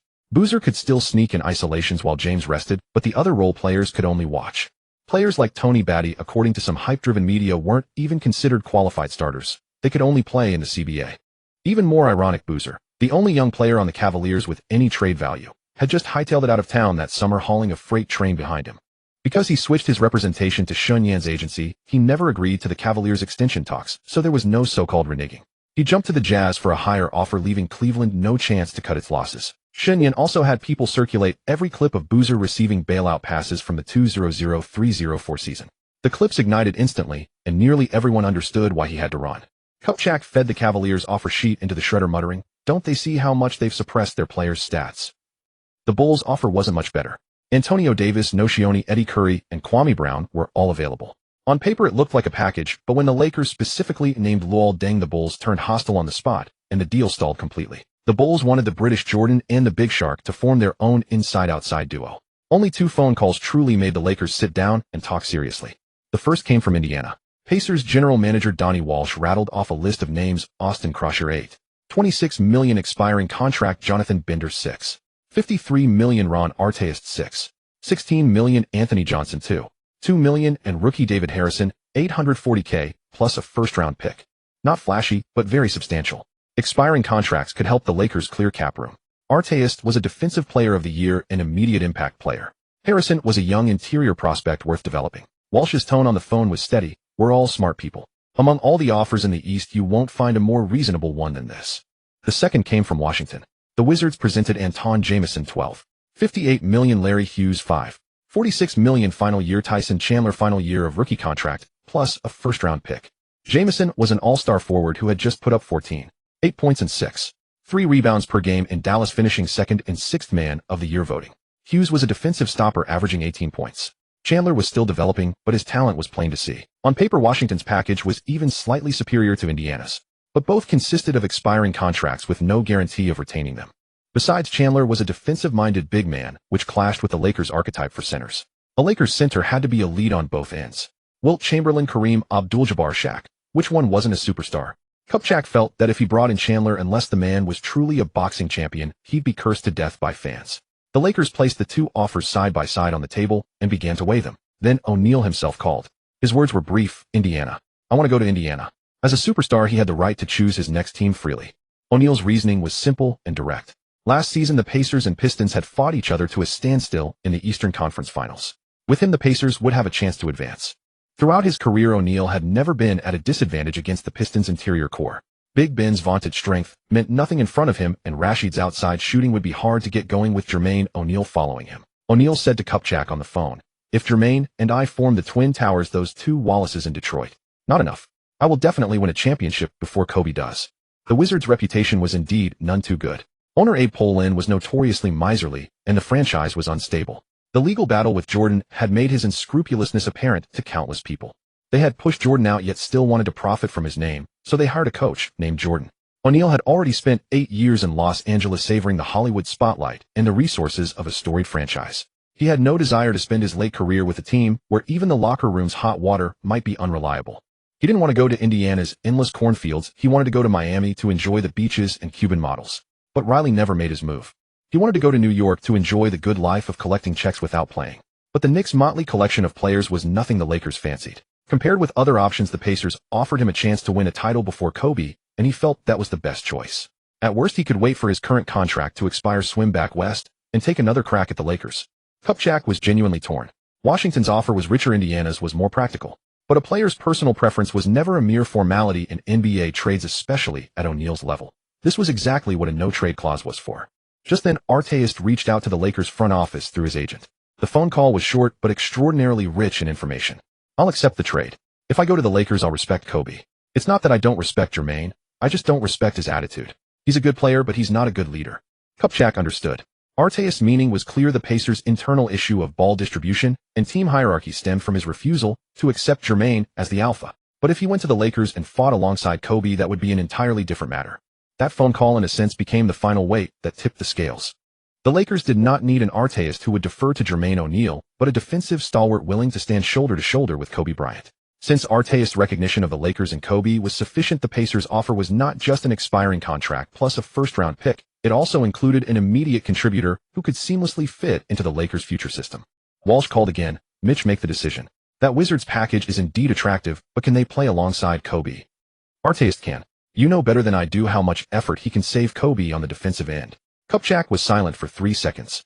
Deal. On July 14th, the NBA officially announced that the Los Angeles Lakers traded Shaquille O'Neal to the Indiana Pacers for Austin Croshere, Jonathan Bender Artest, Anthony Johnson, David Harrison, and a 2006 first-round pick. The salary matching for the overcap team was fine, and Stern approved the trade. The moment the news broke, the entire Eastern Conference was stirred. Pistons general manager Dumars turned off the TV in his office. Miami's Riley was stunned for a full 5 seconds, then gave a soft snort. He had not yet reached an agreement on Carter, and the Pacers had already assembled the most formidable frontcourt combination in the league. In Indiana, Walsh put down the phone, poured a glass of whiskey, and gently raised it to the night outside the window. He mused to himself, Larry, you didn't expect I still had this move. If this move succeeded, no matter which team he went to as general manager or president, he would receive a higher annual salary.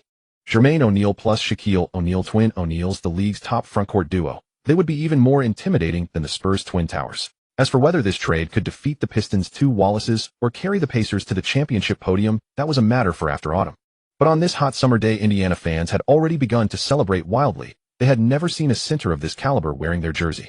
The Pacers also traded Harrington for Steven Jackson, finalizing their starting lineup as Jamal Tinsley, Reggie Miller, Steven Jackson, the twin O'Neals. The bench included Fred Jones, James Jones, Jeff Foster, Scott Pollard, and others. The starting unit was very strong, but the bench was slightly weak.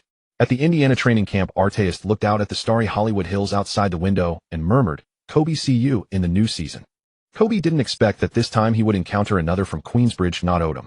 Big Ben won the FIBA Americas Championship last year. This year, he would skip Athens and take a breather. Following Shen Yan's instructions, Wade and Bosch declined to call up to this year's Olympics and simultaneously announced in 2008, after we mature, we will play for Team USA again, aiming to compete internationally with better performance.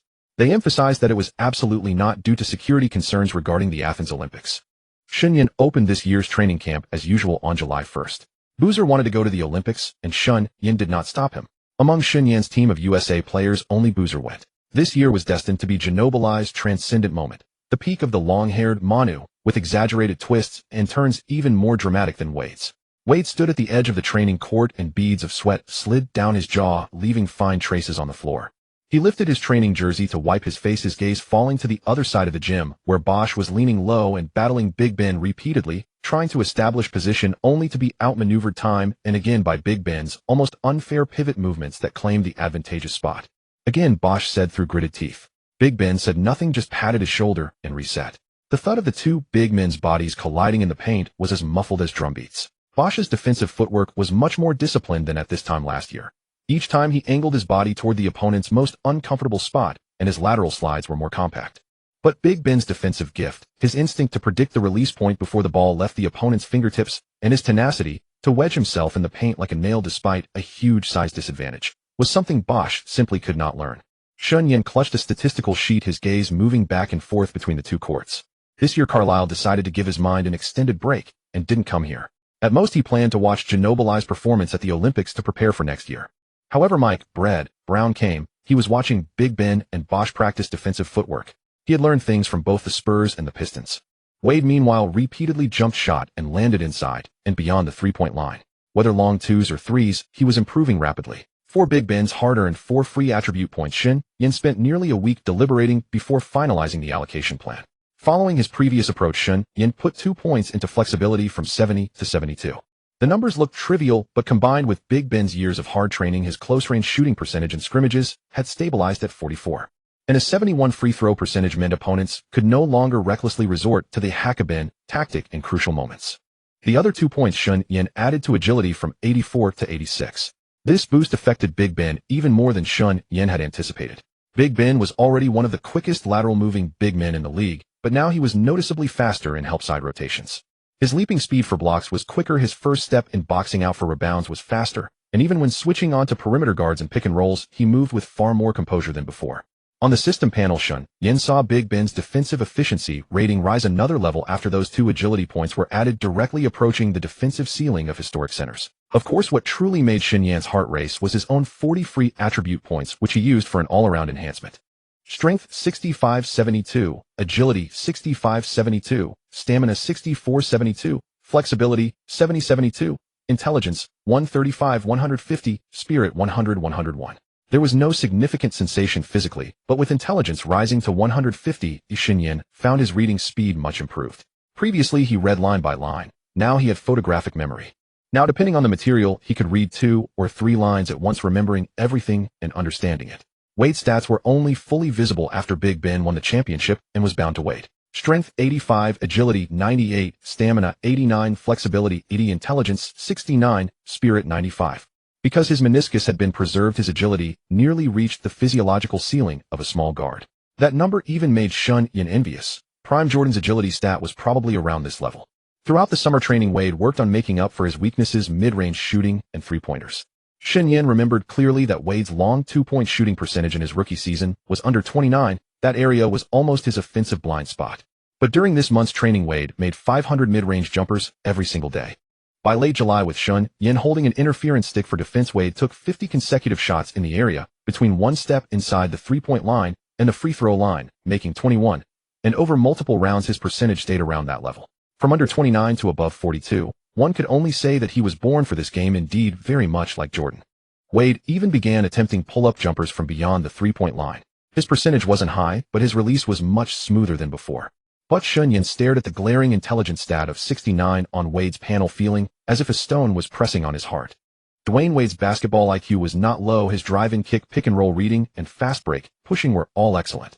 But the attribute of intelligence, Shen Yan had studied it for a long time in the system. It was more about the quality of decisions under extreme pressure. That extreme pressure came not only from opponents, but also from teammates.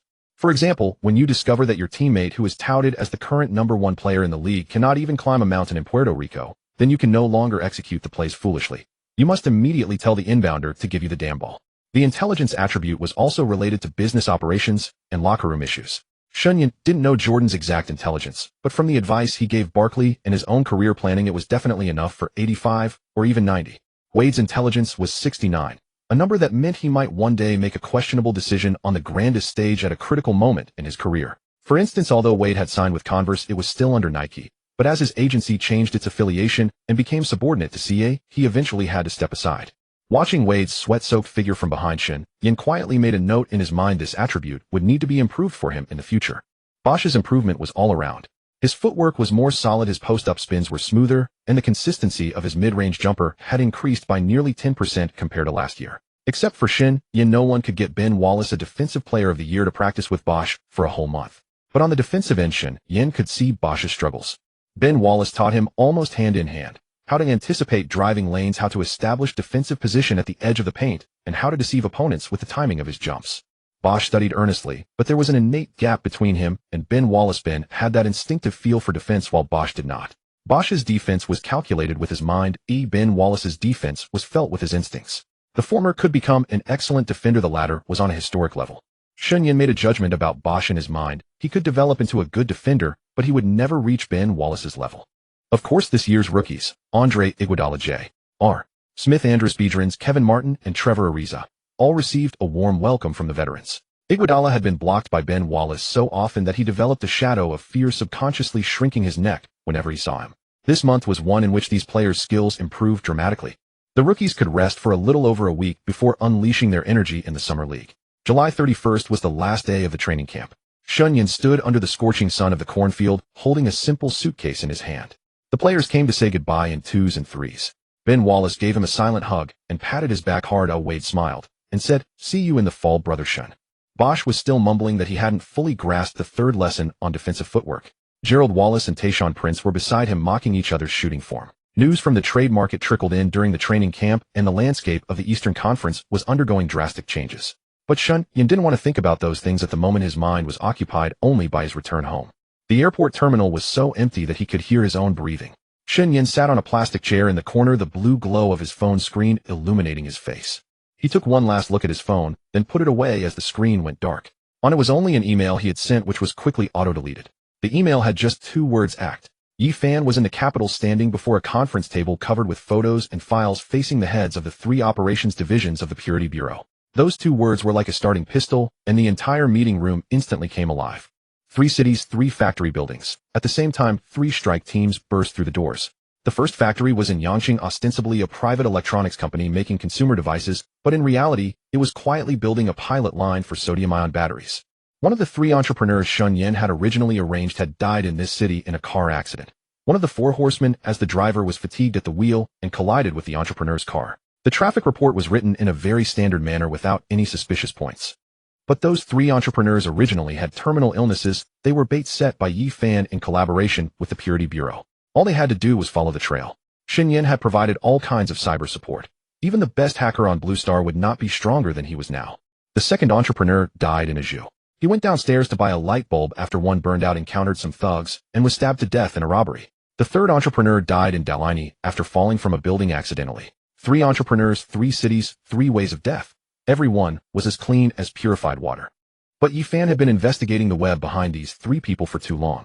From the moment they were chosen by Shen Yan to submitting applications in their respective cities, receiving approvals, registering companies, building factories, and recruiting technical staff, at every step someone had been covertly probing everyone they came into contact with.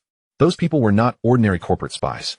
In their funding chains, 2 eventually pointed overseas, heading in 2 directions: the white-headed eagle across the Pacific and the basin chicken nearby. While Shen Yan was still watching the finals, the bald eagle's Department of Energy proudly announced a breakthrough in new energy technology: sodium-ion batteries, with an energy density of 120 Wh/kg about to enter mass production. At the press conference, the bald eagle's energy secretary spoke at length, claiming this was yet another proof of Western technological leadership. The next day, the Gongbu group of the Basin Chicken also issued nearly identical statements. Also 120 Wh/kg, also about to enter mass production. When Dwyane saw these 2 pieces of news in his office, he let out a cold laugh. Sure enough, although July had already passed, the mass production of sodium-ion batteries in those 2 countries was still nowhere to be seen. Instead, it was reported that 2 battery factories had caught fire and even exploded, suffering heavy losses. The Purity Bureau had to intervene, first saving the lives of a few informants who sold intelligence, then spreading rumors outside that these people were already gone, so that the capitalists of the bald eagle and the Basin Chicken felt a sense of relief. The Purity Bureau believed that behind these traitors there were still many leads to dig into, allowing them to catch more people later. A private company back home was even more arrogant. 1 month after all the entrepreneurs arranged by Shen Yan had died, it suddenly announced that its independently developed sodium-ion battery technology had made a major breakthrough, and it had applied for a large number of core patents with an energy density of 120 Wh/kg. The patent applications were submitted exactly 17 days after the third entrepreneur's fall from the building. Independently developed. Dwyane emphasized those 4 words heavily, and a person from the Purity Bureau beside him couldn't help laughing. The Purity Bureau's operation went more smoothly than expected.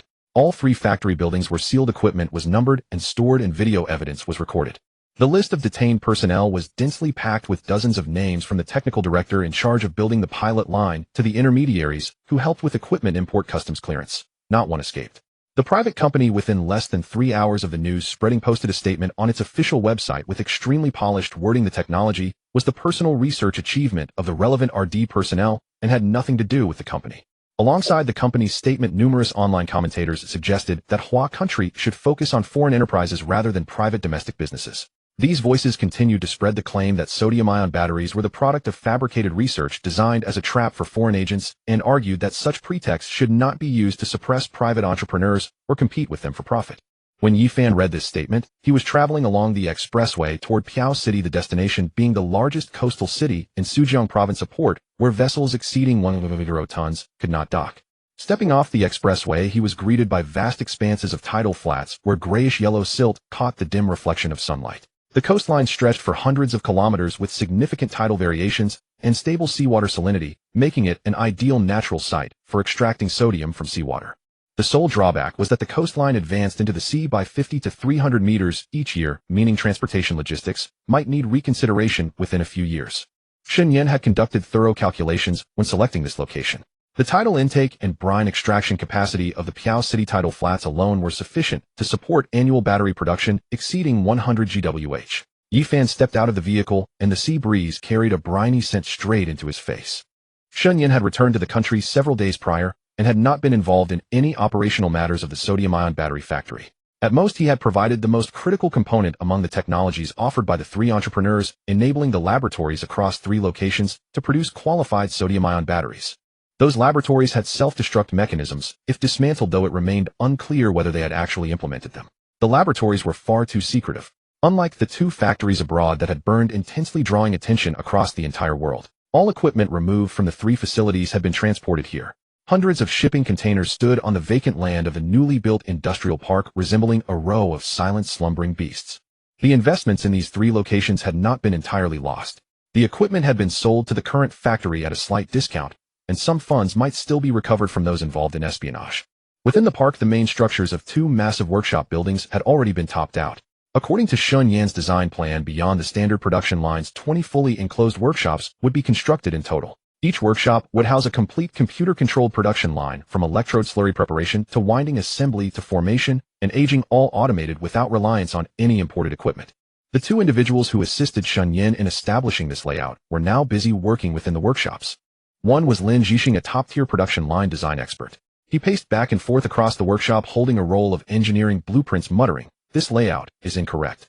The spacing between the positive electrode coating machines needs to be widened by another half meter." He served as the nominal head of the company, followed by 7 young engineers, each clutching a notebook. The other was Zhou Yun, whose expertise lay in data encryption and physical isolation protection. He was responsible for designing a massive yet precise system in which the core control unit of every piece of equipment was sealed within an independent anti-sabotage enclosure. The 20 control systems across the 20 workshops were physically isolated from one another. Should any single system be compromised, the remaining 19 would remain entirely unaffected. The entire control network operated without internet connectivity. Internal communications employed an encryption protocol personally developed by Shen Yan, with keys rotated every 4 hours. Yifan stood at the workshop entrance for a while, watching Zhou Yun calibrating a protective enclosure. The machine's casing was constructed of thick, dark gray-black metal with seams filled with epoxy resin. The only entry point was an electronic lock requiring triple biometric authentication to open. Could it be cracked? Yifan asked. Zhou Yun looked up at him and grinned. Whoever could bypass the security measures without triggering the alarms, I would acknowledge them as my master right then and there, kneeling in genuine reverence. Regarding the product's energy density, before departing from Bain 2, Shen Yan had sent the latest technical parameters to Lin Zhixing: 130 watt-hours per kilogram. This was significantly higher than the previous 120 Wh/kg version. When Lin Zhixing saw that figure, his hands trembled. He asked Yifan, "Do you know what the best lithium-ion batteries available on the domestic market currently achieve?" Under 100 Wh/kg. This 130 Wh/kg version will enter mass production next year. That is a dimension-reducing advantage. Only the most premium cameras from Japan utilize a small quantity of 140 Wh/kg cells produced without regard for cost. Those prices rival luxury goods. What our production line delivers is mass-produced output. Yifan stood in the sea breeze for a long time, gazing at the colossal factory rising from the earth. The workforce would start at 3,000 with a target of 2,000. The only drawback was the slow hiring pace, with no more than 200 new workers processed daily, since the 2 human resources directors handling part-time recruitment could only vet so many reliable candidates. A low-interest loan of 16 billion had already completed its approval process. After the first production line went operational early next year, the estimated annual output value would reach 18 billion with profits of 4 billion. More importantly, the iterative roadmap designed by Shen Yan had already been locked into the system, with annual improvements of 5 to 10 Wh/kg.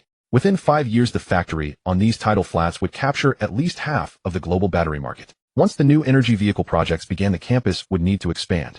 By then, the loan should be repaid and the workforce would exceed 1 million. After all, before Shen Yan's crossing, the domestic rechargeable battery industry employed over 2.7 million workers. At that point, it might be worthwhile to establish 2 branch factories in other coastal areas, each employing 1,000 workers, further expanding influence. Yifan took out a specialized phone and sent a message to Shen Yan. Equipment has arrived. Production line commissioning will be completed by month's end. In Piao City, the military guard company has already moved in. Feel free to relax here in the country. As the birthplace of one of the most significant military units in the past, Piao City carried a special bond between the military and civilians. After sending the message, he raised his head. In the distance, sea and sky merged into one. The massive workshop silhouettes in the twilight resembled a fortress slowly awakening. In Piao City, where the highest elevation reached only 8 meters, these workshops were already remarkably towering. Yi Fan had never so vividly realized as at this moment that the names of certain battles would never appear in any news report.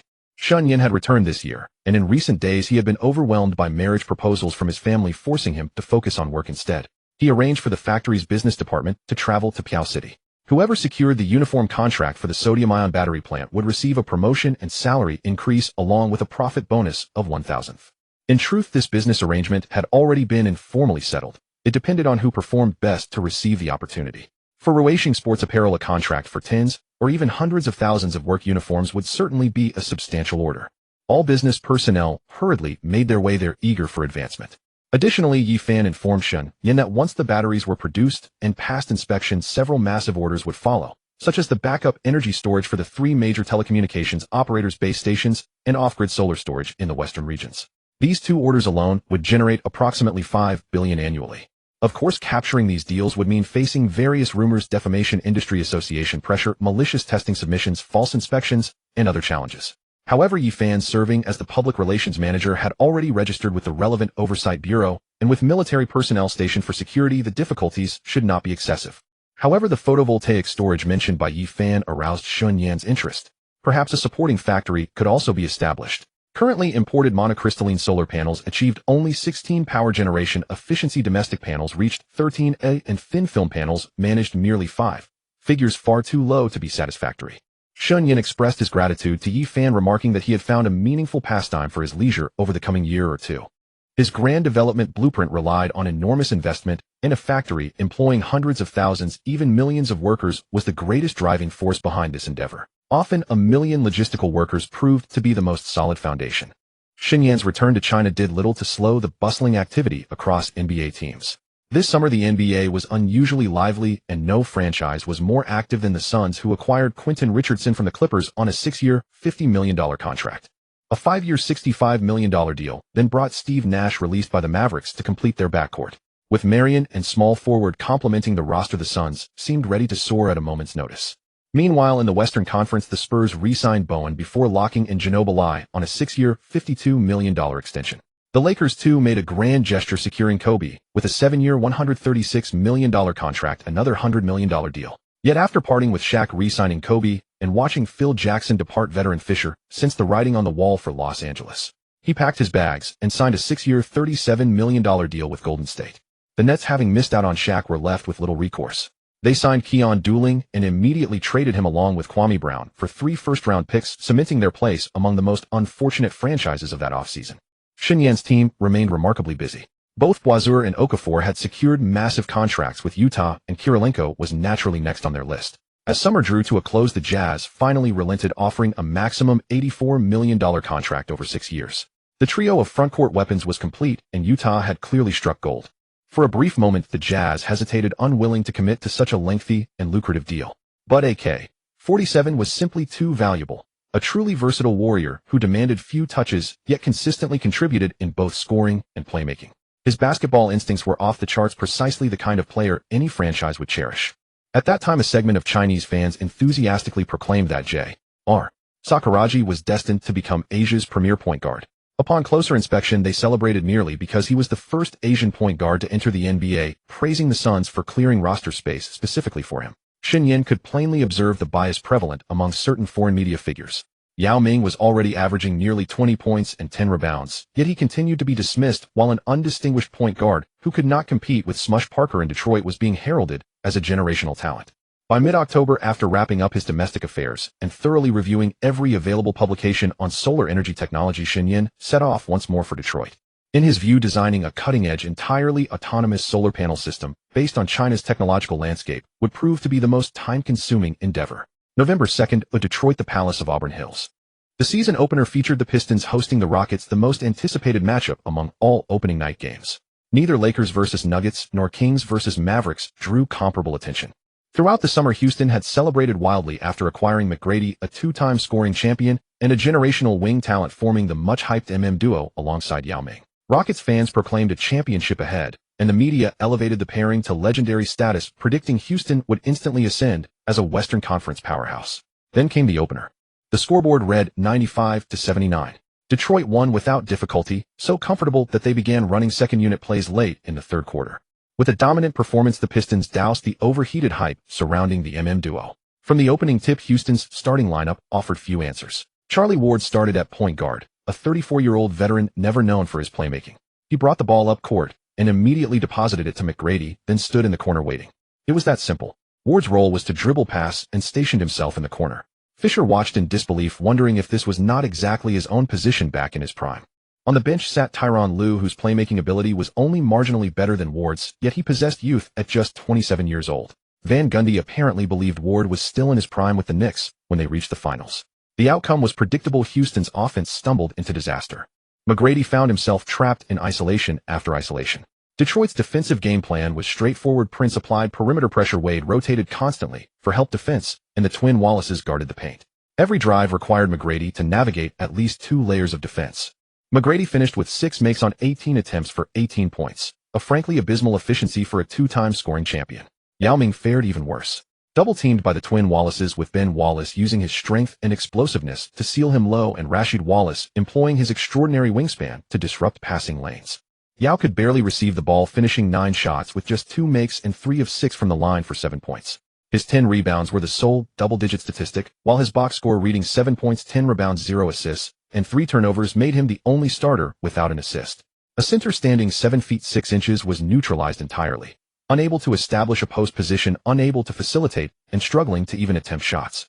Houston's offensive system was effectively paralyzed down the middle. The remaining 3 Rocket starters, Ward, Jim Jackson, and Morris Tyler, each scored between 10 and 13 points. Impressive on the surface. Combined with McGrady, those 4 players accumulated merely 4 assists, exactly 1 apiece. All 5 starters produced a team total of only 4 assists, a staggering figure. Houston recorded just 8 assists on the entire night, 3 of them coming after Tyronn Lue entered the game. The performance resembled an pickup game among strangers with no chemistry whatsoever. Detroit, meanwhile, played with effortless composure. Rasheed Wallace was the most comfortable player on the floor. Yao Ming's inability to guard the perimeter exposed a fatal weakness shared by every traditional center, and Yao suffered most acutely. When Rasheed stretched to the high post, Yao faced a dilemma. If he stepped out, Ben Wallace would have the paint completely open for Billups or Wade to feed for an easy dunk. If Yao stayed home, Rasheed's mid-range jumper and 3-point shot became nothing more than practice reps. He shot 10 for 19 with no free throws and efficiently scored 22 points. As for Morris Tyler, his defensive liabilities were glaring. While he could score at a respectable rate, he allowed opponents to score at an alarming clip, giving up 108 points per 100 possessions compared to his own 95. Ben Wallace, operating without Shen Yan's direct intervention, held opponents to 94 points per 100 possessions, while scoring 105 himself, illustrating the enormous gap between the two sides. After every made basket, Rasheed would turn and yell toward the Rockets bench, as though silently asking, "Is this really your so-called combination?" Wade contributed 21 points and 8 assists, slicing through Houston's perimeter defense with ease. Billups added 17 points, 5 assists, and 3 steals, orchestrating Detroit's offense with his trademark poise and control. Ben Wallace filled the stat sheet with 15 points, 10 rebounds, 4 assists, 3 steals, and 3 blocks, asserting his presence on both ends of the floor. Against Houston, Ben Wallace needed only to contain the still-developing Yao Ming, and together with Rasheed, he made life exceedingly difficult for the Chinese center throughout the contest. Prince chipped in 10 points, quietly fulfilling his defensive responsibilities while providing consistent offensive support. With 6 minutes remaining in the fourth quarter and a 20-point lead, Carlesimo sent Ham and Perkins onto the floor, signaling that the game had effectively moved into its closing ceremonies. Even then, Detroit's reserves did not allow Houston any opportunity to mount a comeback. The final buzzer sounded at 95-79, with the Pistons recording 20 assists, more than double Houston's total. Post-game headlines in Houston shifted from duo setting sail to launch failure. Yet a dedicated faction of Rockets fans persisted on forums, insisting it was simply a matter of insufficient chemistry and only the first game. Shen Yan scrolled through the comments and chuckled aloud.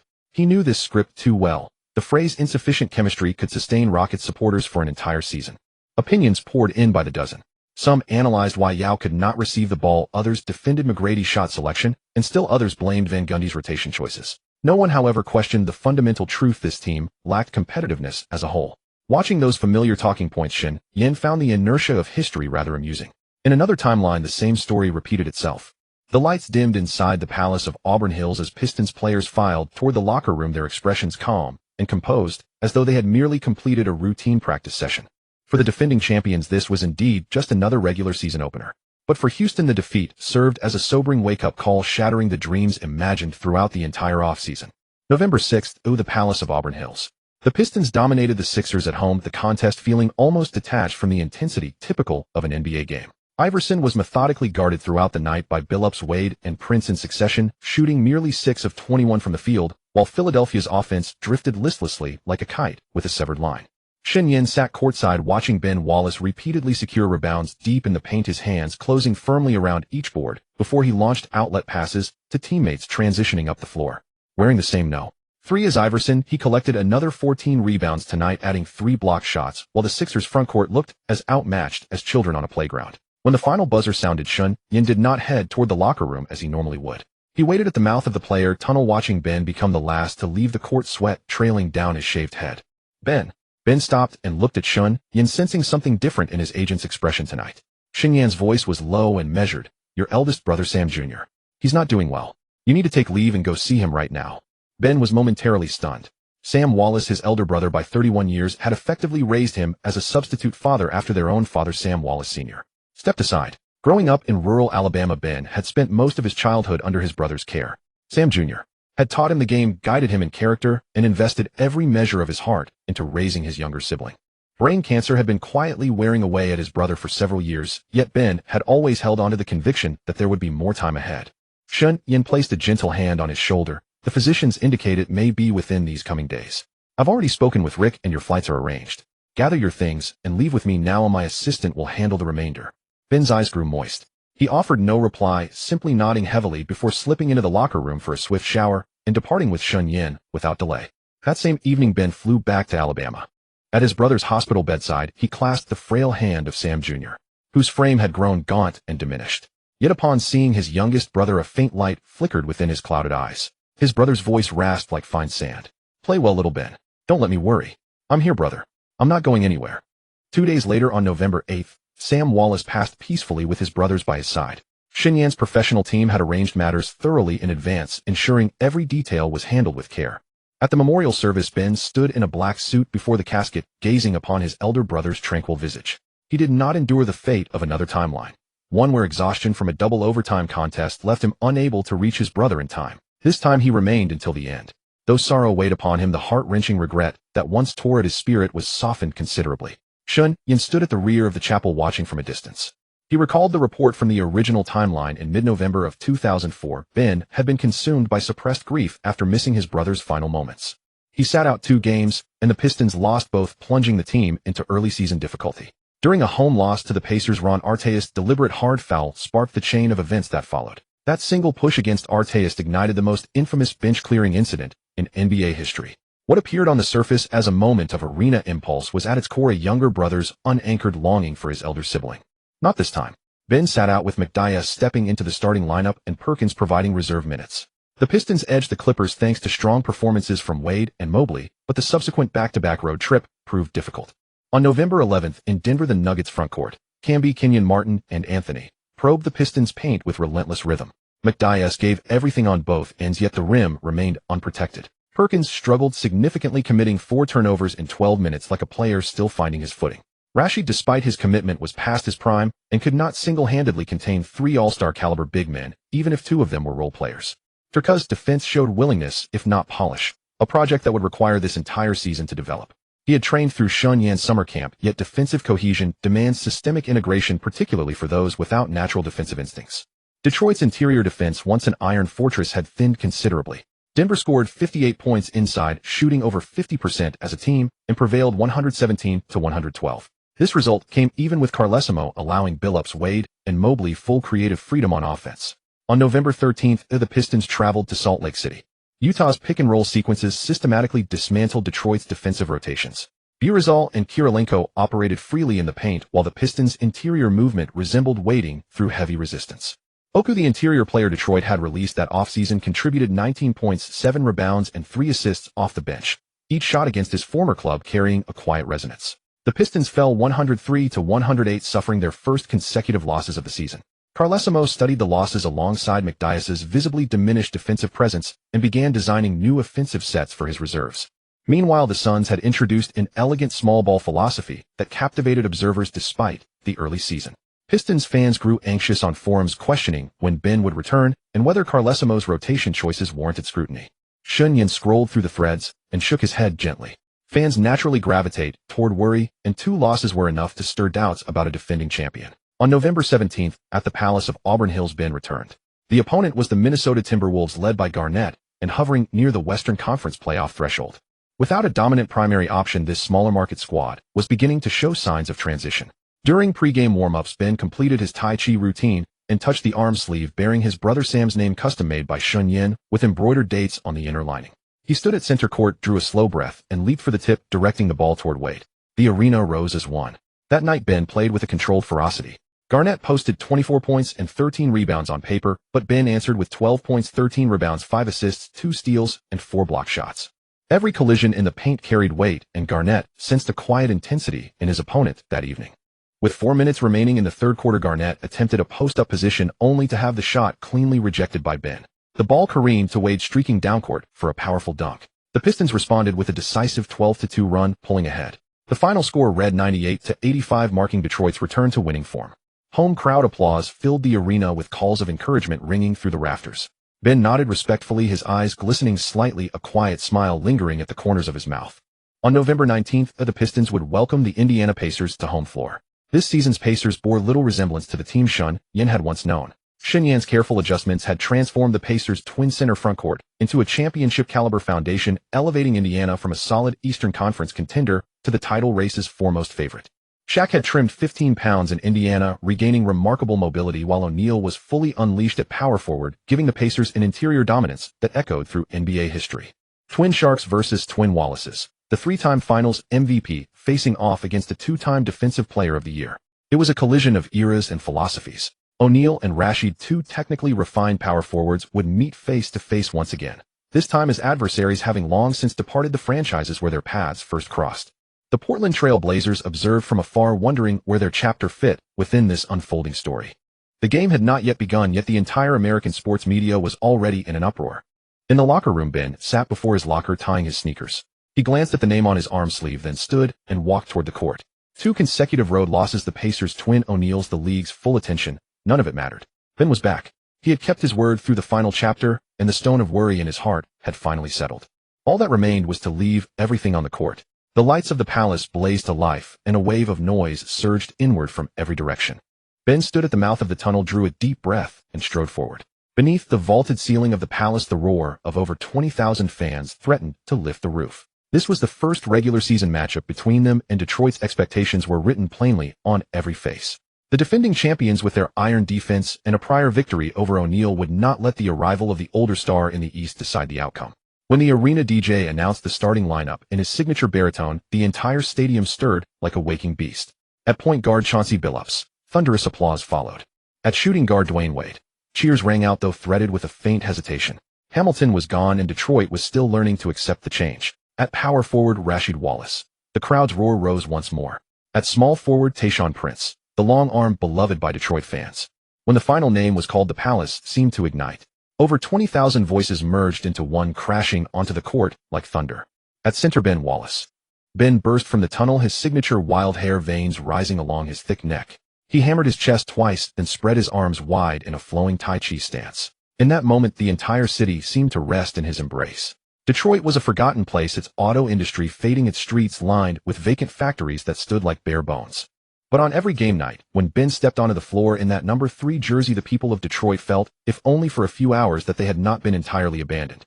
He was so much like this city, rough, stubborn, never complaining.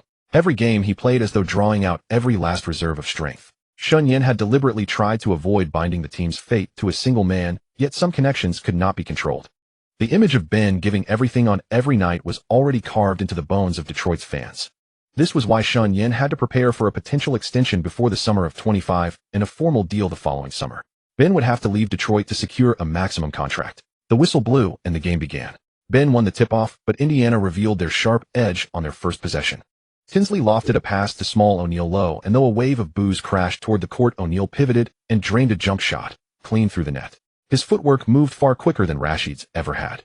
On the next possession, Indiana turned the ball to a different figure. Shaquille O'Neal, the towering force who had worn number 34 for the Lakers, now clad in the Pacers' colors, caught the ball on the block, dipped his shoulder, and pushed Ben half a step backward. O'Neal turned and banked in a hook shot. The twin O'Neals were unearthing their full strength together. Small O'Neal's graceful footwork and mid-range jumper paired with the older man's dominant back-to-the-basket game. Nearly the most fearsome frontcourt pairing in NBA history. Indiana's strategy was blunt and direct: feed the ball inside, and let two 7-footer figures resolve every situation. Detroit's defense was renowned for its suffocating help rotations, but tonight the help proved costly. The older O'Neal turned through traffic and slammed the ball through while small O'Neal drilled jump shots over Rashid's outstretched arms. Indiana controlled the floor. Wade threw himself into every drive, cutting toward the paint with his signature crossovers, bursts of acceleration, and acrobatic finishes. Yet inside the paint, the twin O'Neals waited, and on the perimeter Stephen Jackson clung to him like a shadow, a wing defender known as the Marshall Saint. Jackson was tall and long-armed, forcing Wade to expend double the effort on every move. Wade finished with 14 points, well below his average. Billups probed the Pacers' perimeter defense from beyond the arc, but Tinsley's quick feet and Indiana's timely interior helped neutralize each attempt. Rashid and Ben fought for offensive rebounds and putbacks in the paint, but the twin O'Neals established position with textbook precision. Small O'Neal had honed his game at power forward in Portland before transitioning to center in Indiana. Prince's outside shooting came in spells while Fred Jones used his athleticism to attack the rim relentlessly. Detroit was not without chances. Late in the fourth quarter, Billups hit back-to-back three-pointers and narrowed the gap to 3. The Palace rose again, and everyone waited for Ben to spark a response with a block or a commanding defensive stop. But Small O'Neal drew a double team in the low post and kicked it out to an open Jackson, who buried the 3. On the next possession, the older O'Neal powered through contact with Ben and scored, drawing the foul. 97-92. When the final horn sounded, the Palace fell silent as a tomb. Pacers players high-fived at center court. The twin O'Neals combined for 49 points and 21 rebounds, their dominance securing a hard-fought victory on Detroit's home floor. With Miller sidelined by injury, Indiana had proven far more formidable than anyone expected. After the game, fans filed out in quiet clusters, and the Detroit night wind carried a sharp chill against their faces. Some murmured quietly that letting Hamilton go in the summer had been a mistake. Others could only sigh. The media had already begun to question Detroit's future, pointing out that what Hamilton provided, cutting without the ball and stretching defenses, was something Wade could not yet offer. Wade's talent was undeniable, but he required the ball to operate, and the chemistry with Billups was still developing. The twin O'Neal configuration was precisely the kind of mismatch Detroit's frontcourt struggled to address. Ben was the last to leave the arena. With a towel draped over his shoulder, he stared at the frozen score on the board, saying nothing. Detroit loved him not for how many points he scored, but because every night he threw himself onto the court regardless of who stood across the hardwood. The game was lost, but everyone understood the regular season had barely begun. This new Pistons squad still had a long road ahead. Standing in their path were the Pacers' twin towers, looming like mountains that would not be easily climbed. Indiana might well become Detroit's greatest Eastern Conference rival in the seasons to come. Building a championship team was never about assembling stars and expecting invincibility overnight. It required adjustments so that every opponent could be matched, then pressed into submission through defense. That was the path to a title, rather than constructing a roster of top talents and merely hoping one would claim the Finals MVP award. Carlisle rearranged the magnets on the tactical board, stepped back 2 paces, and studied it for a long while. The office light stayed on late into the night with the tape of that 97-92 Pacers game spread across the desk. The screen froze on the image of the Big Shark turning and overpowering Big Ben. Carlisle drew a few lines on the paper with his pen, then crossed them all out. A thought churned in his mind, yet he could not grasp its exact shape. The question of Billups had been weighing on him. The team's brain and offensive hub always seemed out of place in fast-paced games. Carlisle looked through Billups' resume. He had played in a fast-breaking system under Pitino in Boston, but never quite found his rhythm. In Denver's run-and-gun era under D'Antoni, he again failed to settle in. Billups belonged to the half-court set. His tempo was slow, steady, and methodical. But the Pistons needed a second style, a pace that could accelerate attack and pull opponents into chaos. Only then could the bench unit unleash its full potential, and only by pushing the pace could they keep O'Neal off the floor and thus suppress the Pacers. After all, without the two O'Neals, it would be much easier for the Pistons to handle Indiana.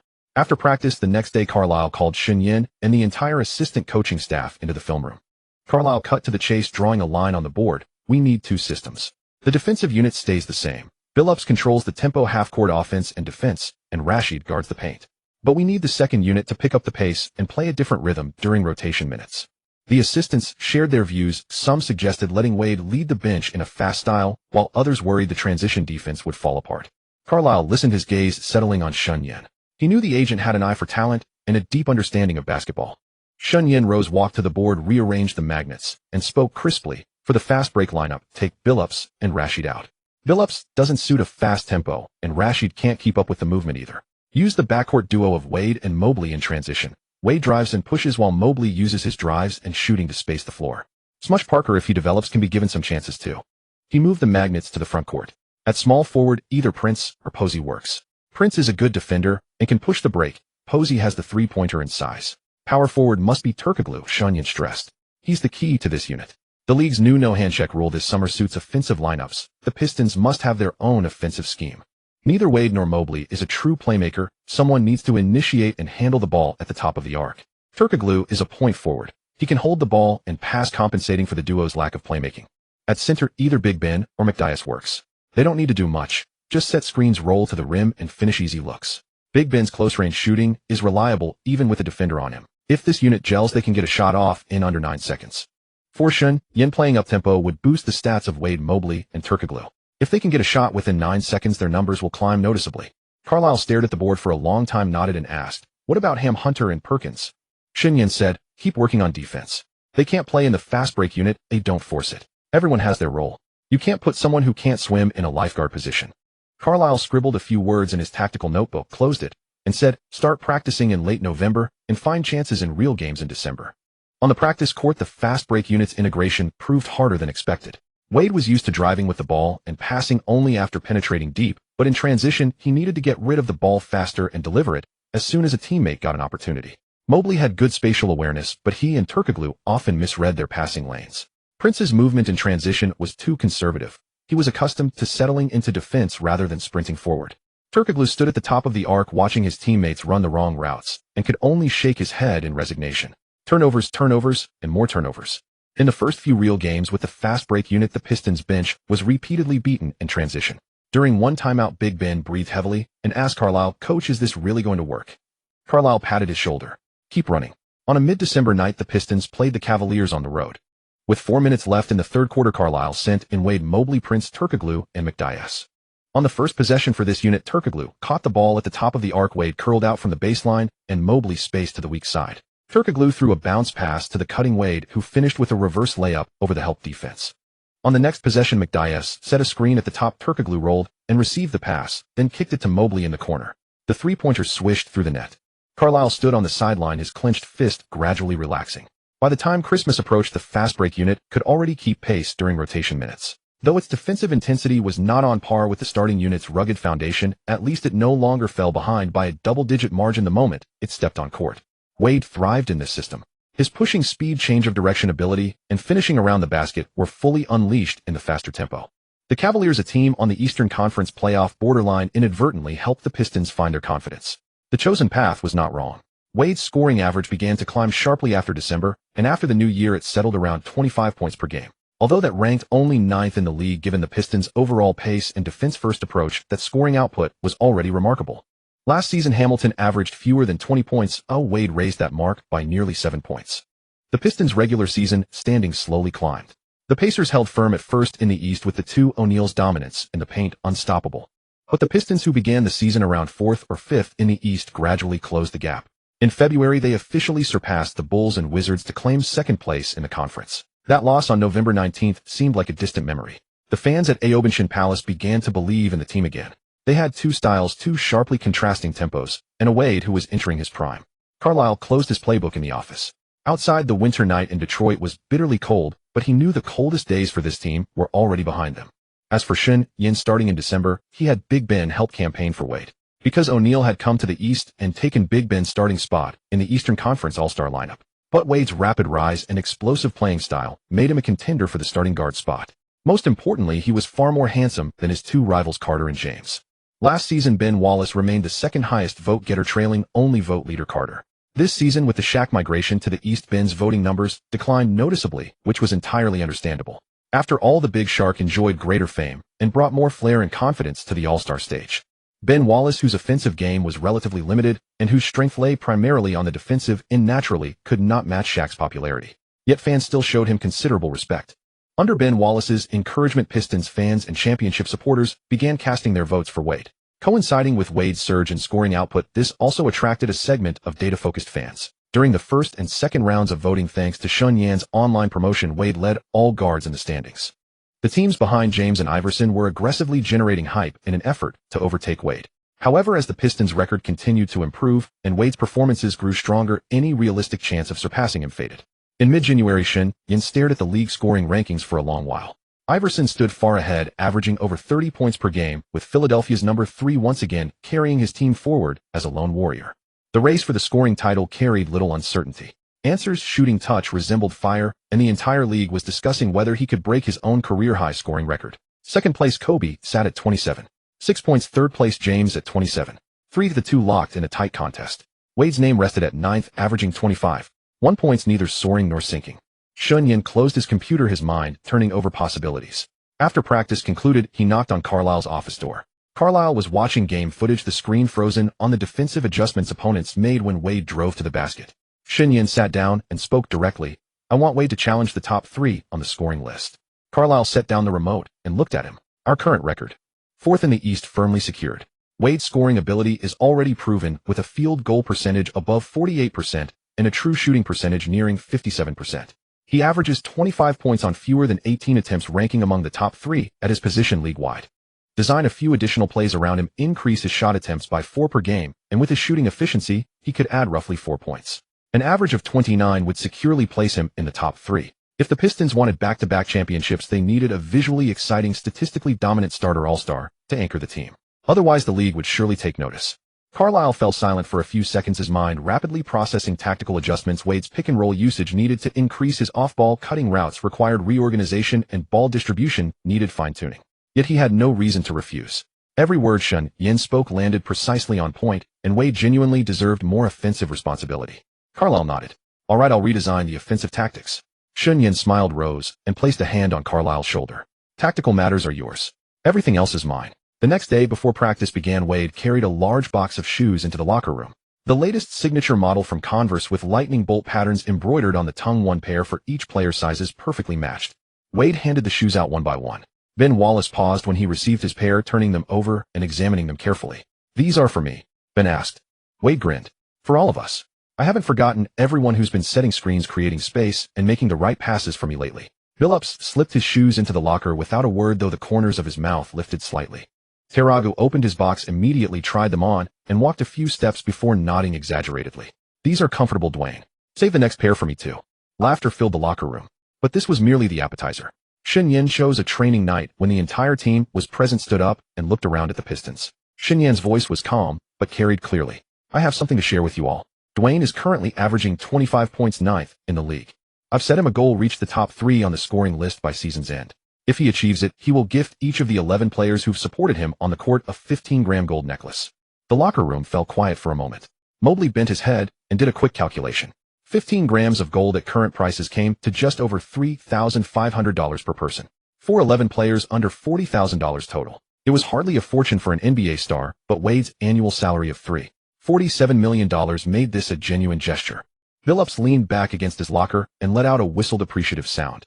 Bosse slapped his locker and called it a deal. Even Ben, usually the most reserved, raised his water bottle in silent acknowledgement. Shen Yan held up one finger. "But there is one condition. We need to work together as a unit. Wade will take more shots, which means others will take fewer. Your individual numbers may drop. Are you willing?" Ben was the first to stand. "As long as he keeps shooting, I'll handle the boards." "No problem." Prince nodded alongside him. "I'll use my off-ball movement to create space. When the ball reaches him, he has my full trust to attack." Scattered applause rippled through the locker room, gradually growing louder. Wade sat in the corner watching his teammates raise their bottles and felt a tightness in his throat. He stood holding his energy drink and spoke softly but clearly enough for everyone to hear. "Thank you all. Let's chase another championship together this year and earn more bonuses along the way." Basketball was never merely about the game. Human connections mattered deeply. Shen Yan understood this thoroughly. The statistics belonged to Wade, but every shot attempt depended on his teammates setting screens, making passes, and drawing defensive attention. If his teammates harbored resentment, no matter how elegant the tactics, they would fail. A gold necklace and a pair of signature shoes had won the entire team's willing commitment to support Wade's offensive role. For players like Billups, Bosse, and Rashid, giving up 1 or 2 shot attempts per game was entirely manageable.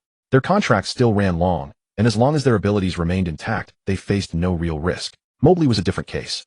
As a free agent heading into the summer of 2005, his statistics needed careful attention to avoid any decline that could affect future negotiations. With the full support of his teammates, Wade's numbers gradually exploded. 30-point games became routine, and his scoring average climbed rapidly. His elusive drives, much like those of the Western Conference champion who had just won Olympic gold, made him the defensive matchup every guard in the league dreaded facing. Wade's highlight reels appeared across major video platforms, while gifs of his sharp moves spread through forums throughout the league. Wade's All-Star voting surged dramatically, ranking second in the Eastern Conference behind only the Big Shark Shaq. Even so, his total fell short of 2 million votes. Across the entire league, Yao Ming led with 2.55 million votes as the overall vote king, followed by Shaq with 2.48 million in second place, a testament to the final glory of the center-dominated era. Garnett received 2.08 million votes, ranking second in the West and third league-wide. McGrady collected 1.99 million votes, third in the West and fourth overall. Wade earned 1.92 million votes, placing second in the East and fifth league-wide, edging past Kobe and Duncan at 1.81 million, with Carter at 1.80 million in third for the Eastern Conference. James received 1.66 million votes, fourth in the East, surpassing Iverson's 1.59 million and securing one of the starting guard spots for the Eastern Conference All-Star team. Next year, James would almost certainly not compete for an Eastern Conference guard spot again. This year had been dangerously close. His team had not anticipated Wade's dominance this season. James had posted top 3 scoring numbers on a weaker squad, yet Wade had matched him while playing on a defensively strong Pistons team. As Wade secured a starting spot in the All-Star game, Shen Yan found himself busier than ever, securing several new endorsement deals for his client. The recent surge in endorsement offers made it abundantly clear that guards like Wade commanded far more market appeal than interior players such as Ben Wallace. Endorsements that came effortlessly to Wade were the ones Wallace had to struggle desperately to secure. Denver in February was biting cold, yet the feverish excitement of All-Star Weekend had the entire city buzzing. On February 19th, crowds thronged outside the Pepsi Center. Wrapped in down jackets and hoisting jerseys of their favorite stars, fans cheered with unbridled fervor despite temperatures hovering around freezing. Neon signs flickered to life early in the bars and nightclubs along the streets. Denver's nightlife had always been renowned, and All-Star Weekend served as the perfect catalyst, igniting the high-altitude city with extraordinary brilliance after dark. But some had come to Denver for reasons far removed from the city's glittering nightlife. In a private room tucked into a corner of the club, the thumping bass was reduced to a muffled, distant pulse. Colored light seeped through the doorframe, casting dappled shadows across the low table. Shen Yan sat on one side of the sofa facing Pelinka, Harmon, and Lee. Drinks had been poured for all, yet no one had really touched them. They were not here for pleasure. All-Star Weekend was the one time of year when general managers and agents gathered in the greatest numbers, and it was precisely in such seemingly casual settings that deals and signings were quietly finalized. Leaning back against the sofa, Shen Yan tapped a finger idly against his glass, while listening to the other three report their respective progress. Pelinka sighed, took a sip from his drink, and said, "Darren Williams is out of reach. He's been playing too well at Illinois, basically locked into the top 5. I couldn't land him, but..." He set down his glass, a faintly resigned yet not unpleasant expression crossing his face. "I did sign David Lee, a forward from Florida. He has a great nose for rebounds and a versatile skill set. His ceiling may not be the highest, but he's a safe bet who won't let us down." Harmon spoke up next, a note of reluctance in his voice. "I missed out on buying him. That kid is only 17, declaring early for the draft, and everyone's calling him the next franchise center. Half the agents in the league were chasing him. I was a step too slow, and someone else snatched him up. But I did grab Gortat, a Polish center with excellent size and wingspan. He's a bit raw right now, but with 2 or 3 years of development, he'll be a solid rotation player." Lee was the last to speak, his expression comparatively relaxed. "No luck with Paul. As you said, that short point guard from Wake Forest has plenty of pride. His draft stock is soaring, and all the top teams want him. But I did sign the other guy you recommended, Lou Williams. He's jumping straight from high school, and he's got a knack for scoring. He's also a guard, highly aggressive on offense, perfect for the 6th-man role." Shen Yan listened, nodded, and swirled the glass in his hand without saying much. This year was a typical weak draft class with only a handful of promising prospects. Agent teams were scrambling for them all, so landing even one was already a victory. Pelinka had landed David Lee, Harmon had Gortat, and Lee had Lou Williams. All three had made acquisitions, even if none were their primary targets. In a year this shallow, any signing was a win. As for Shen Yan himself, he had not made a single move this year. He was in no hurry. Some things could not be rushed, and certain pieces had to wait for the right moment to fall into place. After several rounds of drinks, the 4 men left the club and walked through the cold Denver streets. At the Pepsi Center, the first act of All-Star Weekend was already unfolding. The Rookie Challenge tipped off first, pitting the class of 2003 against the class of 2004. The outcome was never in doubt. The generational talent of the 2003 cohort completely overwhelmed the newcomers from 2004. LeBron James and Dwyane Wade barely had to break a sweat. Carmelo Anthony single-handedly took over the game. Melo was in his element, knocking down jumpers, blowing past defenders, and throwing down fast break dunks. He finished with 20-plus points and claimed the Rookie Challenge MVP trophy without a shred of doubt. Yet as the award was presented, the smile on Anthony's face carried a faint, inexplicable stiffness. The Pepsi Center was his home court. Denver belonged to the Nuggets, and he was their franchise star, the No. 2 overall pick in 2003, carrying the boundless hopes of the city. Yet tomorrow night on this very court in his own arena the All-Star game would take place, and on that much grander stage there would be no place for him. The No. 1 pick LeBron James, who came before him, and the No. 3 pick Dwyane Wade, who came after him, would both step onto the floor wearing Eastern Conference All-Star starter jerseys. Anthony had not even made the All-Star team as a reserve. He was the No. 2 pick, the future of the Nuggets, the newly crowned Rookie Challenge MVP, and yet he could not even catch the last train to the All-Star game. Yet the two men bracketing him in the draft were already All-Star starters. Here in Denver on his own turf, he could only watch from the sidelines like a powerless onlooker. The embarrassment pricked him like a fine needle in the tenderest part of his heart, and his hand tightened around the trophy almost involuntarily. On February 20th, the All-Star game lifted its curtain under the night sky. The East was coached by Collins of the Pacers. Shen Yan watched Collins map out tactics on the sideline and gave an inward nod of approval. This year's Eastern All-Star squad was on paper a notch above the West, a fact that became plainly evident during the game. The East seized control from the first quarter, playing defense with half a notch more intensity than typical All-Star fare while spreading the offense across multiple scorers. Wade, making his All-Star debut, scored 14 points in less than 20 minutes. He attacked the rim with the same ferocity as a regular season game, every crossover carrying an edge of intent. Shen Yan, however, noticed a small detail: Wade had stayed close to Ben Wallace all night. As Pistons teammates, the rookie Wade naturally stuck with his veteran big brother. Yet Wallace did not seem to have much to teach Wade. Wallace finished with 6 points and 7 rebounds, a serviceable performance that ran like a well-oiled machine. No extra words, no extra actions. Shen Yan made a mental note: Wade needed to make some changes by next year or audiences would have no expectations left for him. Allen Iverson was the true star of the night. Iverson, coming off the bench, seemed determined to release an entire year's worth of frustration in one night. He sprinted up and down the court, racking up steals and fast break feeds, delivering pinpoint passes to teammates stationed in the open.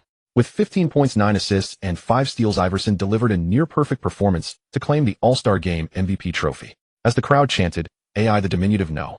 3 stood at center court smiling like a child. Sitting courtside, Shen Yan watched Iverson lift the trophy, then turned his gaze to Carmelo Anthony, who had just won the Rookie Challenge MVP and was watching from the bench. He felt that fate was indeed marvelously inscrutable. One was the No. 2 pick with a Rookie Challenge MVP, the other was the answer with the night's All-Star Game MVP. Both shone bright on this Denver evening, yet they stood an entire All-Star game apart. One sat on the bench, the other stood on the court. One was dejected over an All-Star snub, the other rose brilliantly to prove himself. Yet Shen Yan knew that before long these two would wear the same uniform for this city and this team. Denver's night was still young. After the lights at the Pepsi Center dimmed, the crowds gradually dispersed, leaving only the high-altitude wind howling outside the arena. The nightlife, however, was just beginning. Shen Yan walked out of the arena and looked up at the clear Colorado night sky. It suddenly struck him that some things, like the stars above, were already fixed in their positions, waiting for time to slowly pass and bring what was destined to come. Ben Wallace, an All-Star reserve this year, received a fairly modest badge post-move lockdown. Increases the defender's chance of stopping a back-to-the-basket scoring attempt. Wade, as a starter, also earned a badge reward: acrobat. Grants a significant boost on pivot layups, half-pivot layups, hop-step layups, Euro-step layups, cradle layups, reverse layups, and changing hands layups, reducing the chance of being blocked. At that moment, Shen Yan was advising Wade to use Euro-step layups as often as possible and dunk less frequently. If he did dunk, he should not land straight down, but hang on the rim until the momentum faded before dropping in order to protect his knees. Shen Yan had watched both Wade and Rose play and knew that after a no-deceleration crossover dunk, their choices differed greatly. Wade would hang on the rim briefly before landing, often letting himself drift forward to absorb the impact. Rose landed directly after the dunk. The impact was visible to the naked eye. Worse, he would stop dead the instant his feet touched the floor, sending knee pressure through the roof. That was why Wade, even without a fully intact meniscus, could keep playing at a high level for a long time, while Rose fell from elite status after a single major injury. With the All-Star game over, the trade deadline for the season arrived on the 24th. A few deals caught Shen Yan's attention. First, the Spurs traded for Nazr Mohammed. Though merely a rugged blue-collar center, he compensated for Nestorovic's lack of inside toughness and let Duncan pick his spots. Against physical opponents, they could go with Mohammed. Against finesse lineups, they could use Nestorovic.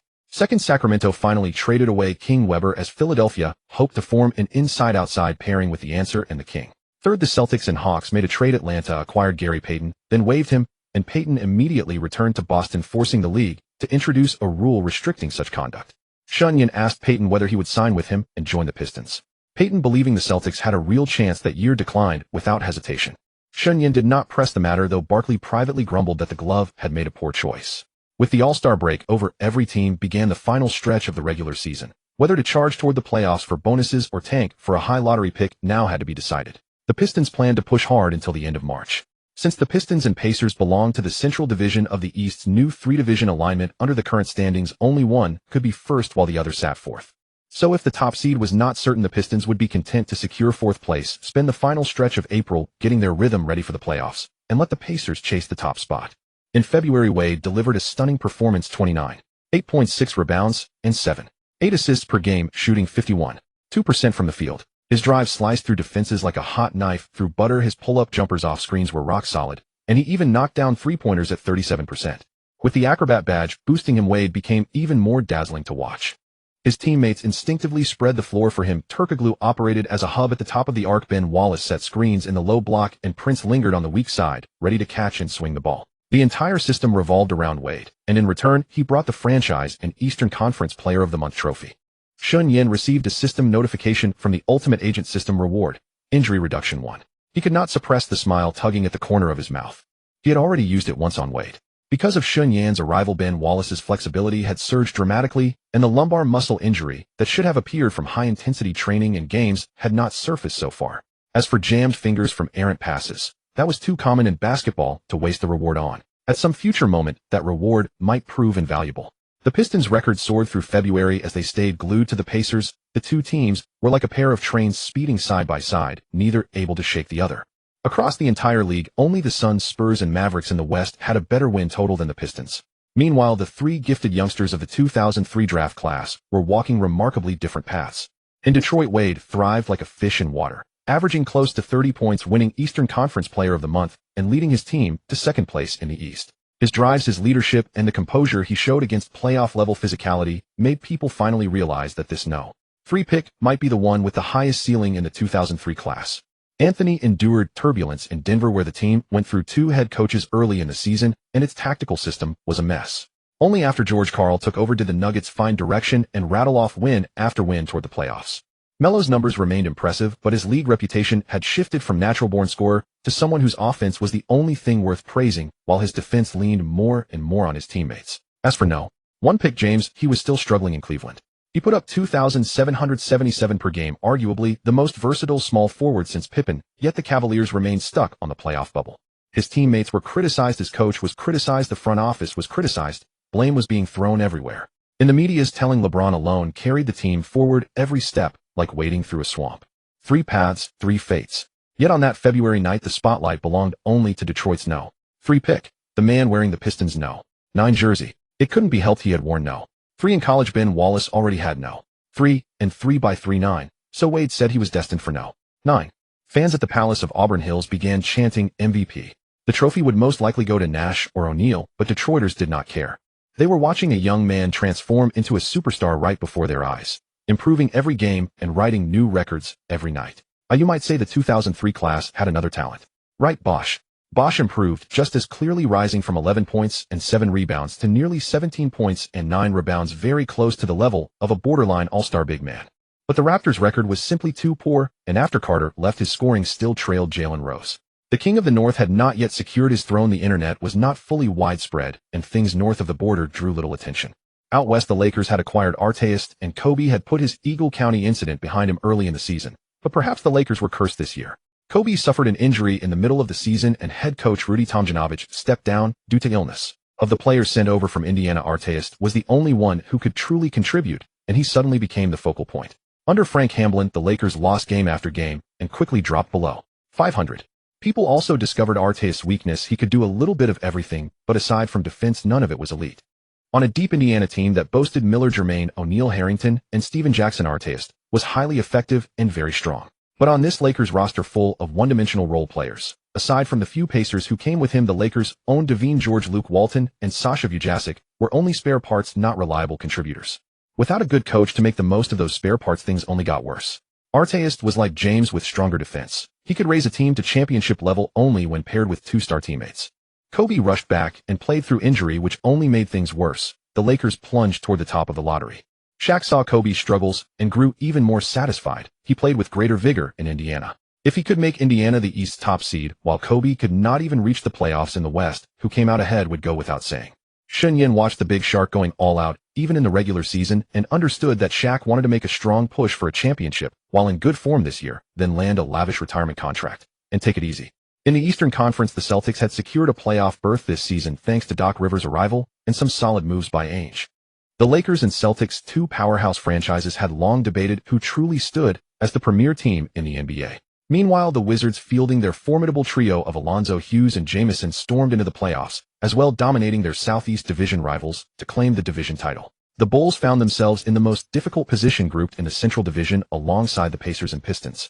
No matter how they played, they could only secure the 5th seed, facing either the Pacers or Pistons in the opening round.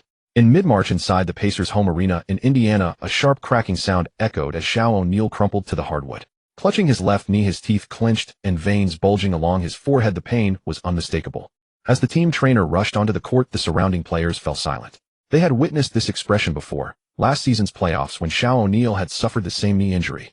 This particular grimace signaled something far more serious than anyone wanted to admit. The examination results confirmed a strain to the medial collateral ligament in his left knee, requiring at least 3 weeks of recovery.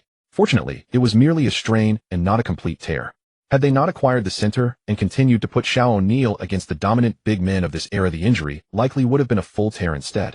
When the news reached the Pistons' practice facility, Caldwell was sketching plays on the tactical board. Brown entered and leaned in to whisper something in his ear. Caldwell's hand paused momentarily over the marker, then continued completing the play, though the lines grew noticeably heavier. He set the pen down, drew a deep breath, and walked to the window to gaze at Detroit's overcast sky. The Pacers had just severed a vital limb. That dynamic frontcourt pairing of Shaw O'Neal and O'Neal had been their most reliable weapon throughout the season. With each averaging around 20 points per game, victories came straightforwardly, without relying on elaborate schemes. Miller, now aging, would conserve his energy during the regular season, saving his tank for the postseason. Stephen Jackson could occasionally explode for a game, but his performance lacked consistency. The true foundation remained those two O'Neals. Now, with Shaw O'Neal sidelined, only one O'Neal remained. The Big Shaq would need to shoulder all the offensive burden inside, scoring nearly 30 points per game just to secure victories. Caldwell massaged his temples, and the corners of his mouth lifted almost imperceptibly. This was not schadenfreude. It was the natural instinct of a head coach when a rival suffered a significant loss during a competitive season. Fate had presented a golden opportunity. The Pistons could overtake the Pacers within the next fortnight to claim the top seed in the Eastern Conference. Should they achieve this, they would hold home court advantage against the 4th-seeded Pacers in the second round. Many had criticized the league's seeding system as flawed. Caldwell picked up his phone and sent a message to Shen Yan. Shaw O'Neal is injured. Should we make a push? Shen Yan's reply came swiftly with a single line: get everyone checked physically first, then decide. He understood the pitfalls of small ball basketball. When players stayed healthy, it worked, but injuries tended to be catastrophic and season-ending. If a coach neglected load management with small ball, it could genuinely devastate a roster. Under D'Antoni, players suffered the most frequent exits. The Suns' greatest weakness remained their head coach. Caldwell hesitated, puzzled by why Shen Yan would emphasize physical examinations at this moment. With the Pacers missing a key player, wasn't this the perfect window to add extra practice sessions and accumulate wins? Yet after years of working with Shen Yan, he knew the man never spoke without purpose. Suppressing his doubts, Caldwell called for the team physician. Schedule comprehensive fitness evaluations for everyone. Right now. The team physician wasted no time and immediately began preparations. 2 hours later, the entire Pistons roster underwent a series of comprehensive assessments ranging from heart rate recovery to muscle fatigue analysis. When the reports arrived, Caldwell sat at his desk scanning each line, a chill spreading down his spine. The starting unit fared adequately. Billups, Rashid, Perkins, Ham. Their half-court system operated at a deliberate pace, with solid positioning limiting player movement and keeping all physical metrics within normal ranges. With their half-court approach featuring fewer possessions and extensive post-positioning, injuries tended toward contact-related issues like bruises, abrasions, mild sprains, and soreness from low-post battles, all recoverable with rare instances of season-ending soft tissue damage. But the second unit's numbers told a different story. Wade, Mobley, Prince, Bossy, Terker, McDays, and Ben Wallace. This lineup pushed an up-tempo style requiring shots within 9 seconds with constant sprinting and transition.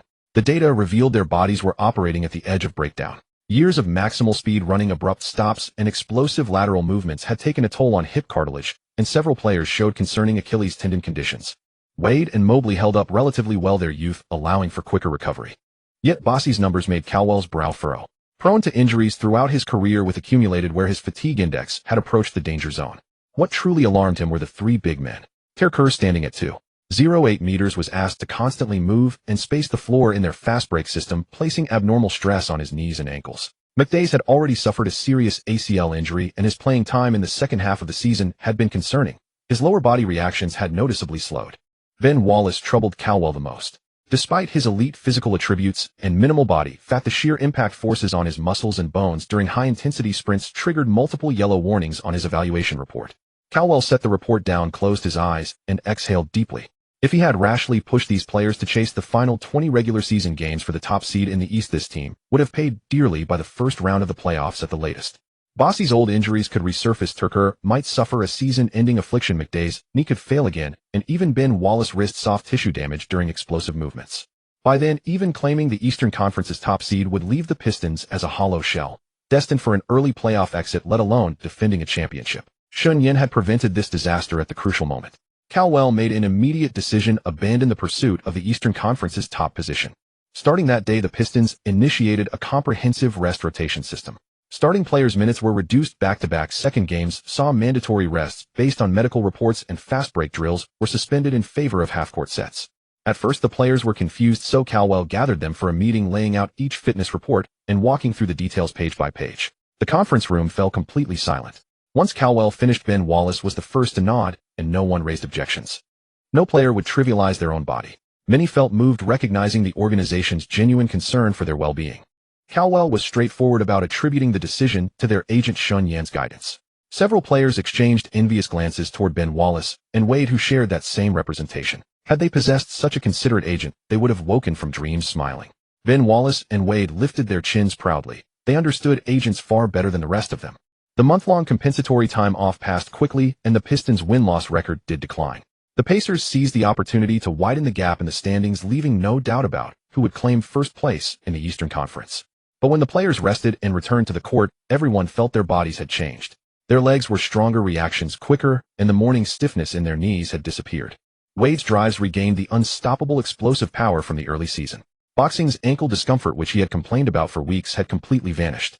McDyess's movement speed improved noticeably. Ben Wallace leaped continuously to grab 5 rebounds in a single practice matchup, landing as lightly as walking on cotton. Carlesimo stood on the sideline, watching these players return fully refreshed. The heavy stone in his heart finally settled. He had lost first place in the East, but won back something far more valuable. On April 20th, the final day of the regular season. After the last game, the Pistons finished as the 4th seed in the Eastern Conference with the 5th best record in the league, trailing only the Suns, Spurs, Pacers, and Mavericks. The Mavericks shared the same fate as the Pistons, ranking only 4th in the Western Conference. Cuban grew anxious. This meant his Mavericks would face Nash's Suns in the second round, a team he had previously let slip away. But his anxiety changed nothing. Any adjustments would take 1 or 2 seasons. Though the Pistons' record did not surpass the Pacers, the laughter echoing from their locker room was louder than anything in Indiana. The players high-fived each other, chatting and laughing as they packed their gear. Every face carried a calm assurance. Carlesimo leaned against the locker room doorway, watching it all. His understanding of Shen Yan's foresight deepened, and he finally grasped the shortcomings of the small ball lineup. The Western Suns would certainly not be the finals opponent, and Shen Yan had asked him to focus primarily on studying the Spurs. He smiled gently and turned toward his office. The regular season had ended, but the true arena was only beginning, and his team was 100% prepared for the playoffs. Ben Wallace reclaimed the rebounding title with an average of 13.8 boards per game and led the league in blocks with 2.7 per contest, trailing only Camby's 3. Ben Wallace received 2 free attribute points and brought Shen Yan a total of 6 talents. What surprised Shen Yan most was Wade's scoring average of 27.8 points, ranking second on the scoring list, earning 1 free attribute point and adding another talent to Shen Yan's roster. The entire Pistons' support helped Wade secure second place on the scoring list. Wade in turn was generous, upgrading the gold necklaces to 20 grams each. The strongest broker system granted 2 talent directors, matching previous abilities, capable of evaluating 100 real people daily, eliminating counterfeit threats to the enterprise. 3 management talents, each capable of overseeing 100 people. In the factory, their best use was to spend 1 to 2 weeks organizing the work of 100 people, ensuring everyone fulfilled their duties before moving on to lead the next group of 100, improving overall operational efficiency. The 2 talents known as commercial strategists had assisted Shen Yan in 3 operations against organized crime across 3 domestic cities the previous year, achieving notable results. If these 2 had been in charge, the Zhixing sodium battery plant, already under construction, would likely be the largest in the country, rather than holding merely 15% of the domestic market. Shen Yan provided them with technical materials slightly more advanced than China's current 2 solar energy approaches, asking them to clear half the market before 2006 and prepare 2 factory sites. The 2 did not disappoint. Their methods were far more daring than Shen Yan's, luring in several large targets. Solar power companies existing merely for subsidies were thoroughly eliminated. After dismantling numerous solar plants, the two established a tunneling oxide passivation crystalline silicon factory in Hong Kong, since Pingching's polysilicon plant would commence production in 2006. Hong Kong possessed the nation's top-tier high-purity quartz sand and crucible supply chain, along with silicon wafer-cutting photovoltaic film and silver paste new material clusters perfectly matching the full upstream demands of crystalline silicon batteries. They then established a cadmium telluride thin-film factory in Tongzhou, where glass substrates, encapsulation films, and non-ferrous metal processing enterprises were concentrated, making the transport of tellurium and cadmium rare metal raw materials highly convenient. With the two factories established, no one dared attempt further interference. Many astute figures in China soon sensed something unusual. The sodium batteries before and the solar panels and thin films now bore a similar pattern. They suspected the same mastermind stood behind it all. But no one had evidence. The Piao City sodium battery plant had already captured over 15% of the market, yet no profit was extracted. All funds went toward repaying loans or expanding capacity, with the remainder distributed as wages and infrastructure development around the factory. Moreover, the company operated unusually. Though Piao City was among the poorer areas in Jiangsu province, with modest base salaries for ordinary workers, overtime pay, and quarterly performance dividends raised per capita income to the provincial average for employees. In Piao City, each worker's average annual income reached 16818 yuan compared to the Jiangsu provincial average of 20957 yuan. In 2005, an income exceeding 20,000 in Piao City far surpassed that of 4 farmers from Piao City. Feeding over 30,000 people required enormous expenditure.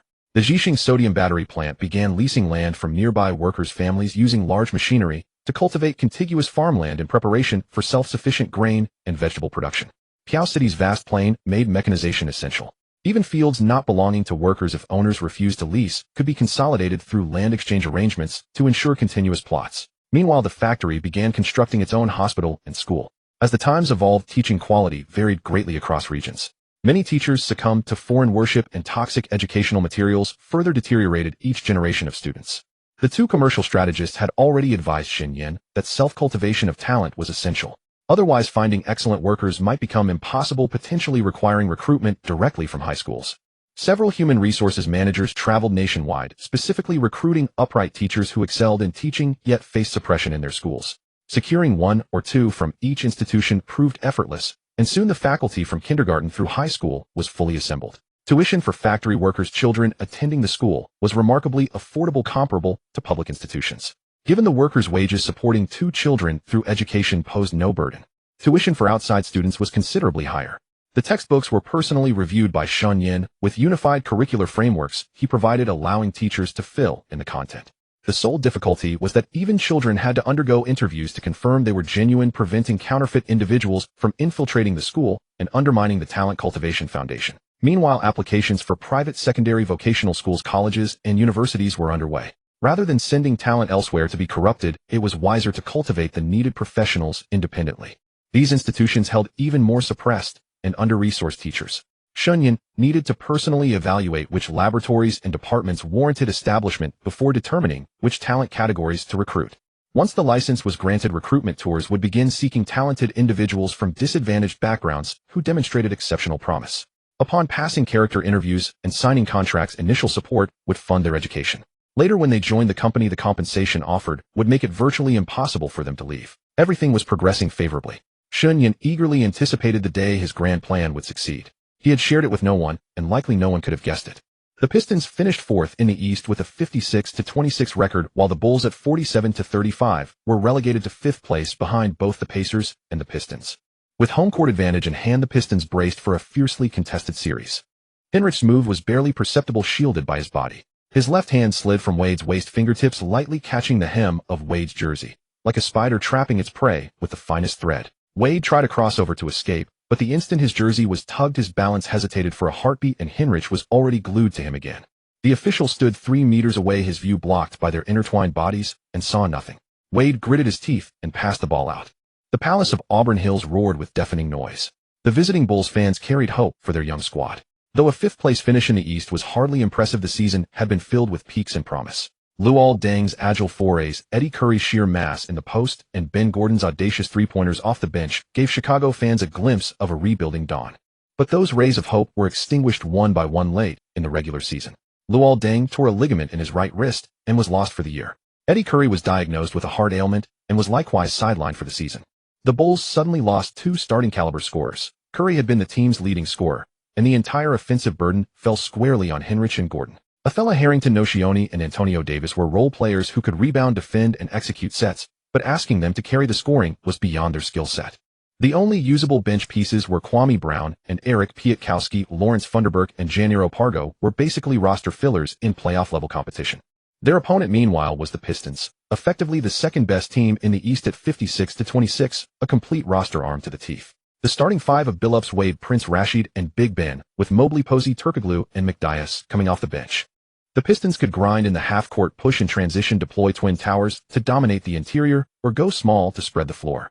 Coach Carlisle had deliberately rested his starters for the final month of the regular season, and now every leg felt spring-loaded. The gap between these Pistons and the Bulls was far wider than their records indicated. The outcome was sealed in the first quarter. Detroit's defense dismantled every Bulls possession. Rashid and Big Ben formed a moving bulwark in the paint. Drivers were swallowed up, and every shot was contested by a forest of arms. On offense, the Pistons had Billups in the pick-and-roll, Wade slashing to the rim and Rashid knocking down mid-range jumpers. There was no matchup the Bulls could exploit. The most fascinating duel of the series, however, was between Wade and Hinrich. Hinrich was not an all-star, not a freakishly athletic defensive stopper, and he didn't even fit the mold of a traditional lockdown defender. Yet he had a rare gift. Using intellect and subtle craft, he managed to contain the all-star starting guard Wade. His stance was rock solid, legs slightly apart, hips lowered to nearly Wade's level. He shadowed Wade's torso all game, preventing him from accelerating or dipping his shoulder.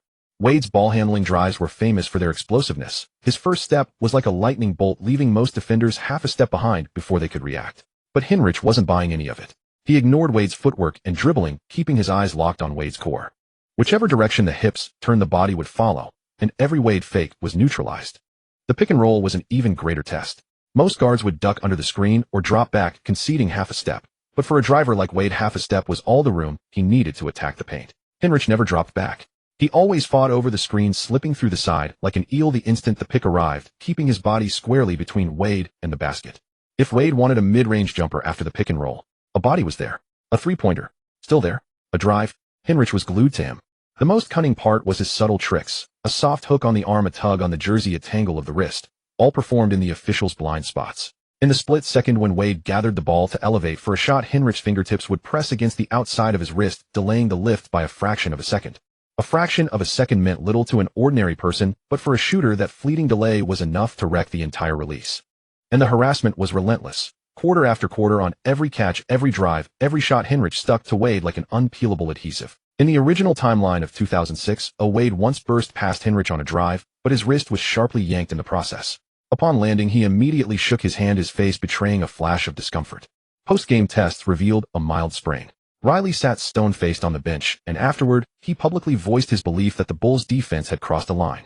No matter how the league tried to look away, players like Hinrich, lacking elite physical gifts, often resorted to intimidating tactics when beaten, making opponents wary of injury and hesitant to attack. Lame beer, correct. No one did it better than yours truly, the founding father of the intimidation school in the front court. While others unleashed tomahawk jams, I was the axe-wielding enforcer. Wade was visibly laboring.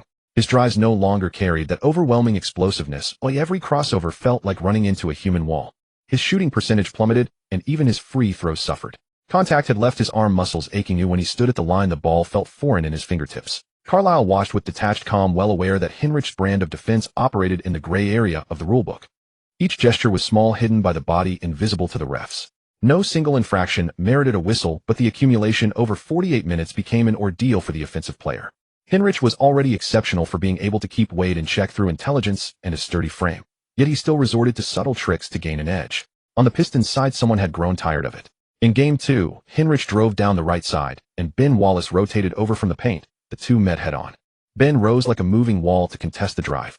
As the two collided, Hinrich's forehead caught Ben's elbow. It was the second time a Bulls player received the unicorn treatment after Mourning had once applied it to Scottie Pippen. Ben hadn't put real force into it, but the timing was perfect. He had restrained himself, wary of a repeat of Lame Beer's notorious hit on Pippen. Pippen had his share of misfortune, including a hard shove from Rodman that sent him flying into the sideline. After Oakley departed in '88, Pippen faced relentless Pistons defenses in '89 and '91. Hinrich let out a grunt, the ball slipping from his grip and rolling out of bounds. He bent over, pressing a hand to his forehead for a long moment before straightening.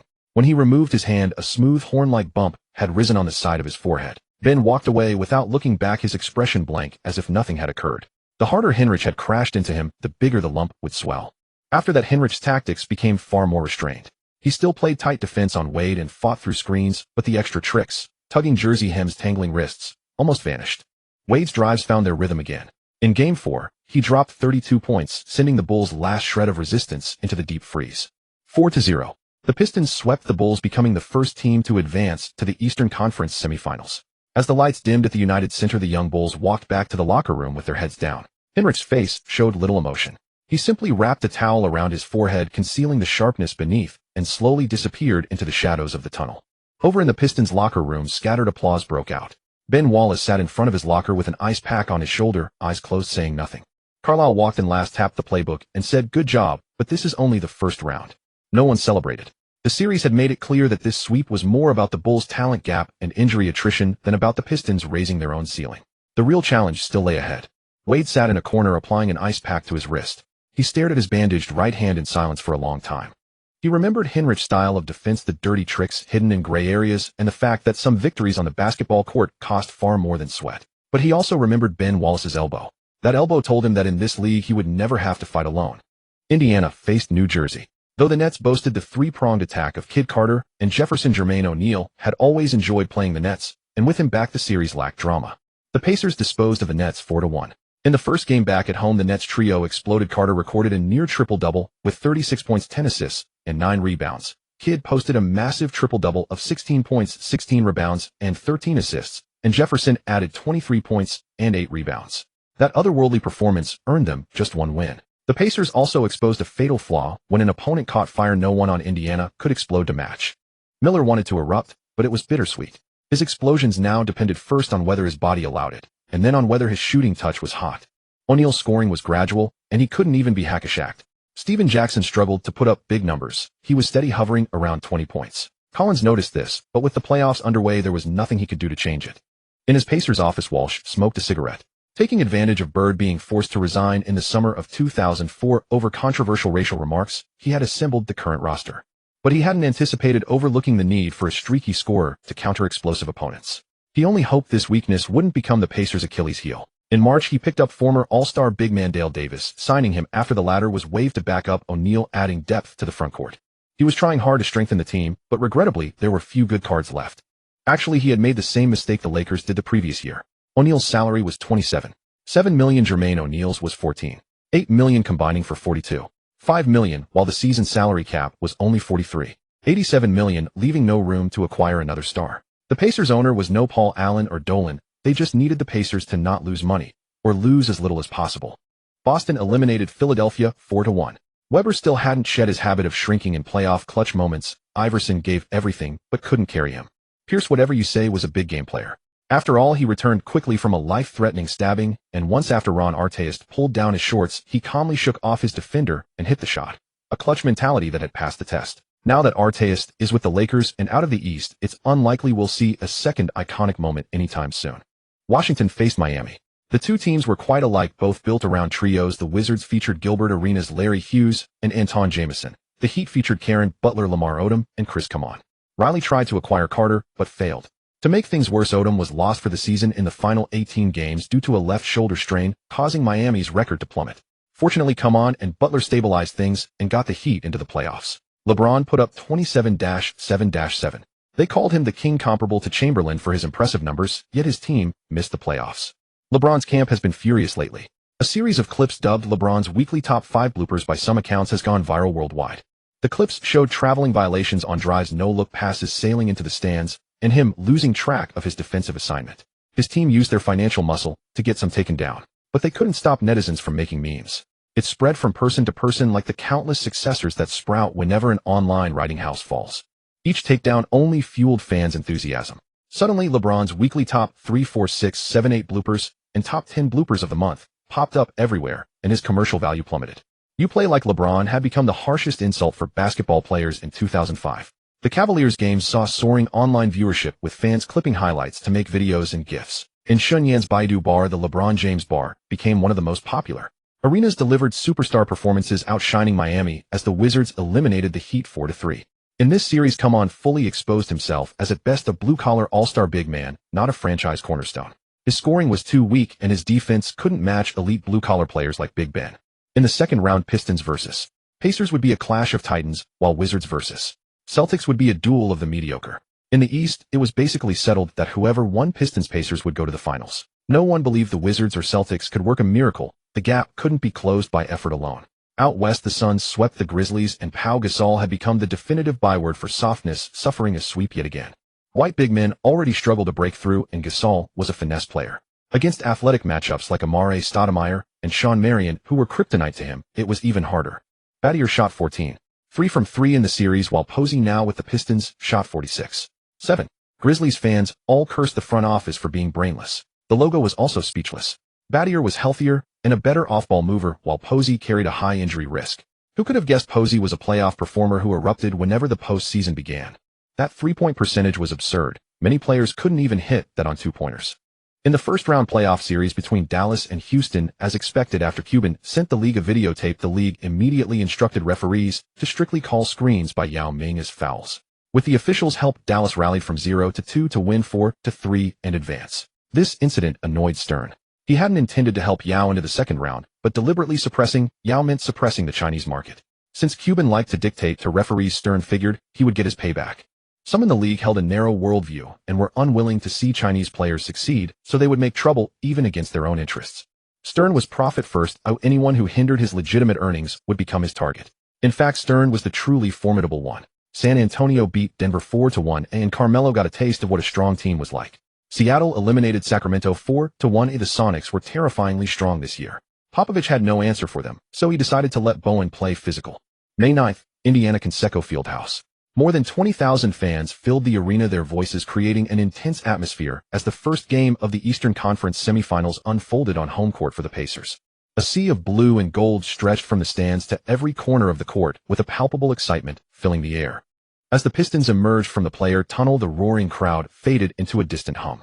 Ben Wallace walked at the front, his expression focused and determined, his fists clenched as he prepared for the challenge ahead. The Pacers' starting lineup stepped onto the court: Tinsley, Reggie Miller, Steven Jackson, Jermaine O'Neal, and Shaquille O'Neal. With both O'Neals standing side by side near the center circle, they seemed to block out the arena lights themselves. One O'Neal was already a formidable presence in the paint, but with two of them occupying the key simultaneously, they formed an impenetrable wall at the rim. After the tip-off, Indiana's offensive system, meticulously crafted by coach Rick Carlisle throughout the season, displayed its full power as they methodically moved the ball down the court. O'Neal positioned himself deep in the post while O'Neal Jr. patrolled the weak side. Miller stretched the defense from beyond the arc, and Jackson made cutting movements toward the basket, creating a complex web of offensive threats. Detroit's defensive structure was stretched to its limits, with every possession requiring players to contend with the dual threat of both O'Neals operating in the paint. Ben Wallace worked tirelessly, alternating between fronting his man and rotating to help defense, while Rasheed Wallace engaged in physical battles against Shaq, occasionally needing to chase O'Neal Jr. when he rolled to the basket. With both 7-footers dominating the paint, Detroit's interior defense found itself consistently pushed back, struggling to maintain its position against the relentless offensive pressure. Coach Carlisle observed from the sidelines with a furrowed brow. The Twin Tower system had proven even more effective in the playoffs than during the regular season. He had anticipated this scenario, yet the magnitude of the challenge still exceeded his expectations. Even Detroit's starting five, Billups, Wade, Prince, Rasheed, and Wallace, representing some of the finest defensive talent in the league, found themselves grappling with the overwhelming offensive presence of Indiana's Twin Towers. Ben Wallace was already breathing heavily. Once Rasheed was drawn away by the younger O'Neal, he would cut off the passing lane first, and then set up defense when Shaq caught the ball. When the big shark backed down into the post, every collision felt like a freight train colliding with a wall. After watching the first quarter, Carlisle made immediate adjustments. He subbed in the second unit, Mobley, Prince, Posey, Turgay, and Mac Dess, and urged them to sprint at full speed to pick up the pace. The Pacers could no longer slow their rhythm due to tight defensive pressure like they did in the opening period. Collins had done his homework. He assigned Steven to shadow Mobley in the Pistons' half-court, preventing fast breaks from developing and giving the Pacers' other players ample time to retreat on defense. Carlisle instructed that whenever the opposing team applied early pressure, the ball handler should immediately cooperate with Mobley, with both sprinting up the floor together. They refused to let the Pacers' interior players catch even a moment of breath. Why was Wade absent? He had already picked up 2 fouls in the first quarter. With these 5 players taking the floor, the Pistons transformed into an entirely different team. They shifted from a methodical half-court grind to a fierce rain-like fast-break assault. Every possession had to be completed within 9 seconds. Players surged forward like arrows released from bows, passing, cutting, and shooting with explosive speed, leaving no time for the Pacers to set their defensive formation. The The sole objective of this lineup was simple: make the Pacers' interior players run until they were exhausted. O'Neal dreaded this kind of pace the most. Stationary in the low post, he was unstoppable, but forced to sprint back and forth, from the paint to the three-point line and back. His massive frame became a crushing burden. The younger O'Neal fared no better, gasping for air after just 2 or 3 possessions. Collins promptly substituted in Davidson and Foster, giving both O'Neals a chance to catch their breath. Carlisle stood on the sideline, continuously flashing signals, demanding his players make quick decisions, swarming around the Pacers' interior giants like a pack of hungry hounds. Through the first 3 quarters, the Pacers maintained a narrow lead, but the gap never expanded. It hovered around 5 points, occasionally reaching 7, only to shrink back to 4 almost immediately. The Pistons' bench unit clung to the score like gum, mirroring every Pacers scoring run. Whenever Indiana looked to extend their lead through the O'Neals, Detroit responded instantly with a fast break layup or a three-pointer. Fans inside Conseco Field Center grew increasingly anxious. They had expected an easy home victory over the Pistons, but these Detroit players proved relentless. Every time they were pushed back, they rebounded just as swiftly. Kalele glanced at the shot clock and waved his hand, bringing his starting 5 back onto the court. This was the final move in his strategy to exhaust the Twin O'Neals with aggressive rotation early, then deploy his fresher starters against the already fatigued Pacers core in the final period. Theoretically flawless, yet the Pacers' twin Einsteins showed no sign of tiring today. One snatched 4 offensive rebounds in the final 3 minutes, converting 2 into direct putback dunks. Today he played like an untamed beast, posting 25 points and 20 rebounds and 4 blocks, a stat line that would be terrifying even in his prime. Xiaoné was no less formidable, recording 22 points and 10 rebounds and 5 blocks. On defense, he rejected wide drives twice, and on offense, he calmly buried mid-range jumpers. The twin Einstein combined for 47 points and 30 rebounds and 9 blocks, dismantling the Pistons' interior presence. Pistons players could only hear the thunderous sound of blocks echoing through the arena. The rebounding count settled at 52-43 in favor of the Pacers, a decisive advantage. Dwyane battled with everything he had, grabbing 16 rebounds on his own, yet he faced a rotating barrage of the twin Einstein, Dwyane and Fusite. He refused to yield an inch in the paint, each positioning battle fierce and physical, yet when he glanced back, his teammates were still being overpowered on the interior. 5 points and 16 rebounds and 1 steal and 2 blocks. Dwyane's line looked respectable on paper, but everyone could see he was being dominated by the twin Einstein. Belupasi also struggled tonight, finishing with 13 points and 10 assists. The numbers looked fine, but Tingsalai countered with 12 points and 12 assists and 2 steals, and his defensive pressure kept Belupasi from finding any comfortable rhythm all evening. In the point guard matchup, Tingsalai won tonight. It is hard to imagine an FMVP being so thoroughly contained by a player not known for his defensive prowess. White's night was even more difficult. Foul trouble forced him to the bench early, limiting him to just 28 minutes. Though he scored 20.7 turnovers and 4 fouls made his performance fall well short of his regular season standard. His drives met an impenetrable wall in the Pacers' paint. Each penetration required facing at least 2 towering shot blockers, and his turnovers accumulated like a rolling snowball. Yet even so, the Pistons stayed firmly within reach of the lead, and it was Pulinci who rose to the occasion. Prince, the reserved and taciturn player, delivered the most brilliant playoff performance of his career tonight. With 24 points, 9 rebounds, 7 assists, and 2 blocks, he was the most outstanding presence for the Pistons on both ends of the court, nearly recording a triple-double. He disrupted Miller's 3-point attempts with timely defensive pressure on 3 occasions, blocked Jackson's isolated drives once, and consistently finished plays through sharp cuts and transition opportunities on the offensive end. When the Pistons trailed by double digits, Prince rallied the team with a 3-pointer, a driving dunk, and an assist to Ben Wallace at the rim, narrowing the gap to just 3 points. With 10 seconds remaining and the Pistons down by 2, Wade drove toward the paint, rose for a jump shot near the free throw line, and watched as the ball circled the rim before bouncing away. Ben Wallace leapt through traffic, his fingertips grazing the ball, but Shaq's massive hand swept in from the side and slammed it out of bounds. The buzzer sounded, 91-93, a narrow 2-point loss for the Pistons. In the locker room, no one looked defeated. Carlesimo stood before the whiteboard, circling key statistics with his marker: 9 rebounds, lost 5 turnovers, and laid them out methodically before turning to face his players. These are all correctable. No one dominates with 25 points and 20 rebounds every night. They exceeded their norms tonight, we did not. Wallace draped a towel over his face, leaning against his locker in silence for a long time.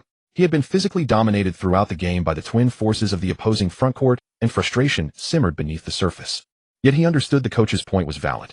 The Pacers' frontcourt duo had elevated their play beyond their usual standard, while the Pistons' system had held firm from start to finish. The strategy of accelerating the bench unit's pace to wear down the opposition proved effective. The hack-a-Shaq tactic was deployed only 4 times, and no intentional fouls were committed against the ball-less center in the final 2 minutes of any quarter. These details all reflected thorough preparation by Carlesimo. Prince sat alone in the corner with ice applied to his foot, reviewing the box score. He carefully folded the statistics sheet and tucked it into his pocket as though committing the evening's frustration to memory. Wade was the last to exit the locker room. Pausing beside Carlesimo, he said with quiet conviction, "I will not commit 7 turnovers in the next game." Carlesimo simply patted his shoulder without responding. As they exited the Conseco Fieldhouse, the Indiana night wind carried the sound of fans celebrating into the evening. The Pistons team bus waited quietly at the curb as the players boarded in silence one by one. There were no slumped shoulders, no sighs of despair. They had lost 1 game, and that was all. This was a 7-game series. The opening contest had been merely a feel-out period. The real competition was just beginning. As the bus pulled away from the arena parking lot, Carlesimo glanced back at the brightly lit Conseco Fieldhouse, where celebration still rang inside. He turned forward, leaned against his seat, and closed his eyes. While Indiana buzzed with activity, Shen Yan's thoughts had already traveled beyond the Appalachian Mountains and the Mississippi River, settling on San Antonio, 3,000 kilometers away. The Pistons fell by 2 in Game 1 of the Eastern Conference semifinals, drawing widespread criticism from outside observers. Yet Shen Yan remained composed. He maintained a connection through Artest. Although Artest had departed the Pacers, his network in Indiana persisted, and locker room intelligence that lurked beneath the surface could still flow through various channels. Shen Yan chose not to pursue these matters through Stephen Jackson. He held to certain principles. If Stephen were to leak information, it would prove deeply detrimental to the reputation of Wuxing. He had not even informed Carlesimo that the vulnerability surrounding the dual O'Neals did not lie externally, but within the team itself. Small O'Neal had been recovering from an injury and was now in reasonable health. However, to secure the top seed in the East, Shaq had been playing through discomfort. Under the relentless physical demands of high-intensity competition, especially the strain imposed by the Pistons' aggressive second-unit fast break, his body was likely approaching a breaking point. Therefore, in this Eastern Conference series, the Pistons were highly likely to advance.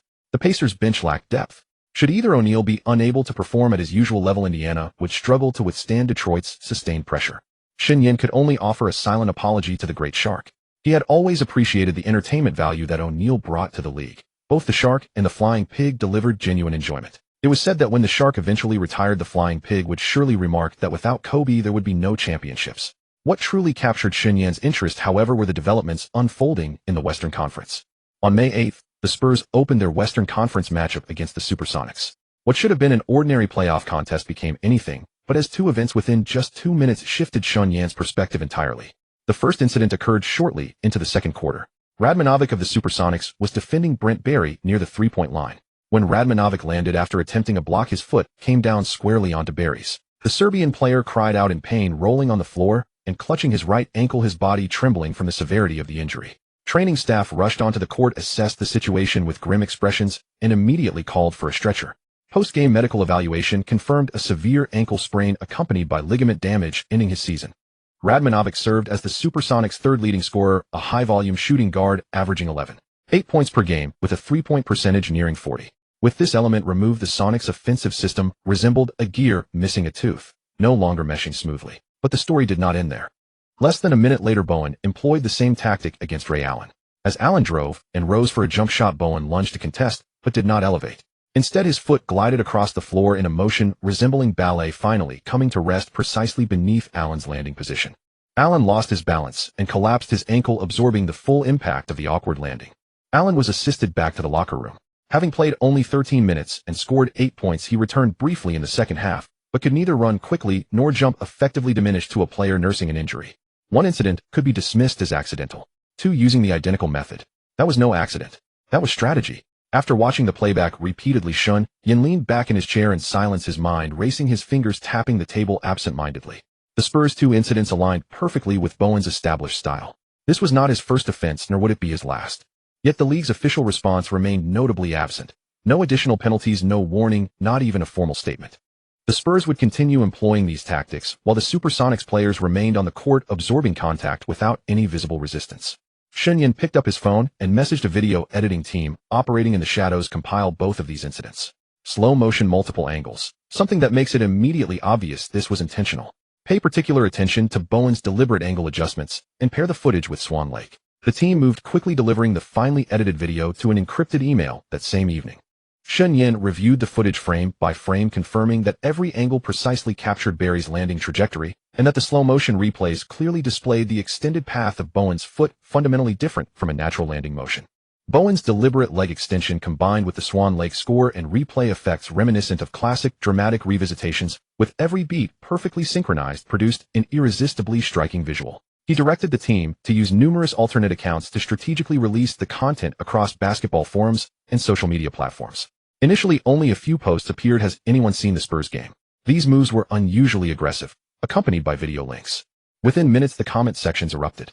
"Isn't this a clear trip? Barry's foot extended at least 30 centimeters. Who would land like that normally?" Bowen's was even worse. First he feigned a block, then he went straight for Ray Allen's ankle. "You saw the replay clearly, didn't you? Though tripping is despicable, this ballet-style trip is just too funny. Are the Supersonics just going to stand there and watch? Their teammate is out for the season and their star has been brought down. What are they still playing for? They ought to respond with fire." Public opinion shifted faster than Shen Yan had anticipated. Within half a day, the topic turned from whether the Spurs were dirty to whether the Supersonics were too soft. A flood of comments poured in accusing the entire Supersonics team of being cowards. They said when a teammate got injured, no one dared to speak a harsh word. When the star was tripped, no one confronted Bowen. Everyone just kept playing by the rules. Why play in the NBA? They might as well play in the WNBA. Someone should go after Duncan too. You take out our star, we take out yours. That's fair. Bowen should at least be taught a lesson that he'll never forget, so he will think twice before doing it again. The entire Supersonics roster is full of weaklings. Case closed. Shen Yan looked at these comments, nodded with satisfaction, and closed the page. This was exactly the effect he wanted. To push the Supersonics to the edge of public opinion, forcing them to either fight back or be eliminated in disgrace. And no matter which outcome occurred, the Spurs might pay a price. Sure enough, Popovich grew anxious. When remarks like, "Someone should go after Duncan," began to spread widely on social media, the Spurs head coach could no longer sit still. He paced back and forth in his San Antonio office, his forehead deeply furrowed. No matter how soft the Supersonics were, they could not withstand such provocations from public opinion. What if someone got hot-headed in the next game and actually went after Duncan? Duncan was the cornerstone of the Spurs, the soul of their entire system. If he got hurt, their season would be over. Popovich urgently called a team meeting and repeatedly stressed that everyone should be careful about their safety starting next game. Especially Bruce. From now on, your actions must be clean with emphasis, and any questionable defense must be careful with a deliberate pause. We cannot give opponents any more ammunition. Bowen sat in the corner, listening, his face expressionless, but he knew Popovich's words carried a hidden meaning. The so-called clean meant if you don't act, fine, but if you act, you must take the opponent out entirely. And after careful, the missing word was camera. At that time, NBA cameras were all fixed, and at home games there were ways to block them. But things weren't that simple.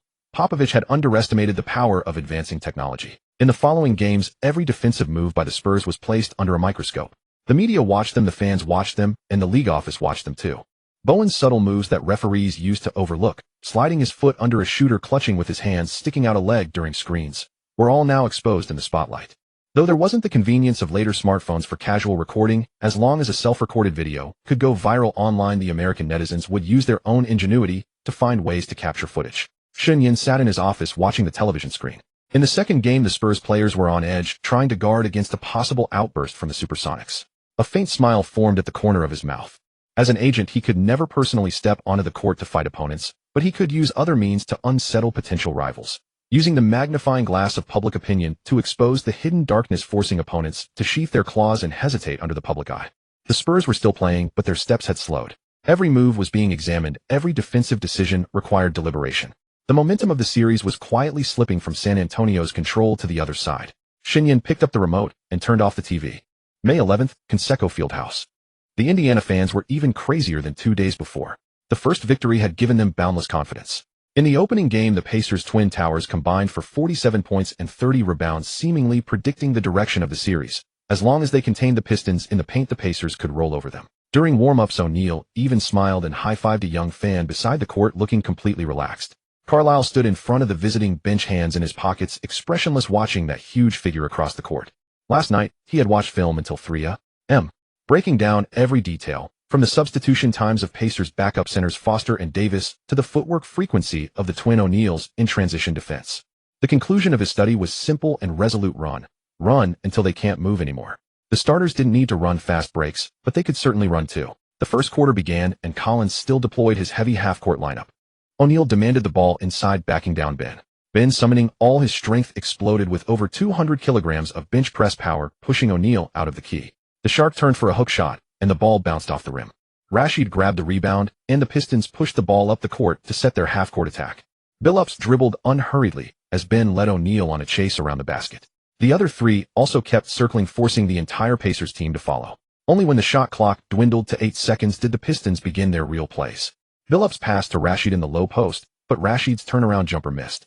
On the other end, the Pacers set up and Jermaine O'Neal hit a mid-range jumper. After several exchanges, the score went back and forth, appearing to be a replica of Game 1. But Carlisle knew that the Pacers would be expending more than twice the energy of the previous game today. With 4 minutes left in the first quarter, Carlisle waved his hand, sending in the bench unit Mobley for Billups, Posey for Prince Turkoglu, for Rashid McDyess, for Ben, leaving Wade on the court as the attack spearhead. As soon as these five stepped onto the court, the Pistons' rhythm suddenly changed, from half-court movement to full-court sprinting. Mobley pushed forward the instant he caught the ball. Wade sliced in from the wing like an arrow. Posey and Turkoglu spaced to the left and right. McDyess followed down the middle. The first fast break took only 6 seconds. Mobley drove and passed out to Turkoglu in the corner. The Turk rose and drained a three. Before the ball even hit the floor, all 5 Pistons had retreated to half-court. The Pacers' backup big men were Foster and Davis, 2 tall, sturdy, but relatively slow blue-collar workers. Facing the Pistons' 5-man athletic unit, they resembled 2 huge ships entering Somali waters, surrounded and circled by speedboats. Just as Foster got back into the paint to defend, Mobley had already pulled up from outside. Just as Davis was about to box out for a rebound, Wade had already cut to the basket for a layup. After 2 possessions, Foster was gasping for air and Davis's footwork was clearly slipping. Collins was forced to send Jermaine O'Neal back in early. He was the fastest big man on the Pacers. But when Jermaine ran out to the 3-point line to close out on Posey, before he could even lower his stance, Posey had passed to a cutting Wade, who finished with a layup. As soon as Jermaine steadied himself in the paint, Turkoglu was already cutting in from the opposite side to catch and shoot a mid-range jumper. Jermaine simply couldn't be in 2 places at once. Even when O'Neal was on the floor, he could only run around in confusion. The Pacers' defense was broken apart. Every defensive transition became a disastrous sprint. In the second quarter, Mobley went scorching hot. Prince replaced Wade, who had played nearly the entire first quarter. This guard, acquired in a trade from the Magic that season, had been the team's 6th man in the regular season, but today, under the spotlight of Conseco Fieldhouse, he was a man transformed. In the first half, he made 3 3-pointers, 2 fast-break layups, and 1 pull-up jumper, scoring 15 points. Posey and Turkoglu were equally active. Posey roamed across both corners while Turkoglu orchestrated from the high post. The trio's fast-break coordination was fluid and seamless. The Pacers' front court was thoroughly worn down. Foster and Davis moved as if their legs were filled with lead. Shortly after O'Neal returned in the second quarter, sweat was pouring down his forehead like a waterfall, and the muscles in his right thigh began to twitch faintly. Then Wade and the other Pistons starters returned. The 7 turnovers and foul trouble from Game 1 felt like a nightmare. Today, Wade controlled the game from start to finish. With explosive drives, stop-and-pop jumpers, and precise passes, his every movement was half a step quicker than in Game 1. He finished with 23 points, shooting over 50%, and, most importantly, only 2 turnovers. He zipped through the Pacers' paint where the twin O'Neals' help defense looked clumsy and slow. But what truly stunned the crowd was Ben. Ben seemed possessed by the big shark tonight. Or rather, he looked like an extremely confident and fierce blue-collar player whose power had been fully unleashed. He feasted on easy baskets inside. Billups and Wade always found him in comfortable positions, and the moment he caught the ball, he threw down thunderous dunks. Second chance scoring was his specialty. He turned the Pacers' interior upside down all by himself. His final stat line: 21 points, 15 rebounds, 4 steals, and 1 block. This wasn't the usual Ben, but a mirror image of the big shark in his prime. After every dunk, he let out a roar, and when he ran back on defense, his fierce stare seemed to tell the Pacers bench, "Your paint is mine." The real O'Neal had just 14 points and 7 rebounds tonight. He moved with difficulty, clearly lacking lift on his jumps, and several simple hook shots from close range were off by a wide margin. The beast who had casually high-fived fans in the first quarter was gone, replaced by a tall man dragging heavy legs, clearly afraid to push off with his right leg. Jermaine O'Neal scored 22 points and grabbed 7 rebounds, still a strong performance. But with Rashid giving up offense to battle for position relentlessly, he found it hard to grab boards. Steven contributed 15 points, but Old Miller had only 6 points all game. His tank had been conserved during the regular season, but under playoff intensity, that fuel simply wasn't enough. Especially since every Pistons player, starter or reserve, was constantly moving. His energy was all spent on running. If Hamilton were here, the Pistons' bench fast-break tactics might have been even stronger.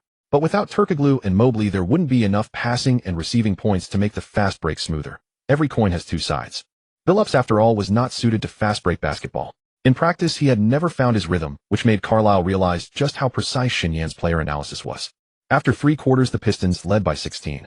In the fourth, the Pacers fought desperately to catch up, but O'Neal could no longer run, and the final half-quarter turned into garbage time. The final buzzer sounded, fixing the score at 9,883.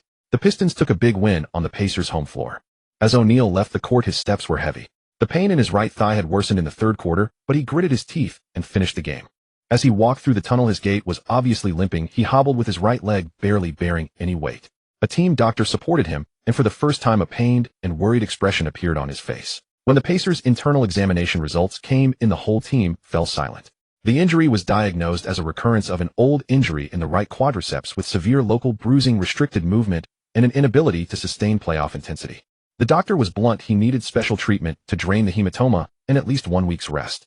1 week meant missing at least games 3, 4, 0, and 5. If the series went to game 6, he might be able to return, but only if the Pacers could survive that long. O'Neal had the mentality of wanting to coast after achieving success, but before winning anything, he had been quite diligent.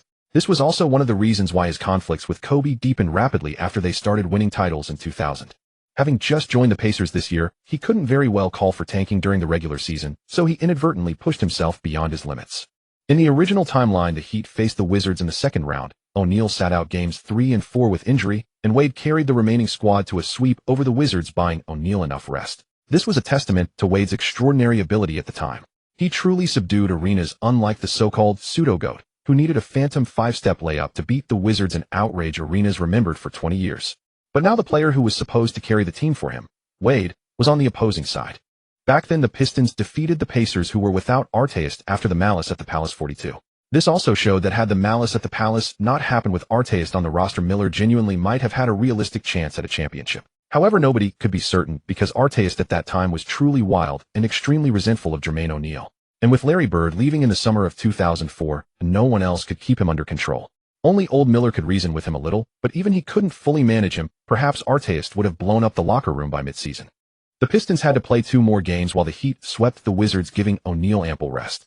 If Wade hadn't bruised his ribs in a collision, they might not have lost to the Pistons 34. The locker room was terrifyingly silent. Jermaine O'Neal sat in a corner, saying nothing, his eyes vacant. Miller covered his face with a towel, as still as a statue. Collins stood before the whiteboard, his eyes dim. No one had expected that it wasn't Jermaine O'Neal who fell, but the big O'Neal. Only one of the Twin Towers remained, and that lonely tower would have to face alone the Pistons' fast break system that had already run the Pacers' big men into exhaustion.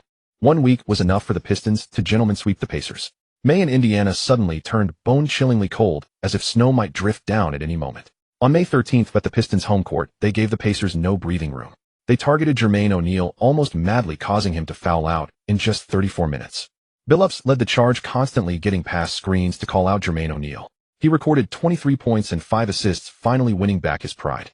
Wade followed with 16 points and 5 assists, but he also got into foul trouble and fouled out just as before. It wasn't that he wanted to foul, rather the Pacers knew they couldn't win in a regular game, so they switched to a physical bruising style. Although the no-hand check rule had been introduced this season, referees were still adjusting its threshold, especially in the playoffs. Fouls that weren't too obvious often went uncalled. This made the Pistons' bench fast breaks less fluid today. The Pacers' perimeter players worked hard to delay the advance, forcing half-court sets and slowing every possession as much as possible, allowing Davis and Foster to keep pace. The Pacers succeeded in turning the game into a pure brute force battle like last season, but in the end their bench was too weak, and they lost 7,984. There was plenty of tension. Several times the teams nearly clashed. On the Pistons' side, McDyess also committed 5 fouls, and had he played more minutes he too would have fouled out. Old Miller gave his all 3 of 11 from the field, 0 of 7 from 3, but 11 of 12 from the free throw line. When he realized his 3-point shot was absent, he truly played like a young man. He repeatedly attacked the basket to draw fouls, using his experience to eventually get Wade to foul out. May 15th, game for the Palace at Auburn Hills. O'Neal sat at the end of the bench with a cane beside him, dressed in a sharp suit. He said nothing, his gaze fixed steadily on the court. Without the big shark drawing double teams in the paint, Indiana's tactical blueprint was torn to shreds. Coach Collins had emphasized before the game, "We must play harder, use physicality to wear them down." So the Pacers players charged into the paint like gladiators, only to meet an even fiercer wall of Detroit muscle. Billups thrived in this kind of brawl. Every time he pushed the ball up court, Tinsley's body hung off him like a heavy bag, yet he still calmly sank his jumpers. With 3 minutes left in the first quarter, Billups curled off a screen and stopped on a dime, fading away over a closing small O'Neal. The ball dropped, the whistle blew, and 1+1. He fell to the hardwood and rose without expression, patting his chest. Those who copied his fadeaway without understanding its roots had simply learned the motion backwards. Billups finished the night 10 of 20 from the field, a perfect 8 of 8 from the free throw line, with 29.6 assists and 2 steals. The commentators roared, "The FMVP is back."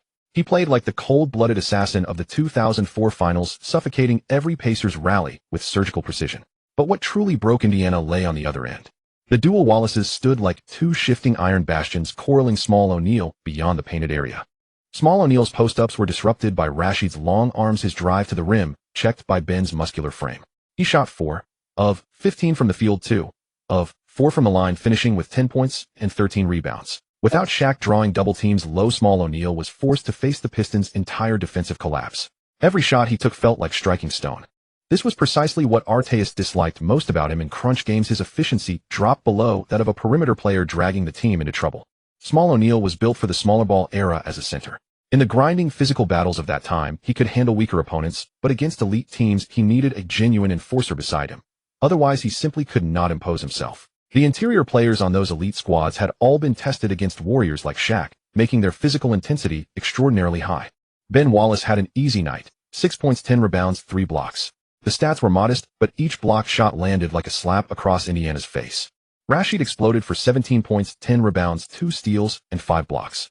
The dual Wallaces combined for 8 blocks, settling the score from Indiana's 9-block opening game performance with interest. Pistons fans felt the home crowd had returned to the familiar Detroit no-fly zone. When Rashid swatted Small O'Neal's fadeaway in the third quarter, and the ball sailed into the stands, the roar inside the palace nearly lifted the roof. Small O'Neal hung his head, while O'Neal, resting beside a cane, closed his eyes. The Pacers were not entirely helpless. Stephen Jackson was fully awake and moving like a cornered leopard.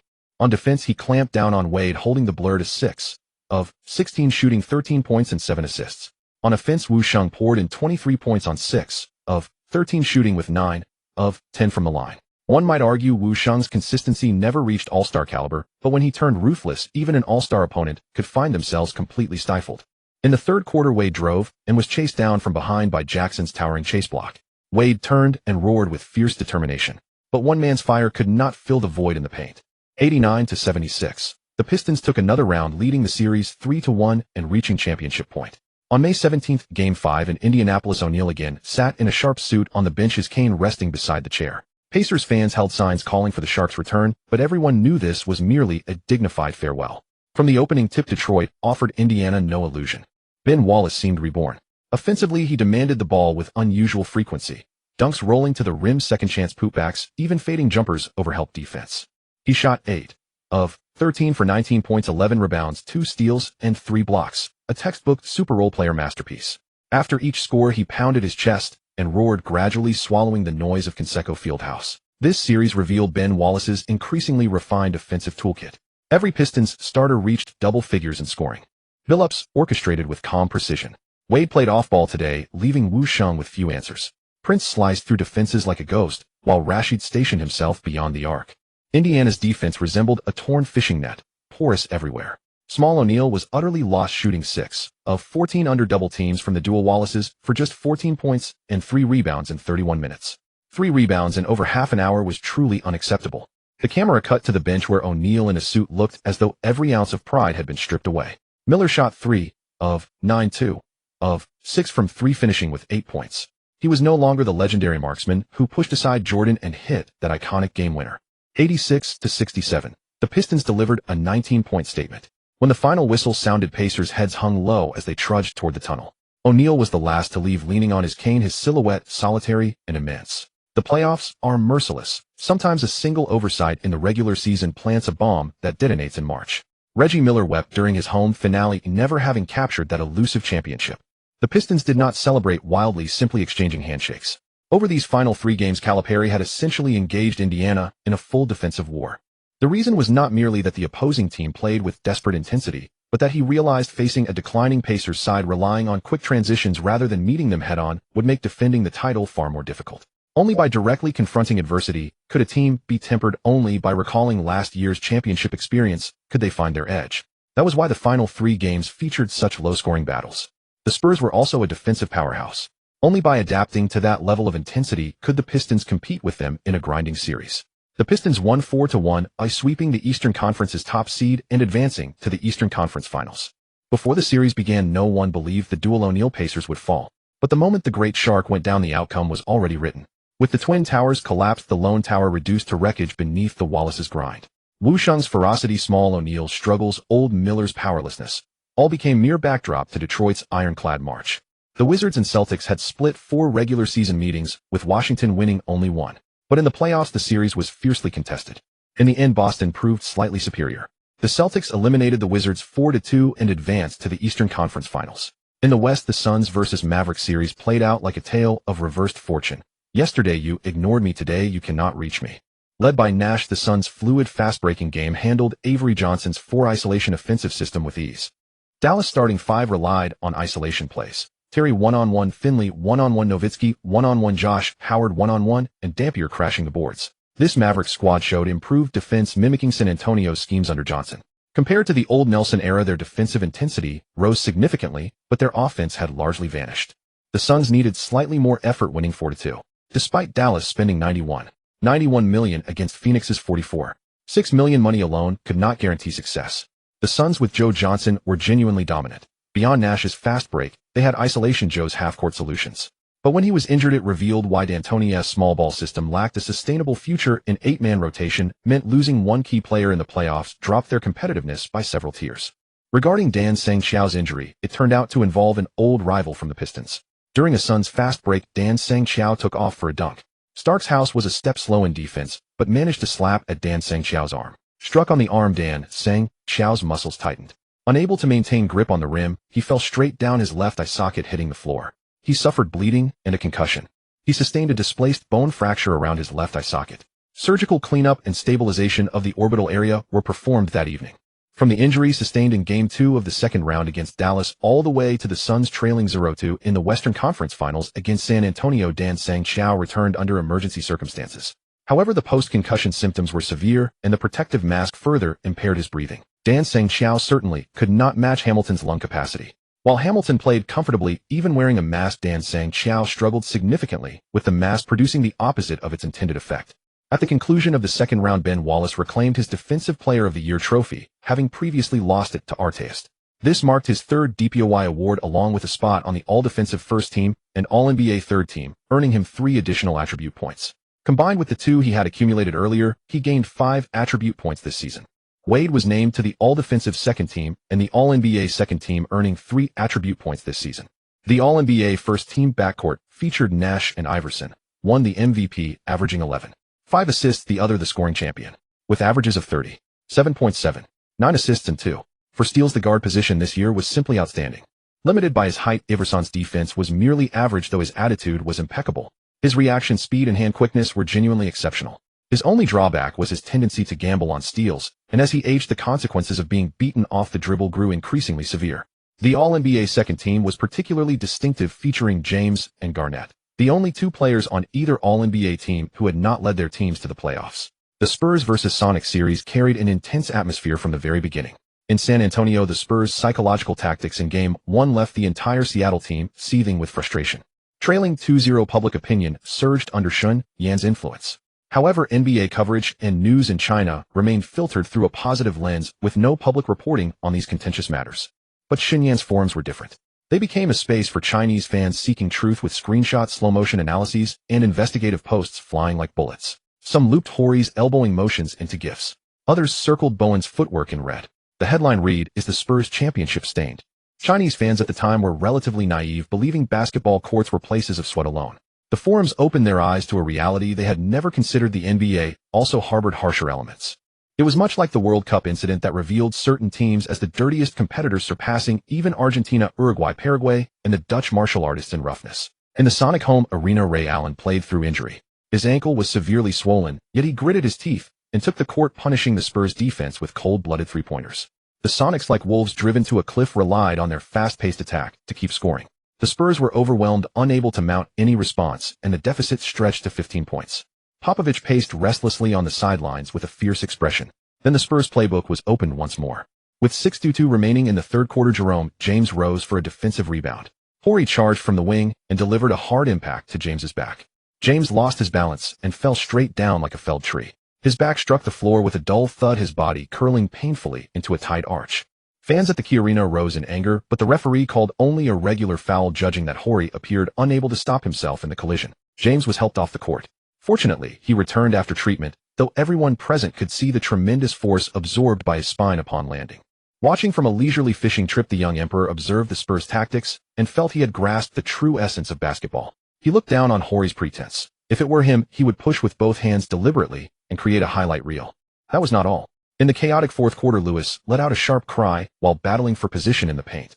Something or someone had forcefully stepped on his big toe in a camera blind spot. Multiple slow-motion replays confirmed nothing clearly as 3 players blocked the angle. All that was visible was Lewis hopping on one leg in pain before being helped off the court by his teammates. Lewis missed the final 3 minutes of play. Post-game X-rays revealed his toenail had separated completely and required removal, with severe swelling and bruising needing treatment.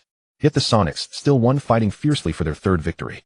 The 4th game brought their struggle to a dramatic peak. With Lewis sidelined, Ray Allen scored 32 points despite his injured leg. But the most grueling performance came from rebounder Reggie Evans, who was hooked from behind by Bowen while going for an offensive rebound and doubled over in pain. After brief treatment, Evans returned to the game. Each jump and landing drew visible grimaces, yet he still grabbed 14 rebounds. The Sonics evened the series 2-2. Yet no media praised their resilience. Instead, criticism dominated. How could the Sonics be so passive? Being injured so severely without retaliation only fueled the anger. Meanwhile, Chinese forums erupted. The NBA playoff section featured a pinned post titled "The Spurs Championship Under Question." Below it lay dense collections of screenshots, compilations of Hori's elbows, Bowen's trips, and Ginobili's deceptive falls that took opponents down with them. Forum membership surged from thousands to over 100,000. Chinese fans engaged in their first large-scale discussion about the harsher realities of the NBA. One user wrote, "I thought only certain teams played dirty. I never expected the NBA to be the same." Others dug up footage from 1999 and 2003, unearthing a collection of questionable moves.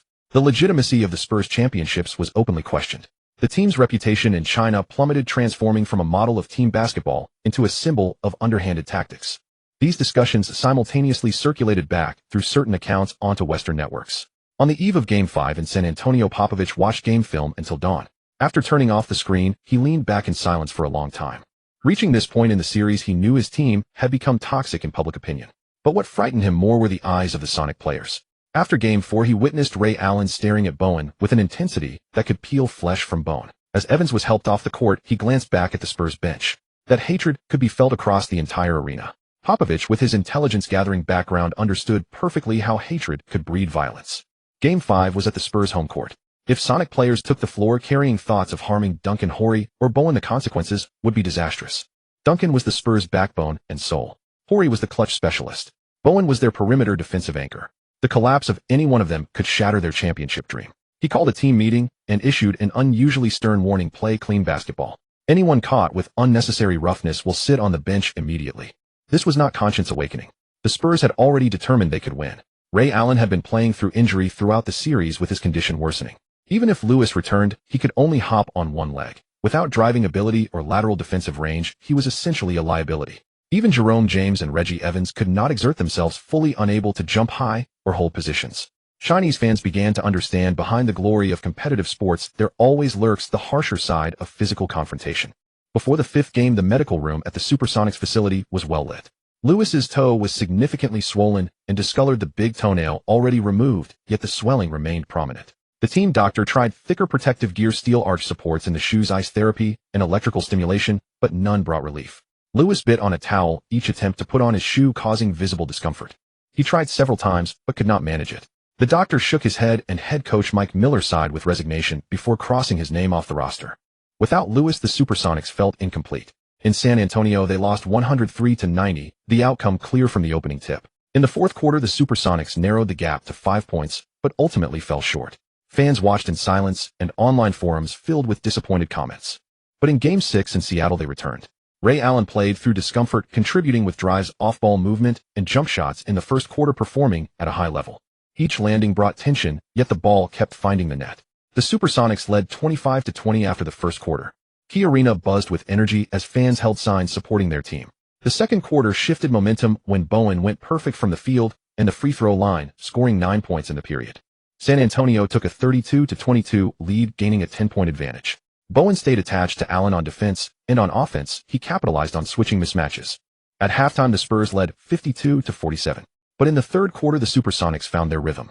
Red's drives, Evans' second-chance opportunities, and Danielle's mid-range shots kept Seattle in the game, while backup center Potapenko scored twice inside against Hori. After 3 quarters, the Supersonics led by 1.68-67. Each basket seemed to chip away at San Antonio's composure. Then Bowen took a shot. With 2:16 remaining in the third quarter, Allen received the ball beyond the three-point line on the left side. He faked a shot and rose up for a jumper, and Bowen guarded closely, extending his leg naturally. Allen adjusted his body mid-air and landed carefully to avoid contact. The shot went in, but Allen stumbled upon landing and glanced back toward Bowen. Key Arena rose to its feet, the crowd's voices filling the arena. Some fans called out loudly. The referee called a foul with a warning. Reactions from the crowd were mixed. Some fans threw tissue paper onto the floor, and security moved to contain the area. Coach Mike Miller stood on the sideline, his expression reflecting the weight of the moment. He understood the expectations placed on him. He focused on what he could control, strategy and preparation. He gripped his hands tightly, but remained silent. From the end of the bench, two players had a different approach. Dennis Forrest, age 30, was near the end of his career. Vitaly Potapenko, 31, and from Ukraine, had similar circumstances. Both had found early success with large contracts, though injuries had since limited their impact. They exchanged a look and understood each other without words. After this contract, they would retire from the NBA. Before retiring, they wanted to leave something meaningful for the team. A strong performance here could secure better benefits for their post-career years. If they made an impact today, fans in Seattle would remember them favorably. Forrest played as a sturdy forward known for his physical style. Potapenko, nicknamed the Ukrainian Express, weighed around 280 pounds. While they no longer fit the team's fast-paced style, they had different strengths to bring to the game. With 6:33 left in the fourth quarter, Forrest positioned himself in the paint when Bowen moved past. After Allen missed a shot, Forrest jumped for the offensive rebound, his elbow extending naturally as he secured the ball. Bowen fell to the ground, clutching his chest, and was helped off the court. The referee called a foul on Forrest, who walked away without looking back. Bowen was assisted off the court, and later X-rays confirmed 2 cracked ribs, ruling him out of the 7th game. 3 minutes later, Potapenko set a hard screen on Horry during a defensive play. Horry fell to the floor, and the referee called a flagrant foul on Potapenko. Medical staff attended to Horry on the court. After a brief pause, the crowd erupted in cheers. Fans rose to applaud both players, seeing their effort as sufficient. The crowd acknowledged the intensity their team was bringing to the game. The Supersonics held on to win 101-98 at home. Allen scored 28 points and walked slowly toward the locker room after the game. The series tied at 3 games apiece, setting up a decisive 7th game. Bowen would miss the crucial matchup. The Supersonics faced their own challenges, with several key players unavailable or limited. By the 7th game, only 7 players were ready to suit up, with 3 playing through injuries. The 7th game took place in San Antonio. The Spurs started strong, relying on their core trio of Duncan, Ginobili, and Parker. The Supersonics pushed through 4 quarters with limited roster depth. Allen went scoreless on 4 shots in the final minutes, each attempt draining what remained. The Spurs won the series 4-3, advancing to the Western Conference Finals. Duncan led all scorers with 32 points and 15 rebounds as he headed to the locker room. The Supersonics players sat on the bench in silence. 7 men had given everything for 48 minutes, leaving nothing remaining. Allen sat in the locker room, gazing at his swollen ankle without speaking. Later, a long post appeared on Shen Yan's forum titled "7 Men Fought, Fell Standing." The post generated thousands of comments. Some praised the team's toughness, while others wondered if the outcome might have differed with an earlier response. The Spurs advanced to the Western Conference Finals despite facing considerable criticism. The Supersonics, with just 7 players, held on to their pride until the final moment. Some questioned the methods used to secure the victory. There were debates about whether the Supersonics' response was justified. May 23rd, the Palace of Auburn Hills. Game 1 of the Eastern Conference Finals. The Celtics entered the arena with an air of quiet arrogance. Antoine Walker had returned. That formerly stocky forward, now rounded with muscle and still shooting with his signature arc, had slipped back into the green jersey. The Celtics' twin stars were reunited. The starting 5 stood ready: Peyton, Tony, Allen, Pierce, Walker, and Lavrance. On paper, it was a balanced lineup, solid on both ends.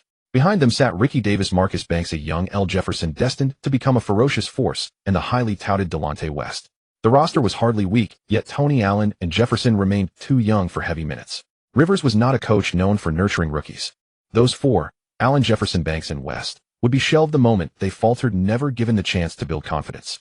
In the locker room, Rivers pounded his fist. They were last year's champions, he declared, but champions exist to be toppled. Rivers had a gift for words. He made every player feel like a hero, slapping chests during timeouts, igniting the room with fiery rhetoric. But this was no locker room speech contest. It was the Eastern Conference Finals, and only the court would reveal the truth. Across the floor stood Rick Carlisle, a man who valued his playbook more than any comedy routine. Before the tip-off, Carlisle had studied Rivers' coaching tape from this season. What he discovered was startling. Rivers possessed only 3 offensive sets: pick-and-roll, star isolation, and spot-up 3. That was it.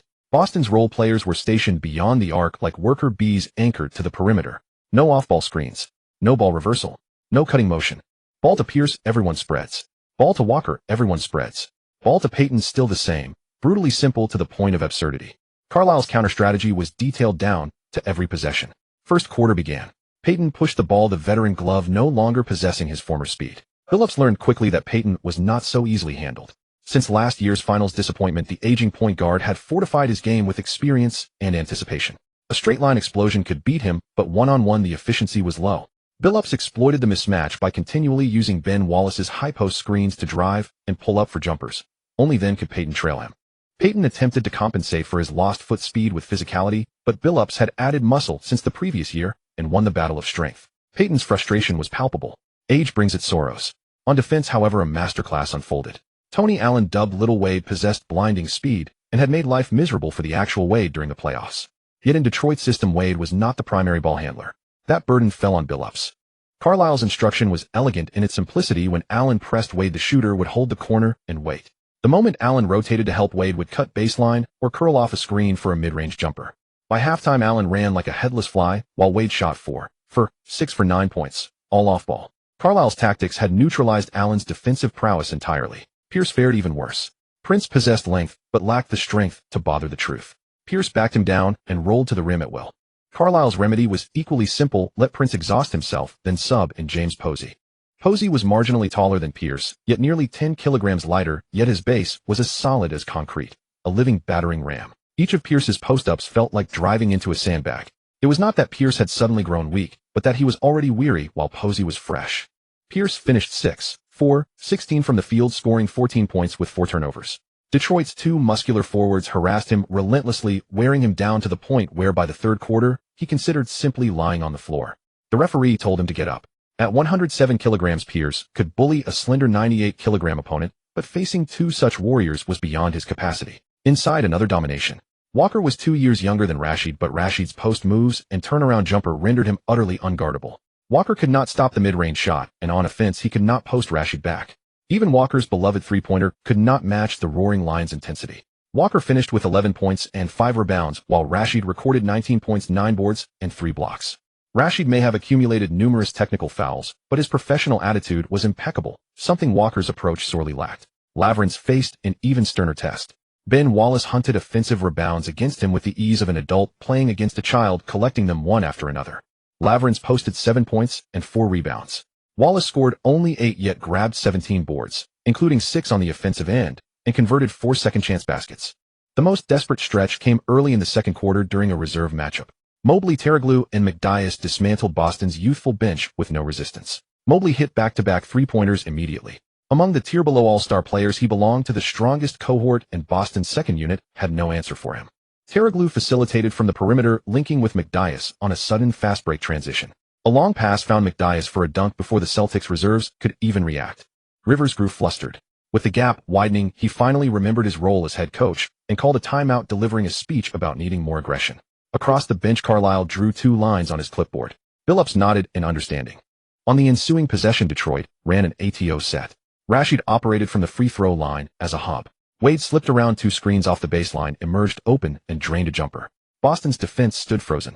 Rivers' timeout play calls always boiled down to one thing: give it to Pierce.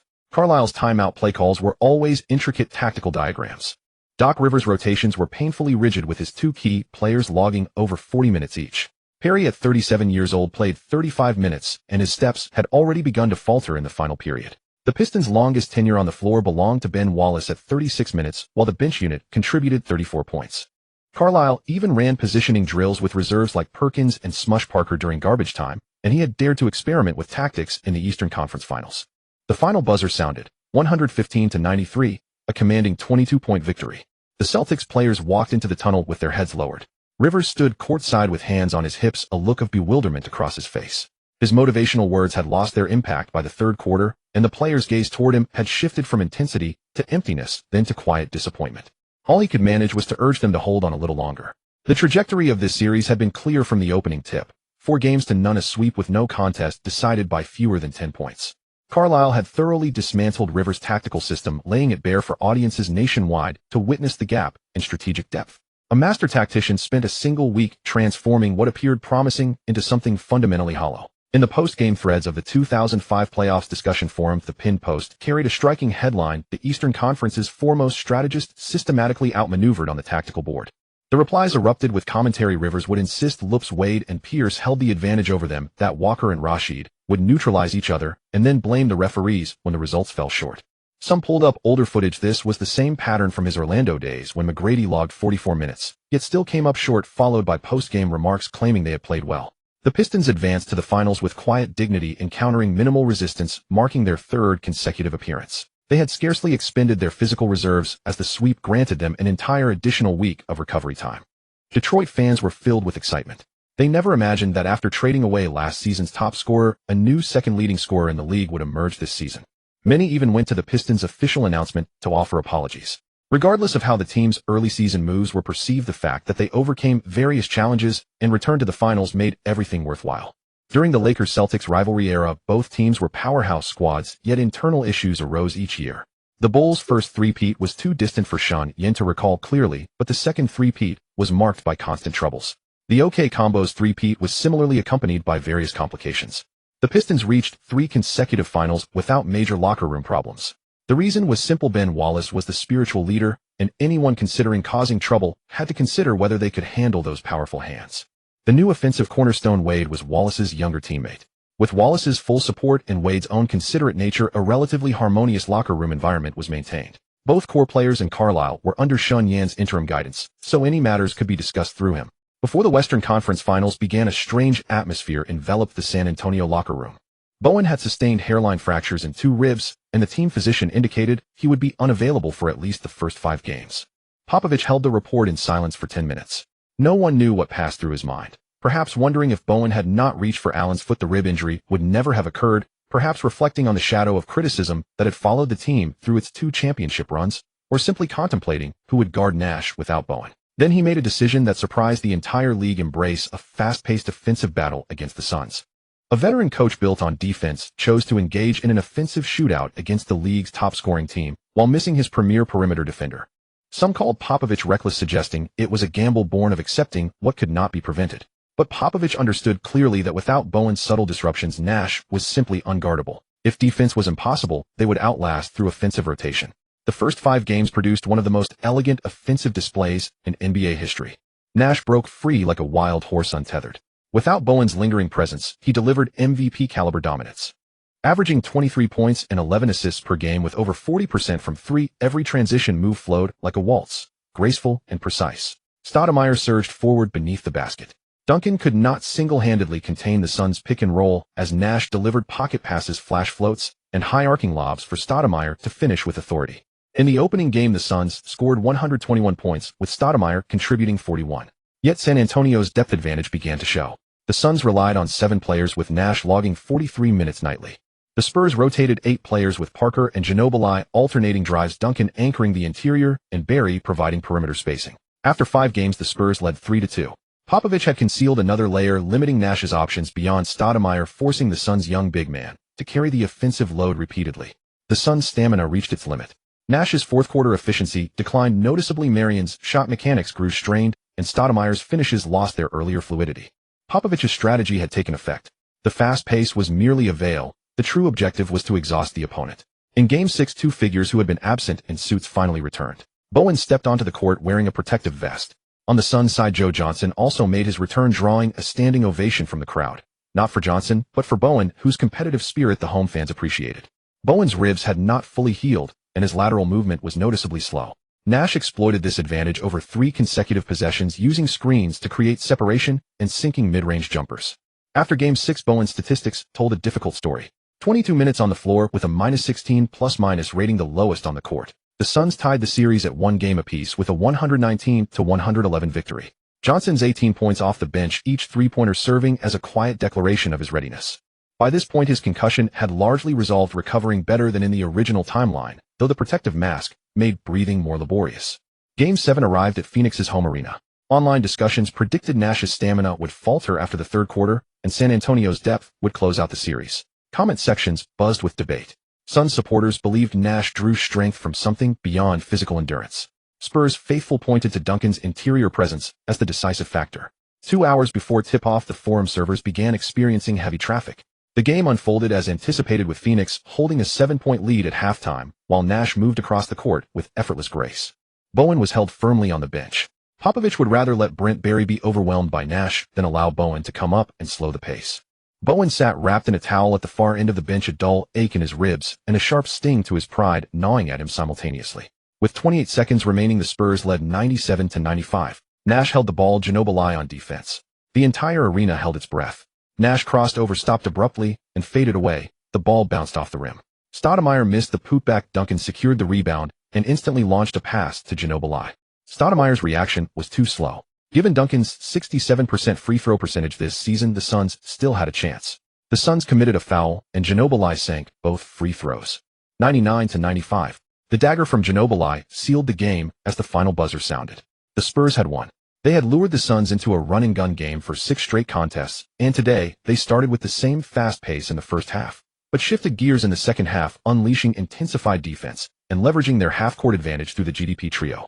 Against the fully realized run-and-gun system of the Suns, Popovich's adjustments left D'Antoni looking as inexperienced as a kindergartner, powerless to counter San Antonio's in-game adjustments. Nash sat in the locker room with his face buried in a towel, too exhausted even to summon the strength to weep. A 7-man rotation had carried them through nearly 7 games, averaging 44 minutes per game. By the end, his calves had cramped 3 times. His miss on that clutch shot might have been no more than 2 centimeters off. Stoudemire crouched beside him, and neither man spoke. It was not that Stoudemire had grown calmer. It was that Nash was the leader of this team, and he had no standing to lose his temper. Meanwhile, in Detroit, Carlisle turned off the television and turned to his coaching staff. The room was filled with VHS tapes from the entire Spurs series, from Game 1 to Game 7, covering every defensive rotation and fast break opportunity, every Parker passing lane and Duncan post turn direction. After sweeping the Celtics, the Pistons had enjoyed several days of rest. Over those days, Carlisle had dismantled the Spurs into individual components and reassembled them into a blueprint designed to tear them apart. Carlisle smiled. They ran their fast break against the Suns, but against us, Bowen will return. They'll drag this game into the mud. Our task is to drown them in it. This was a rematch of the 2003 finals, but both teams had changed. The Pistons had gained Wade and lost Hamilton. The Spurs had gained a prime Ginobili, but lost the Admiral. Nobody knew who would win, but everyone agreed this would be the ugliest, most grueling, most tooth-rattling finals of the new century. On a forum, someone posted a line that rose to the top: Bowen's ribs were broken, Nash's spirit still stood tall, but the blood shed in the finals would far exceed what a single broken rib could cost. Beneath that line, 30,000 people had upvoted. On June 9th, the air inside the AT&T Center hung heavy and still. 2 hours before tip-off, fans began to file, and yet no one spoke above a hush. An inexplicable tension gripped the entire arena, as though every soul present already sensed what was about to unfold. This was not a mere basketball display. It was a trial of strength. When the starting 5 from the Spurs and the Pistons took their positions on either side of center court, even the referee's whistle seemed to carry a moment's hesitation. At the jump ball, 2 tides of iron collided, and the sound of bodies meeting echoed clearly along the sidelines. Shen Yan noticed a well-dressed lady beside him watching the fierce encounters repeatedly, covering her mouth in quiet astonishment. The ESPN commentator let out an awkward chuckle. This looks like a halftime score from a high school basketball game. But no one was laughing. Every offensive possession was a grueling grind, and every defensive stand was a ferocious test of will. The Spurs started Parker, Ginobili, Bowen, Duncan, and Muhammad. The Pistons countered with Billups, Wade, Prince, Rashid, and Big Ben. Both teams tacitly chose the same script: take defense to the absolute limit, and whoever broke first would lose. Popovich had clearly done his homework and done it shrewdly. He precisely exploited the transition period of the league's newly implemented no handshake rule when referees were still adjusting to the new regulation. Especially at the Spurs' home court, the officiating naturally tilted in their favor. So the Spurs players swarmed the front court like relentless hounds, pressing from the very moment the ball was inbound. Horry and Bowen clung to the Pistons' second-unit ball handlers like 2 precision-guided missiles. Carlisle had originally planned to use the bench unit to speed up the tempo and launch quick attacks, making up for the starters' inability to outscore the Spurs. But Mobley was slowed down before half-court. Turkoglu's cutting lanes were sealed off in advance by Horry, and McDyess received the special treatment of fronting defense. Every fast break was dragged into a half-court set, and each half-court set was pressured by the Spurs' rotations to the edge of the 24-second clock. After all, the Spurs were a team that had triumphed over the Suns' run-and-gun style. Their defensive transition was as fast as a conditioned reflex. The Pistons had just ignited their counterattack when the Spurs' big men had already retreated to the free-throw line. Muhammad anchored the paint while Bowen stuck to the perimeter ball handler. Unable to generate fast breaks, the Pistons were forced into a half-court grind, and grinding was exactly where the Spurs excelled. In the first game, the Spurs won 84-80, a 4-point margin that loomed like a mountain. The Pistons tried many methods, but could not overcome it. After the game, Wade shut himself in the locker room shower and let cold water run for 20 minutes. The second-year Flash had ranked second in scoring during the regular season with frequent 30 and 40-point outbursts, but tonight he was thoroughly neutralized by the Spurs' three-tiered defense. Bowen clung to him like a piece of sticky candy on every off-ball cut. Once Wade caught the ball, Duncan immediately stepped up to delay him while Muhammad camped in the paint awaiting his drive. Wade finished with only 6 of 18 shooting, 33%, for 14 points and 4 assists. He drove into Duncan's chest and bounced off, drove again into Muhammad's solid defense, drove again only to find Bowen swiping and impeding from behind. He was like a hummingbird trapped in a spider's web, wings fluttering furiously, yet unable to fly even an inch. Billups shouldered a larger offensive load, going 7 of 14 from the field and 2 of 4 from 3, finishing with 21 points and 5 assists. But he could not save the Pistons. The true difference maker was Ginobili. In Game 1, the Argentine posted 26 points and 9 rebounds. Every score was elusive and decisive. Prince was the Pistons' most trusted perimeter stopper with astonishing wingspan, quick lateral movement, and a knack for sticking to opposing wings and contesting shots with his long arms. But Ginobili never moved in a straight line. His drives resembled a drunken man drawing a map. Step left, 2 steps right, then a sudden pause, an explosive acceleration, and a change of pace so bizarre that Prince's length became nearly useless. Posey stepped in for tougher physical defense, but Ginobili slipped away like an oiled loach. After absorbing contact, he used the momentum to spin, create space, and knock down a fadeaway bank shot. Prince said wryly to reporters afterward, "I watched those moves on film many times, but on the court, I still have no idea where he's going." Game 2 saw the Spurs extend their Iron Curtain, winning 9,792. The margin was slightly larger, but the process was just as suffocating. Ginobili finished with 27 points, 7 assists, and 3 steals. In the fourth quarter, he scored 9 straight points, including a behind-the-back dribble to get past Prince, then wove through the gap of Duncan's screen, finished with a left-handed layup, drew a foul from the helping Big Ben, and converted the three-point play. The entire ATT Center rose to its feet applauding. Popovich clapped emotionlessly on the sideline, but the clenched fist that followed betrayed everything. He had no idea how Ginobili got that one in. Clearly, after the pick and roll, he should have passed to an open Duncan, but Ginobili took it himself and still converted a three-point play. After enough of those, Popovich had no choice but to accept it. Parker capitalized on the gaps Ginobili created, punishing Detroit's switching with his speed. He finished with 17 points and 6 assists, repeatedly hitting the most vulnerable seams of the Pistons' defense. The Pistons' offense continued to struggle. Billups had 22 points comfortable in this kind of game, but Wade suffered another 33% nightmare, going 5 of 15 for 12 points and 5 assists. He tried coming off screens for jumpers, but Bowen's contest forced him to elevate his release point. He tried bulldozing his way in, but Duncan's help-side defense and shot blocking made the rim disappear. After 2 finals games, the second leading scorer from the regular season had vanished without a trace. The Spurs were simply too adept at defending attacking guards. Wade had developed a reliable long two-pointer during the regular season, but it completely abandoned him in these 2 games. Down 0-2, the Pistons stood on the brink. The media began digging up old history. Last year, the Pistons took a 20 lead over the Lakers and eventually won the championship. This year, the Spurs lead 20 over the Pistons. History is repeating itself. That statement stung the people of Detroit to the core. This moment was exactly like that one. In the locker room, Big Ben slammed his hand on the clipboard, the dull thud silencing everyone. The series isn't over. We will win the next one. We're going to become the 3rd team ever to come back from 0-2 and win the finals. Big Ben tugged at the No. 3 jersey on his chest, meaning he shared a special connection with the number 3. Carlisle sat by the window of his hotel room. The night in San Antonio was loud, and spread before him were tactical notes from both games, densely covered with circles and arrows. Ginobili's driving angles, Duncan's low-post playmaking, Bowen's fronting defense, Muhammad's rim protection. Every note presented a riddle. He had already used the Wallaces and McDyess to lock down Duncan, and with Billups and Big Ben's help defense, he had barely slowed Parker. Only Ginobili, a guy who averaged just 16 points in the regular season, had fully erupted, becoming the biggest point of loss for Detroit. If they could hold him to his regular season average, the Pistons would surely win.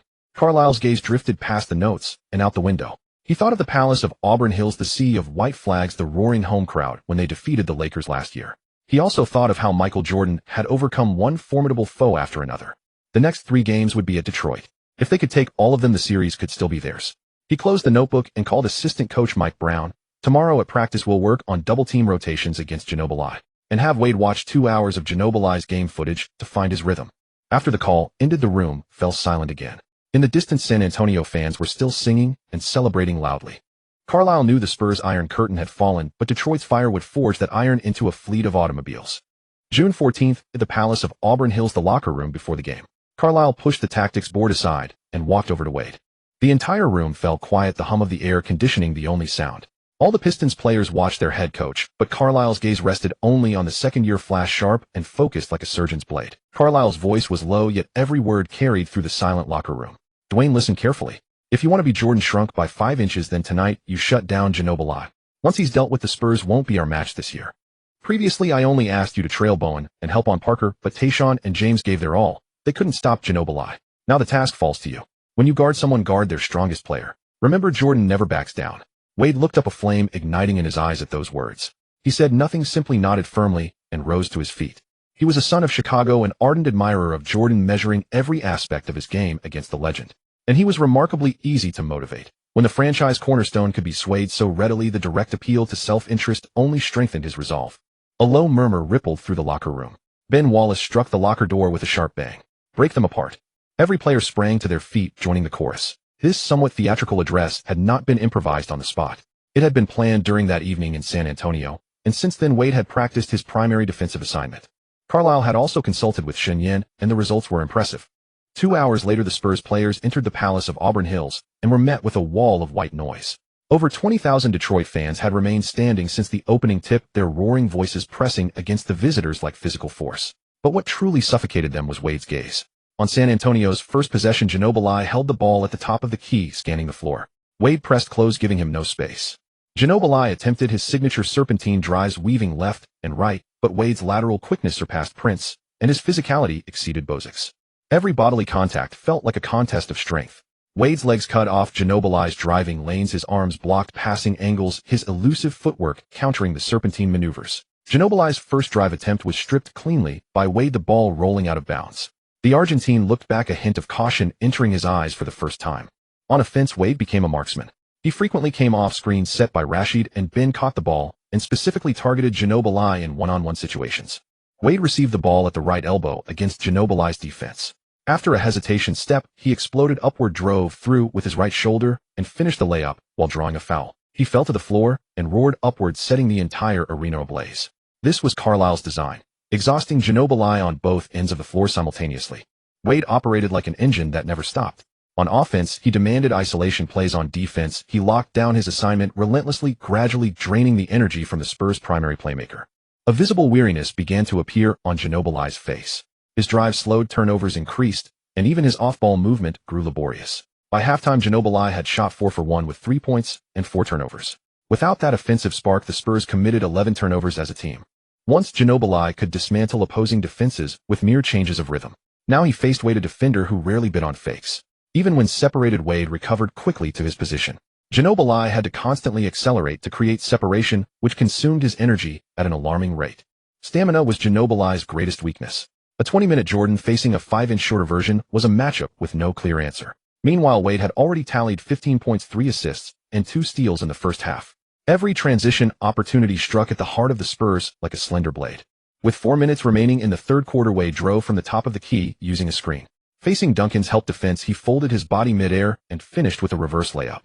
After landing, he glanced back toward the bench where Ginobili sat with both hands resting on his knees, breathing heavily, seemingly doubting everything. Ginobili could not fathom the extraordinary physical condition of a Flash who survived Riley's grueling morning and afternoon sessions and then scored 30 or 40 points come game night. The roar in the Palace of Auburn Hills reached its peak, white towels swirling through the air like falling snow. Wade was not Hamilton. He possessed the defensive support of Ben Prince and Billups, and he could truly limit Ginobili. The final buzzer sounded. The scoreboard read 100-79, a 21-point margin. The Spurs were thoroughly dismantled in Detroit. Wade shot 11 for 23, made 2 of 3 free throws, finishing with 24 points, 4 assists, 2 steals, and 1 block. Ginobili managed only 2 of 6 shots for 7 points and 6 turnovers, shooting just 33% from the field. The Spurs' offense was completely broken apart. Parker's driving lanes were sealed by the twin walls of the Wallace brothers, and Duncan struggled to find receiving options after drawing double teams in the post. Off the Pistons' bench, Mobley contributed 14 points and McDearest added 12, with 6 players scoring in double figures.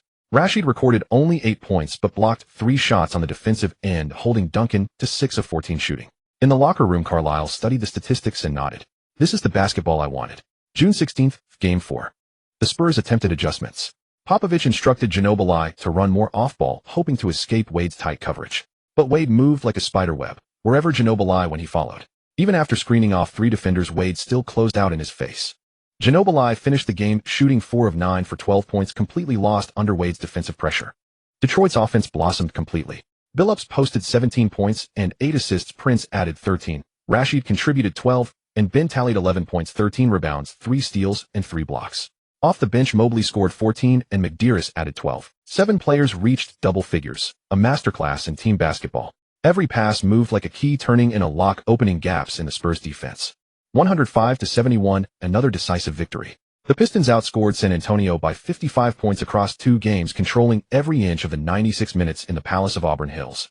Popovich remained silent at the post-game press conference for a long time, finally offering only a single remark: "It seems we have forgotten how to play basketball. They wanted it more tonight." The media room erupted afterward.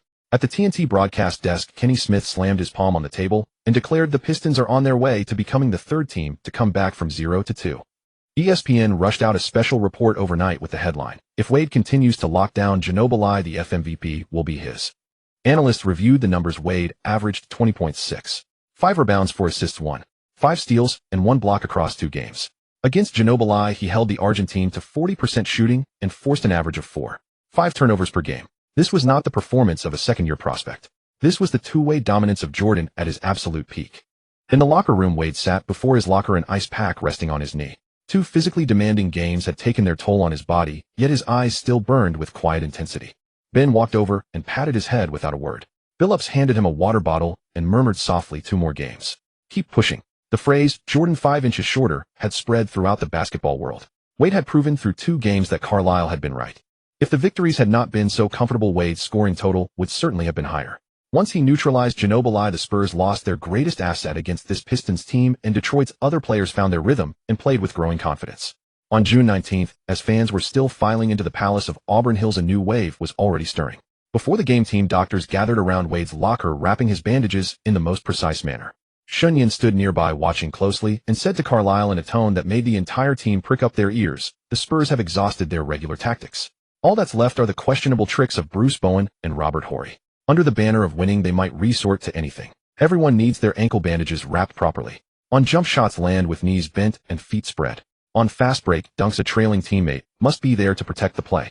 When dunking, hold the rim and look at your feet before letting go. The team will not allow anyone to be caught off guard.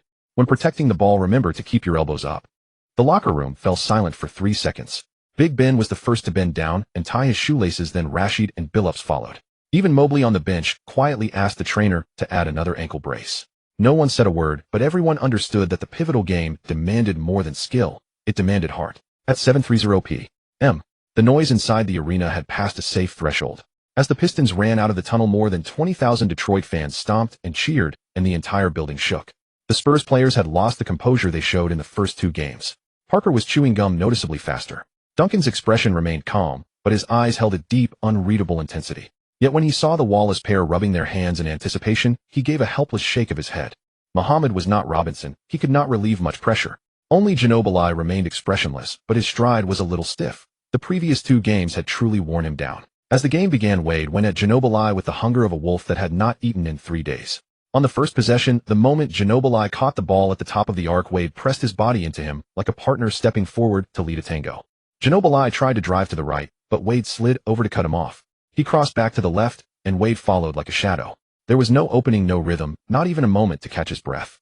Ginobili was forced to pass to Parker, but Parker had barely started his drive when Billups cut off his path, leaving him no choice but to lob the ball to Duncan. Duncan went to work in the post against Rashid. The Stone Buddha's turnaround bank shot was his polished signature move, but on this pivotal night, Rashid seemed to have read it all. He lowered his center of gravity, held his ground against Duncan's midsection, and kept him from releasing at the highest point. At the moment Duncan turned, Big Ben was already in position.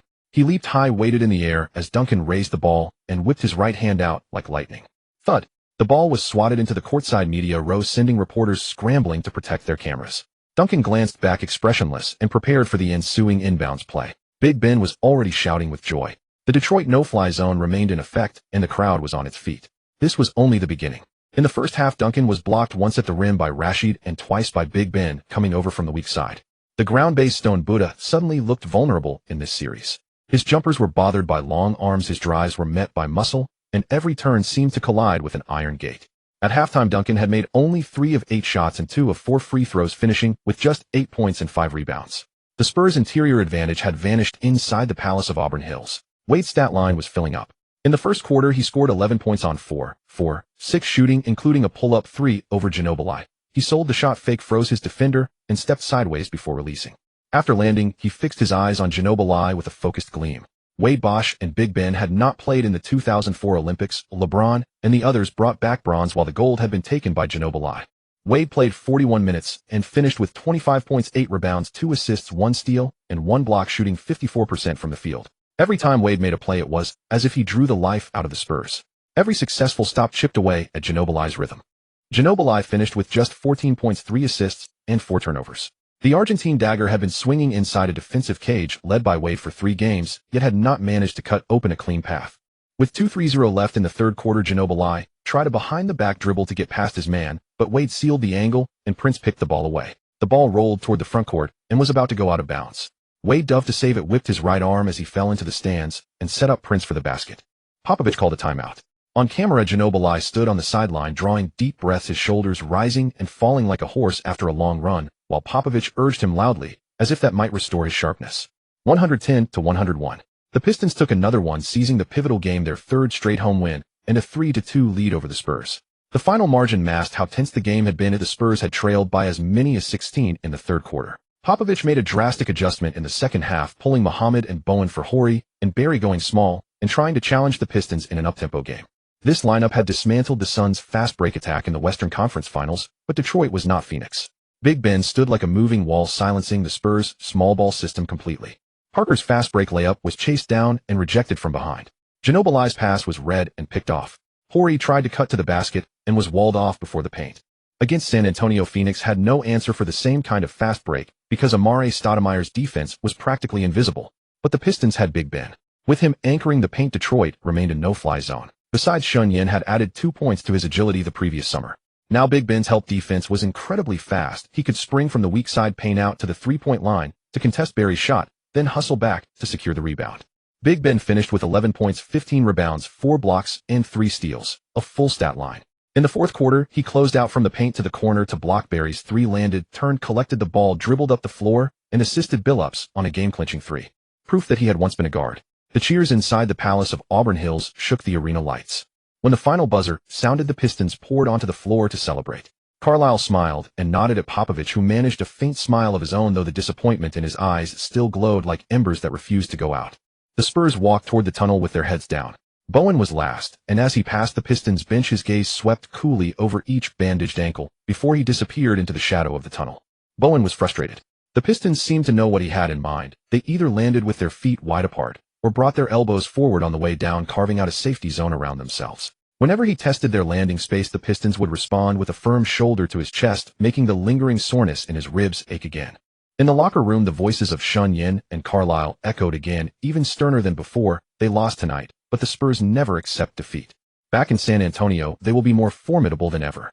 Everyone, protective gear, bandages, spot protection, nothing can be left out. I'll say it again, we don't just want to win. We want to walk out of San Antonio whole and healthy. No one flinched, but everyone remembered Shen Yan's words. Advice like that aimed at protecting their livelihood was impossible to ignore. 3-2. Detroit had the series lead. White confetti drifted across every part of the floor in the Palace of Auburn Hills like an early championship snow. June 21st, at the AT&T Center. Before the game, Carlisle pulled Wade aside and said, "Ginobili will certainly find ways to elude your defense today. We must not underestimate him nor Popovich and his coaching staff." Wade asked, "Coach, so what should I do?" Carlisle said, "Just do your best defensively. More importantly, we need to run a smoother offense. As long as you score more than him, we can win, even if we can't contain him like the previous games. I've already arranged everything with the others. Keep a calm mindset, and if you really can't stop him, just focus on transition offense." On the Spurs' first defensive possession, the Argentine received a pass from Parker, faced Wade's defense immediately, went off a screen, used a crafty Euro step to cut from left to right, bypassed the long-armed barrier, and finished with a low layup. After landing, he glanced back at Wade, but the flash was on the other side, drawn away by Parker. There was no provocation in Ginobili's eyes, only the relief of finally breaking free from a cage. Then he fully came alive, a transition pull-up 3, a stop-and-pop jumper off a Duncan screen, a drive-and kick assist, and a putback slam after crashing the boards for an offensive rebound. It was as if all the energy drained by Wade over the first 3 games erupted at once tonight.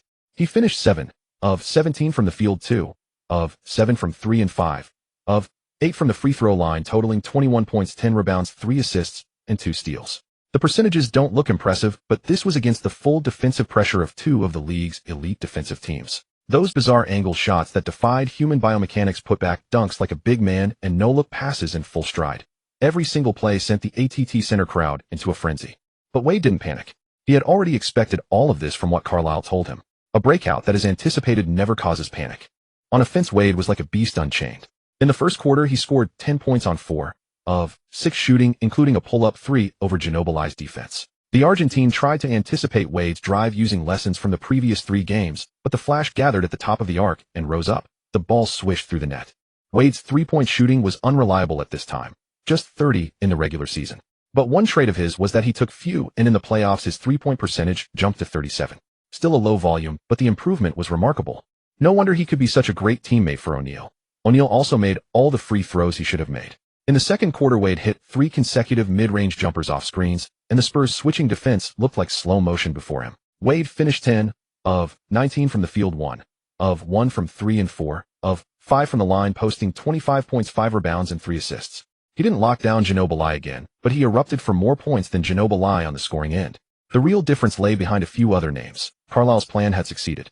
When the Spurs cut the deficit to 6, Billups knocked down 2 consecutive answer balls from beyond the arc. Each time he faced Parker's tight defense, dribble stop, fadeaway swish. He finished with 21 points and 6 assists. His ice-cold composure in crunch time was like a coin-operated scoring machine. He also nearly erased Duncan's contribution of 21 points and 15 rebounds. Rasheed Wallace's 16 points outscored Parker's 15, ranking 3rd on the team.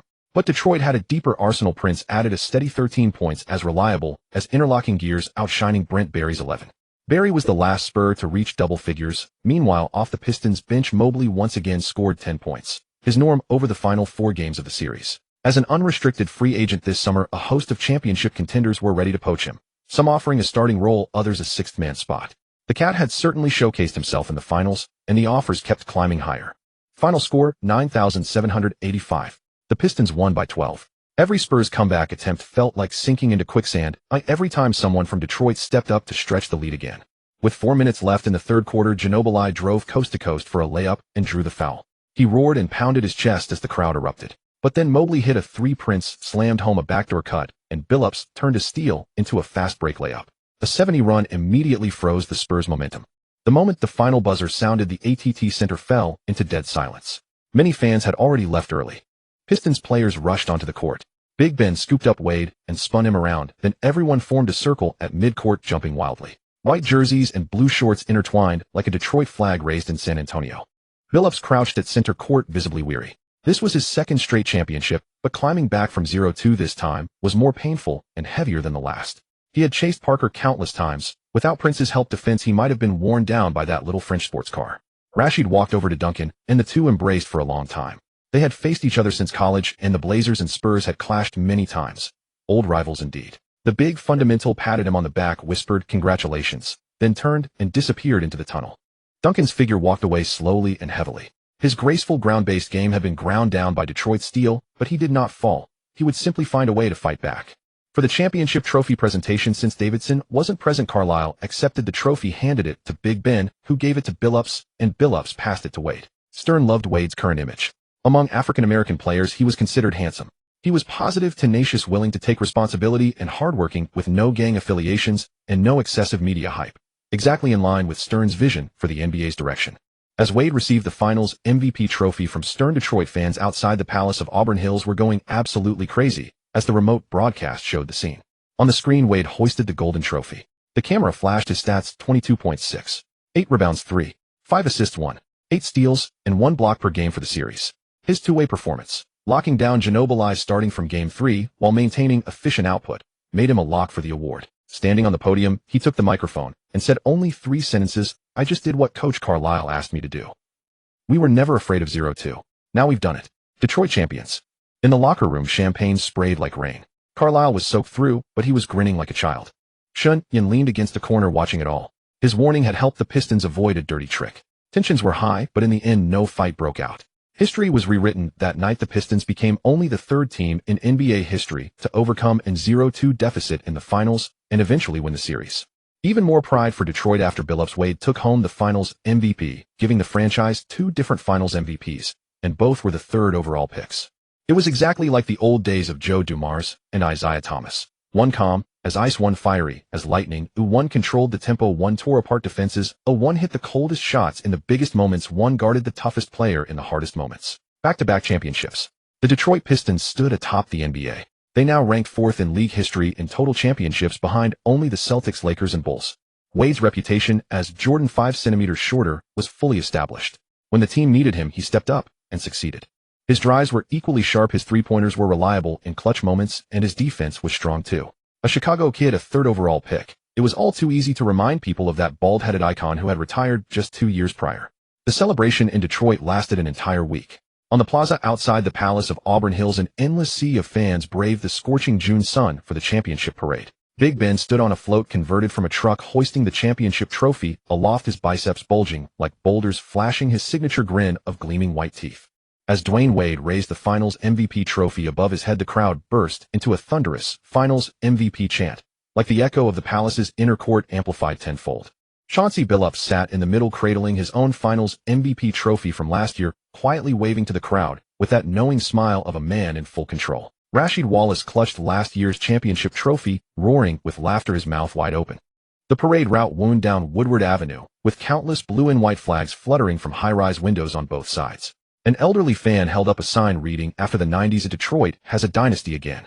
Shen Yan and Joe Dumars only attended the first day's festivities before turning to next season's roster discussions, with a stack of financial reports and player lists spread across the table. They exchanged a glance, skipped pleasantries, and got straight to business. Dumars tapped 2 contract drafts with his pen. "You've held back the early extensions for Big Ben and Prince. Big Ben's fans are unhappy. They think I'm disrespecting him." Shen Yan leaned back in his chair with a nonchalant smile. Of course the fans are unhappy. They want their team to keep winning forever without considering the operating costs. Players want big contracts. The league can't accept the same lineup returning to the finals unchanged either. For the league, it's better if only 2 or 3 familiar faces make it each year, with new teams breaking through. That makes it easier to promote more stars and land more endorsements. Big Ben is the league's Defensive Player of the Year, the defensive cornerstone of 2 straight championships. An early extension is only natural. But you and I both know that once we hand out a long-term deal, other teams will see the Pistons as not just chasing a three-peat, but trying to become the next Celtics dynasty. You know how Stern went after the Celtics. He makes the rules, and we have to play within them. The Pistons did not offer early extensions to Big Ben and Prince, a near explicit signal to the league that Detroit wouldn't monopolize this perch for long. If you have the means, go ahead and lure the Pistons apart with fat contracts. Otherwise, don't blame us for keeping the core intact. If players want big money, they'll either have to perform even more spectacularly next season or settle for a dip in value. It's tough, but for the pursuit of a three-peat, it's a necessary toughness. Dumars sighed and pushed the contract drafts aside. He knew no one else in the Pistons organization would take the blame for chasing the three-peat. The owner could never be wrong, and Shen Yan was merely an agent with no real authority. Only Davidson's approval had made this collaboration possible. In the end, only Dumars could absorb the blame, just like the Bulls' general manager had. To keep the team from being isolated, he even had to leak friction between himself and Carlisle, signaling that he wouldn't be extending the coach's contract either. That way, teams with no real shot at winning in 2005-06 would set their sights on 2006-07, because Ben Wallace, Tayshaun Prince, and Rick Carlisle, whether players or coaches, would be highly coveted if they hit the market. Dumars turned to another list. We're set at point guard. Billups starts. Hunter resigns on a minimum deal for 1 year, and Calderon is locked up at 3 years, $7 million. The Spaniard will join us for Summer League. Shen Yan nodded. And Dwyane Wade's backup. Dumars's finger landed on Cuttino Mobley's name and tapped twice. The Clippers are crazy. 5 years, $48 million. Cuttino's earned his pay, but $10 million a year is still too much. Shen Yan smiled, without explaining, for Baylor was already on the verge of being fired, triggering a desperation move. In the original timeline, Mobley had signed for 5 years, $42 million. Now his price had gone up. Shen Yan gave a direct verdict. No way the Pistons matched that. A $10 million a year backup shooting guard. You can't afford it, and it's not worth it. Wade will be even better next season and play more minutes in the playoffs. The backup just needs steady defense. We don't need that kind of firepower from a bench guard. Dumars paused for a few seconds, then crossed out Mobley's name, followed by Smush Parker and Darvin Ham. Both were leaving the team. Shen Yan picked up the draft report on the table. Pick 26 in the first round, pick 26 in the second. This year's draft class isn't all that impressive. Dumars gave a wry smile and flipped the report back to the first page. By the time our picks come around, basically only leftovers from the other teams remain. Finding a qualified backup for Wade at those 2 spots won't be easy. Shen Yan flipped through the list and frowned slightly. They're all raw prospects. You want Jason Maxiell. Taking him with the 26th pick in the first round won't work. Dumars nodded, crossed out Maxiell, and pulled out another chart. Then we'll turn to the free agent market. Let's first take stock of the roster. In the backcourt, we have Billups, Wade, Hunter, and Calderon, but we're missing a real backup for Wade. At small forward, we have Prince and Posey. We're set, they're feared across the league. At power forward, we have Rashid, Turkoglu, and McDyess. Passable, but Rashid will be 32 next season. Turkoglu's defense is a sieve, and McDyess has had major injuries. We'd better shore up this spot too. At center, we have Big Ben, and after 2 years of development, Perkins can finally back him up. But neither Big Ben nor Perkins can shoot threes. If we run into a big who demands spacing, we'll need a big man who can knock down a three. Shen Yan nodded. So what we really need boils down to 2 positions of backup for Wade and a defensive big who can stretch the floor with outside shooting. Dumars's finger moved to a name on the chart. With the mid-level exception and the veterans minimum exception, I've considered Dale Davis, a former all-star big man. We could sign him for around $3.5 million to back up Ben and mentor Perkins. Shen Yan shook his head firmly. In the playoffs that just ended, Davis was inadequate even as Shaq's backup. He moves like a sand barge and his rebounding has declined. If we're counting on him to boost our front court next season, you might as well wire the $3.5 million directly to me. Dumars was taken aback, but didn't argue, knowing Shen Yan spoke the truth. The twilight of an aging veteran is always bleak and cruel. The Pistons had no need to display an ornate antique in their own lineup. Dumars turned to another page with scribbled scouting notes tacked on it. Maurice Evans, undrafted, played well for the Kings last season. Great physical tools, elite leaping and running ability, high defensive intensity, but his defensive instincts are average and he bites on fakes. His range is inconsistent, but he's not afraid to shoot. Shen Yan took the materials and studied them for a moment. Evans has a solid frame, 6 feet 5 inches with excellent wingspan, and his athleticism ranks among the better shooting guards. He's not an instant offense microwave scorer like Mobley, but the energy and tenacity he brings on defense are exactly what Pistons culture needs. Shen Yan put the papers down. Undrafted, a relentless hustler who built his game on defense. He doesn't need to create his own offense. In the regular season, he just has to lock down the opposing shooting guard for the 15 minutes Wade rests. His 37 three-point shooting is good enough. Dumars was visibly relieved. Then it's settled. I'll contact Evans's agent and carve out part of the mid-level exception for him. Also, is there anyone on the free agent market who offers good value at power forward? I've looked around. There's hardly anyone in free agency this year. Barely any suitable power forwards. We'll have to rely on the draft. Shen Yan thought for a moment. Then let's use the 26th pick on a big man with a jump shot. Defense just needs to be adequate, but he must bring energy and aggression. Dumars scribbled furiously in his notebook, then looked up with a spark in his eyes. A three-peat? You're serious about it? I'll do my part. Before the draft began, the Pistons saw their first expected departure. Not Mobley, nor any other player on the roster. Carlisle smiled warmly. Congratulations, Mike. Now that you're a head coach, you'll need to bring your full strength whenever we cross paths again. Mike Brown laughed heartily. He had become the top candidate for the Cavaliers' head coaching position, and with 3 championship rings already earned as an assistant with the Spurs and Pistons, he stood among the elite in that role. The young emperor needed a coach of such caliber to lead him into the playoffs. His draft classmates had already achieved so much. Dwyane 2 playoff appearances, Wade 2 championships, and an FMVP. While he, the number 1 pick, still didn't fully understand what it meant to reach the postseason. If Nike hadn't already signed him to a mega contract, they might have considered letting him go entirely. Wade's shoe contract had 1 year remaining. Converse was already eager to raise their offer for a re-signing, but Jordan Brand was keen to lure him away. Though both brands fell under the same parent company, competition still drove them. 5 centimeters shorter than Jordan, yet still embodying the spirit of Jordan, he was a natural fit for the Jordan brand. After consulting with Wade, Shen Yan decided to postpone negotiations until the following summer. Wade had captured the FMVP this year and gained an additional attribute point, promising a significant leap in his performance this offseason. June 28th, New York, Madison Square Garden. The green room at the NBA draft was filled with young men carrying dreams. Darren Williams sat in a sharp suit. Chris Paul wore his signature easy grin, and Bogut carried the quiet arrogance of a boy who already believed he was the number 1 pick. Camera flashes fell like heavy rain. From the ESPN commentary desk, Jay Bilas confidently broke down each team's draft strategy. In the Pistons draft suite, the atmosphere was as calm as a library. Dumars had largely set aside his own opinions. Markelle had been dismissed by Shen Yan, and after reviewing David Lee's scouting report, he ultimately found Shen Yan's judgment more reliable. But Dumars pointed out Lee's shortcomings. He doesn't shoot threes. The type of big man we discussed targeting was someone who could stretch the floor. Shen Yan's lips curved slightly. Not now doesn't mean not ever. Lee has a soft touch and a clean shooting form. The three-point shot can be developed over time. Most importantly, his arrival would significantly ease Rashid's offensive burden. Rashid could conserve his energy on the offensive end during the regular season and save it for the playoffs. Lee's mid-range threat on the weak side would pull defenders out, creating more breathing room for Billups and Wade to drive. Besides, Shen Yan added, what we really needed was a backup who could log 10 or 15 minutes and keep Rashid from wearing himself out. Dumars stared at David Lee's name for a long moment, then sighed. With the 26th pick in the first round, the Detroit Pistons select David Lee. 15 seconds later, a somewhat shy white big man appeared on the giant screen at Madison Square Garden. He rose from his seat and embraced his family, disbelief written across his face. His selection 2 spots higher than most mock drafts projected, and by a back-to-back championship team, came as a surprise. The cultures were quite different. He came from old money, his grandfather having earned over $100 million by 1992, while the Pistons were a blue-collar franchise. Yet he didn't hesitate, trusting his agent's guidance.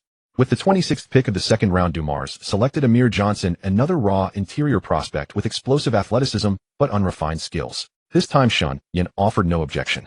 Second-round picks were always a lottery ticket. This draft class lacked depth, and the true standouts like Monta Ellis and Lewis Williams were selected relatively low, but both were the types who needed substantial playing time to develop.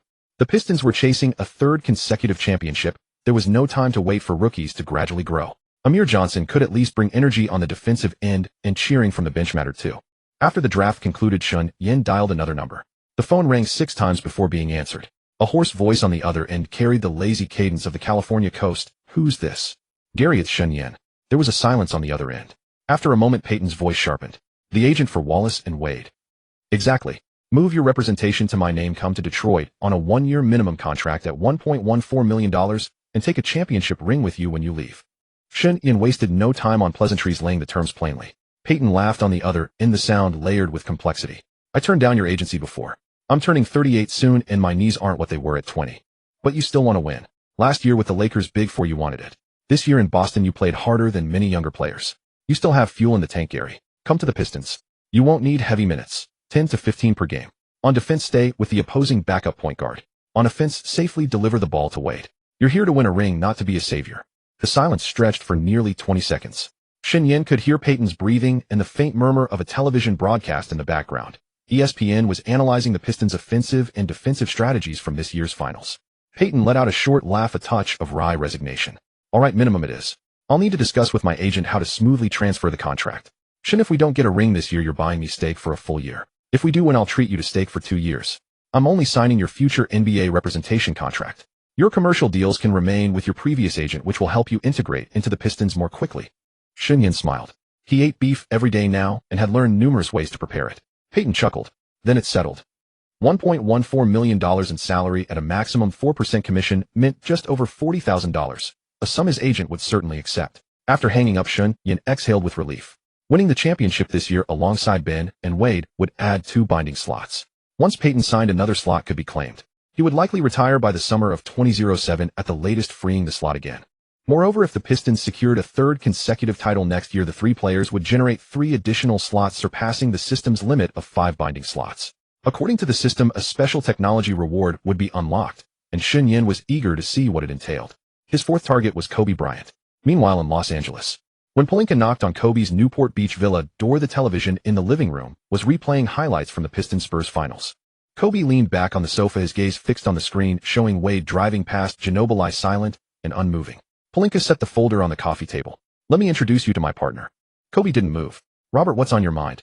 Pelinka cleared his throat. Shen Yan, Chinese, collaborated with me during university. He guided me in signing Ben and Tracy. In 2000, he earned his agent certification and established a training camp. Players who emerged from it include Ben Wallace, Dwyane Wade, Tracy McGrady, Bobby Jackson, Steven Jackson, Ron Artest, Chris Bosh, and others. The Pistons' back-to-back championships feature a core framework: Ben, Dwayne, Tayshaun, and Kintel, all of whom participated in his summer sessions. He played a deeply involved role in building this Pistons roster. Kobe finally turned his head, his focus sharpening like a predator spotting prey. What does his camp teach? Pelinka opened the folder. Defensive fundamentals, physical conditioning, mental preparation. He convinced Ben to work on flexibility and agility, taught Wade off-ball movement and shooting, and even reshaped Artest's ball handling habits. Kobe fell silent for a long while. Kobe sensed something more in those words and asked, "What are you trying to say?" Pelinka smiled and said, "Kobe, I'm going to transfer your representation contract to him. This was part of our original agreement when we formed our partnership. He helped me sign T-Mac. In the future, if I sign an all-star and he thinks it's the right fit, I'll pass that client over to him." Kobe rose from the sofa, walked to the floor-to-ceiling window, and said, "Robert, do you think he can really help me? I thought you wanted me to go to that training camp. We're friends. I trust you deeply. The Lakers' current roster can't win a championship. Old Bus has gradually stepped back from operations, and the front office is in complete disarray. What I need is your help, yet you're trying to pass me off to someone else. Pelinka smiled. No, Kobe. At least before next summer, he won't be involved in anything between you and the Lakers. Only when the Pistons complete a three-peat and the Lakers trust him will he come. You need someone to tell you how to win, not those chatterboxes who only say Kobe should pass more. He helped those rugged guys in Detroit and a sophomore win 2 straight championships. So helping the Lakers reach the finals and win a title shouldn't be especially difficult. That evening, Pelinka called Shen Yan and conveyed Kobe's thoughts. On the other end of the line, Shen Yan showed no hint of surprise. He simply said calmly, welcome.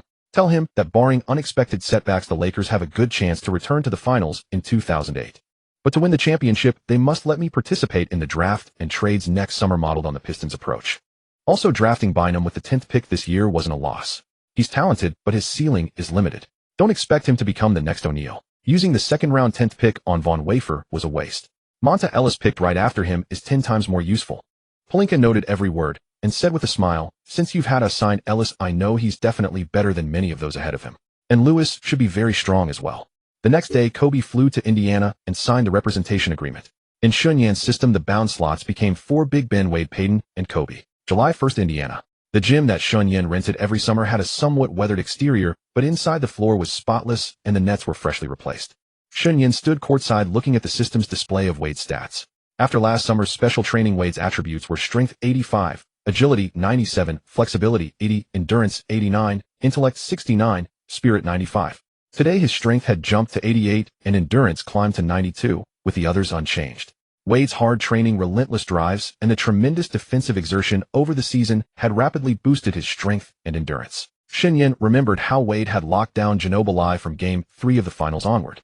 In those moments, the Flash relied on unyielding will and extraordinary physical ability.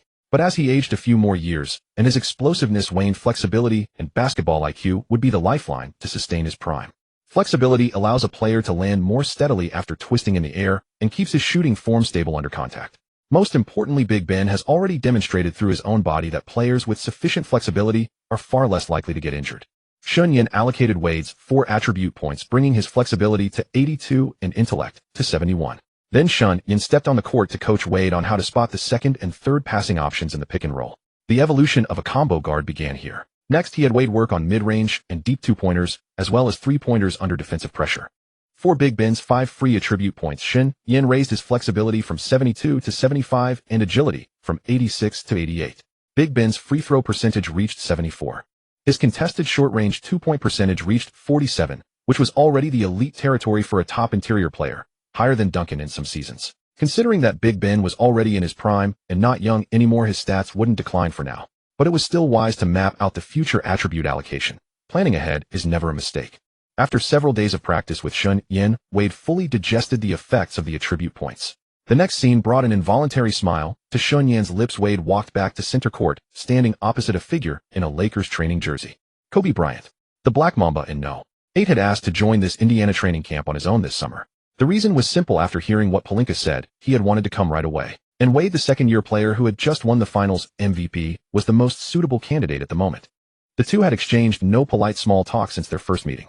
After the first practice session ended, Wade tossed the ball to Kobe at half-court and said only 4 words, "Come on, one-on-one."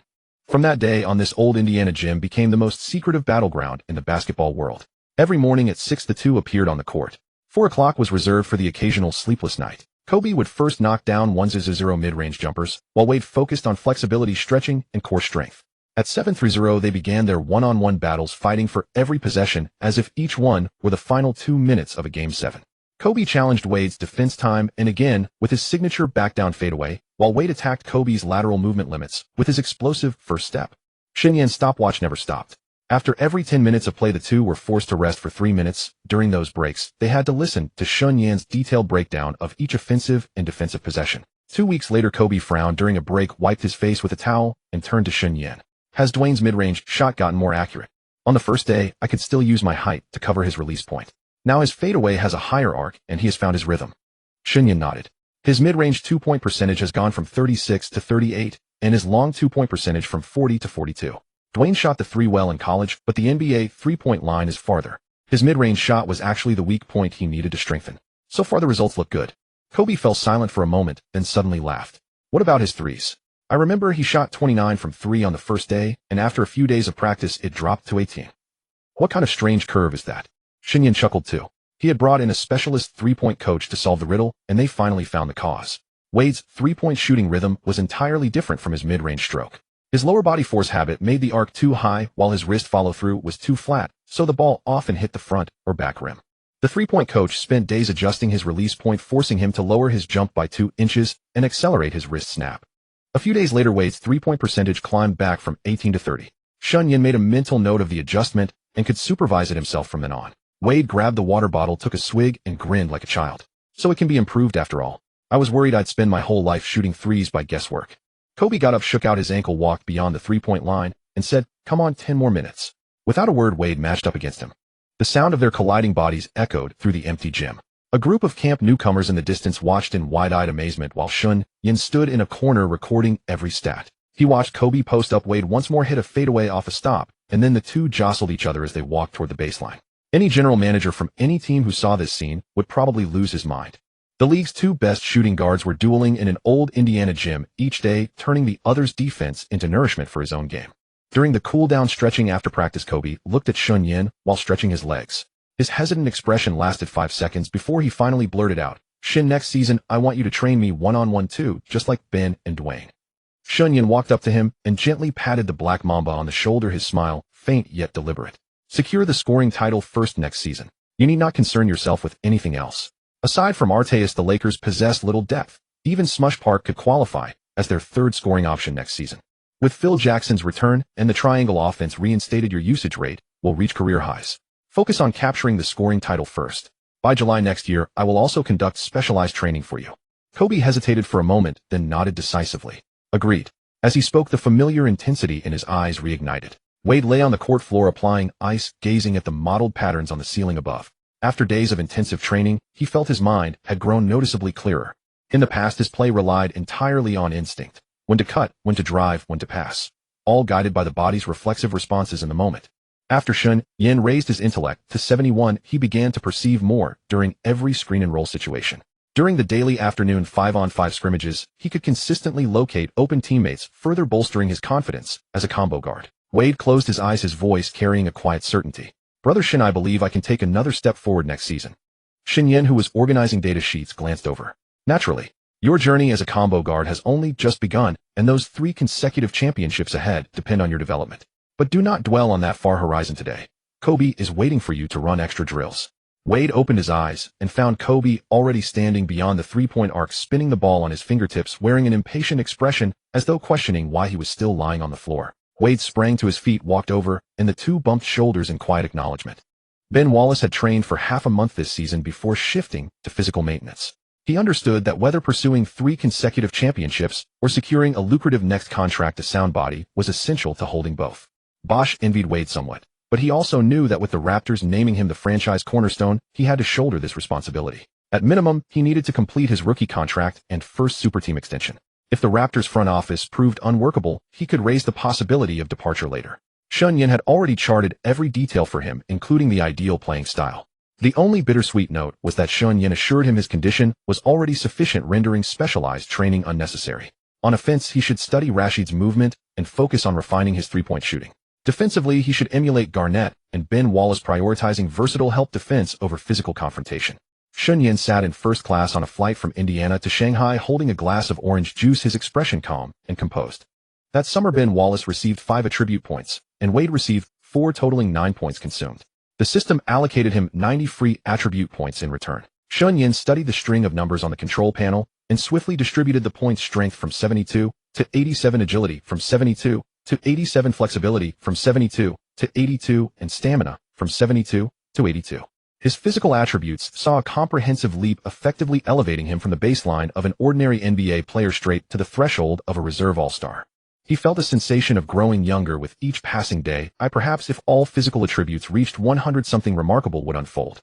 His intellect rose from 150 to 180, a span of 30 points that fundamentally transformed his cognitive speed. Where he once required 3 seconds to untangle the offensive and defensive logic of a complex tactical chain, he could now instantly visualize 5 or 6 alternative plays within his mind. When reviewing business reports, he no longer needed to scan everything thoroughly before analyzing data correlations. Causal relationships now formed naturally as he read, allowing him to swiftly detect any minor irregularities. His mind resembled a computer fitted with a top-tier processor capable of multi-core operations with seamless background processing that never lagged. A mental stat of 111 similarly elevated his stress resilience to a new tier. Regardless of how intricate the negotiations or complex the circumstances, his heartbeat remained steady at approximately 75 beats per minute. Anxiety, as if erased from his emotional vocabulary, no longer lingered. As the aircraft touched down in Shanghai, Shen Yan closed his laptop, gazing out at the brightly illuminated cityscape. He first reviewed the report on the sodium-ion battery facility, then turned his attention to the mass-production solar panel line in Hong Kong. The Zhixing sodium battery plant in Piao City had become the region's most vital industry. Guard posts stood every 200 meters, and the density of perimeter sentries rivaled that of a military installation. 6,000 direct workers were dispersed across the sprawling factory grounds. Upstream and downstream support roles, in logistics, maintenance, packaging, and quality inspection, required at least another 6,000 personnel. Meanwhile, supporting service sectors such as dining, housing, retail, healthcare, and education extended livelihoods to at least 80,000 additional residents. Behind every worker stood a family, some having brought children from their hometowns, others hosting aging parents. The surrounding population of 300,000 depended almost entirely on this facility for their sustenance. According to Lin Zhixing's report, last year's net profit totaled 4 billion. Order volumes in the first half of this year had already surpassed the previous full year, and at the current growth trajectory, annual profits were projected to reach 8.4 billion. Leveraging its 60,000 workers, Zhixing Sodium Battery had secured 20% of the nation's mid to high-end battery orders, a proportion that continued to climb. In 2006, the domestic battery production workforce totaled 440,000, with Zhixing alone accounting for 60,000. Its efficiency and operational scale left competitors far behind. The reason profits could double lay in the fully localized raw material supply chain, which drove costs down to a level nowhere near competitors could match. 8.4 billion in profit translated to over 700 million in monthly cash flow. After loan repayments, the remaining capital continuously fueled the construction of new facilities, procurement of equipment, and development of supporting residential communities.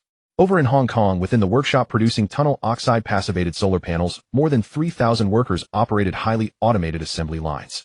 From the second-floor observation deck, looking through glass down at the neatly aligned solar panels on the conveyor belt below, he noted their conversion efficiency of 24.2%, the highest record globally for mass-produced modules. While overseas peers struggled with polysilicon prices surging from $40 to $300, Shen Yan's polysilicon had long achieved complete domestic substitution, costing only 1/8 of the international market rate.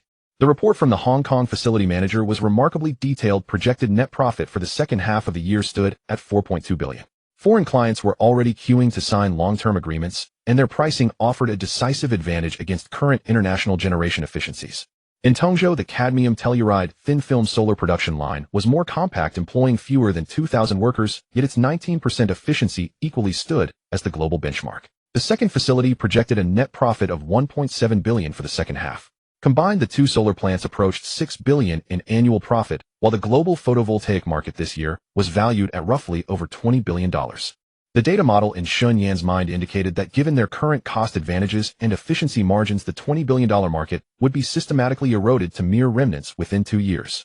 With solar power generation integrated alongside sodium-ion battery storage, the two sides had already established strategic cooperation.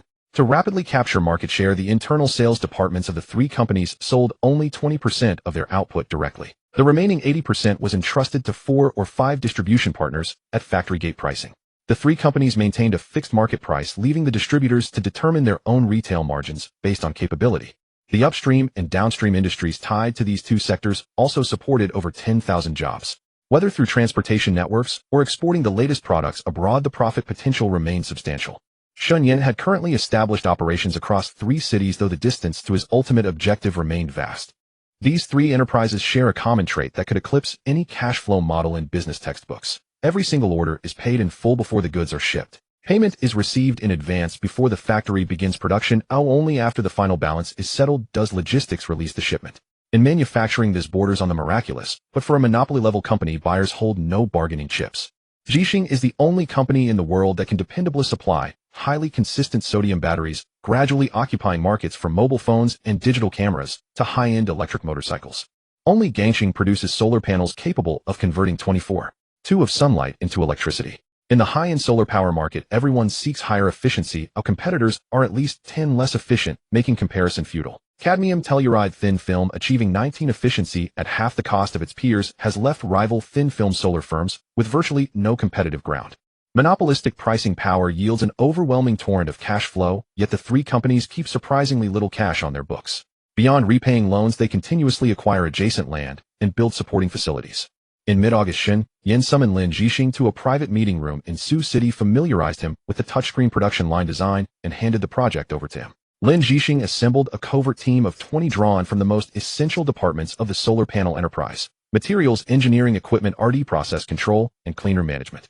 They were transported in batches by unmarked commercial vehicles to an underground conference room.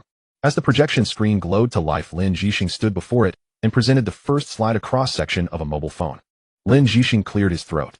As a scientist enjoying top-tier status in the country, his sodium-ion batteries had swept through all markets except a sliver of high-end lithium-ion applications. The room fell so silent that the whisper of the air conditioning vents was audible. This is a conceptual deduction of a future smartphone design prototype. The use of polysilicon extends far beyond solar panels. The standards for raw material purity, uniformity, crystallinity, and defect control required in photovoltaics are precisely mirrored in the LTPS backplane technology needed for smartphone displays. Solar-grade polysilicon demands low defect density, high uniformity, high purity, and high crystalline quality, precisely what LTPS screens require, only thinner and finer. He advanced to the next slide, a side-by-side comparison of equipment in a photovoltaic workshop and a display panel workshop. Vacuum furnaces, chemical vapor deposition equipment, precision inspection instruments, and Class 1000 and Class 100 cleanrooms. The equipment in the two images was virtually interchangeable, differing only in calibration baselines and process control nuances. See those Class 1000 and Class 100 cleanrooms in our polysilicon workshops, those vacuum furnaces and deposition systems, those inspection instruments worth hundreds of thousands each. With minor adaptations, they can be repurposed to make display panels. The foundational technologies of photovoltaic polysilicon lines and LTPS display lines share the same origin. The only distinction lies in the final product's thickness and etching tolerance. We don't need to build factories from scratch, purchase equipment from scratch, or hire people from scratch. A few people in the room began drawing in their breath. Without pausing for absorption, Lin Zhixing advanced directly to the third slide, the personnel reuse matrix. Engineers, process technologists, and equipment maintenance teams, the core technical backbone of the enterprise, can transfer to the display project after a structured development program. They are already the custodians of these machines, this cleanroom environment, and this vacuum-based craft. They even charted a rotational talent development strategy. Photovoltaics employs only a few thousand people today, while touchscreen production once launched would require more than 20,000 at the start, with numbers set to grow. By 2008, as smartphones gain momentum, the projected need would exceed 40,000. Since photovoltaic work has lower requirements, it serves as an ideal training ground. Those who meet the standards are transferred to the display division. Many companies are developing touchscreen phones, and those established handset makers are still oblivious to their looming obsolescence. The display will be the interactive gateway for all smart hardware in the future, and we already grasp a key. Polysilicon-based phone displays are about to create a massive opportunity, and your teams will expand dramatically. The two most pivotal nodes of the entire supply chain rest in Shen Yan's hands. Apart from polysilicon screens, there are also batteries. With the projection screen dimmed, Lin Zhixing looked at the faces around the conference table, shifting from shock to excitement, and spoke words everyone would remember. A payment before delivery cash flow can sustain you for 3 years to capture the next 100 billion yuan market. And 3 years from now, every smart device requiring a display will first seek the price from Gongqing's factory. The underground meeting room's incandescent lights illuminated a dozen pairs of shining eyes. They had just been told that they were not merely solar panel makers. They would craft an essential component of the next-generation smartphone, the very face of the device. Shen Yan understood the enormous market that the smartphone era would bring. Touchscreens are the future, not only in mobile phones, but in tablets, watches, laptops, and even more domains such as smart homes. The entire touchscreen market would reach an annual scale of $20 billion in the years ahead. That summer, the NBA was unusually quiet, as if everyone was waiting for the Pistons' breakup the following year. Shaquille O'Neal signed a 5-year, $100 million extension with the Pacers, and Walsh believed that if not for injuries, the Twin Towers would have overcome Detroit. Yao Ming agreed to an early extension with the Rockets remaining paired with McGrady, yet Houston continued to shop the market without finding a way to acquire a difference-maker. The Cavaliers re-signed Zydrunas Ilgauskas and brought in Donyell Marshall and Larry Hughes. From the coaching staff to the frontcourt and backcourt, Cleveland began tailoring its roster around LeBron James. But it was evident that the ball-dominant fulcrum they regarded as the future could in fact erode team chemistry. Meanwhile, Larry Brown had finally obtained another meal ticket, no more precisely another job, at the helm of the Knicks. Dolan was at a loss. He realized that the NBA was a closed loop. Every move he made invited Barkley's teasing.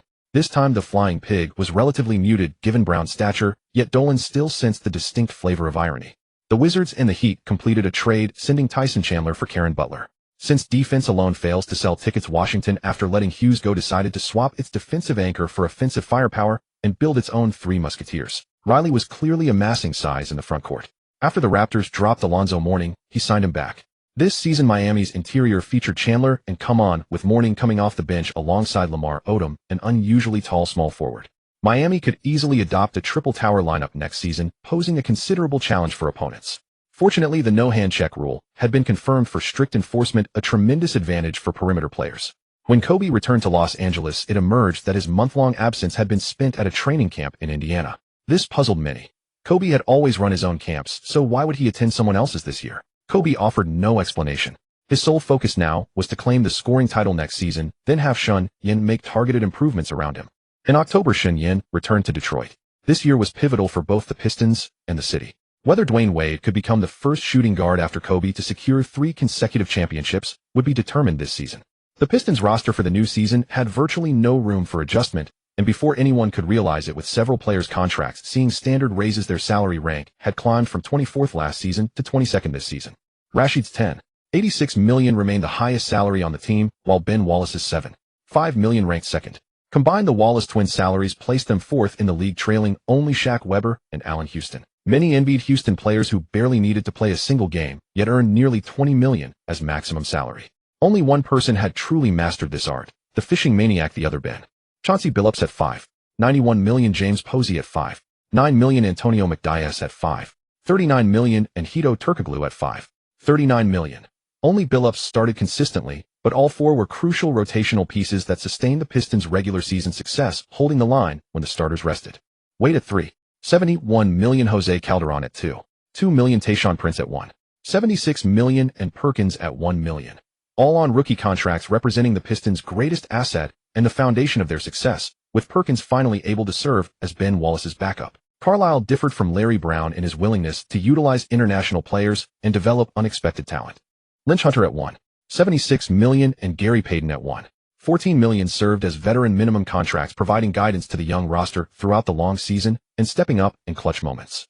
Maurice Evans earned $1.5 million on a mid-level exception as Wade's backup, relying on instinct rather than refined technique, adequate but barely sufficient. David Lee at $9.10 and Amir Johnson at $4.0 completed the Pistons' 15-man roster overnight.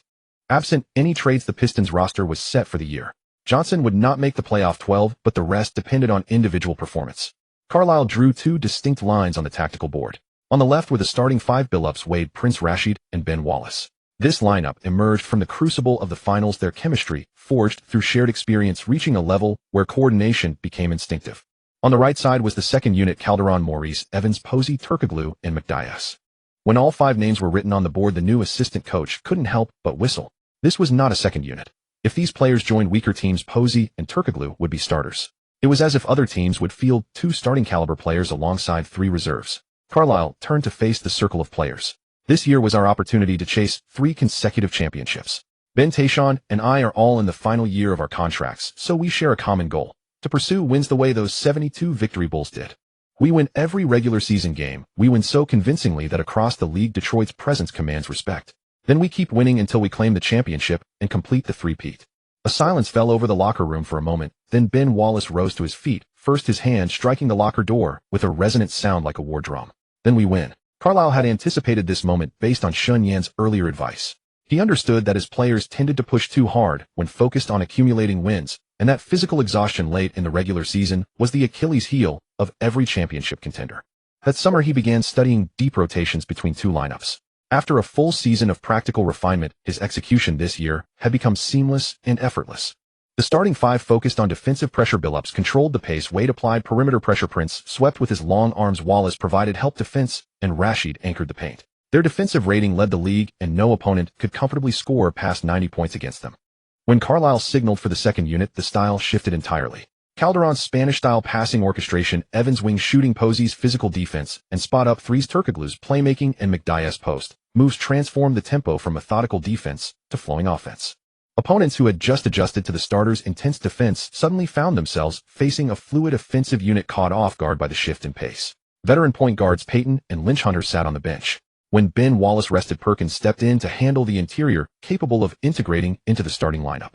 David Lee's rebounding instincts and finishing ability around the basket were dependable, while Peyton's experience in offensive basketball suited him well in the second unit. From the 15-man roster, Carlisle selected 12 active players each game based on the opponent managing everyone's minutes with chess-like precision. Amir Johnson, as the 15th man, would only log minutes in low-leverage situations to build experience, while the other 14 could become pivotal pieces at any moment to shift the game's direction. Losing Mobley was a loss. Though his minutes were limited as a sixth man last season, his efficiency of 12.5 points per game was impressive. Evans' addition helped cover the gaps in both scoring and defense. More significantly, Wade had improved. One-on-one training with Kobe in Indiana strengthened his mid to long-range shooting. As his physical conditioning reached 82, his aerial contests became more composed. With his basketball IQ rising to 71, his ability to read pick-and-roll situations advanced considerably. He was no longer simply the fast-break specialist relying on explosive speed. He was learning to read the weak side during drives to locate corner shooters after drawing double teams. The evolution toward a complete two-way guard was accelerating. Shaquille O'Neal had originally coined the Flash nickname, though he was fond of creating titles for himself: the Aristotle Superman, Big Fundament, Big Broom, and others. Wade's nickname gradually gained acceptance through the support of enthusiastic fans. Once the regular season began, the Pistons moved through the league with the precision of a finely tuned machine. After opening with 7 consecutive wins and a brief setback, Detroit continued its momentum. Wade averaged 28.6, 1 rebound, 6, 8 assists, 2 steals, and 1 block per game. His two-way impact secured his position at the top of the MVP standings. With the starters, he excelled on both ends. With the second unit, he embodied the elite two-guard, and his playmaking grew increasingly refined.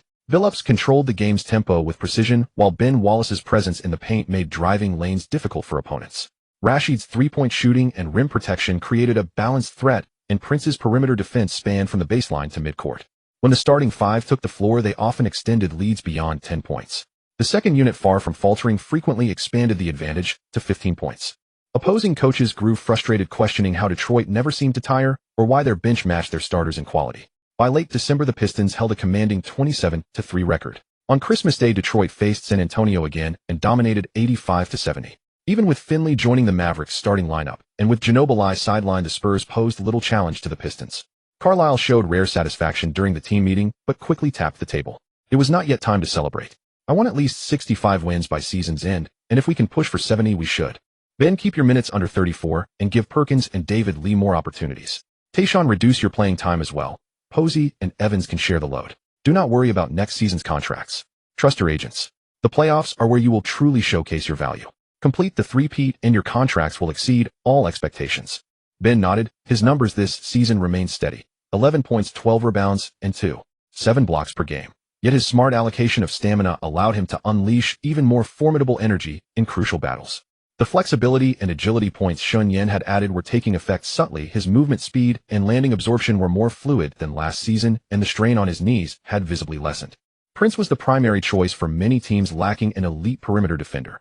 Any team with championship aspirations needed a player of that ilk. The Pistons' grip on the top spot in the East was growing firmer. Though the Pacers boasted the formidable twin towers of Shaq and Jermaine O'Neal, age and injuries were beginning to crack their dominance. The Heat had stockpiled a frontcourt core of Odom, Coman, and Chandler, but their perimeter firepower could never match the Pistons' twin stars. The Pistons were like an iron wall, advancing slowly with the league's collective fear and the distant gasps of their chasers in their wake. Before the All-Star break, Detroit routed the Nets' trio 90-71 to improve to 455. The media began openly debating, can this Pistons team chase down 72 wins? In the locker room, no one responded to the question directly, but every player answered with his actions. Ben was averaging 33 minutes per game, nearly 5 fewer than in previous seasons, but his efficiency was astonishing. He moved fast, and he could even execute mid-air maneuvers, now a far cry from a bulky muscle man. Wade improved in every single game. His two-way play was a delight to watch. The only drawback was that the wave flop was too difficult to master, especially on outdoor courts where it could not be attempted at all. In the fall of 2005, the NBA officials adopted a new mandate, no hand-checking, and enforced it thoroughly with strict whistles. The rule change had an effect in its first year, but the officials were not strict about it. Only this season did the whistles truly tighten. Defenders could no longer keep their hands on an offensive player's waist, nor use their forearms to block the driving lane. The acceptable degree of physical contact was squeezed to the limit. Perimeter players felt like the sandbags had been cut from their ankles. The impact of a first step multiplied, and the space for mid-range jumpers opened up to an unprecedented width.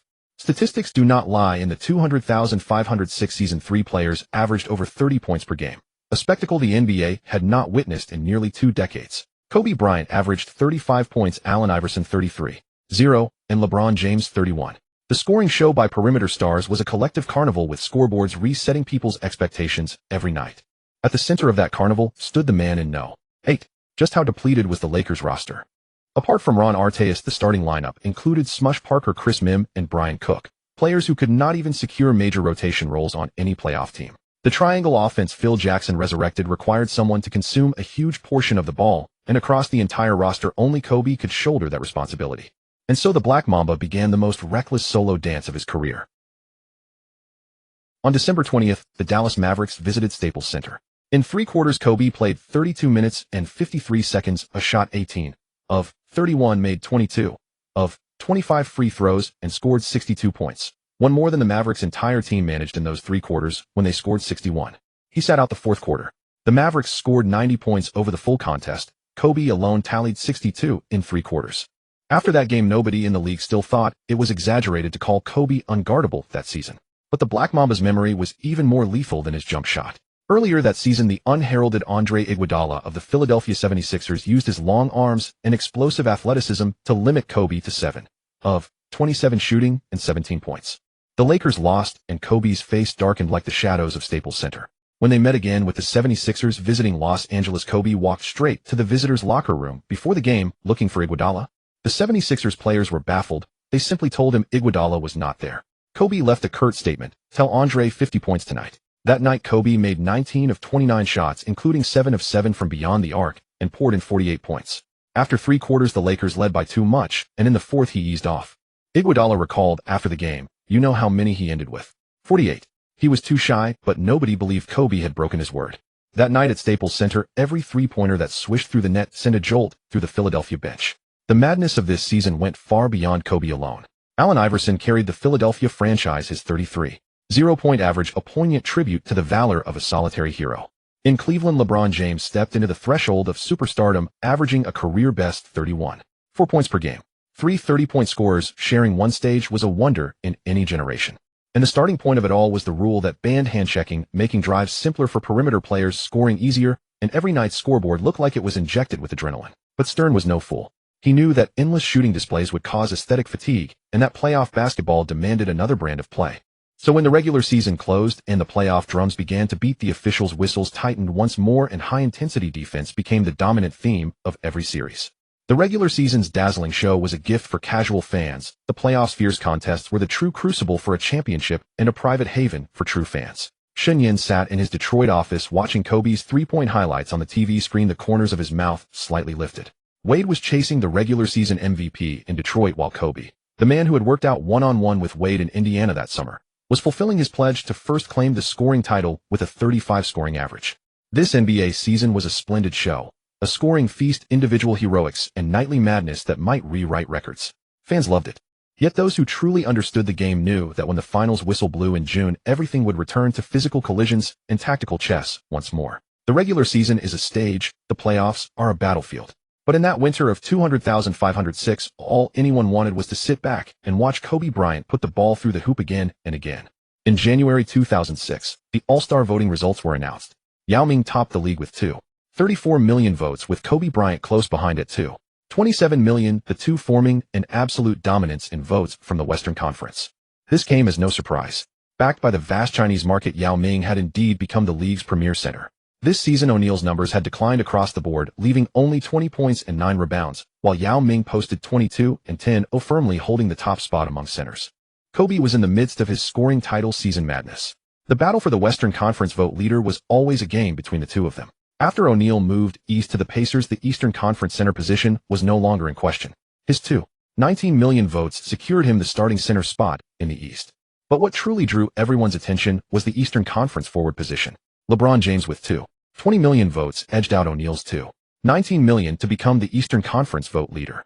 As for Wade, the finals MVP from last season, and the guard who led the Pistons to the league's best record, he received only 2.16 million votes, ranking third in the East. Shen Yan stared at the vote tally sheet for a long time. His first instinct was that something was fishy. James averaged 31.4 points per game this season, ranking behind Iverson on the scoring list. The The Cavaliers' record was far worse than the Pistons while Wade was leading the league with MVP-caliber performances. As for who played more beautifully, anyone who had watched both would tell you that Wade's Euro step acrobatic layups and baseline reverse dunks were far more spectacular than James' bulldozer drives. A crude saying often heard on street ball courts, you play like James. His stats were inferior to Iverson's, his record inferior to Wade's, and his style less flashy than either of theirs. Yet he took the Eastern vote crown. Shen Yan's intuition told him there was an invisible fog in between. He pulled up an estimate of James' promotional expenses over his first 3 years in the league. In his rookie season, he had signed a 7-year, $90 million blockbuster deal with Nike. For a high schooler who had yet to prove himself in the NBA, the premium on that contract was unprecedented. Shen Yan ran a simple calculation in his notebook after taxes, agent fees, and living expenses. The amount that actually landed in James' pocket was less than $40 million. And the public relations campaigns surrounding him over the years, ESPN specials, customized newspaper articles, social media, astroturfing, media vote guidance, each required astronomical investment. Leaning back in his chair, Shen Yan concluded, he never got that much money. The vast majority went to promotion and public relations. Nike wasn't signing a player, it was investing in an image. This image had to maintain buzz, generate topics every year, and make ordinary fans believe that James was the face of the league. Therefore, the Eastern Conference All-Star vote crown, the tilted MVP voting, and the media hype were all necessary links in this investment chain. Shen Yan continued his reasoning and reached a very interesting conclusion. If James' entire commercial value was built on continuous exposure and media hype, then he could never retire. Or rather, he did not dare to retire. Once he lost the spotlight on the court, the media machine fed by PR firms would reverse course, shifting from praise to exploitation, from glorification to dissection. A retired Jordan could enjoy lifetime dividends in peace because his image was etched into the DNA of basketball culture. But if James retired, the paid media, hungry for traffic, could pull him down from the altar and put him on public display at any moment. He invested more and more, sank deeper and deeper, eventually becoming a captive bound by business logic. If he didn't advance, he would regress. If he didn't regress, he would fall. Shen Yan also noticed a detail. In the previous 2 years, James had been listed as a guard in All-Star voting. This season, he switched to small forward. But no matter how he dressed up, his heliocentric playing style, his shoe design always leaned toward the interior, emphasizing cushioning and support, unsuitable for perimeter guards who pursued extreme agility. Most ordinary NBA fans and basketball lovers have perimeter physiques. They buy shoes to imitate Wade's crossovers, Kobe's pull-ups, and Iverson's step-backs, not bulldozer-style straight-line drives. This explained why James' popularity was absurdly high in voting, yet his shoe sales never matched that popularity. Unless he could win a championship, then leverage the title's boost with aggressive promotion and a little padding. Shen Yan closed his notebook and tucked the analysis deep into his mind. He had no intention of publicly questioning it. Without evidence, speaking out would only bring trouble, and the PR machinery behind James would not let it go easily. He just needed to make Wade understand one thing. Before practice the next day, Shen Yan pulled Wade aside, briefly explained the All-Star voting situation, and asked, "What do you think?" Wade was tying his shoelaces and didn't look up. "It's just an All-Star game." He raised his head, a calm look in his eyes. "Even if I got the most votes, it wouldn't sell many more shoes. How many of those voters would actually buy my shoes? But if it's the regular season MVP and finals MVP, that's different. The vote crown is vanity, the trophies are substance. As long as I bring back those 2 trophies, people can vote for whoever they want." Shen Yan smiled, patted Wade on the shoulder, and turned to walk out of the gym. Wade had indeed become a little wiser, knowing what was truly worth pursuing. The Converse Wade 1.0 OG, the Zoom Kobe 1 OG, and the T-Mac 1 All-Star. These 3 were the easiest sneakers to liquidate on the secondhand market. Of course, for long-term value retention, nothing beat the Air Jordan 11 OG Bread, the Air Jordan 12 Flu Game, and the Air Jordan 13 He Got Game. Outside the window, the Detroit winter was gray, but Shen Yan's heart was bright. Wade saw it clearly. The All-Star vote crown was a trophy from the PR game, while MVP and FMVP were medals earned through real basketball. The value of the latter lay in the fact that no marketing machine could fabricate them out of thin air. One must first have the performance on the court, and only then could things be slightly manipulated. As for James, he would walk further and further down that starry road, paved with money, until he could no longer find the way back. Real basketball, after all, belongs to those who sweat on the court. Shen Yan looked down at his phone, and a message from Kobe popped up. "The scoring title is secured. Don't forget what you promised." Shen Yan replied with 2 words, "I remember." Then he put away his phone and walked toward the parking lot. Wade becoming an All-Star starter naturally meant another badge reward. Last year it was Stuntman, which gave Wade more flair on his layups. This year it was difficult shots. High-difficulty jump shot moves, such as step-through, spin, step-backs, and pull-up jumpers, would receive a shot accuracy bonus. This would give Wade more options when driving to the rim and also attract more highlight reel fans. Big Ben was an All-Star reserve, and his badge was clearly not as good as the starters. Box. When predicting a rebound's landing spot improved the player's ability to box out effectively. For Big Ben, he was more suited to grabbing rebounds. A heavy player like Perkins was the one suited for boxing out. Kobe, as a newly signed-bound player, also received a badge tireless defender. When a defender plays aggressive defense, his stamina doesn't drain as fast as an ordinary player's. But Shen Yan didn't activate it right away. He would wait until next summer's special training session, then activate it so Kobe would know the training results were just that good. Sometimes being a little more ruthless was better. Big Ben had taught Tai Chi, and Shen Yan had been thinking about what to teach Wade and Kobe, something that would let them feel the unique charm of Chinese culture and also promote it. On the streets of Detroit, you don't see groups practicing Tai Chi everywhere, but go to any recreational spot, and you're sure to find someone practicing Tai Chi. On January 22nd, at the Staples Center in Los Angeles, Kobe Bryant scored 81 points against the Raptors, the second highest total in NBA history, behind only Wilt Chamberlain's 100. He shot 28 of 46 from the field, 7 of 13 from three-point range, and 18 of 20 from the free throw line, pouring in 55 points in the second half.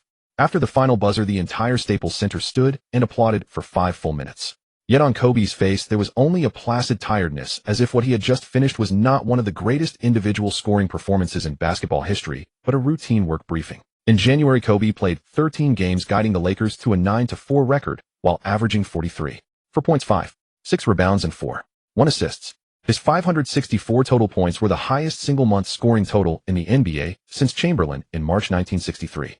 On January 6th, he made his return against the 76ers, the game in which he had given Andre Iguodala advance notice.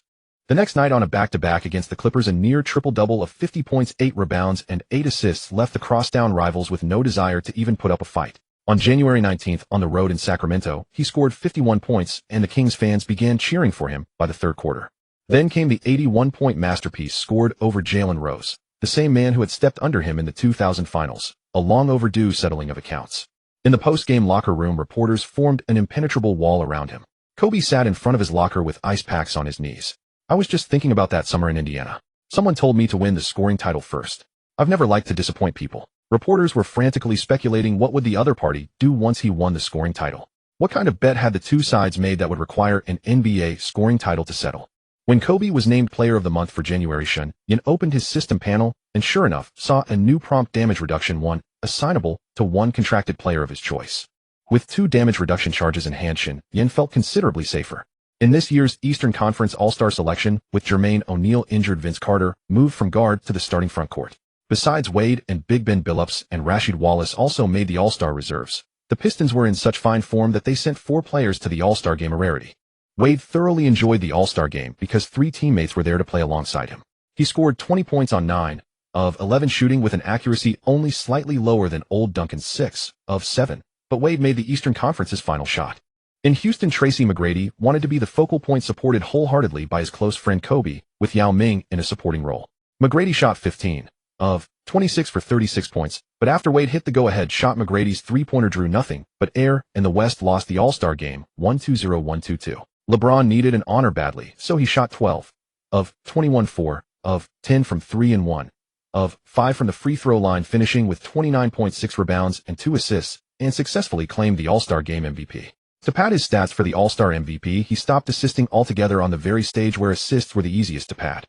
He zeroed in on the loophole that everyone was merely playing around in the first 3 quarters and only truly fought in the fourth. LeBron scored 10 points in the first quarter and 11 in the third, laying a solid foundation for the MVP. He played sparingly in the second, and even in the genuinely hard-fought fourth, he managed only 4 points. It must be said that this was a very clever play. Once the publicity machine swung into action, it looked as if he had won not an All-Star Game MVP, but a Finals MVP. No one in the Pistons camp cared about All-Star performances, though a different fire was burning in Detroit's winter. In February, Wade played 10 regular season games, and the Pistons went 91. He averaged 29, 8.6, 8 rebounds, 6, 5 assists, 1, 5 steals, and 1 block, while shooting 55, 7 from the field. His slashing efficiency was so terrifying that opposing defensive coaches were kept up at night as a collective. The Eastern Conference Player of the Month trophy flew into his locker with no suspense, and immediately afterward Shen Yan's system displayed another notification: reward damage reduction 1. Sitting courtside at the Palace of Auburn Hills, Shen Yan watched Wade put on a show in the final game of February. Facing Kirk Hinrich's tight defense, Wade came off a Ben Wallace screen, drove into the lane, was met by 2 defenders in midair, folded his body into an almost impossible angle, and still converted a reverse layup while drawing the foul. He slid out of bounds after landing. When he got up, he brushed imaginary dust from his jersey with a gaze as calm as if he had just stepped out of a convenience store. Coach Carlisle, sitting beside Shen Yan, shook his head and said softly, This kid's thinking has cleared up a lot these past few months. In the past, he forced such plays on instinct. Now he first checks whether Tayshaun Prince is open on the weak side before deciding whether to attack or pass. It's as if he has suddenly learned to read the game. Shen Yan said nothing, but he knew better than anyone that after those 2 points of intelligence were added, Wade's court vision was undergoing a subtle, yet fundamental change. He was no longer merely the Flash who tore apart defenses with sheer explosiveness. He was beginning, like Billups, to anticipate his teammates' positions and the movements of opposing defenders before he even attacked. The evolution of a combo guard was remarkable. When a player can dismantle a defense with both scoring and passing, the Pistons' offense becomes impossible to defend. Shen Yan now held 3 damage reduction 1 charges. Leaning back in his seat, his gaze swept across the celebrating Pistons players, but his thoughts had already drifted to a future much farther away. After 2 consecutive titles comes a third, and the path to a three-peat is never without injuries. Kobe's scoring spree was dazzling, but that kind of explosive usage was also wearing down his body. Wade's slashing efficiency was frightening, but every mid-air contortion was wearing on his knees. Items like damage reduction might at the most crucial moment stop fate from landing its foot. Shen Yan tousled Wade's head. Eastern Conference Player of the Month. Congratulations. Keep your form. The playoffs are your stage. Brother Shen, I'll do my best to win the MVP, Wade said seriously. He knew Shen Yan had mobilized a great deal of promotional power and kept building momentum for him. With Converse's contract nearing its end, Jordan Brand came to Shen Yan with a proposal: join hands to push Wade to the MVP, then sign him to the biggest endorsement deal of the summer. If Wade could win both the MVP and Finals MVP, it would be even more perfect. The Pistons were 5 games ahead of the second-place Spurs, and with only March and half of April remaining in the regular season, every team chasing a playoff berth would fight with everything they had, even when facing the Pistons or Spurs. At this point, only the Knicks and the Trail Blazers, both hell-bent on tanking, were losing with such abandon. Those two were truly committed.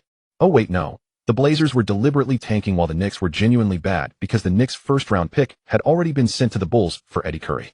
The Knicks' desperate effort to finish last in the league was simply due to the discord between Larry Brown and Stephon Marbury. It had dragged a Knicks roster carrying a $126 million payroll into a bottomless pit, and their helmsman Isaiah Thomas had become the laughingstock of the entire league. The one laughing the loudest was Michael Jordan.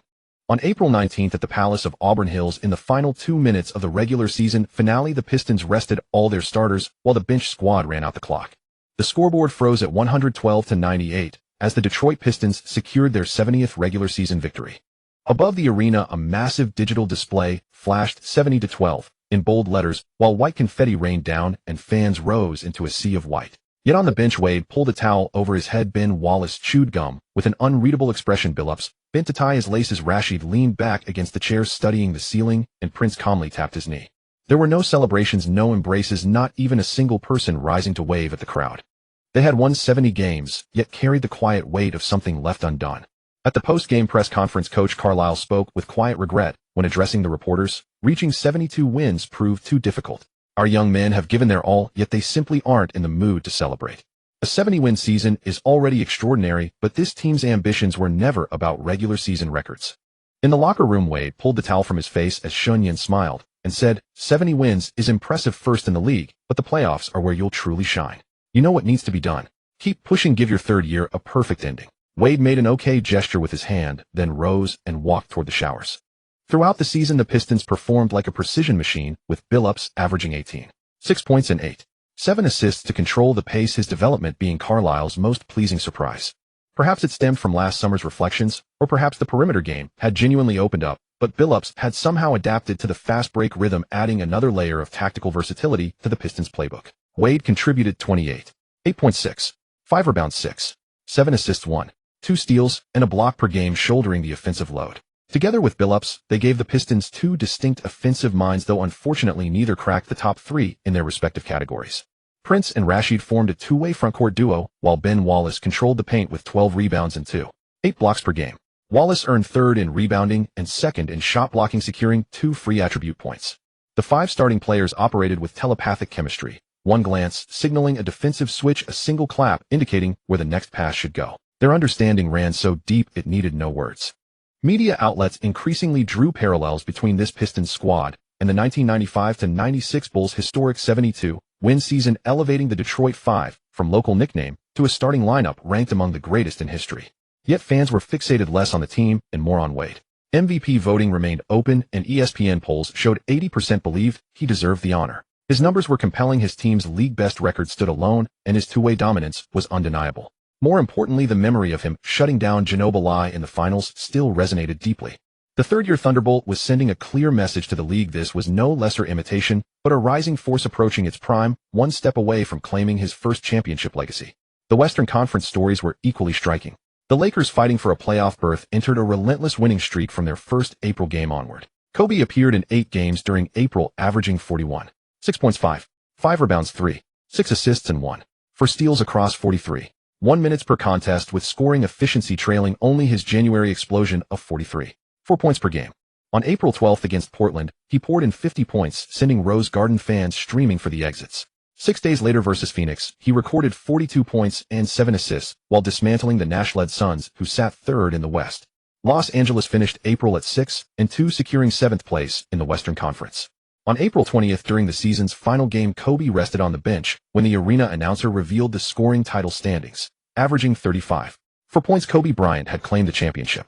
Thunderous applause erupted through Staples Center, but Kobe merely acknowledged the crowd with a raised hand before returning to the bench for a Gatorade, his expression as composed as if he'd just made an ordinary mid-range jumper. In the locker room, his first call went to Shen Yan. Kobe's voice crackled through the receiver, tightly controlled but unmistakably excited. Got the scoring title. July, Indiana. Don't you forget it. Shen Yan leaned back in his office chair, a smile crossing his face. I haven't forgotten for a single day. You're going to become even more dangerous this summer, I promise you. This scoring title is merely your beginning. You've been playing far longer than Dwyane, who's only now starting to grasp the fundamentals. You can move straight to the advanced work. A brief pause followed on the other end, then Kobe let out a low chuckle. Then I'll get a few rounds in during the playoffs to warm up. See you in July. Hope I become your top disciple. Shen Yan hesitated for a moment before laughing. He hadn't expected Kobe to specifically inquire about different disciples' learning paths. Due to Kobe's April explosion, he earned Western Conference Player of the Month for another stretch, granting Shen Yan another damage reduction bonus. That brought 4 damage reductions total. Additionally, the scoring title awarded 1 free attribute point, and Ben Wallace's second-place finish in blocks earned 1 talent point, giving Shen Yan 6 new talents this season. Through Shen Yan's ongoing communication with the system, it finally delivered the 6 talents he had requested, each capable of helping him secure substantial legitimate funding within China. Second in the East belonged to the Heat, led by their 3-high configuration. Third went to the Nets, 3-headed monster, which secured the spot through divisional supremacy. Fourth went to the unfortunate Cavaliers, who shared the Pistons' division and finished with 50 wins, 1 better than Brooklyn, yet still landed in 4th place. Fifth was Indiana, battered by injuries to the Shaq duo, followed by Washington. This meant James would not face Arenas in the first round, but rather the dual Shaq interior. 7th was Chicago. 8th, Milwaukee, setting up Detroit against the Bucks under Terry Stotts. In the West, San Antonio led with 63 wins. Phoenix took 2nd, and Denver sat 3rd at 44 wins due to their weak division. Dallas, also with 60 wins, claimed 4th in the West. Memphis, LA Clippers, Los Angeles, and Sacramento rounded out 5th through 8th. Domestic fans watched in dismay as the MM pairing appeared in just 31 games together, with every acquisition failing to gel. Both players battled through injuries throughout the season, finishing with a disappointing 34 wins, an awkward record that left them poorly positioned. It was around this time that a certain employee from Boston jumped ship to Houston, none other than the shrewd general manager known for crafting deals with minimal cost and signing challenging contracts. Remember this moment. Upon learning about the hiring process, Shen Yan immediately mobilized 20 elite retired scouts from China to conduct round-the-clock surveillance, hoping to gather intelligence and move the situation toward a decisive outcome. In early April, Detroit. Shen Yan laid 3 partners' reports side by side on the table, then leaned back into the sofa, silent for a long while. Pelinka spoke first, his voice carrying barely concealed regret. I pursued Aldridge for 3 months, but he ultimately chose Aaron Thelmies. I couldn't compete. Thelmies offered a guaranteed endorsement minimum. We simply couldn't match that amount. But the signing with Rondo came as a pleasant surprise. His way of thinking differs from ordinary players. While others care about contract amounts and big city opportunities, he cares about whether a team's tactical system can maximize his abilities. We talked through 4 rounds, triangular offense Princeton system, and finally he said, let's sign him, then walked out without looking back. Shen Yan smiled slightly. Rajon Rondo, a Kentucky-born talent at point guard and center, possessed extraordinarily high basketball IQ and a stubbornness matching a mule.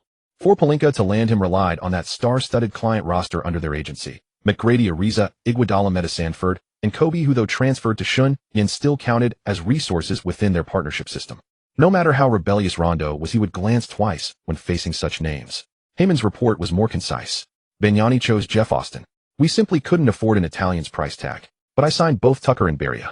I made things clear with Tucker ahead of time. If NBA opportunities didn't materialize, I had already connected him with European teams to develop overseas before returning. He accepted.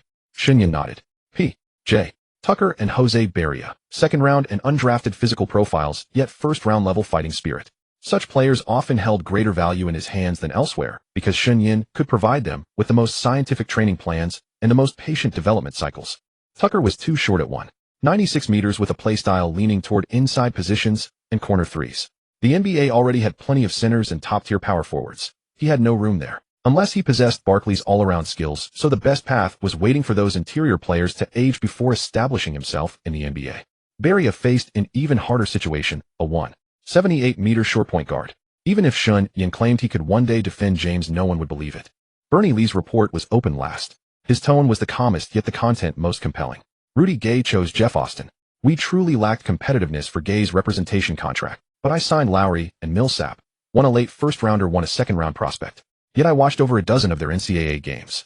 Lowry's explosiveness and defensive resilience are severely undervalued. Millsap's rebounding sense and low-post footwork can sustain him in the NBA for at least a decade. Once he builds up strength, he can rotate or even start. After listening to all three, Shen Yan lifted his teacup and took a sip. The information pieced together from the three reports was clear. 2006 was a weak draft year. The top prospects' representation contracts had been seized by old club agencies using money and resources. They couldn't compete.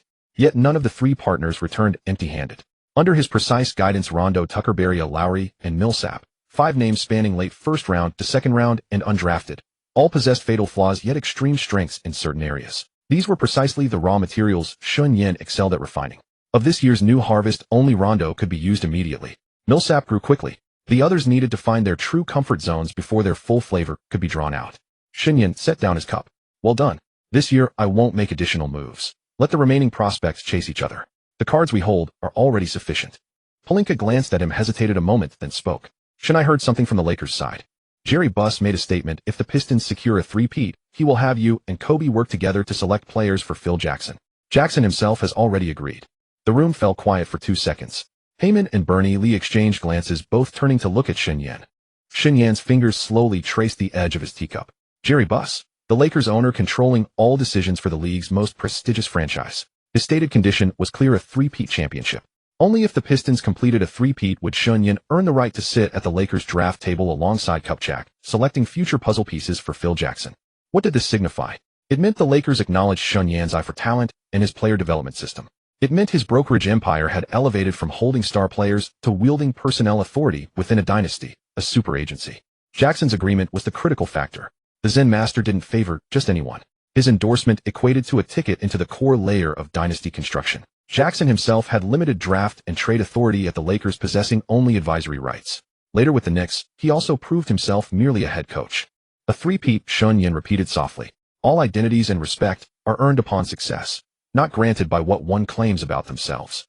Carlisle's 12-man roster placed against any year carried championship-caliber configuration. This summer's draft night, the Lakers side need not rush. First, we complete the task of defending our title. As for Mr. Buss's words, we will respond when we raise the third trophy. By then, Kupchak's phone will ring on its own. Pelinka nodded, picked up his briefcase, and rose to leave. With the door closed, Shen Yan returned to the sofa. 5 rookie agency contract copies lay spread across the table. Rondo's tactical preference sheet, Tucker's overseas contingency plan, Barria's height assessment report, Lowry's explosiveness test data, Millsap's rebounding efficiency chart. These papers would slowly ferment over the coming years, becoming another batch of premium assets in his hands. In April, Shanghai. Outside a convention center along the Huangpu River capable of holding 1-0 spectators, a long queue had formed. The crowd was diverse. Programmers in plaid shirts, middle-aged managers with briefcases, university students clutching graduate exam materials, young couples pushing strollers, manual laborers. Their eyes shared a common urgency, like birds caged too long, finally catching the wind of freedom through an opening. Sunday sunlight was harsh, yet no one complained. All clutched tightly to tickets ranging from 200 to 2,000 yuan, fixated on the scrolling screen at the entrance, an open door to another world. 6 young people stepped onto the stage and turned, dressed in well-tailored dark suits, their smiles warm and assured. Their opening words silenced the entire venue. Do you ever feel your talents are being wasted in this environment? Applause rose like tidal waves.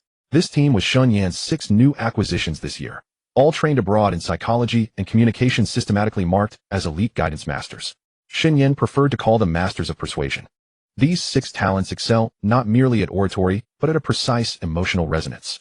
Through meticulously edited 30-second clips on video platforms, they can evoke a powerful sense of identification in those spiritual expatriates who already yearn for foreign lands. The clips feature light piano accompaniment with scenes of their silhouettes standing at a lighthouse, on a cross-sea bridge, and on foreign campuses. The subtitle consists of a single line: "You deserve a better place." After watching these videos, 70 of spiritual expatriates cannot resist buying tickets to attend in person. Yet the impact of a live speech is 10 times that of a video. The 6 have clearly assigned roles. The 2 main speakers craft the grand vision that the world outside is waiting for you. The 3 assistants share personal stories of how they once broke free from constraints. The last one delivers an emotional closing, leaving the entire audience in tears and applause, resolved to go abroad. Now, they hold 1 session per week with over 10,000 attendees per session. Working 50 weeks a year, ticket revenue reaches $250 million, plus advertising fees, referral fees, and subsequent conversion shares from overseas agencies. At the venue's annual total revenue approaches $600 million. After deducting venue rental, staff salaries, video production, and promotion costs, net profit is $400 million. What Shen Yan valued was never money. In 50 weeks with 10,000 people per session, he reaches 500 live audience members over a year. These people are precisely selected reserves of spiritual expatriates. They already yearn for foreign countries. The speeches merely give them the final push. Once abroad, these encouraged individuals share a common trait: they never return. They may rise to various levels overseas, but their harm to Hua Nation will stop there. In Hua Nation, they are hidden sources of resentment, snarky commenters on social media, and negative factors in the workplace. Sending them away is equivalent to purifying the air. Years ago, Cuba sent 1500 criminals and people with mental illnesses to the Bald Eagle, which gave Florida a reputation for welcoming all comers. Now sending 500 people abroad every year may cause some brain drain, but Shen Yan believes most of them will be a real headache for foreign nations. Shen Yan channeled every cent of the $400 million net profit into another battlefield. The living support areas around 3 factories: the sodium battery plant in Piao City, the tunnel oxide passivated solar panel plant in Gongqing, and the cadmium telluride thin film solar plant in Tongzhou, are being gradually filled by Shen Yan's people. Previously, those areas were run by scattered vendors. Restaurants gave short measures, vegetable stalls used rigged scales, and barbershops disappeared after selling prepaid cards. Workers who had toiled all day could hardly find a decent meal. Now with that money, Shen Yan has built chain canteens, standardized farmers markets, and budget supermarkets. All operators have passed the strict review of the HR director, and the scales in every shop are subject to calibration at any time. More critically, Shen Yan's people now fill the entire support area, from the proprietresses of breakfast stalls to the pharmacists in late-night drugstores. All are employees within his own system. Many infiltrators from South Korea and Japan who previously planted themselves here now find that any attempt to sneak into the residential zone to probe factory secrets is detected the moment they open their mouths. Shen Yan considers himself to have done a great good. Every year, he sheds more than 500 hidden threats, and he replaces the surroundings of the 3 factories with his own people. Such a thriving region will create even greater value in the future. To expand the scale of the cadmium telluride thin film plant, Shen Yan leverages the flexibility and lightweight of solar films to create multiple consumer product lines: portable photovoltaic charging packs, foldable photovoltaic panels for outdoor camping, photovoltaic roofs for fishing boats, RVs, and refrigerated trucks, photovoltaic street lamps for gardens, compact photovoltaic power supplies for surveillance, military portable power generation films for field use, tent photovoltaic surfaces, and so on. With these downstream production lines, the workforce has been expanded to over 10,000, and they have begun developing photovoltaic curtain walls, photovoltaic skylights, photovoltaic roof tiles, photovoltaic floor-to-ceiling windows, and translucent photovoltaic glass, aiming to raise the affiliated workforce to the 100 level. April 23rd. The Palace of Auburn Hills. Playoff banners hang from the dome, and 4 championship banners gleam with a golden-white glow under the lights. As the Pistons players ran out of the tunnel, the roar of more than 2,000 fans rattled the Bucks' starting lineup, leaving them exchanging uneasy glances. T.J. Ford looked up at the banners and swallowed hard. He turned to his teammates. Michael Redd wore a grim face, Andrew Bogut chewed on his mouthguard, Jamal McGloire tapped his chest, and Bobby Simmons was tying his shoelaces, each trying to hide their inner unease with a private ritual. Because standing across from them were the Detroit Pistons, a team that had won 70 games in the regular season. Before the jump ball, Carlisle gave a final glance at the opponent's bench. Mo Williams, Joe Smith, Tony Kukoc, Charlie Bell, and Yuri Welsh. A decent lineup, but a tier below his own bench. The Pistons bench: Calderon, Peyton, Maurice, Evans, Posey, Turkoglu, McDyess, and Perkins, made their 12-man roster deep enough to overwhelm any Eastern Conference team. Lindsey Hunter was too old, while David Lee and Amir Johnson were too green. He decisively left them off the list. The remaining 12 players could each earn rotation minutes on any other team. The game lost all suspense from the first second. Wade broke through the Bucks' defense with ease. Billups methodically dismantled every defensive matchup in the half-court offense. Rashid's high-post play kept Bogut guessing between inside and outside, and Big Ben rejected every drive into the paint. Bogut did not dare attempt anything beyond the bounds of sport. Big Ben's elbows kept sweeping past his head, a constant ominous presence. The Bucks offense could only rely on Red's jump shots and T.J. Ford's speed, but the Pistons' rotations were so quick that their pick-and-roll plays were rendered useless. The first game was easy, and so was the second. 20, the Pistons flew to Milwaukee with a dominant attitude. To pull off a no. 8 seed upset the no. 1 seed must have weaknesses you can target, and you must be able to exploit them relentlessly. The Bucks clearly lacked that capability. They would have to rely on divine intervention. At the Bradley Center in Game 3, Wade picked up 2 fouls in the first quarter. His drives and defense were too aggressive, and the referee's whistles seemed to have eyes following every physical contact he made. When Carlisle took him out, Wade covered his face with a towel and breathed heavily. Before halftime, with 4 personal fouls, he had only played 30 minutes in the entire game. Like a restrained beast on a chain, he sat on the bench watching helplessly as Reed continued to find the net for his own team. Michael Reed was unstoppable tonight, truly performing at a celestial level. He caught the pass, pivoted, rose into the air, and released. A motion as fluid as precision engineering. The Pistons defenders cycled through one after another. Prince's length, Posey's physicality, Evans' tenacity, Billups' seasoned composure, all rendered ineffective against him. Reed shot efficiently, going 14 of 21 from the field, 4 of 5 from three-point range, and a perfect 8 of 8 from the free throw line, pouring in 40 points. After every made basket, he would silently sprint back on defense with a composed expression, though the occasional clenched fist betrayed the fire burning within. He was also a player under Shen Yan's representation, having risen from a second-round pick to become the cornerstone of the Bucks and earning a max contract. He knew Shen Yan was the core of the agency, yet only Bazemore, Wade, and Bosch received spotlight. Now with Kobe added to the roster, his sense of being overlooked was understandable. Mo Williams emerged from the bench, shooting 9 of 10 and scoring 20 points, catching the Pistons' second unit completely off guard. Mobile War, Bobby Simmons, Joe Smith, and Kukoc all reached double figures in scoring. Milwaukee's offense surged like an unleashed river, and they secured a 124-116 home victory. In the locker room, Wade brought his hand down on the bench with a dull thud. He was still clenching his jaw over the 5th foul call. Carlisle walked over and patted his shoulder. The series is far from over. They've only won 1 game. Next game, I want them to not even see the rim. May 1st, Game 4, once again in Milwaukee. The Pistons gave the Bucks no room for illusions. From the opening tip, they were firing on all cylinders. The Bucks tried to establish their inside game and then connect inside out, but Ben Wallace immediately rejected Bogut's shot at the rim, sending the ball into the stands. Rasheed Wallace kept isolating Magloire in the low post, turning for straight-arm jumpers, hooks, and face-up drives, making the former All-Star big man look like a statue. Billups was flawless from three-point range, going 3, 4, 3 in the first quarter and continually breaking down the Bucks' defense. Wade played with tremendous intensity tonight. On one fast break, he took off from beyond the arc, rose past the defender, and threw down a one-handed dunk. As he landed, he glanced toward the Bucks bench. He considered a dramatic gesture, but held back, wary of a suspension and fine. He finished with 27 points on 10 of 18 shooting, plus 6 rebounds and 5 assists. Defensively, he and Prince took turns shadowing Red, holding the player who had scored 40 the previous game to just 6 of 17 from the field. 112-99. The Pistons wiped away Milwaukee's home court pride. Back at the Palace of Auburn Hills for Game 5, they turned the contest into a playoff showcase. All 5 starters scored in double figures, and James Posey scored 18 points off the bench. In the playoffs, he had caught fire again. McDyess had 12 points and 7 rebounds, while Turkoglu made 3 of 4 threes to finish with 13 points and 4 assists. 7 players reached double figures, and the team shot 55% from the field and 47% from beyond the arc. The Bucks' defense crumbled completely in the third quarter. When the lead reached 30 points, Carlisle emptied his bench, yet the margin continued to grow. 125-93, a 32-point margin. When the final horn sounded, the broadcast cut to the Bucks bench. Red sat there, his gaze distant and fixed on the ceiling. He had averaged 26 points in the series, but in the last 2 games he made only 13 of 35 shots contained by the Pistons' defensive system. T.J. Ford walked back toward the tunnel with his head down. Bogut tensed his hands again and again, but in the end he chose not to challenge Wallace. Magloire stood at center court, hands on his hips, watching the Pistons players embrace, without any celebratory joy, like a traveler lost in a city of steel. Since his younger brother's death, Magloire had never regained his fire. Around the center circle, the Pistons gathered in a tight huddle, seeing nothing but the hunger for a 3rd consecutive title in one another's eyes.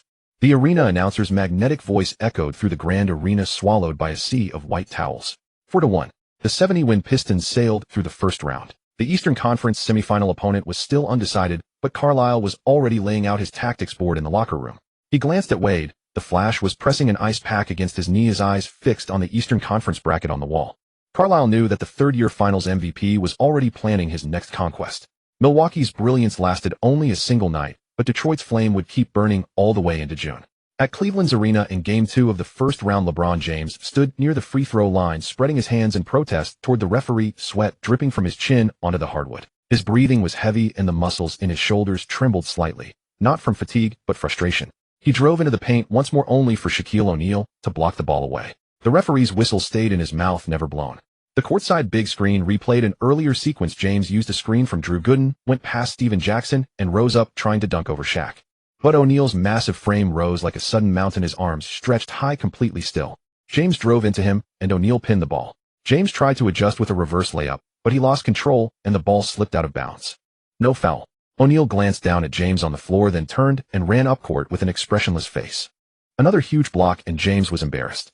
Waves of boos from the Cleveland crowd rolled through the arena, but the officials were unmoved. They had already given James enough consideration.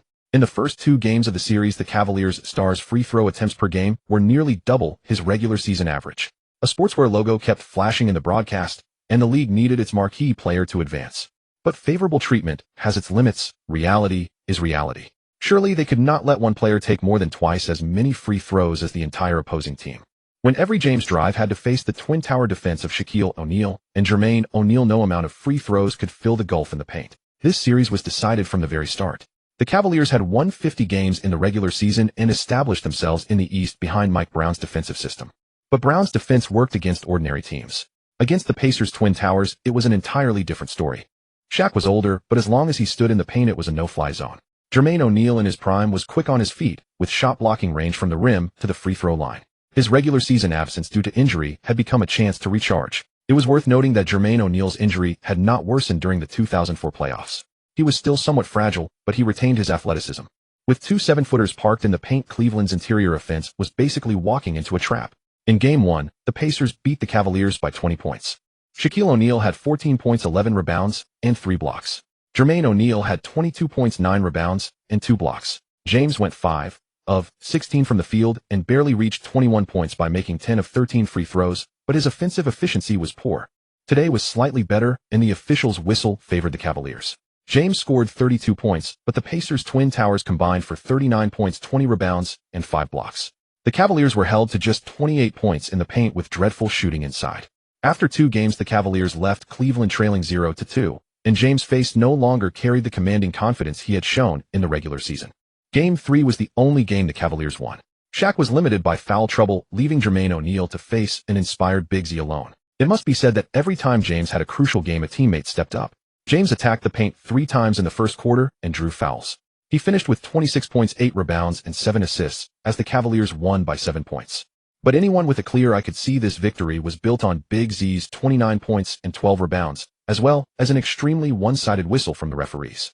After the game, O'Neal said only he can't get 20-something free throws every night. Shaq was far from pleased.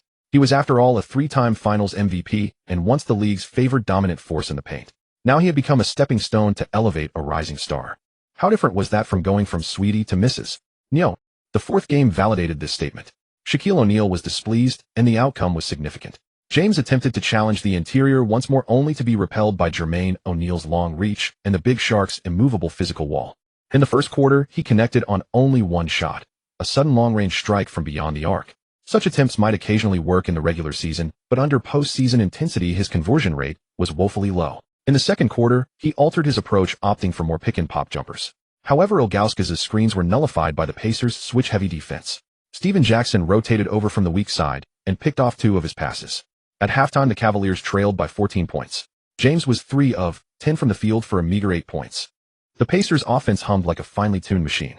Tinsley brought the ball across half-court, first feeding Shaquille O'Neal on the low block to attract a double team, then kicking it out to Jermaine O'Neal for a mid-range jumper. Where they reversed roles, Jermaine O'Neal facilitated from the high post, while Jackson cut backdoor for a layup. Fred Jones lurked around the 3-point line, and whenever the Cavaliers' defense tightened inside, his long-range shots proved remarkably accurate. 6 Pacers scored in double figures. Shaquille O'Neal finished with 18 points and 12 rebounds. Jermaine O'Neal added 24 points, 8 rebounds, and 3 blocks. Jackson contributed 19 points and 5 assists. Even the king of Europe, off the bench, Jasikovičius buried 2 crucial triples and ended with 11 points. Rookie Danny Granger saw limited minutes, but every appearance was filled with energy. One powerful driving dunk silenced the Cavaliers' bench. At the final buzzer of Game 4, the Pacers took another victory 1-0, 8-9-2, seizing a 31 series lead. James closed the night 7 of 21 from the field, 1 of 5 beyond the arc, and 8 of 12 from the foul line, amassing 23.7 rebounds and 5 assists. The numbers still looked solid, but anyone who watched the contest knew every score against the Twin Towers was as strenuous as squeezing toothpaste from a tube. Afterward, he sat in the locker room for 20 minutes in silence, a towel draped over his head, shoulders slumped. Mike Brown stood at the whiteboard, wrote a few lines, erased them, and repeated the motion several times before finally heaving a quiet sigh and capping his marker. James lacked the ability to break down a defender one-on-one. Isolating against Stephen Jackson was tantamount to handing over a turnover. Back at home for Game 5, the Pacers gave the Cavaliers no window of opportunity. In the opening quarter, Shaquille O'Neal blocked James twice, the second rejection pinning the ball to the backboard and bouncing it beyond the three-point arc. The Q was stunned into silence. Jermaine O'Neal thrived defensively against the rotating defense of Gooden and Ilgauskas, showing a turnaround hook, a baseline fadeaway, and a face-up drive, all executed with composed ease. The margin reached 22 by halftime, and with 6 minutes left in the fourth quarter, the Pacers pulled their Twin Towers and emptied the bench. James pushed hard, but the Cavaliers could not trim the deficit till under 15. When the final horn sounded, the Pacers secured a 41 gentleman's sweep, narrowly sparing Cleveland a clean sweep. As James walked up the tunnel, the Pacers celebrated behind him. He glanced back at the court. Pacers players were exchanging high-fives and embraces at half-court, while Shaquille O'Neal's enormous hand patted Jermaine O'Neal's shaved head before the two walked shoulder to shoulder into the locker room. That image stayed etched in James's mind. He had to find teammates, stronger teammates. The shadow of the Twin Towers loomed over him for the entire series, filling him with a profound helplessness. No matter how swift, powerful, or versatile you were, with two 7-foot giants planted in the lane, every drive felt like colliding with a concrete wall. He could not contort his body in midair with the acrobatic flair of perimeter stars like Jordan, Kobe, or Wade. Instead, he was forced to rely on extra steps on the ground. But he was not yet a marquee star in the NBA, or he might occasionally get away with a traveling call, but he could not expect a free pass every time. Meanwhile, in the locker room, Shaquille O'Neal soaked in an ice bath, eyes closed, humming a tune. Jermaine O'Neal sat nearby in a chair, ice packs strapped around his ankles and knees, leafing through the scouting report for the next opponent. The two exchanged brief words, their voices low and tranquil. With the Cavaliers dispatched, the Pacers' Eastern Conference semifinal opponent would be the defending champion Detroit Pistons, the 70-win juggernaut. The Twin Towers would now collide with the Twin Wallaces as the league's two most formidable frontcourts faced off earlier than expected in the semifinals. Last season, the Pacers were ousted after Shaquille O'Neal's sudden injury. This year, the two O'Neals were rested at the first sign of any physical issue, which cost them in the regular season standings, but ensured they no longer feared unexpected breakdowns. The logos of James and Nike were eclipsed by the Twin Towers on the floor, while the Pacers' flag continued to flutter proudly in the postseason breeze. The Nets' Big Three collided with the Wizards' Big Three, and ultimately Kidd's and Jefferson's deeper playoff experience taught the Wizards a harsh lesson as New Jersey took the series 42. Carter and Arenas engaged in a dazzling scoring duel, while Karen Butler and Jamison failed to solve Kidd and Jefferson. The Wizards were one step away. Had they forced a Game 7, Carter's old curse would have resurfaced. For his various reasons, he always came up short in decisive seventh games. For instance, in the 2001 Eastern Conference semifinals, on the day of Game 7, Carter flew back to North Carolina in the morning for his graduation ceremony, then flew to Philadelphia for the game, and the Raptors were eliminated in the end. Carter never won a title in his career, and the biggest problem lay with no one else. In another series, the Heat's three-tower lineup defeated the Bulls 43. Miami was stronger defensively, while Chicago was still too inexperienced. Both teams lacked a go-to superstar, making it a gritty, hard-fought battle. Stan Van Gundy remained the Heat's interim head coach. With no Wade or O'Neal on the roster, Riley had little interest in returning to the sideline.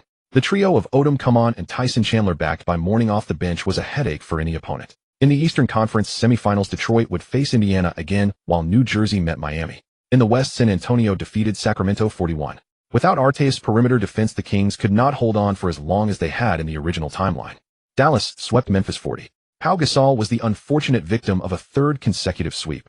Duncan did it 2 years ago, Marion last year, and Nowitzki this year. Anyone else might have given up or drifted into mediocrity, but the Spaniard embodied the Matador spirit. Phoenix and the Lakers, led by Kobe and Arteist, engaged in a grueling 7-game series, with the Suns prevailing 43, as the overall rosters were simply too lopsided. Bynum still needed a few years of development. Smush Parker, Mim, Luke Walton, Turiaf, Brian Cook, and Devine George could fill regular season minutes, but in the playoffs their impact was minimal, sometimes even detrimental. Despite letting Joe Johnson leave and trading away Quentin Richardson, and despite Stoudemire missing the entire season, the Suns still fielded their classic small ball lineup of Nash Bell, Tim Thomas, Marion, and Diaw, with Barbosa as the sixth man and Eddie House plus James Jones off the bench. This unit packed tremendous offensive firepower. Marion and Dwyane both logged over 40 minutes per night, a testament to their impeccable durability and the key to keeping that system humming. After the postseason, Kobe shifted to commercial obligations. He set aside the entire month of July for focused training and even began studying Chinese at Shen Yan's request. Wade had been learning Chinese with Shen Yan all season. Neither made it public, but both remained earnest in their studies. Shen Yan had reviewed Kobe's profile: strength 85, agility 94, flexibility 86, endurance 93, intelligence 74, spirit 97. Compared to Ben Wallace, who always knew precisely what he wanted, driven and clear-minded, Kobe, after enduring a personal ordeal, was only slightly sharper mentally than Wade. Both of them needed the wisdom of the East added to their arsenal, and more importantly, they needed the classics of the East to sharpen their minds. May 7th, the Palace of Auburn Hills. A white wave of fans surged from the lower stands all the way to the rafters as more than 20,000 Detroit supporters stomped in unison, sending a deep rumble through the entire arena. As the Pacers players emerged from the tunnel, they were met by the hostility and fury this city had stored up for an entire year. In last year's Eastern Conference semifinals, one of the Twin Towers went down and the Pacers were gentlemen swept. They never accepted it, boasting everywhere that if O'Neal hadn't been injured, the championship would have belonged to Indiana. This year, with O'Neal back at full strength, Indiana came to collect. But the Pistons had no intention of paying up, and their fans were equally fired up. Before the jump ball, Ben Wallace and O'Neal locked eyes at center court. The big shark stood half a head taller than Big Ben and was twice as broad across the shoulders, yet Ben's eyes held no trace of fear. In the locker room before the game, he had said only one thing: "We'll take down the shark 3 times this year." Rashid, adjusting his headband nearby, added, "The shark's too fat. Today we'll help him lose some weight." The whistle blew, O'Neal won the tip, and the Pacers' first possession went straight into the paint. O'Neal received the ball, and the post backed down with 2 powerful steps. Ben Wallace stood rooted like a nail, chest pressed against the shark's back, knee wedged into his pivot path. But O'Neal was too heavy. He forced a turn and floated a hook shot off the glass and in. Ben landed, shook his hand, and ran up court with an unreadable expression. He had lost the first battle with the shark. The guy was simply too dominant. Their one-on-one matchups were rare, but each was a classic the fans loved. This was one of the defining snapshots of the entire series. The Pistons' perimeter trio, Billups cold as ice, Wade fierce as lightning, Prince with arms like locks, overpowered the Pacers' backcourt in both shooting and driving. Billups' mid-range jumper off screens was as precise as clockwork. Wade's lightning first step left Fred Jones chasing nothing but his taillights. Prince's cuts and spot-up threes stretched the Pacers' defense to the breaking point. But in the paint, the two O'Neals formed another mountain. The big shark's bulk and hook, combined with Jermaine O'Neal's turnaround jumper and face-up drives, put genuine pressure on the Wallace Twin Tower defense. Jermaine O'Neal no longer had to carry the load alone. Last year against the Wallace's suffocating defense, the nightmares of missed shots were still vivid in his mind. But this year, with O'Neal battling in the paint, drawing double teams, and sharing the physical toll, Jermaine looked like the MVP candidate of the 200,304 season. Soft face-up jumpers, silky post turns, and ferocious box-outs. He averaged 22 points and 10 rebounds over the series, with a field goal percentage near 50%, playing like a completely different man from last year. The starting lineups battled throughout. After the first quarter, the score was 2,224, the Pistons leading by 2. At halftime, it was 4,847, the Pacers up by 1. In the third quarter, the lead changed hands 11 times. Judging by the starters alone, this series could have easily gone to 7 games. But basketball is a 5-man game, and moreover a 10-man, 20-man game. Carlisle's trump card sat on the bench. When the Pacers brought in Jasikovic to run the second unit, the Pistons countered with a guard rotation of Payton and Maurice Evans. Calderon's passing was precise, but his defense wasn't playoff caliber, so he was effectively shelved in the Eastern Conference Finals.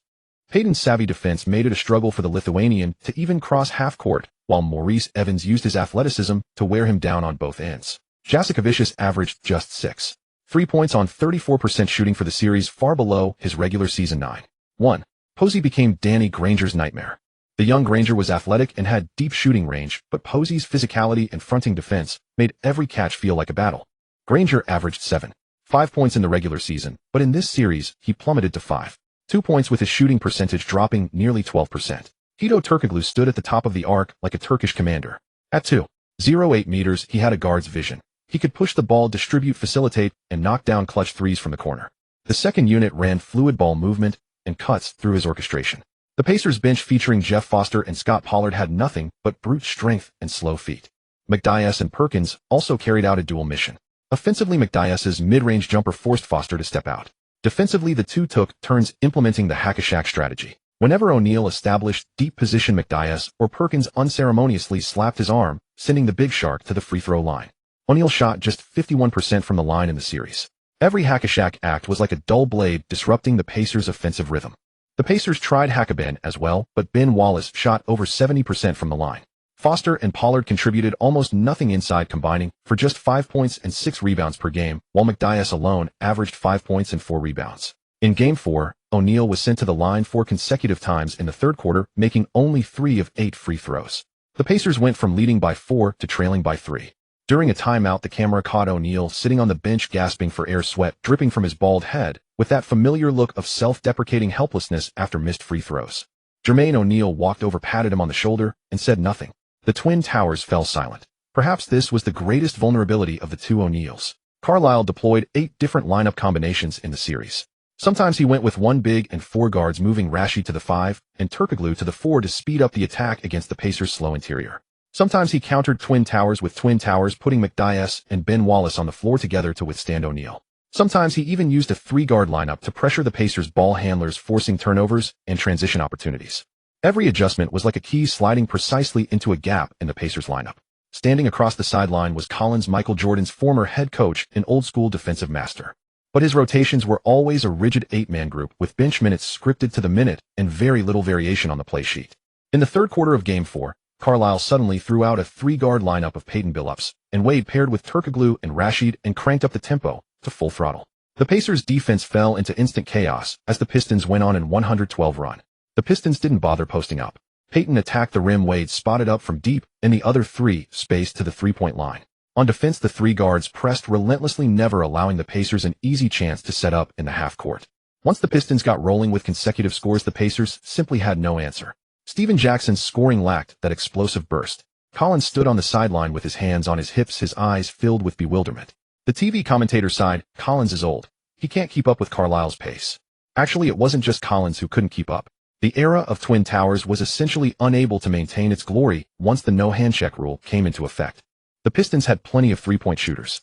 Their guards drove and kicked with precision and ease, not forced passes, giving the perimeter open, comfortable looks from beyond the arc. Still, the two O'Neals remained formidable, squeezing out every last drop to cause enormous trouble for the Pistons' quest for a three-peat. After 6 hard-fought games, the Pistons advanced with a 4-2 series victory. As the final buzzer sounded in Game 6, O'Neal and Ben Wallace embraced at center court, while Jermaine O'Neal and Rashid Wallace exchanged handshakes in mutual respect. The Pacers players did not hang their heads. They walked off the court with their backs straight, having played this series with dignity and fought until the very last moment. The twin O'Neals averaged a combined 38 points, 22 rebounds, and 4 blocks per game, their frontcourt firepower causing the Pistons endless trouble. But O'Neal was truly aging, able to deliver steady production for only about 20 minutes before his effectiveness waned. The Pacers lost because of the glaring void on their bench.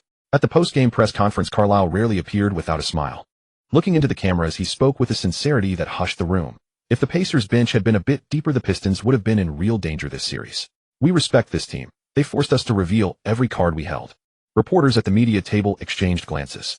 Carlisle had once been an assistant coach with the Pacers, a man under Bird's wing, and now he had personally eliminated his former team. He could have brushed it off with pleasantries, but he chose honesty instead, offering the deepest respect to the Twin Tower Pacers. White confetti fell again at the Palace of Auburn Hills. The Pistons advanced to the Eastern Conference Finals, one step closer to a three-peat. Yet every Pistons player knew this series had left its marks on them. Billups' knee was wrapped in ice packs, Wade's wrist was taped, and Ben Wallace's shoulders bore the scratches of battle. The road to a dynasty is never smooth. They had overcome the twin O'Neals, but they too carried the sweat and strain of the journey. In the locker room, Carlisle looked at his players icing their bodies and said simply, "Thank you. We defeated the opponent most likely to beat us." Outside, the Detroit night was deep, but the lights of the Palace still glowed. This may have been the greatest obstacle on the road to a three-peat, though league rules had certainly favored the Pistons along the way. After the second round, all regular season awards had been handed out.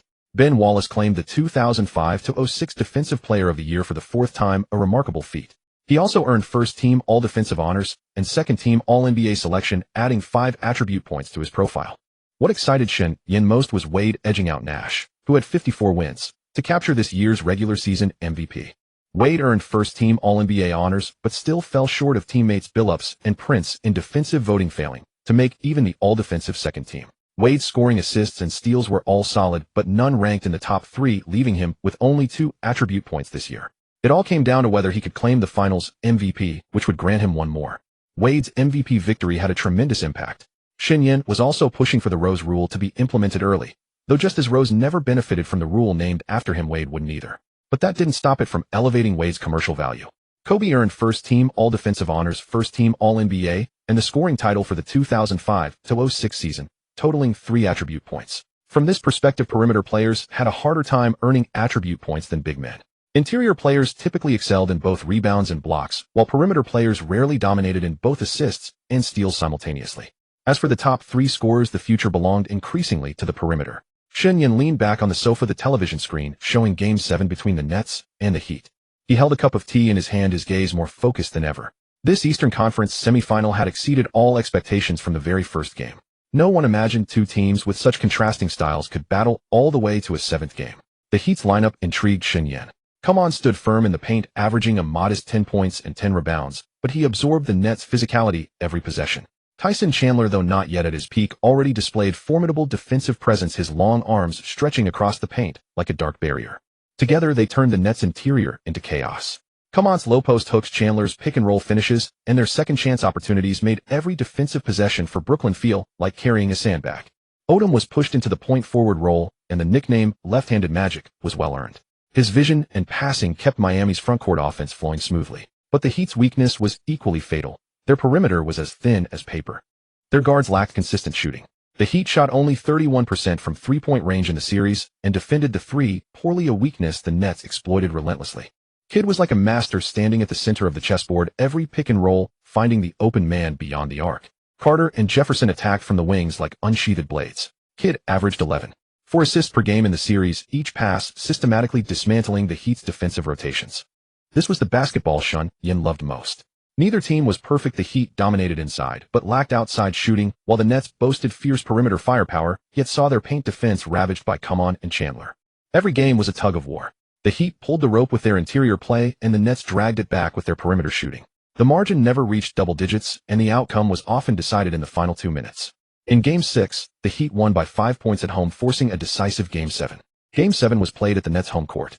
Kidd hit a crucial three-pointer in the final 30 seconds, then stole Odom's pass and assisted Carter on a dunk that sealed the victory. 4-3. The Nets' three-pronged attack finally broke through. Since Kenyon Martin's departure, Brooklyn had fallen short every season.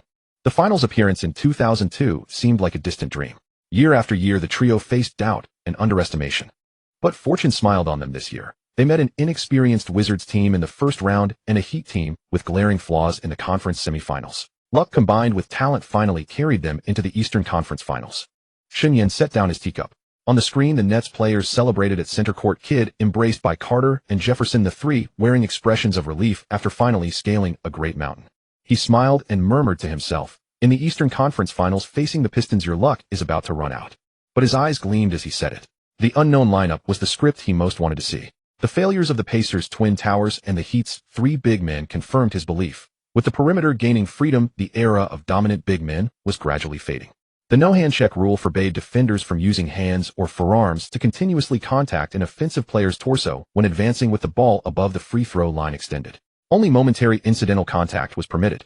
The sole exception was below the free throw line, where in post-up situations defenders were allowed one forearm against the offensive player's back. This allowed elite perimeter players to explode past their defenders to the free throw line area. As long as they possessed sufficient finishing ability at the rim, shooting above 50% became effortless. Without exceptional height or elite leaping ability, interior defenders could no longer contest in time.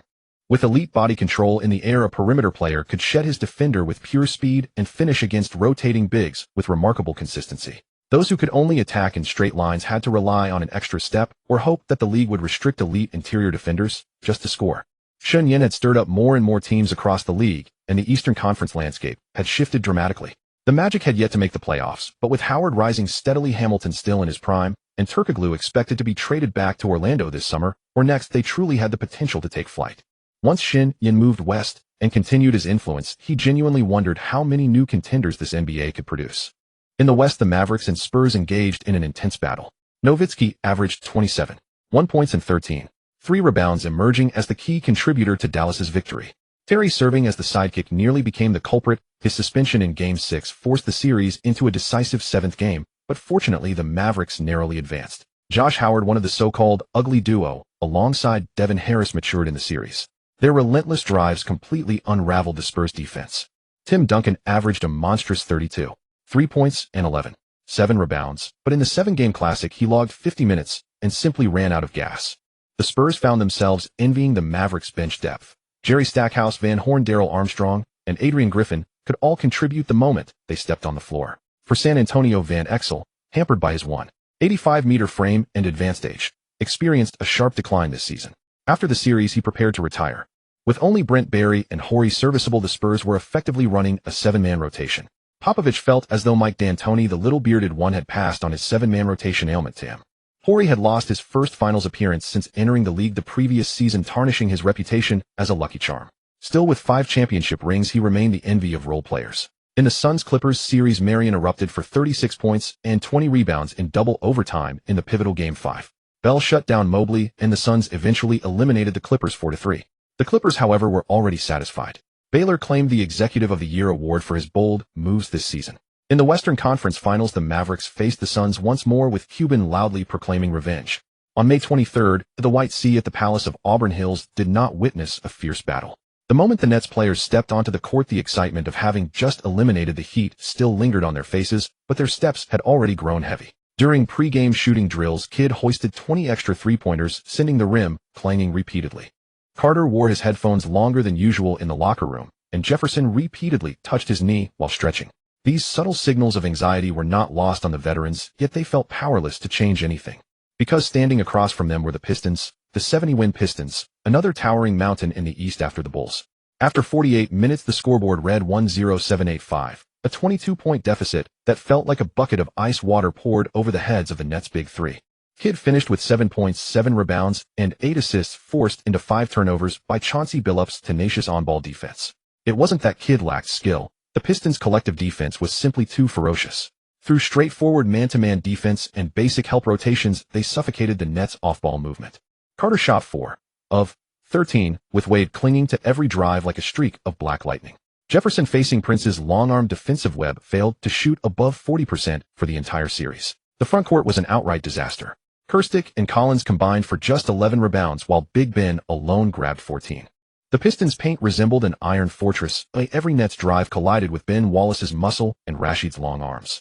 Lamont Murray tried to inject energy off the bench, but the Pistons' rotation depth rendered such efforts futile. Turkoglu's playmaking, McDyess's rebounding, Payton and Posey's defense. Every link meshed with the precision of interlocking gears.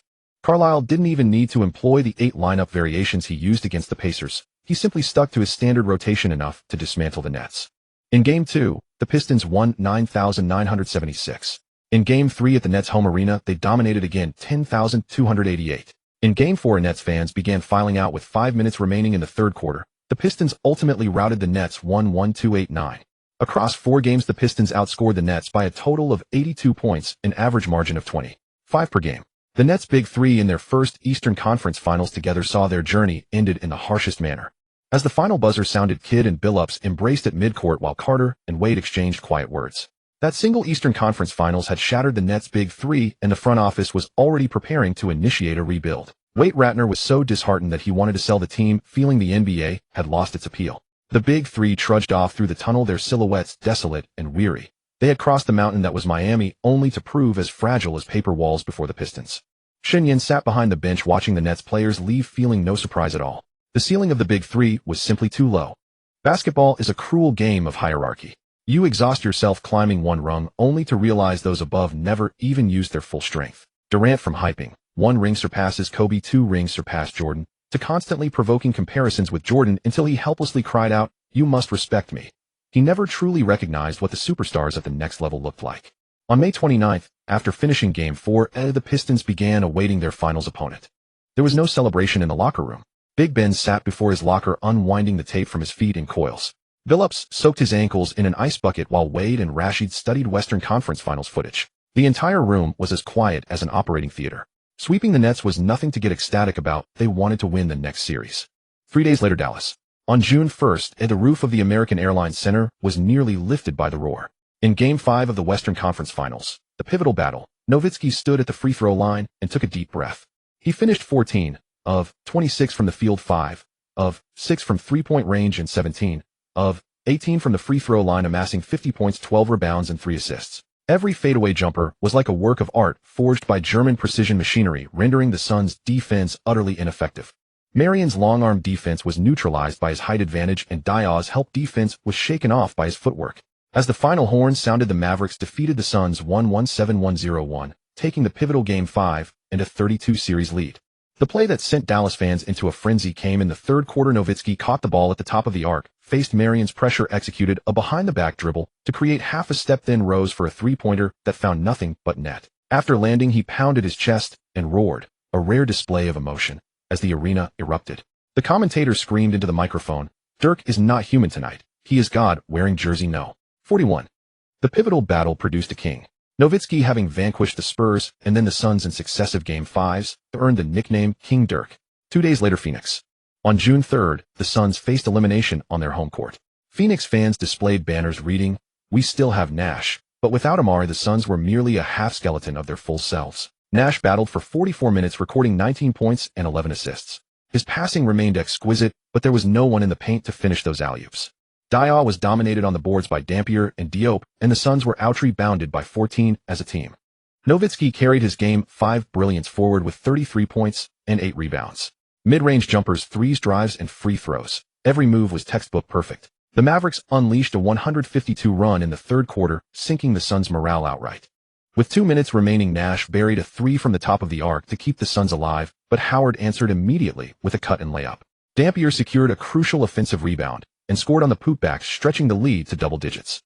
The Mavericks took Game 6 on the road 102-93, eliminating the Suns 42 and reaching the NBA Finals for the first time in franchise history, where they would meet the Pistons at the Summit. With the 70-win Pistons facing the 60-win Mavericks, underground bookmakers found it impossible to set appropriate odds of this year. They could only earn a modest profit. At the final buzzer, Nash crouched at center court and stayed there for a long time, his eyes rimmed red. Reaching the Western Conference Finals without Amare Stoudemire had already exceeded expectations, but the taste of falling just 2 wins short of that stage was more bitter than never having been close. He could even picture Mark Cuban's smug face, boasting that letting him go had been the right call. Meanwhile, the Mavericks erupted in celebration on the Phoenix court. Nowitzki stood at the center of his teammates, his face lit with the joy of finally reaching the finals. In the office at the Palace of Auburn Hills, Shen Yan turned off the broadcast of Game 6 of the Western Conference Finals and looked toward Carlisle. Against Dallas in the finals with Dirk in this state, how do you plan to defend him? Carlisle flipped the clipboard to a blank page, picked up a marker, and drew a circle. Rashid takes the primary assignment. Ben provides help defense, and Wade and Prince are ready to double team at any time. No matter how accurate Dirk is, he is still one man. We have 5. Shen Yan smiled and said, "I suspect that won't work too well. Rashid can't stay with his footwork. Even Duncan couldn't contain Nowitzki. I suggest you rotate Ben and Posey on him, staying glued to him with constant physical pressure. Whenever he posts up, attack his lower back so he can't rise comfortably for his shot. With quicker feet to limit Nowitzki's drives, you should see a different German sharpshooter." What Shen Yan mentioned were some of the methods Steven Jackson had used to guard Nowitzki. Of course, Carlisle would need to study more footage to work out the finer points. Meanwhile, spurred on by a generous bonus, Shen Yan's staff had already cut together every possession of Nowitzki against shorter defenders in switch situations. Shen Yan had already begun targeted drills with Ben and Posey, both of whom were more than 10 centimeters shorter than Nowitzki. David Lee served as the Nowitzki stand-in. Lee had been left out of the playoff rotation and spent his days in the practice facility studying Nowitzki's game. Shen Yan was applying the lesson flexibly. Years ago, Popovich had used Monk Botter to simulate Shaquille O'Neal in preparing to face the Big Shark. Now, to prepare for Nowitzki, he could naturally use David Lee to simulate Nowitzki. Even with only a week, Ben and Posey were elite defenders and had already grasped the essentials. After seeing what Shen Yan had prepared, Carlisle smiled wryly. "I think I should pay you an assistant coach's salary." Shen Yan patted him on the shoulder. "We're partners. You've done a remarkable job organizing the offense. This summer you should take a good look at your next move. There may be a stretch ahead when I can't offer you this much help." Carlisle nodded and said seriously, "Thank you, Shen. Even if you wanted to switch, I wouldn't change my agent." Shen laughed. "Haha, I won't make you change your agent." The June finals pitted the Pistons against the Mavericks, the Steel Curtain against the German Tank, gritty determination against the jump shot. Fortunately, it was not the Maginot Line. History was waiting for the birth of the third team to complete a three-peat, and Dallas held within its grasp the chance to touch the trophy for the first time in 26 years. Before a spark of conflict appeared, the war drums had already sounded. June 8th, the Palace of Auburn Hills. As the Pistons walked through the tunnel, the pyrotechnics erupted. Shen Yan had been with the Pistons for several years and still had never figured out how the Palace of Auburn Hills passed its fire safety inspections. The three-peat banner hung quietly from the rafters, waiting to be raised. There were no smiles on anyone's faces. They had seen too many opponents fall in this building, and they had also tasted the bitterness of watching an opponent lift the trophy. This year they vowed to keep the three-peat title in Detroit. The Mavericks starting lineup made Shen Yan raise an eyebrow in the pregame meeting room. Terry, Adrian Griffin, Josh, Howard, Nowitzki, and Diop. Coach Johnson, the little general, kept the quicker Devin Harris on the bench and put the defensive-minded Griffin into the lineup. The intention was clear: use Griffin's physicality to hound Billups, have Howard guard Wade, have Terry shadow Prince, and contest his shots while Harris provided a spark off the bench. It would have been a sound plan if Wade could still be contained the way he had been 2 years earlier. But Wade was no longer the rookie Wade. In Game 1 of the finals, he showed the Mavericks with a backdoor cut after moving without the ball. If they wanted to guard him, they were one man short. Griffin couldn't even contain Billups, let alone help Howard limit Wade. Terry likewise couldn't leave Prince. Prince wasn't much of a creator, but he was an elite 3 and D player. Billups held the ball at the top of the key. Wade curled off Rashid's screen from the baseline, caught the pass, and released a floater without any adjustment. It dropped through the net. Howard was a half-beat slow to react, and in the finals a half-beat was the distance between heaven and hell. Wade finished with 37 points, 5 rebounds, 4 assists, and 2 steals, shooting 13 of 24 from the field, 2 of 3 from 3, and 9 of 11 from the free throw line. The Pistons cruised past the Mavericks 102-90 at home. Nowitzki recorded 28 points and 9 rebounds, but Ben and Posey's pressure forced him into 5 turnovers. The Pistons had given Nowitzki the ultimate respect. Until now, only O'Neal had received this kind of targeted preparation. The Pistons had spent a full week on special defensive drills for him. The special training had worked. Nowitzki's shooting numbers weren't bad, but he had to work for every basket. Game 2 was even more lopsided. Wade's lightning-quick first step dismantled all of Dallas' defensive schemes. Coach Johnson actually tried Griffin on Wade, and Wade proceeded to school him in isolation set after isolation set. Griffin was blown past 6 times. Howard picked up 2 fouls while helping, and Diop was dunked over by Wade in the paint. A moment that would surely be replayed in NBA highlight packages for years. Wade scored 41 points, a career high in the finals. Billups added 18 points and 7 assists, and Ben finished with 14 points and 16 rebounds. The Pistons routed the Mavericks 110-85 and took a 2-0 lead in the series. Fans at the Palace of Auburn Hills had already begun celebrating early, but Wade walked back to the locker room with an expressionless face. He said only one thing to the camera: "See you in Dallas." Ben's defense had gotten into Nowitzki's head. Nowitzki felt that coming off a screen to attack Ben was more exhausting than attacking anyone else, and posting up against Ben was especially inefficient. Nowitzki merely thought that Ben was a great defender, but Shen Yan often saw the badges on Ben light up.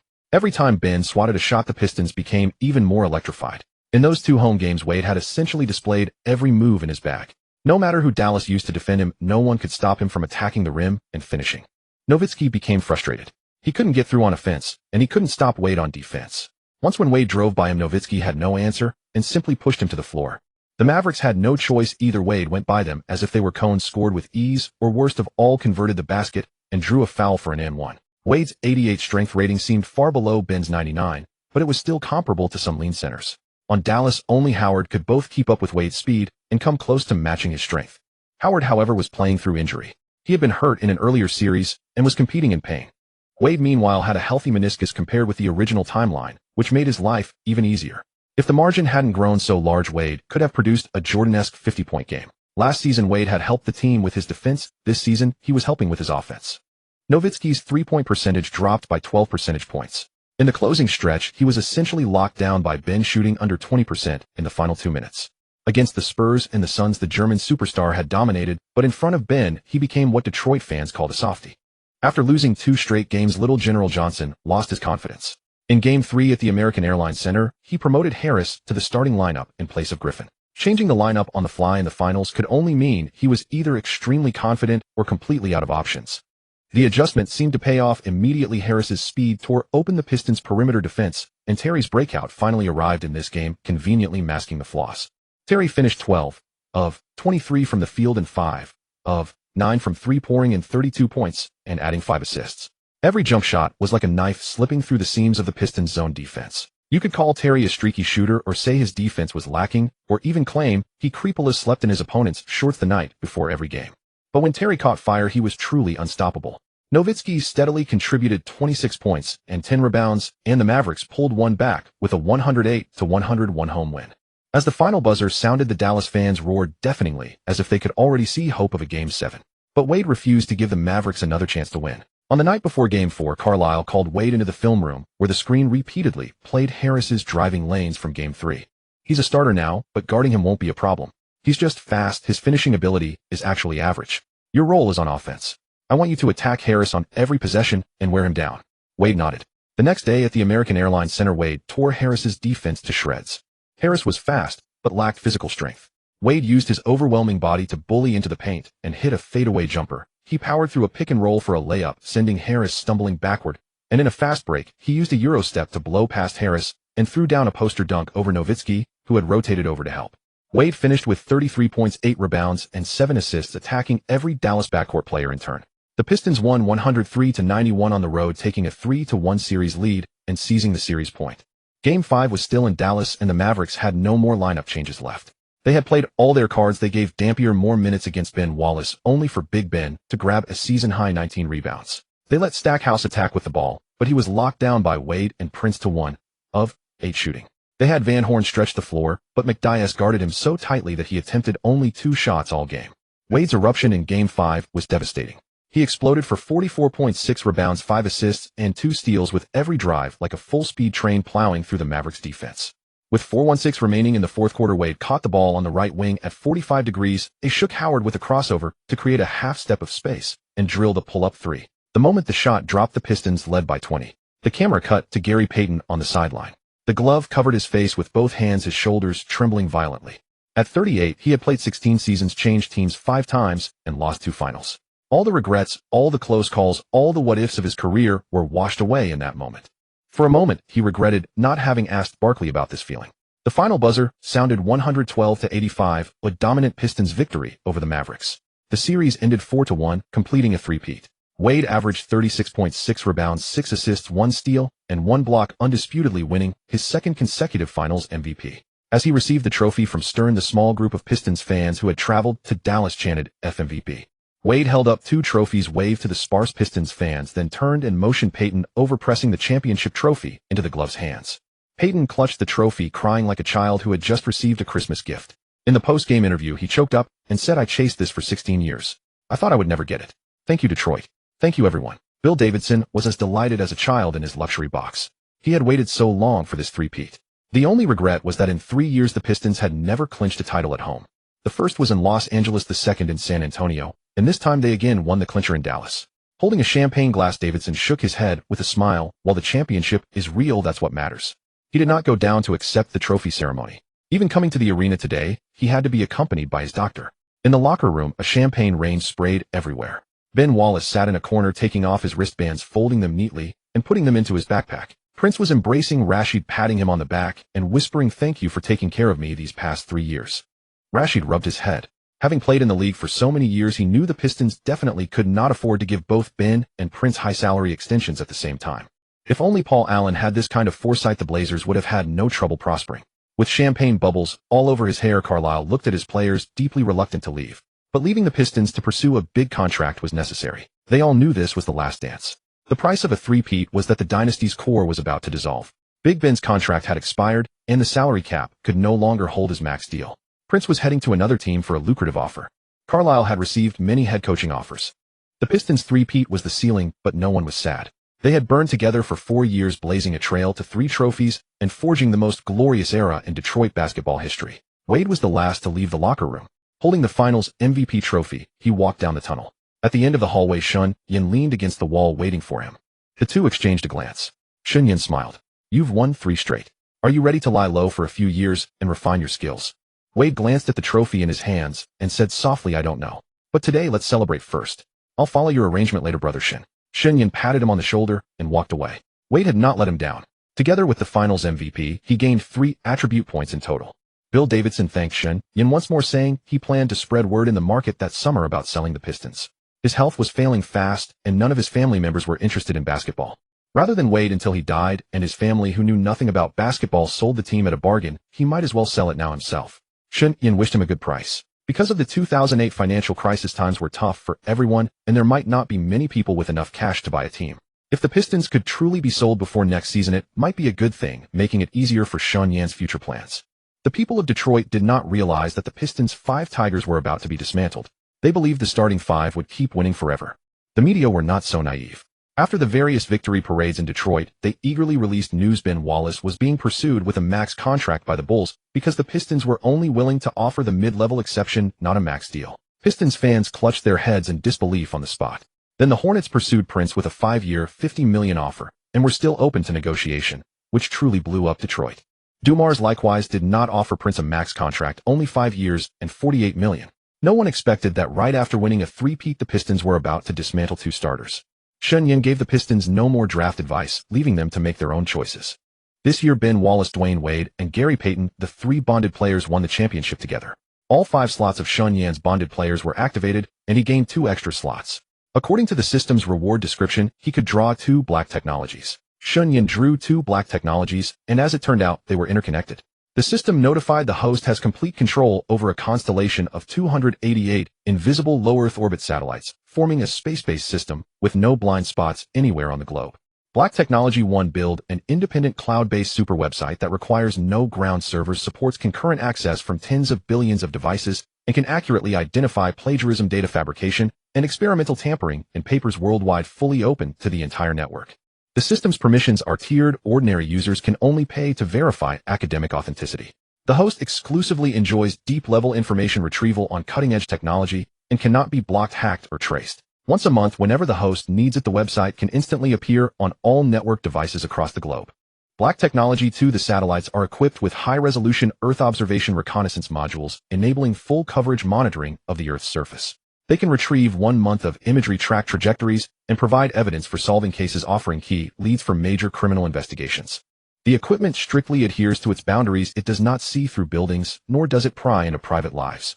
It is used solely for public safety and auxiliary investigation of major cases. The entire satellite network possesses optical stealth, radio frequency silence, and inter-satellite laser communication capabilities. Existing human technology cannot lock onto, jam, or destroy it. Shen Yan had not expected that while he was still thinking about how to make his move, the system would help him enormously. For controlling the satellite website from space, Shen Yan was given a computer disguised as an ordinary laptop, and that was all he needed to operate. Shen Yan named the website the Dao. Its first move targeted a paper published 3 months earlier, the foundational paper posted online in Nature on March 12, 2006, which was hailed as the prevailing theory of the pathogenesis of Alzheimer's disease. That paper was severely fraudulent to the point of misleading an entire generation's approach to treating the disease and steering therapeutic research in the wrong direction for 20 years. Professor Sylvain Lesnie of the University of Minnesota was awakened at 3 a.m. by a phone call.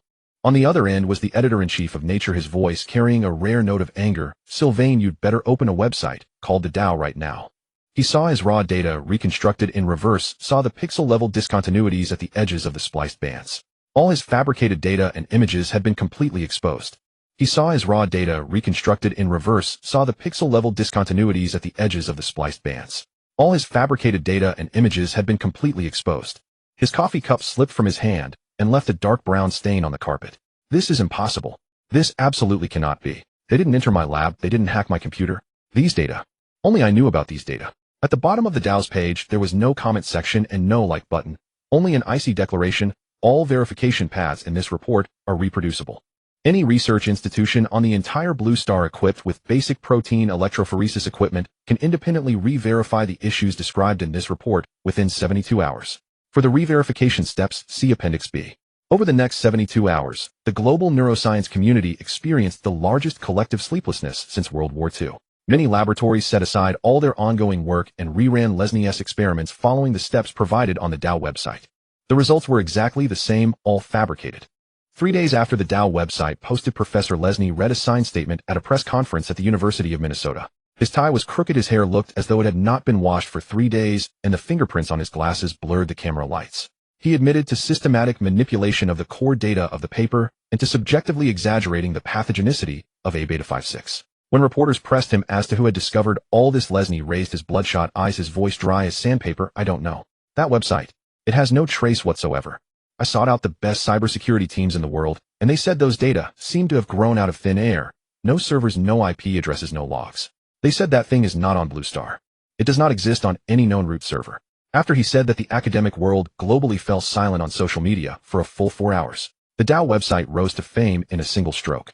Shen Yan posted a new thread stating that every country could use the Dao to check whether any paper involved fraud or plagiarism, but they would all have to pay 100 yuan on the payment page, 100 Huaxia yuan for Chinese language papers, and 100 US dollars for papers in other languages.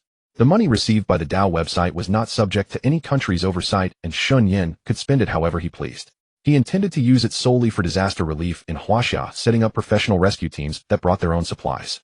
Countries soon discovered that with this website they could eliminate all those padded and fraudulent papers, and a great deal of research funding could be reinvested in genuine research teams. But teams outside Huaxia found that for many Huaxia papers that might be confidential or military-related papers, the Dow website would make no comment at all.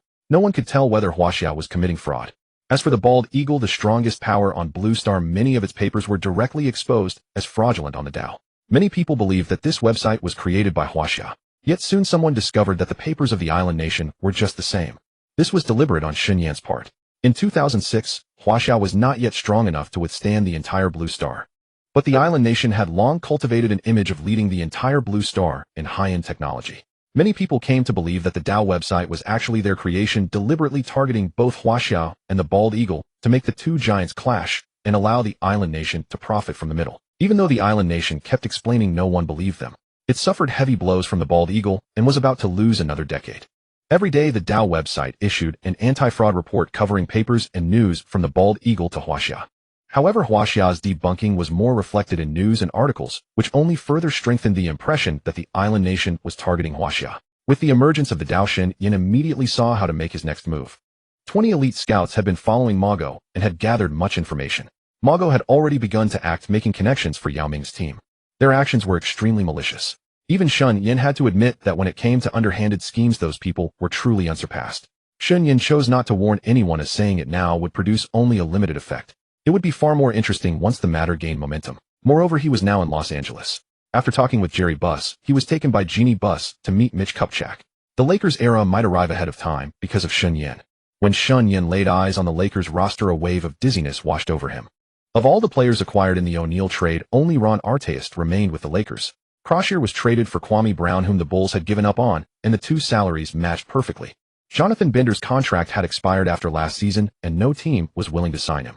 As for the rookie David Harrison, the Lakers declined his team options for the final 2 years after just 2 seasons. Shen Yan had overlooked one name, Anthony Johnson, a name that seemed to fuse an offensive arsenal with the legacy of Magic Johnson. He was still on the roster with 2 years and over $5 million remaining on his deal. The Lakers lineup left Shen Yan utterly stunned.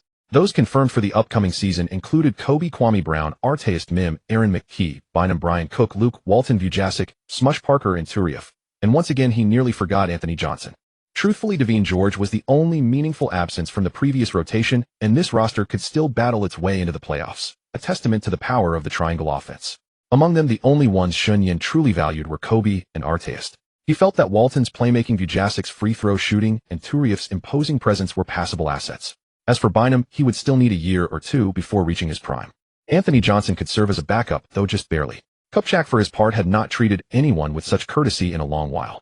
As a seasoned executive who had spent 6 years in the GM chair, he had encountered every kind of agent, arrogant, greedy, boastful, and those who wielded rival offers as leverage to extort better deals. But this young man before him was different. Shen Yan sat relaxed on the leather sofa in Kupchak's office, dressed in a dark gray tee and black athletic shorts, far too casual for the occasion. The first thing Kupchak noticed was his eyes, possessing a penetrating sharpness that made one feel slightly uneasy. Of course, the true reason for Kupchak's civility was simple. This man was Kobe's agent. The Los Angeles Lakers had regained their soul, and the embodiment of that soul now sat in Kupchak's office, charting the course of draft night on behalf of the team's owner. Shen Yan slid a printed report across the desk, his tone level. The Pacers' first-round pick acquired in the O'Neal trade is at No. 19. I suggest we take Rajon Rondo. This isn't favoritism. The Lakers simply need this kind of playmaker. Kupchak raised an eyebrow. He opened the report and skimmed the scouting data. A point guard from Kentucky with a phenomenal wingspan and sharp defensive instincts, but a poor jump shot and a personality rumored to be difficult. Kupchak had initially leaned toward selecting a power forward with this pick, with Bynum soon anchoring the paint and Artest, an elite small forward, adding another big man would change the dynamic. Shen Yan continued, his voice utterly flat. Rondo could be poached at any moment. The Lakers' own original pick, No. 21, was dealt to the Celtics in the trade that sent Peyton away. And the Celtics have a need at point guard. If they trade up and Rondo is taken earlier, the Lakers' fallback is Kyle Lowry, the little fireplug from Villanova. Both are defense-first, playmaking-capable types who fit well alongside Kobe in the backcourt. Kupchak unconsciously tapped his fingers on the desk. He knew Shen Yan had a point. Kobe needed a backcourt partner who didn't demand a high usage rate and could focus on defense and spot-up shooting. Rondo and Lowry indeed fit that profile, but the question was whether a 19th pick rookie could truly step into the rotation immediately next season. But the man across from him had Dr. Buss's blessing, and this was his first request. Kupchak eventually nodded. All right, we'll do it your way. Rondo first, Lowry as the backup. He assumed that was the end of it. After all, the Lakers had only one first-round pick this year, and the remaining task was simply to deal with the 51st pick in the second round. Kupchak straightened his back, a hint of pride creeping into his voice. As for our second-round pick, I've already worked things out with Detroit. Maurice Evans, the swingman who backed up Wade last season. Detroit wants our second-round pick to clear cap space, and we'll get him on a minimum contract. Quite a bargain. Shen Yan nodded in agreement. Kupchak breathed a sigh of relief, thinking this young man was actually easy to deal with. He went on, there's one more thing. I plan to sign Shammond Williams. Shen Yan paused for a second, his mind rapidly searching for the name. Shammond Williams, a 6'1" guard who had been out of the NBA since the 2003-04 season and hadn't set foot on an NBA court for 2 full years. Seeing Shen Yan lost in thought, Kupchak asked, the veteran minimum at $1.75 million. Decent value, isn't it? A bit short but experienced. No. Shen Yan cut him off with 2 crisp words without even raising his voice, yet Kupchak sensed an unyielding firmness. Shammond Williams is 31 years old, only 6'1", and defensively, he would be blown past by every modern point guard.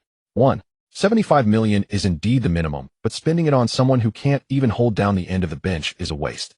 Kupchak opened his mouth to ask if he had a better candidate, but before the words could escape, Shen Yan had already pulled a sheet from the stack of reports and slid it over. Shen Yan pointed at the name on the paper. C.J. Watson, a 2006 draft prospect likely to go undrafted. 6'2", 10 years younger, quick, tenacious on defense, and his shooting can be developed.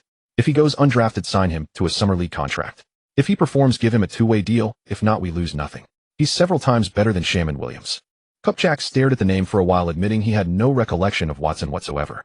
A likely undrafted rookie. From which obscure scouting report had Shen Yan unearthed this guy? Kupchak nodded reluctantly. Fine, Watson it is. He took a sip of coffee, trying to wrest control of the conversation back. By the way, for the mid-level exception, I'm leaning toward Vladimir Radmanovic, a stretch four who can space the floor and shot nearly 40% from three-point range in Seattle. No.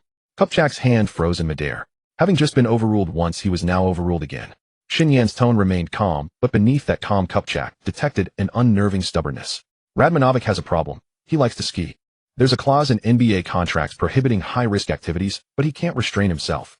In 2005, he snuck off to ski during All-Star Weekend, and the Supersonics punished him internally after discovering it. You can't give a mid-level contract to a guy like that because you never know when he'll wipe out on a slope and end up sidelined for the season. Kupchak set down his coffee cup and clenched his fingers on his knee. In all his years as a general manager, he had never had a player selection lecture delivered in such a tone by an agent. Skiing. How could such a marginal factor justify vetoing a mid-level signing?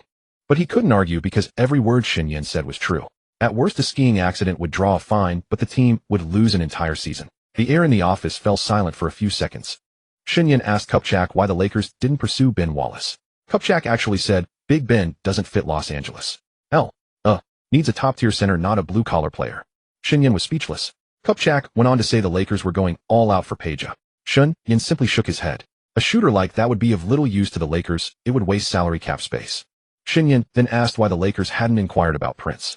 Kupchak said Prince was too thin, and since Artest was only making $7.53 million while Prince was approaching a $10 million annual salary, Artest would be upset. That was a reasonable explanation. After their discussion, Shen Yan understood that the Lakers would likely achieve nothing this summer. With Kupchak's pretentious attitude, turning down Ben Wallace and dismissing Prince as too thin, you'd think the Lakers were holding a beauty pageant. No wonder Kobe had demanded a trade in the summer of 2007. Kupchak had no real understanding of basketball. 2 days before the draft, Shen Yan was waiting in his office. When Carlisle walked into Shen Yan's new office in Los Angeles, the person behind him made Shen Yan pause briefly. James Dolan, the owner of the New York Knicks, wore a deep blue shirt that was visibly too tight, with the top 2 buttons undone and a thin film of sweat on his forehead. On the walk from the elevator to Shen Yan's office, he had probably regretted coming at least 3 times, yet he still showed up. Shen Yan set down his teacup, rose, and extended his hand. Dolan hesitated for half a second before shaking it. His hand was damp and hot like a towel just pulled from hot water. Please have a seat, Shen Yan said, turning his gaze to Carlisle. Rick, are you sure about going to New York? Carlisle nodded, his face expressionless. The man who had just led the Detroit Pistons to a three-peat looked less like a celebrated coach departing with a dynasty's aura and more like a sailor who had just decided to jump ship. He wanted to change vessels to chase that goal, to set off on a new journey. Starting from a struggling team was a different experience. Carlisle sat down. The Knicks offered a 4-year guaranteed contract with an annual salary of $10 million. I have no reason to refuse. Leaning back in his chair, Shen Yan moved his gaze from Carlisle to Dwyane. From Carlisle's new contract, he would earn a commission of several $100,000. He noticed that Dwylane's right hand kept unconsciously rubbing the gold watch on his left wrist, a sign of nervousness. The New York media portrayed Dwyane as a tyrant who meddled in team operations, fired general managers as casually as changing clothes, and handed out one absurd contract after another to players. But the man sitting before Shen Yan now had a rare weakness in his eyes. He had been driven to the brink by Shen Yan and Barkley, and he feared that if things kept going like this, Knicks fans would collectively force him to sell the team. Most importantly, Shen Yan's tactics were ruthless. He kept extrapolating Dwylane's basketball decisions to his television network, making people suspect that Dwyane ran the network just as badly, striking at his very foundation. Isaiah Thomas had been truly disastrous. With the Knicks' record this year, they should have had the 2nd overall pick, yet it had been traded to the Bulls. Mr. Dwyane, I can help you. But there is one condition. Dwyane immediately sat up straight. Go on. For the next 4 years, I will provide the plans for every basketball decision. You can retain final veto power, but I hope you'll rarely use it. Shen Yan paused, his gaze sweeping across Dwylane's face. I heard Isaiah Thomas has been fired. That's a good start. Dwylane's expression stiffened for a moment. Thomas had been his own protege. He had given him a 5-year $40 million GM contract, and last year had forcibly assembled high-salaried guards like Marbury Francis and Crawford into a team that became the league's most expensive joke. But the Knicks had won only 23 games last season. Dwyane still remembered ESPN's close-up shots of his livid face in the owner's box on every losing night. Dwylane's voice was somewhat stiff. Thomas is gone. Glenn Grunwald has taken over as GM. As for whose instructions he follows, you understand what I mean. Shen Yan understood. Grunwald was a puppet, a rubber stamp sitting in the GM's office. The real hand holding the pen was Shen Yan's, reaching straight into Dwylane's decision-making core through the Carlisle channel. All right, let's get down to business. Shen Yan pulled a folder from his drawer, opened it, flipped through it, and drew out a sheet. The Knicks' salary table for the new season. Dense rows of figures spread across the A4 paper like strings of rivets, each followed by zeros that made one's pupil's contract. The Knicks' total payroll last season was $126 million, the highest in the league. But this year you have only 2 late first-round picks, the 20th pick from the Raptors and the 29th pick from the Spurs. The Knicks' 2006 and 2007 first-round picks, the 2007 second-round pick, and the 2009 second-round pick are all in the Bulls' hands. Those were given away by Isaiah Thomas. That means even if you tank to the bottom of the league next season, the draft pick will belong to the Bulls. You lose games and Chicago gets the high pick. Mr. Dwyane, Isaiah Thomas has left you in a position where you can't even afford to lose. A vein throbbed on Dwylane's forehead. Carlisle remained silent in the chair beside them, but his mouth twitched slightly. Shen Yan had precisely stepped on Dwylane's most painful wound. Shen Yan continued, so my strategy is simple. From now until the summer of 2010, the Knicks' sole objective is to clear every large contract. Eddie Curry, Jerome James, Stephon Marbury Francis. By the summer of 2010, if they can't be traded, waive them and pay in installments. I don't care what means you use. By the summer of 2010, at most one player from the current roster should remain. Jamal Crawford is the only player with some value right now, but his contract is too large. If anyone is willing to take him, send him away early and clear the space. Dwylane's lips moved slightly. Send everyone away. Shen Yan repeated, send everyone away. Starting this year, I'll help you select some capable players and develop them gradually. Then in the summer of 2010, the free agent class will be stunning. That's when the chance to change the league's landscape will come. In 2011, Carlisle will have a chance to lead the team to a championship. That's the only way and the fastest. Dwyane threw his back heavily into the sofa and closed his eyes. Shen Yan didn't urge him. He picked up his tea and took a slow sip. Finally, Dwyane spoke, his voice much lower than before. What about the 20th and 29th picks? Who do you plan to pick? Shen Yan slid a scouting report across the table.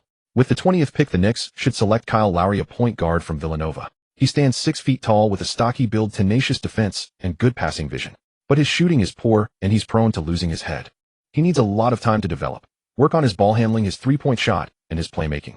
Most importantly, he needs to learn to control the tempo and not lose control once he starts charging. Dwyane flipped through 2 pages of the report and frowned. Sounds like a raw project. Shen Yan replied, like Chauncey Billups. When Billups first entered the league, he was discarded by everyone and didn't find his path until he was 27. Lowry's talent might be slightly inferior to Billups, but with the right development, he'll perfectly align with our championship window in 2011. Carlisle spoke up for the first time. I can help him grow. Dwyane glanced between Carlisle and Shen Yan, then realized something significant. Seated across from him were 2 professionals with a proven track record, a 3-time champion coach and a top-tier agent working in seamless coordination. Their past collaboration had yielded results. They spoke with quiet confidence, and once a strategy was set, their actions carried the precision of premeditation. A 4-year teardown period, Dwyane muttered. What will the New York media say about me for the next 4 years? Shen Yan set down his teacup and offered the faintest of smiles. Mr. Dwyane, you have already endured years of criticism. Even without the teardown, your current roster would not make the playoffs in the next 4 years. But endure through it, and by the summer of 2010, you will silence them all. You can shift the blame onto Isaiah Thomas. He is finished in this league. Without him, the Knicks' rebuild would have come much sooner. Dwyane fell silent. Thomas had been his own acquisition, and while some blame was easy to deflect, certain responsibilities could not be so neatly passed along. Even though Thomas himself lacked the courage to lay them at Dwylane's feet. Had it been another man in his position, the blame would surely have been redirected at ownership and management. He pressed on. What about the 29th pick? Shen Yan smiled. Select a small forward named Paul Millsap. Do not be fooled by his second-round stock. His potential mirrors Lowry's, both hovering around all-star reserve caliber. He will require Rick's patient cultivation as well. He resembles a shorter, quicker version of Dwyane. Once his three-point shot develops, he can fluidly switch between the 3 and 4 positions. Millsap had never been voted into an all-star starting lineup. His selections came solely through coach and media recommendations. Lowry, by contrast, had managed to start at all-star while playing for the Raptors, though that was partly owed to Canadian fan support and a string of fortuitous coincidences. Dwyane rose to his feet and extended his hand. This time his grip was dry and firm. Very well. I will follow your plan. Dwyane departed first, and Carlisle escorted him to the elevator before returning. How long do you think Dwyane can hold out? Carlisle asked. Not long. But I will ensure that whenever he feels like walking away, he sees a glimmer of hope. At every critical juncture, I will send him a signal to reaffirm that he is making the right choices. The Pistons' example, the Lakers' coming era, will convince him in time. Shen Yan smiled gently. As draft night unfolded, the Lakers used the Pacers' 19th pick to select Rondo, signed C.J. Watson during Summer League, and acquired Morris Williams from the Pistons in exchange for the 51st pick. The Lakers' roster took shape with remarkable speed. Kobe Bryant at 17. $72 million Kwame Brown at 8. $29 million Artest at 7.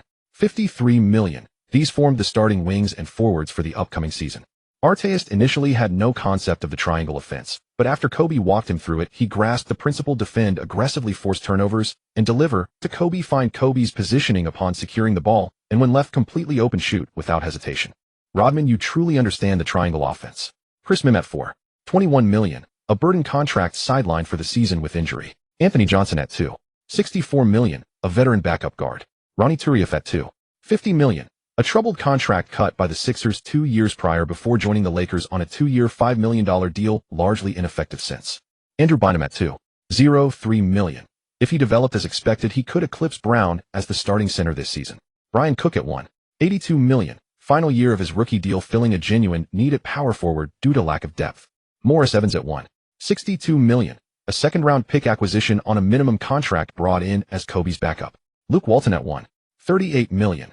An organizational small forward, a fundamentally different profile from Artest. Rajon Rondo at 1. $24 million. The point center acquired through Shen Yan's maneuvering, an unconventional hybrid reminiscent of a shorter Rodman-Pippen blend. The philosopher would find a way to utilize him. Sasha Vujasic at 0. $97 million. The player known for his flat-footed free-throw form. Smush Parker at 0. $80 million. The Lakers' tentative starting point guard and a frequent target of Kobe's teasing. A street-style scoring guard lacking defense and team awareness. Ronnie Turiaf at 0. $66 million. Known more for his physique and body odor than for any basketball contribution. C.J. Watson at 0. $41 million.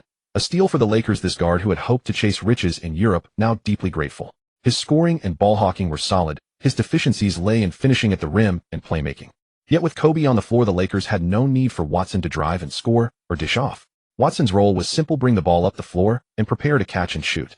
On defense, he could shoulder some of Kobe's load. With a total payroll of $82 million, ranking 26th, the Lakers found themselves constrained. The free agent market that summer held no marquee names, and Kupchak's rejected candidate meant they barely cleared the $135 million cap, with no room to sign anyone additional. As for trades, any player with tangible value wanted Bynum, and the Lakers were unwilling to part with him. He was Jim Bass's selection after all. The Lakers' offseason moves thus stagnated. Meanwhile, the Knicks used the 20th pick to select Kyle Lowry, leaving the Celtics holding the Lakers' 21st pick momentarily perplexed. Ainge ultimately selected Marcus Williams, a top trial subject for both Ainge and Rivers, possessing elite passing vision and a pure point guard skill set, though severely hampered by a lack of self-discipline. At the 29th pick, the Knicks selected Paul Millsap, a small forward who would otherwise not have entered the first round.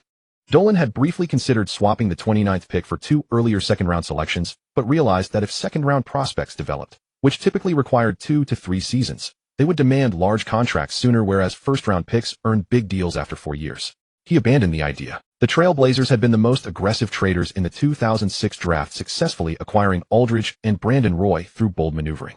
With Shen Yan's intervention, the latter half of the first round and the entire second round of this draft became thoroughly chaotic, and the Celtics and Jazz emerged as the greatest casualties. Shen Yan had beforehand secured a 3-year +1 extension for Wade, and the Pistons set to begin in 2007. By deliberately announcing it first, he created hesitation in Amare, who had been considering a 5-year $80 million deal. Bosh publicly announced his own 3-year +1 contract with the Raptors almost simultaneously. Eyes lit up across the league. This signaled major ambitions heading into the summer of 2010. Everyone knew Wade and Bosh shared the same agent. Soon Amare, James, and Come On all announced 3-year +1 deals. Riley essentially compelled Come On to sign, and despite Pelinka's advice to stand firm, Come On relented. Many franchises hastily drafted 10-year plans. Watching Shen Yan's orchestration, Dolan finally understood why the timeline pointed to the summer of 2010. Unless the teardown began immediately, the Knicks would miss their window entirely. In the summer, at the Magic's request, the Pistons executed a sign-in trade, sending Taffer to Orlando and bringing back Tony Batty with matching salaries. The Magic's rebuild showed early promise. Their new starting five, Nelson, Hamilton, Grant Hill, Taffer, and Howard, combined with a bench featuring Carlos Arroyo, Redick, Ariza, Kylon Dunn, and Milosevic, meant that adding just one athletic center backup would complete their transformation. Upon seeing Jordan select Adam Morris and Shen Yan dialed a call in mild exasperation. If you struggle to evaluate talent, perhaps consider trading the pick for someone further down the board. Jordan, I am selecting the next bird. I know how dominant he was. Shen Yan chuckled. If Morrison does not pan out, remember, you can always come to me for a trade later. Cleveland selected Gibson in the second round, the first lucky charm of James's career. Gibson's father, no one knew how much he was given, had him work out only for Cleveland and turned down every other team's invitation. The Pistons essentially confirmed they would not put up a fight, making it clear to the league they had no intention of becoming the Celtics, and Dumars was no Red Auerbach. Posey chose to exercise the final year of his contract and would become an unrestricted free agent the following summer. Payton still had 1 year left, and he was already prepared to retire once it was over. Stern was pleased with Dumars's cooperation, otherwise he would have been forced to make the Pistons lose for a decade. In his script, the next few years were meant to pad Wade's numbers and stage a personal hero narrative. The bald eagle ate that up. Stern had already planned before 2010 to find an opportunity to pressure the Pistons into sending Wade to a bigger market, to make Detroit fans play their part a little more tragically, and to let Wade chase another championship, all in order to maximize commercial value. Detroit was too dilapidated. Unlike Chicago, which could sustain the vast market of the Bulls' 2 three-peats, Detroit could barely hold up under a single three-peat. July in Indiana was like an overturned iron wok. Heat waves rose from the ground, baking the pavement outside the basketball gym into shimmering ripples. As he walked into the familiar training hall, Shen Yan was met by a wave of cool air. July 1st, the training camp opened. It was another year for Shen Yan's team renting this venue in Indianapolis, and the number of participants was considerable. Shen Yan stood along the sideline, a sign-in sheet held in his hand, his gaze sweeping across the figures stretching on the court. Under the farthest hoop, Big Ben was stretching his legs, his biceps swelling like a pair of softballs. His trademark afro was held in place by a headband. Since signing the max contract, Big Ben had not become extravagant. At Shen Yan's suggestion, he did not engage in any flashy financial management. He first focused on maintaining his body, put his investment money into the safest government bonds, bought some storefronts to rent out, and also did charitable work. Kobe was practicing catch-and-shoot jumpers from the corner at the other end of the floor, each jump so precisely calibrated it was almost unsettling. Wade was working on passing drills at the top of the key, the combo guard style, truly testing his playmaking. Scattered along the sideline were younger faces. Kyle Lowry was holding a plank on the floor, the muscle definition in his shoulders showing faintly beneath a sheen of sweat. P.J. Tucker, shirtless, was doing push-ups with a line of Latin tattooed across his back. Beria took small sips of water nearby, his eyes darting as he studied every movement on the court. Paul Millsap had just finished a set of baseline sprints and was bent over catching his breath, thick elastic bandages wrapped around his knees. And C.J. Watson, the one Shen Yan had fished out of the undrafted pool, stood at the free throw line repeating the same motion: catch, aim, release. The ball left his fingertips on exactly the same arc every time. Shen Yan counted the players, then looked down at his watch. 8-1-2. 2 were still missing. Just then the gym door was pushed open. The first to enter was an exceptionally tall and thin young man, over 2 meters by the look of him, with shoulders as narrow as a coat hanger and arms hanging down almost to his knees. He wore a faded white t-shirt with a high school emblem on the chest, baggy gray athletic shorts, and a pair of clearly well-worn Kobe 1s, the Adidas model from 2000. Standing there, he had an unforgettable presence. Shen Yan noticed his calves were as thin as pencils, his knees angled slightly inward as he walked, and his whole frame looked like a slender bamboo stalk that a light breeze might snap. Behind him came another young man, a full head shorter with a baby face, round eyes, and lips pressed into a cautious line. He wore an old Hornets jersey, probably his father's, and carried a bulging Nike backpack with a tiny plush bear charm hanging from the zipper. Kevin Durant and Stephen Curry. The two stood in the doorway, their eyes fixed on the court. Kobe's jumper, Big Ben's boxouts, Wade's crossover. Scenes they had watched on television countless times were now unfolding right before their eyes. Durant's Adam's apple bobbed. Curry's hand tightened around his backpack strap. Shen Yan walked over and patted Durant on the arm. "Welcome. Put your bags down. The locker room is inside. Change and come out to warm up. The first training group has already started." Durant opened his mouth, his voice softer than Shen Yan had expected. "Mr. Shen, can we really train with Bryant and Wade?" "1 month. Every day we start and finish on time. There is only one thing you need to do: keep up and do not get hurt." Durant and Curry exchanged a glance, and in the next second, they were almost simultaneously hurrying toward the locker room. For the first 3 days, they really were just keeping up. On the first day of contact drills, Big Ben sent Durant stumbling out of position 3 times with a chest bump. Durant's frame was too narrow and his core strength was almost non-existent. Ben did not even need to exert himself. A light lean of the shoulders sent Durant staggering beyond the 3-point line. Curry had a harder time. On a fast break, he tried to shake Wade with a crossover, but Wade slid across and sealed off the lane completely. Flustered, Curry nearly passed the ball into Kobe's face. It grazed Kobe's ear and went out of bounds. Curry stood frozen, his face flushed bright red, repeating, "Sorry," 7 or 8 times. But from the 4th day onward, Shen Yan called the two of them into the video room one at a time. Durant went in first. Shen Yan switched on the projector, and the screen began showing clips from Durant's 5-on-5 games over the past few days. His pull-up jumpers, his drives off the crossover, and his shot blocking on defense. Shen Yan hit pause, freezing the moment when Durant held the ball beyond the 3-point line and the defender stepped back to prepare for the drive. "What do you see, Kevin?" Shen Yan asked. Durant scratched the back of his head. Should I shoot?" Shen Yan circled a spot on the screen with the laser pointer around Durant's shoulder. "Right, but notice one detail. Your dip before the shot is too deep. The ball almost drops below your waist, giving the defender enough time to close out and contest.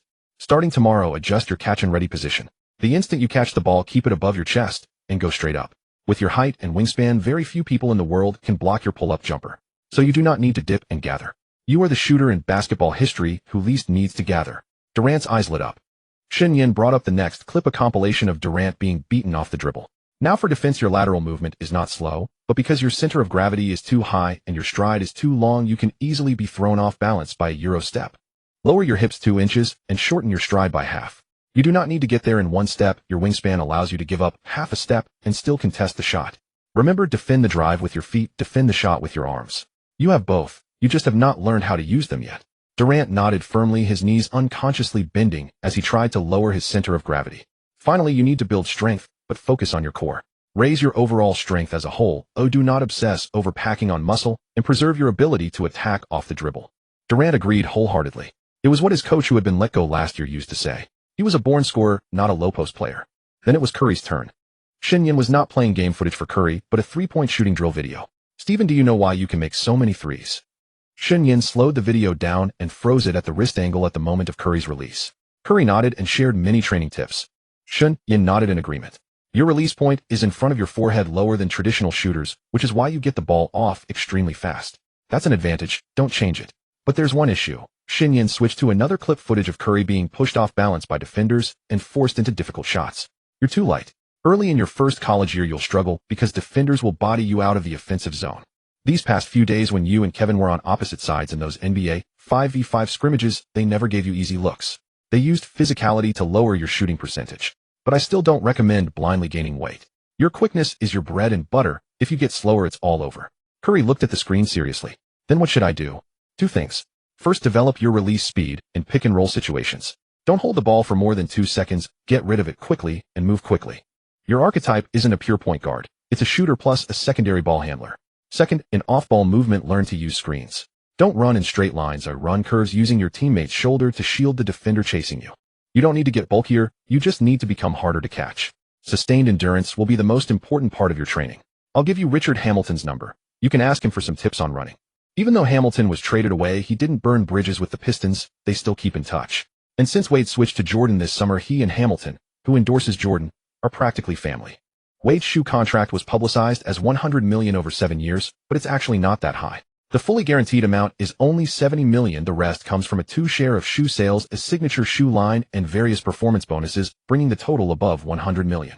This contract is better than LeBron's $90 million over 7 years because of that too royalty. If the shoes sell like crazy, Wade will make a lot more. If Adidas hadn't made a crazy bid to poach him, Shen Yan wouldn't have been able to negotiate the sales share either. Curry lowered his head thoughtfully, then looked up after a few seconds. Mr. Shen, don't I need to work on defense? Shen Yan smiled slightly. Of course you need to practice it. But your greatest defensive contribution is making the opposing scorer chase you all over the court. You exhaust them with your offense. That's the best defense, and it's what Hamilton does. On actual defensive possessions, just do your best. If they score, you come back and hit a three. You even net 1 extra point. Curry immediately grinned. Over the next 20-plus days, Durant and Curry were like 2 sponges thrown into a river. Durant began adding an extra core strength session every day. After each practice, he stayed on the court to do 300 repetitions of shooting drills, lowering the ball before raising his release point. The first 3 days, his shooting percentage was dreadful, but by the second week, it stabilized above 70%. Curry, meanwhile, spent his days glued to Rondo and Lowry, asking about the details of pick-and-roll movement. Lowry was overwhelmed by the baby-faced high schoolers' questions, and it wasn't until Rondo drew more than 20 plays on the tactic board that Curry finally quieted down. On the last day of the training camp, the rookies played several 3v3 scrimmages. Durant scored 16 points. Using his adjusted release, he pulled up for 3 threes in a row. Watson, defending him, stood still and watched the ball sink through the net with an expression of, "I really tried my best." Curry racked up 7 assists in another group, 4 of which were one-touch passes after curling off screens, directly feeding Millsap rolling to the rim. Curry also impressed with his 3-point shooting. After practice, everyone sat on the floor at center court drinking water. As Kobe passed by Durant, he paused, looked down at him for 2 seconds, and said, "When you enter the league next year, don't shy away from contact. You can avoid it temporarily, but not forever." Then he patted him on the shoulder and left. Durant stood there stunned, like a believer blessed by a deity. Shen Yan stood at the sideline, finishing the last line of his notes. He closed the notebook and looked up, his gaze sweeping over the young players scattered across the floor. Some had already secured NBA contracts, while others would need another year or more to hone their skills in college. But every face he had chosen had undergone a crucial transformation that summer. He knew the seeds had been planted. Some would sprout next year, others might take 3 or 4 years. But that was fine. He had patience. Sitting at center court, Durant and Curry were chatting about something. When Curry laughed, his whole face scrunched up. During training, Shen Yan first raised Big Ben's flexibility from 75 to 78, then boosted his stamina from 92 to 94, using up all 5 free attribute points. These 2 attributes improved Big Ben's shooting stability and extended his joints' resistance to fatigue. Big Ben's free throw percentage reached a remarkable 76. For a defensive center whose early career free throw shooting hovered around 30 and was targeted by hack-a-shack tactics, this was nothing short of a miracle. The increased flexibility and stamina allowed him to maintain his free throw form even in the late 4th quarter. Big Ben's close-range shooting was 46 and mid-range 40. On a stat sheet, those are just percentages, but in a game context, every percentage point could alter the outcome of a playoff series. Now few teams dare to leave Big Ben open. What Big Ben needs now is to stay healthy and play for several more years. After securing a 4-year max contract, he can sign a reasonable mid-level deal, then finish his career and retire. With that mid-range jumper, he would be a tougher version of Scola or Ibaka. The second player Shen Yan upgraded was Wade, putting all 3 points into intelligence from 71 to 74. Shen Yan wanted him to think 1 step ahead on the court, when to go all out, when to slow down to lure double teams, and when to pass the ball and move off it. In the regular season, when the schedule was too congested, he should ease off. He was teaching Wade to use his mind to protect his body. Shen Yan taught Wade an ancient footwork technique and demonstrated it himself. The circular walking route of Bagwazang traces the 8 trigrams. Xian Kuan Jin Sun can lead Jin Dui, connecting them into a circle. The footwork shifts and interchanges within the circle like a constantly spinning net. Your lost step is now a product of instinct, but if you incorporate the circular walking awareness of Bagwazang, then every change of direction and every spin on the court won't just be to shake off one defender, but to ensure that by the next move the ball is always on the blind side of the defender. The wave fall isn't powerful because you fall a lot, but because you can still attack while falling, and you're always the quickest to get back up after hitting the floor. But it drains your health. With this footwork, you won't get hurt as easily. Wade watched Shen Yan explain Bagwazang, utterly mesmerized. He couldn't believe someone could summarize footwork patterns so elegantly. Shen Yan then took out a book with The Art of War on the cover. In the chapter on calculations, there is a line attack where he is unprepared or appear where you are not expected. Your element of surprise used to come from speed. From now on, it should come from rhythm. If you rely solely on quickness to attack the rim, you'll last at most until you're 33, then you'll become a bench player or even retire early. If you develop driving rhythm with the ability to go fast or slow at will, you can create a full step of separation from every defender and get your shot off. You need to use your intelligence to make your career last longer. But don't think about only playing easy basketball and passing the hot potato to your teammates just to prolong your career. Wade chuckled.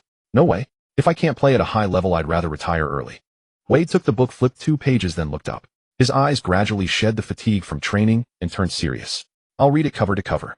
Shen Yan had no intention of letting him figure it out on his own. He would schedule weekly video calls to explain. At the very least, when Wade quoted the text, he wouldn't misstate the meaning or the source. The final athlete Shen Yan worked with was Kobe. It took him 3 full days to complete the targeted training program. He began by teaching the 8-section brocade, guiding Kobe through movements ranging from palms lifting to regulate the sanjiao, to the gentle heel drops that disperse tension throughout the body. Kobe practiced this set of bone and tendon stretching exercises each morning between 5 and 6 o'clock. By the 3rd day, Kobe's body lines had noticeably softened and become more fluid. In the afternoon before contact drills, Shen Yan taught him the tiger and crane dual form fist routine.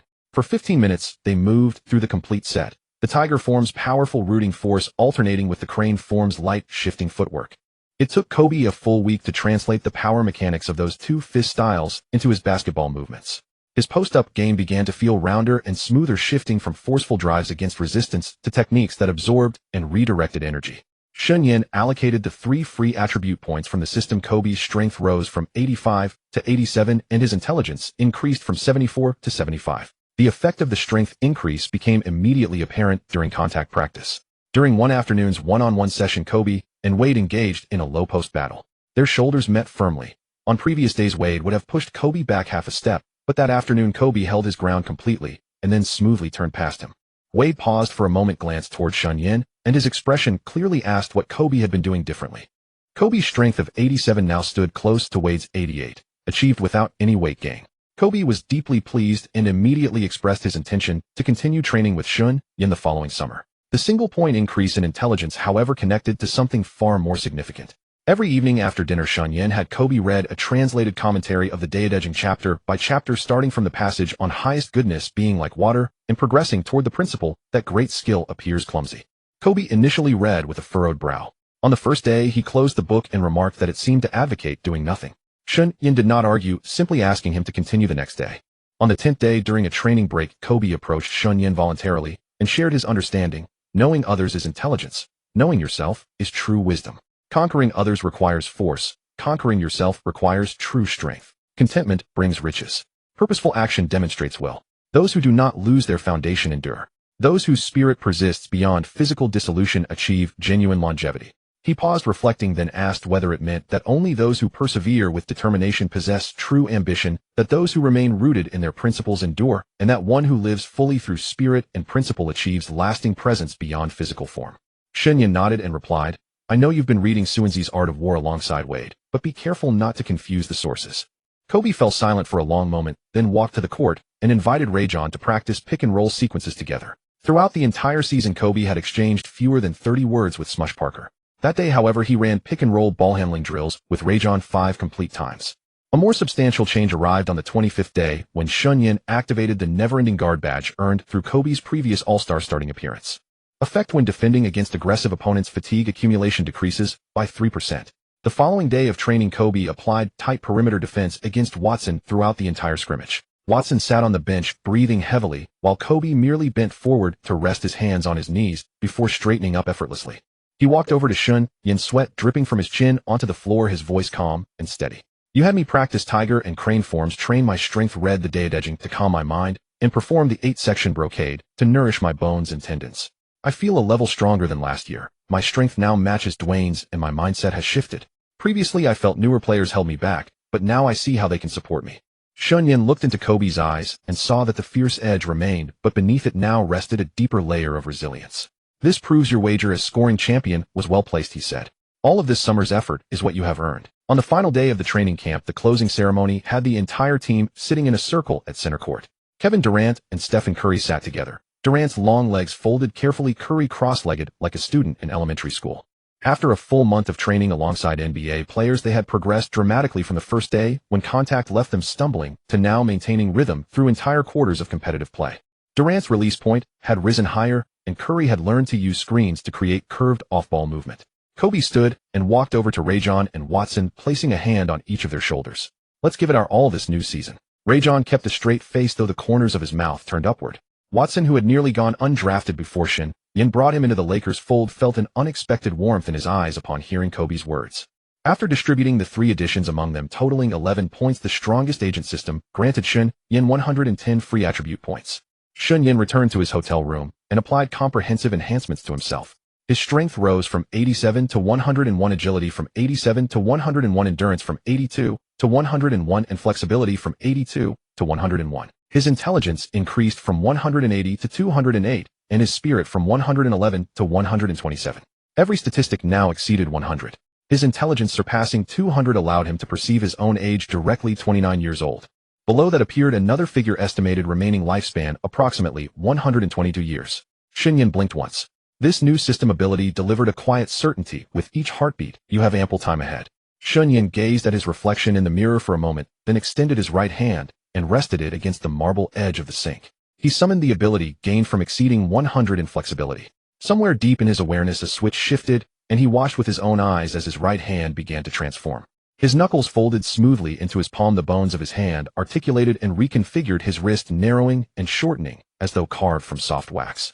There was no sensation of pain. It felt as though his skeleton were constructed from blocks designed to be rearranged. 15 seconds later he stood before the mirror as a figure approximately 1 meter 40 tall. His clothes hung loosely on his diminished frame, the hem of his shirt reaching his knees. Shen Yan lifted those much smaller hands and examined them from every angle. His fingertip sensitivity and gripping strength remained entirely intact. He drew a slow breath, his joints making soft clicking sounds as his bones extended back to their original positions. At 1 meter 86, his height restored instantly, his shirt reshaping to its former silhouette. Bone contracting technique, Shen Yan said to his reflection, his voice carrying a rare quality of quiet wonder. Strength exceeding 100, usable once per week for 15 minutes, multiplying power by 5 times. Shen Yan lifted a chair from beside the desk to confirm its weight, then activated the ability. A warm sensation rose from the base of his spine and spread through his limbs. He lifted the chair again and found it remarkably light. Setting it down, he wiped his hands and considered the result. 15 minutes, 5 times his normal strength. His current power roughly matched that of a player like Ben Wallace. Increased 5-fold, he mused, he might truly be suited to the task of handling wild cattle by hand. Agility exceeding 100, usable once per week for 15 minutes, tripling speed across limb movement, reaction rate, and fine finger control. He picked up a pen, activated the ability, and attempted to sign his name quickly along the edge of a notebook. The pen tip moved across the paper so swiftly that 3 parallel faint lines appeared behind the ink. His wrist completed 5 motions within half a second, and he barely registered any muscular effort. What did triple speed finger control mean? It meant that within the span of another person's single blink, he could complete intricate tasks requiring 3 seconds of normal human dexterity. Endurance breakthrough, working 6 hours followed by 1 hour of sleep fully restores energy. 4 hours of sleep each day equals 8 hours for an ordinary person. Shen Yan tested this one most quickly.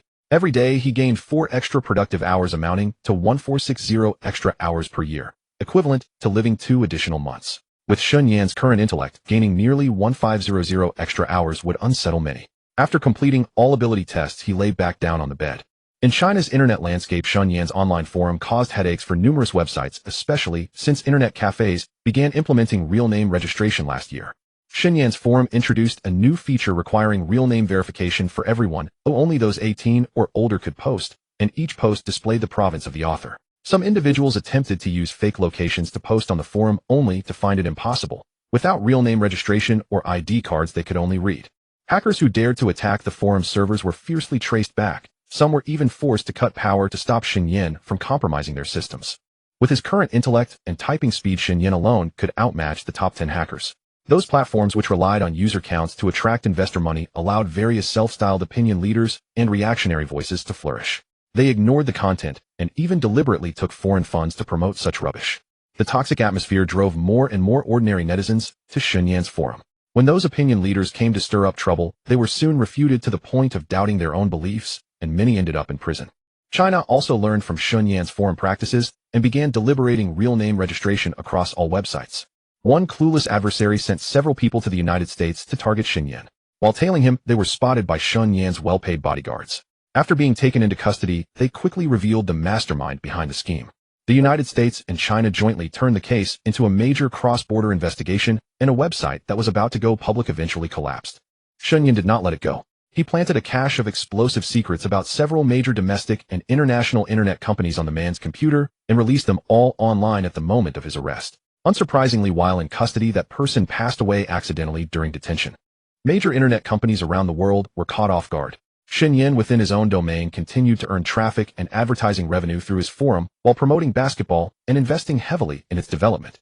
Lin Zhixing, whose Zhixing sodium battery and solar power enterprises employed hundreds of thousands of workers in China, also happened to love basketball. Together with Shen Yan's forum, he launched worker basketball leagues in 3 cities of Zhejiang province. The talent pool consisted of young workers from the 3 factories and the children of older workers. Several attempts were made to interfere, but Lin Zhixing welcomed them all. Yet those who interfered seemed to encounter misfortune. Even their superiors were soon investigated for corruption and imprisoned. Gradually, the 3-city friendly basketball tournaments flourished and young players began to be cultivated.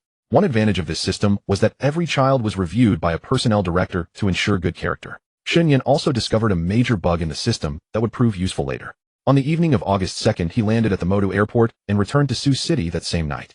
On the way, he glanced at the news Yao Ming had announced he would refuse to eat shark fin. Suddenly, environmental criticism and international pressure fell upon innocent Chinese citizens. Hard-working farmers and ordinary workers were suddenly portrayed as the world's leading killers of sharks. An image surfaced in Shen Yan's mind, a bucket with someone dripping ink into it. Back home in Sioux City, Shen Yan slept for 4 hours and fully recovered. When he opened his computer, the sports headlines on all major portals featured the same photo, Yao Ming standing at a podium, left hand on his speech, wearing a solemn expression. The headline read, "Yao Ming pledges lifetime refusal of shark fin, protecting marine ecology, starts with me." Comments were initially moderate in the first hour, but by noon the tide had turned. Chinese people slaughter millions of sharks every year just for a bowl of soup. A town with over 1,000 people living off shark fin cutting. Horrifying. Barbaric. China's seafood market should face international sanctions. The Chinese are cruel. They slice off the fins and toss the sharks back into the sea to die. On August 4th, the public outcry peaked with some domestic social media even promoting a theory of inherent Chinese guilt. In the early hours of August 5th, the homepage of the website, Dow, published a data report. All internet-connected devices around the world simultaneously saw the new content. It was a cross-referenced analysis of public data from global fishery organizations over the past 10 years, accompanied by satellite thermal imaging playback, clearly marking a global heat map of shark fishing activities. On the map, China's coastline appeared in pale cool blue, indicating only 2.7% of the total catch. In contrast, large patches of deep red covered the eastern Atlantic, eastern Pacific, and southern Indian Ocean, marking the long-range shark fishing fleets of Western countries and the tuna operations that incidentally caught sharks. The report ended with a bold line. The claim that China kills most of the world's sharks originates from an unpublished briefing by a wildlife protection organization that never underwent peer review.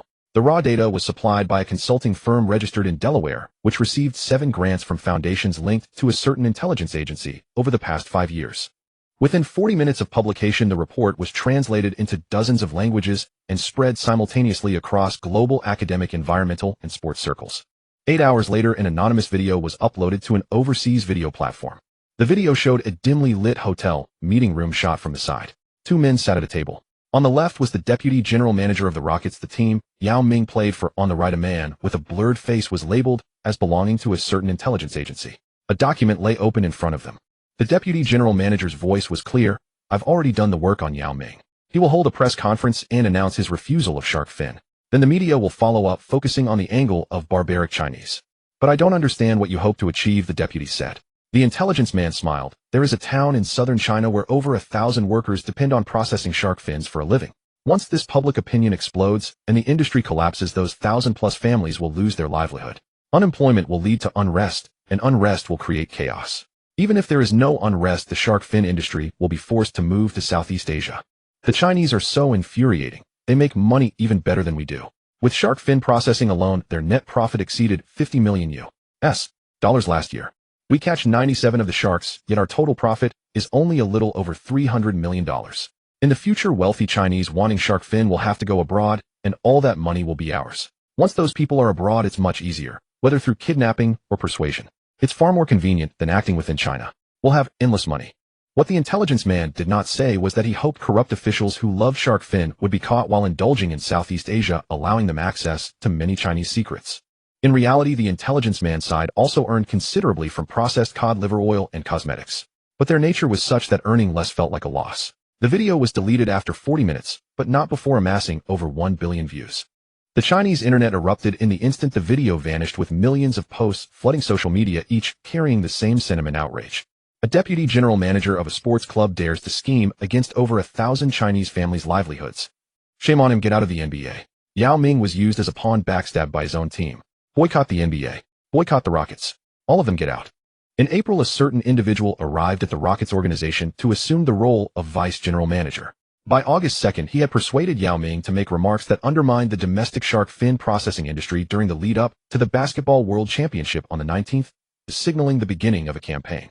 The event was organized by WildAid, an international NGO registered in the United States. All staff salaries were allocated by its headquarters, with funding primarily sourced from major private foundations in Europe and America. Additionally, the organization was eligible to apply for U.S. government foreign aid programs. At that time, a press conference was attended by three prominent Chinese figures, Yao Ming, Li Ning, and Lu Huan. Shen Yan and his study had finished reviewing the video's viral spread. The footage had been painstakingly captured over a long period by 20 veteran reconnaissance personnel. When Yao Ming announced his refusal to consume shark fin, Western-aligned media outlets took the lead, demanding that the Chinese people bear the blame and admit guilt, igniting a firestorm of public opinion. Only then did Shen Yan retrieve that video from a concealed storage area of the system. He set a trigger mechanism. Once the shark fin report on the Dow website surpassed 1 billion reads globally, the video would be anonymously released at a random time. Closing the video window, he picked up his teacup and walked to the window. On an August afternoon in Sushi, the sunlight caused the camphor leaves outside to curl slightly. The computer chimed repeatedly. Shen Yan looked and was amused. Stern had urgently sent 3 messages. The Rockets have already initiated the process to terminate Maury's contract. The NBA officially opposes any commercial conduct driven by non-sporting motives. The NBA is a commercial league and does not participate in any political activities. Shen Yan suspected that Stern was furious enough to wish he could dispose of the individual. Chinese television networks urgently suspended the broadcast of the upcoming season. Last season, the NBA's Asia office earned $55 million from China, with an estimated $62 million projected for the next season. This net profit directly benefited the NBA league. NBA-related industries had generated over $400 million in net profit from China. Such a massive sum could not be compensated for even by selling the current Rockets organization. Stern was understandably anxious, as were many team owners. Whenever Yao Ming played an away game, their teams sold significantly more tickets. Shen Yan set the teacup down and remained by the window, observing the ordinary lives of people on the street below. Over 1,000 households relied on shark fin processing for their livelihoods, and more than 10,000 people worked in related downstream sectors, transportation and restaurants. Unbeknownst to them, they had narrowly escaped a precisely targeted assault. Yao Ming had shut himself in his room. The southern summer heat was oppressive like a steamer. The curtains were drawn and the air conditioning was set to its lowest temperature. His phone lay on the bedside table, its screen lighting up every few minutes.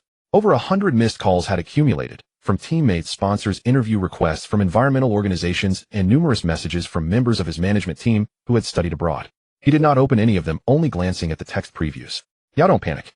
It's blown up, but we can turn this around. We all know about foreign shark fishing, but we can't say that now. Going against international environmental groups would look bad. If it gets too difficult, just apologize and say you were misled. Yao Ming placed his phone face down on the bed. 2 conflicting thoughts warred in his mind. One was the principle he had been taught since childhood: acknowledge mistakes personally, stand up, and take responsibility when wrong without excuses or blame. The other was the truth that had been forced into his eyes over the past 2 days through the Dow website, and that video. Certain people had deliberately exploited his public statement, aiming to destroy the livelihoods of over 1,000 households in one town, and potentially many more. On the 2nd, when he had announced his refusal to eat shark fin at the press conference, he believed he was doing something righteous. He had carefully reviewed the terms protecting sharks and marine ecology 3 times before bringing them to the podium. When the public outcry erupted, it was like a violent storm, branding the Chinese people as barbaric. Closing his eyes, Yao Ming recalled the team members who had studied abroad. In recent days, when they gathered around him, their eyes reflected urgency and anxiety, not over the truth, but over the fact that public opinion was not following the expected script. One of them had even said to him on the night of August 4th, "Yao, forget whether the data is true or false. The momentum is already building. You need to keep riding the environmentalist wave. Dozens of brands are waiting for your statement before signing endorsement contracts." At the time, Yao Ming had remained silent. Now he understood. Those people had long known that foreign countries were the main source of shark hunting. During their studies abroad, they had been exposed to fisheries trade data and were aware of the massive demand for shark liver in the fish oil, cosmetics, and nutraceutical industries. Yet they chose to feign ignorance, because directing blame toward the domestic shark fin industry would help Yao Ming secure more international brand endorsements and help them acquire more contracts with Chinese clients for their consulting firms in the U.S. The livelihoods of thousands of families were in their eyes merely a bargaining chip. He could even guess that if this campaign succeeded, those organizations would use similar environmental tactics to dismantle more domestic industries. Yao Ming clenched his fists, his knuckles emitting a soft crack. He recalled another matter. Rockets general manager Dawson had called him on the 4th, his voice carrying an unusual unease. Dawson said, "Yeah, regarding that matter with Mori, I had no prior knowledge. I've been asking the owner as well. But you know the owner and Mori are both slippery. Some things he might not have discussed with me. What I want to say is you're safe in Houston. The team needs you." Yao Ming replied with a quiet and hung up. Later he understood the meaning behind Dawson's call. Dawson was drawing a line between himself and the situation. He was a white Texan. Dawson had subtly revealed a truth the owner Alexander may have tacitly approved or even promoted the plan. A star player's public stance had been used by his own team's owner as a test of compliance. A test of what? Whether Yao Ming would obediently follow the predetermined script. Whether his influence could accurately strike a sensitive target. Yao Ming stood up, one thought thundering repeatedly in his mind: you brought things outside of basketball onto the court. Throughout the 6th, he saw no one. The meals his assistant delivered sat untouched outside his door. Only in the afternoon did he open the door to grab a bottle of water. The laptop in his room remained on, displaying the data report from the Dow website. He read every appendix line by line. The table's satellite thermal imaging and original data sources from international fisheries organizations. After finishing, he leaned back in his chair and let out a long breath. At 7 o'clock on the morning of the 7th, Yao Ming opened his door and stepped out. He had shaved and changed into a clean white shirt. The fatigue in his eyes had receded, replaced by a calm, almost silent sharpness. Several team members gathered around, eager to speak. He raised his hand, and everyone fell silent at once. "What time is the press conference?" 1030 with global media, over 100 outlets. Yao Ming nodded and walked into the dining area to pour himself a glass of soy milk. He drank it slowly, set the glass down, and turned to his assistant. "I wrote my own speech last night. We'll go with mine." At 1030 in the morning, in a hotel conference hall in Yangqing, 3 rows of journalists packed the room with cameras and lenses. The red indicator lights of the video cameras formed a dense patchwork of glowing dots. Yao Ming stepped onto the stage, placed both hands on the podium, and swept his gaze from the first row to the last. The sheer presence of his towering frame seemed to weigh the air in the room. "I have been following the news over the past 2 days and have come to understand the full picture." He watched the expressions on the foreign correspondents' faces. Some raised an eyebrow, some leaned forward almost imperceptibly. On the 2nd, I stated that I would no longer eat shark fin. My motivation was simple: sharks are a vital part of marine ecology, and overfishing or harming endangered species is wrong no matter which country does it. I wanted to use my position to set an example of public welfare, starting with myself by reducing consumption. A flurry of camera shutters sounded from the audience. "But I have also seen the latest research data. Huagua is not the main culprit in actively hunting sharks. More cases involve incidental or bycatch in distant water fishing, and its processing sector handles only the fins left over from foreign catches. This makes one thing clear to me: protecting sharks cannot be achieved by focusing solely on the consumer end, nor solely on Huagua's processing industry. What truly needs to be addressed is the source of global distant water fishing, the countries and fleets that engage in large-scale targeted shark capture to profit from shark liver and oil. All responsibility cannot be placed on the workers in Huagua's industry." A foreign reporter raised a hand, but Yao Ming did not look in that direction. He continued, slowing his pace instead. "I will not take back my personal commitment to stop eating shark fin. A public welfare is my own choice. But I oppose a one-size-fits-all approach. I oppose double standards, and I oppose using environmentalism as an excuse to destroy the livelihood of a small coastal town in Huagua and its industry. I am even more opposed to making culture and people's livelihoods sacrificial victims in the arena of public opinion." He took a deep breath, his gaze focusing on some distant point. Protecting sharks should be a global effort to jointly regulate fishing and set rules, not a matter of making the people of Huagua shoulder the blame or letting Huagua's processors lose their jobs. I stand by my words. It begins with me. But environmental protection must be fair, and it must begin with the whole world. The moment his last word landed, Yao Ming did not wait for questions. He stepped out from behind the podium and strode quickly toward the side door. Behind him, the journalists rose as if startled from a trance, dozens of hands raised in the air calling out, "Yao Ming," and "Mr. Yao," in waves, but he did not look back. The door closed behind him, sealing the noise of the conference hall in another world. The corridor was quiet. His assistant jogged up behind him and handed him a bottle of water. Yao Ming took it, unscrewed the cap, and drank half of it in one long tilt. He poured the rest of the water over his head. Droplets ran down his temples and chin, soaking the collar of his shirt. "The car is ready. Dream Team 7 has court adaptation at 4 p.m. and the warm-up game will go on as scheduled." Yao Ming tossed the empty bottle into the trash bin. "Let's go." The news of Mo Go's dismissal spread. Shen Yan was in Sioux City reviewing the progress of a Chinese-language mobile operating system developed by a team he had assembled. He decided to release ahead of schedule a phone in the summer of '09 that would be even more disruptive than the Apple IV of 2010. The operating system was one step. The battery and screen were already in development, and other projects were steadily advancing. At that time, the most advanced lithography machines abroad were the 60 nanometers mass production models released in July. Domestically, only 250 nanometers was available, and a 90 nanometers front-end prototype had not yet been built. By 09, 90 nanometers was still nowhere near completion. Shen Yan had Lin Jixing lead a 90 nanometers lithography machine task force aiming to achieve mass production of 90 nanometers by 09, when overseas fabs would be at 40 nanometers, making the gap not too wide. Shen Yan would occasionally step in to overcome the bottlenecks they could not solve. The talent had been carefully screened and was sufficiently reliable. Shen Yan needed to focus his energy on memory storage. Domestically, even NOR flash used in feature phones could not be produced, let alone large-capacity NAND flash wafers for smartphones. He planned to develop storage for feature phones in 07 and large-capacity storage in 09. Of course, many other components were missing as well. Operating memory, 3G baseband chips, power amplifiers, PA-SAW filters, RF switches, and so on. For a period, the mobile phone represented the most advanced technology. There was no doubt about that. For items at reasonable prices, he could look into acquiring them or exchange patents for battery and touchscreen technologies. As long as he was not entirely restricted, Shen Yan would not attempt to do everything alone. His phone rang, and a news alert popped up on the screen. It turned out that Mo, cornered and turned down by Alexander, had chosen to make a recording public. He had only one condition after making it public. He wanted to leave the basketball circle entirely and find other work. He did not want to fall into the line of fire. He had only been working for his boss and did not want to be involved any further. After listening, Shen Yan took off his earphones and placed them on the table. He had not expected that something even the scouts could not obtain. Mo, the pawn about to be cast aside by Alexander, had kept a hidden card for self-protection and chosen to play it at this moment. Within 30 minutes, the recording had spread across global sports media. At 7 a.m. the next day, Yao Ming's statement appeared on the front-page headlines of all Chinese portal websites. It was only 4 lines. When it comes to the dignity of Huawei, there is a bottom line that must not be tested. I will no longer play any games for the Houston Rockets as of today. I thank the fans for their support over the past 4 years, but some things are more important than basketball. Yao Ming, August 8th. Yao Ming had made this decision faster than Shen Yan had anticipated, but in exactly the same direction.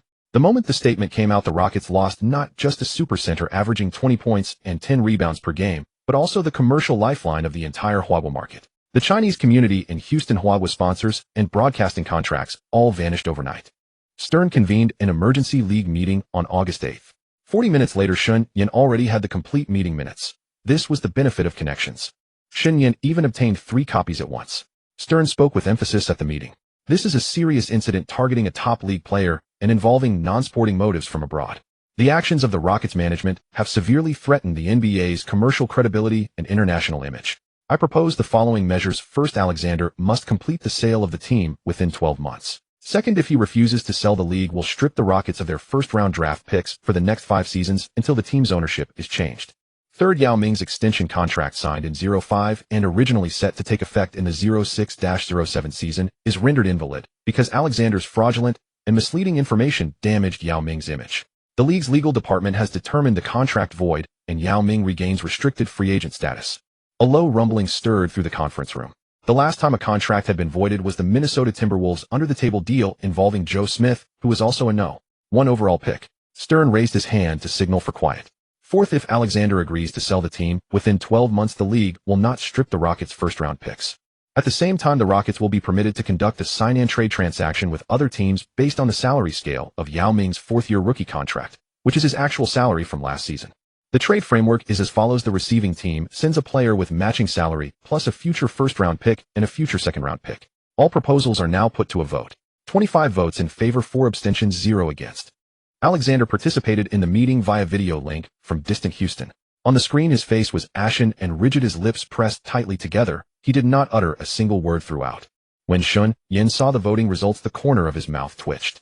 25 approval votes. 25 league owners agreeing to force a fellow owner to sell his team. Nothing like this had ever happened in NBA history. It seemed he had truly been undermined by Alexander's maneuvering. The NBA had distinguished itself among the 4 major leagues by going global. Its average salary was nearly twice that of the second-place league, and the average salaries of the other 3 combined were only a few $100,000 more than the NBA's. This was why players like Big Ben Iverson and James, who could play both basketball and football, all chose basketball. The veteran minimum salary also dwarfed the other 3 leagues. The NBA was the most secure, and that security came from internationalization. If Alexander dared to provoke China, interfere with public opinion, and affect tens of thousands of jobs, while the NBA neither responded nor even supported him, then guess, would other countries still dare to send players to the NBA? Would they still let the NBA become popular in their own countries? The logic behind Stern's thunderous measures was clear. Yao Ming was the core asset of the league's globalization strategy. If the Rockets incident were mishandled, the Chinese market would shrink by at least half within the next 5 years. Since Yao Ming entered the NBA in 2002, the NBA's earnings from China had quadrupled, and future gains would only climb higher as China's industrialization accelerated. In 2018, the NBA took a net profit of $1.2 billion from China. That was its peak. Afterward, despite intense promotion, it was left with only around $400 million. Stern calculated more clearly than anyone Yao Ming had to leave the Rockets, or his commercial value fan sentiment, and the Chinese market would all suffer. Shen Yan grew excited. He never expected that Mori on his way out could still pull off such a move. If the Lakers managed to get Yao Ming, wouldn't the next few years be a foregone conclusion? However, what happened next made Shen Yan's curling smile fade. Kupchak's call came in, his voice tight with urgency. Shen, the Lakers have prepared their trade assets. Bynum cannot be included, but we can offer Mim Cook Turiev plus a future first-round pick and a future second-round pick. The salaries will match perfectly. As long as the league gives the nod, Yao Ming coming to Los Angeles is a done deal. Shen Yan cut him off. You haven't leaked this to anyone, have you? Kupchak paused for a moment. I just called a few general managers to probe their intentions. They all congratulated me. They'd congratulate you. Yeah, right. Think about it. 25 teams voted to force Alexander to sell his team. What are they after? They want a player of Yao Ming's caliber to enter the trade market, so everyone has a chance to bid. And you want to trade Mim Cook and Turiev for him. Do you expect other teams to agree to the Lakers assembling a lineup of Kobe Bryant, Yao Ming, and Bynum, which would essentially book the Western Conference Championship for the next 5 years? Or were you just calling them to brag about how good you are at profiteering from a crisis? On the other end, Kupchak's breathing grew noticeably heavier. Do I still have a chance? Shen Yan's voice was strained with suppressed anger. We've been working all summer, drafting Rondo, signing Watson, clearing cap space, building a backcourt defensive system.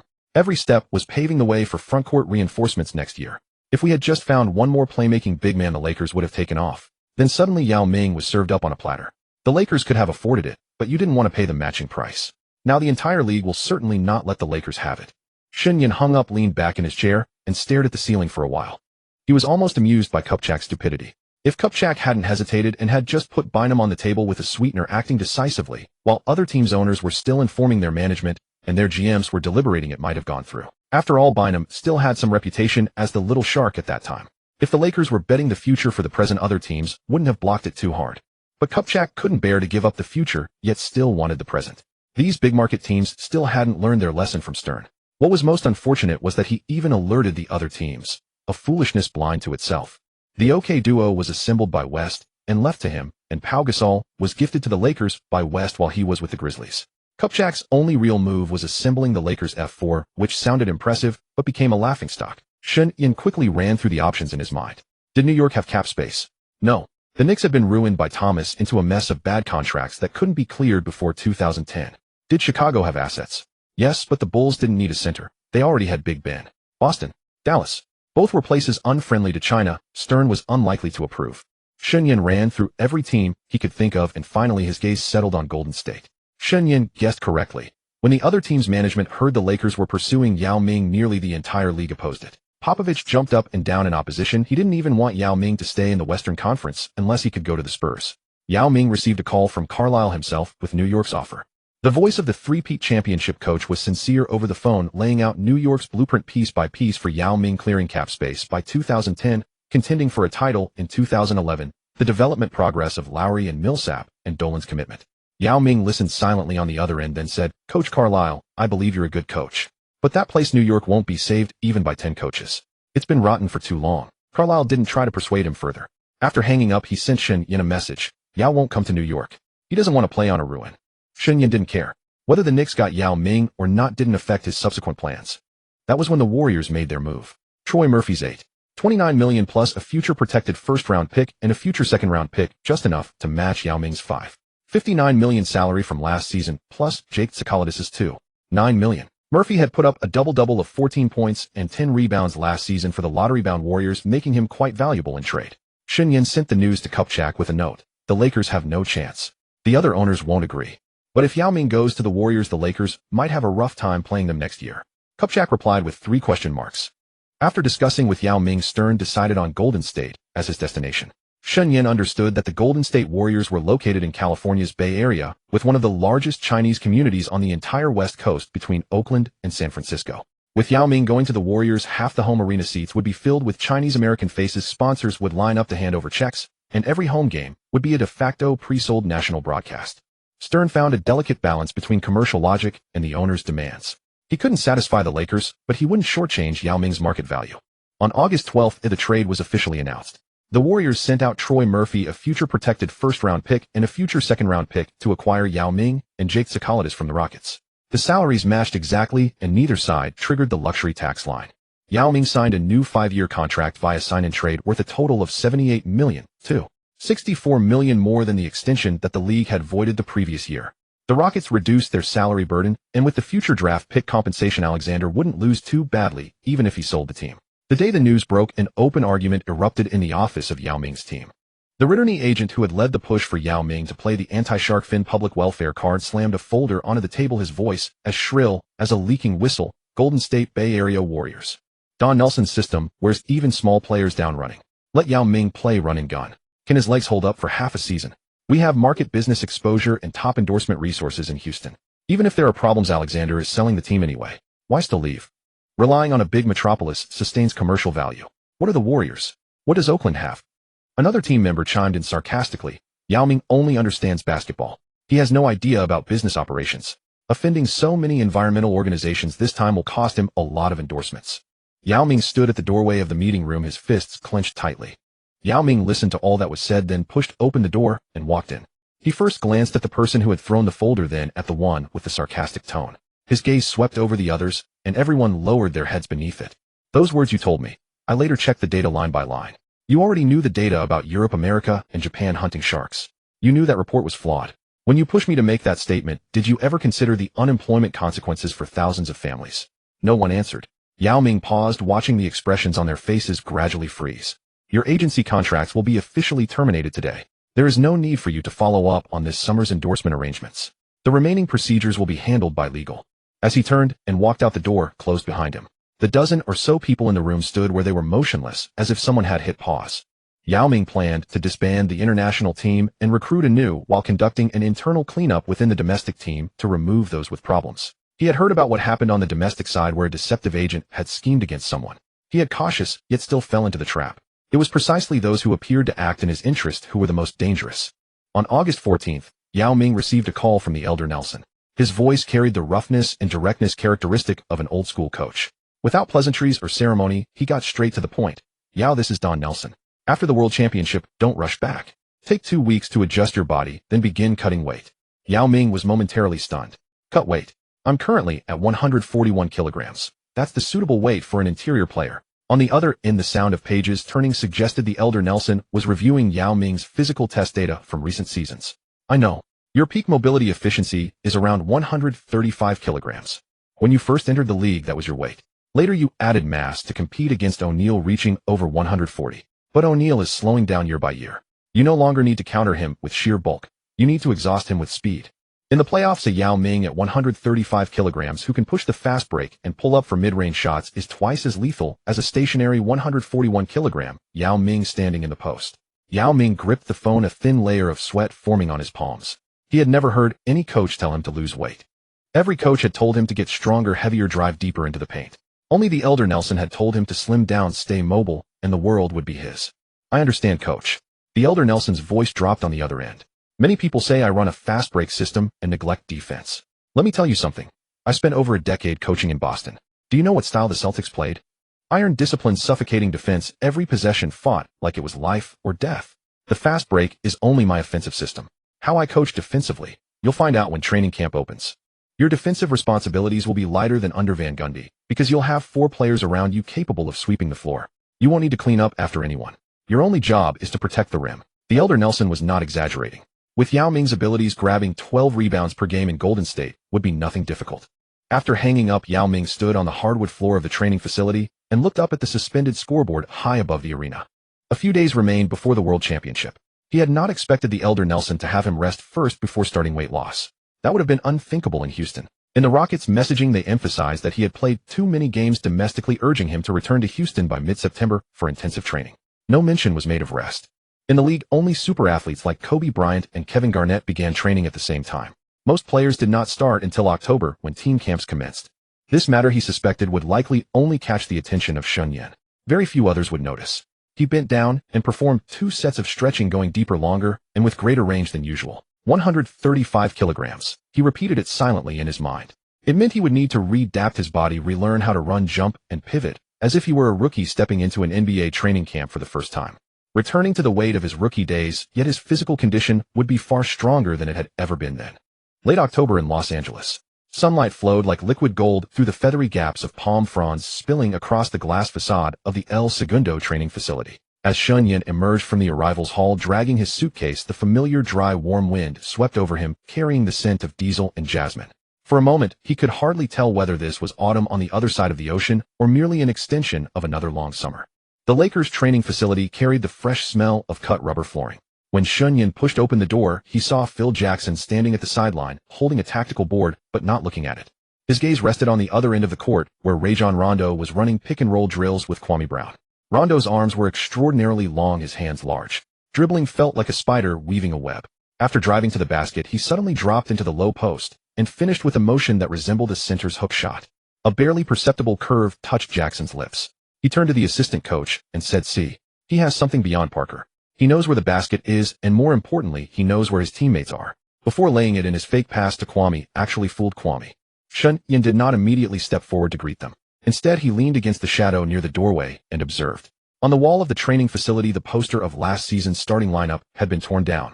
Where Smush Parker's face once was, a rectangular white patch remained like a window waiting for glass. As Rondo ran past that empty space, his shadow fell upon it. Wavering, distorting, finally settling into a crouched posture, the habitual stance he assumed before battle for a rebound. During the practice scrimmage, Rondo was already in the first unit. Kobe held the ball at the top of the key in isolation. Artest stretched the weak side to create space. Cook had moved beyond the three-point arc. Meanwhile, Rondo and Kwame clogged the paint like a thick pot of kanji.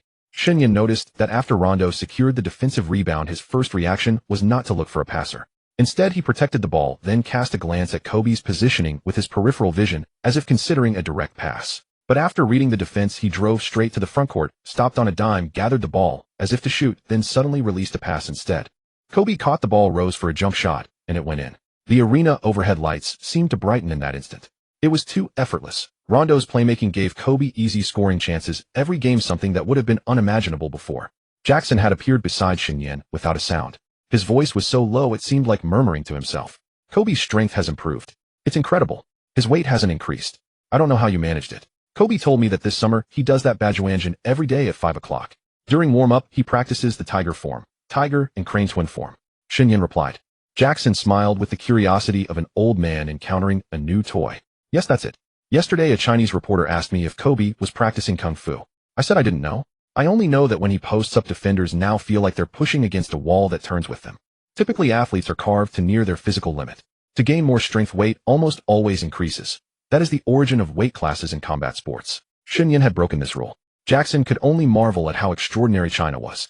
He had recommended Chinese classical texts to both Jordan and Kobe, and both had genuinely absorbed them. Not the kind of reading where someone gets stuck on the first page for months. Now Shen Yan had led Kobe into another realm entirely. Yao Ming listened to all that was said, then pushed open the door and walked in. After the preseason, Kobe Bryant and Smush Parker had a complete falling out. In the original timeline, the team had no one else to turn to and had to reluctantly keep him in the starting lineup. Now Jackson directly promoted rookie Rajon Rondo to the starting spot with C.J. Watson, Anthony Johnson serving as backups.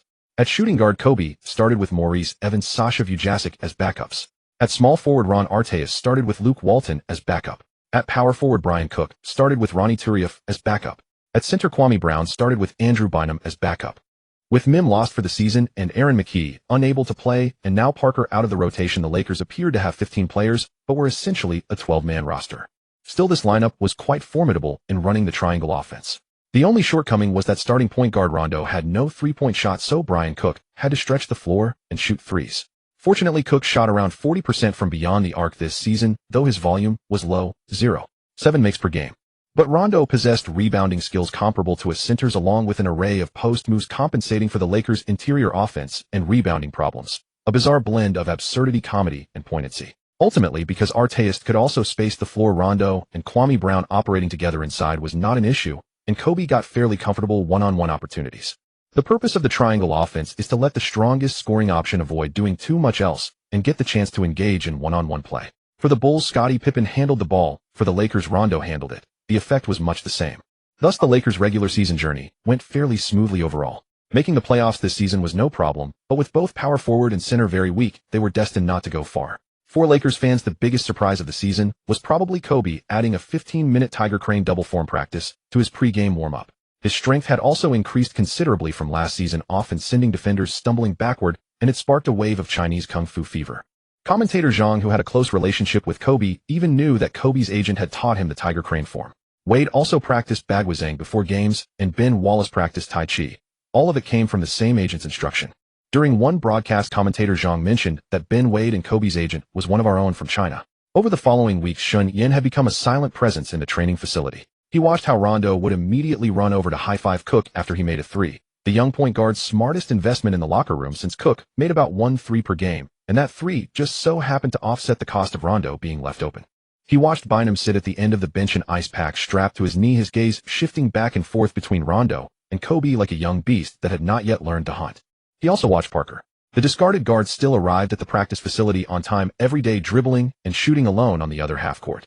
His moves still carried a street ball flair, and the sound of the ball bouncing on the empty floor was as lonely as the evening bell in a temple. Kobe's Tiger Pounce carried the explosive power honed on the basketball court.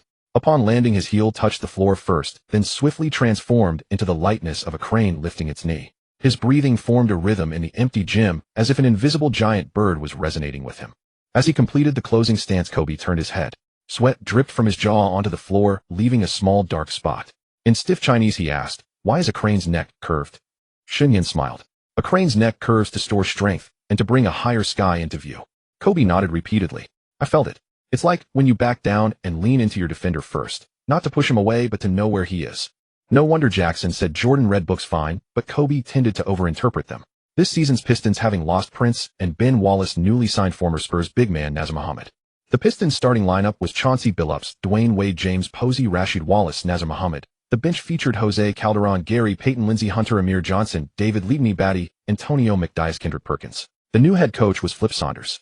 The Pistons remained very strong in the East, and their frontcourt was stocked with physical bruisers specifically to counter the Pacers' twin O'Neals, the Heat's tall lineup, and the Cavaliers' LeBron James and his shooters. This roster could bulldoze its way through the East, but against the West powerhouse teams, the Mavericks, Spurs, Suns, and the New Look Warriors, they were all tough matchups for the Pistons. There was a saying that the East relied more on physical play, while the West was more skilled. After Shaq moved east, the strength of a team's interior basically determined its floor in the East. The Pistons' frontcourt had veteran players with experience and younger players too. They weren't slow, some were better on offense than defense, while others were far better defensively than offensively. But with tactical mastermind Rick Carlisle gone, and replaced by the offense-oriented, defensively weak Flip Saunders, Kendrick Perkins, who should have been heavily utilized, was instead buried on the bench. Unless they paired him with a defensive assistant coach, well, the Mike Brown type, the Pistons would have to rely on the foundation Rick Carlisle left behind, with the players practicing defense on their own. In December in Philadelphia, snow fell on the photo of the Wachovia Center's dome. Shen Yan saw this news in the restaurant of a Los Angeles hotel. The television was on mute. Across the bottom of the screen rolled ESPN's red ticker. Allen Iverson's name flashed by amid a string of characters followed by words like Denver and first-round pick. He put down his chopsticks and stared at the ticker for 2 full passes until it vanished completely, only then realizing he had been holding his breath. Philadelphia had finally done the thing, folded up its franchise soul like an out-of-season jersey, packed it, and shipped it to the Colorado Plateau. Almost simultaneously, the ripple effects of the trade began spreading across the league. Philadelphia cut Chris Webber, and the word rebuilding stood as naked as an unsheathed blade. Joe Dumars moved faster than anyone. At a veteran's minimum of $6.60, a discount on a veteran's dignity, Webber was lifted from the ruins of Philadelphia, dusted off, and placed onto Detroit's bench. Shen Yan remembered a week earlier in the practice facility, Turiaf had gestured and said that the Pistons played like a machine. Every gear knew exactly where the next gear was. Now Webber had become that old shining spare gear. He didn't know how much farther the vehicle could go, but at least he had an extra coat for the winter. Dumars never made trades with fanfare. He simply circled a date on the calendar, then quietly picked up the phone. Quiet like the Pistons themselves, silent, heavy, yet never sinking in the mire of the playoffs. The Nuggets acquired Iverson, forming a backcourt duo with Melo. 2 of the top 5 offensive scorers teamed up under an offensive coach like George Karl, making Denver's firepower even fiercer. Seeing Wade get the minimum salaried King, Webber and Melo get Iverson, James was pacing anxiously. LeBron's camp frantically spread the narrative that the Cavaliers had failed in roster moves, placing If this season fails again, it's all because the front office and owner are incompetent front and center. Even though Cleveland's payroll stood at $62.99 million, just shy of the $65.42 million luxury tax line. The Spurs, meanwhile, ranked 5th in payroll this season and paid $2.00 in luxury tax. The Warriors waived a Donald Foyle's $13 million contract, avoiding the luxury tax.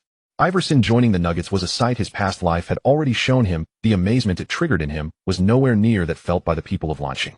The news that actually kept Shen Yan rooted to his breakfast chair was something else entirely. The Pacers followed close behind, seemingly emboldened by Philadelphia. Before the Christmas Day clash even arrived, they dismantled the last remaining sign of the twin O'Neals. Jermaine O'Neal's knees increasingly resembled a well-thumbed old book, every page turned with the fear that it might fall out. Though the 2004 playoffs had not overworked him, he kept improving over the next 2 years, and even engaged the Pistons in one of the most spectacular playoff series. Yet he was approaching 30, and the glass-like fragility of his body was gradually asserting itself. The Pacers' medical staff weren't from Phoenix after all. They couldn't keep brittle players healthy indefinitely. And Jermaine O'Neal was never particularly self-disciplined. As for the true O'Neal, age was sprinting ahead in numbers impossible to hold back. After years of grinding, he had grown heavier and heavier, with astonishing flesh drooping from his jowls. Thus the Pacers packaged Steven Jackson and Al Harrington and shipped them to Oakland, receiving in return Mike Dunleavy, Ike Dioga, Keith McLeod, a 2006 9th overall pick named Patrick O'Bryant, and a second-round selection. Shen Yan mentally jotted down the salaries involved: $12 million plus $63 million exchanged for rookie contracts of $44.2, $14.1, $35, and $2.06 million. On paper, Indiana saved money. In reality, they purchased room for Danny Granger to flourish. However, with Troy Murphy gone, the Pacers had no choice but to keep trading with other teams. The truly fascinating part of this transaction, though, lay in Golden State.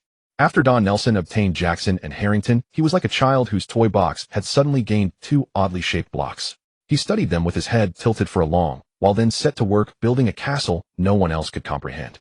Baron Davis ran the offense, Jason Richardson prowled on the wing, Steven Jackson was a wandering blade, and Andris Biedrins handled all the grunt work in the paint. Yao Ming, the giant whose fit in the run and gun had been endlessly debated, stood near the free throw line. Shen Yan began watching the Warriors' game tapes.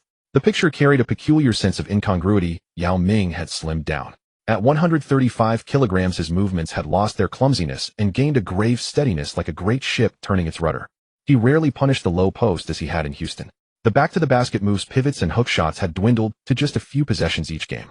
More often, he simply stood at the free throw circle, received the ball, raised it above his head, and then waited for Davis to cut into the lane, for Richardson to curl around screens, for Jackson to emerge from the weak side. The ball left his hands like a river, branching into streams, winding and looping before finding its way into the basket. Nelson gave him only 30 minutes, yet in those 30 minutes, Yao Ming effortlessly harvested 23 points, 11 rebounds, and 5 assists.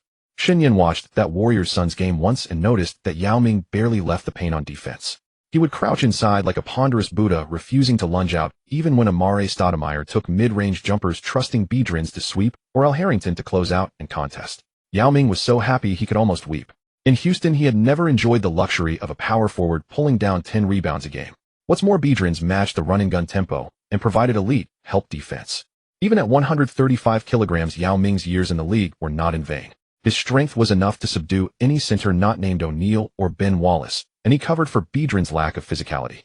Yao's drop defense was not as imposing as Camby's, yet his 2 blocks per game were still rock solid. The most important change, as he built chemistry with his teammates, his assist numbers kept rising. His offense was even more devastating. When he anchored at the free throw line, the defender guarding him faced an agonizing dilemma: press up, and Davis would burst past for an open layup, or drop back, and Yao Ming would rise for a nearly uncontested jumper from the stripe. His shooting percentage there was as unvarying as a mathematical constant, so stable it made opponents despair. This season, Yao Ming shot 44.5% from mid-range and 46.2% from long distance. Confronted with such efficiency, even a defensive beast like Ben Wallace would feel he faced an impassable chasm, to say nothing of big men with slower lift. And Yao had a fadeaway. If the opposing center was a single step slow, he had no chance to block, not even enough time to contest. Yao Ming was the white stone Nelson had placed at the center of the board. Immovable as a mountain, yet he set the entire Warriors' offense flowing. When Biedrins slid over to center, the 5 men on the floor became a herd of wild horses running loose. Monta Ellis sliced in from the bench like a bolt of lightning. Pietrus set up camp in the corner to fire away. Matt Barnes harassed every inch of the floor, and Harrington shifted to the 4 spot to stretch the defense with threes. In full flight, this lineup was even wilder than the Pistons' bench mob from the previous season, for it followed no discernible rules. However frantic the Pistons bench might be, it still ran a standard Detroit-built program. The Warriors' run-and-gun, by contrast, was an improvised ensemble without a score. Each player sprinted to his own drumbeat, yet sometimes all the beats happened to land on the same measure, and the scoreboard swelled like a balloon that had burst. The Golden State Bandits formed a protective wall around Yao Ming. Amare Stoudemire, once so talkative, turned into a well-behaved child at the sight of the big beard, the Warriors' saint, and the boxer Harrington. Of course, there were nights when they suddenly went cold and were humbled by inferior teams. The Warriors' record undulated like the tides of the San Francisco Bay, rising to a crest one day, plunging to a trough the next. But Shen Yan noted one crucial difference: the Detroit Pistons' biggest weakness this season was an inability to defeat true powerhouses. Against opponents like the Spurs, Mavericks, and Suns, their aging limbs would be ground down. The Golden State Warriors were not like that. They dared to beat any opponent, and they also dared to lose to anyone. This dare carried an almost absurd honesty: we have no idea how good we'll be tonight, but whoever stands on the opposite side, we will play our way. It was like a swordsman who cared nothing for his opponent's fame, only whether his own hand moved smoothly today. With a steady hand, he could bring down even a celestial king. With a shaky one, being bested by street ruffians was no disgrace, for his stance had never wavered. Yet as Yao Ming integrated himself more deeply, he brought Chinese wisdom to the band, like a master strategist arriving at Erlong Mountain. When the band grew hot-headed and kept clanking shots, Yao Ming would step forward to stabilize them, scoring 2 crucial baskets in the paint to cool everyone's nerves. Such steadying presence made the Warriors even harder to defeat. On a December night, Shen Yan sat in his apartment watching the Warriors take on Dallas. Yao Ming caught the ball near the free-throw line, held it above his head, his eyes as calm as a placid lake. Biedron's cut passed behind him, drawing a defender, while Baron Davis slithered into the paint from the other side like a catfish. Yao Ming's wrist gave a soft flick, and the ball threaded past 2 defenders, landing precisely at Davis's chest. Davis rose, dunked, hung on the rim, and landed. The entire sequence flowed like quicksilver. Yao never even looked. After the pass, he raised his not-so-long arms in an exaggerated celebration. In this unfamiliar city, he had discovered a way to thrive that defied tradition. In Houston, everyone demanded Yao Ming be this way, and that. This was flawed, that wouldn't do. Though he was merely a basketball player, he seemed more like a marionette on strings. But under Don Nelson, Yao Ming was encouraged to be bold and assertive. Even if his salary was lower than Baron Davis's, he remained the anchor of the paint. Anyone who dared to grumble would learn what a fiery old man the mad scientist could be. Yao Ming began to celebrate with more verve, embracing a swagger befitting a bald eagle, which only made him more wildly popular. Yao Ming possessed refined skills, his fadeaway jumper reminiscent of a guard's, and his passing brimming with vision. If the coach dared to design plays around him, his passing was every bit as good as Brad Miller's. Shen Yan suddenly felt he could no longer fully grasp the shifting currents of the league. Calculating with his 208-point intellect, he sensed that his maneuvering against Morey had inadvertently thrown the Western Conference into disarray. Was he happy? Somewhat. He was glad for Yao Ming's achievements, glad that Yao no longer had to fret over a roster of underwhelming teammates or the incompetent Rockets front office. In the end, for his overseas representation, Yao Ming chose to work with Shen Yan's team. Dwyane Wade and Ben Wallace, both managed by Shen Yan, had endorsed outstanding domestic Chinese brands, carefully steering clear of pure athletic apparel so as not to trigger a backlash from NBA's Western sponsors. This convinced Yao Ming that they were truly his own people. The higher Yao Ming's commercial value soared, the more endorsement commissions Shen Yan's team would pocket abroad. Yet Shen Yan had not secured Yao Ming's agency contract. Yao was not bound to him as one of his own players. The ache was profound. In January, in Cleveland, snow fell upon the dome of Quicken Loans Arena and settled in a thick layer. After Wade captured 3 consecutive championships, 2 finals MVPs, and 1 regular season MVP, Carmelo Anthony was joined by Allen Iverson. This put LeBron James's camp on edge. They demanded the Cavaliers strengthen the roster, urging them to make an all-out push. While the Pistons were waning, the Pacers were rebuilding, and the Eastern Conference had no undisputed king. After all, Dwight Howard had already played 2.5 seasons, and his emergence as the next interior juggernaut could no longer be hidden. A LeBron James who relied purely on driving would be neutralized by Howard within 2 years. Hence the Cavaliers' window was these next 2 seasons. Therefore, the Cavaliers sent out Big Z, Eric Snow, Daniel Gibson, and a 2009 first-round pick in exchange for Shaquille O'Neal's massive $20 million contract. The Plain Dealer's headline used the word shocker. The bold black print sat in the middle of the page like a silent exclamation point. Shen Yan folded the newspaper and confessed he found the league increasingly baffling. The agitation of LeBron James's camp was the most decisive voice behind the trade. In Los Angeles, Shen Yan pored over the Cavaliers' rumor roundups from those days. Sources fluttered like moths drawn to a flame, circling ceaselessly over Cleveland. In the footage of Cavaliers executives hesitating before microphones, the shadow of LeBron James's camp loomed everywhere. Invisible pressure and swirling rumors of LeBron's departure hung in the air like an omnipresent weight pressing down on Cleveland's front office. LeBron needed reinforcements, a name big and loud enough to shoulder the interior pressure for him. And Shaquille O'Neal happened to be that name. Though he was 34 and his weight resembled a moving hill, the very name Shaquille O'Neal was a wall capable of absorbing all doubts. Cleveland's front office nodded before that wall, and then set about dismantling their own load-bearing walls.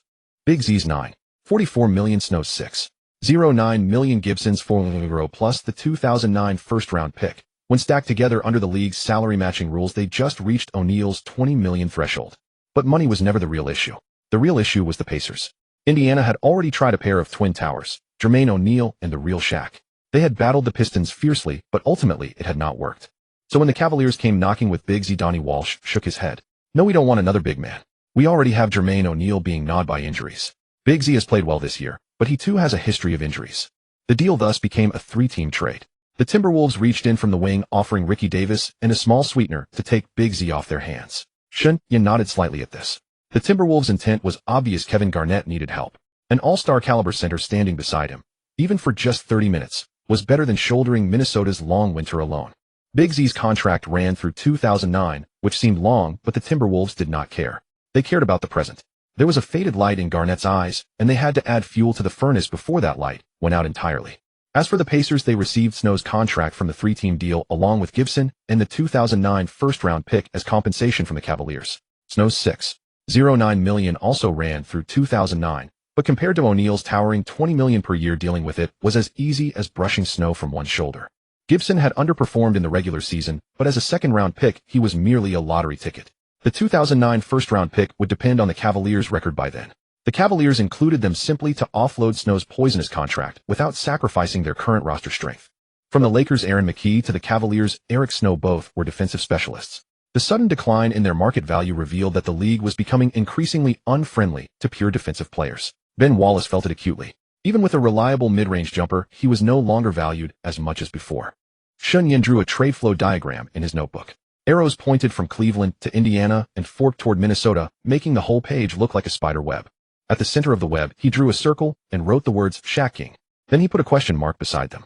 The Shaq King duo made its debut in January 2007. Shen Yan watched O'Neal's first game in a Cavaliers uniform on television, his massive frame glaring under the home lights of Cleveland. He could still run, still jump, still use his shoulder to back opposing centers out of the paint, then rise in place and slam the ball through the rim. The edges of his game had been worn away by time, but the core strength remained. Like an old sledgehammer with a loose head, it still hurt when it struck. Within weeks, the Cavaliers' frontcourt became an iron gate. Any interior player who barged in would find himself wedged between James and O'Neal, as helpless as meat squeezed between two slices of bread. Winning streaks arrived, applause followed, and all of Cleveland was talking about that golden trophy. But Shen Yan noticed a problem. LeBron's and O'Neal's preferred zones overlapped too heavily. When LeBron drove, he needed space in the paint, and O'Neal was always standing right at the center of that space. When O'Neal demanded the ball in the post, LeBron would often cut in from the top of the arc.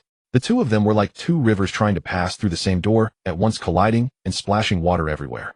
Occasionally, their partnership could be forced to work through sheer talent. For instance, LeBron tossed the ball skyward, and O'Neal, with arms still retaining 70% of their former power, snagged it and slammed it home. Or O'Neal would execute a handoff at the high post, allowing LeBron to use the screen and charge in for a powerful dunk. But such plays were limited in variety, like two singers with identical voices who only knew one song. No matter how good their voices, audiences would grow weary after hearing it too many times. The Cavaliers' larger problem appeared in half-court play. Their perimeter shooters were unreliable, and with O'Neal and James on the floor together, the defense could collapse without hesitation, packing the paint as tightly as a subway car at morning rush hour. Larry Hughes drifted along the wing, tossing up mid-range jumpers here and there. He had always been a ball-in-hand creator, and that style was already a poor fit beside a heliocentric star. Now he could not even get to the rim, which made things worse. The only silver lining was that his three-point shooting had improved to 33%. Gibson had been sent away. The Cavaliers' perimeter firepower now included the self-proclaimed greatest shooter in the universe, Damon Jones, along with Pavlovich, Donyell, Marshall, and Newell.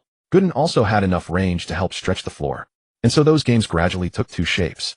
When O'Neal and James shared the floor, the Cavaliers' offense felt like wading through a swamp. When O'Neal sat, James led a group that ran. The ball was in James's hands, and everyone else simply had to be ready to shoot. When James was not fully covered, they got catch-and-shoot chances. Because the action was simple and direct, a decent shooting night allowed them to keep the score close. With O'Neal paired alongside Hughes, Damon Jones, Marshall, and Gooden, the Cavaliers could even build a clear advantage while O'Neal was still fresh. and O'Neal producing 17 points and 7 rebounds had far more impact than Big Z's 12 points and 7 rebounds. People began to wonder whose team this really was. The numbers did not lie.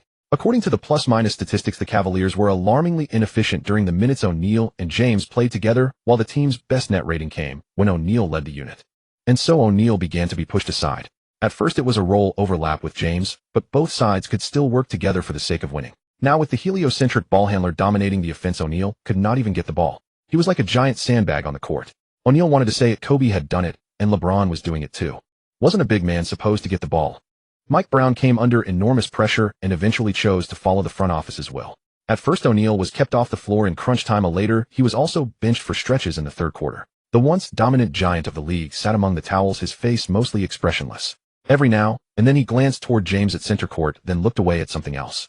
Shen Yan read a profound sense of fate in the frame. No matter how great a center was at the turn of an era, the new style of play would push him to the edge of the stage. Even if his name was Shaquille O'Neal. James was still running, still attacking, still using that iron-forged body to crash against every line of defense. Shen Yan had also happened to discover that American school lunches, in order to supplement iron-based nutrients, were genuinely loaded with iron. James did not need a giant who crowded the space and stole the show. What he needed was 2 top 10 all-star caliber players willing to take supporting roles, 2 powerful big men able to clean up mistakes and do the dirty work, plus 5 or 6 shooters who could spread the floor, catch and knock down shots, and cover for defensive breakdowns. Only then could a heliocentric star zone system contend for a championship. Unfortunately, at that time, James did not yet know what he truly needed, and neither did his team. In February in Dallas, the floor of the American Airlines Center was polished so brightly it reflected the ceiling lights. Shen Yan first truly felt the presence of this season's Mavericks during the Lakers' road game against Dallas. At this moment, the Mavericks resembled the Pistons, who had lost their championship push in 0-2-03 and then fought with complete determination through 0-3-04. Midway through the third quarter, Nowitzki caught a pass from Terry at the left baseline, faced Cook's close defense, made a simple shot fake, took one dribble, and rose up near the extended free throw line. His shooting form was as steady as the second hand of a clock. The ball left his fingertips with a nearly imperceptible side spin, sailed through the arena lights, and settled into the center of the net. The mesh barely rippled before going still. Shen Yan noticed that Nowitzki's knees bent a few degrees deeper at takeoff than they had last season, and his center of gravity was more stable upon landing. One leg was already beginning to extend forward. These subtle adjustments were not yet noticeable, but once the one-legged fadeaway was fully developed, it would make Dirk an even stronger version of himself. The bitterness of last season's finals loss, once digested, became a silent form of nourishment. It did not grow into any earth-shattering move. It simply made his already precise jumper harder to defend and gave his already solid footwork an unmistakable resolve. Mark Cuban's ever-generous checkbook turned another page that summer. Shen Yan had seen the salary sheet before the season began. The Mavericks' total payroll of $42 million ranked second in the league behind only the Knicks' insane $125 million. But the money Cuban spent was different from the money spent in New York. The Knicks were like someone grabbing a random handful of stocks on Wall Street and tossing them into a basket, while Cuban stared into his data analyst's eyes for a long time before signing every check. And so the Mavericks' starting 5 operated like a set of precision gears. Nowitzki was the driving gear, Terry and Howard provided fire from the wings, Dampier was a low but wide dam under the basket, and Harris's speed kept opposing guards from ever pressing too far up the floor. Stackhouse, George, and Diop sat on the bench, all tough pieces ready to step in at any moment. The team had no obvious weak link. If one existed, it was perhaps that they could struggle against opponents who ran faster and shot even more wildly, but there were only a handful of such opponents in the entire league. The Suns were one of that handful. After Stoudemire returned from injury, Phoenix's offense looked as if a turbocharged engine had been reinstalled. Shen Yan had watched the film of Suns-Mavericks matchups. The Nash-Stoudemire pick and roll had evolved into a partnership with the unspoken understanding of a long-married couple. Nash dribbled to the top of the key, and Stoudemire came up from the paint to set a screen. At the moment of the split, both men caught the defense's instant hesitation. The ball threaded through the gap as if it had eyes. By the time Stoudemire caught it, he was already leaping, using the force of his knees and core to hang in the air, adjust, and release. Stoudemire scored 42 points against the Mavericks, and at least half of them came exactly that way. The Suns' ferocity in the regular season had become a phenomenon. They completed a possession in 7 seconds or less, so fast that the defense was pierced before it could even form. Shen Yan sometimes felt that watching the Suns was like watching a fireworks display. Every possession could bloom into brilliant sparks. You never knew in what astonishing way the next basket would appear, but you knew it would appear. While the Suns and Mavericks wrestled at the top of the West, San Antonio was like a lurking crocodile, quietly holding third place, only a game or two behind the 2 teams ahead. After the loss in 2005 and the 2006 finals absence caused by roster flaws, the trio of Duncan Parker and Ginobili finally saw the front office reinforce the interior depth this season. The upgrade was modest, like a few new patches sewn onto an old robe, but those patches happened to cover the thinnest places. As a result, the Spurs roster suddenly became absurdly strong. It was not displayed through flashy numbers. Rather, when you watched them play, you realized they almost never made mistakes from start to finish. Their defensive rotations were like a play rehearsed 1,000 times, and every actor knew exactly where to stand next. On offense, Duncan's kickouts after catching the ball in the post always found the weak side cutter. Parker's drives were like a slender all slipping into the finest gap in a suit of armor. Ginobili's style was like a venomous snake in the South American jungle, coiled and still, but when it struck in one swift motion. These three teams claimed the top 3 spots in the league, each with a winning percentage above 70%. Kobe remained as unstoppable as ever this season. Having switched to the No. 24 jersey at the start of the season, he was especially determined to prove himself. Sure enough, he captured the Western Conference Player of the Month in December, earning a 1 bonus to injury reduction and bringing his total to 5. Shen Yan spread the Western Conference standings out on the table. The Mavericks were 43-9, the Suns 41-11, and the Spurs 39-12. Those 3 lines of numbers sat behind a chasm visible to the naked eye that separated them from the other teams, like 3 rivers running in parallel, each surging forward on its own, leaving the fleet far behind. The quality of basketball they produced when playing one another belonged to a completely different world from what they showed against the rest of the league. Shen Yan thought of countless scenes from novels in the martial world. There were only a handful of true masters. Their duels were the only real contests. Everything else was mere pastime, a clumsy collision of fledglings. The East, meanwhile, looked entirely different. The Pistons, Cavaliers, and Bulls were packed together in the 60% win rate zone, trading places in a tight chase, with nobody strong enough to pull away. The Pistons remained the strongest team in the East. Chris Webber's arrival gave their bench a few more flashes of brilliance, though those flashes arrived with increasingly unpredictable timing. The Cavaliers' Shaquille-LeBron combination had largely been written off as a failure. LeBron often had to shoulder the offense alone in the fourth quarter, barreling into the paint and reducing games to moments of personal heroism. As for why the game always came down to the final moments, well, that part you don't ask about. The Bulls, young, fleet-footed, and ferocious on defense, were cashing in on part of their talent, but they lacked the experience to convert all of it into victories. Big Ben, the Bulls' newly signed max contract center, led the young team toward 1 goal. His mental strength was so commanding that it instantly gave the previously anchorless Bulls a true pillar.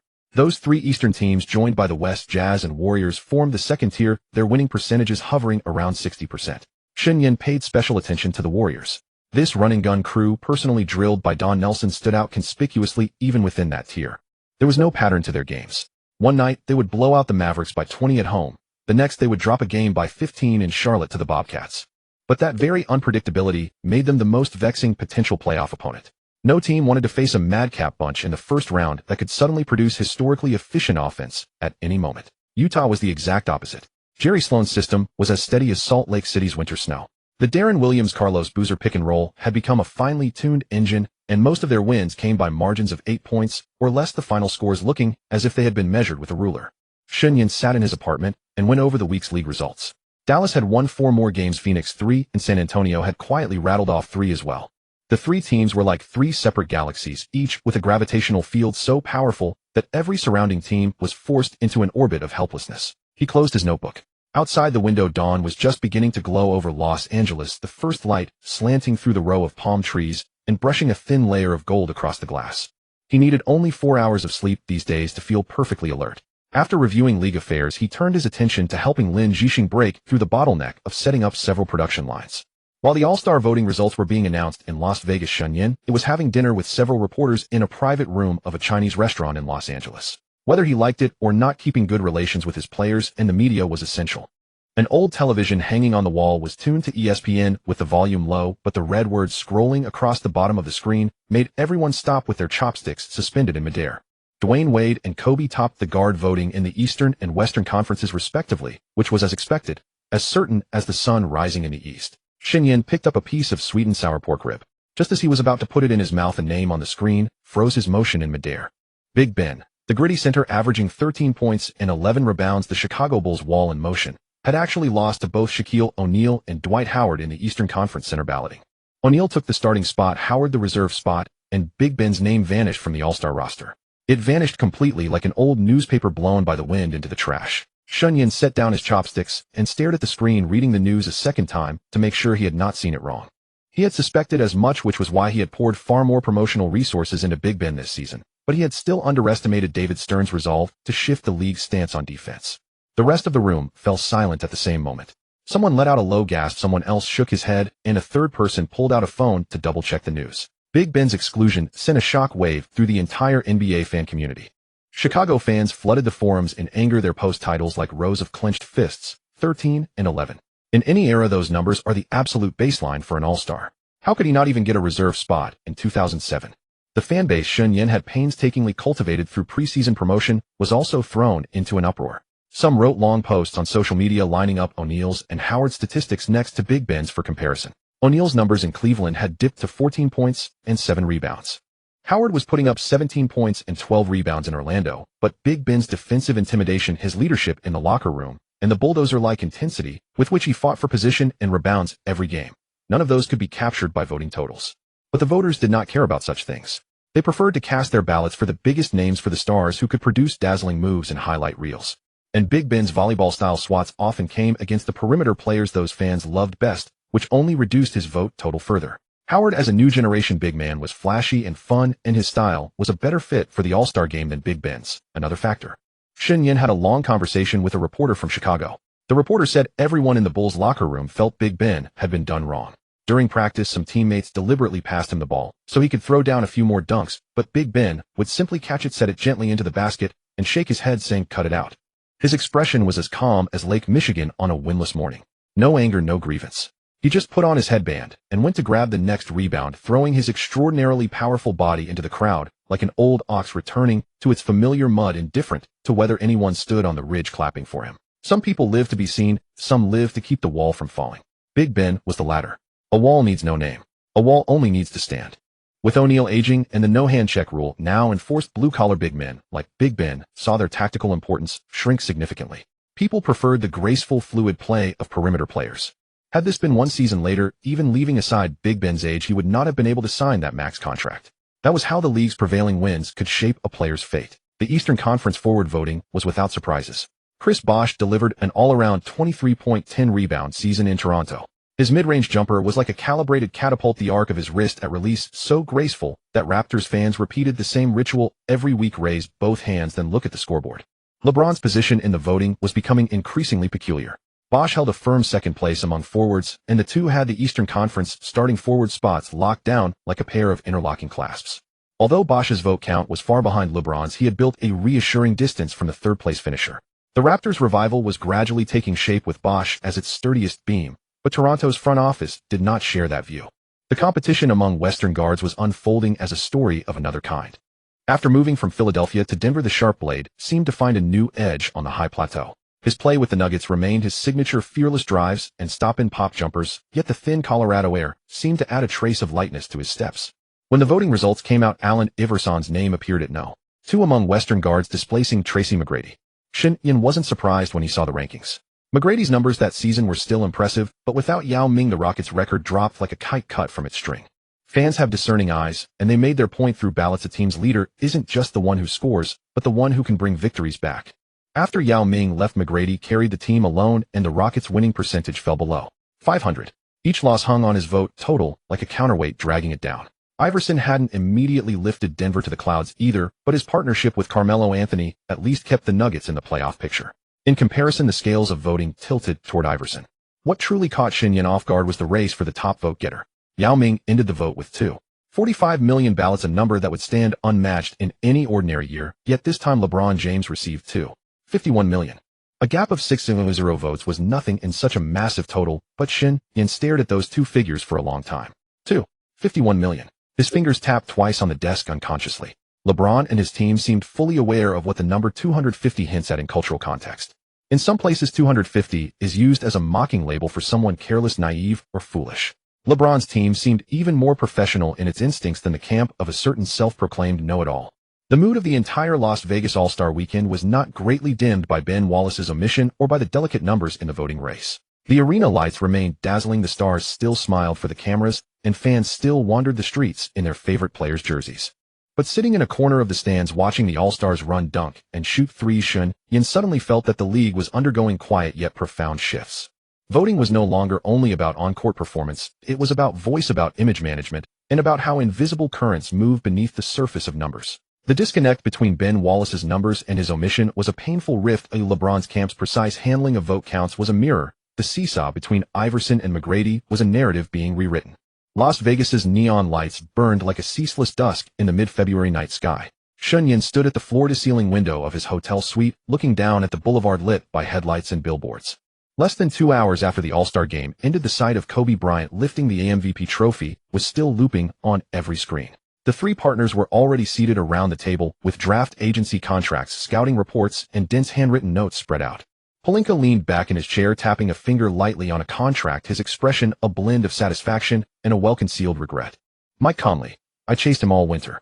His father was polite to me, but in the end he chose someone else. He pushed another contract to the center of the table, printed with Marco Bellinelli's name and numbers. This kid's shooting form on the European court is as steady as a dove perched on a church bell tower. He may not be a point guard who controls a team the way Conley does, but his value from beyond the three-point line will be proved on some playoff night. Heyman sat across from Pelinka. In his stack of files, one photo had been pulled aside and laid on top. Sun Yu in his Auschen jersey in a defensive stance. The photo's edges were slightly curled, obviously handled many times. Heyman said, I missed out on Jianlian. His talent was like deep water beneath a thin sheet of ice, visible but untouchable. The negotiations in Guangdong were far more complicated than I imagined. Too many voices and I couldn't get in. He paused, then pushed Sun Yu's photo forward. But Sun Yu is an intriguing choice. His height gives him a natural vision advantage for a guard, his wingspan is excellent, and his defensive range spreads like an open umbrella. He might need more time to adjust to the physical play here, but his ceiling is higher than most think. But Shen, I need your help solving his contract situation. Shen Yan smiled and let it go. By now, Boss Lee was probably already under investigation for tax issues related to leaving the country. Bernie Lee was the quietest of the three. Among his contracts was Landry's college stats sheet beside a crossed-out named Joakim Noah. Noah went to a bigger agency. Nothing to complain about. He won one title at Florida and has a shot at another this year. The winner's aura is branded on him, and everyone wants to sign him. Bernie Lee pulled out Landry's sheet, which showed 18 points and 7 rebounds per game in his final college year. But in those Purdue game tapes, there is something special. His explosiveness around the basket has been seriously undervalued. He may fall to the second round, but if someone is willing to bet on him, the return will exceed expectations. Shen's recommendation matches my taste perfectly. Landry is the kind of tenacious player I like. Shen Yan had said nothing all along. Beside his hand was a neatly folded folder with the name Kevin Durant written in pen on the cover. The ink softened where his fingers had rubbed it repeatedly. Pelinka glanced at the folder, a smile forming at the corner of his mouth. Every agent in the league has been camped at the University of Texas for 2 months. They never imagined we started building this years ago. Last summer's specialized training solidified Durant's belief in us. Shen Yan opened the folder. Inside were not contract copies, but several handwritten sheets with Durant's slightly crooked script. The letters were not about salary or endorsements, but about loneliness, the loneliness of a 7-footer with guard skills who never seemed to belong on any court, about the sound of his mother's soft sighs as she sat on the edge of his bed after working late, about how as a boy he stayed in the gym until every light went out, because only darkness could make him believe dawn would come again. Shen Yan didn't read those words aloud. He simply folded the sheets back into the folder and said, everyone wants to sign his talent, but few tell him that the traits others find strange are exactly the reasons he'll one day be great. Pelinka fell silent for a long moment, then raised his water bottle like a champagne glass. To our partnership. Once we have 50 players under management, we'll have other agencies shine our shoes. Even though we missed out on Conley, and Noah, putting Bellinelli, Sun Yu, and Landry together can still form an interesting picture. The 4 of them clinked their bottles, and the plastic sound was as crisp as ice cracking under the hotel lights. What Shen Yan didn't know was that an unexpected person, after seeing Kobe Wade and Ben Wallace all practicing martial arts, checking into it carefully, and feeling deeply shaken, had also come to Las Vegas to find him. The next morning, Shen Yan strolled alone along the Las Vegas Strip, basking in the dry, generous desert sun. Under the daylight, the city seemed weary. Neon signs were dark, casino doors shut like closed eyelids, and only a few tourists wandered aimlessly along the streets. He found an open-air cafe, sat down, ordered a cup of coffee, and opened the zhuangzi he had brought along. Happening upon the line in free and easy wandering, in the northern sea there is a fish whose name is Koen. In middle school he had read this classic with a sense of bewilderment, feeling that it was cool, yet incomprehensible. Now revisiting it, the experience was entirely different. His finger paused on the page, and as he was about to read on, a man in a gray suit appeared silently across the table and asked politely, Mr. Shen, may I have a few minutes of your time? Shen Yan looked up. The man across the table handed him a business card which bore only a name and a phone number. The name was one Shen Yan recognized: Paul Allen, owner of the Trailblazers, and at the time the wealthiest owner in the NBA. Mr. Allen would like to speak with you. The assistant's tone was restrained, as if handling a piece of porcelain that required the utmost care. Shen Yan called him directly and arranged a meeting. That noon, Shen Yan met Paul Allen in a private club far from the clamor of the casinos. The two enjoyed the club's renowned shrimp cocktail, Wellington steak, and lobster. Over lunch, they chatted casually about the state of the internet at the time. Shen Yan ran a Tieba community and a basketball website back in China. Though their growth had been modest, due to his refusal of outside funding, their valuation rose every year. Moreover, because of past incidents, no internet company dared to provoke him, so the valuation was considerable. Outsiders had no idea how profitable the websites were. They could only estimate based on the scale of advertising expenditures. The two got along well. Allen was genuinely insightful about the internet's development, and Shen Yan, blessed with remarkable foresight, was just as engaging. They found a deep rapport. After the meal, they moved to the meeting room and began formal negotiations. The co-founder of Microsoft sat on a dark leather sofa with a powered-off laptop and a cup of green tea on the coffee table before him. He came straight to the point. I know you were behind the Pistons' success in those years, and I know you're currently advising the Lakers on player selection. I want to win, and I want to win soon. I want a championship. The Trailblazers are rebuilding, and I need your help. Name your terms. Shen Yan did not answer immediately. He looked into Allen's eyes that held the same burning impatience seen on every championship-hungry owner, like flames in a pile of dry kindling leaping, as if to consume everything in their path. Shen Yan smiled. The Trailblazers have no chance, at least not in the short term. The pieces you have now, Roy is solid for the moment, and Aldridge has potential, but that's far from enough. To win a championship, you'd have to rebuild from this year's draft onward, step by step, fill every position correctly, calculate every contract precisely, and eliminate every potential injury risk in advance. My estimate is that the Trailblazers could contend no earlier than the summer of 2014, or a bit later, the summer of 2015. Can you wait that long? Allen frowned. The crease between his brows looked like a folded map. 2014. That's too far away. With your abilities, surely it wouldn't take that long. It is a long wait, but in that window a group of players will mature, a batch of contracts will expire, and a series of trade opportunities will emerge. If what you want is an immediate title, the Trailblazers don't have the chips. The next few years mostly belong to the Lakers, and teams have already staked their claims on the following 3 or 4 seasons. Your frontcourt isn't strong enough, and your backcourt lacks a playmaking anchor. Moreover, his tone grew firmer. Your medical staff must be replaced immediately. Those people are far too unprofessional. I've reviewed your injury reports from past seasons. The frequency of soft tissue injuries and stress fractures among Trailblazers players far exceeds the league average. This isn't a matter of luck. It's a problem with your evaluation and recovery processes. Your medical team has serious flaws. If you put a group of promising talents in an environment that keeps hurting them, you could wait 10 years and never see them bloom. Allen leaned back into the sofa, still fixing his eyes on Shen Yan. The impatient flame seemed to shrink for a moment. You've done well with the Lakers, Kobe's physical condition this year, and the players you picked for them, Rondo and Watson. I can tell they're both promising young guards.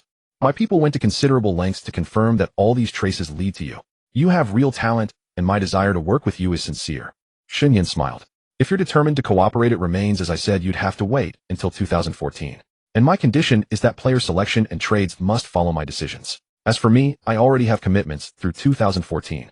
I've given my word to others, and I won't make any changes. So if you can wait until 2014, or even 2015, have your assistant give me a definite answer before this year's draft. If we do collaborate, I'll send you a complete framework at that time, covering everything from this year's draft picks to each season's trade deadlines, free agent targets, and proposed changes to the medical staff. After you review it, if you feel you can afford the patience, we can talk about the next steps. If not, let's just say we happen to have tea together in this city today. Allen was silent for a long moment, seemingly unable to make up his mind. At last he stood up and extended his hand to Shen Yan. The handshake was light yet firm. I'll think it over, he said. I'll give you my answer before the draft. After Allen left, Shen Yan sat alone in the club for a while longer. Outside the window, Las Vegas was stirring from its daytime lethargy. A new wave of neon lights began to flicker on their glow, spreading layer by layer from the distant Ferris wheel and casino domes, like a painting being recolored anew. He hadn't expected Paul Allen to come to him. This introduced a slight shift in his thinking, and he made a few adjustments to his plans for the future. This year Wade was named an all-star starter, and the system rewarded him with the steady shooter badge. Effect reduces the negative impact of contested shots by 3, open shots gain no bonus. This would make his acrobat and difficult shots badges shine even brighter. Kobe was also named an all-star starter, and the system granted him the hot start badge. Effect from the start of the game, every made shot stacks a shooting attribute bonus until the player's first miss. After the All-Star weekend, Shen Yan gave each of them some extra one-on-one guidance. He told them it was a psychological adjustment tailored to their traits, and he equipped the badges for them, letting them experience the effects in actual games. If Kobe had had this badge before, he could probably have scored 70 or 80 points in 3 quarters. Now both superstars were even more lethal, and many teams felt the strain.